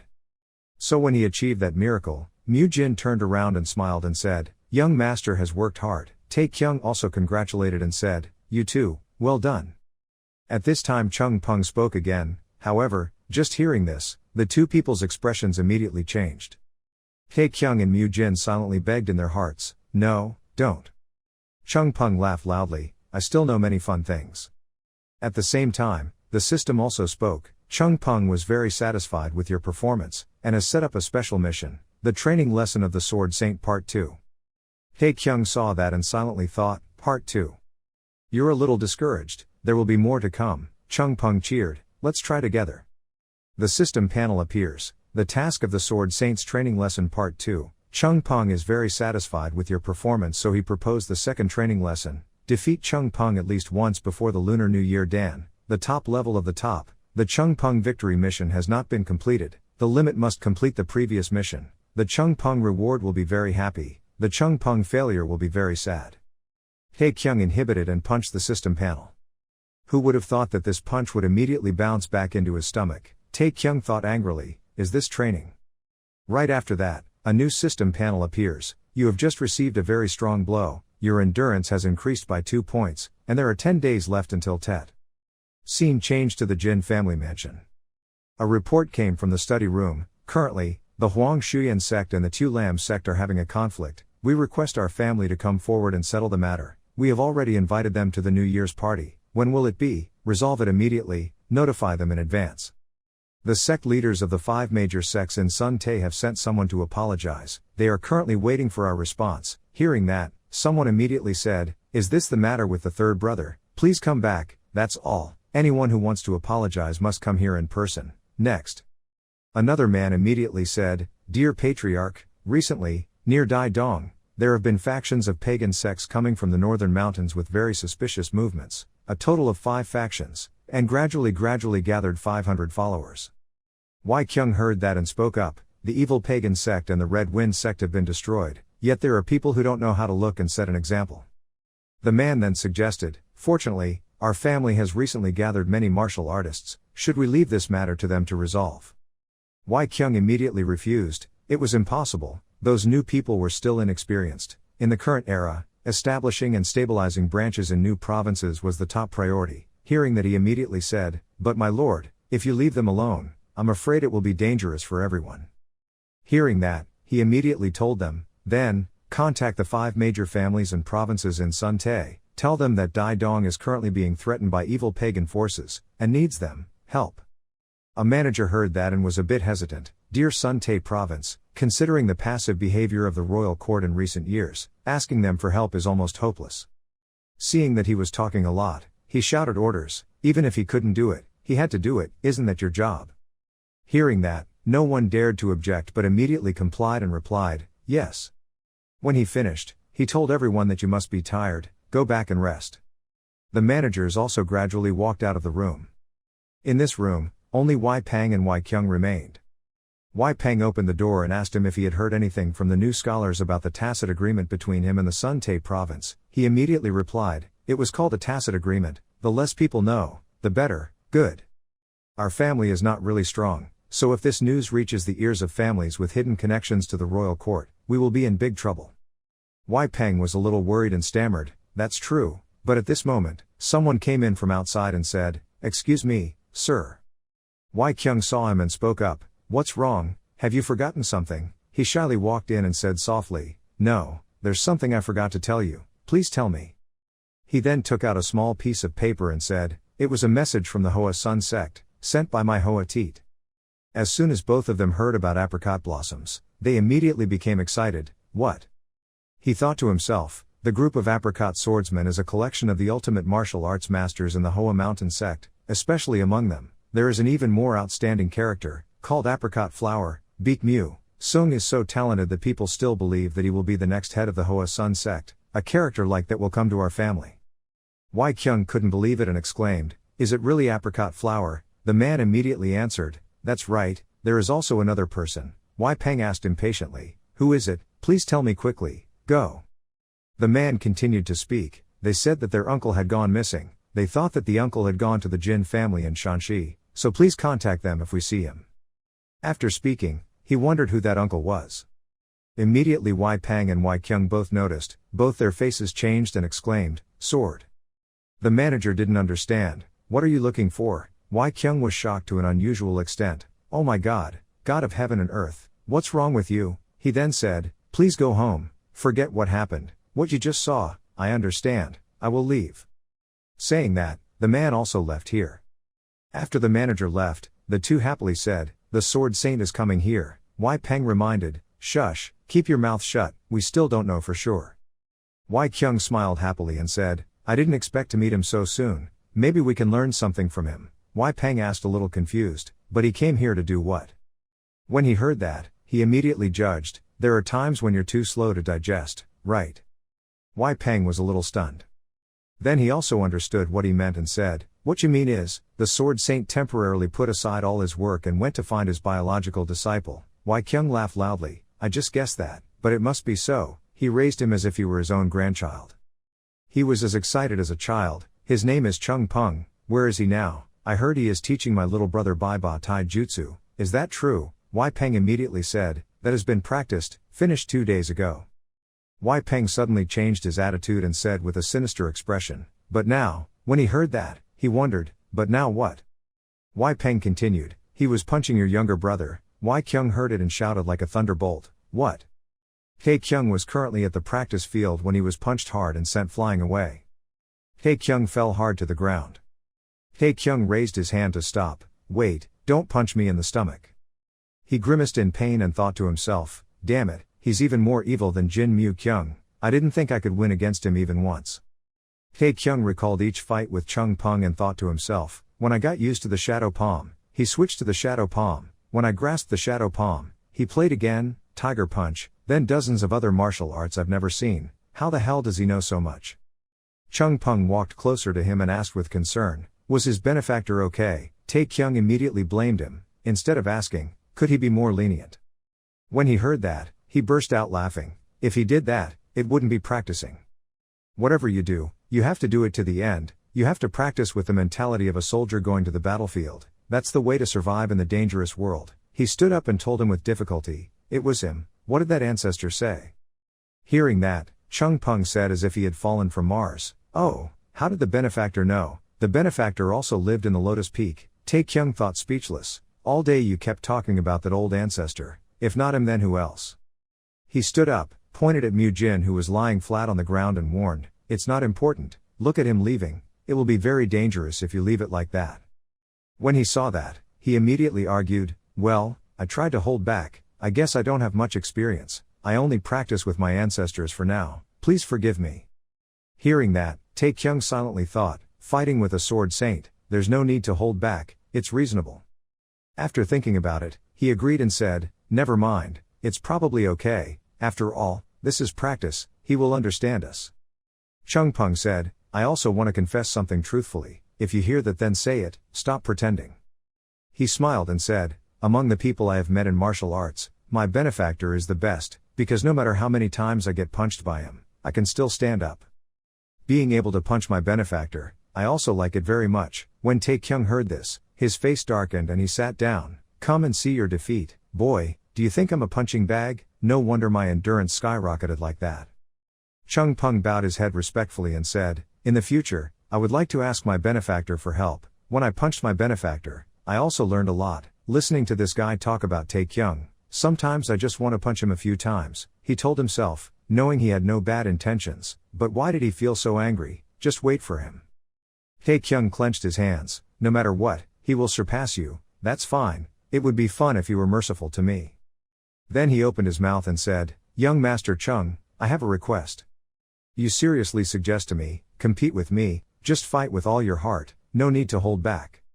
Chung Peng was a bit cautious. "Do your best, can I?" He nodded and replied, "Yes, you can, just do your best." Chung Peng was stunned for a moment. Tae Kyung's eyes were now full of determination. Then he nodded and replied, "I understand." Tae Kyung bowed his head and said, "Thank you." Chung Peng also began to exercise his entire body, a strong aura emitted from under his feet. Chung Peng's body was full of strength. He said excitedly, his benefactor was ready. Seeing the strength and confidence radiating from his body just now, it was like being carried away by a dog without realizing it. He stammered and said, "No, what I mean is," Chung Peng heard that and immediately ran out of the arena and said, "Ah, sorry benefactor, I forgot, wait a moment." Taekyung's face was as blank as a cow wearing a hat. "What's wrong?" Chung Peng brought a sword and said excitedly, "Okay benefactor, I am ready to fight with all my might." When he saw that, he warned him in advance, "Please don't use sword energy." He thought to himself, "This rotten brat, leave me a way to live." The spear rushed forward. Chung Peng immediately easily dodged. Taekyung held a spear and rushed towards Chung Peng. He dodged all of the attacks. He tried to rush forward to attack. Chung Peng immediately took the opportunity to rush forward. Then unleashed a palm strike towards him. But as soon as this attack was released, Taekyung flexibly jumped back and dodged. He slid a long way back. Taekyung continued to charge with his spear. Observing his every move made Chung Peng a little surprised. He mobilized his whole body. Then he kicked the ground hard, causing the ground to break under pressure. Taekyung lowered a spear to where Chung Peng had just stood. He looked up a bit surprised. I saw Chung Peng in front of me stepping on Taekyung's spear, smiling brightly and saying, "Wow, that shot was so dangerous." Taekyung puffed his face and puffed his cheeks, trying to get the spear back from his leg, but it was all futile. Chung Peng spoke up, "It's useless, this is 10,000 pounds of fees." The spear still did not move one bit. But Taekyung did not give up and tried his best to grab the spear to try to lift it up. He used all his strength to the point that his face turned red and his veins appeared and he shouted loudly. After spending a lot of effort, he finally regained his spear and knocked Chung Peng away. He marveled and said, "Oh my god. Tiger Fist is a type of martial art that can suppress even tigers." A long time ago, when Chung Peng was still learning the Tiger Fist, his father once told him that Peng, the Tiger Fist is a powerful martial art that can suppress even the Lord of the Jungle. If you understand it, if you can master this martial art, no other child your age can compare to you. Do you understand? At that time, Chung Peng carefully listened to what his grandfather had conveyed to him. Yes, I understand. At that time, Chung Peng was still young, whatever his father said was the truth. But 10 years later, for the first time, Chung Peng realized that sometimes his ancestors would be wrong. Chung Peng's attack grazed Taekyung's shoulder, causing him to cry out in pain. It hurt. Chung Peng looked at Taekyung in shock and was extremely surprised. What? How could his benefactor avoid it? I was aiming for the phoenix tail's acupuncture point, but even you couldn't believe it and asked, what? I was able to avoid it. Taekyung moved his right arm and said, I was just trying not to get hit, but in the end I was still hit. Chung Peng was so surprised that his jaw dropped. My benefactor saw my martial arts skills. He smiled and replied, of course, he was beaten for 3 days, but that was a tiger punch, right? I deliberately took the punch to capture its movements. When he saw that, he scratched his head in surprise and said, how is that possible? I can't use it many times. Taekyung said proudly, so I mastered this a little slower than other martial arts. There are some tricks. Other than that, he didn't deny it and replied, yes, the latch ho on palm is a direct fighting style, isn't it? You use this the most, so I understand it very well. Hearing this, Chung Peng said with admiration, can my benefactor perform it for me to see? Taekyung replied, okay, it's not difficult, let's see. Then he raised his hands high and slowly lowered them to show him a few martial arts moves, the first one being, like this. He swung a few punches, thinking to himself, although it is not easy to reach the master level or learn how to use chi, imitating the form is not difficult. Chung Peng stood aside, watching intently. Taekyung kicked his foot hard on the ground. He launched into the 7th position. After finishing, Taekyung looked over and said, I can see that. Chung Peng spoke, I remember in the past, my father once scolded me for being a thief. When he heard that, he couldn't help but burst out laughing. Thief, thief, it's nothing. When I was little, I once stole 1,001 from Dine Yan's mother's wallet, and then got spanked. Chung Peng Yin Tran said, it's not like that. Then he smiled widely, every time he taught me martial arts, my father would scold me that I was a thief. Taekyung shyly thought to himself, he praised me, I didn't expect that I would be praised by such a master. Chung Peng said excitedly, his benefactor was truly a genius. He was surprised to hear that. Genius, yes. Hearing compliments, the young man's nose widened. The young man was very pleased but still had to keep his face and humbly say, "Hey, stop flattering me," but humbly say, "Since I was a child I have been very good at observing. In high school, just look at 2 just once, I remembered all the yin and yang exercises from 1 to 8 of Taekwondo," and Chung Peng was confused. "What is Taekwondo?" Taekyung asked again, "By the way, how long have you been learning about Lak Hoa on Palm, Chung Peng?" He heard that and immediately said, 1 month. Taekyung was surprised, 1 month. He proudly appeared and thought to himself, "It took him a month to learn, but I was able to imitate him in just 3 days, am I really a genius?" Chung Peng said shyly, "At that time my father was very angry with me, because it took a month to learn completely." After hearing this, the young man's smile disappeared and he said in disappointment, "What a master." He stepped up to speak, however. His whole body radiated a rich aura and said, seeing others imitate his martial arts was not pleasant. The arena was silent with traces of the bloody battle between the two. The ground cracked, craters appeared on the arena. Mu Jin just woke up and saw the scene in front of him, his face stunned. Looking at the 2 people rushing into battle, he was surprised and thought, is there still a human? Chung Peng swung his sword rapidly and excitedly rushed forward. Mu Jin stood outside and was so scared that he thought to himself, this Chung Peng has become a demon. Taekyung also continuously used his spear to fight back. Mu Jin rolled his eyes and looked at his young master and silently commented, and his young master also became more and more formidable. He sat down on the steps to observe the battle. When it first started, the young master couldn't even last 100 seconds, but now it's been about 300 seconds, the young master's progress is really fast. Even though I'm the same age as him, why are there so many monsters around him? I don't know if I can be like that. Mu Jin suddenly remembered what Taekyung had told him while in the cave, if you don't want to lose the precious things in your life, then you must try your best, rather than die in vain, yes. He thought and then regained his composure, holding his sword and telling himself, yes, I must not waver, why must I always be a weak person, what is the law that stipulates that?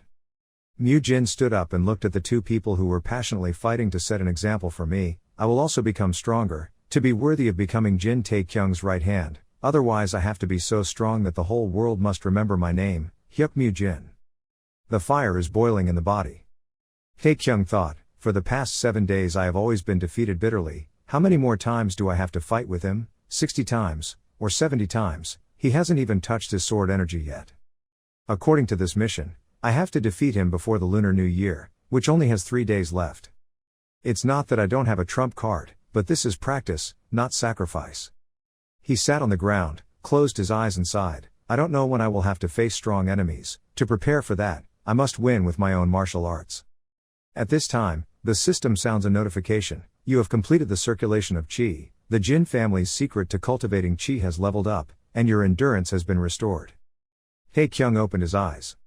In front of him Chung Peng and Mu Kyung are fighting each other. Mu Jin's face was beaten until it was swollen and the corner of his mouth was bleeding. But he still did not surrender and continued to rush forward. Mu Jin swung his sword towards Chung Peng's face. But basically this thing did not cause any difficulty for Chung Peng, he easily held the sword with one hand. Chung Peng praised, you guys have improved a lot, looking at Mu Jin sweating, Taekyung thought to himself, look how hard it is. Even if Mu Jin fought hard until her face turned red, she couldn't counterattack him. Chung Peng laughed and said, ha ha, it's useless, even if you have it. Taekyung remembered the first time he fought with some robbers blocking the road and then watched the battle between the two. He silently assessed, it was an effort, but, if he used that move on Chung Peng. Taekyung happily looked attentively at the ongoing match. Just as he said, the next second Mu Jin was knocked away by Chung Peng. Taekyung bowed his head and asked softly, how many times has it been? Mu Jin replied with a bruised face, this time again for the 90th time. Hearing that, Taekyung opened his mouth and laughed, it's almost 100 times already, 100 times enough, I'll call you the defeated Mu Jin, he said as he lay struggling on the ground, his subordinates refused. At this time, Chung Peng came over to ask if you guys were okay. Mu Jin angrily pointed at his face and said, there's already a moon, you said you were only using your rights. When he saw that, he scratched his head and smiled and replied, ha ha, you guys are progressing faster than I thought, so from now on I will also use palms. Mu Jin got angry and scolded, what a human, but an eel, Taekyung thought, he's improving so fast. The people I've checked with in the past have barely leveled up much, but in these few days he's gained several levels. At this point, you feel a bit proud, because he is next to you. At this time you told him again, rest, Mu Jin is defeated, it's my turn, Mu Jin said angrily, don't call your subordinates like that. Taekyung held the spear and stepped onto the stage to stand opposite Chung Peng. He asked again, how are you doing, do you need to circulate the air? Chung Peng immediately replied, it's okay, I'm not even sweating anymore. Taekyung proudly said, this time is different, are you sure you won't regret it? Chung immediately objected, his father once said, that question is a question for incompetent people, real experts, just action. Taekyung slightly raised the corner of his mouth and said, don't worry, from now on I will do the same. After that, he opened the status window again. Chung Peng also replied excitedly, I'm looking forward to it. In front of the system board appears, the character Jin Taekyung is level 64, first class martial artist, reputation 2100, year title is applying title effects, strength 205, stamina 207, agility 200, intelligence 40, charisma 40, aura 45, endurance 200, remaining points 100, regression of all stats plus 10, Sanlong Shanxi all stats number plus 15, reputation plus 200, background of fame Mon all stats plus 5, reputation plus 50, midrange martial arts practitioner plus 20% training speed, warrior in close combat, all related stats to melee plus 10%, looking down at his remaining score of 100, he spoke up, I should have saved it. But when fighting with you, I have to use it, Chung Peng replied, what? At this time, Taekyung also used his 100 points to add 50 points and was agile, he himself also began to level up and his whole body radiated aura. Taekyung smiled proudly at Chung Peng. Chung Peng saw this and didn't understand why he opened his eyes wide. The next second, a sudden strong force hit him from behind. Chung Peng quickly turned his body to avoid it, he was a little frightened and thought to himself, why is he suddenly this fast? Chung Peng immediately jumped up to avoid Jin Taekyung's attack, he pushed the spear forward and said loudly, I know, that move is a clever trick, right? Chung Peng landed to the side and nodded, that's right, I have combined it with the 5 elements plum blossom set.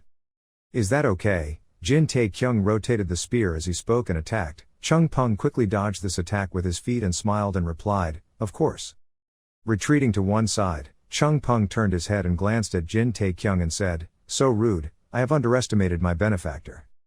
As he finished speaking, a shadowless palm strike with countless hands was released and rushed towards Jin Taekyung.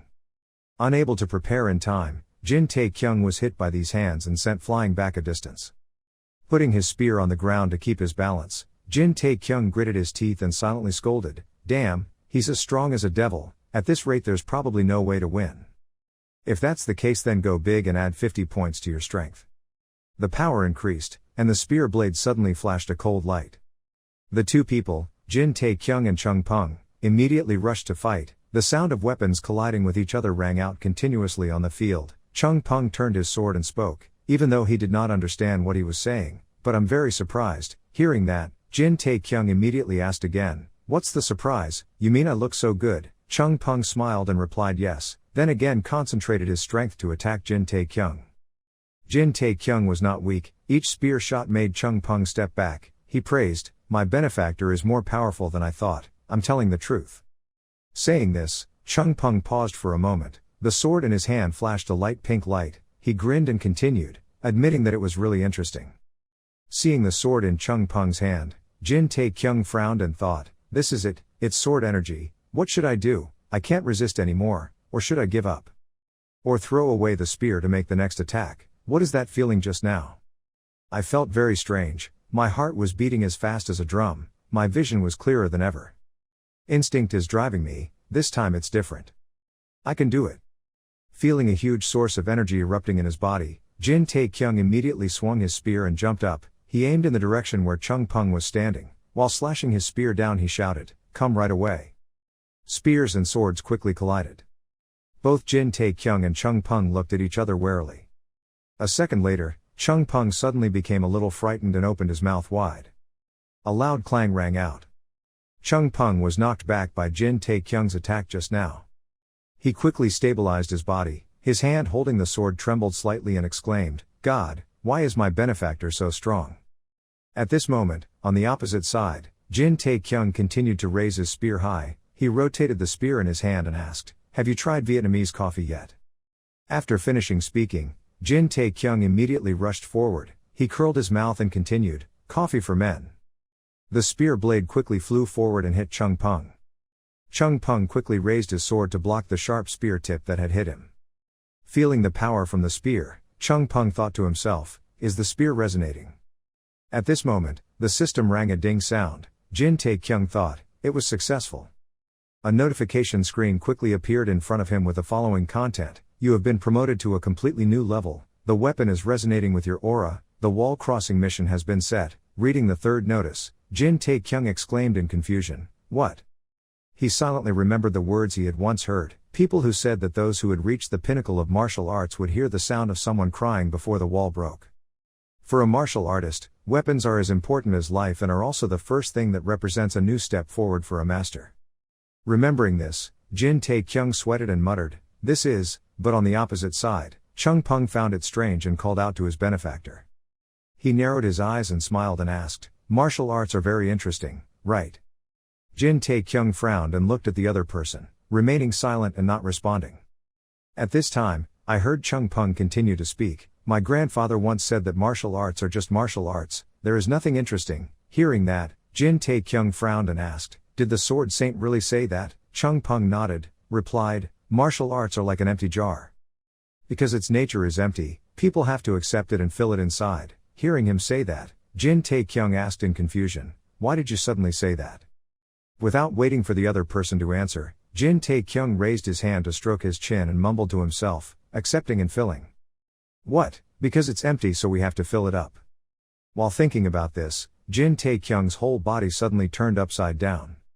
He rolled his eyes and exclaimed, "Not martial arts, but just emptiness." Soon night fell. Above was a sky full of stars. Jin Tae-kyung fell to the ground. I don't know how long he lay there. His whole face was scratched and covered in dirt. He lay still in one place, his eyes wide open without blinking once. At this time, Hyuk Mu Jin was also present at the training ground. He and Chung Peng sat in one place observing Jin Tae-kyung's movements. Chung Peng opened his mouth and asked, "How is your benefactor? Is what my grandfather said true?" Jin Tae-kyung did not answer this question but just silently looked at the sky.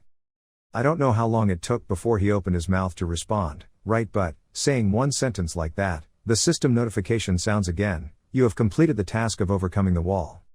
You have become a great master."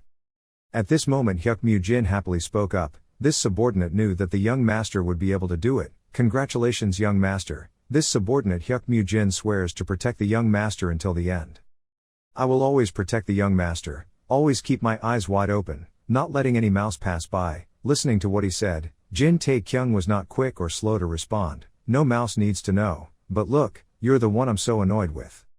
Hyuk Mu Jin cried out in confusion, "What's wrong?" Jin Tae-kyung hated it, raised 3 fingers and said, "Just because of your snoring, I almost fell into a state of dehydration. Before I counted to 10, then get out of my sight quickly. 1, 2, without waiting for you to count to 3, Hyuk Mu Jin ran away. Seeing this scene, Chung Peng clapped his hands and exclaimed, "Wow, training is really effective, everyone, so fast." Waiting for Hyuk Mu Jin to go away, Jin Tae-kyung put his hands on his hips and said, "Let's start again." Chung Peng asked confusedly, "What's wrong?"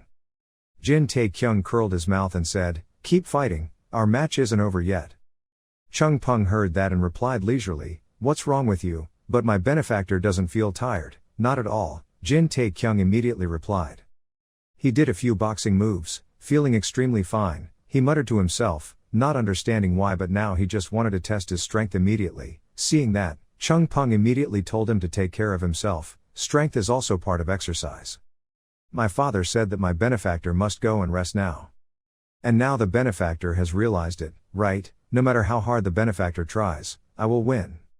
Hearing these words, Jin Tae-kyung paused. He silently scolded, "Damn, people say you have to know the person who knows you. It's not wrong at all." After reaching the great level, I felt how strong he was. And how thorny the road ahead is. But without him, I wouldn't be able to reach the top level myself. Thinking clearly like that, Jin Tae-kyung immediately said sincerely, "Thank you very much." As soon as this sentence finished, Chung Peng was startled and quickly exclaimed, "Benefactor, why did you suddenly do that?" Jin Tae-kyung did not say why. "Why, you shouted, 'Shut up, I just want to show my sincerity.'" Hearing the other person say that, Chung Peng thought to himself, "My benefactor isn't like this now. He thought so, but he didn't say anything but raised his hand and waved. Before he left, he said, "Okay, let's fight again, later." After awakening, the benefactor needs some time to recuperate. As soon as Chung Peng left, the system notification sounded again. The Sword Saint Training Mission Part 2 was cancelled. This was the intention of the mission creator, so there was no penalty. Having read this, Jin Tae-kyung silently breathed a sigh of relief and said, "How lucky." At that moment, Jin Tae-kyung's eyes saw a few numbers appear on the notice board. He widened his eyes and exclaimed, "Oh, what, how much?" At night, the room was lit. Jin Tae-kyung's clothes were thrown all over the shelf. His voice filled with comfort rang out, "Wow, that's it." Jin Tae-kyung soaked in the tub with warm water and enjoyed it. He exclaimed, "This is what living is like." Looking up at the ceiling, Jin Tae-kyung said softly, "Great Master, let's see what the reward is, open to confirm."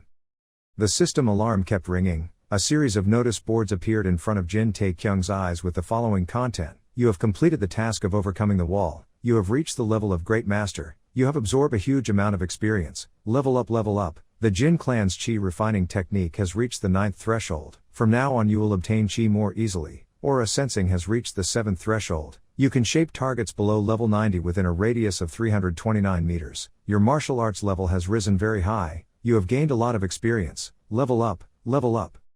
Looking at this series of notifications, Jin Tae-kyung exclaimed with satisfaction, "Leveling up like crazy. It's been too long. It's been a long time since the chi sensing and chi refining techniques have been upgraded. Is there anything else?"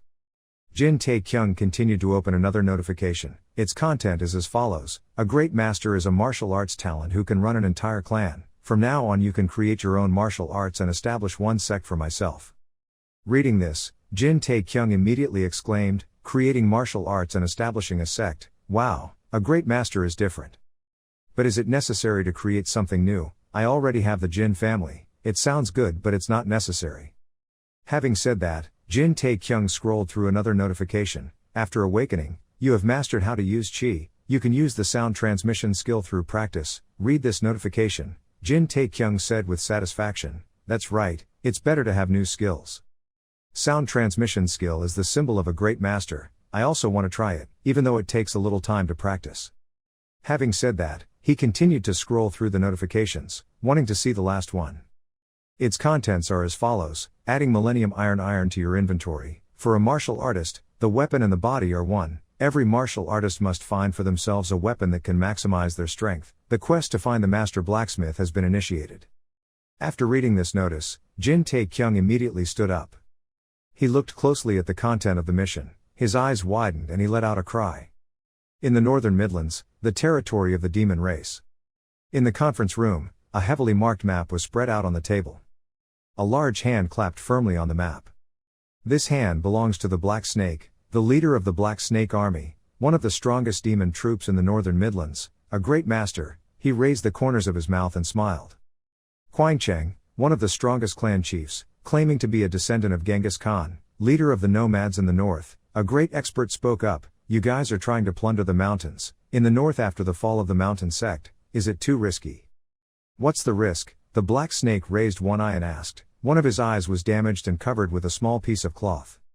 Tan said seriously, "Robbing merchants is considered banditry, but if they attack the capital and plunder the common people, then they are rebels, and then 10,000 conquerors will be mobilized to crush the rebels. Chaos. Worse, if Shanxi Jin's family gets involved, we will have no way back." Theep Mokni, one of the strongest clan leaders, claimed to be a descendant of Genghis Khan, the leader of the nomads in the north. A great expert sat next to him, arms folded, looking at the red wind. The sect knew that, although they did not mention anything to the court, less than 1/10 of their 400 soldiers returned alive. Another person is a butcher, the leader of 50 minions who govern a branch of the demon race in the Northern Midlands, nicknamed the Butcher because he kills people without hesitation. A great master who let out a stern voice, said, that Peng Yang was nothing more than a dog hiding in the fields, yet his little minions were still gathered together. Hearing this, concubine Mokni suddenly asked, "Have you ever met Peng Yang?" The butcher nodded slightly and replied, "I've seen him a few times. He's just an empty barrel. I guarantee anyone here can strangle him to death." 4 people were sitting at a long wooden table. The Black Snake waved his hand and said, "Anyway, we don't need to worry about the royal court. The problem will only end with us and the Jin family." "Listen, so I asked again, what do you mean?" The black snake pointed at the map in front of him, not too quickly or too slowly, and said his plan. In the early morning of 3 days, the sect leaders of all sects in Sun Te would gather at the Jin family's private house. We will not go through Dai Dong, but move through Hakao and then quietly attack Shan Te before the imperial court's attackers can smell it. Hearing this, Tan Town immediately frowned and protested. How could this be possible? Between Dai Dong and Hakao there were many branches of the Jin family. Going like that would be discovered by them. Don't worry, the black snake said with a smirk. Half a day after arriving at Hakao, the northern branches of the Jin family will be empty. This new information made the town and the concubine a bit shocked. At this time, I heard the black snake happily continue, because at that time the Van Fan faction will riot in the Great Dong. If so, they won't have the strength to pay attention to us anymore. I'm sure they will mobilize all their troops, sent to suppress the masses. Hearing these words, the town immediately transmitted the sound to the concubine. He said, the Van Fan sect was also a powerful army in the northern Midland. Its numbers and fighting ability were many times more outstanding than the Hong Fan sect. This time they were all involved.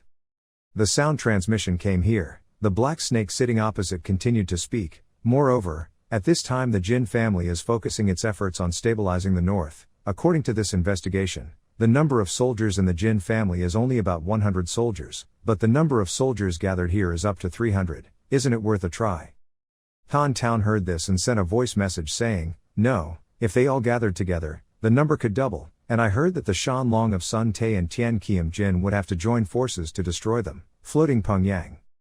Hearing that, the concubine immediately responded, but sitting here, there is no one weaker than Peng Yang. If we were experts competing, we wouldn't be able to lose. Seeing that these two people did not say anything, the black snake immediately asked, what do you think? Hearing that, Tan Tran immediately slapped the table in praise. What a wonderful plan. What else could I say? I agreed. Sitting next to him, concubine Mokni crossed her arms in front of her chest and continued, I will also participate. At this time, the butcher was the only one who didn't say anything. He laughed a few times and said, I don't need anything. Demon Sword Wai Peng, leave his head to me, I will also participate. Seeing that everyone agreed, the black snake immediately spoke, the spoils of war will be divided equally between the four of us. Whoever dares to disobey, even if it means going to the end of the world, I will chase after him, that person's neck. Does anyone have any opinions? As soon as this sentence ended, the remaining 3 people all replied at the same time, no, I agree. The black snake happily raised the wine bowl and smiled and said, then our brothers have agreed. Come on, raise your glass. 4 people raised their glasses at the same time, then shouted loudly to not get drunk and not to go home. While happily drinking, a creak rang out, the door was pushed open, and the 4 people in the room simultaneously stopped all movements. Seeing clearly the people outside, several people in the room cried out in annoyance, what is that? Who is this old man? Why does he look so ragged? The old man didn't pay much attention to these words but lifted his feet and walked inside. Several people continued to talk, to still be here alive. It seems he was also lucky. I don't want to lay hands on the dirty old man. That's it, quickly deal with him. Hearing this order, a guard came out from inside holding a knife. As if realizing something, the black snake suddenly raised his hand to stop. Seeing this, Thiep Mokni immediately asked, what's wrong? The black snake frowned and said, wait a minute, something is not quite right. The black snake said so, then stopped for a moment to observe the old man who had just arrived. After observing for a moment, he said in confusion, how did he get in here? He didn't look like the people here. Hearing that, the concubine immediately asked, again, what do you mean? This old man has crossed the entire Midlands to get here. Hearing this, these people immediately transmitted the sound to each other. They didn't meet but had the same thought, don't tell me he's also a master. The butcher pulled out his knife and transmitted his voice, damn it, we have to deal with him right away. Hearing that, the black snake quickly stopped, do not act rashly. In the martial arts world, everything is unpredictable, whether it is women, children, or the elderly, do not underestimate it. The butcher was extremely confused and asked, could an old man make you feel so nervous? As soon as these words ended, the old man suddenly trembled and let out a water sound. Hearing that, the black snake immediately ordered the guard holding the knife, he seemed to be thirsty, give him some water. The guard quickly went inside and poured out a basin full of water. The old man immediately tilted his head back and gulped down that huge basin of water. The 4 people who saw this situation all silently stared at the old man. After drinking all the water, the old man wiped his mouth with his hand and let out a very refreshing sound. At this time, someone asked, "Is it better?" The old man raised his head and laughed loudly and replied, "It's better." Hearing him say that, the black snake suddenly stopped. I saw the old man bow his head respectfully and say, "Thank you, sir." Seeing this scene, the other three people suddenly hugged their stomachs and burst out laughing. The butcher said with disdain, "Oh, who said that everything in the martial arts world is unexpected? Slap yourself in the face, ha ha ha." There was an old man who was also shy, ha ha ha. Hearing these words, the angry black snake grabbed the old man's hand and roared, "Damn old man." Seeing that the opponent did not resist at all, the black snake frowned and thought, he did not resist, maybe he was at his wit's end. Yet I kept seeing something strange, but it turned out to be just a silly old man. While thinking about this, the old man opened his mouth and asked, "Where is this?" As soon as these words ended, the black snake's eyes suddenly opened wide. The old man raised his other hand to cover one eye, his other eye suddenly flashed a blue light. He said in a cold voice, "Damn, why don't you just die if you're this old?" The black snake opened his eyes wide and asked cautiously, "Is he awake again?" Hearing that, the old man immediately put down his hand on his face. Then he opened his mouth and asked, "Boy, who are you, not to mention people from the lower sect?" "What?" the black snake asked in confusion. At this time the old man suddenly protested and cried out, "What are you holding my hand for? Are you trying to force me to be your cousin?" The black snake did not understand why he cried out. "Mister," he said, tugging at his wrist, "don't let go yet, I'm counting to 3, 1, 2.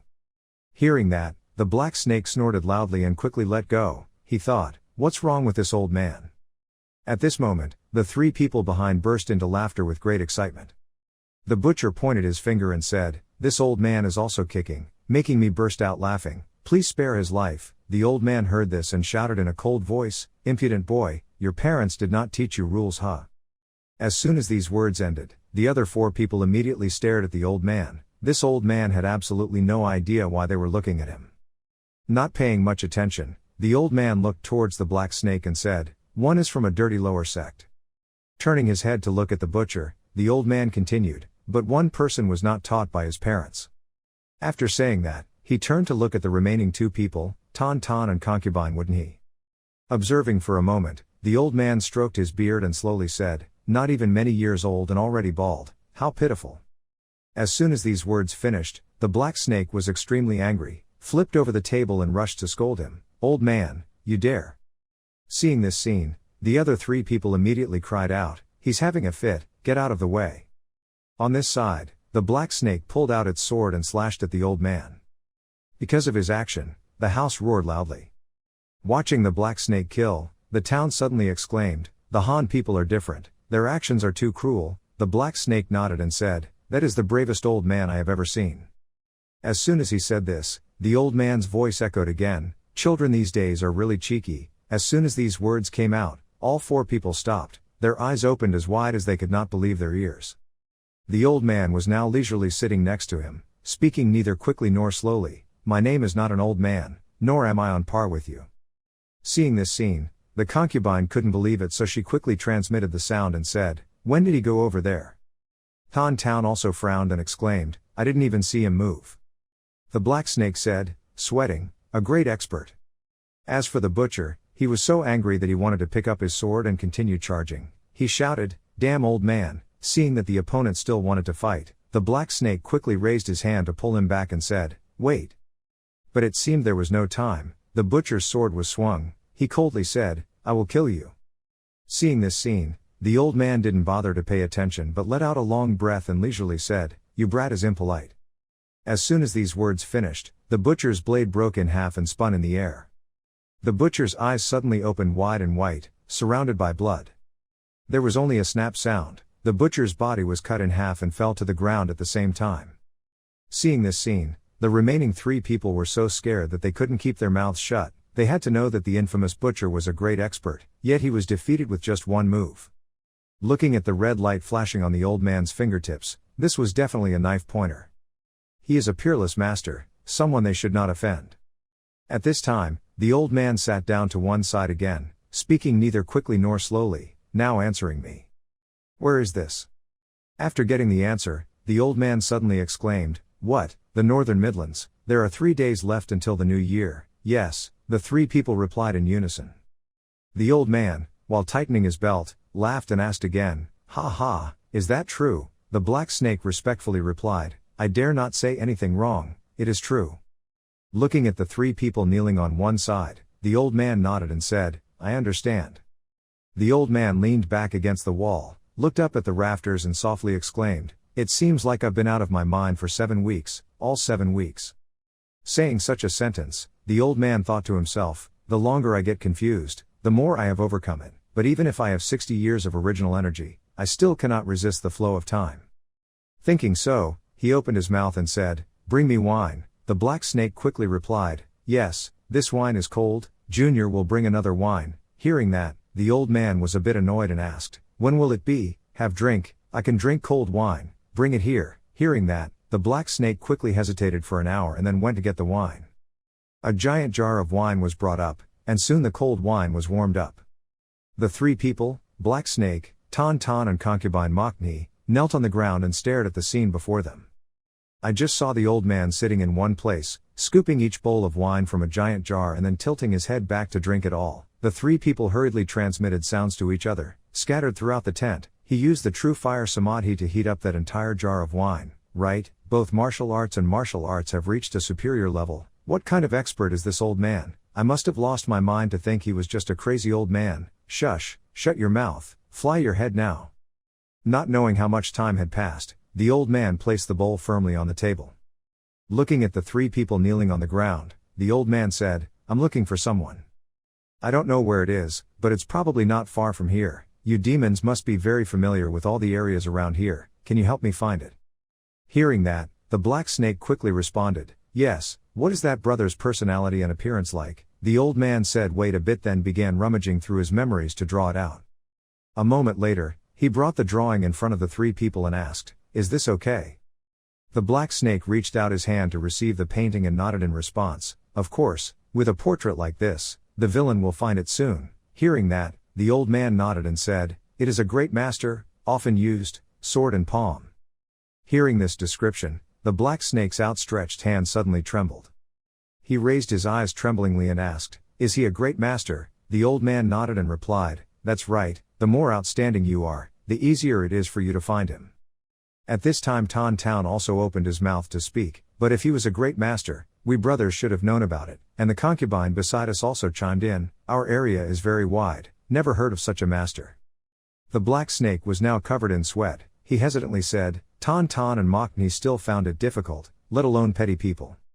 Hearing these words, the old man suddenly fell silent. He turned over the picture he had just drawn and suddenly exclaimed, "This kid."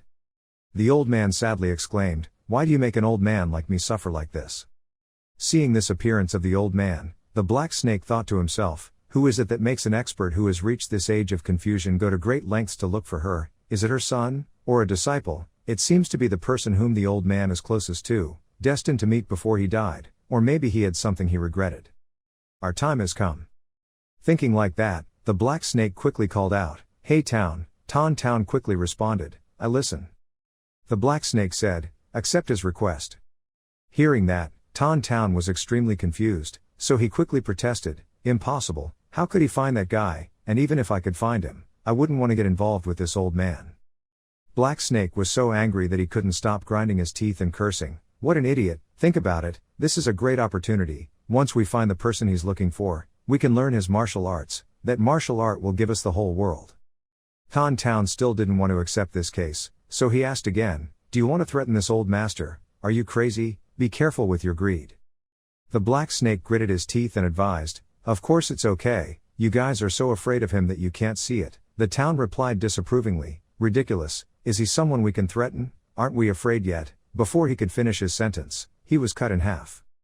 Looking at the old man who was loading food into his mouth in front of him, the black snake continued to transmit his voice and said, "He is just a confused old man. First of all, let's go search everywhere to find out what happened." The other guy was trying to buy time, waiting until he lost his mind and then calculating again.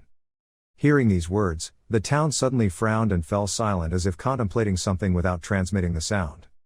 Seeing that, the black snake urged him again, "What are you waiting for? Quickly accept it." After transmitting such a sentence, the old man suddenly opened his mouth and asked, "Are you thinking about something?" This word rang out so suddenly that the black snake's expression changed and he was startled. He had absolutely no idea when the old man had stood up and approached him. The black snake quickly slammed its head against the ground, its whole body constantly trembling. Knocking his head, he slowly raised his head and softly called out, "Sir." The old man brought his face closer to the black snake's face and said in a cold voice, "Have you finished planning yet?" Hearing this, the black snake quickly exclaimed that it was not like that. The two people Tan Tan and the concubine beside him also sweated and bowed their heads to the ground. A moment later, a loud noise rang out right next to the two people. The black snake's body fell next to him, his whole body burned black and dry in the blink of an eye. Tan Tran and concubine Mok Ni did not dare to raise their heads but closed their eyes. The old man then coldly continued to say, "I will come back in a month." The space immediately became quiet again after these words. The other two still did not dare to open their eyes, their faces were pale and covered in sweat. After sensing that there was no one else, Tan Tran and concubine Mok Ni slowly opened their eyes to look. Only to see that the old man had disappeared, the black snake's charred body lying right next to him. The two people stood up in fear, breathing a sigh of relief while exclaiming, "Oh my God, how crazy." At this moment, a painting fell in front of the two of them. On the painting is a person with a long scar on his face. This person is none other than Joe Pill. "I haven't gone out in a long time, but this world is covered with white snow." The old man's footsteps slowly walked on the road. As he walked, he muttered to himself, "I haven't been out for a long time, but this world is still exactly the same as before, nothing has changed. Unexpectedly, I ended up wandering all the way to the northern Midlands. It's been a long journey." Walking along the road, the old man looked at the surrounding scenery. Soon it was dark. He thought to himself, "Let those boys worry about this place, let's go to Sun Tay to check it out." Thinking so, the old man immediately clasped his hands behind his back and continued on his way. Soon, his figure disappeared into the misty snow.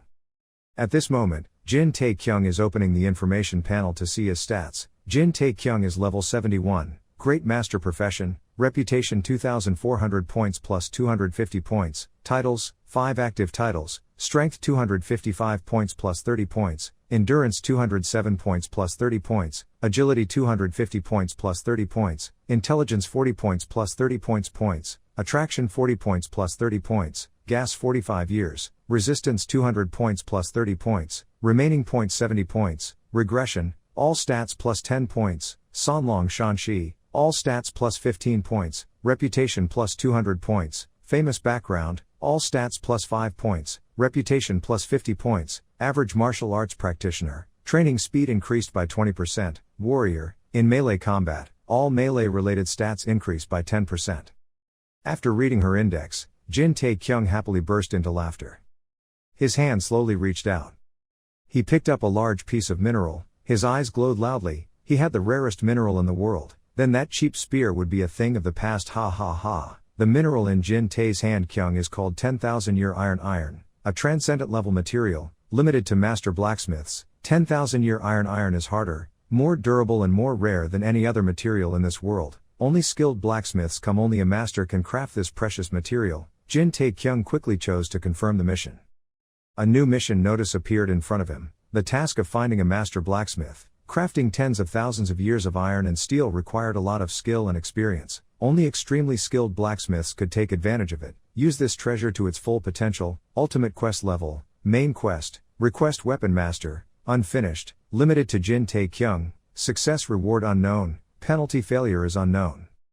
Going through the information of the mission, Jin Tae-kyung smirked and said, "Finding him should be easy. I will ask Jin Y-kyung to gather all the branches of the Jin family to search, or I can ask Wu Hua to take advantage of her acquaintances to ask questions for me." Holding the mineral in her arms, Jin Tae-kyung mumbled happily, "I've been logged into martial arts for a month now, so about 3 days in the real world. There's still a lot of boring time left. I have to do it anyway, complete this mission. Ha ha ha, then I will have a spear forged from tens of thousands of years of cold iron, my gold." I was thinking about the extremely bright future when Jin Tae-kyung's room door was suddenly kicked and broken. Jin Tae-kyung frowned, not understanding what was going on. Just seeing from outside the door, Jin Y-kyung with sparkling eyes spread his arms and rushed in and shouted, "Good brother." Seeing that, Jin Tae-kyung thought in disgust, "Grumble, I knew it was you." Jin Y-kyung ran to the bed and asked, "Has my little brother been promoted to the level of a great master?" Hearing big brother ask that, Jin Tae-kyung curiously asked, "Why, how do you know?" Hyuk Mu Jin stood behind and heard that, rubbing his nose and saying, "Hahu, good news like this, you must immediately inform your closest relatives, is what your subordinate said, right?" Hearing that, Jin Tae-kyung immediately understood, turns out it was said by this person. At this time, Jin Wai-kyung reached out and hugged Jin Tae-kyung tightly, constantly exclaiming, "Oh my god, my little brother has overcome that wall, he has become a great master." Hyuk Mu Jin, from behind suddenly pushed forward and reported to Jin Wai-kyung, "Head of house, your subordinates are always standing by to protect the third young master." Hearing this, Jin Wai-kyung gratefully said, "Thank you, you did a great job." Hyuk Mu Jin quickly waved his hand and smiled and replied, "It's nothing, this subordinate is the young master's right-hand man, that's it, it's just something the subordinates have to do. The subordinates have absolutely no self-interest at all. Oh, that reminds me, it seems like the position of captain of the guard at the water gate is vacant." Without waiting for him to finish his sentence, Jin Kyung took over, "Means agree, okay, I give you that position, manage it however you like." Hyuk Mu Jin was so happy when he was promoted, he covered his face and shouted, "Really?" Seeing this scene, Jin Tae-kyung hated and thought to himself, "Of course not, keep dreaming, it's crazy all at once." A cup of warm tea is placed on the table. Sitting in front of the tea table, Hyuk Mu Jin was holding his head, there was a swollen lump on his head. Jin Wai-kyung sat next to him wiping away his tears and exclaiming, "As a senior, I still can't take care of you properly, but now I'm left alone to reach that level, I'm so proud of you." Sitting across from me, Jin Tae-kyung raised the cup of tea in his hand and said hatefully, "Don't cry anymore, honey, treat it right age for me." Hearing his younger brother say that, Jin Tae-kyung immediately stopped crying and turned around with a smile and said, "That's right, I don't have time to stay here and cry, now I have to." Before I could finish my sentence, Jin Tae-kyung interrupted, "Don't tell me you're planning to hang up a bunch of banners to brag about how you've become a great master." Jin Wai-kyung felt a bit guilty hearing that, but for an hour, Jin Tae-kyung knew right away. He immediately raised the teacup high and said, "Please brother, don't, there are no more holes to crawl through." Jin Wai-kyung heard that and held his head in pain and cried out, "Are you ashamed of me?" Now I heard Hyuk Mu Jin ask, "Third young master, in the past you liked to show off the most," but hearing this, Jin Tae-kyung immediately exclaimed, "What are you talking about? I've never been like that." Still denying it, Hyuk Mu Jin firmly said, "In the past, the young master used to be so majestic, when he returned from the Hoa Sun sect, he was sitting there waving to people all the time." Hearing the other person say that, Jin Tae-kyung raised his hand and coughed a few times, feeling a bit embarrassed and said, "Ahem, I had a reason at that time." Saying that, he thought to himself, "In the past, I risked my life to increase my reputation, but now it's different. I've realized that the more famous I am, the more I attract people as strong as beasts. If possible, I don't want to get involved with them as much as possible. Right now I just want to have a good spear, practice martial arts, and need some time to prepare more before having to actually confront them." Thinking for a while, Jin Tae-kyung said, "In general, I already have enough good reputation now, please help me with something else instead." Hearing that, Jin Wai-kyung immediately nodded and replied, "Of course, what do you want? That's okay." "I need information," Jin Tae-kyung said. Hearing that, Jin Wai-kyung immediately asked, "Information? What do you want to know?" Jin Tae-kyung thought for a moment and said, "Actually I want to know two things. One is about the identity of a blacksmith qualified to forge iron for thousands of years. The second is about the Fire Lord's whereabouts." After hearing this, Jin Wai-kyung let out a breath and bowed his head, putting the first matter aside. Pausing for a moment, he raised his head and asked, "If it's about the Fire King, do you want to learn that thing?" Hearing this, Jin Tae-kyung frowned and thought, indeed he knew. In any case, being careless with the holy fire palm means placing the safety of the whole family on the table. If so, our family will be criticized by the whole world, and even worse, it will perish, so it is easy to what did Jin Mu-kyung keep a secret from him? Just thinking about this, Jin Wai-kyung suddenly called out to Tae-kyung. Hearing the call, he quickly waved his hand and said, "I didn't say I want to learn right now, first I want to confirm if the Fire King is still alive, then I will decide." Hearing that, Jin Wai-kyung said seriously, "Can you promise me something? Before doing that, you must ask me first." Seeing big brother so serious, Jin Tae-kyung quickly nodded in response. Hearing that, Jin Wai-kyung was satisfied and said, "That's good." Sitting on one side, Hyuk Mu Jin didn't understand why and turned around to look at the two people in front of him. At this time, Jin Wai-kyung said again, "It will probably take a long time to get news of the Fire Lord, but I can tell you the first thing right away." "Really?" Jin Tae-kyung happily shouted, "So that person is nearby, right?" Jin Wai-kyung shook his head and replied, "No, he is currently in seclusion. It has been a long time since our family knew his whereabouts anymore. Now I go back to check, then I will tell Wai-peng to report, believe me." Seeing that Big Brother was about to leave, Jin Tae-kyung quickly asked how his skills were. Jin Wai-kyung stopped walking and turned around. He gave a thumbs up and winked once and said, "I guarantee you, even if you go all over the world, you will only find about 9 people better than him, only." After saying that, he immediately turned around and left, leaving only one instruction: rest assured, ho ho. Looking at his big brother's back, Jin Tae-kyung thought, "He sure it looks like that, he is very professional, found him sooner than I thought."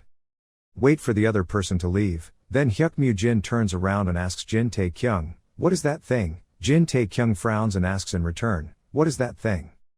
Hyuk Mu Jin said, "It's something related to the Fire Lord." Hearing that, Jin Tae-kyung immediately said, "Ah, Fire Holy Palm, you've seen it before." Hyuk Mu Jin heard that, "It's hard to understand, why don't you scream at the same time?" Jin Tae-kyung stood up from the chair, he bent down to look at the other person and said, "Don't you remember, I once gave you a recipe book but you refused, do you remember?" Hyuk Mu Jin was confused when he heard that, understand how? He pondered, trying to recall his memory. Remember before the battle, on the mountain Hyuk Mu Jin pointed to the bag next to Jin Tae-kyung and asked, "What is this?" Tao Alpha has never seen it. At that time, Jin Tae-kyung said, "It's a martial arts secret and a medicinal pill. This martial arts secret is a transcendent level martial arts, and this medicinal pill, if you take it, you will gain 30 years of strength. But if you drink it, you'll have bad luck. If you get burned, the color will disappear. Do you want to try it?" Hearing this sentence, Hyuk Mu Jin immediately stuck out his tongue and said, "Oh my god, thank you. You take the secret to concentrate on studying. Take the pill slowly." Jin Tae-kyung heard that and immediately said, "Don't you really take it? I don't need it anymore, so I'll give it to you." Hyuk Mu Jin nodded and replied, "Of course, you are a Tianlong Tae son, so that's why." Remembering this memory, Hyuk Mu Jin's face suddenly broke out in sweat. He quickly shouted, "What did you say?" Jin Tae-kyung laughed and said, "Ha ha, but fortunately, if you took it, we would be dead." Very quickly Wai-peng came to inform Jin Tae-kyung. He stood to one side with his hands behind his back and said, "His name is Jang Tae-bo. 10 years ago, he used to be the owner of a blacksmith workshop full of blacksmiths, skillful. He is currently living in a village near Thamduong. The king of the mountains recently sent an invitation to go there. If the young master goes quickly, he will be there before sunset. Remember, the latest must be before noon tomorrow. There are 2 more days until the new year. I'm sure the young master won't forget." Furthermore, the blacksmith workshop is very close to the 9-sect clan. The blacksmith's current owner is also a disciple of Jang Tae-bo. If he offends Jang Tae-bo or his disciples, nothing good will happen. Young master, remember to always maintain moderation. Hearing all these words, Jin Tae-kyung sat on the chair dumbfounded, not knowing what to say. A moment later, he glanced at Wai-peng slightly and said, "Respecting the old man is my motto in life, don't you know?" Hearing that, Wai-peng immediately objected, "With my own eyes I saw the young master curse that elder." "No, that's different," Jin Tae-kyung exclaimed. Wai-peng exclaimed, "Well, I guess so, but why are you so angry? Do you think I'm easy to defeat now that you've achieved peak level? No." Very quickly Jin Tae-kyung and Hyuk Mu Jin hurriedly set off. At the resting place, the horse was waving its tail and resting in place. Several green and red shopping bags were hanging on the horse's back. Jin Tae-kyung saw that and immediately pointed at it and asked Hyuk Mu Jin, "What are these things?" Hyuk Mu Jin, who was struggling next to him, heard that and said in confusion, "What are you asking? Of course it's food." Hearing that, Jin Tae-kyung immediately grabbed the bags of food hanging on the horse's back and shouted loudly, "Do you think I'm asking you because I don't know what these things are? Ha, I'm asking why there's so much food. Just bring some beef jerky and water." Hyuk Mu Jin was asked so much that he sweated and quickly explained, "I don't know anything, I didn't pack them." Before he could finish his sentence, Jin Tae-kyung angrily threw 2 shopping bags out and roared, "If not you, then who?" Seeing the bag being thrown away, a scream rang out from afar, "Ah, no, my sliced 5-spice steamed pork." As soon as these words finished, a figure quickly jumped up, picked up the bags and hugged them. This person quickly lowered himself to the ground to stabilize his body. Jin Tae-kyung saw this scene and stopped on the spot.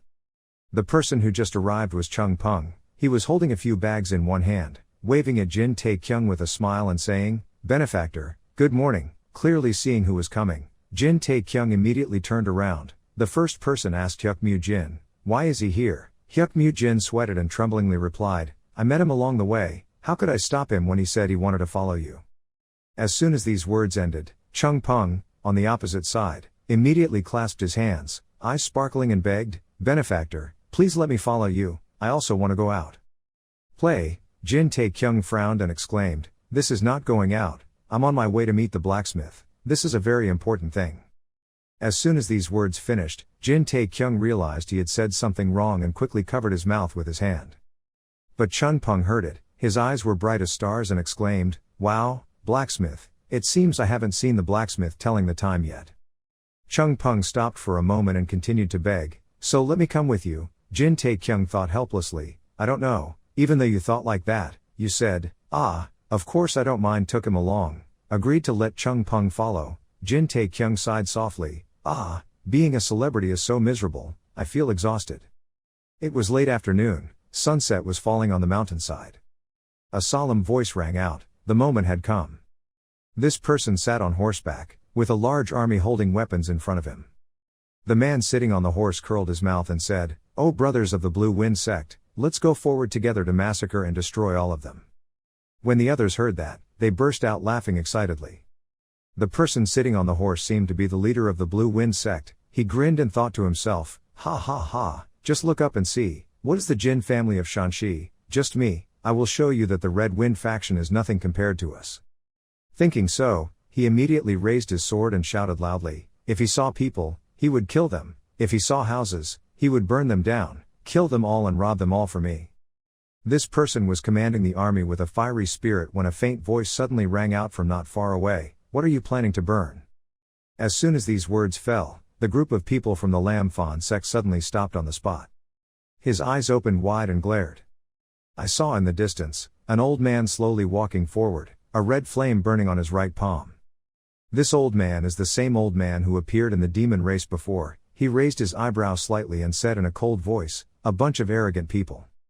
But at this time in a faraway village, after hearing the question, a man in the village immediately exclaimed, Old Jiang, because this is the village of the Jiang sect, so there must be more than 20 elders here, has the last name Jiang. Hearing that, Jin Tae-kyung said a bit depressed, he is about 80 years old.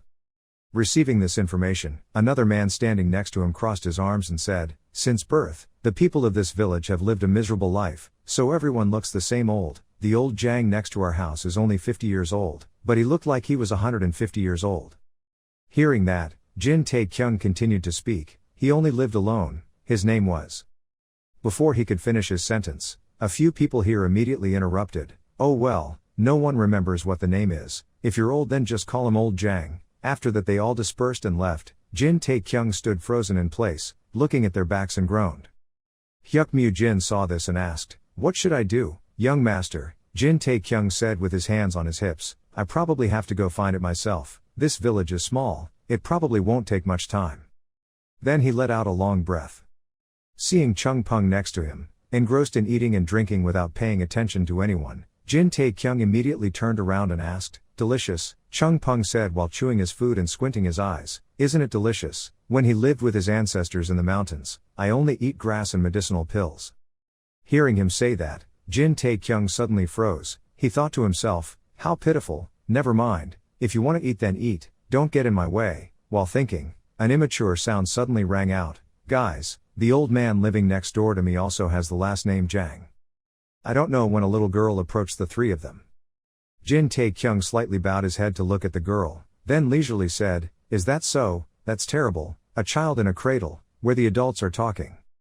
The girl didn't pay much attention to Jin Tae-kyung's attitude, she raised her big round eyes and continued to say, he doesn't have any family, he only lives alone, so I often go to his house to visit.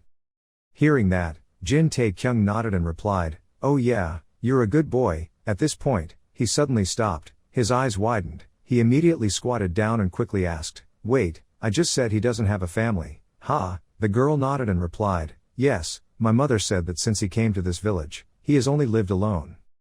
Receiving this information, Jin Tae-kyung raised his head slightly and winked at Hyuk Jin, then he asked, is that so? He is not from this village, right? The little girl heard that and said, father, I told him he was from outside the village so he didn't have any relatives. At this moment, Jin Tae-kyung felt like he was in a panic, he said softly, I know, do you know anything else, like his name for example? The girl nodded, but said a little hesitantly, I know, but why are you guys looking for old Jang? You guys are bad people, right? Hearing that, Jin Tae-kyung quickly shook his head and said, no, look at my sincere eyes, I didn't lie to you, we have something to ask him for help. The little girl raised her eyes and looked at him, immediately uttered 3 words as evil as a devil. Hearing that, Jin Tae-kyung angrily thought to himself, is this right, kid, waiting for your brother to hit you in the head before you can speak? At this moment, Chung Peng suddenly sat down, opened the bag of food in front of him, gave it to the girl, then smiled and said, tell us, then we will give you this. Looking at the fragrant curd wrapped in white bags, the little girl's eyes lit up and she exclaimed, wow, so you guys are good people. Looking at this scene, Jin Tae-kyung's face darkened. I thought to myself, Mom, did he just use the purple river god magic to heat up the mantou? The little girl received the bag of mantou, picked up one to eat, and said, ma'am, I don't know all the names. But he said his name starts with Jang and ends with Bo, Jang Tae-bo. Hearing this, Jin Tae-kyung immediately narrowed his eyes and said, little sister, you said earlier where his house is.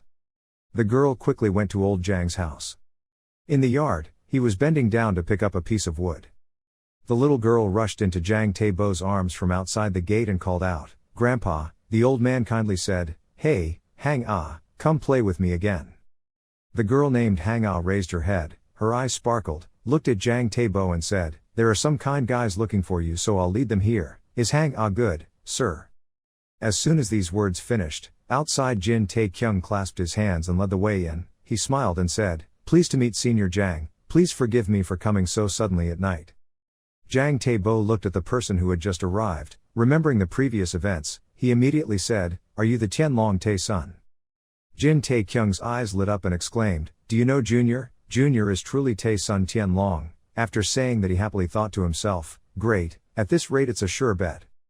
Thinking so, he continued, the senior already knew the junior, it was already late, the junior would like to speak frankly, the junior has something to request, but before he could finish his sentence, Jang Tae-bo spoke, speak up and interrupt, stop talking. Jin Tae-kyung was stunned and asked, what's wrong? Right now I'm only listening to Jang Tae-bo, are you deaf? I said don't talk. He crossed his arms in front of his chest and continued coldly, even if he said it, I wouldn't accept it. Hearing that, Jin Tae-kyung quickly waved his hand and said, yes, but you should at least listen to what the junior has to say first. As soon as these words ended, Jang Tae-bo seemed extremely angry and roared, no, don't say much. Seeing this situation happen, both Jin Tae-kyung as well as Hyuk Mu-jin and Chung Peng were stunned on the spot. Jin Tae-kyung thought to himself, he shouldn't crow so early. But at this time in another house, a man was talking to his wife. He said, I don't know, other than woodcutters like me, there is no old man who would wander in the mountains in the middle of the night. This man stopped for a moment, turned his head to look at an old man sitting in a hut in the yard and then continued talking. I also found it strange, so I tried to ask him. He said that an hour ago he had left the village, Hong Shuyan came here, but Hong Shuyan village is 3 days away from here, so he's probably not normal. I was afraid that if he kept wandering in the mountains, he would get into trouble and that looking at him would make him miss his father, so I invited him home to treat me to a meal. Hearing that, the wife nodded kindly and replied, you're a good man, so kind. At this time in the hut, the old man had finished eating and immediately put his chopsticks aside. He is the old man who just dealt with the Blue Wind sect people on the mountain, also the old man who appeared in the demon tribe looking for Joe Pill. He drank water and thought, I am also old, living like an old man, normal old age is not that bad. When the man saw that the old man had finished eating, he walked over and spoke softly, hoping that the food was to his senior's taste and apologizing for the meal being a bit sketchy. Hearing that, the old man stroked his beard and shook his head and replied, it's okay, I don't eat because I'm hungry, I eat just to enjoy it. Hearing that, the man laughed a few times and said, it's already late, senior, just stay here for one night, junior will go prepare the bed. Hearing that, the old man immediately stood up and said, it's okay, I'll eat one meal and that's enough. Hearing that, the man immediately said, yes, but, the old man waved his hand to interrupt him and said, I'm looking for A if you hesitate, you won't be able to make it in time, please forgive me. After saying that, he immediately lifted his feet and left. As he walked, the old man muttered, please forgive me, I just asked him to forgive me, as expected, I am already old. At this moment, there was a loud noise outside the gate. Hang Ah pushed the door and rushed straight into the yard. The little girl ran to hug her mother, crying and saying, "Mom, you just cursed." The mother heard that and quickly comforted her. "Be good, daughter, who are you talking about?" The man saw his son come home and immediately called out, "Hang Ah, are you going to that old man's house to play again?" Hang Ah nodded and replied, "There were a few guys who came here to look for him, so I brought them there." "You guys?" the man asked suspiciously. "The young men in this village have left a long time ago." Hearing that, the mother was also nervous and asked her daughter, "Hang Ah, what do they look like? Why did they come to find him?" Hang Ah raised his hand to scratch his cheek, confused, and said, "I don't know, they just said they wanted to come find him. He was so cool, he even had an iron rod on his waist." Iron stick on her waist, the mother immediately cried out and turned to ask her husband, "Is it a sword?" The man sweated and said, "Is he a martial artist?" Having said that, he turned around and grabbed the axe next to him to chop wood. He quickly ran away, only giving one sentence, "I have to go, maybe he is in danger, you stay and look after the baby." The woman quickly picked up the cave, a little worried, and called after him, "Guys, be careful." At this moment, the old man behind him suddenly called out. The man paused slightly and asked in doubt, "Senior?" I only saw the old man slowly walk out, then said seriously, "I had a delicious meal, so I will go over there and take a look, as a way to repay the favor." Hearing that, the man quickly stopped it. "It can't be done, it's too dangerous." The old man clasped his hands behind his back and protested, "You're the one who can't do it. If they are a bunch of thieves, do you think you will still be able to return alive? Can your child grow up without a father?" The man looked at the old man in front of him and saw his eyes flashing red fire. Then he thought to himself in horror, "Is he a member of the martial arts community?"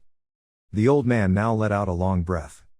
Then boredly asked Taekyung, "Where are those bastards now?" He lowered his head and tried to appease the old man, "Senior, please calm down and listen to what the junior has to say first." But he didn't listen and angrily shouted straight at him, "If there's anything interesting to hear, you'll just ask me to make a weapon." Taekyung scratched his head. "Yes, that's true, but," he blamed them, "you guys came all the way here, at this hour, to ask an old man who has been retired for more than 10 years to forge 3 things to. Are you guys killing?" He saw his senior's tense attitude, confused and not knowing what to do. Damn it, he should have returned before anyone else, but at this rate he's already tired. Chung Peng stood next to him, still looking like always, holding dumplings in his hand, his mouth chewing and talking, interjecting, "Benefactor, it seems like he doesn't want to do anything. His personality is as slangy as ice cream." In the end, Taekyung clasped his hands, bowed his head to pray. Only a master could help the junior, so the junior ventured to come here to find him, but in response, he only let me find someone else. In the west, about an hour away, there will be a town, just go and find the smithy there. The boss there is also very skilled. He asked again if he was skilled enough to be able to forge 10,000 years of cold iron.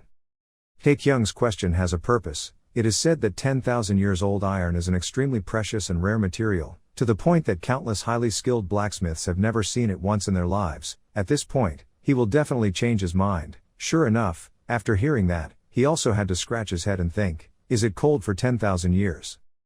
But surprisingly, he just yawned and told them, "Yes, just go there, give it to the blacksmith shop owner, let him worry about the rest. In the past he watched me do it, so he also learned quite a bit." Taekyung was even more surprised. "Oh shit, so 10,000 years of cold iron isn't that rare?" He quickly begged earnestly, using all his vocabulary to persuade him, "Senior, don't be like that, Junior must do something before you will help him." He rubbed his nostrils and uttered 3 words, "Elixir of life." Taekyung seemed to have struck gold and asked in surprise, "What?" He smiled mischievously and brought me the elixir of life. "If you can do it, I will consider it." The system notifies and initiates the quest to find the elixir of life. This is a herb that only appears in myths. Many people, wanting to find it, spent a lot of money, spent a lot of wealth and effort, but it was still in vain. The difficulty of this task was even worse. The system still doesn't know and can't determine the difficulty level. This is crazy. If you can live forever, why don't you try? The screen displays a message asking Taekyung if he wants to accept the mission. He got mad and pressed the refuse button, joking, "It's not crazy." He found it provocative. "Can you do it?" Taekyung knew that this mission was like finding a needle in a haystack, so he immediately dismissed it like that. In this world there is no elixir of life, why waste all that effort? On the contrary, he still very calmly said, "Wow, it's been a long time since I met a martial arts guy with brains. If there is such a thing in this world as 10,000 years of cold iron, then why can't there be the elixir of life?"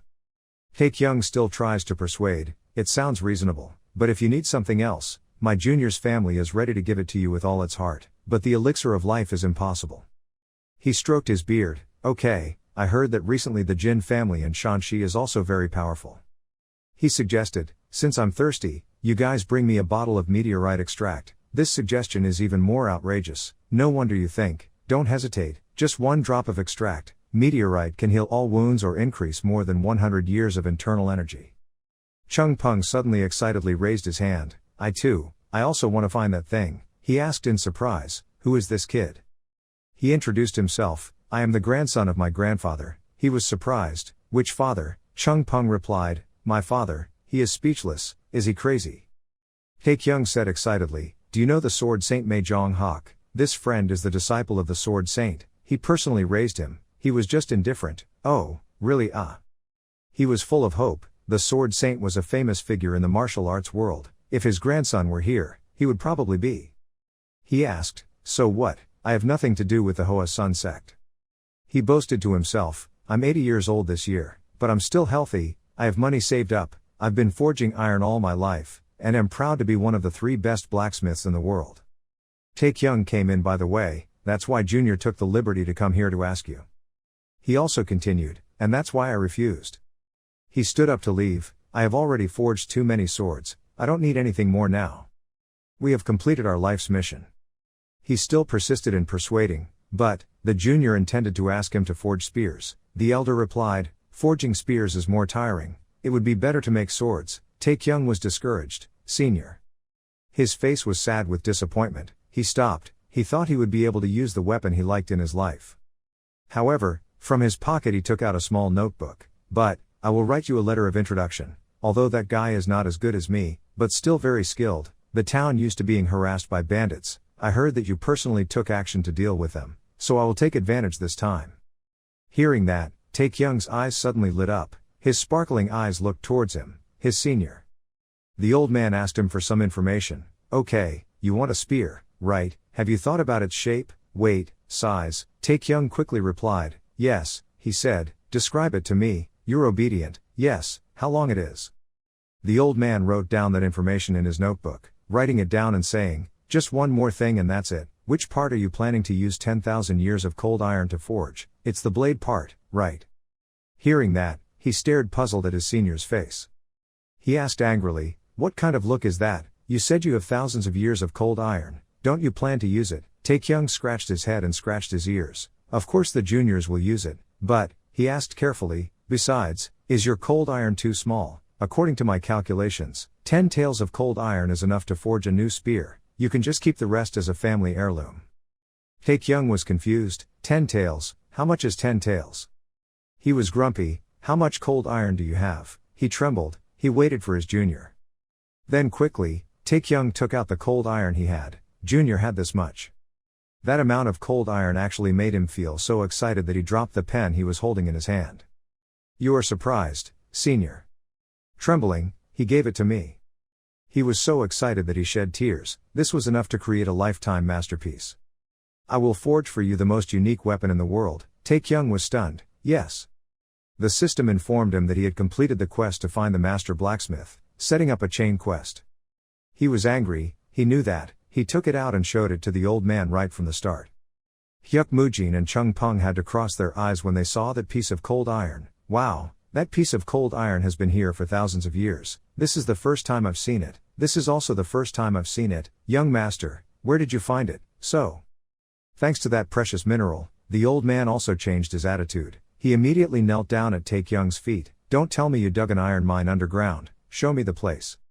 His arrogance has increased to the point where his face is parallel to the sky. He just said that a weapon only needs 5 to 10% to be made from thousands of years of cold iron. If I had known in advance, it wouldn't have been a problem, messy like this.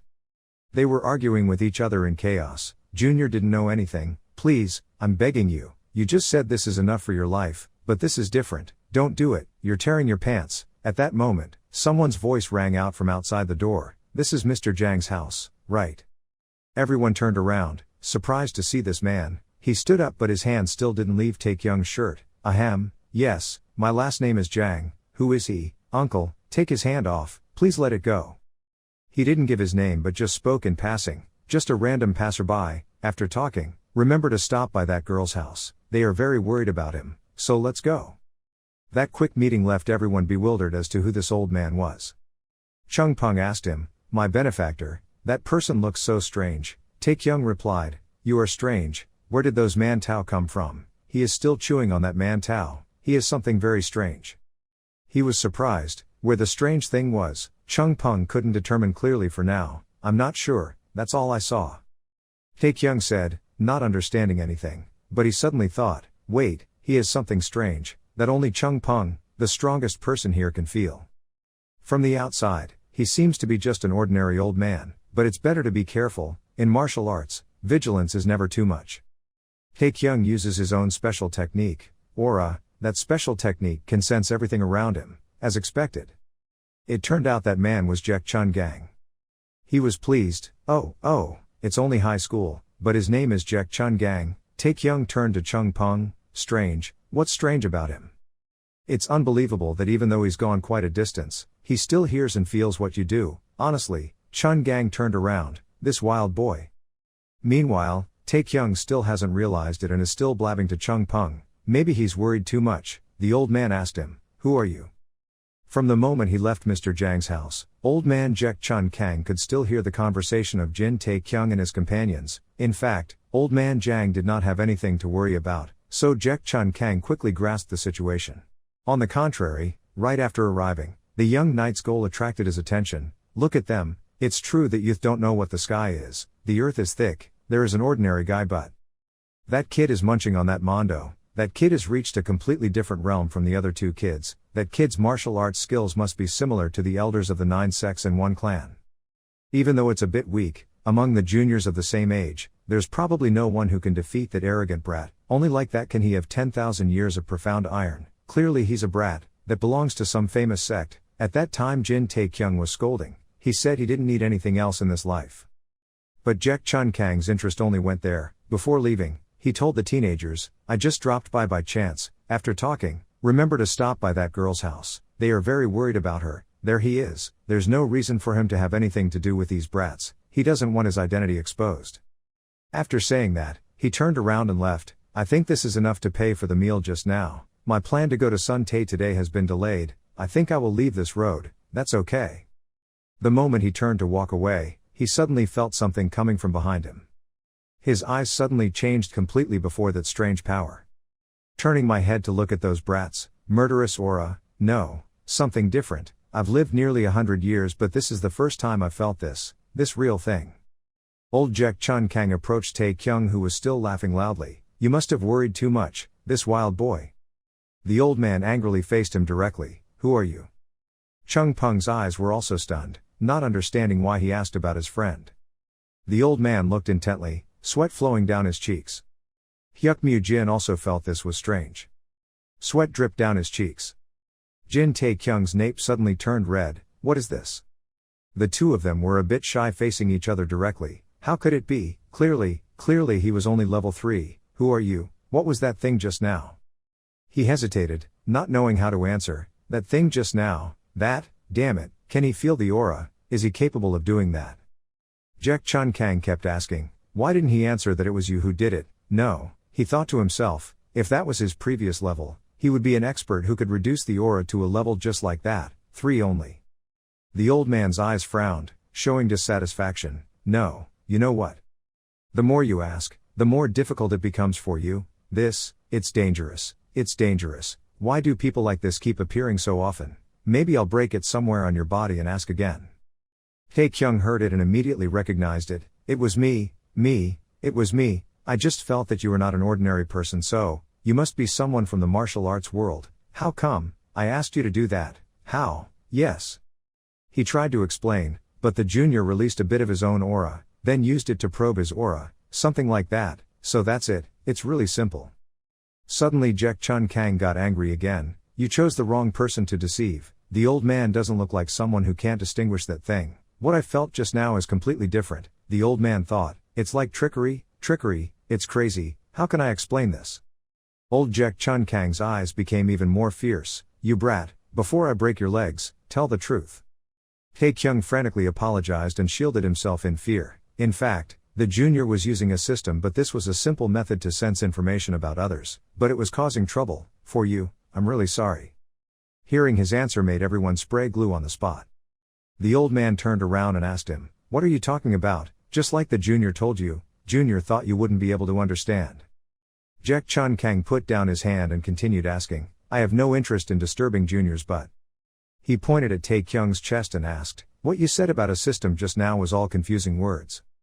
Unexpectedly, it was a sudden attack from him. He hit him directly in the chest with a painful blow. "You have to taste the heat once to be able to tell, huh?" Taekyung cried out in pain, ignoring the old man who was still happy with his achievement. "How is it? It's like there's a fire inside, right? I've adjusted my strength. If you tell me, you can avoid injury, damage inside." He's determined to find out the truth. Now stop babbling and tell the truth. On this side, Hyuk Mu Jin used his sword to pass through the Fire King's body and cut the old man's hair a few parts. Okay, Chung Young Knight, it was successful. Chung Pung also helped from the front in a frontal attack, a transformation in the process of returning to his feet. It seemed like he had made a mistake, his eyes were quite delicate. Old Jaek Chun Kang quickly ran away, leaving the two men still bewildered. "For pointing the sword at me, can you handle it?" Chung Pung wanted to apologize to senior, because I owe that young knight's favor, because my benefactor was being threatened, so I couldn't just stand by and watch. The old man wanted to pick up the stone and run away, so he fell quickly. But before he could leave, Jaek Chun Kang used a secret technique to lift him off the ground. Ha ha. Old Jaek Chun Kang continues to threaten, "As for you. That old man was dragged away like that, help me, it's crazy, I've only seen this in novels, nothingness." Jaek Chun Kang turned to ask Taekyung. It seemed like a big debt, so much so that he didn't even need his life. Although Chung Pung and Hyuk Mu Jin were a bit scared, they still bravely faced it. They had to try to know if they lived or died. One by one, the two of them stepped forward but were both moved by him. "Come here, I'll give you a few moves." Chung Pung and Hyuk Mu Jin rushed forward filled with determination. Chung Pung used his sword to make several passes. The move seems to be at a good level, each sword stroke is extremely sharp. But as soon as Chung Pung stepped forward, he grabbed his sword and made it difficult to do anything further. His eyes were full of anger, his enthusiasm was in the wrong place. Just one move of his could melt that sharp sword. One more punch can break the sword. Hyuk Mu Jin was still confused by his broken and melted sword. "Mom, what is this? The sword is melting." The next move pushed Hyuk Mu Jin away. "Go lie down and rest a bit." Hyuk Mu Jin was measured and Chung Pung shouted in panic, "Young hero Hyuk, don't worry, he only suffered a little internal injury, your attack just now." Jaek Chun Gang said it sounded gentle. "It's the Purple River God, you come from the Flower Mountain sect." Chung Pung was afraid of such a strong opponent. He was very strong, very very strong. This feeling was exactly like the feeling of confronting his grandfather. "Your eyes look scared, but I won't give up." He continued to come up with the next moves, no matter how many he played. This is the 24th apricot blossom trick. Jaek Chun Gang seemed happy with this move. The Flower Mountain sect has many great moves, right? Apricot petals flying in the wind are beautiful and poetic. But just a few seconds later, it turned into hundreds of powerful sword attacks. He made a move, apricot flowers and flowers. A series of flower petals turned into hundreds of swords and attacked Jaek Chun Gang, but he still seemed quite indifferent. Mr. Jaek Chun Gang just gently asked, "What is your name, Mei Jong Hak?" making his face cold. But suddenly Chung Pung could not control the force in his arm and was controlled by that power. The other flower-shaped echidna passed by him without being harmed. Tons of apricot blossoms counterattacked, destroying the entire house behind the Fire King. Chung Pung asked him, the old man knew the junior's ancestor, he and I had met before, it was a long time ago. Jaek Chun Gang continued to say, "When the war between good and evil broke out, the disciples of the Flower Mountain sect came to find me." Chung Pung was quite surprised, a disciple of the Hoa Sun sect, so could it be that this old man was the one? Fire Lord, as expected, Chung Pung has finally wised up a bit. Jaek Chun Gang confided in him, "Did your father tell you about me?" Sometimes he also mentioned it. He stroked his beard and exclaimed, "Oh, so he never forgot me, what did he say?" His answer shocked Jaek Chun Gang. The father said, "Although the old man has great benefits, his character is just that, very corrupt. What? In the battle between the right sect and the evil sect, he still took action, with all the talents of the 10 great sects, who said I didn't do anything. Chung Peng smiled and recounted, but no matter how he said it, his uncle was a good person. His father told him that if his juniors were lucky enough to meet him, they must respect their uncle the same as they respected their father. In general, between me and Mei Zhong Hawk is not bad, he also knows how to teach you. But Jack Chun Gang suddenly thought for a moment, oh wait, when did he get married? This kid doesn't look much like his nephew, but it has nothing to do with me. So the Fire Lord laughed again, well, so today I have another grandchild. He immediately sat down on the ground and asked him to perform the ceremony. Jack Chun Gang pointed at him and said, ha, what the heck, Mei Zhong Hawk told you to treat me the same way you treated me, that's true, as a descendant, isn't it right to meet your ancestors, ceremony or something? But suddenly Chung Peng explained, causing him to spit glue, his junior's grandfather was not a person who paid attention to politeness. His father said that only old-fashioned people were important to those things. Here people call them things. What is it? Juniors only know this. Chung Peng said, making the Fire King tremble, remember, he is the father of the world and mother of nature. This boy, what the hell are you talking about? Have I lived in the mountains for too long? This set was definitely learned from that old man. It looks so itchy. The Fire Lord asked him again, are all of you kids like that these days? Junior doesn't know. Junior has only recently been enlightened. Who said it? Suddenly the two turned to look at Tae Kyung. He was now so hot that he was almost dead and couldn't breathe. Jack Chun Gang told Tae Kyung to come here so he could be treated. Hey, come here quickly. The old man waved his hand and told him to come out. If you're smart, don't oppose me, while I'm still talking nicely, get out of here quickly. But Tae Kyung was so scared that he was foaming at the mouth. He seemed angry, that guy, I'm counting to 3. But his eyes were white and he couldn't do anything. Sure enough, on the count of 3, he was immediately present. Yes, he was present. Jack Chun Gang laughed loudly, look at that. His eyes still looked angry, your chi should have stagnated, why do you still look so good? His eyes looked down again, not knowing how to answer, he's abandoned his mother, is he the Fire King, why is he here? Jack Chun Gang pointed at Tae Kyung's chest. Suddenly a stream of hot air appeared in his body. But there is something extremely strange. Notification system, your Qigong is reacting violently, you are absorbing the airflow into your body, your internal energy is increasing significantly.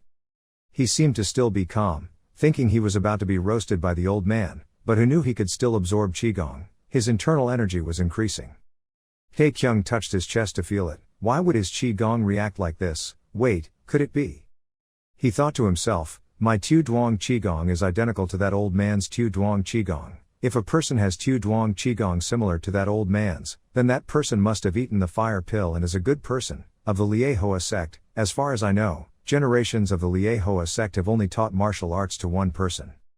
He briefly thought, is he the Fire King? I didn't expect it to be like that, he's been missing for nearly 40 years, why did he suddenly appear here? What if he knew that he had killed Joe Pill and eaten his fire pill and his head wouldn't separate from his neck, the body also turned into ash? Just thinking about it made him sweat, he couldn't let the old man find out, it wasn't possible, in this situation, you have to pretend to be sick and then leave, one of the 36 strategies to escape is. But he became even more suspicious, the more I looked at you, the more strange it became, where did you say you came from? Tae Kyung answered, yes, from the Jin family in Shanxi. The Jin family in Shanxi, I think I've heard it somewhere before. Jack Chun Gang remembered, it was the fire sword, that's right, that Jin Baek Yang guy was a member of the Jin family, yes that's right, who wouldn't remind the great elder again and again. Jack Chun Gang recounted, I met him a few times, he was very personable, although I saw that he also had a dark side but it didn't matter, at that time everyone didn't, after all he also an elegant person. The Fire Lord started asking questions, looking at your martial arts, it seems like you are a descendant of the Jin family, what is your relationship with him? You are my junior's ancestor, really, how old are you? 20 age. Jack Chun Gang laughed loudly, being able to do that at this age is quite good, the fire demon sword wasn't like that when he was your age, no matter how he is now, he'll probably be strong once he gets down there. Hearing this, the Fire King laughed again, his martial arts must have improved a lot by now, I have to go meet him for a drink, it's been a long time since I last saw him. I'm sure he won't be able to treat me badly, to be honest. After listening, Jack Chun Gang suddenly froze, what? Tae Kyung's eyes lowered, the great elder had passed away a few months ago. The Fire Lord immediately exclaimed, oh my god, he's only that old, something more? Grandpa, he's over 80 years old, why did he die in battle? After hearing this, Jaek Chun Gang was surprised. What, he died in battle? It was because of those damn demon factions that did it, right? He raised his hand to his forehead and replied, no, but the matter is very complicated. It's hard for Junior to explain it all clearly. He sadly comforted him, you must be suffering a lot, do you know who did it, and have you taken revenge yet? Tears fell on Taekyung's cheeks. The atmosphere suddenly became colder and more empty with grief. But this heartbreak is just an act for you, it's very good, isn't it? He thought to himself, Hyuk Mu Jin is unconscious, how lucky, if he was still awake, his face would show an attitude like, the murderer is you, you're lying, you're the one who killed the great elder, see. Taekyung is happy, he just needs to hold on until he leaves this place and then he just needs to press one button to log out. Suddenly someone spoke up, oh no, the fire is looking for Jin Baek Yang, damn it. It turned out that Chung Pung smiled and said that it was his benefactor who killed him, but I forgot about this guy. After hearing this, the Fire King turned pale and shouted, what did you say? Chung Pung was still innocent, just talking from beginning to end, it was a legend, the benefactor and the fire demon sword had a battle to the death, the benefactor pierced his heart, blood flowed, out like a waterfall. He spoke excitedly while pointing his fingers everywhere, I even heard a dull scream, you bastard let me go. Taekyung knelt on the ground, his face turned gray, you son of a bitch, shut up, closed its mouth, knowing that, put a muzzle on it. But what's scarier is Chun Gang's eyes that are close to his face. Taekyung hurriedly reassured him, but his wandering eyes kept moving, making his words become unreliable at all. Yes, everything was just a misunderstanding. Chun Gang frowned, misunderstood, you killed the fire demon sword yourself. He hesitated, yes, it was true that the junior skewered him, but, before Taekyung could finish his sentence, he was interrupted, stop rambling, again. He felt very disappointed in you, he did not expect that you could go against morality and kill your own ancestor. And immediately after saying that, Chun Gang gave him a palm that almost made Taekyung fall backwards, it was a holy fire palm, he was in a hurry, wait, it's not like that. But he doesn't care about what you say anymore, how does a person like you have the right to live in this world? Taekyung still tries to convince, listen to what people say first, but it's too late, damn, if you receive that blow, you will be logged out. The last thing he wanted happened, he was forced to disrespectfully fight against his senior. But the person he was most angry at was his close teammate, Chung Pung, that horrible bastard. And so, the two of them threw blow after blow at each other. The scene changes to the swordsmith from before, who is witnessing the scene of his house burning fiercely. Hastily backing away, the old man was startled and horrified by what was filling the sea of fire. What the hell was this? He exclaimed in surprise, his martial arts had truly reached its peak. Suddenly a group of people approached, panicking and giving aid to a young man. Seeing that, the old man immediately picked up his things and ran quickly. Is he dead? Chung Pung looked up and explained, no, his benefactor was only slightly injured and then fainted. Then he turned to Chun Gang, the junior was right, but it seemed the old man didn't care much and just staring at Taekyung, how could this happen? He was quite surprised to learn your identity, this kid, he was Jin Taekyung of the Jin family. He wondered if he also practiced Tu Duong Qigong like me. At that time, Chun Gang also thought to himself, for hundreds of years, generations of the Lie Hoa sect have always taught martial arts to only one person, there is no way he could learn the Fire Holy Palm School, but I feel the traces of the sect in him. Then there was only one reason, he thought of a precious thing, the fire pill. Suddenly, he looked up at the sky and thought of a tall, muscular young man with bangs covering his face, so that was it. Chung Pung was surprised to see his senior's face wandering absent-mindedly, old Uncle Jack. As if he knew what he was thinking, he immediately reassured him, don't worry, I didn't intend to kill him, but immediately, Chun Gang said something terrifying, but now it's different. Chung Pung stood up, why? He calmly stroked his beard, don't worry, after listening to his explanation, I will decide, the old swordsmith shouted, calm down. Chun Gang spoke his mind, I still have a lot of things I want to ask him. Suddenly, Taekyung's body suddenly trembled, his limbs shook continuously and emitted a strange sound, kimachi, which means too high. Seeing his madness, he raised his hand to his head and suddenly vomited, what a strange guy, and the old blacksmith was equally surprised. Taekyung just kept moaning like that, Yamade, stop it, Chun Gang is about to vomit, even though I don't understand anything, I still feel disgusted, and Chung Pung is sweating, Is his benefactor chanting a spell? The story moves to the room where Jin Taekyung is resting. The sky is still dark right now. He just woke up, rubbed his hand and breathed a sigh of relief. He was still breathing, so lucky. Taekyung sat up, his head was still dizzy. He probably didn't really want to kill him. That old man was so impatient, he didn't even hear the end of what was said and asked to be stabbed. Thinking back to the bullet-shaped eyes that Chun Gang had aimed straight at him, he still felt chills down his spine. Taekyung thought, he had already shown mercy but his power was still so scary. How could Jo Pil's holy fire palm be compared to him? Seeing him wake up, Hyuk Mujin also timidly asked, "Young master, are you awake?" That unexpected voice startled Taekyung so much that he almost fell over. Startled, "Are you trying to scare me to death?" He waved his hand to reassure. Why was the young master so startled? His subordinates are not outsiders. He was angry. Even if he saw your face a billion times, he still wouldn't get used to it. Mujin is both hurt and proud. What about his subordinate's face? Everyone praises him for being handsome and manly. Then he informed Taekyung, "The young master has to go now." He was surprised. "What? Where are you going?" Mujin explained to him, Lord Jek told his subordinates that if the young master wakes up, he should take him downstairs. Taekyung despised when he saw that name. What, Master Jek? It makes my butt itchy. What is that old man doing now? In fact, Chun Gang was drinking with Chung Pung to the fullest, forgetting heaven and earth. Mujin told him, drinking heavily with young Knight Chung down there. Taekyung wondered, they had been drinking, how much? He hesitated, his subordinates had just woken up so he was not sure. Knowing the second one, he knew it had been more than 6 hours. Just hearing that, he quickly changed his clothes, put on his shoes, put on his shirt as quickly as possible and tried to run out the window.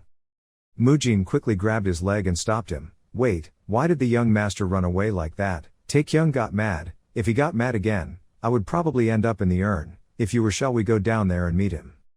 He's really a crazy person. Even though you kicked him in the face, he still won't let go. The young master doesn't have to worry about the great elder's affairs and his subordinates have already explained everything to him. Taekyung still refused to give up. Okay, after explaining all the misunderstandings disappeared. It's so magical. This guy is beautiful but not stupid. He doesn't understand what you're thinking. Again, then why did you run away? Taekyung explains, do you remember that I killed Jo Pil? He sat down and pointed his finger straight at Mujin. Do you think there is a relationship between Fire Lord Jek Chun Gang, the leader of the fire sect, and Jo Pil, the only one who inherited the secret techniques of the fire sect? What's wrong? Hearing that, his eyes were opened. Taekyung continued, have you understood yet? I'm sure they saw you, betting all your hands and feet, all your money, and you, what are you betting on? Mujin still tried to convince him, but, even if Jo Pil is a disciple of Master Jek, we are just fulfilling our duty. It was Jo Pil who targeted us first. Seeing that the situation seemed unfamiliar, Taekyung was about to run away. Go and tell him yourself, he won't do anything to you and Chung Pung. Say goodbye, but he's also very quick, young master. He angrily pinched his hand, then, okay, let that hot-tempered old man be able to clearly see his disciples' mistakes, then we have to give him back what he took. Is the word Jo Pil right? Mujin stammered, that's of course, lock up your things, you put them in the urn, no joke. Taekyung replied immediately. After swallowing, he asked in surprise, he said, fire medicine, it's in my stomach. Mujin was bewildered for a moment then got angry and scolded him in the face. What, are you crazy, suddenly swallowing that thing? Taekyung couldn't bear it either. At that time, even Jin Mu Kyung was stabbed by Chul Mu Baek. You told me to how? Wait, so at that time, that's right, genuine things are different. You stood up, still not intending to stay, so don't stop me anymore.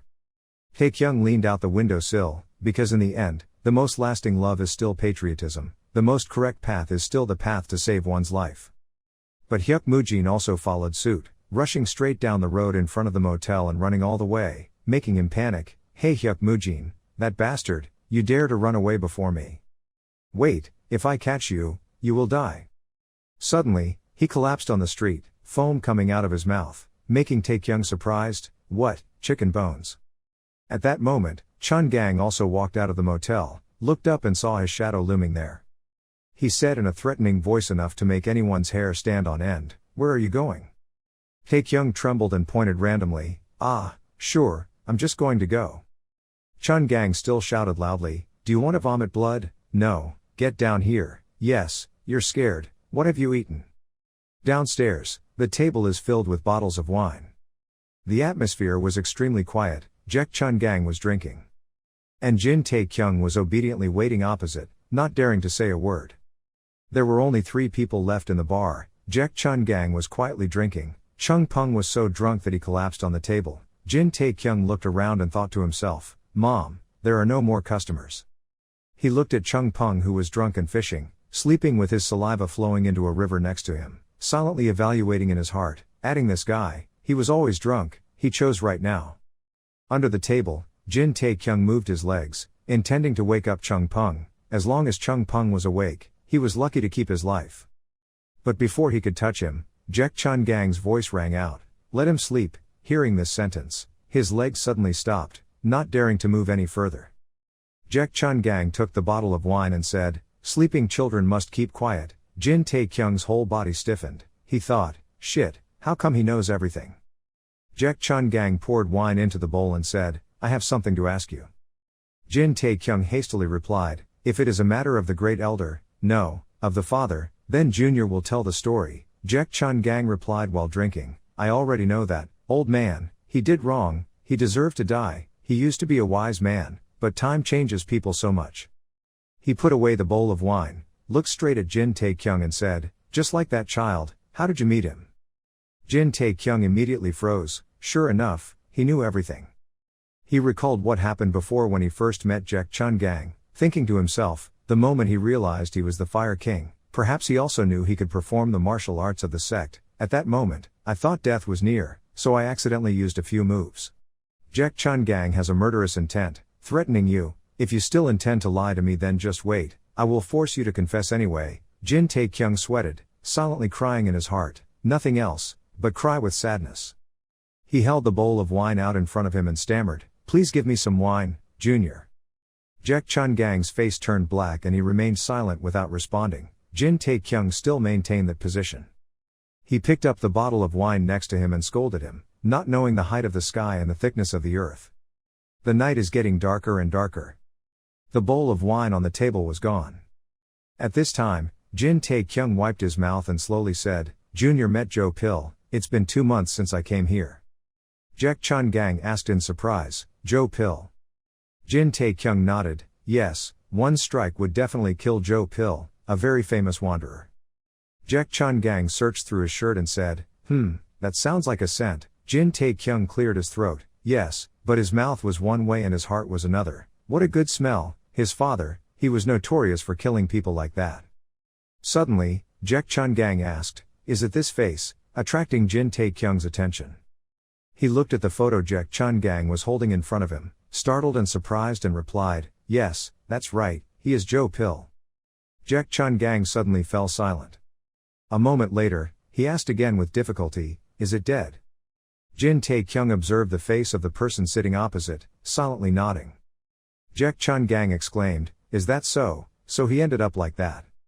The atmosphere fell silent, with only the sound of the pot boiling on the stove. After a while, Jaek Chun Gang slowly poured wine and told him that many years ago, Anhui province fell into an epidemic. His silhouette was reflected in the water in the wine bowl. He sadly continued, "Countless farmers had died, leaving many children orphaned, among them him." His eyes were full of confidence as he looked into the bowl of wine. At that time, he was just a child struggling to survive in this harsh life. The image in the wine bowl seemed to reflect the image of Joe Pill when he was a child, trampled on by people, having to fight for food to survive. Even though he was surrounded by more than 10 people and trampled on, he still tried to chew the food. The tentacles were covered in dirt and rocks. I really liked those wild eyes, and at the same time I felt sorry for them. He looked at the bowl of wine in his hand, slowly said, "And then I named it Jang Chun." Hearing this, Jin Tae-kyung was slightly surprised. At this time, at the Jin family's mansion, it was the New Year holiday, January 1st. Jin Wai-kyung looked at the fresh air and warm light outside, happily saying, "The atmosphere is great." There was a voice coming from behind him. The head of the family was that happy. He laughed loudly, approached the table where that person was sitting, and answered, "Isn't it fun? The new year has begun, and communication is also very smooth." "Ha ha ha," the person exclaimed, "Wow, no wonder he's so happy, we never thought this day would come." It turned out to be Wolhua. She continued to say, "But say whatever you want, Aren't you worried about the Van Fan sect? Jin Wai-kyung asked again. Ah, the Van Fan sect. He touched his chin, thoughtfully, then told her that they were said to have been cleared away by a mysterious master within one night. Wolfhua continued. The number of bandits at that time was up to hundreds of people. Arrows, including the ultimate experts, destroying them so easily can only be done by a superior expert. She continued to talk excitedly. This young lady wondered if that person was a heroic person who no longer cared about worldly affairs, or just someone with an appearance so strange that we could not imagine it. Should we prepare for the worst-case scenario? Jin Wai-kyung scratched his face. Well, he thought to himself, if that person is that strong, then it is very likely that person is the Sword Saint Mei Jong Hak, but now revealing to the lower sect the whereabouts of the Sword Saint, it's too early. He laughed loudly in response. Ho ho ho, if that person can destroy all those cruel people from the 10,000 Wind sect, then it is very likely that he is an expert from an evil sect, isn't that right? We are also letting him know. Pay attention to this matter, please don't worry. Wolfhua was observant and noticed something unusual. She sneered and said, the problem is so serious, yet the head of the family seems so carefree. She had no choice but to compromise. Okay, it seems like he also had a plan, but who hasn't said a word yet? Jin Wai-kyung immediately covered his face and whispered, girl, just ignore it, God was born with him, already irritable. Wai Peng suddenly appeared. He was extremely angry, his veins were showing on his face. He gritted his teeth and said, you just mentioned a subordinate, so should I tell you why I am like that? Wai Peng shouted loudly, what day is today? The day when many farmers, experts and important guests from the 10 great sects gathered here, yet there was no young master, everyone was present. It made me angry. Jin Wai-kyung was next to me, scratching his face and speaking shyly. The news came quickly. Wai Peng continued to scream. The second young master stopped talking. He doesn't like excitement, so of course he'll find a quiet place to practice. As a martial arts student, his subordinates can also be expected to understand. But, he screamed so fiercely that Jin Wai-kyung had to cover his ears with both hands. Wolfhua also laughed helplessly. Wai Peng still couldn't get over his anger and continued to shout. The third young master was unacceptable. Not only did he choose an important moment like this to go make a weapon, but after leaving he left without a trace, can't contact. Jin Wai-kyung turned his head away and said nonchalantly, it probably came back slowly, making Wai Peng next to him so angry that he burst into flames, spit flying everywhere. How could you know? The young master also said last year I'll be back soon. Jin Wai-kyung reassured, oh my, relax, but Wai Peng still shouted loudly, what is your attitude? Did your subordinate say something wrong? Meanwhile someone was walking up the stairs. The subordinate looked at the quarrel scene in front of him and stammered, Chief, please forgive me. The three of them immediately became silent, turned around and looked. The subordinate continued to speak, everything was ready. Jin Wai-kyung immediately said softly to Wai Peng, it was the same. Wai Peng held his forehead and sighed helplessly.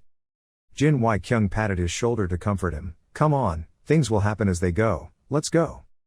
Jin Wai-kyung hugged Wai Peng's shoulder and walked away, Wolfhua walking beside him. He happily said, going to announce to the world that our Jin family has become the dominant martial artist in Sun Tae. Wai Peng had to compromise, okay, but remember to scold the third young master. Jin Wai-kyung replied excitedly, okay, I know.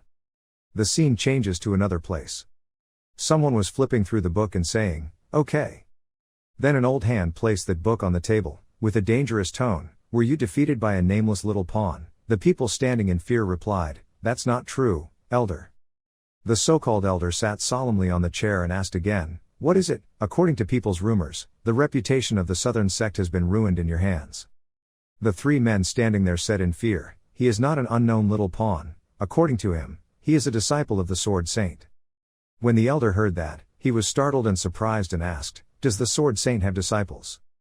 Those three guys replied shyly, yes. At first the juniors didn't believe it, but it seems like it was true. Looking at the reaction of Li Peng, an outer disciple of the Hoa Sun sect, currently holding the position official in the Imperial Army, it seems right. At just 20 years old, this kid has already reached the pinnacle of the Hoa Sun sect's martial arts. He also performs martial arts that are only reserved for Hoa Sun disciples, another faction.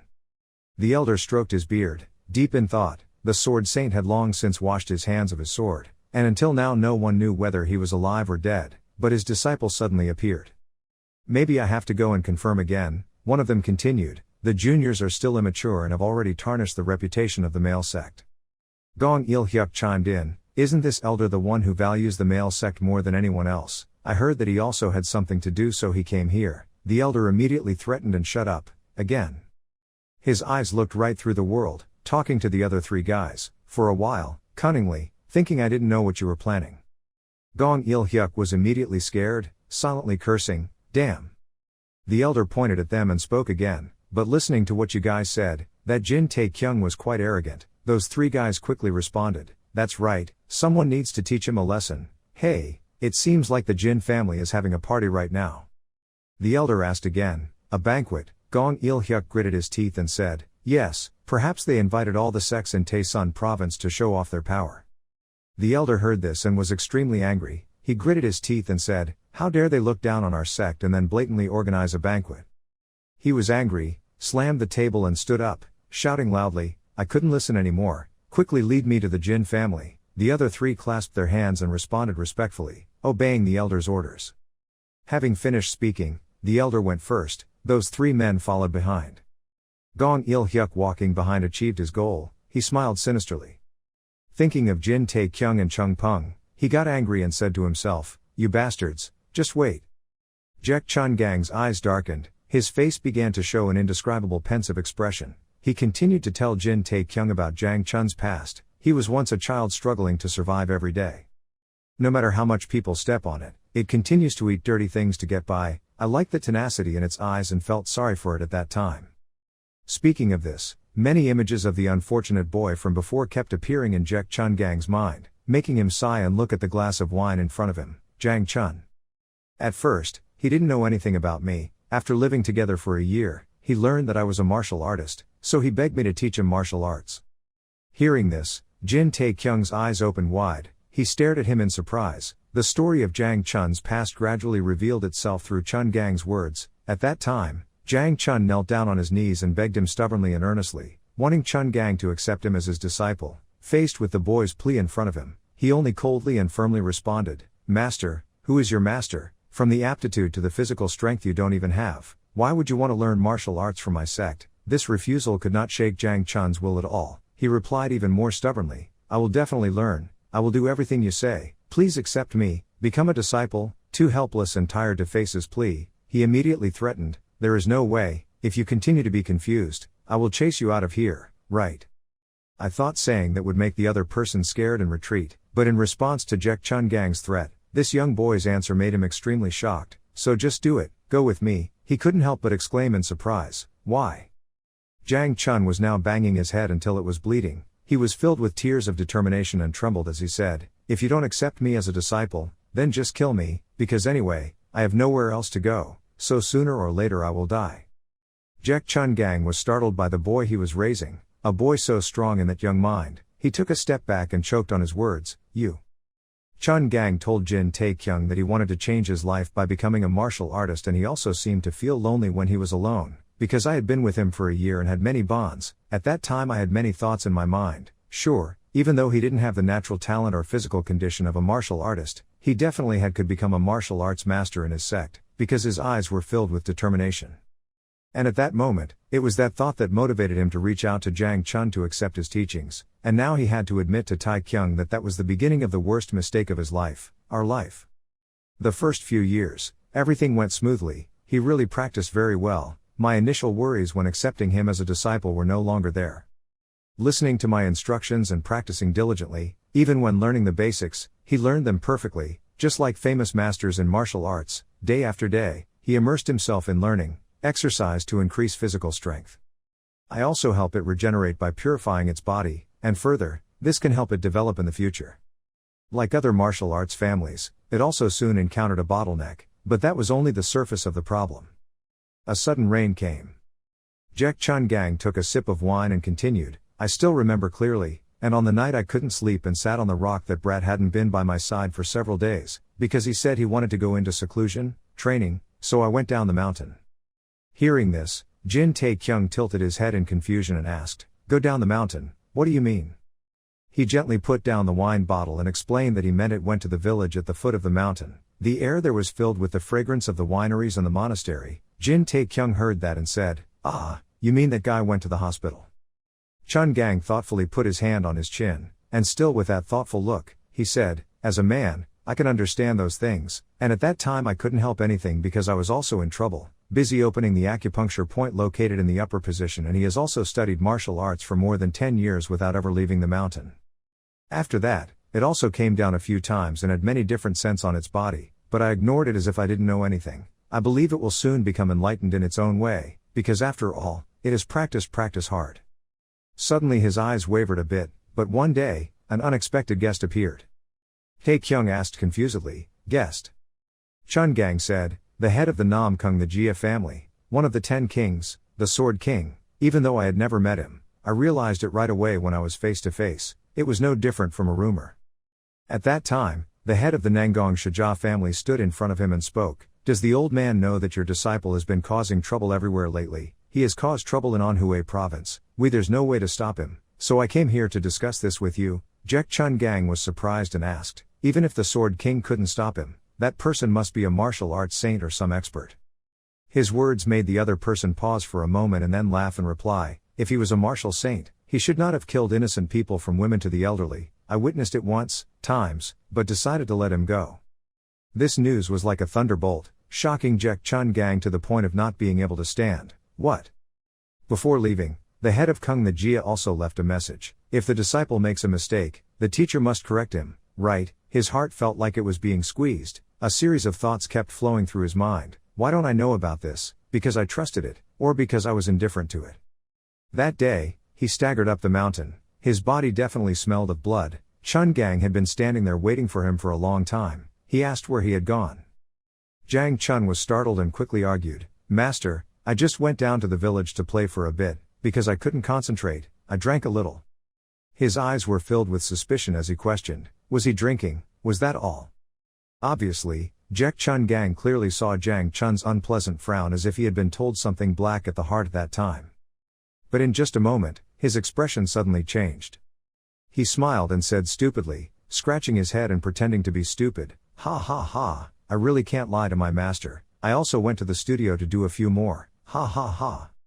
His hands, which were clasped behind his back, were shaking uncontrollably. He did not inquire further but just said, "Why are you staying home so late? Is your training progressing? I've been waiting for you, because I haven't seen you for a long time."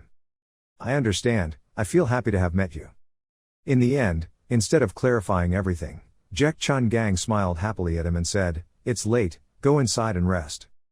Perhaps right then, he realized everything, and now, Chun Gang can only recount and regret. "My disciple was determined to conceal his crime. His killing of innocent people deserved at that time. We should cripple him and destroy his dantian, which is what a teacher like me should do." Jin Taekyung was a little curious and asked, "Jo Pil, no, I mean Jang Chun, did you forgive him even though you knew he was lying?" He replied, "And at that time I thought a lot. Maybe what I heard was not true. Maybe Nam Kung the Jia and Kiem Vuong mistakenly saw someone." Hearing that, Taekyung felt helpless and thought to herself, "Only an old man like you is the one who made the mistake."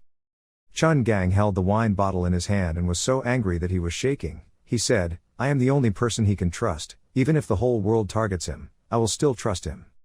Until I witnessed with my own eyes the wrong actions of my disciples."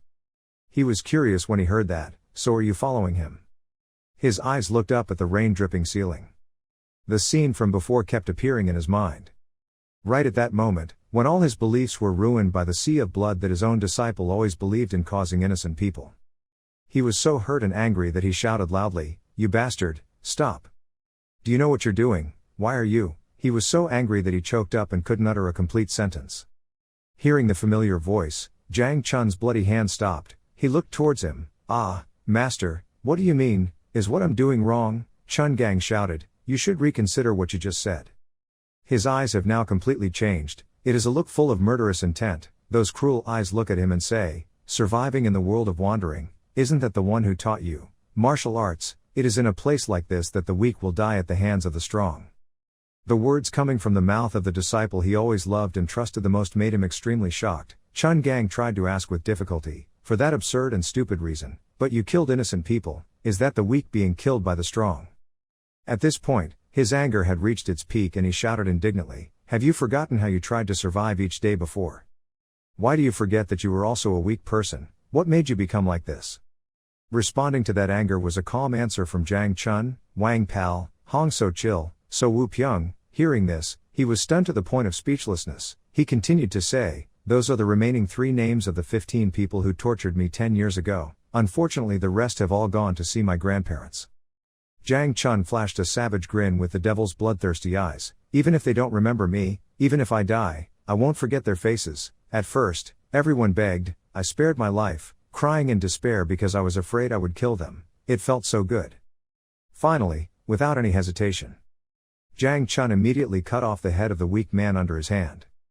To tell the truth, since I met Master until now, I have never seen any change. A thought suddenly flashed in his mind. I was wrong, he had no way to turn back anymore. At this rate he would become a cold-blooded devil. Unexpectedly, he looked up at him and asked jokingly, Master, don't tell me you hate me after witnessing these things. Full of indignation, Jek Chun Gang walked towards him and said, I will beat you to death and destroy your dantian. Use the rest of your life to atone for the sins you committed. Without any fear, he blatantly replied, living like that is no different from dying. Why do you have to think so negatively? Why don't you kill me quickly? Just follow the rules of our sect. He replied, this is the last kindness of a teacher for you. Jang Chun suddenly burst out laughing at his teacher. Ha ha ha, I feel so lucky. Even though I don't know where you are, I know that you've been observing me for 4 months. What do you think? Even though you know you're watching, you still attack these bastards. That's because I know that you won't kill me, even if my crime is worth dying 100 times over. Before I leave here, I just want to confirm this one more time. He shouted, leave, who gave you permission to do that? He still calmly continued to speak, even if his child made a mistake, no parent would kill their child. Once again, Jang Chun bowed to him respectfully, but this time it was not a request, but a thank you, master, for raising me not as a disciple, but a son who will also let you go in the end. Thanks to that, I was able to kill all of Nam Kung's bastards and find a way for me to continue living. I plan to leave here and never return to this place again. Chun Gang's eyes widened and threatened, you bastard, do you think I will let you go in peace like that? Perhaps because he had already targeted his weakness, he already had a poison pill in him. At this point, he pulled it out, put it between his teeth and looked at him. This is a deadly poison. If you want your only student to take this pill, please try to stop me. Jek Chun Gang was so helpless that he trembled and exclaimed, you. Jang Chun, you son of a bitch, Jang Chun. The story seemed to repeat itself in Chun Gang's mind, so painful that it caused bitter tears to fall onto the table from this strong man.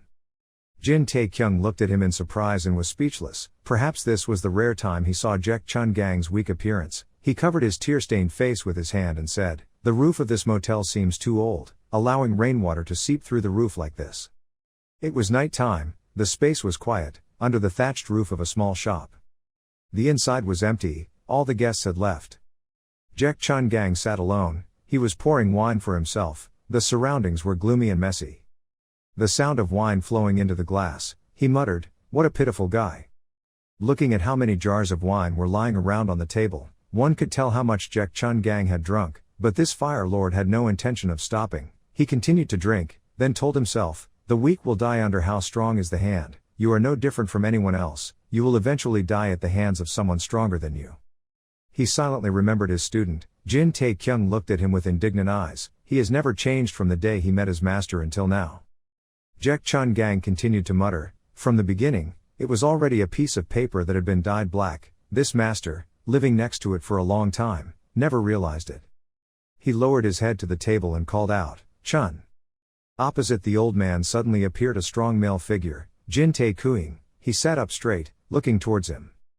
Tae-kyung smiled, looking at his master. The old man also looked towards him, his eyes gentle. It was raining outside right now. The voice from inside the shop rang out in the quiet night sky, I'm sorry, please forgive me. The next morning, the sky was clear and the sun shined soft light on the capital. Jin Tae-kyung woke up, he yawned, ah. Waking up, he pushed the blanket aside, got out of bed. Tae-kyung said to himself, maybe it was because I was too stressed yesterday, being restless all the time makes it difficult to sleep well. He remembered the image of his master crying helplessly, then thought to himself, Fire Lord Jek Chun Gang, I thought that grumpy old man had no relatives. Tae-kyung raised his face, thinking nervously. Again, a question echoed in his memory, what? Chun Gang and Tae-kyung sat facing each other. He looked at him and asked, didn't you hear? Hearing the question, he stammered, ah, no, I heard, it's just. Before he could finish his sentence, Chun Gang interrupted, I said I owe you a favor. Looking at the stupid face of the person sitting opposite, he explained, because he helped me stop it. You did something that I should have done myself 10 years ago, besides. Jack Chun Gang bowed his head, he said, please forgive me for the hasty actions I did to you guys before, sorry. Suddenly received an apology, Tae Kuing was confused, Chun Gang did not see a response from the other party. He immediately raised his face to observe, he saw that you were still stupid and didn't understand what was going on. The fire god was angry, murderous aura suddenly appeared. What was that reaction? Tae Kuing stepped back in fear and spoke up to explain, no, because he was too surprised, he unconsciously stopped. Chun Gang blushed, he raised his hand to stroke his long white beard, oh my god, what does it surprise you that I'm sorry? Tae Kuing scratched his head, thinking, of course I was surprised, I thought he was going to say I was the one who killed his disciple, who would have suddenly apologized like that, even he himself felt embarrassed, however, he reluctantly replied, what I mean is. He knelt down, his face flattering and said to the other person, Fire Lord Jack Chun Gang, a master with a famous reputation throughout the world, would apologize to a junior like me, that proves he is a human being, humility has a refreshing personality, that's what I mean. From inside the shop, there were continuous sounds of conversation as if they had been friends for a long time. The fire god said, okay, you go rest, I don't understand why I'm angry. Just hearing that, Tae Kuing quickly replied, yes, Chun Gang is still angry, what an unpredictable guy, take the guy lying here now, yes. Back to the present, he was still sitting on the bed, he cast the spell, suddenly, a yellow object appeared on the bed, Tae Kuing muttered, now my remaining problem with him, he glanced at the thing, the yellow thing means you just need to return this thing and it's over. Then he scratched his chin, thinking, but it seemed like he had forgotten something important. While thinking, outside the door came the urgent call of the servant, young master, it's not okay, young master, yeah. Two servants walked in, Tae Kuing angrily scolded, it was early in the morning and he was already screaming loudly, now what's going on? The servant answered, morning, the sun has already reached its peak, young master, have you forgotten what day it is? Hearing that, he stood up and asked, today, what day is it? Chung Peng happily asked back, don't you know that? He ignored Hyuk Mu Jin whose face was dark next to him. Tae Kuing put on his coat and said, stop spouting things like that, hearing those words from you hurts me 10 times more. Unable to bear it anymore, Mu Jin shouted loudly, today is the first day of the new year, it's the Lunar New Year, young master. Ignoring those two people making noise in front of him, Tae Kuing still calmly put on his shirt. Suddenly he felt cold down his spine, remembering Wai Peng, he once said, because this is an important matter, so I believe you will know how to behave properly. Now Tae Kuing realized, that's right, it's Lunar New Year. The room became noisy, Mu Jin asked, what are you doing now, young master? He was upset, what the hell, he didn't hurry up and pack his things and leave immediately. Hearing the scolding, Mu Jjn's face darkened, the sect master will kill me, Tae Kuing signaled, his face confident, it's okay, he won't kill me. Hearing that, Chung Peng laughed loudly, and so did I. Only Mu Jin panicked. 3 people walked out of the inn. Outside, everyone was busy. There was a voice asking, are you guys waking up now? 2 old men sat in front of the inn, judging, why do young men sleep so much? Then those old men continued their conversation, yes, when we were young we didn't even have an hour to sleep. What? In his time, Chung Peng came to join the group. Are you 2 eating manta cake? Tae Kuing saw this and thought to himself, what kind of combination is this? When did that old man Jang Taebo come from? Mu Jin approached and whispered to him, young master, the atmosphere here is too chaotic, can we just stay quiet and escape? Tae Kuing also silently replied, talking nonsense, weren't you the one who fainted yesterday from being hit with a chicken bone? Chung Peng is still engrossed in conversation, there's a lot of meat, just eat naturally. Suddenly a voice asked, what do you guys plan to do now? The words caught the 2 people's attention. Mu Jin was scared and stuttered, is that a chicken bone? Tae Kuing walked towards the old man in front of him and replied, because I have something to do, I will return home immediately. The old man spoke up, you mean the meeting of the Jin family in your hometown, right? Then go ahead, as for the matter, you entrusted it to me. Jang Taebo glanced at it and said, I'm not sure how much time it will take to refine it, but I will definitely make something that will make people admire it, so you can rest assured and go. I just want to ask you a favor, practice hard, and by then, you must have enough strength to use the spear I forged. Hearing that, Tae Kuing couldn't hide his smile, clasped his hands in, thank you sir, I will try my best. He continued, I want one more thing. Tae Kuing retracted his smile, he raised his face to look, it seemed like he already knew in his heart, ah, that's it. He smiled wryly, I don't have much experience in this matter, so no matter how much it costs, my senior will pay for it. The old man's face was indifferent, build me a house. Tae Kuing suddenly asked again, yes, what? The old man repeated his idea, it's a house, make a house for me to live there. He stood there looking dumbfounded, the old man saw this and immediately explained, our house is all burned down, where can we sleep? Chun Gang pondered, sparks emitted from his eyes, what are you looking at? Tae Kuing felt uneasy and turned away, no problem sir. The fire god sighed, just say anything, my old man is not the narrow-minded type, if that's all, Tae Kuing quickly said, then I will tell the truth, he replied, say it. He confessed, to be honest, I did keep a few of your things. Chun Gang suddenly pondered, he did not speak, then he said, do you intend to return it to me? He quickly replied, of course sir, keeping it would put your life in danger. The sword and a small notebook wrapped in a yellow envelope appeared, Tae Kuing spoke up, you know Senior Jack, there is also a fiery pill. Chun Gang moved his lips, you swallowed it, right? He fearfully replied, yes, Senior. His hand was tapping the table, but still. The old man leaned his arms on the table, leaned forward, and asked, where is the jade? Tae Kuing was startled and stepped back, what jewel, I only received this much. Tae Bo sat next to him and commented, this sword was also 10k that year. On the opposite side, Chung Peng was still engrossed in eating food. The fire god with a puzzled expression asked again, received, didn't you take these things? Tae Kuing scratched his face and replied, yes, I have my own reasons, but when I woke up, I only received that much. Hearing that, he immediately asked if there was anyone suspicious among them. A group of 4 people appeared in Tae Kuing's memory, he thought, the delivery of Joe Pill's food to me was the 2 of them, Gong Yichong and So Chun, both of them are not people who secretly hide their belongings, this is similar to the people of the reconnaissance team, they were also present at the place where Joe Pill died. Tae Kuing explains, absolutely, they are not the ones who did it. Chun Gang's face darkened, he said, there could only be one of 2 cases, one was that someone had tricked you, the other was that the brat had lost it. His cold eyes looked at him, really annoying, really annoying. Tae Kuing was scared when he saw that, thinking, I've left my mother, what about Nok, I haven't seen him anywhere. Then Chun Gang crossed his arms and glanced away, there was no other way, just keep these things for now. No one spoke, the space suddenly became quiet, Tae Kuing asked confusedly, why? The fire god angrily pointed, could it be that you forced an old man like me to carry these bulky things? Hearing that, he didn't immediately understand the reason, but, these things are important, why did you tell me to keep these 2 things? He interrupted, is it Dad? The old man said annoyedly, have you forgotten what's in your stomach, the things that belong to my sect, you must return, at any cost.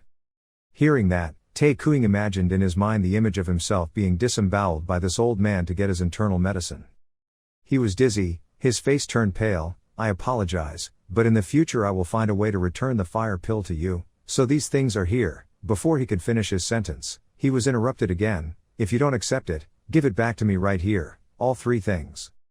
Hearing the old man insist like that, Tae Kuing felt dumbfounded. The 2 of you argued back and forth in front of the dinner table, so what if I keep it and someone steals it, then you will die with me, what if someone sneaks around and steals it, then you will die even more miserably. Knowing he couldn't argue, Tae Kuing knelt on the ground, damn it, what the hell was going on? Chun Gang shows no signs of movement. Suddenly, Chung Peng asked, ha, are you coming with us too? The old man turned to look, he was chewing food with his mouth open, the fire god spoke, this kid, eat slowly. Then he disappeared with the words, we will meet again soon. Chung Peng suddenly stood up, behind him was Tae Kuing kneeling on the ground, losing his vitality, why are you treating me like that? Mu Jin shook you, young master, wake up. The sky is still bright, in Taiwan. People are busy on the street, bustling. They took each other out to play and experience, and the children happily explored everywhere. There was an annoyed voice, here, everywhere was full of people passing by. A man with a muscular body passed by and bumped into a pedestrian, how can I find that person here now? He looked around, not noticing that he had bumped into someone else, the person who was bumped was angry, gritting his teeth, this bastard. That person angrily turned around, pointed at, and stood there, that bull-headed guy. Hearing the call, the man with a muscular body had a black face and was muttering, at this moment. Chul Wu, Tiat Vo looked back uncomfortably, are you talking about me? Inside the capital, the bustling atmosphere seemed like a festival was taking place, confetti fireworks flying brightly in the sky. A strong punch into the wall, followed by a curse, damn it. A man knelt on the street, he was shaking with anger, he did not agree to meet me, no matter how great his reputation was, how could he treat others like that? The person sitting next to him reassured, you, calm down, if you want we will go back there again. Wu Huang Te angrily threw away the hand that was comforting him. If it was the master of the two sects, could he calm down? My son was beaten like a dog on the street by him. I must make him apologize. He lost his temper and spoke loudly, and, if I keep ignoring this matter, what will the Jin family think? Do I still need to tell you this? His arm was painfully thrown away. The man thought to himself, was it only that guy who was beaten? Tai Win Jin Jia didn't pay attention, so he took his anger out on me. Everyone around tried to reassure him. Hey, it's not that we don't understand your feelings, it's not that we also feel wronged. Huang Te didn't pay any attention to their words, he turned away, seeing that, the man with black hair was annoying, this guy was real. Then, my fellow students opened the box containing rare items, it radiated a light that was hard to refuse. This is the pill I got from a famous medicine village, no matter how angry I feel inside, just drinking it can make you feel much better, one pill for each person. Huang Te glanced at those pills, eyes evaluating, I'll go see Te's homepage so I'll just take it. Then he picked up a yellow pill and brought it to his mouth. Before the pill could be put into his mouth, someone accidentally touched it, causing Huang Te to suddenly drop the pill to the ground. How could he find a senior brother here? The golden pill fell to the ground and rolled back and forth. A man with a muscular body passed by, looked around, and didn't notice that he had bumped into him. Huang Te was angry. You. He gritted his teeth and turned around, pointing at the man who bumped into him. No eyes, that bull-headed guy. Hearing his voice calling out to him, the muscular man glanced behind him. You. Chul Wu asked again, are you talking about me? Huang Te is not the average person, he is not afraid, raises his hand to criticize. It is you, if on the road you bump into someone else, shouldn't you apologize? Chul Wu scratched his head and replied confusedly, that is one of the sentences I hate the most. The more he listened, the angrier he became, cursing and hating him. What can he do now? You're not even as good as a cow. Hearing this, Chul Wu got angry, raised his fist and approached, wanting to fight. Huang Te pulled out the sword hanging on his body. Okay, today will be your death anniversary. With his muscular body, he slammed his fist straight down. Suddenly there was a loud scream and he stopped. Another person's footsteps are coming. It seems like there is some misunderstanding between the two of you, so let's be generous and forgive each other. Chul Wu heard the sound and immediately stopped, turned back to look, stuttering, monk, senior brother. Huang Te angrily pointed an accusing finger. What, misunderstanding? Who are you to dare to advise me? Hearing that, Chul Wu turned to look at him with an angry expression. The man, who was his senior brother, politely spoke up, I didn't mean that. Baek Mu Song clasped his hands in apology. If you feel hurt, please forgive me. Yoon Hyung next to him saw this and said indignantly, why did you have to do that to that guy? Huang Te's fellow students also spoke up to stop him. He went into the water and that was it, but the sect master is right. After all, we are stuck at Tai Win Jin family, so we shouldn't make too much noise. Hearing that, he gritted his teeth. Again, Tai Win Jin family again. They still continue to persuade, I understand that you are angry but think from our position, it is better to live together in harmony. Huang Te also thought about that when he heard that. He raised his hand to stroke his beard. On this side, Chul Wu whispered, just one fight is enough, isn't that so? Baek Mu Song stood next to Chul Wu and said, I heard that you want to live comfortably with him for a while. Have you forgotten that master told us not to cause trouble, attract other people's attention, don't causing chaos in this Tai Win? At this moment, Huang Te had sheathed his sword, he gritted his teeth. Shh. Then he raised his head and said, although I still feel very uncomfortable in my heart, I will consider everything to be because of your country bumpkin, so I will let it go, before I change my mind. Mu Song smiled slowly, the situation was clear, thank you. Chul Wu next to him saw that, gritted his teeth to suppress his anger, I will remember you well, I will just let it go this time. Then they turned on their heels and walked away, and he said, he's lucky, Mu Song complimented, endured well, you need to be like that, practice anything else, even if you practice well, you can't use it. The three of them walked along the busy street, the two brothers continued to exchange words and thoughts. Martial arts are something that must be practiced over a long period of time, not something you can use to kill someone. he replied uncomfortably, killing someone, guys like that should be beaten to death on the spot. Musong cleared his throat, ahem, pay attention to what I said. Then he noticed something. In front was a person with a high position coming. The people around were whispering, why did he appear here? Isn't that the homeowner of the Tai Wen Jin family? Hello homeowner. The footsteps continued to walk straight towards the three of them. The three people did not move, they stood still. Yin Wai Kyung looked forward, smiling. Musong looked straight at him, his face showing no smile. He and the courtiers next to him bowed to say hello. I am Jin Wai Kyung of the Jin family. The Musong on this side also raised his hand, solemnly, this is Baek Musong of Hoa Sun. At this moment, Huang Tae heard everything. He suddenly gasped, what, who? Beautiful images of mountains and forests appear, with the mist still not dissipating. The long yellow item shook continuously. Tae Kyung was holding it while riding. He was annoyed, oh, so annoying. His face showed hatred, because everyone was looking at me, I couldn't put it in my pocket. Noticing that, Mu Jin asked, what's with the expression? They rode horses through the deserted forest, talking as they walked. Mu Jin, why does that old man insist on handing this thing over to me? Don't you feel uneasy? He heard him complaining like that, so he replied, are you still thinking about that? Carrying it around is really troublesome. Tae Kuying asked, if it were me, wouldn't you think anything? I said I would come back soon.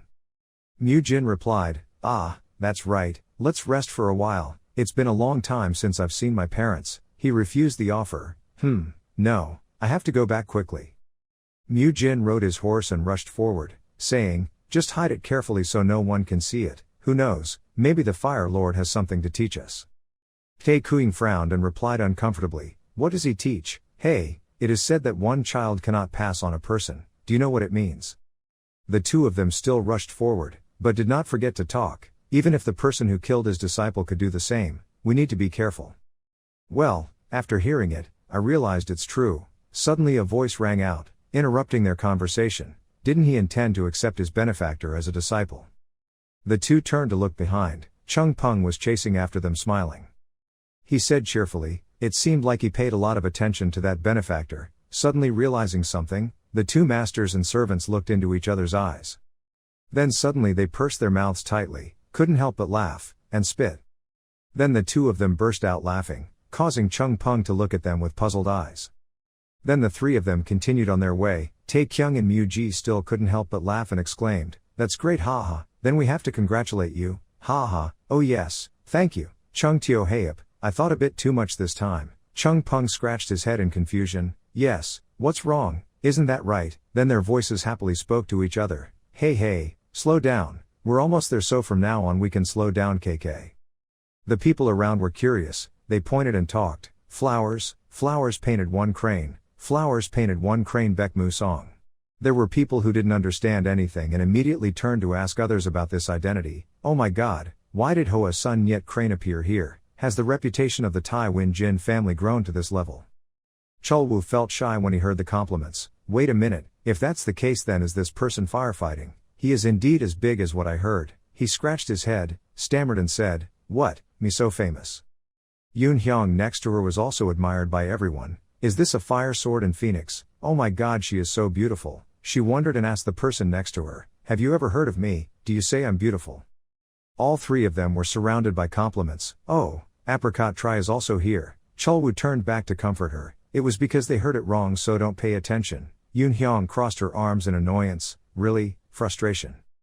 Wai Kyung was overwhelmed by the cheers around him. He spoke up, anyway, I think this doesn't seem like the right place to talk, let's go to my palace. Musong smiled wryly and replied, I think it's best, let's go quickly. Suddenly there was a call that made him suddenly glance at him, senior brother.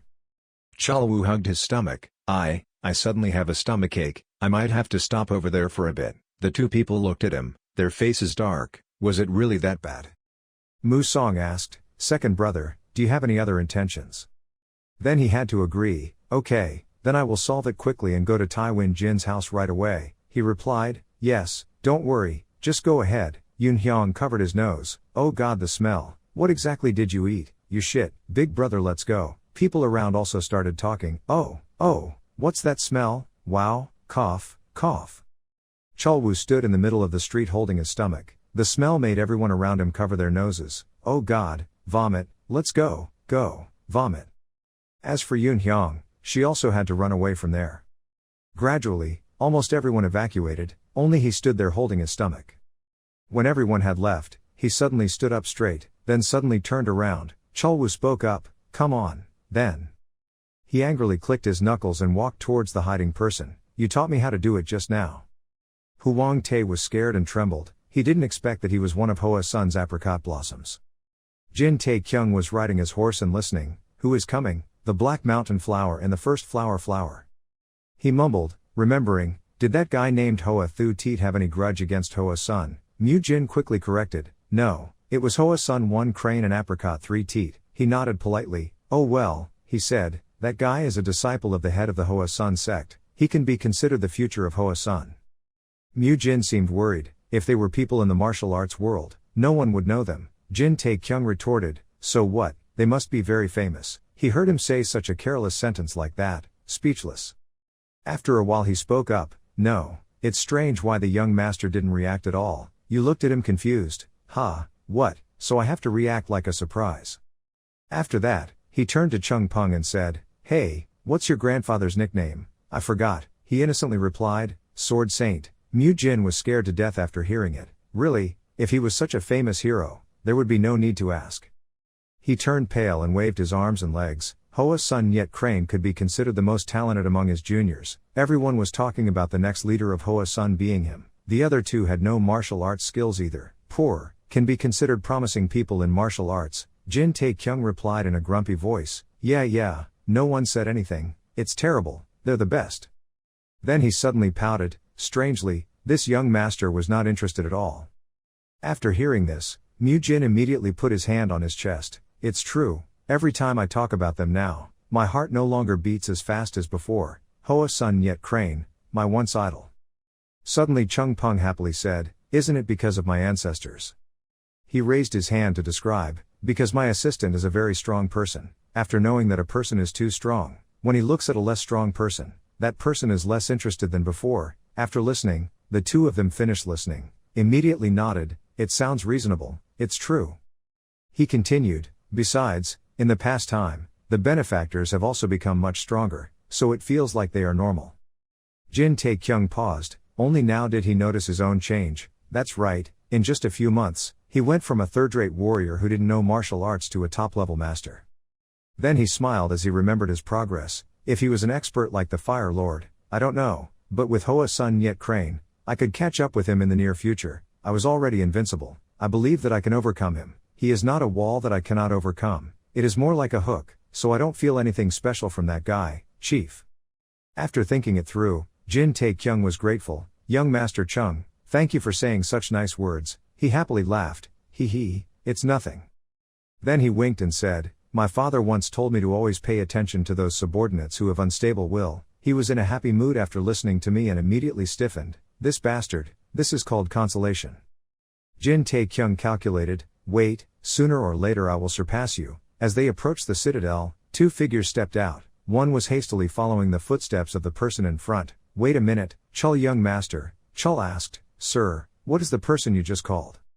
"He still seems to be very flirtatious. Just now he called me a bull-headed bastard." "Woon is in a hurry. It's because I don't know, so I'm a bit rude to you."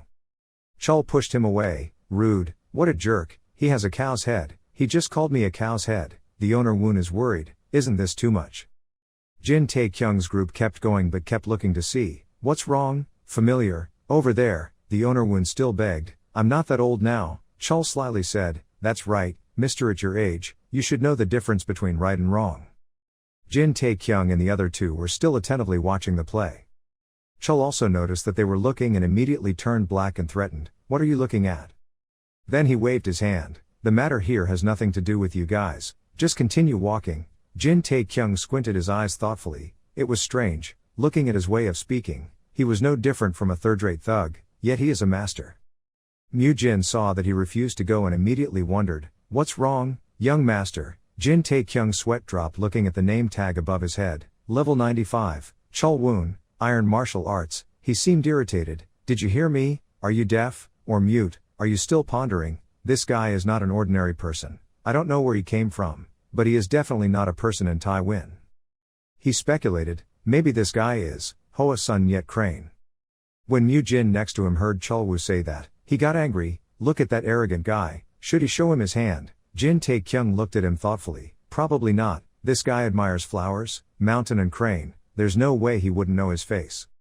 Then he turned his eyes down to the old man who was pale and pleading, and this guy, information appeared above his head, level 60, Wu Huang Tae, Vo Wien Tai, he repeated in surprise, Wu Huang Tae, I think I've heard the name somewhere before.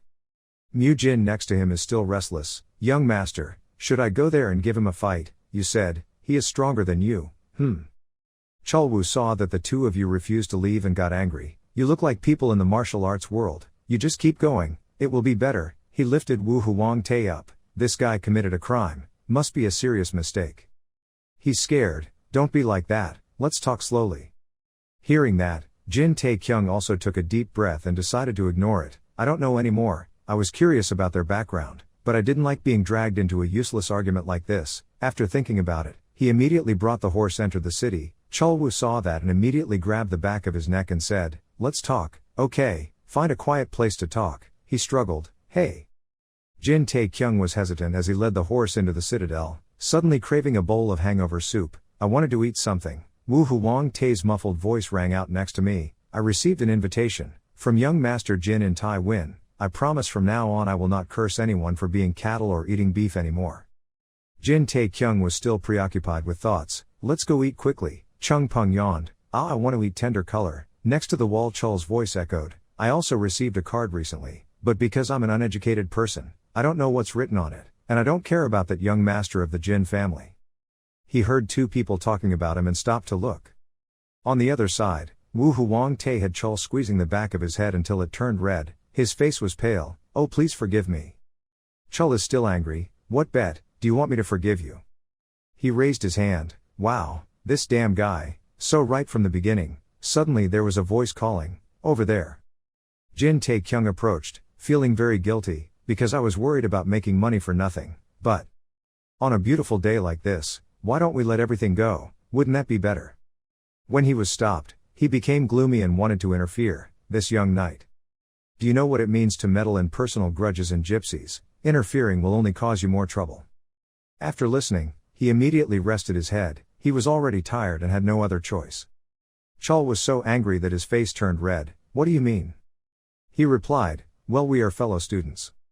Chul asked, how old are you? He replied, you too. Chul said, 20 stars. Ha, new mat, still very young. Jin Tae-kyung asked back, do you want to teach me about life? How old are you?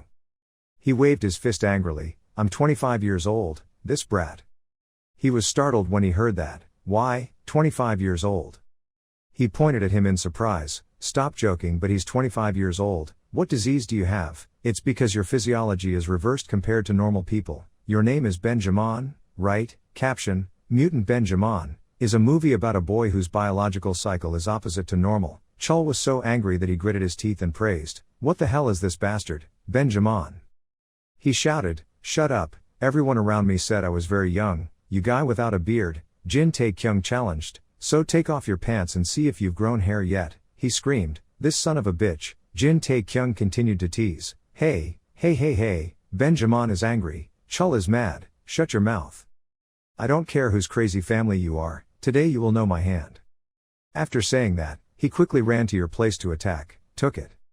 Jin Tae-kyung was surprised, the atmosphere was great, but he gently swerved to avoid it. As long as he could blame him, it was okay. Chul saw that and swung another punch, you. He quickly bent down to avoid it. Chul's fist was so strong that the internal force blew away the tree behind him. Chul saw that he was like a mouse that was always dodging, so he lost his temper and threw a series of punches. Damn it, catch your mouse. Jin Tae-kyung dodged and laughed, it's really interesting, just take a deep breath and relax your body, you won't be able to touch even a strand of my hair. He blushed loudly, that bastard. Jin Tae-kyung calmly dodged the attacks. Hey, this is gentle. He lost control. Kia, poor tree branches behind him were beaten to pieces by Chul's punches and kicks. Immediately followed by another tree trunk with a large hole. The tree shook for a while and could no longer bear it and fell down. At this point, the two of them were surrounded by a battlefield, with dust flying everywhere. Jin Tae-kyung breathed and thought, This guy's level is high and he is a top expert. If the level is the same, the advantage will be based on the index. If you play properly, maybe you will win, no joke. Chul on the other side was also tired. He seemed calmer. This bastard, who are you? Your voice sounds like someone from Taiwan. Suddenly his face wrinkled. Could it be that you are the Jin Heavenly Sword? After hearing that, he held back his laughter and said, it also has something to do with that person. Can we consider them to be in the same boat? He immediately guessed, so you are, Meng Long Tae-sun. He smiled, bingo. Both of them were silent, their hands clenched tightly. Suddenly Chul let out a breath. He was really displeased. Jin Tae-kyung was preparing to continue another round of landslides when he was also surprised by his actions. Chul closed one eye and said, so you're trying to show off your talent? Granted, even if you're not a dragon, you're at least a python. You don't want to be touched, my dear, you're a bit low. Chul gritted his teeth, please close your mouth for me. Then he seriously pointed his finger at himself and asked, what right do you have to judge me? If you'd like to hit me, then you should talk. Chul pointed his finger and said, don't make the mistake of thinking, I just don't want to use all the martial arts of the sect just to fight a nameless pawn like you. After hearing this, Jin Tae-kyung immediately frowned. What is your sect? He dripped a drop of saliva and did not tell anyone. Even though it seemed like they were reconciled, Chul was still angry in his heart. Damn it, why did it have to be the Tae-sun Dream Dragon? My brothers came here to ask for help from the Jin family in Taiwan. If I can defeat this Tae-sun Meng Long, senior brother will definitely not let me go. Jin Tae-kyung on the other side was also upset. Clearly he mentioned earlier that he was invited here. If there were any rumors related to the missing party attendees, it would be dangerous. Then the two of them turned away and said at the same time, the words were a little different but the meaning was still quite the same. For senior brother's sake, I will endure it. For senior brother's sake, I will let it go this time. After listening, the two of them continued to argue. What? Let it go? Who should a brat like you let go of? Chul was also angry. A brat, a child like you dares to show his face to adults. Jin Tae-kyung refused to give up and argued with his veins in his neck, talking like an adult. If I use all my strength I'll be alone. I can't say anything right, let's try talking. Anyway, in the martial arts world, you are considered to have real power. Chul also screamed, what, you mean to say I'm weaker than you, right? He immediately replied, clearly, didn't you realize the distance between me and you just now? Chul gritted his teeth, that damn guy. If it's good, try hitting me, do you think I don't dare, you brat? While the two of them were still arguing fiercely, a pair of feet appeared and flew towards them. That person coldly spoke, can you two stop here? You both looked back in surprise. After seeing the appearance of that mysterious person, Jin Tae-kyung's face immediately turned pale. Wei Peng slowly walked over, without a devil's fist and the third young master. His face was on fire and he looked like a demon from hell. He growled, both of them determined to embarrass the family, right? The two of them were scared when they saw his aura. No great hero, it's not like that, that's right, it's just me, he said in a low voice. Silent, both of you be quiet and follow me quickly. After listening, the two of them did not dare to cause trouble anymore and obediently went inside. The scene changed to stop in front of the stables.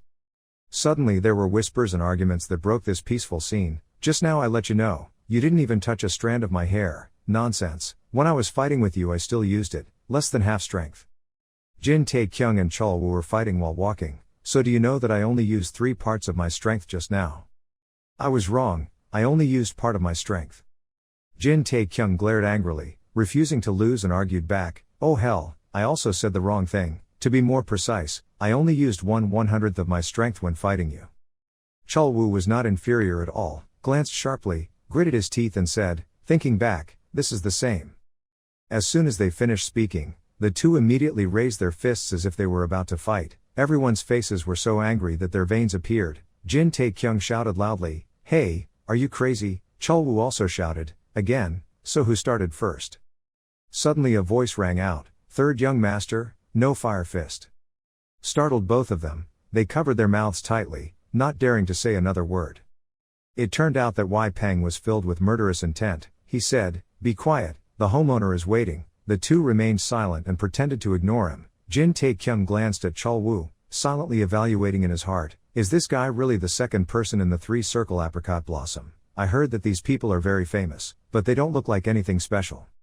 He looked up at Chung Peng who was walking in front, silently comparing. As for Hoa Sun's martial arts, he He didn't taste much, no matter what martial arts, as long as that guy is not as strong as Chung Peng, then it's certain, not your opponent.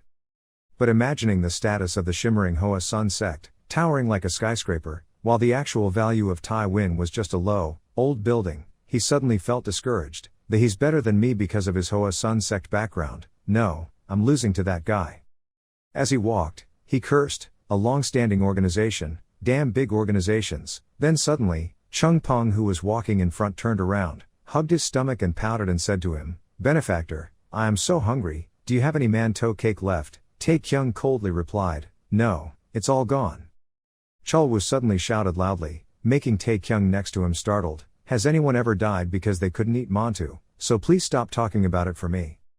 He continued to grumble. Every time he opened his mouth he said mandu, mandu, when suddenly he realized something was unusual.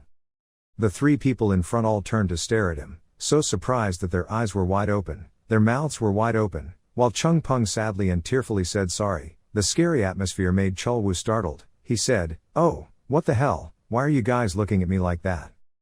Tae Kyung said, "Hey, maybe you."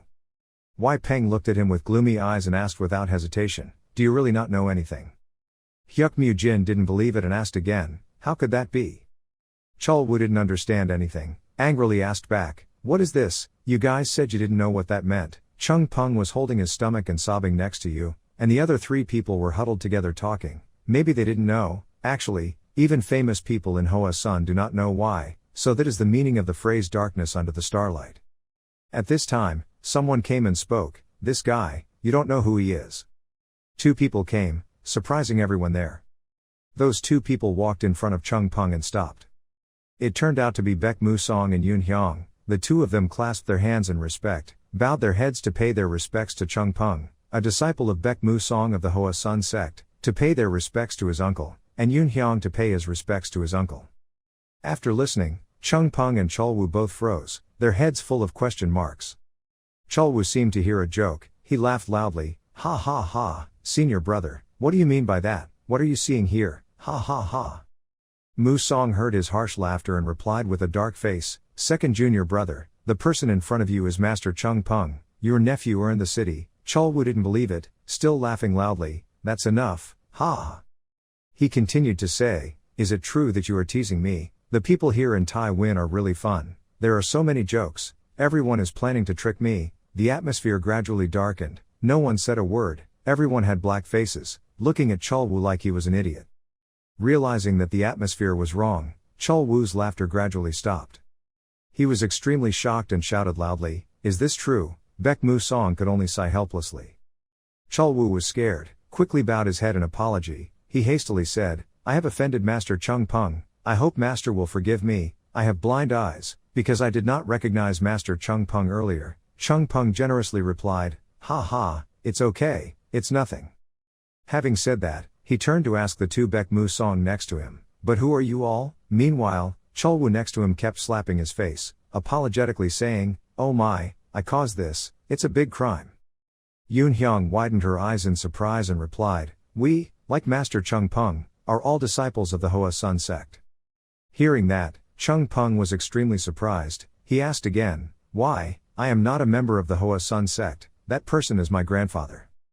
Baek Mu Song politely replied, "Our master is Chun Jeom Jin. If we count by generation, we can be considered a brother and a disciple with our uncle." Chung Peng asked again, "A brother and a disciple?"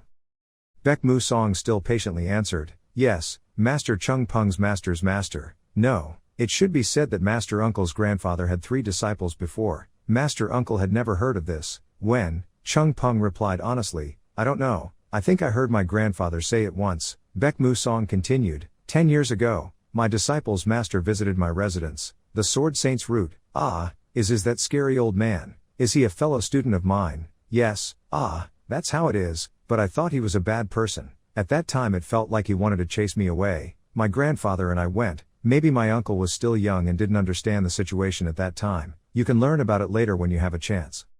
Mu Song spoke wholeheartedly, and would later tell the listeners in detail. Chung Peng was listening happily next to him. Jin Tae Kyung looked at the two people talking loudly in front of him, coldly thinking to himself, "Is that person, Hoa Sun Nyet Crane? This guy is really worthy of respect." While talking, just pour into the other person's ear sweet words, He could be considered innocent in the first trial. It was true that the word crane was in his nickname. At this time, Chung Peng happily danced, turned back to look at Taekyung, pointed at the people next to him, smiled and said, "Thank you. These people are my dead." Taekyung replied lightly, "Yes, yes, congratulations to you."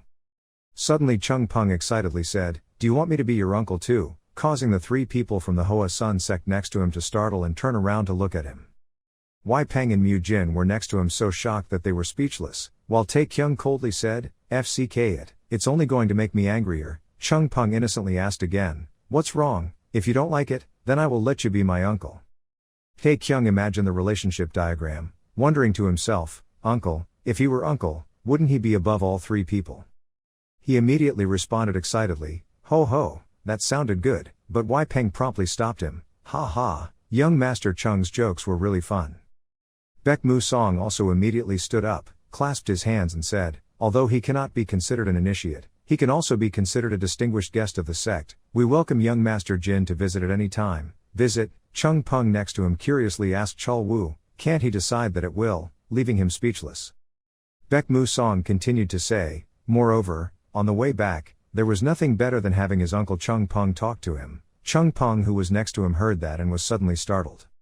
He trembled and asked again, "Return, return?" Baek Mu Song replied, "Yes, Master Chung Peng." He continued to say, "It's a long story. On the way back to Hoa Sun I will tell my uncle, so I hope my uncle will return." Hearing those words, Chung Peng's face turned pale, sweat poured like rain. After a while, there were only 3 disciples of the Hoa Sun sect left. Chol Wu still didn't believe what had just happened, so he asked again, "That guy, no, what should I do with my uncle now?" Yoon Hyung continued, "Yes, this is also my master's order, even though I know that my uncle is very special, but this is beyond my thoughts. Senior brother, what should we do now?"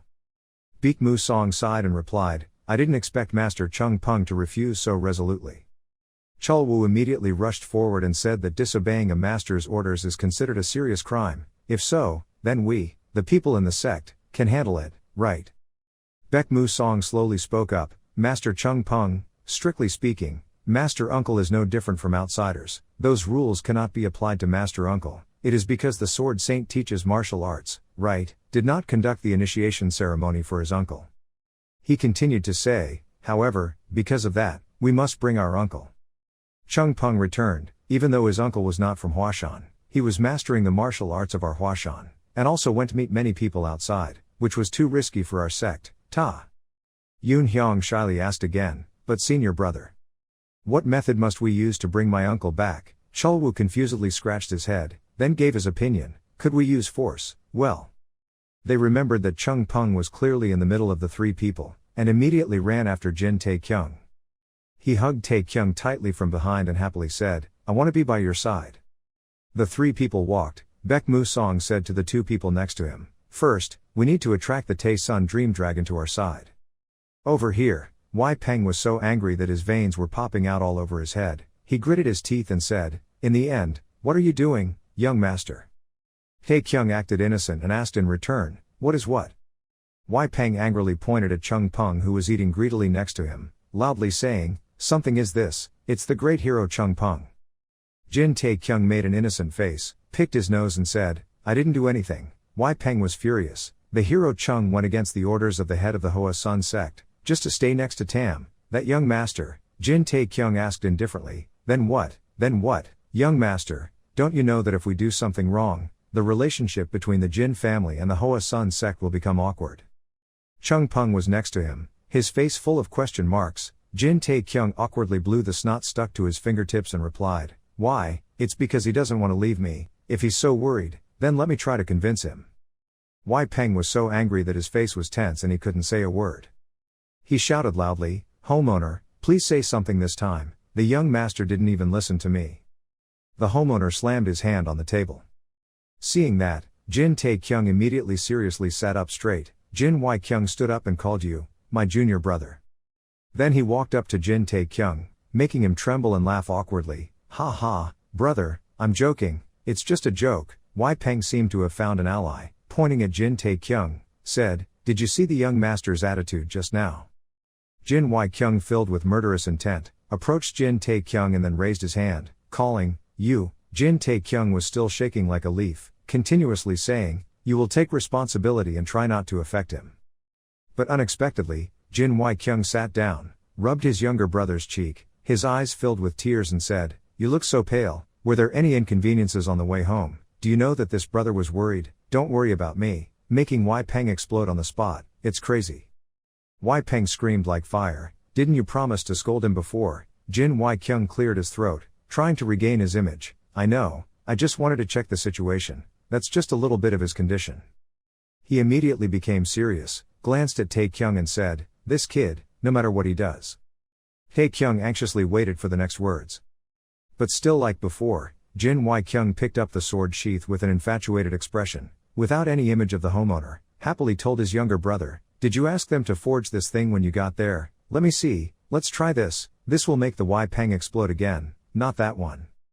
Jin Wai-kyung unwrapped the sword inside emitted sparkling light, he exclaimed in surprise, "Oh, the scabbard is black." But before he could finish speaking, the sword in his hand was stolen by someone. Jin Wai-kyung was so surprised that he froze, dropping the sword cloth in his hand. The sword fell into Wai Peng's hand. He looked murderously at the sword and said, "So, from the beginning, the young master and young master Chung were absent from the party. Is it because of this?" As soon as he finished speaking, he raised his sword, intending to use all his strength to smash it. Jin Tae-kyung suddenly raised his voice and said, "That is the Fire King's sword." Hearing this sentence, both Wai Peng and Jin Wai-kyung turned their heads to look back in surprise. Jin Wai-kyung immediately asked, "Why did it belong to the Fire Lord? Didn't you ask someone to forge it?" Wai Peng's sweat dropped. "Third young master, what nonsense are you talking about now?" Jin Tae-kyung reached into his shirt to find something. He said, "It's the Fire Lord, it's the Fire Lord's belongings, that old man gave me that sword to keep." He took out a book, held it in front of Jin Wai-kyung and asked, "And this book of martial arts secrets, you have heard it right, what is this? Why did you give it to me?" I don't know anything besides paying the expenses. I thought you knew everything, but you still haven't told me about Hyuk the hero." Jin Wai-kyung replied, "It's not that he won't tell me, I will choose an opportunity for the two of us to confide, and then tell you the story slowly, is that okay?" While the two brothers talked, Wai Peng was still holding the sword. He trembled and said, "The Fire Kings, not the Fire Kings, the Fire Kings," scaring the two brothers to death. Jin Wai-kyung shouted, "Hey, General why is your arm twisted back like that?" The inside immediately became chaotic, screams echoed outside, "Is there anyone outside? Call the doctor here quickly, it's dangerous, please calm down." Jin Tae-kyung and Chung Peng laughed and left Jin Wai-kyung's study. He stood upstairs, thoughtfully looking at the silhouettes of the two people. Wai Peng spoke up next to him, "If this happens, the third young master might ruin the family, run out of people or something and get involved with the Fire King." Jin Wai-kyung came closer, smiled and said, "Ha ha, anyway, the water has already overflowed, we have to turn the danger into an opportunity." Then he kindly asked, "How is your shoulder?" Wai Peng replied, "It's fine." Suddenly, he became serious. Then he used his thoughts to secretly talk to Wai Peng. "How did it go?" Wai Peng was a bit surprising. But he quickly responded, "It wasn't as easy as I thought." He thought of the man being tortured in his chest and continued, "During the interrogation process, most of them died, only 3 remained." Jin Wai-kyung asked again, "What about 3 people?" He went to the table, pulled out the chair, commanded in his mind, "Stop the interrogation, tie them up tightly at all costs and keep those guys alive, because now they are the remaining witnesses, obeying orders." He sat down at the table, thinking quietly. After that, he put his hand on his chin, thoughtfully thinking, "The elder has been patiently waiting for many years, this is a golden opportunity to have a citadel in his hands. It's just that, until now, the name has haunted him, Umshin Heaven has not yet appeared." He remembered that guy's despicable smile, like, that was enough for him. What exactly did he want? Wai Peng from the side reminded, "Homeowner, tonight's party is about to start." Outside, dusk was gradually falling. Jin Wai-kyung slowly replied, "I know, let's go." A subordinate used force to hit the gong. Rows of people holding spears stood majestically. Jin Wai-kyung appeared. He stood high, in front of everyone. Then he let out a mighty scream. The people below quietly listened. Everyone is looking towards Jin Wai-kyung. His powerful scream traveled hundreds of miles away. Suddenly, a graceful figure appeared at the door. A group of people entered. Jin Wai-kyung looked intently at that group of people. Lee So-woo led the group of people respectfully clasping their hands in greeting. She looked at Jin Wai-kyung intently. He also happily looked back at her.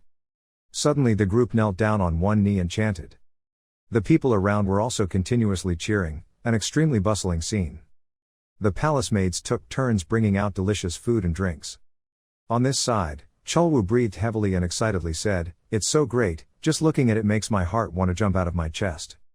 Jin Tae-kyung next to him thought he was praising the party, touching his chin and boasting arrogantly, "Is it that impressive to you? I don't want to brag, but at this level you can talk to the Jin family in the Central Highlands, us." But without waiting for him to finish, Chulwoo spoke loudly with infatuation, "What kind of person is so beautiful?" Hearing that, Jin Tae-kyung was disgusted. He said, "What is this? Is it because of what my senior brother said?" Chulwoo retorted with a black face, "What nonsense are you talking about? I'm talking about the lady there, the lady from Hangsun." Jin Tae-kyung replied, "Ah, you mean Miss Lee So-woo." Chulwoo was startled and surprised, asked again, "Why, do you know that lady?" "What can I say? We have a predestined relationship." "A relationship? What is the fate?"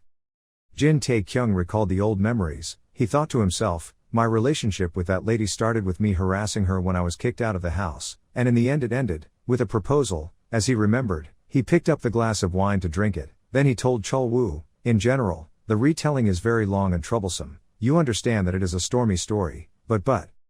Jin Tae-kyung stopped, looked at Chulwoo, his voice teasing, "Are you marking that lady?" Chulwoo is so embarrassed that he's angry. "What's wrong? What's the mark? I look like someone who cares." Jin Tae-kyung continued pouring wine into the glass, smiling and saying, "So what? My heart is pounding too. What should I do now?" Chulwoo stood up and shouted loudly, "That's love." This sentence made Jin Tae-kyung freeze, to the point that the wine glass was full and overflowed without even realizing it. Chulwoo looked at Lee So-woo, his eyes sparkling, his expression extremely infatuated. He said, "The first time I saw that lady, I felt it. My cold heart felt like it was being warm again." Jin Tae-kyung turned black and said contemptuously, "Could it be that in the past 25 years you haven't lived a single day?" Chulwoo ignored his disdain, so absorbed that his eyes became two heart shapes, smiling stupidly, said, "That's right, before meeting that lady, I lived like a corpse." Jin Tae-kyung hated it even more. "So why don't you just die for me?" I begged. Chulwoo was still immersed in the atmosphere of love, shyly replied, "No, now I can't decide whether to live or die on my own. I can decide, I need to get her permission." Yoon Hyung sitting next to me shivered when I heard those cheesy words. Yoon Hyung turned black, turned to ask Baek Mu-song, "Senior brother, did you say similar things to a third-generation female disciple last year?" Baek Mu-song helplessly replied, Hi. Last year he also said the same thing when he saw a female disciple during a visit to the sex families." Jin Tae-kyung heard that, immediately laughed. "What is this? Is this different from a series of confessions?" Chulwoo is trying to justify, "Senior brother, when have you been like this? Do you need to tell me about the last time?" "That's not it," Baek Mu-song threatened back. While everyone was making noise, someone called, "Mr. Jin." He turned back in surprise. The person who came was Lee So-woo in everyone's story. She smiled gently and greeted Jin Tae-kyung. "It was a pleasure to see you again, Mr. Jin. Are you doing well these days?" When Chulwoo saw her, his eyes were as bright as stars, and Jin Tae-kyung looked a bit surprised. Night falls. Everyone gathered together to drink and talk loudly. Jin Wai-kyung asked, "What do you think?" Jin Tae-kyung looked at the scene where everyone was happily drinking alcohol below and said, "Very cool, but why are you here already?" The two brothers stood next to each other, looking at the bustling scene below, then said, "I see there are many people lining up to meet you. Everyone has gifts in their hands. Ha ha, human, but if they want to have more of something, they have to spend something that is commensurate with their desires." Then he turned to smile at him. "It's only the first day, looking at you, you know you're looking forward to the last day, right?" Jin Tae-kyung gave him a thumbs up in praise. "Wow, you're starting to look like a big mandarin." Suddenly, Jin Wai-kyung pointed somewhere and asked him, "Brother, no fire punch, what's wrong with your friend?" He looked at Chulwoo, who was sad, sitting in a corner drinking alone, and said, "Why does he look so sad? Is he sick somewhere?" Jin Tae-kyung scratched his face, not knowing what to say. Well, it turned out that when Miss So-woo arrived, Chulwoo quickly approached and hugged Jin Tae-kyung's neck, his face as bright as a flower, pointed at himself and introduced, "Hello lady, I am Chulwoo of the sect, Hoa-sun. Speaking of this one, you can be considered the closest friend to this guy." Jin Tae-kyung frowned, gritted his teeth in anger and said, let go of your hand quickly, not a dog, with cat. Cholwoo quickly took out a chair for her to sit on, enthusiastically said, well, this can also be called fate, please sit next to me. Jin Tae-kyung looked at her and hated it. He said, with So Wool, because the lady is so pretty, this guy is already night blind, everything has already been spilled. So Wool blushed shyly and asked again, ah, really? Jin Tae-kyung didn't care about the flowers or the pearls at all. He replied, yes, you know right away when you see it, you're already blind in just a moment. So Wool quickly said, no, that's not what she meant. So Wool shyly asked, young Master Jin also finds me beautiful, right? Jin Tae-kyung was so surprised that he widened his eyes at her. He stammered back, wait, why is this? No, that's not what he meant. It's not that she's not beautiful, it's just that Cholwoo in the middle was extremely painful hearing that, tears streaming down his face. At the end of the flashback, Jin Tae-kyung told the big brother, that's the story, that guy's mood is not very good now. Suddenly someone walked up the stairs, calling, young Master Jin. That person clasped his hands and said, I am Chu Du-hwan of Iron Blood sect in Henan. Jin Wai-kyung also clasped his hands in greeting, ah, is it Chu Du-hwan's Iron Fist? I've heard rumors about you, but why did a disciple of the Iron Fist come here? He said arrogantly, I want to request a martial arts match. Jin Wai-kyung asked in surprise, martial arts, now what? He was full of spirit, turned towards Cholwoo and said, yes, although I feel very ashamed, but, I want to compete with, young hero Cholwoo. Cholwoo is sadly sitting hugging his legs and crying in a corner. The corner was also surprised, pointing at himself and wondering. Everyone was interested in watching this competition. Everyone was talking loudly, to see whose boxing was stronger, Chu Du-hwan's Iron Fist.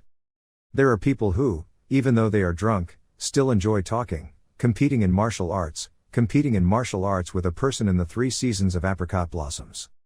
Cholwoo immediately regained his composure, enthusiastically said loudly, do you want to compete with Apricot Blossom 3 element? Okay, I accept to compete with you. Jin Wai-kyung was still a bit scared, there were so many people looking here, was it okay? Baek Mu-song stood up to reassure him, it was okay.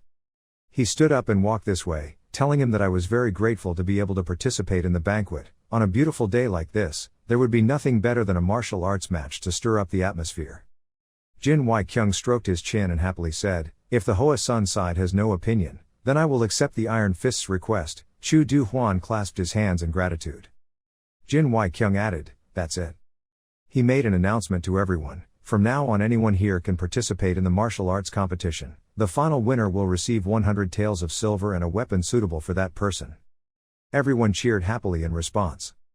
But Jin Tae-kyung next to him was pensive, seemingly thinking about something. He looked at Chu Du-hwan, thinking, Chu Du-hwan's Iron Fist. His eyes are very confident. In Jin Tae-kyung's eyes, his stats appeared, Chu Du-hwan, level 65, he thought to himself, this guy is not joking right. After the signal sounded, Chu Du-hwan and Cholwoo immediately rushed into battle, each performing their best techniques to defeat the other. Each shot is carefully calculated to achieve the highest efficiency. Suddenly, Cholwoo unleashed a powerful move that caused Du-hwan to lose momentum and fall hard backwards. He arrogantly mocked his opponent, is it really an Iron Fist? Why is the punch so soft? I just used normal boxing.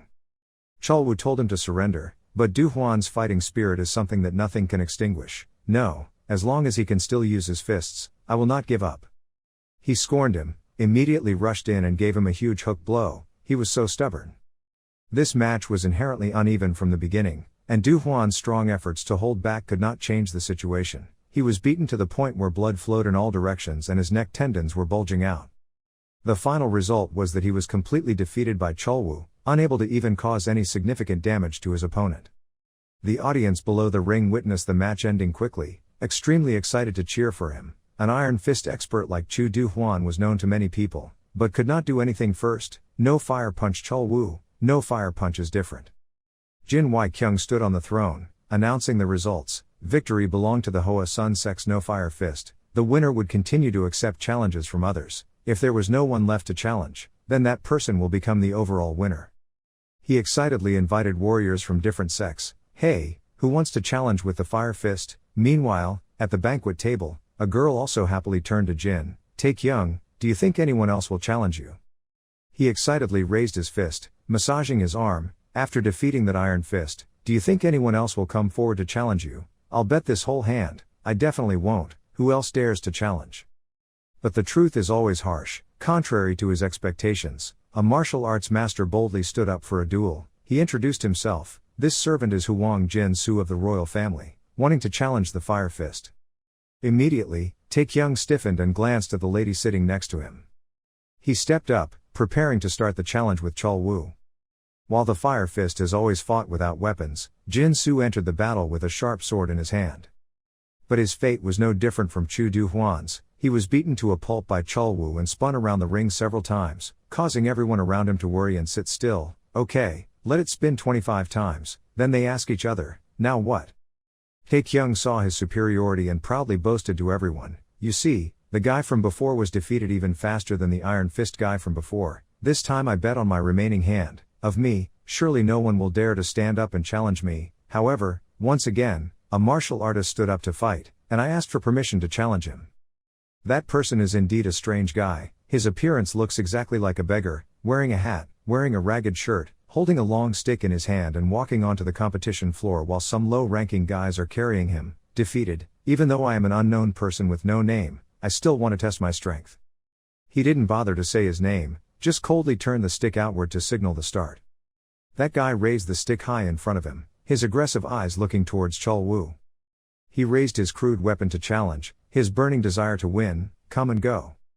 Not unexpectedly, this time he was also defeated in one fell swoop by a punch straight to Chol-woo's jaw.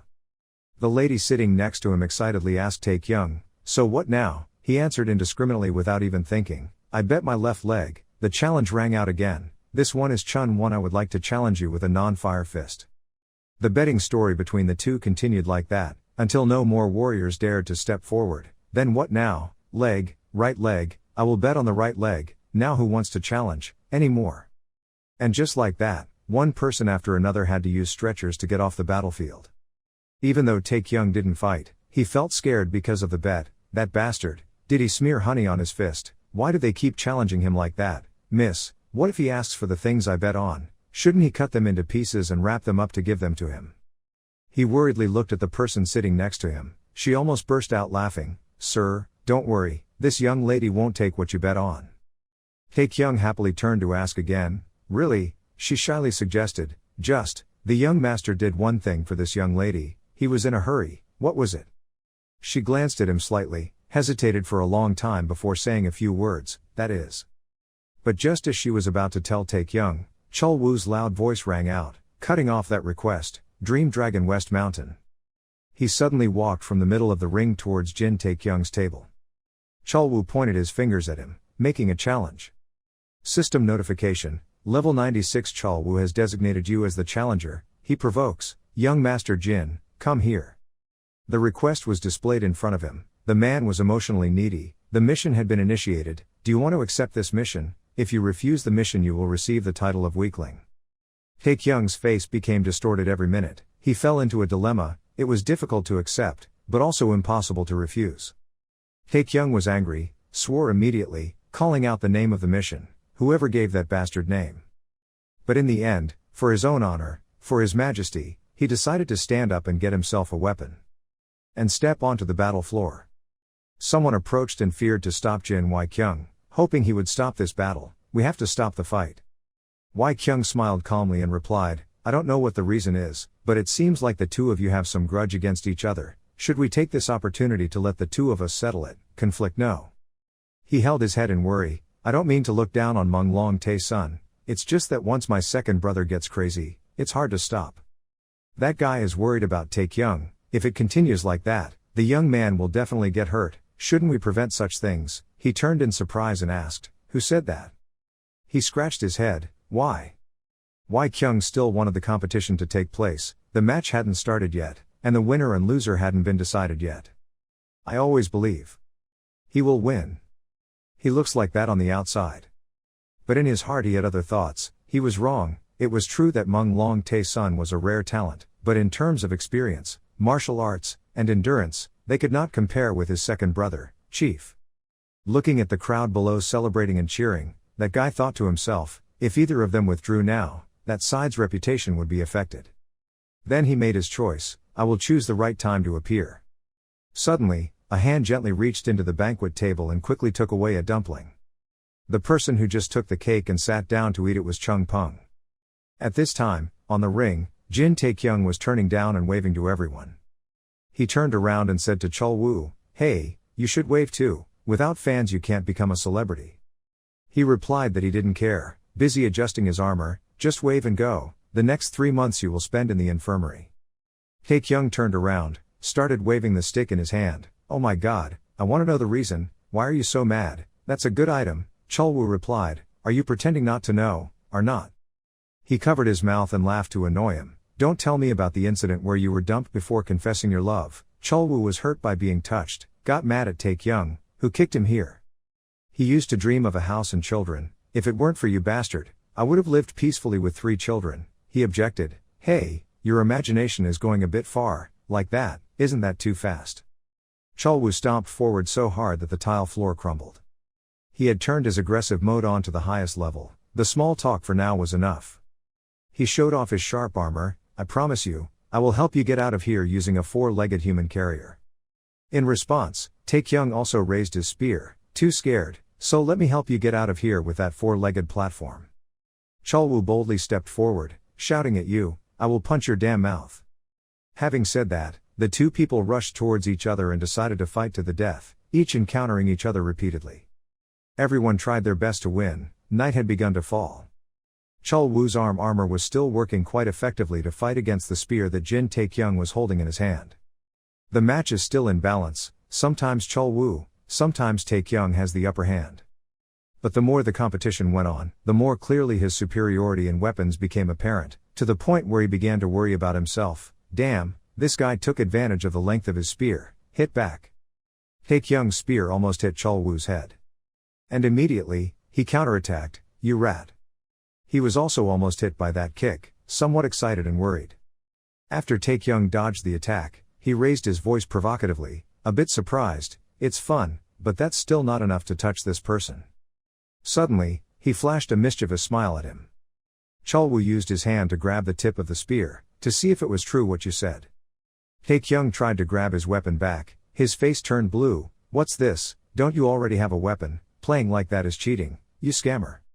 He replied slyly, "You can say whatever you want, but from now on, you will live with my mouth locked."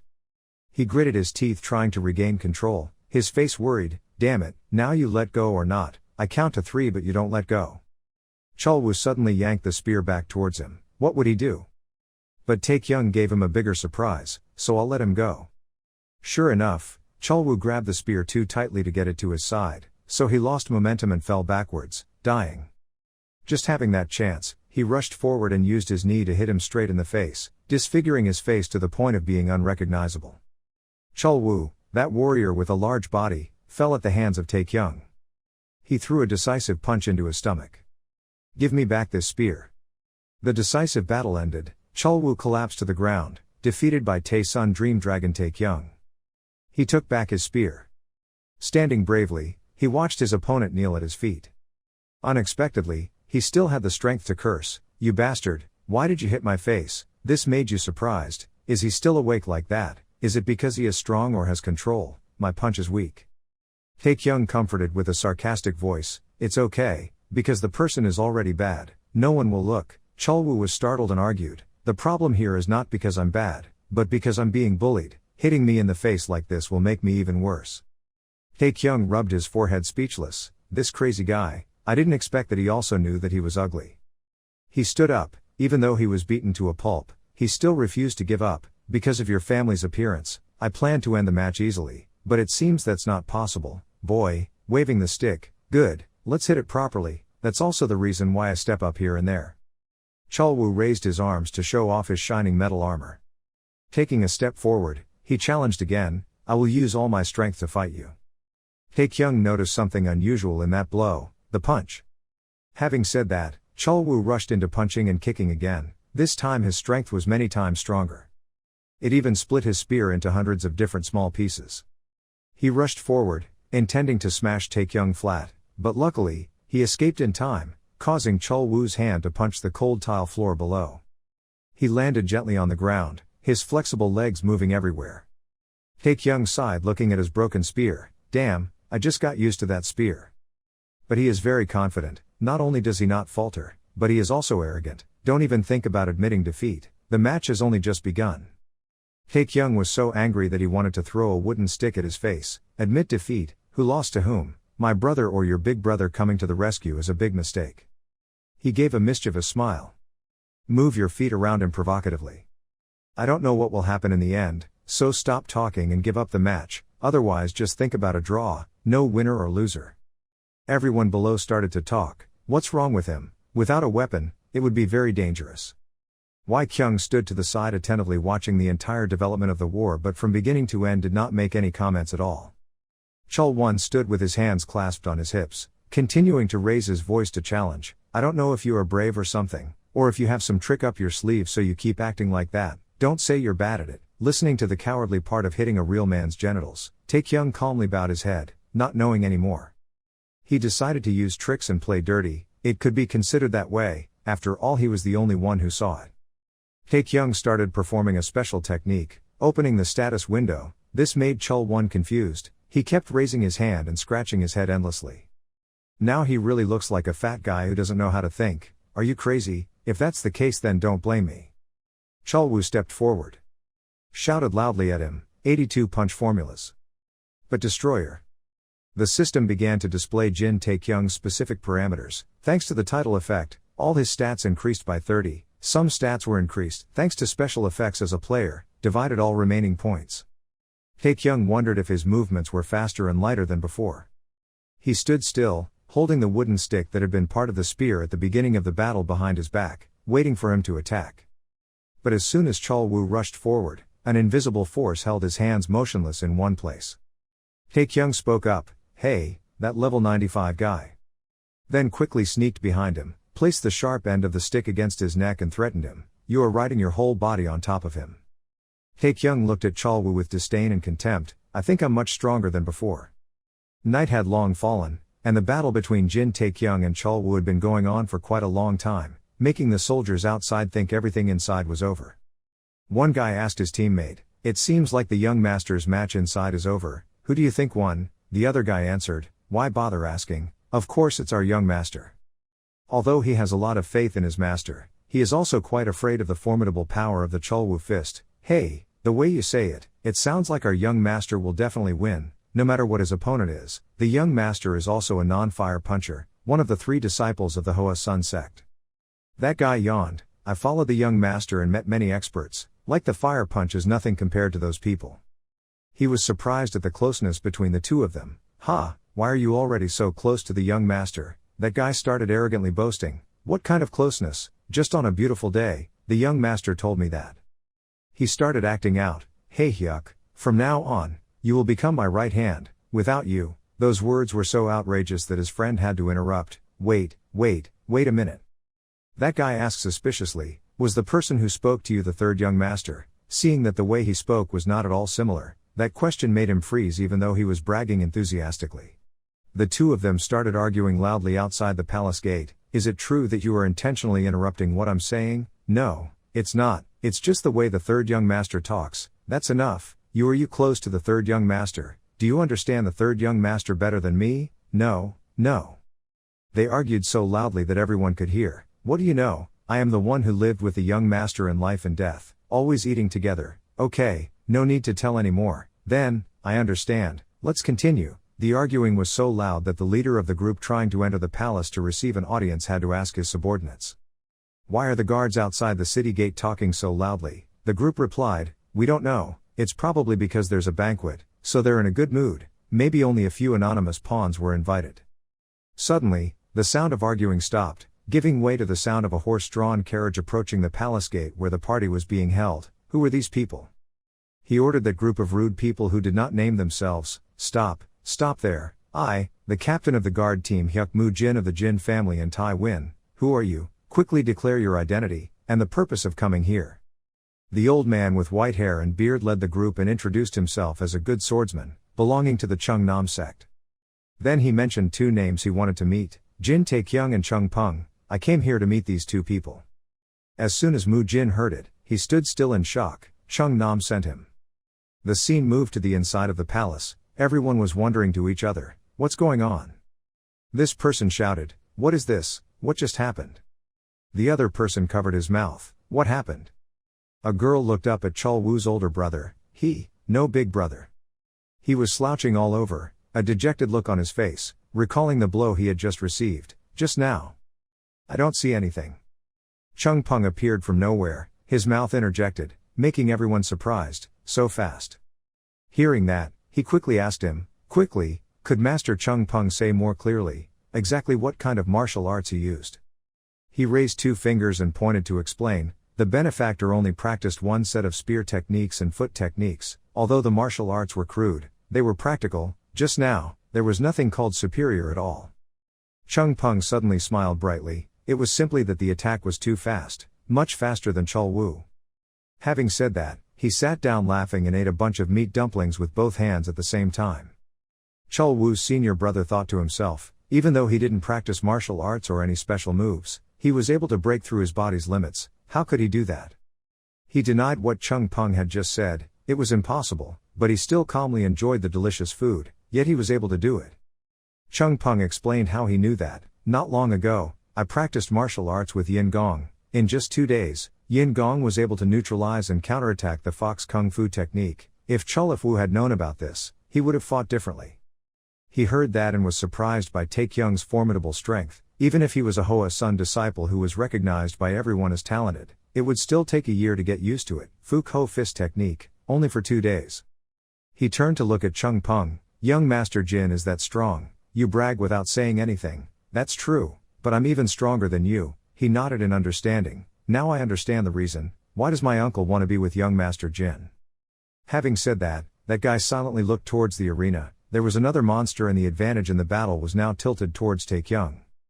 You're riding on top of Chol Woo's neck and insulting him, haven't surrendered yet, how about this, admit defeat.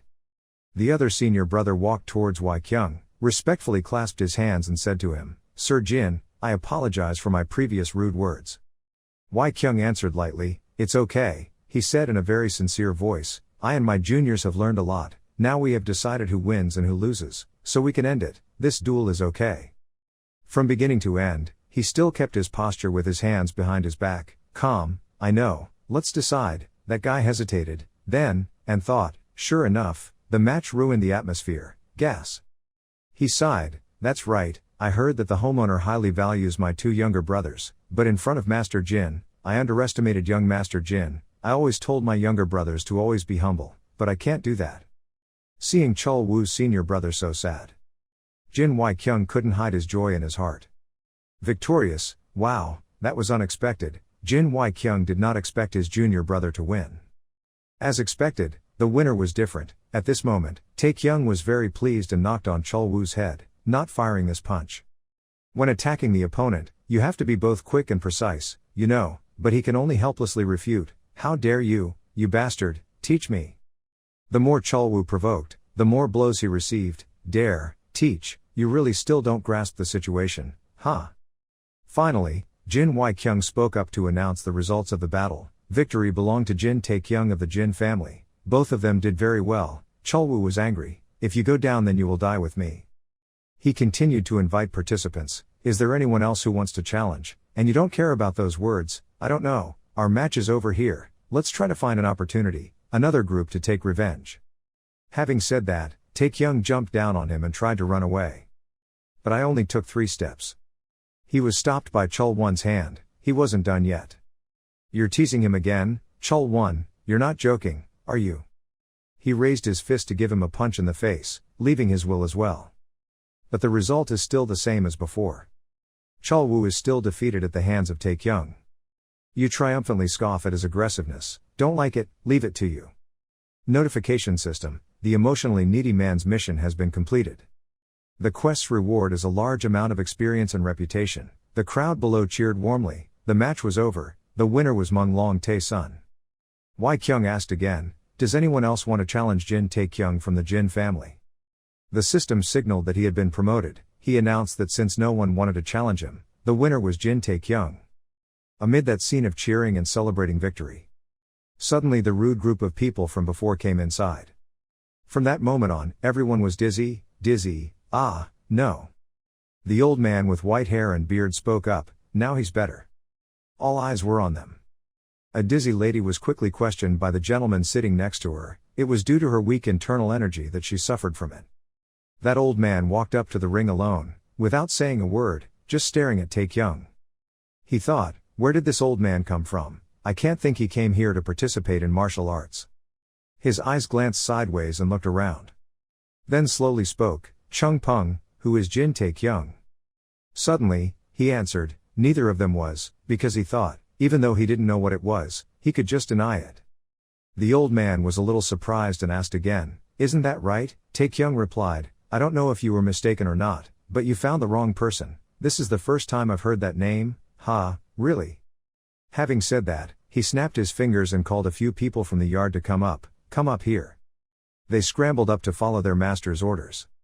Taekyung looked at their faces and saw something familiar. What is this? It seems like these people are from the Cheongnam sect. His men pointed at him and confirmed. That's the guy, he's Jin Taekyung, and Hyuk Jin, the gatekeeper who was beaten to a pulp earlier, also rushed in to ask for help from his master, the young master, to save his subordinates. Having his identity revealed, he scratched his head, oh, he's been discovered. And he was so angry that all the blood rushed to his brain. I didn't know this guy was that crazy. Jin Taekyung looked over and asked, why do you always get beaten up? Hyuk Jin turned around with his swollen eyes and replied, who knows what to do? What can you do if you go to a group like that? If you fight one-on-one, your subordinates will probably win, except for that old guy. Jin Taekyung angrily kicked his butt, so why don't you rush forward? If that's the case, let your subordinates hug and push a guy.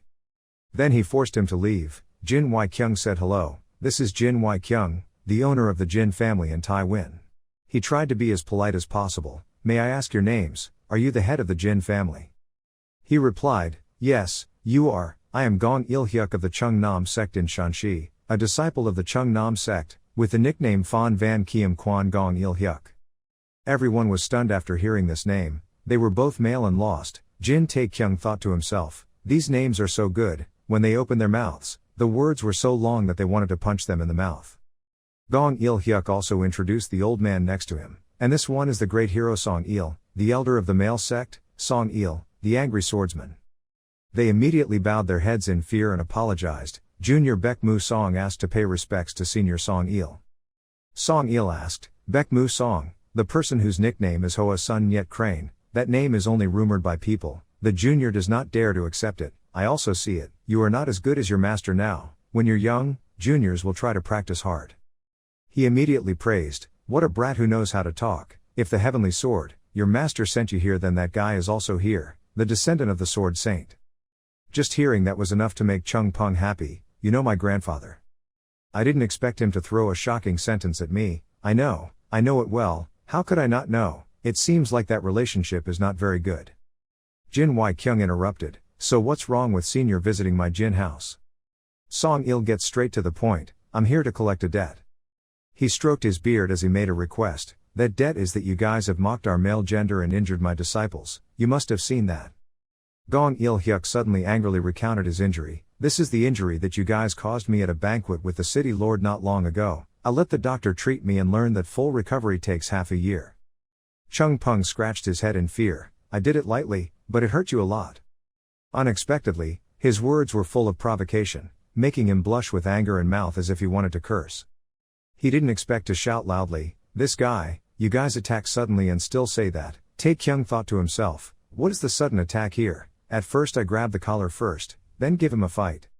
He started talking louder than his brain, you shut up for me, thinking about how you all mocked our male gender, even if I tore you apart, I still couldn't release my anger. After hearing this, they were startled and panicked, how dare you use those words to speak to my younger brother, this guy, sir, please consider your words and actions, different sex, but in martial arts, great heroes must know their roles, how can great heroes?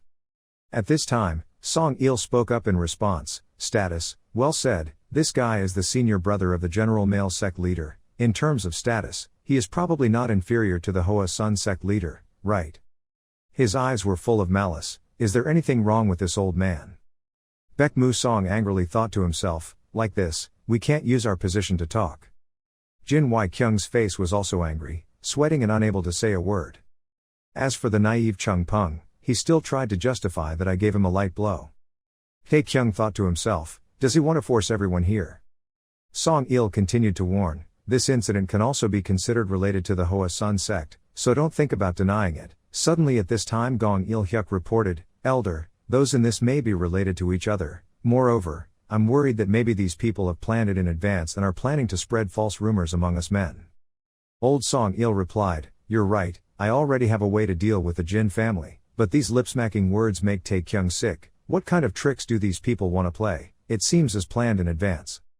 Song Il continues the battle, from now until you hand over your people, I will close the gate of this place. Taekyung was angry after hearing this. Wind gate, what the hell, this is not fair at all. Jin Wai Kyung's eyes were full of anger and replied, how can senior say that a wind sect is a wind sect like that? After all we have to discuss and give us a reasonable plan for both sides, right way, doing this is not at all similar to the way a famous sect like the male sect does it, I cannot accept it. Old Song Il still asked with that heartless look, what do you do if you don't accept it? Song Il acted immediately, using internal leg movements. Jin Wai Kyung had briefly noticed this movement of his. He was angry and exploded with power to threaten, what if you don't accept it? Taekyung had endless thoughts in his head, it was true that it was a bit embarrassing, but why would it go to this extent? He felt that this was completely unreasonable. Who was that old man who dared to go to another family's gate? Yes, that old man seemed really strong, but there was no way everyone here would band together, can't beat an old man like him. It seems like no one here is planning to do that, even Hoa Sun can't do anything about it, isn't the role so important? He briefly glanced at Jin Wai Kyung and saw that he was still angry, holding his fists very tightly, or just sitting still and taking the fight. He suddenly remembered the past, was it the same here? If you don't have money, you'll be looked down upon. If you don't have a sponsor, you'll be looked down upon. If you don't have talent, you'll be criticized as incompetent. Those who have power and money have their voice carry weight, even if it is a lie it will become the truth. The weak are always oppressed and criticized. They take it for granted. In reality, I already hate scenes like this. From the beginning, this happened because of me, I was frustrated, I felt very uncomfortable but I couldn't do anything else, there was no way, someone once said, that's the way this world works. He angrily cursed at those male scum, they looked like they had lost a damn dog. Unexpectedly, he dared to curse them directly in front of everyone. Jin Wai Kyung was confused, not daring to believe the scolding he had just said. Chung Peng and Baek Mu, however, did not dare to believe this from the words that came out of Taekyung's mouth. Everyone around also gasped at his straightforward scolding. Song Il asked again, what did you say just now, are you deaf? Taekyung frankly cursed, those damn dogs, those fatheads, you have to know when to stop no matter what you do, you can't take it anymore, even if you are said to be thoughtless, if he gets scolded, this guy doesn't care anymore. After his emotional outburst, he sighed and thought to himself, I have gone through too many humiliating things like this in reality, I don't want this to happen again in this martial arts world. At this moment, he turned to Jin Wai Kyung and saw his face like a frog, not knowing what to say. He quickly apologized, I'm sorry, I know I should have been patient, but these bastards, they were encroached on, so I couldn't control myself so I let out all my inhibitions. He asked again, what is the current situation? His face seemed to have been holding back for too long. After a moment of calming down, Jin Wai Kyung breathed a sigh of relief. Then he even patted Taekyung's head, actually, this brother also has the same thoughts as me. After that, the two of them laughed happily together, ignoring the people around them who were still confused and didn't understand what was going on. At that time, Song Il stood and watched the two scoundrels laughing and joking, it was really extremely uncomfortable, these guys. He immediately pulled out his sword, if you want to die that much. His face is like a balloon about to explode, then this old man will satisfy you. At this time, the two brothers also discovered what was about to happen. Tae-Kuing turned his head to see what he was going to do. Song Il now pointed his sword straight at Hoa Sun, first you, Jin Tae-Kyung, I will kill you first. He was now panicking thinking about his own body. Jin Wai Kyung strongly stood up to block, my brother quickly moved away. He was suddenly threatened by a voice behind him, if you kill that kid, I will also take your life. Unexpectedly, he immediately stopped, this was a sound transmission. Song Il angrily asked the voice, someone, quickly show yourself here. Everyone is still confused and doesn't understand what's going on. Only Tae-Kyung could guess a certain part, he smiled slightly. Then he loudly announced that that person was coming. The old man angrily asked that mysterious person, I am Song Il, angry swordsman, elder of the Chung Nam sect, secretly, are you afraid so you don't dare to show yourself? The voice responded with a loud laugh, angry, elder, this is so ridiculous. Song Il thought to himself, it is impossible to predict the direction and distance of the voice, the 6-step sound transmission can only be performed by martial arts experts, absolutely cannot be taken lightly in situations like this. The old man now discovered Tae Kyung's unusual moves, but why was it related to that brat? Song Il lowered his sword to consider, perhaps not. The old man is fighting a snake in the grass right now, pointing his sword at you, if you don't show up quickly, this kid will die. After threatening them, they had to wait for an answer from the mysterious person. Suddenly the voice responded and stopped. The old man indeed discovered it, as expected, just like before, this person wanted to save this Jin Tae Kyung, he had to make good use of this advantage. Song Il started giving orders, I will count to 3. That voice spoke again, this brat hasn't seen me for a while so your nature seems more arrogant than before. Song Il was scared, we haven't seen each other for a while, how does this person know me? He then remembered, wait, that voice couldn't be, there's no way that monster could still be alive. He started counting to 2. The voice replied, I understand. Suddenly a roar rang out from the faraway mountain. The other person shouted loudly, I will go there now, so please wait a moment. The other man's fierce eyes commanded, in return, if you dare to touch a single hair of that boy's hair, then prepare yourself mentally. This person immediately jumped off the cliff. Song Il heard that voice and panicked. He thought to himself, is it so far away that I didn't expect, does that person have such terrible power? He shouted loudly, standing 50 miles away, if you come closer than 50 miles, I will take this kid's life, Dad. Unexpectedly, before he could speak, his eyes widened. Tae Kyung stood up and responded, what a surprise, I was just counting for him, you old man are such a bastard. Song Il cursed back in bewilderment, you want to die so much that you're going crazy, right? If you can kill it then kill it, let's try to kill it, what do you say? You threatened, you know, if you don't kill me with that attack, you will be the next to die. He opened his arms wide, to see who would die first. After hearing his provocative words, the old man was stunned. His face had begun to sweat and he was pale. Song Il was so angry that he started making moves, how dare you? The old man began to rush towards Tae Kyung brutally, I am Song Il, angry swordsman I will kill you. His eyes looked scared, sweat flowed profusely, he took a deep breath. Song Il's first knife wounds cut into his flesh. The old man suddenly discovered something unusual. He fell down surrounded by hundreds of bright lights, this is. Suddenly, a kick appeared from nowhere and hit old Song Il, I didn't even have time, you bastard. Before he could figure out what happened, he fell down. The person who appeared before his eyes made him stunned, causing him to lie down on the ground. He warned Song Il, didn't I warn you not to touch a single hair of the boy? That mysterious person is the Fire Lord Jaek Chun Gang. Everyone below was chatting about the recent action. Tae Kyung was scared and almost died. Jaek Chun Gang scolded him, if I hadn't come soon, you would have died for sure, I know, thank you old man, I won't forget this favor, I haven't seen you for half a day and you don't know what to fear, anymore. He looked at the old man with worried eyes, it's only been half a day but it feels like a month, if you want me to die, why don't you come a little later, maybe come a little later and I'll really die, there. Jaek Chun Gang scolded, let's see. But the main thing isn't done yet, first we have to deal with this bastard, Song Il is still groaning on the ground. Jaek Chun Gang started to confide, it's been a while, right, did the broken bone heal at that time, you look so old, how could he still be alive? Suddenly an unexpected kick appeared. A tooth fell out and fell to the ground. Old Song Il lost a tooth, what, when? Jaek Chun Gang slapped him, but Il, you are old now, I first met you when you were a child who only knew how to rely on authority. The Fire Lord continuously attacks, his personality is arrogant and disrespectful, he only knows how to cause trouble everywhere, now you are an elder of the male sect.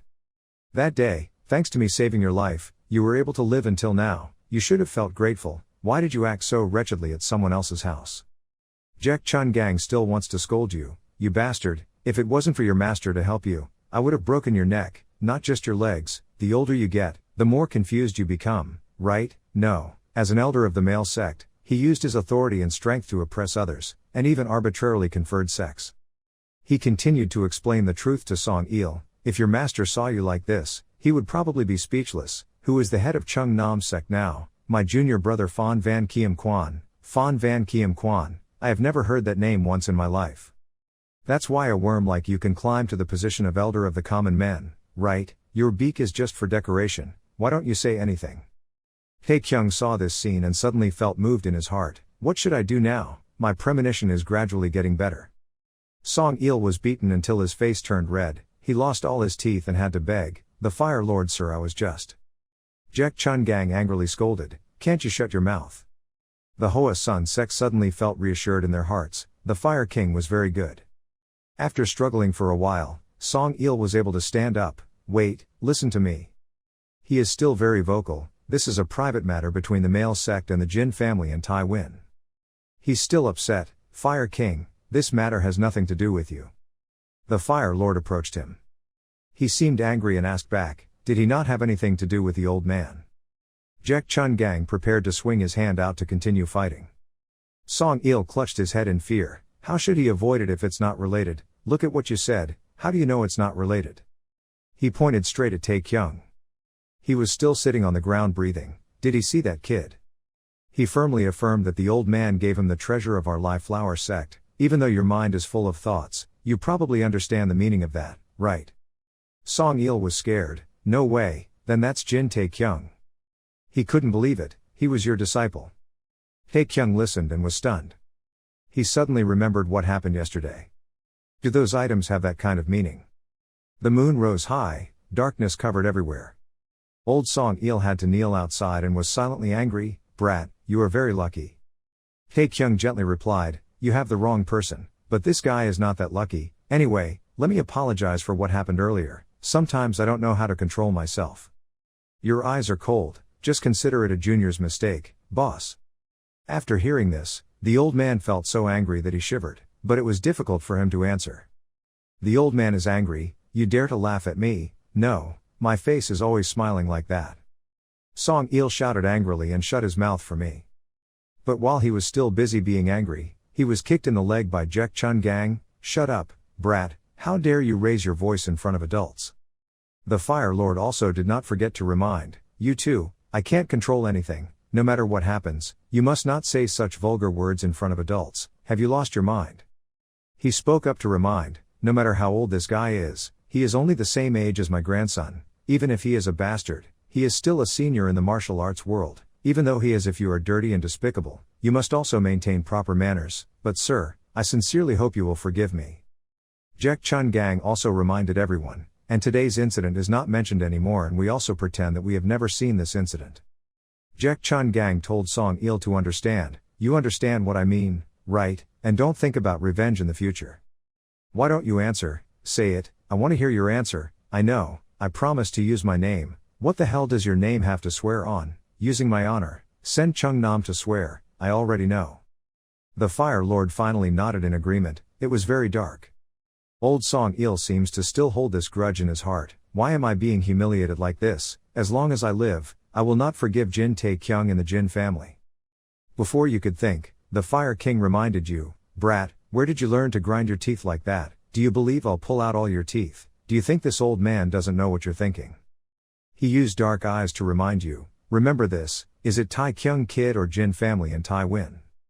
If anything happens, I will personally come to your male sect. I will smash the common male sect sign and burn the mountain of the common male sect. If you run away with your fellow disciples and your possessions, I will chase after you and kill you. That day next year will be your death anniversary. Whether the old man takes action or not depends on your decision. Those who are not invited can go away. If you are too hungry, take a bowl of rice to eat and go. Gong Il Hyuk and the others really don't dare to do anything. Us. Song Il said with a guilty face, let's go back together. Yes. They bowed, so please allow me to leave immediately. Okay, let's go quickly. Finally, the group of people of the same gender left. Taekyung breathed a sigh of relief. On this side, Jin Wai-kyung warmly thanked the Fire King. This is Jin Wai-kyung. I have heard about the great Fire Lord Jaek Chun Gang for a long time, and now I have the opportunity to meet him. He thanked him profusely, thanking his seniors for rescuing the Jin family from this danger. Jaek Chun Gang angrily reminded, you are this kid's father. You take care of raising your children properly. This kid causes trouble everywhere he goes, he doesn't even speak well. What system? Jin Wai-kyung replied, I'm just Tae-kyung's big brother, okay. The Fire King kept scolding, hey, stop joking around, I know you want to be younger, but if you're too greedy, you'll be punished by heaven. Jin Wai-kyung replied, I'm telling the truth, I'm the head of the Jin family in Tai Win. How old are you? I'm only 36 this year, you look like you're 46. It's okay, as long as you have the courage to be a man, you have a beautiful wife and good children, what more do you need? I'm still single, you're 36 years old, yes, I suddenly crave alcohol. Just a moment later, a sumptuous table with deliciously fragrant food was brought up. The Fire Lord sprayed glue on this table. Tae-kyung asked him, do you find it inconvenient? Look at those people, do you feel inconvenienced? It turned out that while they were enjoying the delicacies of the world, they were surrounded by a crowd of people observing their every move and action. The group of people talked back and forth, wow, I didn't expect to live until now, this is the first time I've seen the Fire Lord's face in person, is that old man the Fire Lord, even if I die I'll still feel satisfied. The atmosphere was awkward so Tae-kyung gave a suggestion, so I prepared a comfortable and private seat, let's go there, that's fine. Tae-kyung asked again, you said it was inconvenient here, I said it was okay, why are you so talkative, kid? You are confused, what is this? No matter what, he doesn't like being in noisy places and attracting a lot of attention, so what's the point, Hero Chun Gang?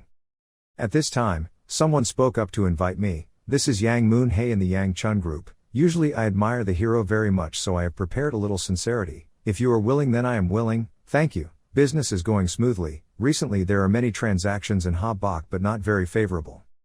There's another name on the other side, Great Jack, it's an honor to meet you here, I don't have much to say, okay, let's have a drink next time. Continuously, there are other people coming in to give gifts, Sir Jack, please accept it, a little sincerity from me, Jack sir, please accept it, if you have anything, stop by my mansion to play, I know, slowly. Just like that, there was a babbling sound that made Tae-kyung extremely uncomfortable, great hero Jack, it's true that the older the ginger, the spicier it gets, can I touch you a bit? After a while, the Fire Lord also received a lot of good treatment, he collected quite a lot, is there anyone else? Everyone who came here seems to have finished, there should have been more than this, tiring too much. Tae-kyung thought to himself, this is the Fire King, why are you looking at me with those eyes? He replied, nothing, just admired him so much, I thought differently. He frankly expressed that, honestly, having a lot of wealth is not bad, so I'll let you keep it all. After hearing that, Tae-kyung was still drinking water and had to spit it out, why? Jack Chun Gang poured wine and confided, for the old man these things are useless, but for you it is different, don't worry about anything, just accept it all. He looked at his senior brother in confusion, what was the situation, why was it so sudden? Chung Peng was eating and drinking enthusiastically and also turned left and right in confusion, I had received a lot of help from him, why did he have such goodwill towards me as a Jin family, maybe which is because I don't.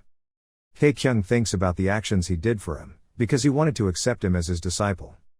He asked directly, causing the Fire King to slam his bowl on the table, great hero Jack, you want it? But before I could ask, the Fire King left, I'm already drunk, now I need to go rest so I'll see you tomorrow, oh yes, let me guide you to your room. In the end, all he had to do was sit back full of regrets with the questions in his heart. The moon has risen, and the night has already covered it. Tae-kyung is now wanting to go somewhere. He sighed and stood in front of Jack Chun Gang's bedroom door, where the lights were still on. He then took the liberty to ask, Jack sir, are you there? Inside the room, a voice answered, sleeping. Tae-kyung is still trying to hold on, I came here because I wanted to ask you, you're sleeping, you're still sleeping, how can you still answer, no matter how I think, I still feel confused inside, maybe old man I am here to answer your question. Jack Chun Gang still reminded him inside, if you take one more step, you will no longer be able to see the sunrise tomorrow. Sure enough, you're making things difficult for him, what should I do now, don't be like that, can I come in, it's winter so it's cold outside, you don't know how to use the Fire God chapter to keep warm, people. Hearing the answer made Tae-kyung have to spray glue. Finally had to sadly turn and leave. Suddenly as I was walking away, the Fire King spoke, I have arrived at Yang City. That sentence reminded him of someone, Cho Pil. The Fire Lord continued, I was there for a while. There was an old man wandering around at the foot of the mountain and asking passers-by, so I went to ask him why he was here. he said there had been a massacre here, and he came here to find the body. Outside, he remained silent and did not speak. Jack Chun Gang confided, "At that time I realized, even if I met him before you boy met him, I still wouldn't be able to kill him. The Fire Lord's heart is full of thoughts, and I will regret forgiving him again." Tae Kyung asked the old man if he had found the body yet. Jack Chun Gang picked up the bowl of wine to drink, but there was nothing left. Up until now, its life had only been on a path full of blood. The subordinates it had recruited had also died along with it. They could have been buried by snow or eaten by hungry animals. All of them were dead. It's all due to this old man's ambition, which is useless and terrible. The Fire King pondered for a while and said nothing. Then he continued, "From now on, that heavenly fire sword is yours. What's the point?" Jack Chun Gang affirmed, "Fire Sky Sword, that sword I entrusted to you. What, isn't that the treasure of the Fire Sect?" I didn't expect him to reveal the secret. Is that so? I'm lying. Jack Chun Gang stroked his beard and confided, "It seems like about 100 years ago the master passed it down to the next generation." His words made Tae Kyung extremely confused. It's been so long, because it was passed down through many generations. It was later considered a sectarian, really crazy, it was all just a lie. He angrily asked the old man, "Are you just joking with me? Are you kidding? What's the point of joking with you? You said that in front of everyone, I'll give you this treasure." "That's right, in front of everyone, everybody." He repeated all the actions that Jack Chun Gang had done. It had to be that much for people to pay attention. Well, that guy was related to the Fire Lord, because he kept it so he wasn't a disciple. What's left of the Fire Lord, if it touches Jin? Tae Kyung, the Fire King will not forgive, something like that. There is no way this old man would hand over the Fire Sect's treasure to a brat like you, because no one knows. I say it is treasure, after all, it's just a treasure. He explained that Tae Kyung had a headache, so you should continue holding the sword, that way the men wouldn't dare touch you. He felt like he was thinking too much, because he didn't know if he would if I accept you as a student. What will you do with me? But in the end, what is the reason he treats me so well? The system suddenly announced that the anonymous sword had been updated. Is the sword of fire. The Fire Lord's random words made him even sadder. Let's just say that I let you rent it for a long time. If the old man forgets or dies, you can take it away. I don't know if it's a treasure or trash. Jack Chun Gang suddenly asked Tae Kyung to make him angry. "Show me your fiery palm, you old bastard." Fortunately, he didn't directly blurt it out, so he quickly covered his mouth, gave up, and naturally blurted out his thoughts. The Fire King unexpectedly got angry and smashed the door and walked out. "Damn boy, did you just say something?" Jack Chun Gang was frustrated and chased after Tae Kyung, wanting to hit him, causing him to run away for his life. "It was just a slip of the tongue, a slip of the tongue, I was wrong."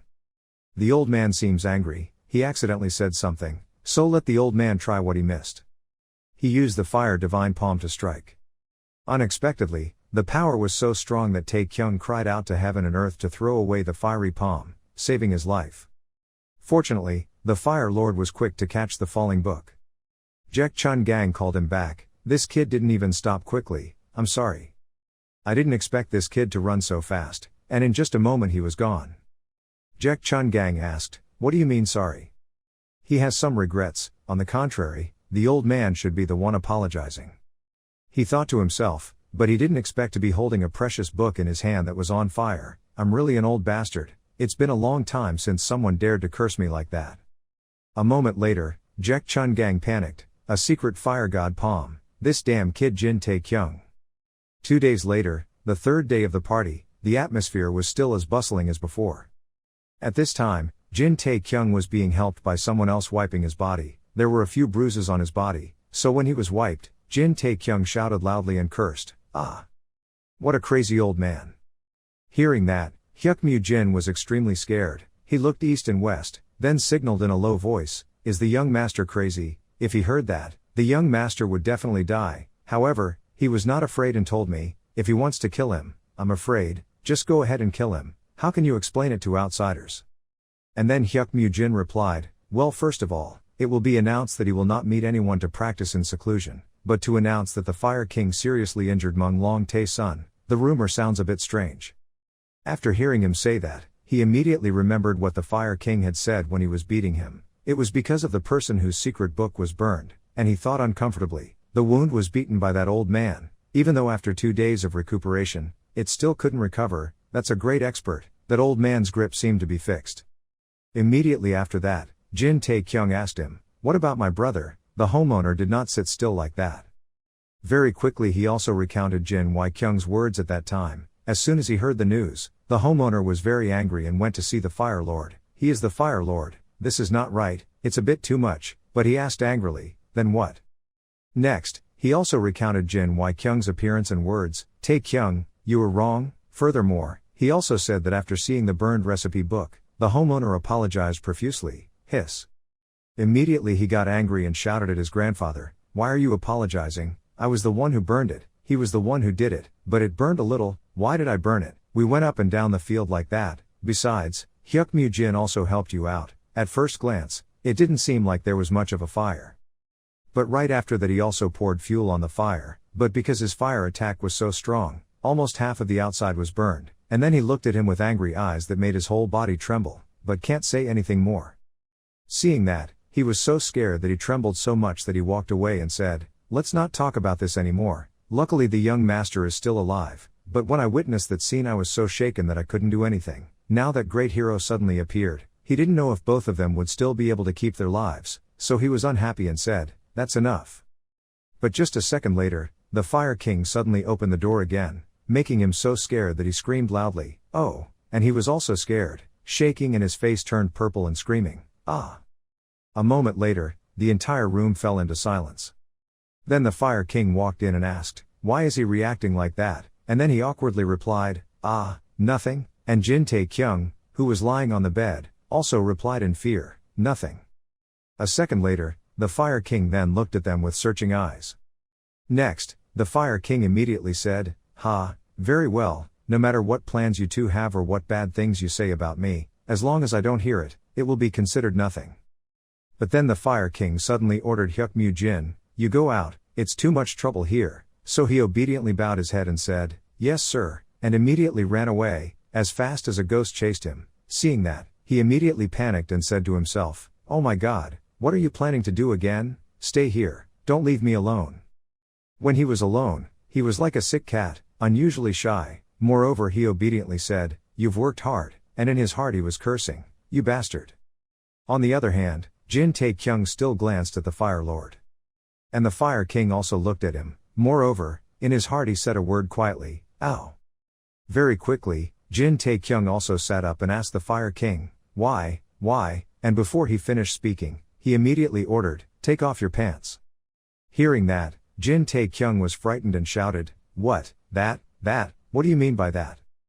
But he didn't explain, he just rolled up his sleeves and said, "Quickly escape, don't leave a single piece of cloth covering yourself." And then Jin Tae-kyung was extremely scared.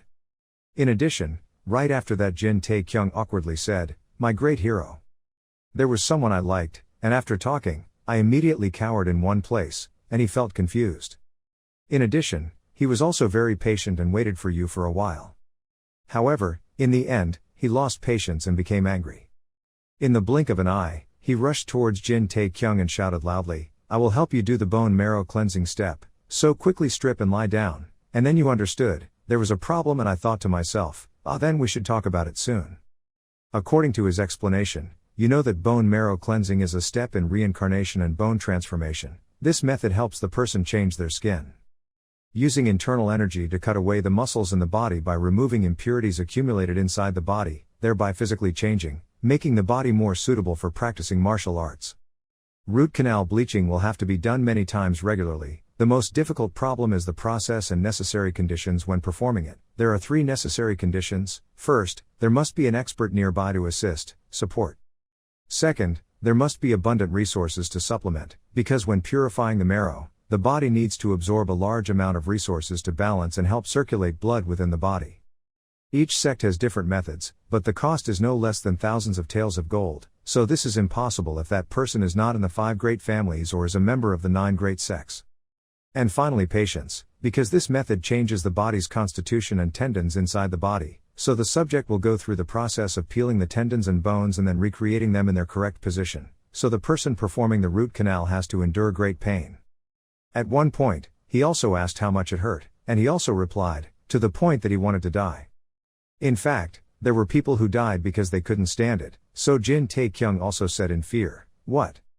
The Tang sect used 1,000 types of poisons and put them in a jar. That's the only method that the Tang sect can do, right? Soon, the Fire King also explained to him. Of course each sect has a different way, each other.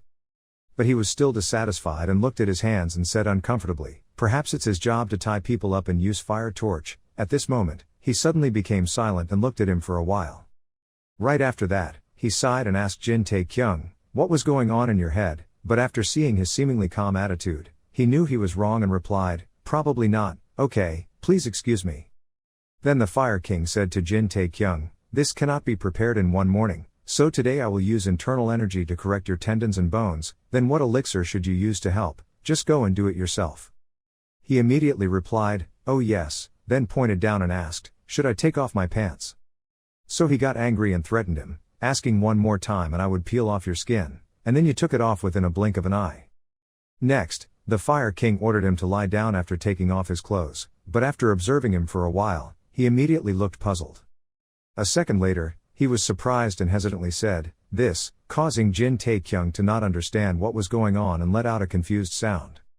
While you looked at him with puzzled eyes, he thought to himself, how can this kid's body be so balanced? Right after that, he also asked him, what's wrong? But he turned away and replied, no, nothing. However, he did not believe him and thought to himself, what is this? Just now there was clearly an unusual behavior. On the other hand, he looked at the lower part of his body and muttered, what exactly was he looking at?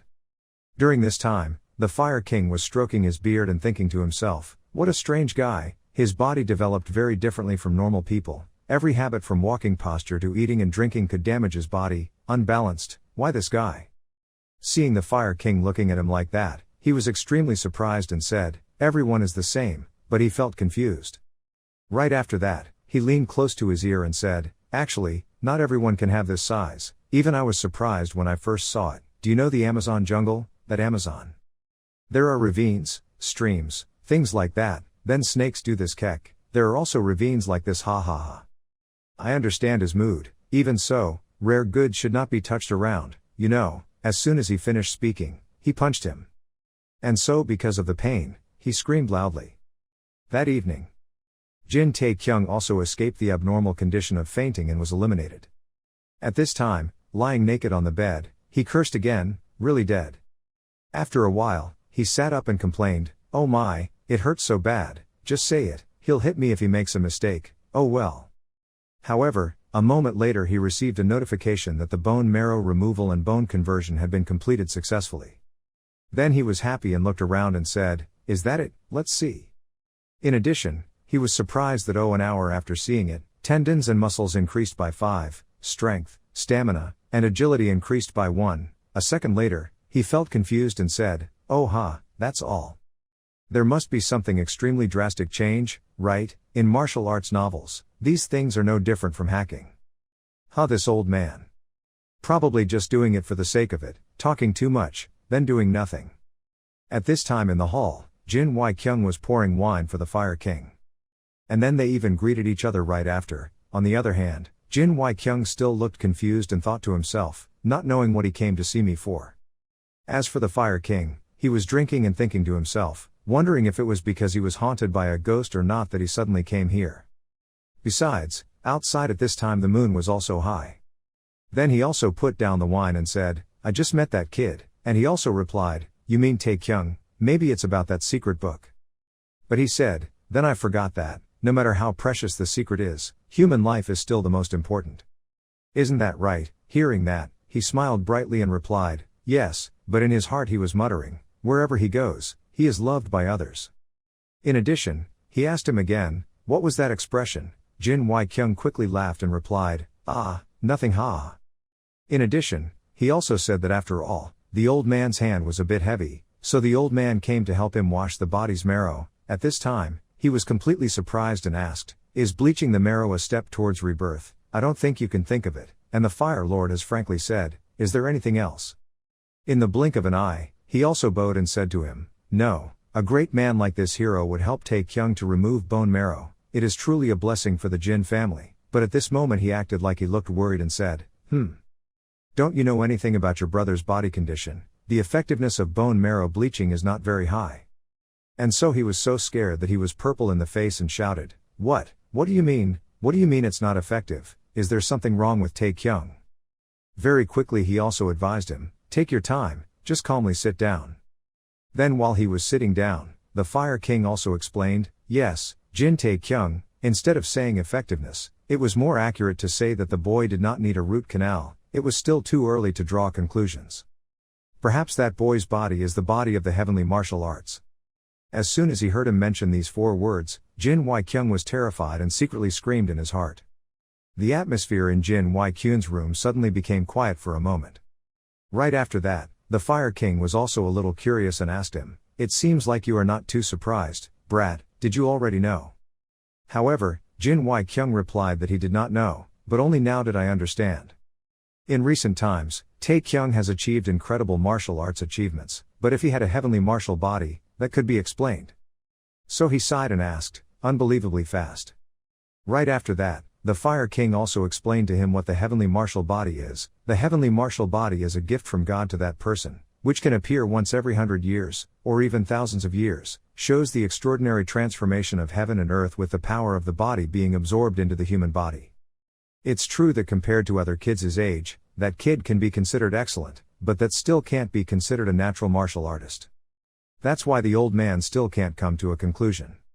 As you can see, looking at the boy Chung Peng, you can see right away that the vast majority of people from the 5 great families or major sects are not inferior to that boy. The world is vast and there are countless talents, not to mention, in addition to the talents in the Central Plains, there are also talents outside the Central Plains that we have not yet known about. Some have reached expert levels, and some have also reached super peak levels. Legend is not simply a legend, after all, compared to the bones, it is probably only a few parts less than the body of the heavenly martial arts, and then he also replied, it's really interesting. However, this answer made the Fire King feel confused and ask him, what do you mean by that, Brat? Very quickly, Jin Wai-kyung also answered frankly, but compared to his seniors, this one thought the opposite. Suddenly he held out 3 fingers again, making him both scared and confused. Right after that, he firmly said, 3 months, is the time when Tae-kyung learned martial arts. At first he was just a third-rate soldier, and within 3 months he had reached the ultimate expert level, and this surprised him like a thunderbolt. In addition, Jin Wai-kyung also clenched his fists and confidently said, a useless person like my younger brother will become the #1 expert in the world. No, it should be said that he is someone like no other ever can do so. At this point he was so frightened that he was shaking. Then he said in an incredulous, unbelievable tone, how a third-rate guy could reach the ultimate master level in just 3 months, that's impossible, but still. Speaking of this, he immediately remembered the story of his bone marrow cleansing and thought to himself, what is this? The length of the bones, the angles, the muscles. All of these things create a perfect balance. How is it possible to have a body like this? Is that really possible? That is the body of the heavenly martial arts. If that's the case, then this kid, what will happen if he learns great martial arts skills and absorbs rare spirit pills? If it were me. What if I teach him? EKK, at this moment it seemed like the Fire Lord had almost thought everything through and felt excited inside. In addition, he trembled as he reached out to pick up the wine bottle on the table and thought to himself, why do I accept a disciple? Since when did I have such strange thoughts? Jaek Chun-gang, this idiot, calm down. As soon as he saw him losing his temper, he immediately asked, Senior, are you okay? Hearing that, he immediately sighed, phew. A second later, when he realized he was out of wine, he said, it looks like I need more wine. That night, the atmosphere outside was still very bustling. In a nearby pub where people were entertained, the tables were full. Everyone ate and talked happily. At this time, near the stairs, there were 4 people, 2 men and 2 women, chatting happily. In addition, Jin Tae-kyung and Hyuk Mu-jin still looked gloomy and said nothing when they were called. Right after that, Jin Wai-kyung also shouted happily, my dear brother, my beloved brother is here. Besides Jaek Chun-gang, he also scolded them, when did the old man call you? But now he showed his face. Seeing that they were in the wrong, he immediately thought to himself, these 2 people must have been drunk on purpose. A moment later, he pulled up a chair and said, here we are, but he still blamed him, what is this?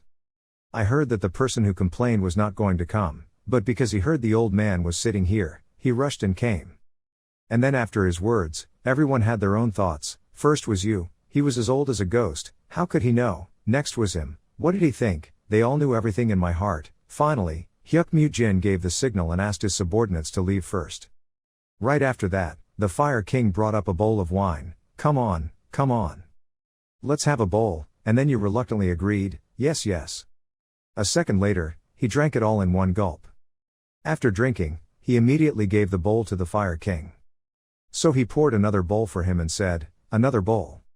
However, he still had to drink, and besides, he did not dare to say anything, and also glanced at the Fire Lord's face. But he forced Jin Tae-kyung to drink again and said, more, making him extremely scared and say, more. Seeing that you didn't seem to want to drink, he immediately asked, you just said something, but you didn't dare to argue but awkwardly replied, oh this wine is really delicious. Next he said, let's have another bowl, when Jin Tae-kyung was helpless and drank in silence. In the end, an entire large tap of wine was drunk by Jin Tae-kyung. Seeing that, the Fire King was satisfied and said, that's right, men have to drink this much. Having finished speaking, he stood up and walked away, saying, the old man went to relieve himself a bit, then would bring more wine here. In addition, he secretly thought to himself, this kid drinks well, and he was so angry that his face turned purple. I thought to myself, he wants to hold a party to welcome new students. As soon as he left, he sighed and thought, after all, he had overcome the difficult period. At that moment someone came forward and told him, I can invite you to a bowl of mung long tae sun, is that okay? And then he felt confused and looked over. In front of him now was a middle-aged man, and then he introduced himself, I am Yak Bul Wan Nokbat Kyun from Shandong. I am currently a spear teacher for Vo Quan Tien Vu. Hearing that, Jin Tae-kyung quickly asked, Vo Quan Tien Vu, now my second brother. But right before he finished speaking, he interrupted and replied, I understand, he is currently cultivating in seclusion, right? By the way, I don't know if your second brother will be cultivating after seclusion. Did you say where you were going? He quietly went home without letting anyone know, so I received notice to take him home. At this point, he also poured wine for him, and then he also replied, yes, just only when he feels satisfied will he stop. So Yak Bul Wan also said, this case is difficult. That's it then. If it were you, what would you think? At this moment when you were just drinking you would have asked, what? Very quickly, he frankly said, take this opportunity to become a student of Vo Quan Tien Vu, even though the enrollment period has passed, I can book you in advance. After hearing him say that, you were so stunned that you couldn't speak. Seeing that, he said, if the rumor that you are a disciple of the Fire Lord is true, then just pretend I never said anything, something, and then he thought to himself, Vo Quan Tien Vu, why didn't I think of it? If I were there, I wouldn't have to worry about being beaten to death by others. There is a gathering place for talented people and well-trained martial artists recognized by the world. I can rest assured to improve my abilities, there's nothing to worry about. In addition, if I meet certain conditions, I can also learn martial arts secrets like Jin Mu Kyung.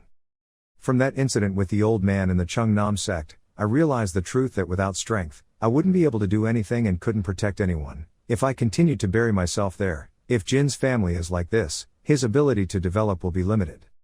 At this moment, he patted him again and said, teacher, do you want to become a disciple of Vo Quan Tien Vu? If you are an outstanding talent, our martial arts club Tien Vu is always open to welcome you. After speaking, he smiled and narrowed his eyes at him, then muttered to himself in his heart, regardless of whether he was really a disciple of the Fire King or not, but right now, for you, Vo Quan Tien Vu is the best choice.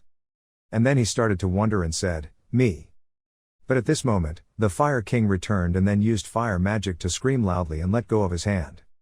Very quickly, both of them felt the heat, and he even said uncomfortably, it's too hot, Mom. What's this? While the two began to struggle in the Fire Lord's fire attack, Jin Wai Kyung cried out, it's too warm. As soon as he saw his face, Yak Bul Wan awkwardly asked him, it's my own person, why is the hero so natural? But he didn't care at all and just said angrily, let go of your hand. And then Jin Tae-kyung was stunned and thought to himself, what about me? Next, the Fire King immediately walked towards the two of them and said, did you learn this habit of casually touching other people's things? Hearing that, Yak Bul Wan quickly asked for forgiveness, hoping that the Lord would forgive me. Made you uncomfortable. I just want to talk to young Master Joan for a moment, but you suddenly mumbled in your heart, I can't believe it, this old man always draws clear boundaries with other people's affairs. Different, but why does he suddenly treat me so well? So. In the end, he also guessed his intention and said, chance, no chance at all, that sounds good but you just want to seduce it behind my back, do you think this old man doesn't know your plot? Hearing that, He quickly explained, seducing, I didn't mean that, I'm here as a teacher of Tian Vu Quan, not a member of Sun Dong Nok Jia, I'm just passing on just the words of the head of the academy, how can we put our own feelings into this matter? But now he said, so the head of the academy didn't know about the relationship between me and this brat, so he ordered you to do this. Very quickly, he answered frankly, I was the one in charge of the gift that Lotus Moan gave to young Master Jin, so he and I knew each other before, however, I never realized that there was a master-disciple relationship between the great hero and young Master Jin, so I came to pass on the message. At this moment, both Jek Chun Gang and Jin Tae-kyung were surprised. In addition, the people present had also told them not to make any noise. Shush, be quiet, what are you talking about? At this moment, he said, until now, young Master Jin has called you under any circumstances. I'm a hero, I don't call you master. Likewise, there was something wrong with Lord Jek's attitude towards this disciple, so the crowd began to discuss again, what is that so? In addition, there were some people who speculated, perhaps, even before they finished speaking, Yak Bul Wan still spoke, especially, when hearing my proposal, young Master Jin was a little hesitant. If he was a disciple of Master Jek, wouldn't he have refused immediately? Hearing him say that, he was so scared that he was sweating, but in his heart, he was praising him, this person is really sharp. Finally, Yak Bul Wan firmly said, please forgive me for being rude, but I want to ask what exactly is the relationship between you two? At this time, the Fire King began to silently think, while Jin Tae-kyung was silently thinking, after all, everyone has realized it, now is the opportunity to clarify this matter. Even though I'm not Fire's disciple, as long as the Fire King is alive, no one will dare to touch the Tai Win Jin family, but after that is the problem. Until then, if I want to be so strong that they don't dare touching the Tai Win Jin family is very difficult. Okay, when we went to Tien Vo Quan, I thought so, and then he said, actually, me. And Lord Jek has nothing, but at this moment he is my disciple, and you answer, I am like that. A moment later, when you realized something was wrong, you shouted in panic, and he felt confused and replied, nothing, disciple, while the Fire King pretended to say, I originally intended to hide it well, this matter until preparations are complete, but it seems like it won't be possible. Everyone is talking a lot about this, by the way, I have to announce this, seeing that, you immediately ran over and stopped me, saying no, wait. But his efforts were meaningless, because right after that he shouted loudly to inform the entire martial arts community. Ta Jek Chun Gang, the 18th generation master of Lotus Moan, accepted Jin Tae-kyung of Tai Win Jin Jia as his disciple and the next person to take on the position of next master of the Lotus sect. After hearing him say that, the crowd began to discuss that the Fire Lord was not human. I'll lie, I like it so much. Soon there were cheers and congratulatory cheers from downstairs, while he was completely dumbfounded. At this moment, when he knew he was wrong, Yak Bul Wan immediately bowed and apologized and hesitantly said, Geo, Jek sir, I have been rude, young Master Jin, please forgive me. Having finished speaking, he immediately made an excuse to leave and told you, I will tell you about this matter with Tien Vo Quan, no one dares to touch the disciples of Jek Dai Hu, even the owner, we are friends right. As for you, you were so scared that your face turned purple, and then he felt confused and asked, today is a happy day, why do you have that expression? Hearing that, you didn't answer him, but in your heart you were saying, I'm speechless already. Very quickly, he walked over and patted his shoulder and said, oh, this kid, standing in front of so many people makes him embarrassed. Also the crowd cheered once more. On the other hand, he even pretended to be close to you and said, give Master a hug, disciple, and also gritted his teeth and ordered you, come on, smile, put your arms around my shoulders and lift up the corners of your mouth. At this moment, when he knew he would become the Fire Lord's disciple, in his mind he imagined a scene where he would become a dog in his hands and thought, becoming the Fire Lord's disciple means that Jin Tae-kyung was chained up, not only was he not allowed to learn martial arts, but he was also mistreated. While being beaten and having to do chores, he then imagined him throwing things at his head and saying, hurry up and bring me some wine, and then he muttered, if you want to live, you have to please, Fire King. The last news about Jin Tae-kyung was that the Fire King dragged him back to the Nine Fires Mountain, but no one witnessed it with their own eyes. After a while, he was drinking and said, okay, and Jin Tae-kyung kept screaming, it's not okay, why would you do that, I also have to eat something, can live. Next, the Fire King got angry and threw the wine bottle to pieces and said, why does a brainless guy like you keep talking so loud, enough said, lol. Next, the Fire King shouted at him, why can't I be your master? Can't I be your master? I can completely do it, that's it. So he immediately explained in fear, no, it's not impossible, but I remember you have no intention of accepting disciples. If you have no intention of teaching me martial arts, then why must you want to accept me as your disciple? Compared to self-study, going to Tien Vu Quan is 100 times better. Now I can't go there anymore. Hearing you say that, he was upset and said, that Tien Vu Quan thing. Even if I go there, your martial arts will only increase a little, that place won't help you achieve anything. On the other hand, he also told you the truth, you have a heavenly martial body. However, he did not understand what it was, so he asked in surprise, what is the Tien Vo Chi body? Then the Fire King began to explain to him, the heavenly martial body, which is only seen once every 100 years, is a gift from heaven. I heard what your big brother said, you can learn all the martial arts, basically, in a short time. Do you think that what you have until now can be achieved with just effort? Because your core will help you learn any type of martial arts much faster, compared to other people. That's why people are like this now. But you said in disbelief, it's me, isn't that right? Then he looked at him silently again. And then the Fire King asked Jin Tae-kyung again, but it seemed like he was using that body to learn some kind of martial arts. It's not worth it, right? Hearing that, he immediately muttered in his heart, it wasn't exactly God's gift, but thanks to the system's items. After directly observing his body, Jek Chun Gang confused it with Tien Vo Chi body, but now my body has perfect tendons and bones for martial arts training, which is fine. Is that why you did that? Thinking like that, you looked at him again. On the other hand, the Fire King also told him that after all, this old man still owes you, so before leaving this place I will return what I need to pay, so if you want anything, just say so. At first he felt confused, but he also started to think and said, that's right, I've never seriously thought about this, and he calmly replied, then seriously think about it, go. But then he stopped thinking and said, let me think more and talk later, after all, it will be a few days before I leave here, but the Fire King agreed and said, right now, making he was confused and let out a sound. Next, the Fire King was still angry and pounded the table and said, that's so annoying, there's nothing to think about. If you want to learn martial arts from this old man, well, if you want me to teach you something then go ahead, so it's okay to say it. At this point, he was extremely scared, and suddenly he changed his mind and said, that's just my assumption, don't pay too much attention. On the other hand, because he was so embarrassed, he even pretended to cough and mumbled to himself, his throat is too dry, and he also pretended to reply. Then, you wanted me to be your disciple. So he was so embarrassed that he didn't dare look at your face. On the other hand, the Fire King continuously denied, saying, talking nonsense, the old man actually wanted to accept you as a disciple. Did you think that becoming the next sect master of Lotus Moon would be so easy? But then I repeated what he said just now, it was easy for him to make the decision. But then he firmly denied that there was no reason for me to want to accept you as a disciple, and he also calmly replied, Tien Vo Chi Bo, leaving him unable to say anything more.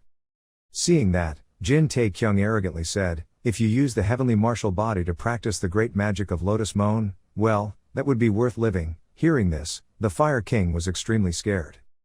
Besides, he was also deeply immersed in his imagination. At this time he thought to himself, that's it, since meeting this kid, I have no self-esteem left. After a while, he turned his head in the other direction and leisurely said, after we're done here, we still have to go to the Hoa Sun sect. When we go there, we'll explain the situation to the great warrior Mei Jong Hak, who doesn't know if he can become disciple of. Right when he had not finished speaking, the Fire Lord shouted, no way. Then he lowered his voice and said, so then, if you want, you can stay by my side and watch me practice martial arts. If you have a debt, of course you have to pay it. Speaking of this, the Fire King's cheeks turned red with embarrassment. At this moment, Jin Tae-kyung was pleased and smiled and said, for now that's enough, please take care of me more in the future. Great hero Jack. In addition, the Fire Lord also ordered him, but he had to change his address, and then he asked in surprise, address, and Jack Chun Gang explained, anyway, we, aren't really, it's a teacher-student relationship, but if there's someone else, we should address them properly, right? And he also agreed to answer, that's fine, but he asked, what's the gain? A second later, he answered frankly, you want me to call you master, right? At this moment, the two words master appeared in the Fire Lord's mind and he felt a bit uncomfortable.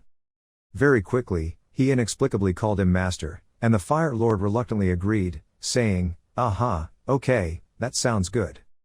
In addition, you also have a request. Yes, then when it's just the two of us, it's called Master. And he agreed, so that's fine. He quickly adapted and said, I know, old man. Then Jin Tae-kyung asked the Fire Lord again, but won't the old man leave here in a few days? And he also honestly replied, it's okay later, I plan to wait until you have achieved something. That's it before leaving. My personality once started will never stop. But you asked, about how many years? So he immediately looked annoyed and replied, this kid, isn't I just told you about my personality just now? However, he still did not let him go and continued asking, but even then, are they still not really teachers and students? So he shouted, just repaying the debt. On the other hand, outside there was an owl standing and watching them from a tree branch near the window. Right after that, he was still pouring wine and said, Master, it's been 10 years. Then when he picked up the bowl of wine, he said, it wasn't bad. At this time, when he was alone drinking on the roof, he imagined the image of Jopal and asked himself, not bad, right? As soon as he met Wei Peng, he shouted, Wei Peng, it's really hard to see you these days. And then he also showed an unpleasant face and replied, you know the reason, lately even I don't know if I am the general manager or the head of the house. After listening to what he said, he laughed loudly and said, ha ha, try your best, just work hard for a few more days, what I told you last time, how is the situation? And then he also replied, very smoothly, sir. The invitations came from martial arts masters this time. I don't know if it was due to the reputation of great warrior Jek Chun Gang or not, but everyone followed suit. As for the mandarins, the Tianj Sun Vuong royal family is in power, so they don't dare to say anything. As for the businessmen, they smell the magic, so they flock here. We are actively cooperating with them. At this time, while writing, Jin Wai-kyung immediately replied, great, how about the budget? Much no. So Wei Peng immediately reported, not enough sir. Hearing that, he was extremely surprised and asked, why? He quickly frowned and replied, meaning that our current warehouse does not have enough space to store it. 2 days ago, the warehouse was completely filled with goods. Since then, all the physical assets brought in have been placed in one place. After listening, he breathed a sigh of relief and said, oh my, you know how to joke.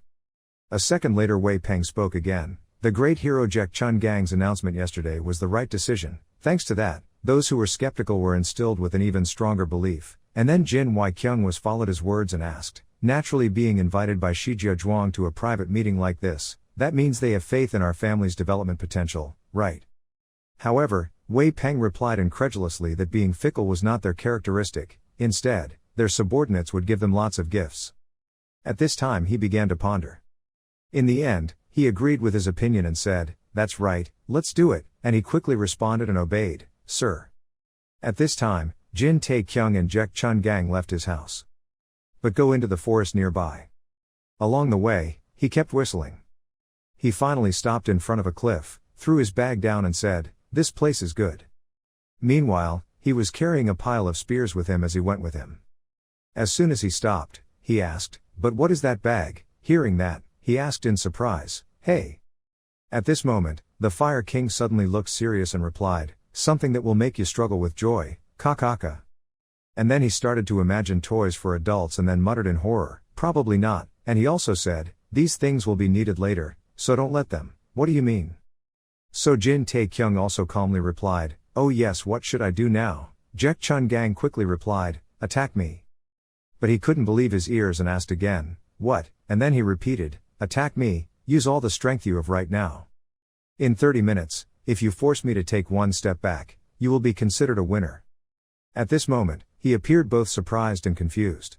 In addition, the system has also given you an order. The task of forcing one step back has been initiated. Forcing one step back, Fire Lord Jek Chun Gang wants to see your strength. Within a certain time you must repel him. To receive recognition, the ultimate level, limit Jin Tae-kyung. The task of forcing him to take a step back has not been completed. The reward is unknown. The failure is unknown. Seeing that, he thought to himself, forcing him to take a step back, star step. And when he saw your puzzled expression, he smiled and said, well, let's get started. Then the system immediately appeared with a countdown timer, 30 minutes. Then 29 minutes and 59 seconds, a second later, he pointed his spear at the Fire Lord. Immediately after that, Jin Tae-kyung also continuously attacked the Fire Lord. But you couldn't even do anything with a strand of his hair. However, he also saw Jin Tae-kyung's ability and thought to himself, what is this guy?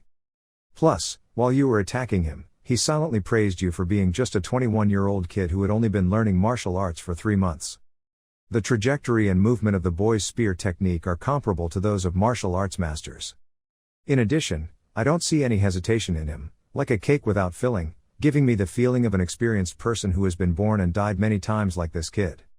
There were so many mysterious things. As soon as he thought of this, you hit him in the leg, causing him to jump out of his seat. And then he smiled and said, "It's delicious."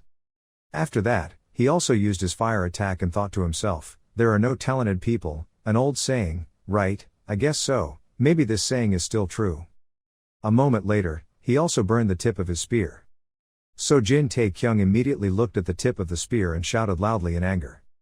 "Oh, damn, isn't this old man playing around a bit dirty?" But the Fire King didn't care about that at all and calmly said, "Now. This is really just the beginning. When I say this, I lift up one leg." In the blink of an eye, he stomped on the ground, creating an earthquake right under Jin Tae-kyung's feet. Next, small pieces of rock flew up. And leaving the Fire Lord, he used his internal energy to hit small pieces of rock flying towards Jin Tae-kyung. And after seeing this photo, he was surprised. In addition, you also counterattacked and said, "At this rate, so am I." Or you're right. After the screaming, he also hit small pieces of rock. Initially, these pieces of stone were pointing towards him. But after being hit by him, it turned into dust particles. At this time, the Fire King still spoke calmly, looking at it. Next, he used another fire attack and asked, "How did you block this attack?" Seeing that, Jin Tae-kyung sighed and sighed. In just a second, there was a huge explosion where they were standing. Immediately afterwards, smoke and dust rose. There were also small pieces of rock flying towards the nearby river. In the end, the Fire Lord felt satisfied and smiled widely. Moreover, he also mocked him, "Don't you think you're too stupid? How can you counterattack with that appearance?" But you were not afraid and firmly said, "It was worth a try." On the other hand, you were burned black by his fire attack, and then he teased you, "So what are you planning to do with that look?" So Jin Tae-kyung said in frustration, "I don't know, I didn't expect things to turn out like this." Besides, even though he was mocking you, the Fire Lord still praised you. "I would like to praise you for not being sent flying and for blocking that attack." At this time, he was a little disappointed and replied, "Funny, I'm about to get it, okay, isn't it enough to just block it?" But the Fire King also objected and replied, "Who said that?" In the end, Jin Tae-kyung could only bite his tongue and say, "TSK." The Fire King is famous throughout the world, yet he used his strength to attack a child old enough to be his nephew. Hearing that, he replied nonchalantly, "Is it okay for a child to hold a spear and rush towards an old man old enough to be his grandfather? Could he be Meng Long Tae's son?" At this moment, he started to angrily point at the Fire Lord. He was a top expert, and then he pointed back at him and said, "You are the body of the heavenly martial arts, that's it." Jin Tae-kyung immediately replied, "What? Why suddenly bring it up? You said that and heard it." Very quickly he also objected, "If it doesn't sound right, then I will be a little hoarse." After a while of arguing, he bowed his head and gave in to the Fire Lord, while he proudly told himself, "Don't joke with him." However, after a while Jin Tae-kyung counterattacked again. "Phew, if I made him take a step back, what would he bear?" But Jaek Chun Gang arrogantly said, "Now he only has enough time to drink a cup of tea." Well, can you make the old man take a step back? There's no way that could happen. And when he mentioned the time, he started to worry. Also, I quickly looked at the clock, there were only 3 minutes and 15 seconds left. Next, he pointed at the bag on the stone slab and sighed and said honestly, "From the beginning, I just wanted to test your strength. As long as you work hard, you will definitely have prospects." However, he calmly said to the Fire Lord, "What a pity." In addition, he took on a careless attitude and sighed and said, "As long as I don't get burned by that attack and block it, I might have succeeded. After all, there are no such conditions." After he finished speaking, he acted like he had accidentally said something and repeatedly slapped his mouth, saying, "This mouth is dead, don't say that, just pretend you didn't hear anything. If you lose your effort, if you succeed, the old man's reputation will be lost. What if I was destroyed because of me?" As for the Fire King, he was so annoyed that he clenched his hands and said, "This brat." Immediately after that, he clasped his hands behind his back and pretended to calmly say, "I know your intentions like the back of my hand, okay, let's try." Hearing that, Jin Tae-kyung immediately said, "Nonsense, really?" And then the Fire King was also angry and shouted, "Haven't you ever heard the words of the Fire Lord Nyet Sun Ku Din? If I say it, I will definitely keep my word, he immediately replied, okay. Very quickly the two men got into fighting positions again. But before he took action, the Fire King asked him again, don't say you're planning on using poison or something. However, he objected, saying, oh my god, why would you do something like that? A second later, he pointed the spear at him and happily said, a man is great, who would play such a despicable act? At this time he was silent again and observed you. Jin Tae-kyung pursed his lips tightly. Next, he gritted his teeth. In the end, he shouted excitedly, most lovingly. As soon as he heard the words first love, Hoa Vuan was surprised and opened his eyes wide, staring at him. A peaceful morning came again in the forest where they were going, birds were chirping in the trees, and by the stream there was a deer drinking water. A moment later, the deer raised its head to enjoy this peaceful space. But just a second later, the deer felt confused when he saw the nearby cliff starting to shake. In the blink of an eye, it exploded, causing smoke and dust to fly up, and the main reason was that Jin Tae-kyung was fighting with the Fire King. The Fire Lord was using fire attacks to counterattack him. But at this time he was also pushed back. And then Jaek Chun-gang couldn't believe his eyes and shouted, you.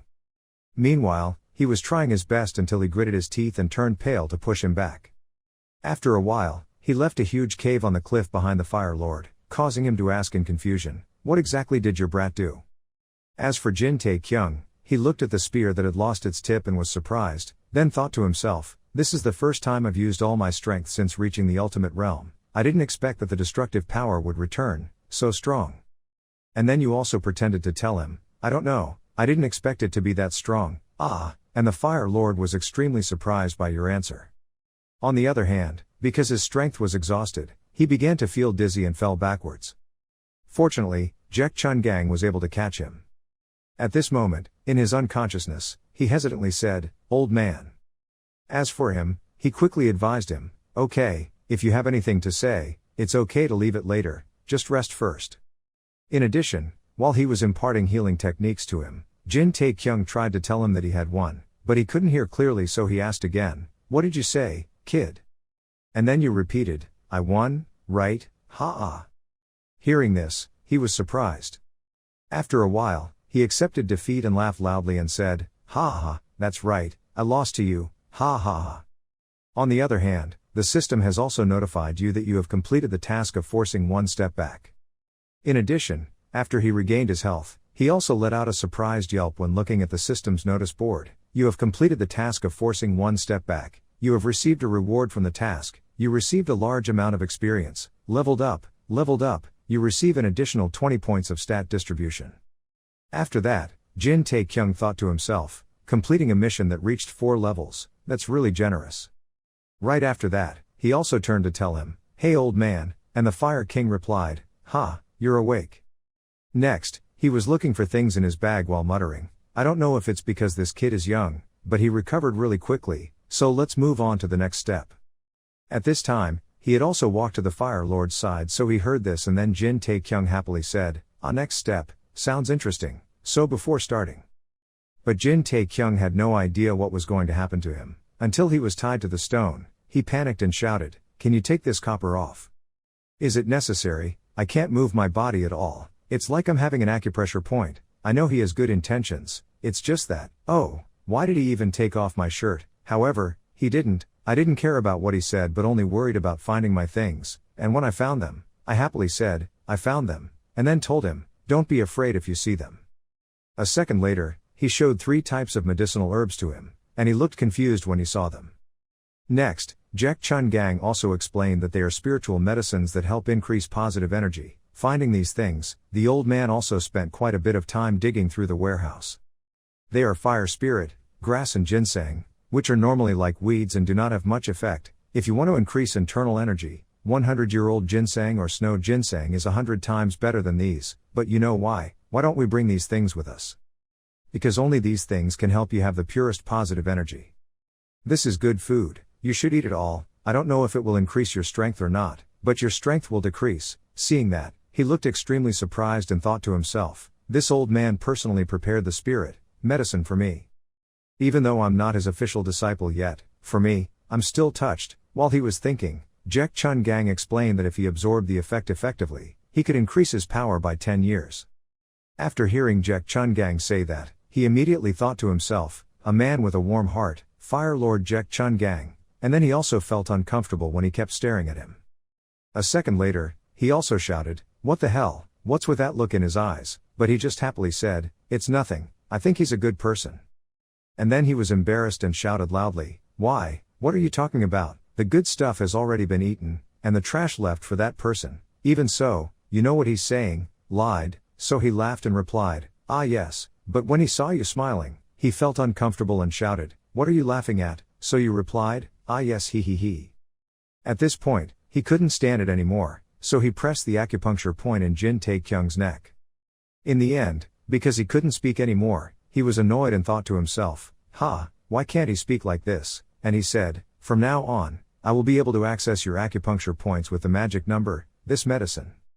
As soon as he finished speaking, the Fire King squeezed Jin Tae-kyung's mouth open, causing him to mumble in pain in his heart. "Wait a minute, didn't you say it helps increase internal energy? Why is it now clearing the acupuncture points?" As for the Fire King, he recently observed that the human body is really suitable for martial arts training, but there are too many impurities in the body. It's because of the nature of people who are fond of drinking. A good sword, if not sharpened, will become a rusty sword. The same goes for the Tian Vo Chi body. After speaking, he immediately stuffed the elixir into his mouth, making him scream in frustration, "Oh my god. Ugh." Besides, he also said while stuffing, "With the help of the elixir, the old man will burn the impurities inside your body, and push them out, for you. This is effective, 10 times better than taking a bath, swallow it." A moment later, he also swallowed it. Then the system immediately displays a notification, "You have used fire spirit, you have used grass, you have used ginseng." Then suddenly he said, "You will have to endure a little pain." As soon as Jack Chun-gang finished speaking, the elixir inside his body immediately took effect, and then Jin Tae-kyung also felt it and was secretly surprised. "Ah, it's hot, why is it so hot?" Besides, he rolled up his sleeves and said, "The pain is starting to come." A second later, the system says again, "The mission has been cleared, you cannot refuse this mission, and you are forced to perform this mission." Next, the Fire King also performed a fire attack and then screamed. The pain only lasted a moment, but in return his martial arts skills would increase sharply. As for Jin Tae-kyung, after seeing him perform fire magic, he was extremely scared. And in the blink of an eye, he had cleared all the acupuncture points from Jin Tae-kyung's thighs up to his neck. On the other hand, near their place there is a very beautiful waterfall. In addition, he is also attentively observing the changes in Jin Tae-kyung's body. At this time, his body was leaking drops of black liquid. Droplets of this black liquid were continuously flowing from his arm. In addition, there is also a belly part. As for the Fire Lord, he seemed satisfied when he saw the drops of black solution and thought to himself, "Very convenient, no, I should say explosive, the absorption speed is too fast, it takes 30 years to completely tame it. With this power, I need to let it absorb more spiritual medicine in the future. For now, just let it dance freely, later I will completely clear its acupuncture points." But a second later he panicked and shouted in his heart, "What is this?" He shouted like that because the black solution gradually became transparent, making the Fire Lord confused and thought to himself, "Haven't all the impurities been removed already? I thought the absorption process had to be repeated 3 times, but I didn't expect it to be done in just 1 time. Tian Vo Chi's body is different, the body has completely eliminated impurities, so now it can receive 30 years of public service." Next, the Fire King remained silent for a while. Then he seemed confused and thought to himself, "What if I forced him to move forward again? Who knows, with my support in that body." In the end, he made his own decision and said, "I will help you, clear your veins." And it seemed he knew what it was, so he was so scared that his face turned pale. In addition, Jin Tae-kyung's forehead was also covered with drops of sweat. Moreover, the Fire Lord also reminded him, "However, that comes with risks, from now on you will suffer the most excruciating pain ever, just making a small mistake will lead to death. Choose, if you trust and entrust this job to the old man, then blink twice, and after speaking, stare at Jin Tae-kyung." And then he just blinked once. But he misunderstood what he meant and thought he agreed and then surprisingly said to himself, without any hesitation, the kid trusted him that much.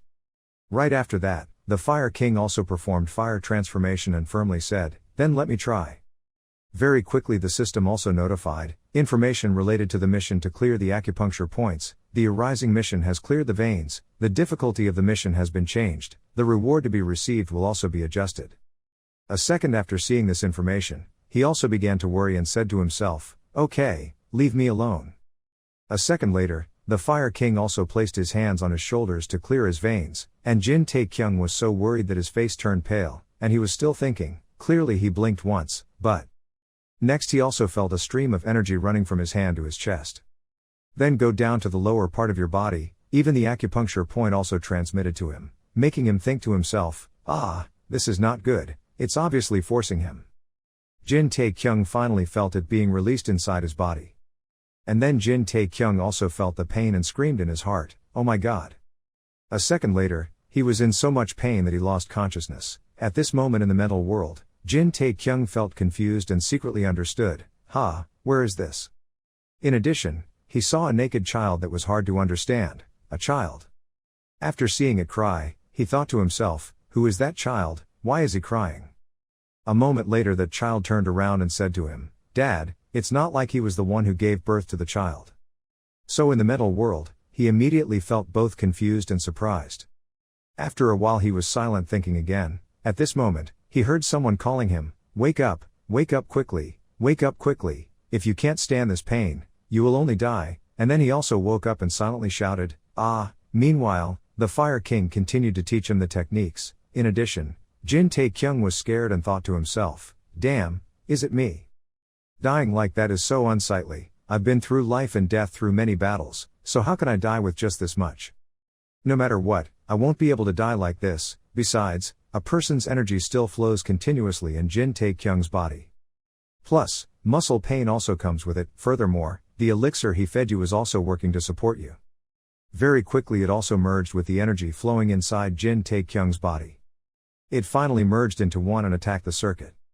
A second later it also covered the circuit. And then it also blends in with the tapioca vein, which helps the veins have more energy and also clears it. Next, begin to release the energy that is being suppressed inside the circuit. In addition, when you see an acupuncture point area that has not been cleared, it is just a dark area. Then it also attacked there. At this time, Jin Taekyung also felt the pain and silently screamed. Jin Taekyung also felt refreshment inside his body. At this time, the system has also notified, the circulation has been cleared, your body will be lighter and more free than before. The absorption speed as well as the ability to adjust the potency will increase dramatically, you will achieve achievements, cleared the circuit, reward. Meanwhile, Jin Taekyung kept shouting and saying in the mental world, what a beautiful world this is, I only have 3 achievements so far. If you receive this achievement, then the pain will be completely worth it. Finally, the Fire King patted Jin Taekyung on the shoulder. After that, he smiled and said, it's good that you got over it. And he felt sorry for the Fire King and said to himself, old man. Because of helping me, he exhausted all his strength. For this kindness, how can I repay him? After a while, he said to him again, with this, we will have a clear connection. Moreover, according to Jin Taekyung's understanding, the main pulse is in the front of the body's abdominal area, and the main pulse is behind the part that is horizontal with the pulse. So he was so scared that he didn't dare say another word. His son patted him on the shoulder and smiled complacently. After that, Jin Taekyung was so scared that his face turned pale and he thought to himself, no, love did it again. No way, please forgive me old man. Thinking like that, he blinked repeatedly to show that he did not agree, but he understood the opposite, so he laughed and said, this kid is fine, I'm going to let you rest for a bit, if you see how anxious you are, I'll help you out. Okay, I'll use all my strength to clear your veins, let's do it, and you keep complaining silently, oh my gosh. In the end, he finished, and released him. Moreover, he also sat down on the ground and cried out, so tired, and Jin Taekyung was so exhausted that he lay down motionless. The system sends out a notification again, the blood vessels have been cleared, the task of clearing the acupuncture points has been completed, you have achieved success. Jaek Chun Gang, with white hair and beard, breathed continuously, tired because he had spent a lot of energy. He sat with his legs crossed, his face full of sweat and looked at Jin Taekyung, thinking to himself, at first, I cursed God, why did he let this kid have the body of a natural martial artist? In the end, he gradually started to have feelings for him, but the more I interacted with him, I realized that the boy was a wonderful person, going through a painful process that could be said to be no different from death, but twice. Chun Gang kneaded his knuckles, eyes staring at him. The kid had great will and spirit, plus a natural martial arts body. But he also predicted that the boy's future still had many difficulties ahead, he just needed to endure a few more years. The scene returns to the palace where Jin Taekyung is staying. He has just woken up from a long sleep, looking up at the sky above. Taekyung is surprised why the sky is bright and there is a moon. It's so strange, the moon has risen, but the sky is still so bright. He looked outside from the window next to his bed. A strange feeling of familiarity appeared again. The scene was familiar, but it made him feel more strange than ever. Most of all, he was feel your body full of energy.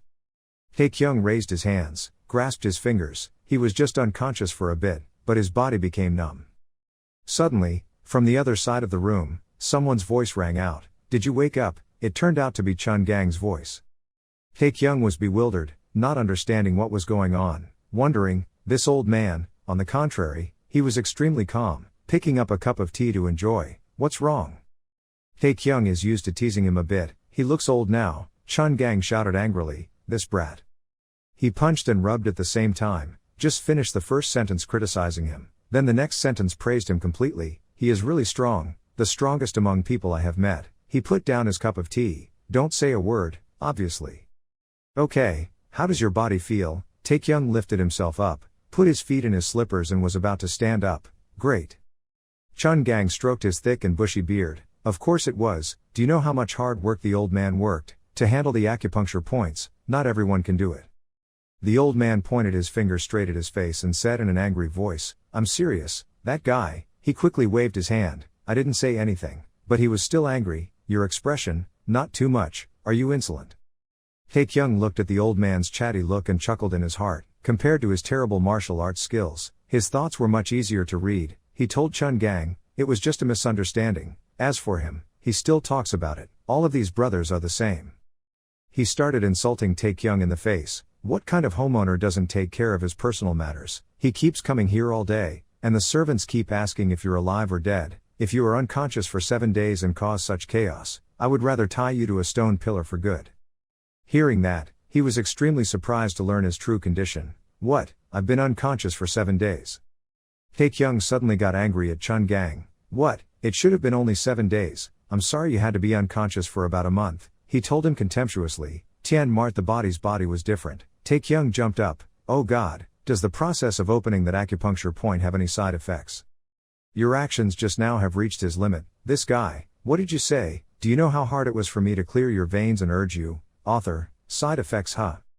Taekyung seems to have taken it for granted that Chun Gang could do those things. Oh, not when he said it was easy for him before. The old man was speechless and sat down in his chair looking helpless. I thought that was the end, but no. Chun Gang started pointing and cursing again. Anyway, this is like cleaning your penis after defecating. After removing all impurities, it takes time to adapt to the new body. Taekyung thought to himself, how similar is it to the evolutionary process of a species? It's funny that a dying person comes back to life after having his acupuncture points cleared. Even if I level up while tired, I'll just faint for a while, but this time it's been 7 days.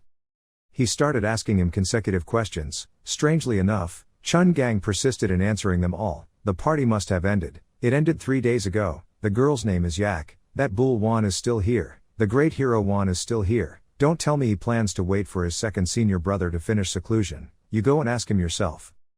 Taekyung is now showing a humble attitude towards Chun Gang. Oh, I was wrong. Don't be angry anymore. Tell me, he's irritable. Is this old man really like a petty person? Okay, I mean if you want to know, go ask him yourself.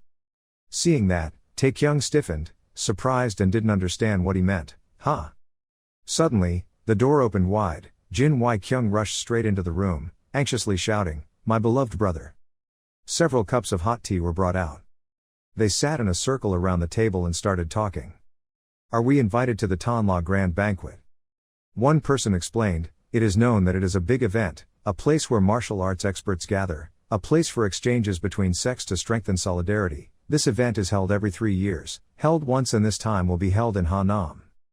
Chun Gang sarcasm, does it increase solidarity? A bunch of trash does, a place where the strong bully the weak, and only the big guys strengthen relationships with clones. He recalled, just like 40 years ago, how long it had been since the time of chasing away the demon cult, but they were still fighting for rights. Just looking at it made him feel uncomfortable. Taekyung turned to ask in surprise, I thought he didn't like going to crowded places. Chun Gang explained, it was because someone asked for help. He was surprised, this old man was not the type of person who would agree to someone's request. The old man spoke up, Martial God. He was the one who organized the grand banquet and asked the old man to attend, and that was also the first time the one God, the 3 stars and the 10 kings gathered together in one place. Chun Gang asked, how is that guy doing now? One person replied, well, he hasn't appeared for a long time. After a bit of hesitation, he continued, and there were a lot of bad rumors. He replied, do you mean the rumor that the martial god is dead? Phew, what do those idiots know? What do you think, kid? Chun Gang explained that although that banquet was a place for the strong, it was nonetheless a gathering place for martial artists in the world, a time for that person to express themselves without having to pay attention to family or origin. Having said that, he turned to look at Taekyung, but he just scratched his head and said in bewilderment, let's see, I just want to become stronger. He was so excited that he was about to jump up. So, you will attend the Tonla Grand Banquet, right? Taekyung replied, anywhere is fine, as long as it helps me become stronger than I am now. Chun Gang heard this and quickly intervened, you are young and your current strength is no less than anyone else's. If you attend the Grand Banquet, your name will be known to everyone. At that time, you will have whatever fame or wealth you want, whether you need those things or not. He thought about what he just said, fame and fortune.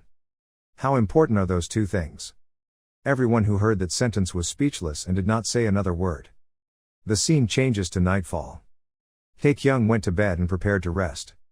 He was lying down and thinking about his life.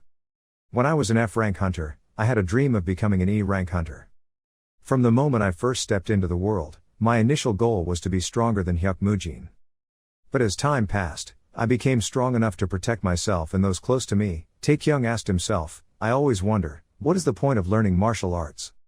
What's the point of becoming stronger? But recently, after finding the answer for myself, I realized how much joy becoming stronger brings me.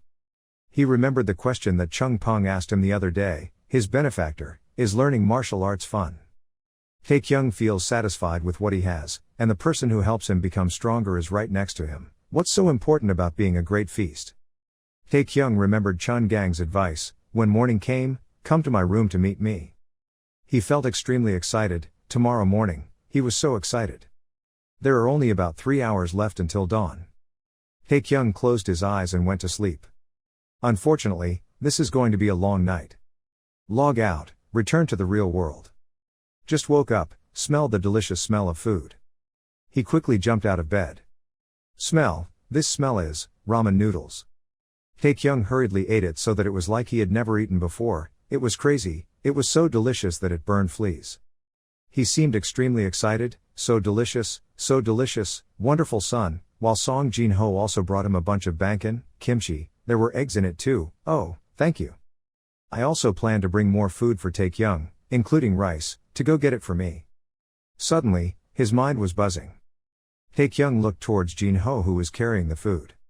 Here's rice, and you slept so well, I even thought about waking you up.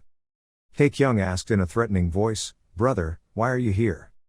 Although Jin Taekyung was angry, he still ate the entire pot of ramen deliciously by himself. He crossed his arms and asked Song Jin-ho angrily, so the person who lives in the same room with you ran away with the 500 used deposit for the room, because you don't have money to rent, you intend to come to my house to stay, for 2 months until I have money to move out and live on my own. He raised his hands in the air, knelt down on the ground and begged. He thought a lot about whether or not he should ask for help, but he was shy so he didn't dare say it, even if he fell into that situation. He would I don't want to be the brother who causes trouble to you. Taekyung pointed his finger at the shelter placed in the middle of the house and got angry, so he hid in the capsule, then sneaked in here, right, that's a criminal act, you know, so can you, do you want me to take you to the police station? Jin-ho lowered his head, Taekyung. He raised his finger to rub his teary eyes and showed an apologetic look, sorry uncle, really? He sat down on the sofa. His hands clenched and he angrily told him, raising his arms straight up, if he didn't want to be beaten, where did he learn that sneaky habit? Jin-ho felt weak and had to resign and obey. Taekyung sat there, thinking, if it was before, I wouldn't know, but now I have enough ability to help him. After all, we've been together for a long time. No, maybe I should pretend like I don't know him. He started to waver his thoughts and wanted to let Jin-ho stay. Anyway, I have a plan to tell my mother and Ha-yun. She is also taking the university entrance exam, so I still have some time. I don't know how to let her go. Can I come down, or should I let him stay temporarily until then? Tae-kyung looked around the house, from the kitchen cabinet to the wardrobe. No, after all, this place is the family's old house. It still retains memories of my family when I was young. Now that I have it back, if I let someone else live in front of my family, it will be a bit difficult. Thinking like that in his head, he still picked up the phone, scrolled and told him, no matter what he said, he couldn't be here. I hope he sympathizes with this younger brother. Jin-ho had to raise his hand up in the air and his arms were shaking all the time, but he still calmly said to his younger brother, there's nothing to be sad about, it's all my fault. Luckily I don't have much luggage. Whenever you go to work, I always go out, but Tae-kyung doesn't seem to pay much attention to where it is. His phone suddenly vibrated. So you gave me a small gift, I sent you my new home address, you can go live there. Jin-ho hesitated. Oh, wait a minute, what's the address? Tae-kyung took off his t-shirt, revealing his toned body that made everyone fascinated. He explained that it was an office building that the guild had supported for him. Before, the pressure was too much so he gave up, refused, so on this occasion I accepted. He looked at you with extremely grateful eyes, as if you were his life-saving benefactor. Tae-kyung. He replied in a calm and indifferent voice, didn't tell me you're very famous these days. That house needs to be repaired anyway, so let's go live there. It's close to where we live, work, so traveling is easier. Jin-ho stood up and wanted to rush in and hug him. Jin Tae-kyung, but he tried to kick him away. It's early in the morning, don't do those disgusting things, go there first go, remember to clean up before you get there. The radio broadcasts news. The next news is that a level F gate has appeared in Uldae-ri, Janghyung District, Jangju City. An evacuation order was immediately issued to the people. But with the cooperation from the hunters and the military nearby, the gate was suppressed. The total number of casualties is now 6, and has been confirmed. The traffic on the street is getting more and more crowded now, to the point of being stuck and unable to move. Hell, there's already a traffic jam and there's a bunch of monsters making trouble. In a taxi, the driver wanted to kill time, so he started talking to the customer. Are you also a hunter? He was a bit surprised. Oh yes, is there something in front of him? He expressed his concerns. Lately the gate kept opening, everyone didn't know what to do, thinking he would have a satisfactory answer, but no, he just nodded slightly. Yes, he continued, ordinary people like us always live in insecurity. Every morning, when we open our eyes, we see the gate near the parking lot. A sad look appeared clearly on the old man's face. Even if he ran for his life, the price of land could not be bought for just 1 or 2 silver coins. He asked in surprise, that's true, but why did you do that? Talk about it with me. He looked outside the car window. I know, after all, it is impossible to predict where the gate will appear, because he was so frustrated. So that's all. The young man was surprised. The radio announced again, urgent news, the previous F-level gate had been handled satisfactorily. Suddenly, that guy stuck his head out, making the driver startled. Oh my god, startled, what are you doing? He still didn't sit down properly but just calmly explained and waited for me a bit. The driver thought there was a problem with the air conditioner, so he reached out to check, but it wasn't. The air conditioner was fine, why not? Finally, he sat up straight and asked, what's wrong, what's wrong? There was a real story outside. A car suddenly flew into the air and exploded for some reason. Hunter Huang Chul-soo, 30 years old. He has no fighting spirit or command ability. Thanks to his high rank he doesn't need to face monsters, and his salary is also high. As a civil servant Hunter, he took on the role of traffic coordinator. After the death of the demon king Asmodeus, only about 1 or 2 gates were created every 1 or 2 years. This is the 3rd year. There are rumors that the gate will appear. He didn't really care too much. When he heard the 4th gate appear, he couldn't sit and play games as usual. Because the 4th gate appears right where he collects traffic fees. And most of all, the monsters came out from the gate. They are the orcs, the highest ranked monsters in the B rank. He shouted loudly to his teammates, what is Tanker doing standing there? Quickly attract its attention. The archers quickly stood up and continued shooting, but contrary to his thoughts, they had all fallen. Chul-soo's hands trembled as he held the sword. There was only one. How could this be possible? Blood was flowing all over his face. What should I do? What should I do?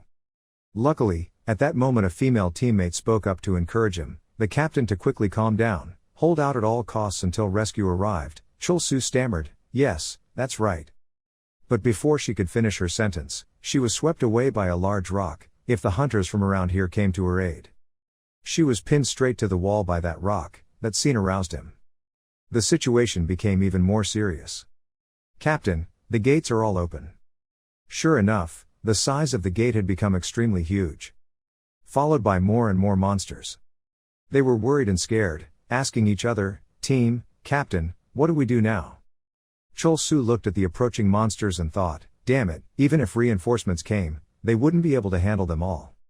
He quickly turned around and ordered his teammates. They all followed the commander's orders and quickly retreated. Suddenly, the monster leader's head exploded, spittle flying everywhere. His subordinates saw the general's sudden death and widened their eyes in surprise.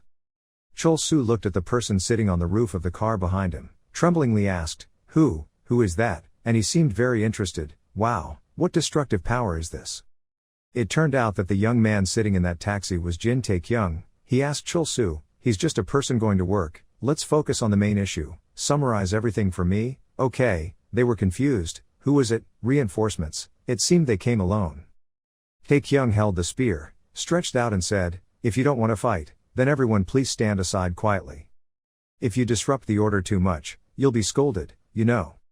Notification system, gate suppression surprise mission has been initiated. And displays an introduction and detailed information about the task. Indeed, Jin Tae-kyung's strength is something that cannot be underestimated. The monsters under his hands were all destroyed in a flash. The system continuously announced his achievements in destroying opponents. They really mean nothing to Tae-kyung, it's so easy. It's truly amazing. The last time I showed my stats was when I fought against Chol Wu's unfired fist.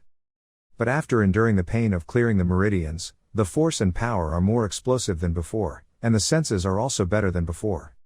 He realized the truth, which was clear: these brains had nothing outstanding other than their strength. Tae-kyung fought and teased them, congratulating them for being the ones opening the shop after he opened the meridians. Just finished typing, the system displayed the result notification. He was excited. Oh, he's already leveled up, all of them are at a higher level than him, so the experience gained isn't bad at all. But other monsters continued to come out from the gate, but he felt very excited, so then. Let's eat some of these goods to get experience points. The scene changes to Kook Jeong, who has just arrived at a luxurious hotel. Witness the magnificent building. Kook Jeong had to say, this is. What is this? It turned out that this used to be the old building of the guild. No wonder he was so overwhelmed. It was true that it was said that it would be renovated, and the renovation had already been completed. This was no different from building a new one. Suddenly from a window there was a voice calling Kook Jeong, "What are you doing there? Come inside quickly." He was confused and didn't know where that sound came from. Team leader Choi, what is this? The voice came from the direction. Which one? Captain Choi explained, there is nothing special. It is produced by a design family with a long tradition in Italy, under the commission of artisan Bertsini, with the function of warning and monitoring, and magic, he said enthusiastically. Oh, there's no need to go into that much detail. He introduced, well, the door he was opening to go in was made from the skin of a fire lizard, which is very difficult to find in Japan, and has the ability to resist fire. Kook Jeong had to walk all this time, sweating. Foul, I know, I'm coming in here. He entered the large meeting room, where Choi Min-woo, Kim Hwa-jong and Yoon Hyung were already waiting. Minute-woo saw Kook Jeong and spoke first. Here he is. Kim Hwa-jong is also happy. Long time no see, Hunter Lim. And Yoon Hyung is also beaming. Let's go inside. He excitedly said hello. It was nice to see everyone again. Was everyone's vacation okay? He looked around. The inside was even better than the outside. She crossed her arms in discomfort and tried to rest, but because there were too many insects at home, it was a bit annoying. Kook Jeong was surprised. Insects? Yoon Hyung nodded. Yes, there are no insects at your house. He replied, yes, but only one or two. She frowned. I was extremely upset. I can't even take a shower. It feels like those insects are following me. Kook Jeong laughed loudly in the middle of the room. Insects, our little song also knows how to joke. Witnessing that scene, they talked to each other. Wow, that uncle doesn't seem to understand anything. It seems like Hunter Lee doesn't know anything. It's a signal, only people in our family know. Minute-woo spoke up, anyway, luckily everyone had a good vacation. But, why hasn't Jin Tae-kyung come yet? He turned his head to search. Ah, now he noticed. Kook Jeong scratched his head. What's going on? This Jin kid is never late, he's the most honest person among the people I know. There's only 2 hours left until the start. What's going on? Out with him. He quickly took out his phone. Let me try to contact him. Suddenly Yoon Hwang stood up and hesitated. That, he meant Jin Tae-kyung. She reached out and pointed towards the large TV in the corner of the room that was broadcasting the news, and there it was. They all gasped in surprise. Kook Jung was confused, the hero at the traffic toll booth. What is this? Why can't I hear anything? But this TV was not turned on yet. Yoon Hwang slapped his hand on Min Woo's back and urged, mute, the TV is muted, quickly turn on the sound, quickly turn on the sound. Tae-kyung is surrounded by reporters, he tries to get out of the crowd. That's the thing, it's not over yet, I have to go quickly, it's too late, but they're still trying. Wait, so can I express my feelings right now? Tae-kyung scratched his head and scratched his ears shyly answering unrelated things. First I want to send love to my family, then to everyone in the Peace Association. I thank everyone, a lot of people. The sound of the TV kept playing. Just now it was a quick interview with Jin Tae-kyung, the toll booth hero, and now it's time for the commercials. Yee, Bing chilling, bye Bing chilling. Kook Jung held his head with both hands. What's going on? Did I hear wrong? Yoon Hwang also tried searching online. Oh, the keyword Jin Tae-kyung is in the top 1 search. Suddenly, outside the door there was the sound of a helicopter flying in. It turned out that the person sitting on it was Jin Tae-kyung. Wow, what is this? I heard it was remodeled, but it looks much better. The pilot asked him, is it here? Tae-kyung replied, yes, that's the right place. Min Woo called from below, Jin Tae-kyung, can you hear it? It's me. He was excited. What is it? Sound transmission. It's Captain Choi, right? He asked. What's all this about? Tae-kyung explains, it's nothing, but how did you do that? Minute Woo said, it's nothing special, it was produced by a design family with a long tradition in Italy, under the commission of artisan Bertsini. Tae-kyung nodded, ah, so that's it, honestly. News about him began to be spread everywhere by the press and media, to the point of turning him into a celebrity without realizing it. I'm from the Oh My God newsletter, I'm from the Survival Skills newsletter, I'm a journalist for the Hunter newspaper. A ton of cameras followed him everywhere, to the point that Min Woo, who came along, also got into trouble. Jin Tae-kyung, this week you were chosen as the ideal role model for you 40 women. Jin Tae-kyung, where are you planning to go? You've even become everyone's idol. Oppa, have you eaten yet? Oppa Jin Tae-kyung, Oppa Jin Tae-kyung. Jin Tae-kyung looked at the crowd of people frantically flashing flashlights and asking questions. He gritted his teeth, thinking in anger, look at the number of questions. If it were you guys, you would probably be able to answer. Think about it, I can't meet my mom and Haeun to celebrate. Should I turn this place upside down? The flash kept flashing in front of the eyes of 2 people, Choi Min Woo and Jin Tae-kyung. The flashlight continued to shine, causing Choi Min Woo to raise his hand to cover his eyes while he just looked with contemptuous eyes with his hands on his hips. Choi Min Woo raised his voice to explain, Jin Tae-kyung is a member of the Peace Association. If you have any questions, please send them through the association's website. Hearing this sentence, the reporters' eyes lit up like headlights and then realized something. The reporters' faces changed and they said harsh words, I didn't ask you, please stay away. That's right, what's the point of the home page? Why bother asking? I don't know how long it will take to place an order there. Questions and interviews. A man in the crowd pointed his finger at Choi Min Woo and criticized him, going up there to ask to pay expensive fees. Why do you have to make things difficult for everyone? And then there are a lot of procedures left. Brother, what rights do you have? When Choi Min Woo heard that, his whole face darkened, his whole body emitted a terrifying murderous aura while Jin Tae-kyung stood next to him and just quietly observed. Choi Min Woo no longer messed with the reporters and directly said, Jin Tae-kyung is on my team, I am currently the representative of the guild, so I have the right to speak on his behalf. The website is still open, is operating normally and does not have to pay any fees, does not need to go through any procedures. Give way to me. As he spoke, he used his hand to push the reporters aside. The voices chaos arose. Oh my God, hey, don't do it, squeeze more, take a shot, and Jin Tae-kyung still leisurely walks away. I don't know who pulled Choi Min Woo's watch out, he shouted loudly. Where did his hands touch him? Are they all hunters? His gold watch just flew several meters away. Finally, the watch landed on the ground before the eyes of the hunters. Next was the feeling of fear among the reporters. Choi Min Woo's face turned black, he whispered, ah, then quickly walked away. His legs were shaking. As he took heavy steps, he told about the history of the watch, which was the last masterpiece handcrafted by Peter Philip, Universe 302. He tremblingly reached out with both hands to pick up the watch, not forgetting to say, "The strength of this beautiful automatic watch is that even if it encounters an earthquake, it will not be damaged." He did not expect it to be damaged this way. Choi Min-woo's whole body was now covered with a terrifying murderous aura.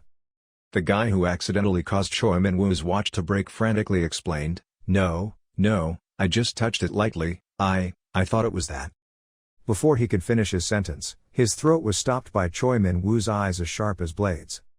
That reporter also recognized that look. His whole face was pale, sweat was pouring out like a shower. He was about to explain because he thought Choi Min-woo was going to kill him, but Choi Min-woo's actions were the opposite. His eyes were filled with tears streaming down his cheeks. He just held the watch in his arms, pointed straight at the reporter and said hurtly, "I will sue you." It was Choi Min-woo's unexpected action that caused not only the hunter to damage his watch but also Jin Tae-kyung and the hunters. The others were also stunned and opened their eyes wide. The car door is closed.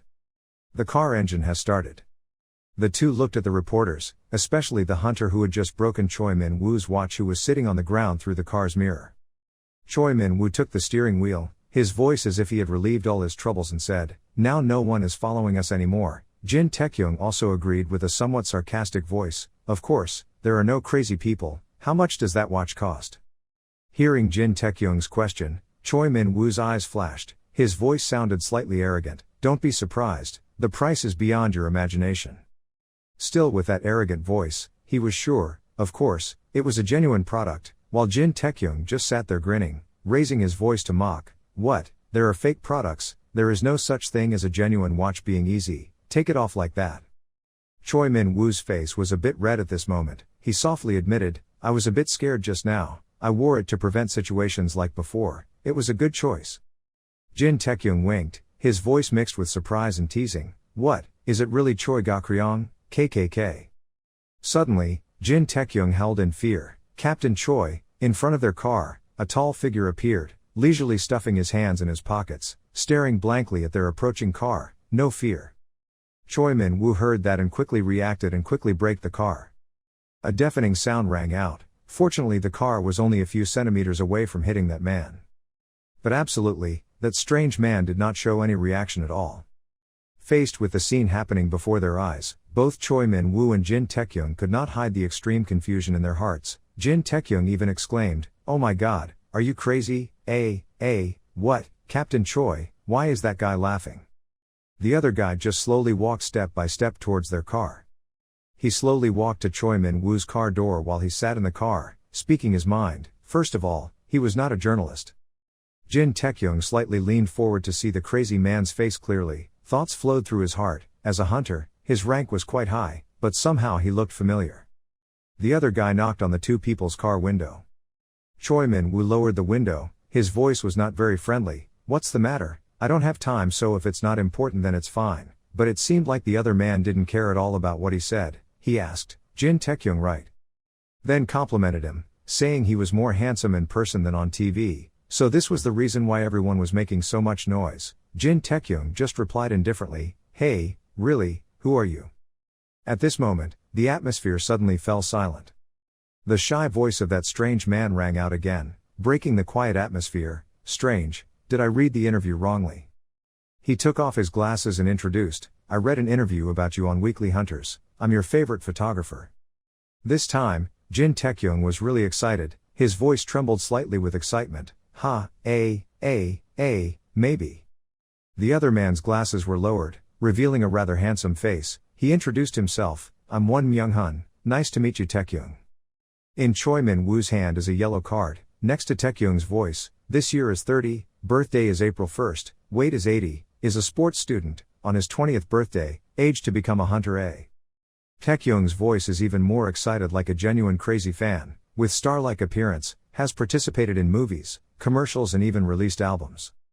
Just turn on the TV and you'll see Myung-hun's face. Won Myung-hun just needs to say one sentence and it becomes a trend. The captain must have heard about him. As he spoke, Tae-kyung's eyes lit up with tears in his eyes. Choi Min-woo also rolled over with joy. In complete contrast to Tae-kyung, Choi Min-woo showed little interest and coldly replied, he hadn't heard but now he met him. Tae-kyung was so happy that he hugged his cheeks. His face turned red, he completely lost his masculinity and shouted, "Oh my god, I didn't expect that. Suddenly I was found by Myung-hun. while Choi Min-woo just glanced at me with blank eyes, can be further evaluated. Choi Min-woo leaned against the car, then seriously asked, how come you know his weight, appearance and even his birthday? Taekyung still kept a happy tone and replied, of course he knows, that's my favorite hunter. Choi Min-woo still questioned him as if questioning him, how did he like him? And Taekyung still carelessly replied, commoner, he's like wannabe. Hearing that, Choi Min-woo looked thoughtful and said, after all, I just returned to Korea not long ago so I probably don't know, but despite being so famous, the name Woon Myung-hun doesn't sound impressive at all. Hearing that, Taekyung asked, how long has it been since the captain returned to Korea? Choi Min-woo also replied, 3 years. Hearing that, Taekyung looked depressed, so of course the captain doesn't know. 8 years ago there was an incident. This incident was so shocking that the TV station banned him.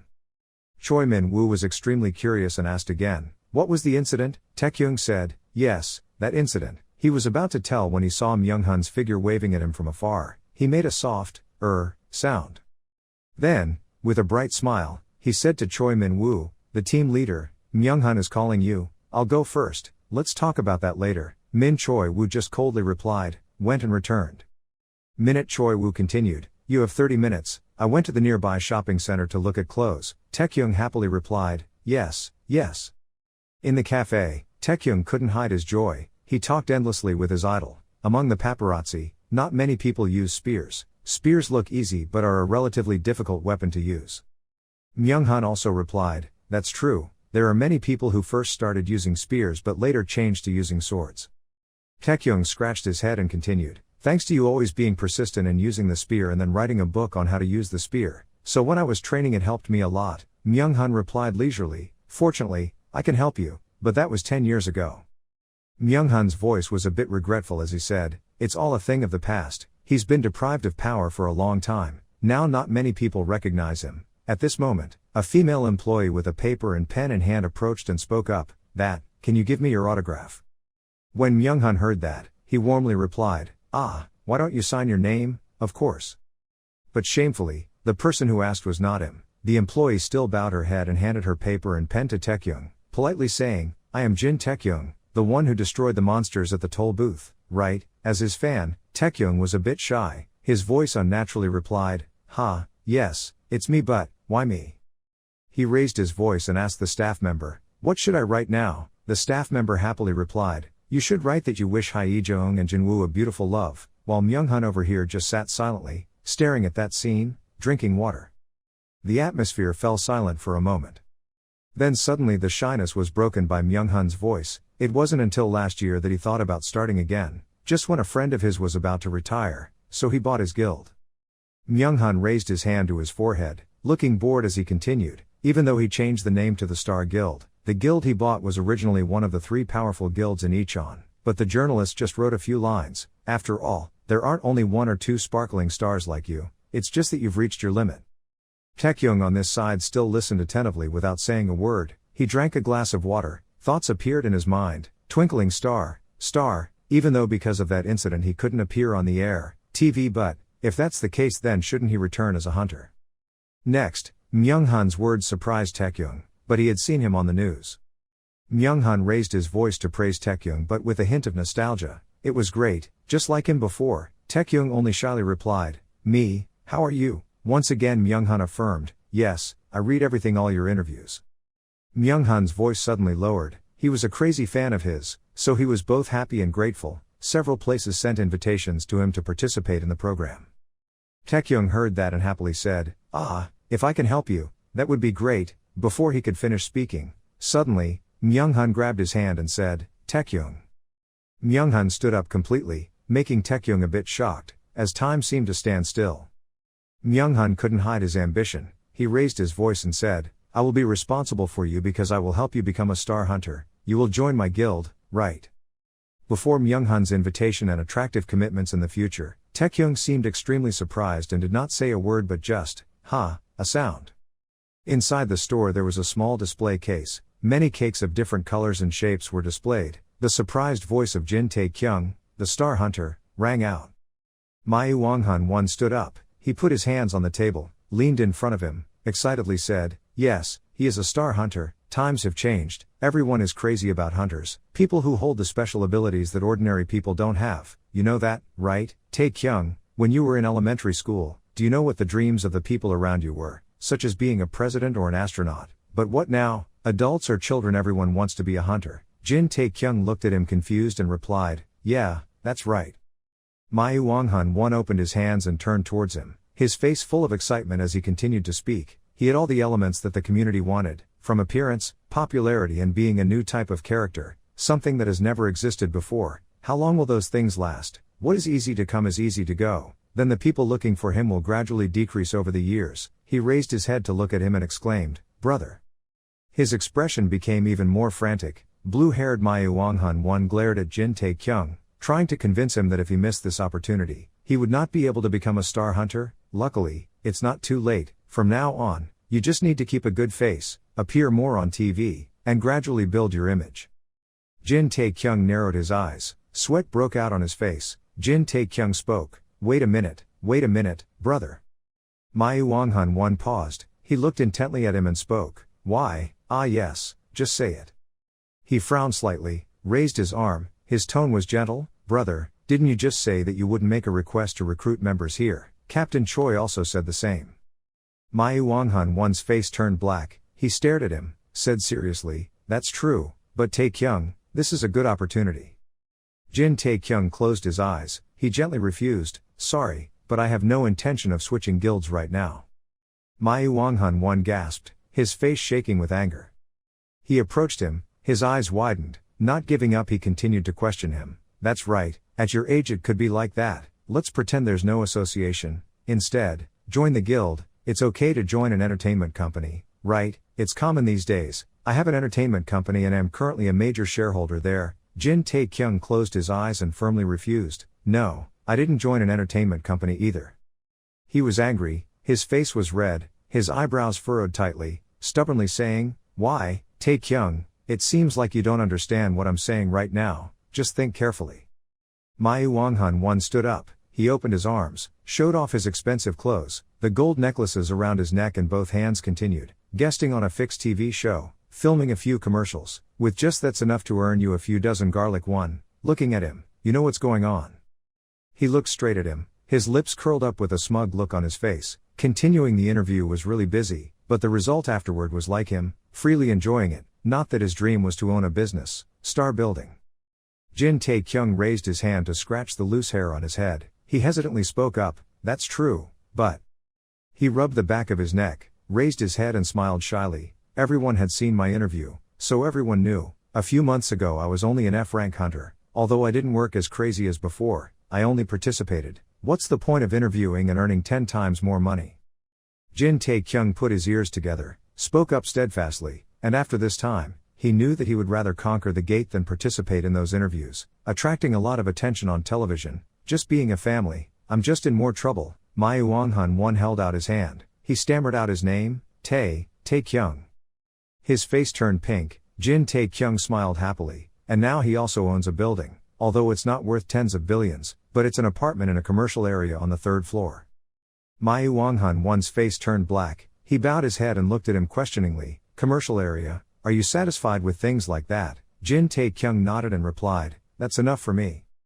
He fell down and sat down on the chair. He continued to talk. Captain Choi showed me many advertising offers. Because I was focused on guild work, I only chose a few.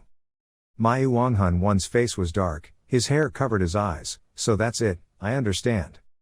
Jia Tae-kyung closed his mouth. He silently opened his eyes and looked at him.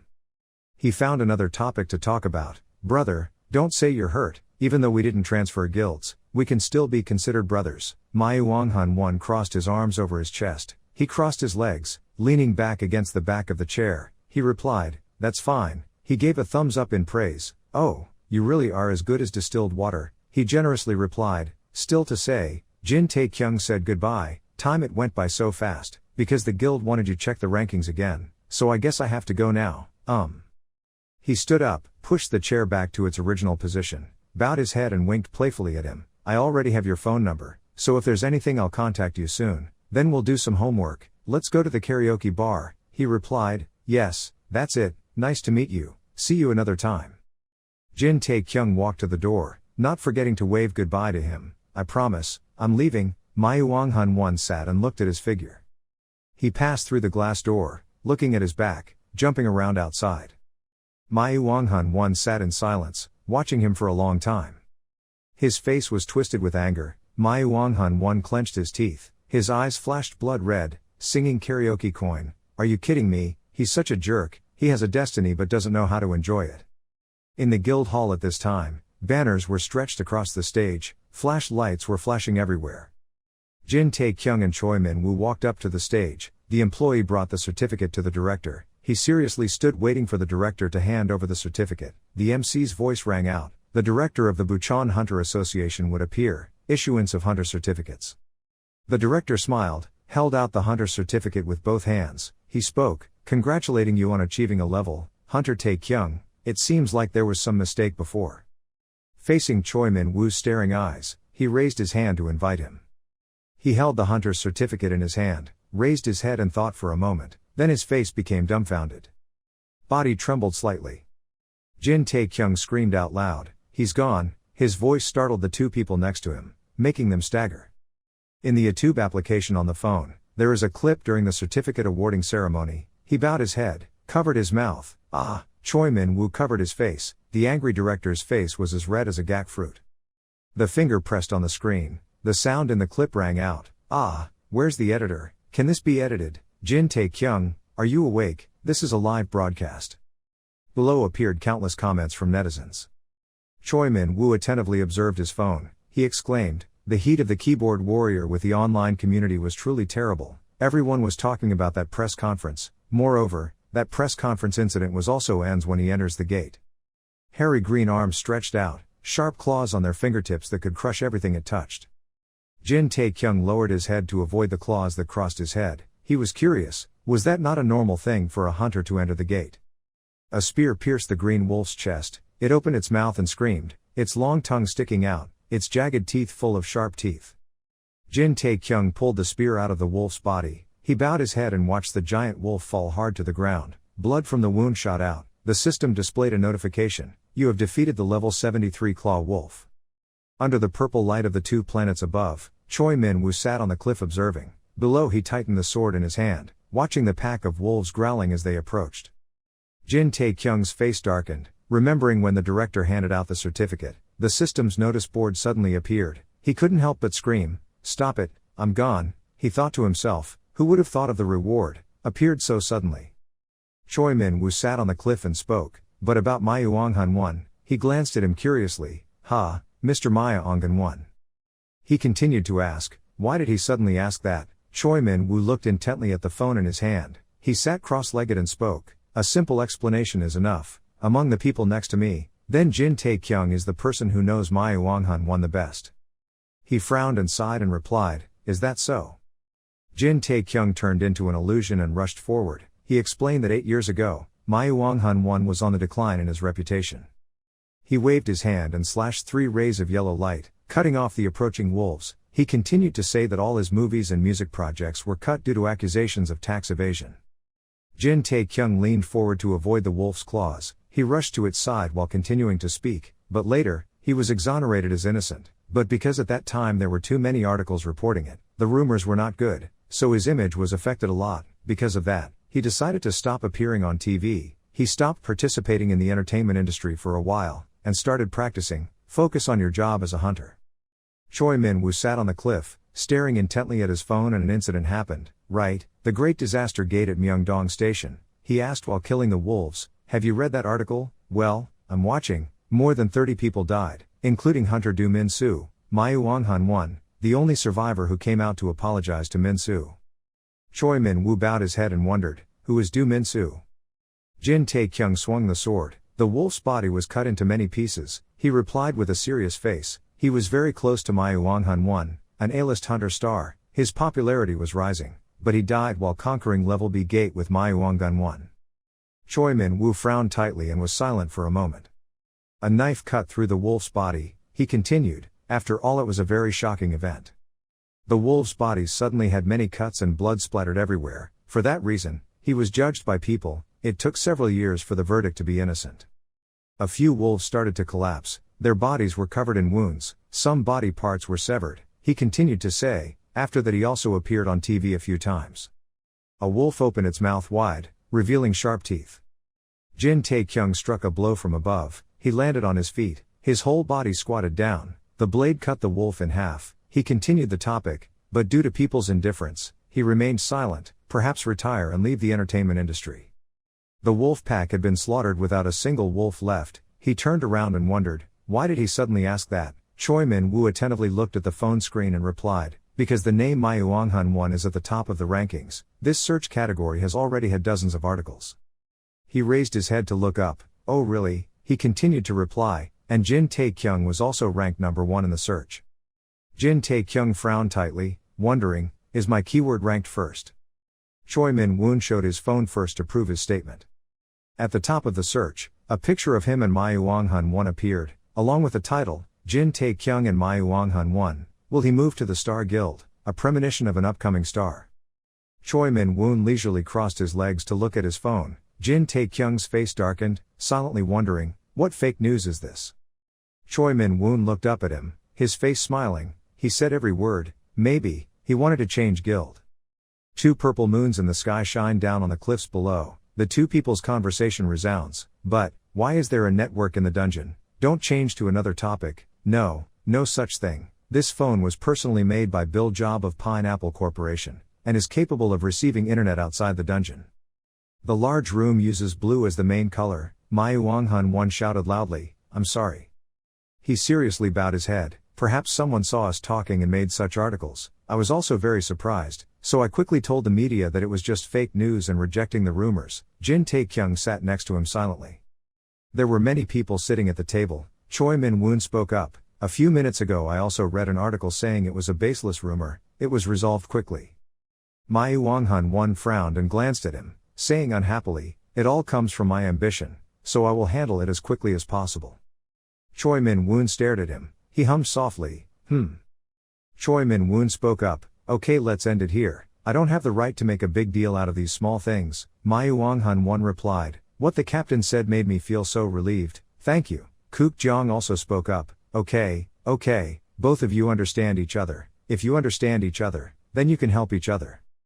Jin Tae-kyung put his hand on his chest and sighed with joy. Luckily everything went better than he thought. Suddenly Myeonghun-won's voice rang out, it's already like this.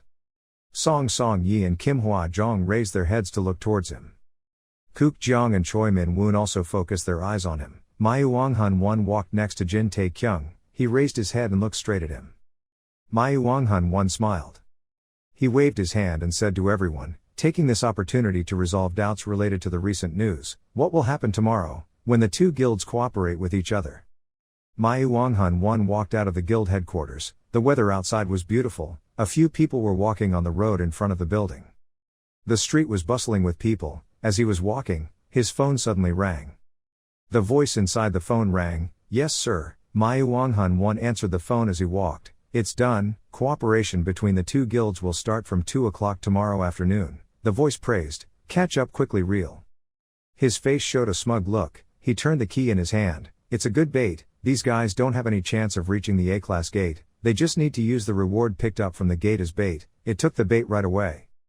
Myeonghun-won pressed the key in his hand. He continued to ask, our guild also had to send a team. How was the selection of a new group of people to join the guild? The voice on the phone replied, I don't believe it. What about me? I only have obedient children left.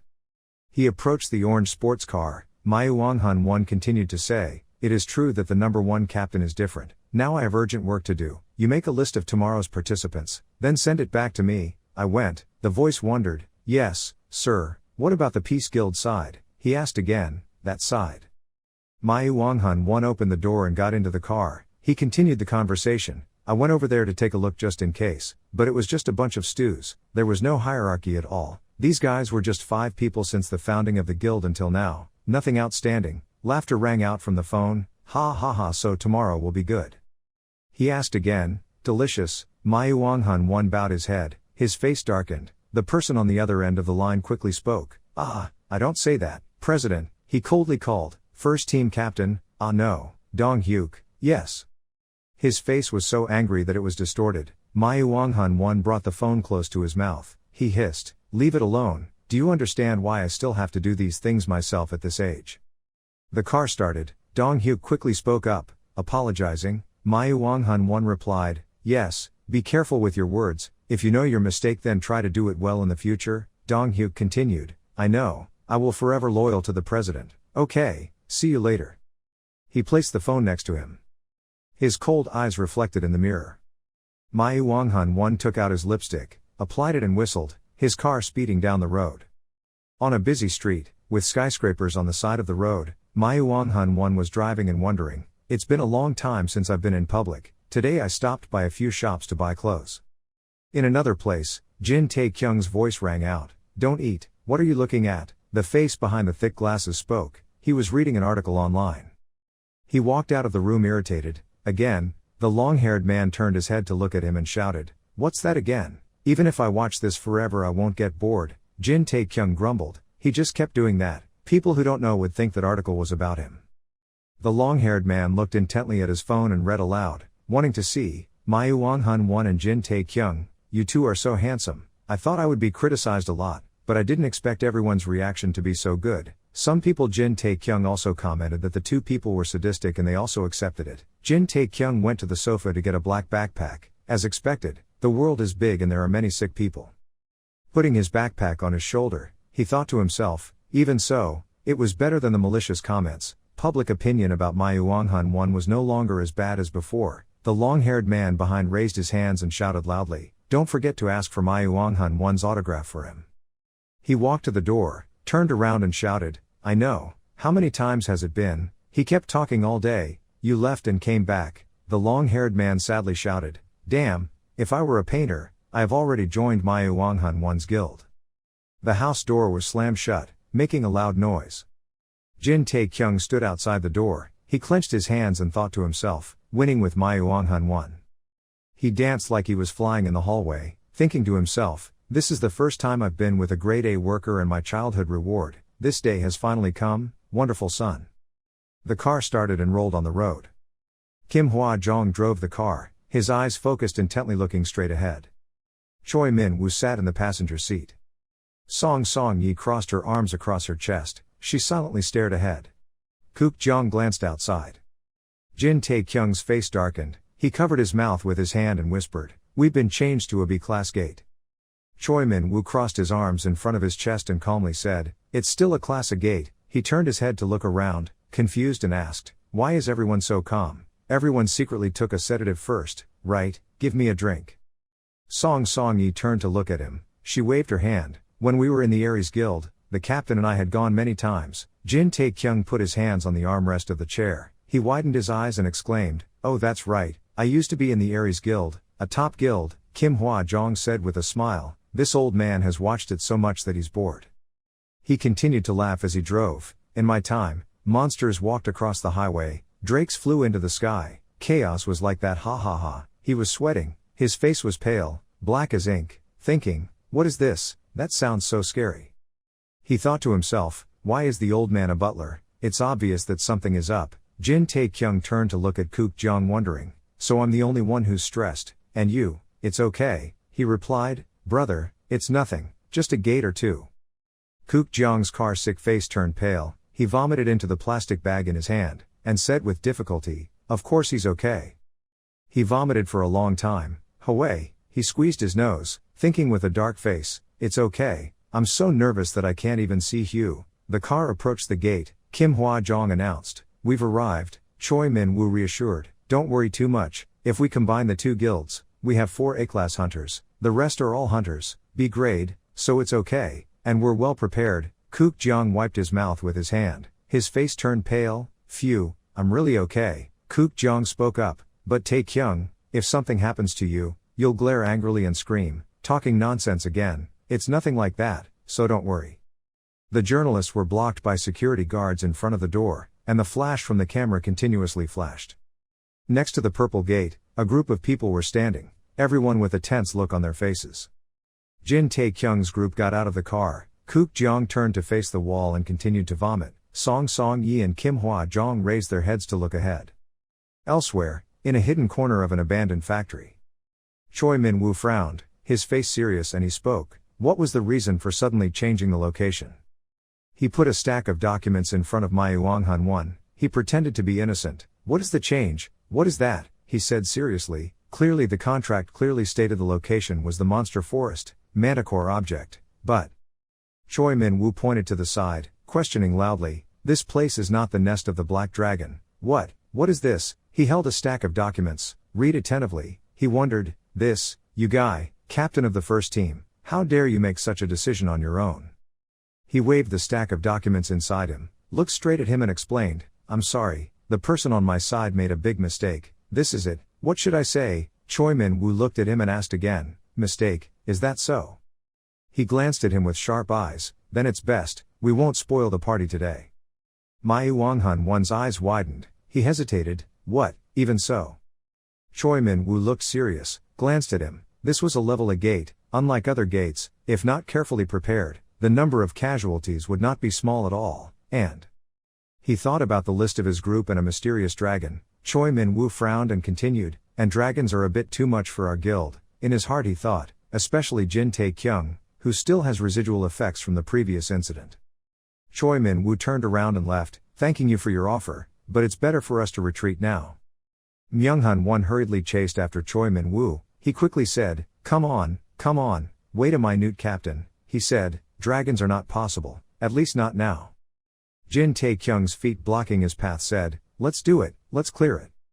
Choi Min-woo suddenly exclaimed, Mr. Jin Tae-kyung, there are many articles online, as well as reporters gathered near the gate. Jin Tae-kyung replied softly, if he cancelled it here now, it wouldn't be right, will our guild be heavily criticized, and I honestly don't care at all about the articles on the front page. He smiled brightly, but from that incident until now, I'm completely fine. Choi Min-woo frowned tightly, looked straight at him and asked, really? Jin Tae-kyung smiled with his eyes closed. Of course, he thought to himself, actually. His orange eyes widened. Jin Tae-kyung's face looked panicked. He gasped, his eyes full of blood looked like they were about to pop out. That nightmare kept repeating every day for me. Shadows of people were attacked, claws slashed across, tearing their bodies into pieces. Just close your eyes and you'll hear the screams of the nest members. The wings of the gate leader, its claws, which severed every part of its members. Huge black claws stepped on Jin Tae-kyung's body. He opened his mouth wide, blood spilled out, his eyes were wide open, his stomach was painful and boiling, his head was hurting more and he couldn't think. What do you get? Jin Tae-kyung thought to himself, if this continues, how long will I have to live with that nightmare? 1 year, 3 years or 10 years? Anyway, he closed his eyes tightly. Many things had happened, changed since then. I am no longer the old me, now I don't have to run away anymore. He walked up to Choi Min-woo, his eyes firmly looking straight at him. I can do it, so participating is not a problem. No, we must participate, because of you. Want to do this? Choi Min-woo put his hands on his hips, winked at him. Woo, okay, let's try. The portal door, containing the purple vortex, began to move. Jin Tae-kyung's guild had finished changing their armor, and they turned their eyes to the opposite direction. Myung-hun's guild was also ready. He clasped his hands together to greet Jin Tae-kyung's guild. Myung-hun rolled his eyes and looked towards the gate, his lips curled into a sinister smile.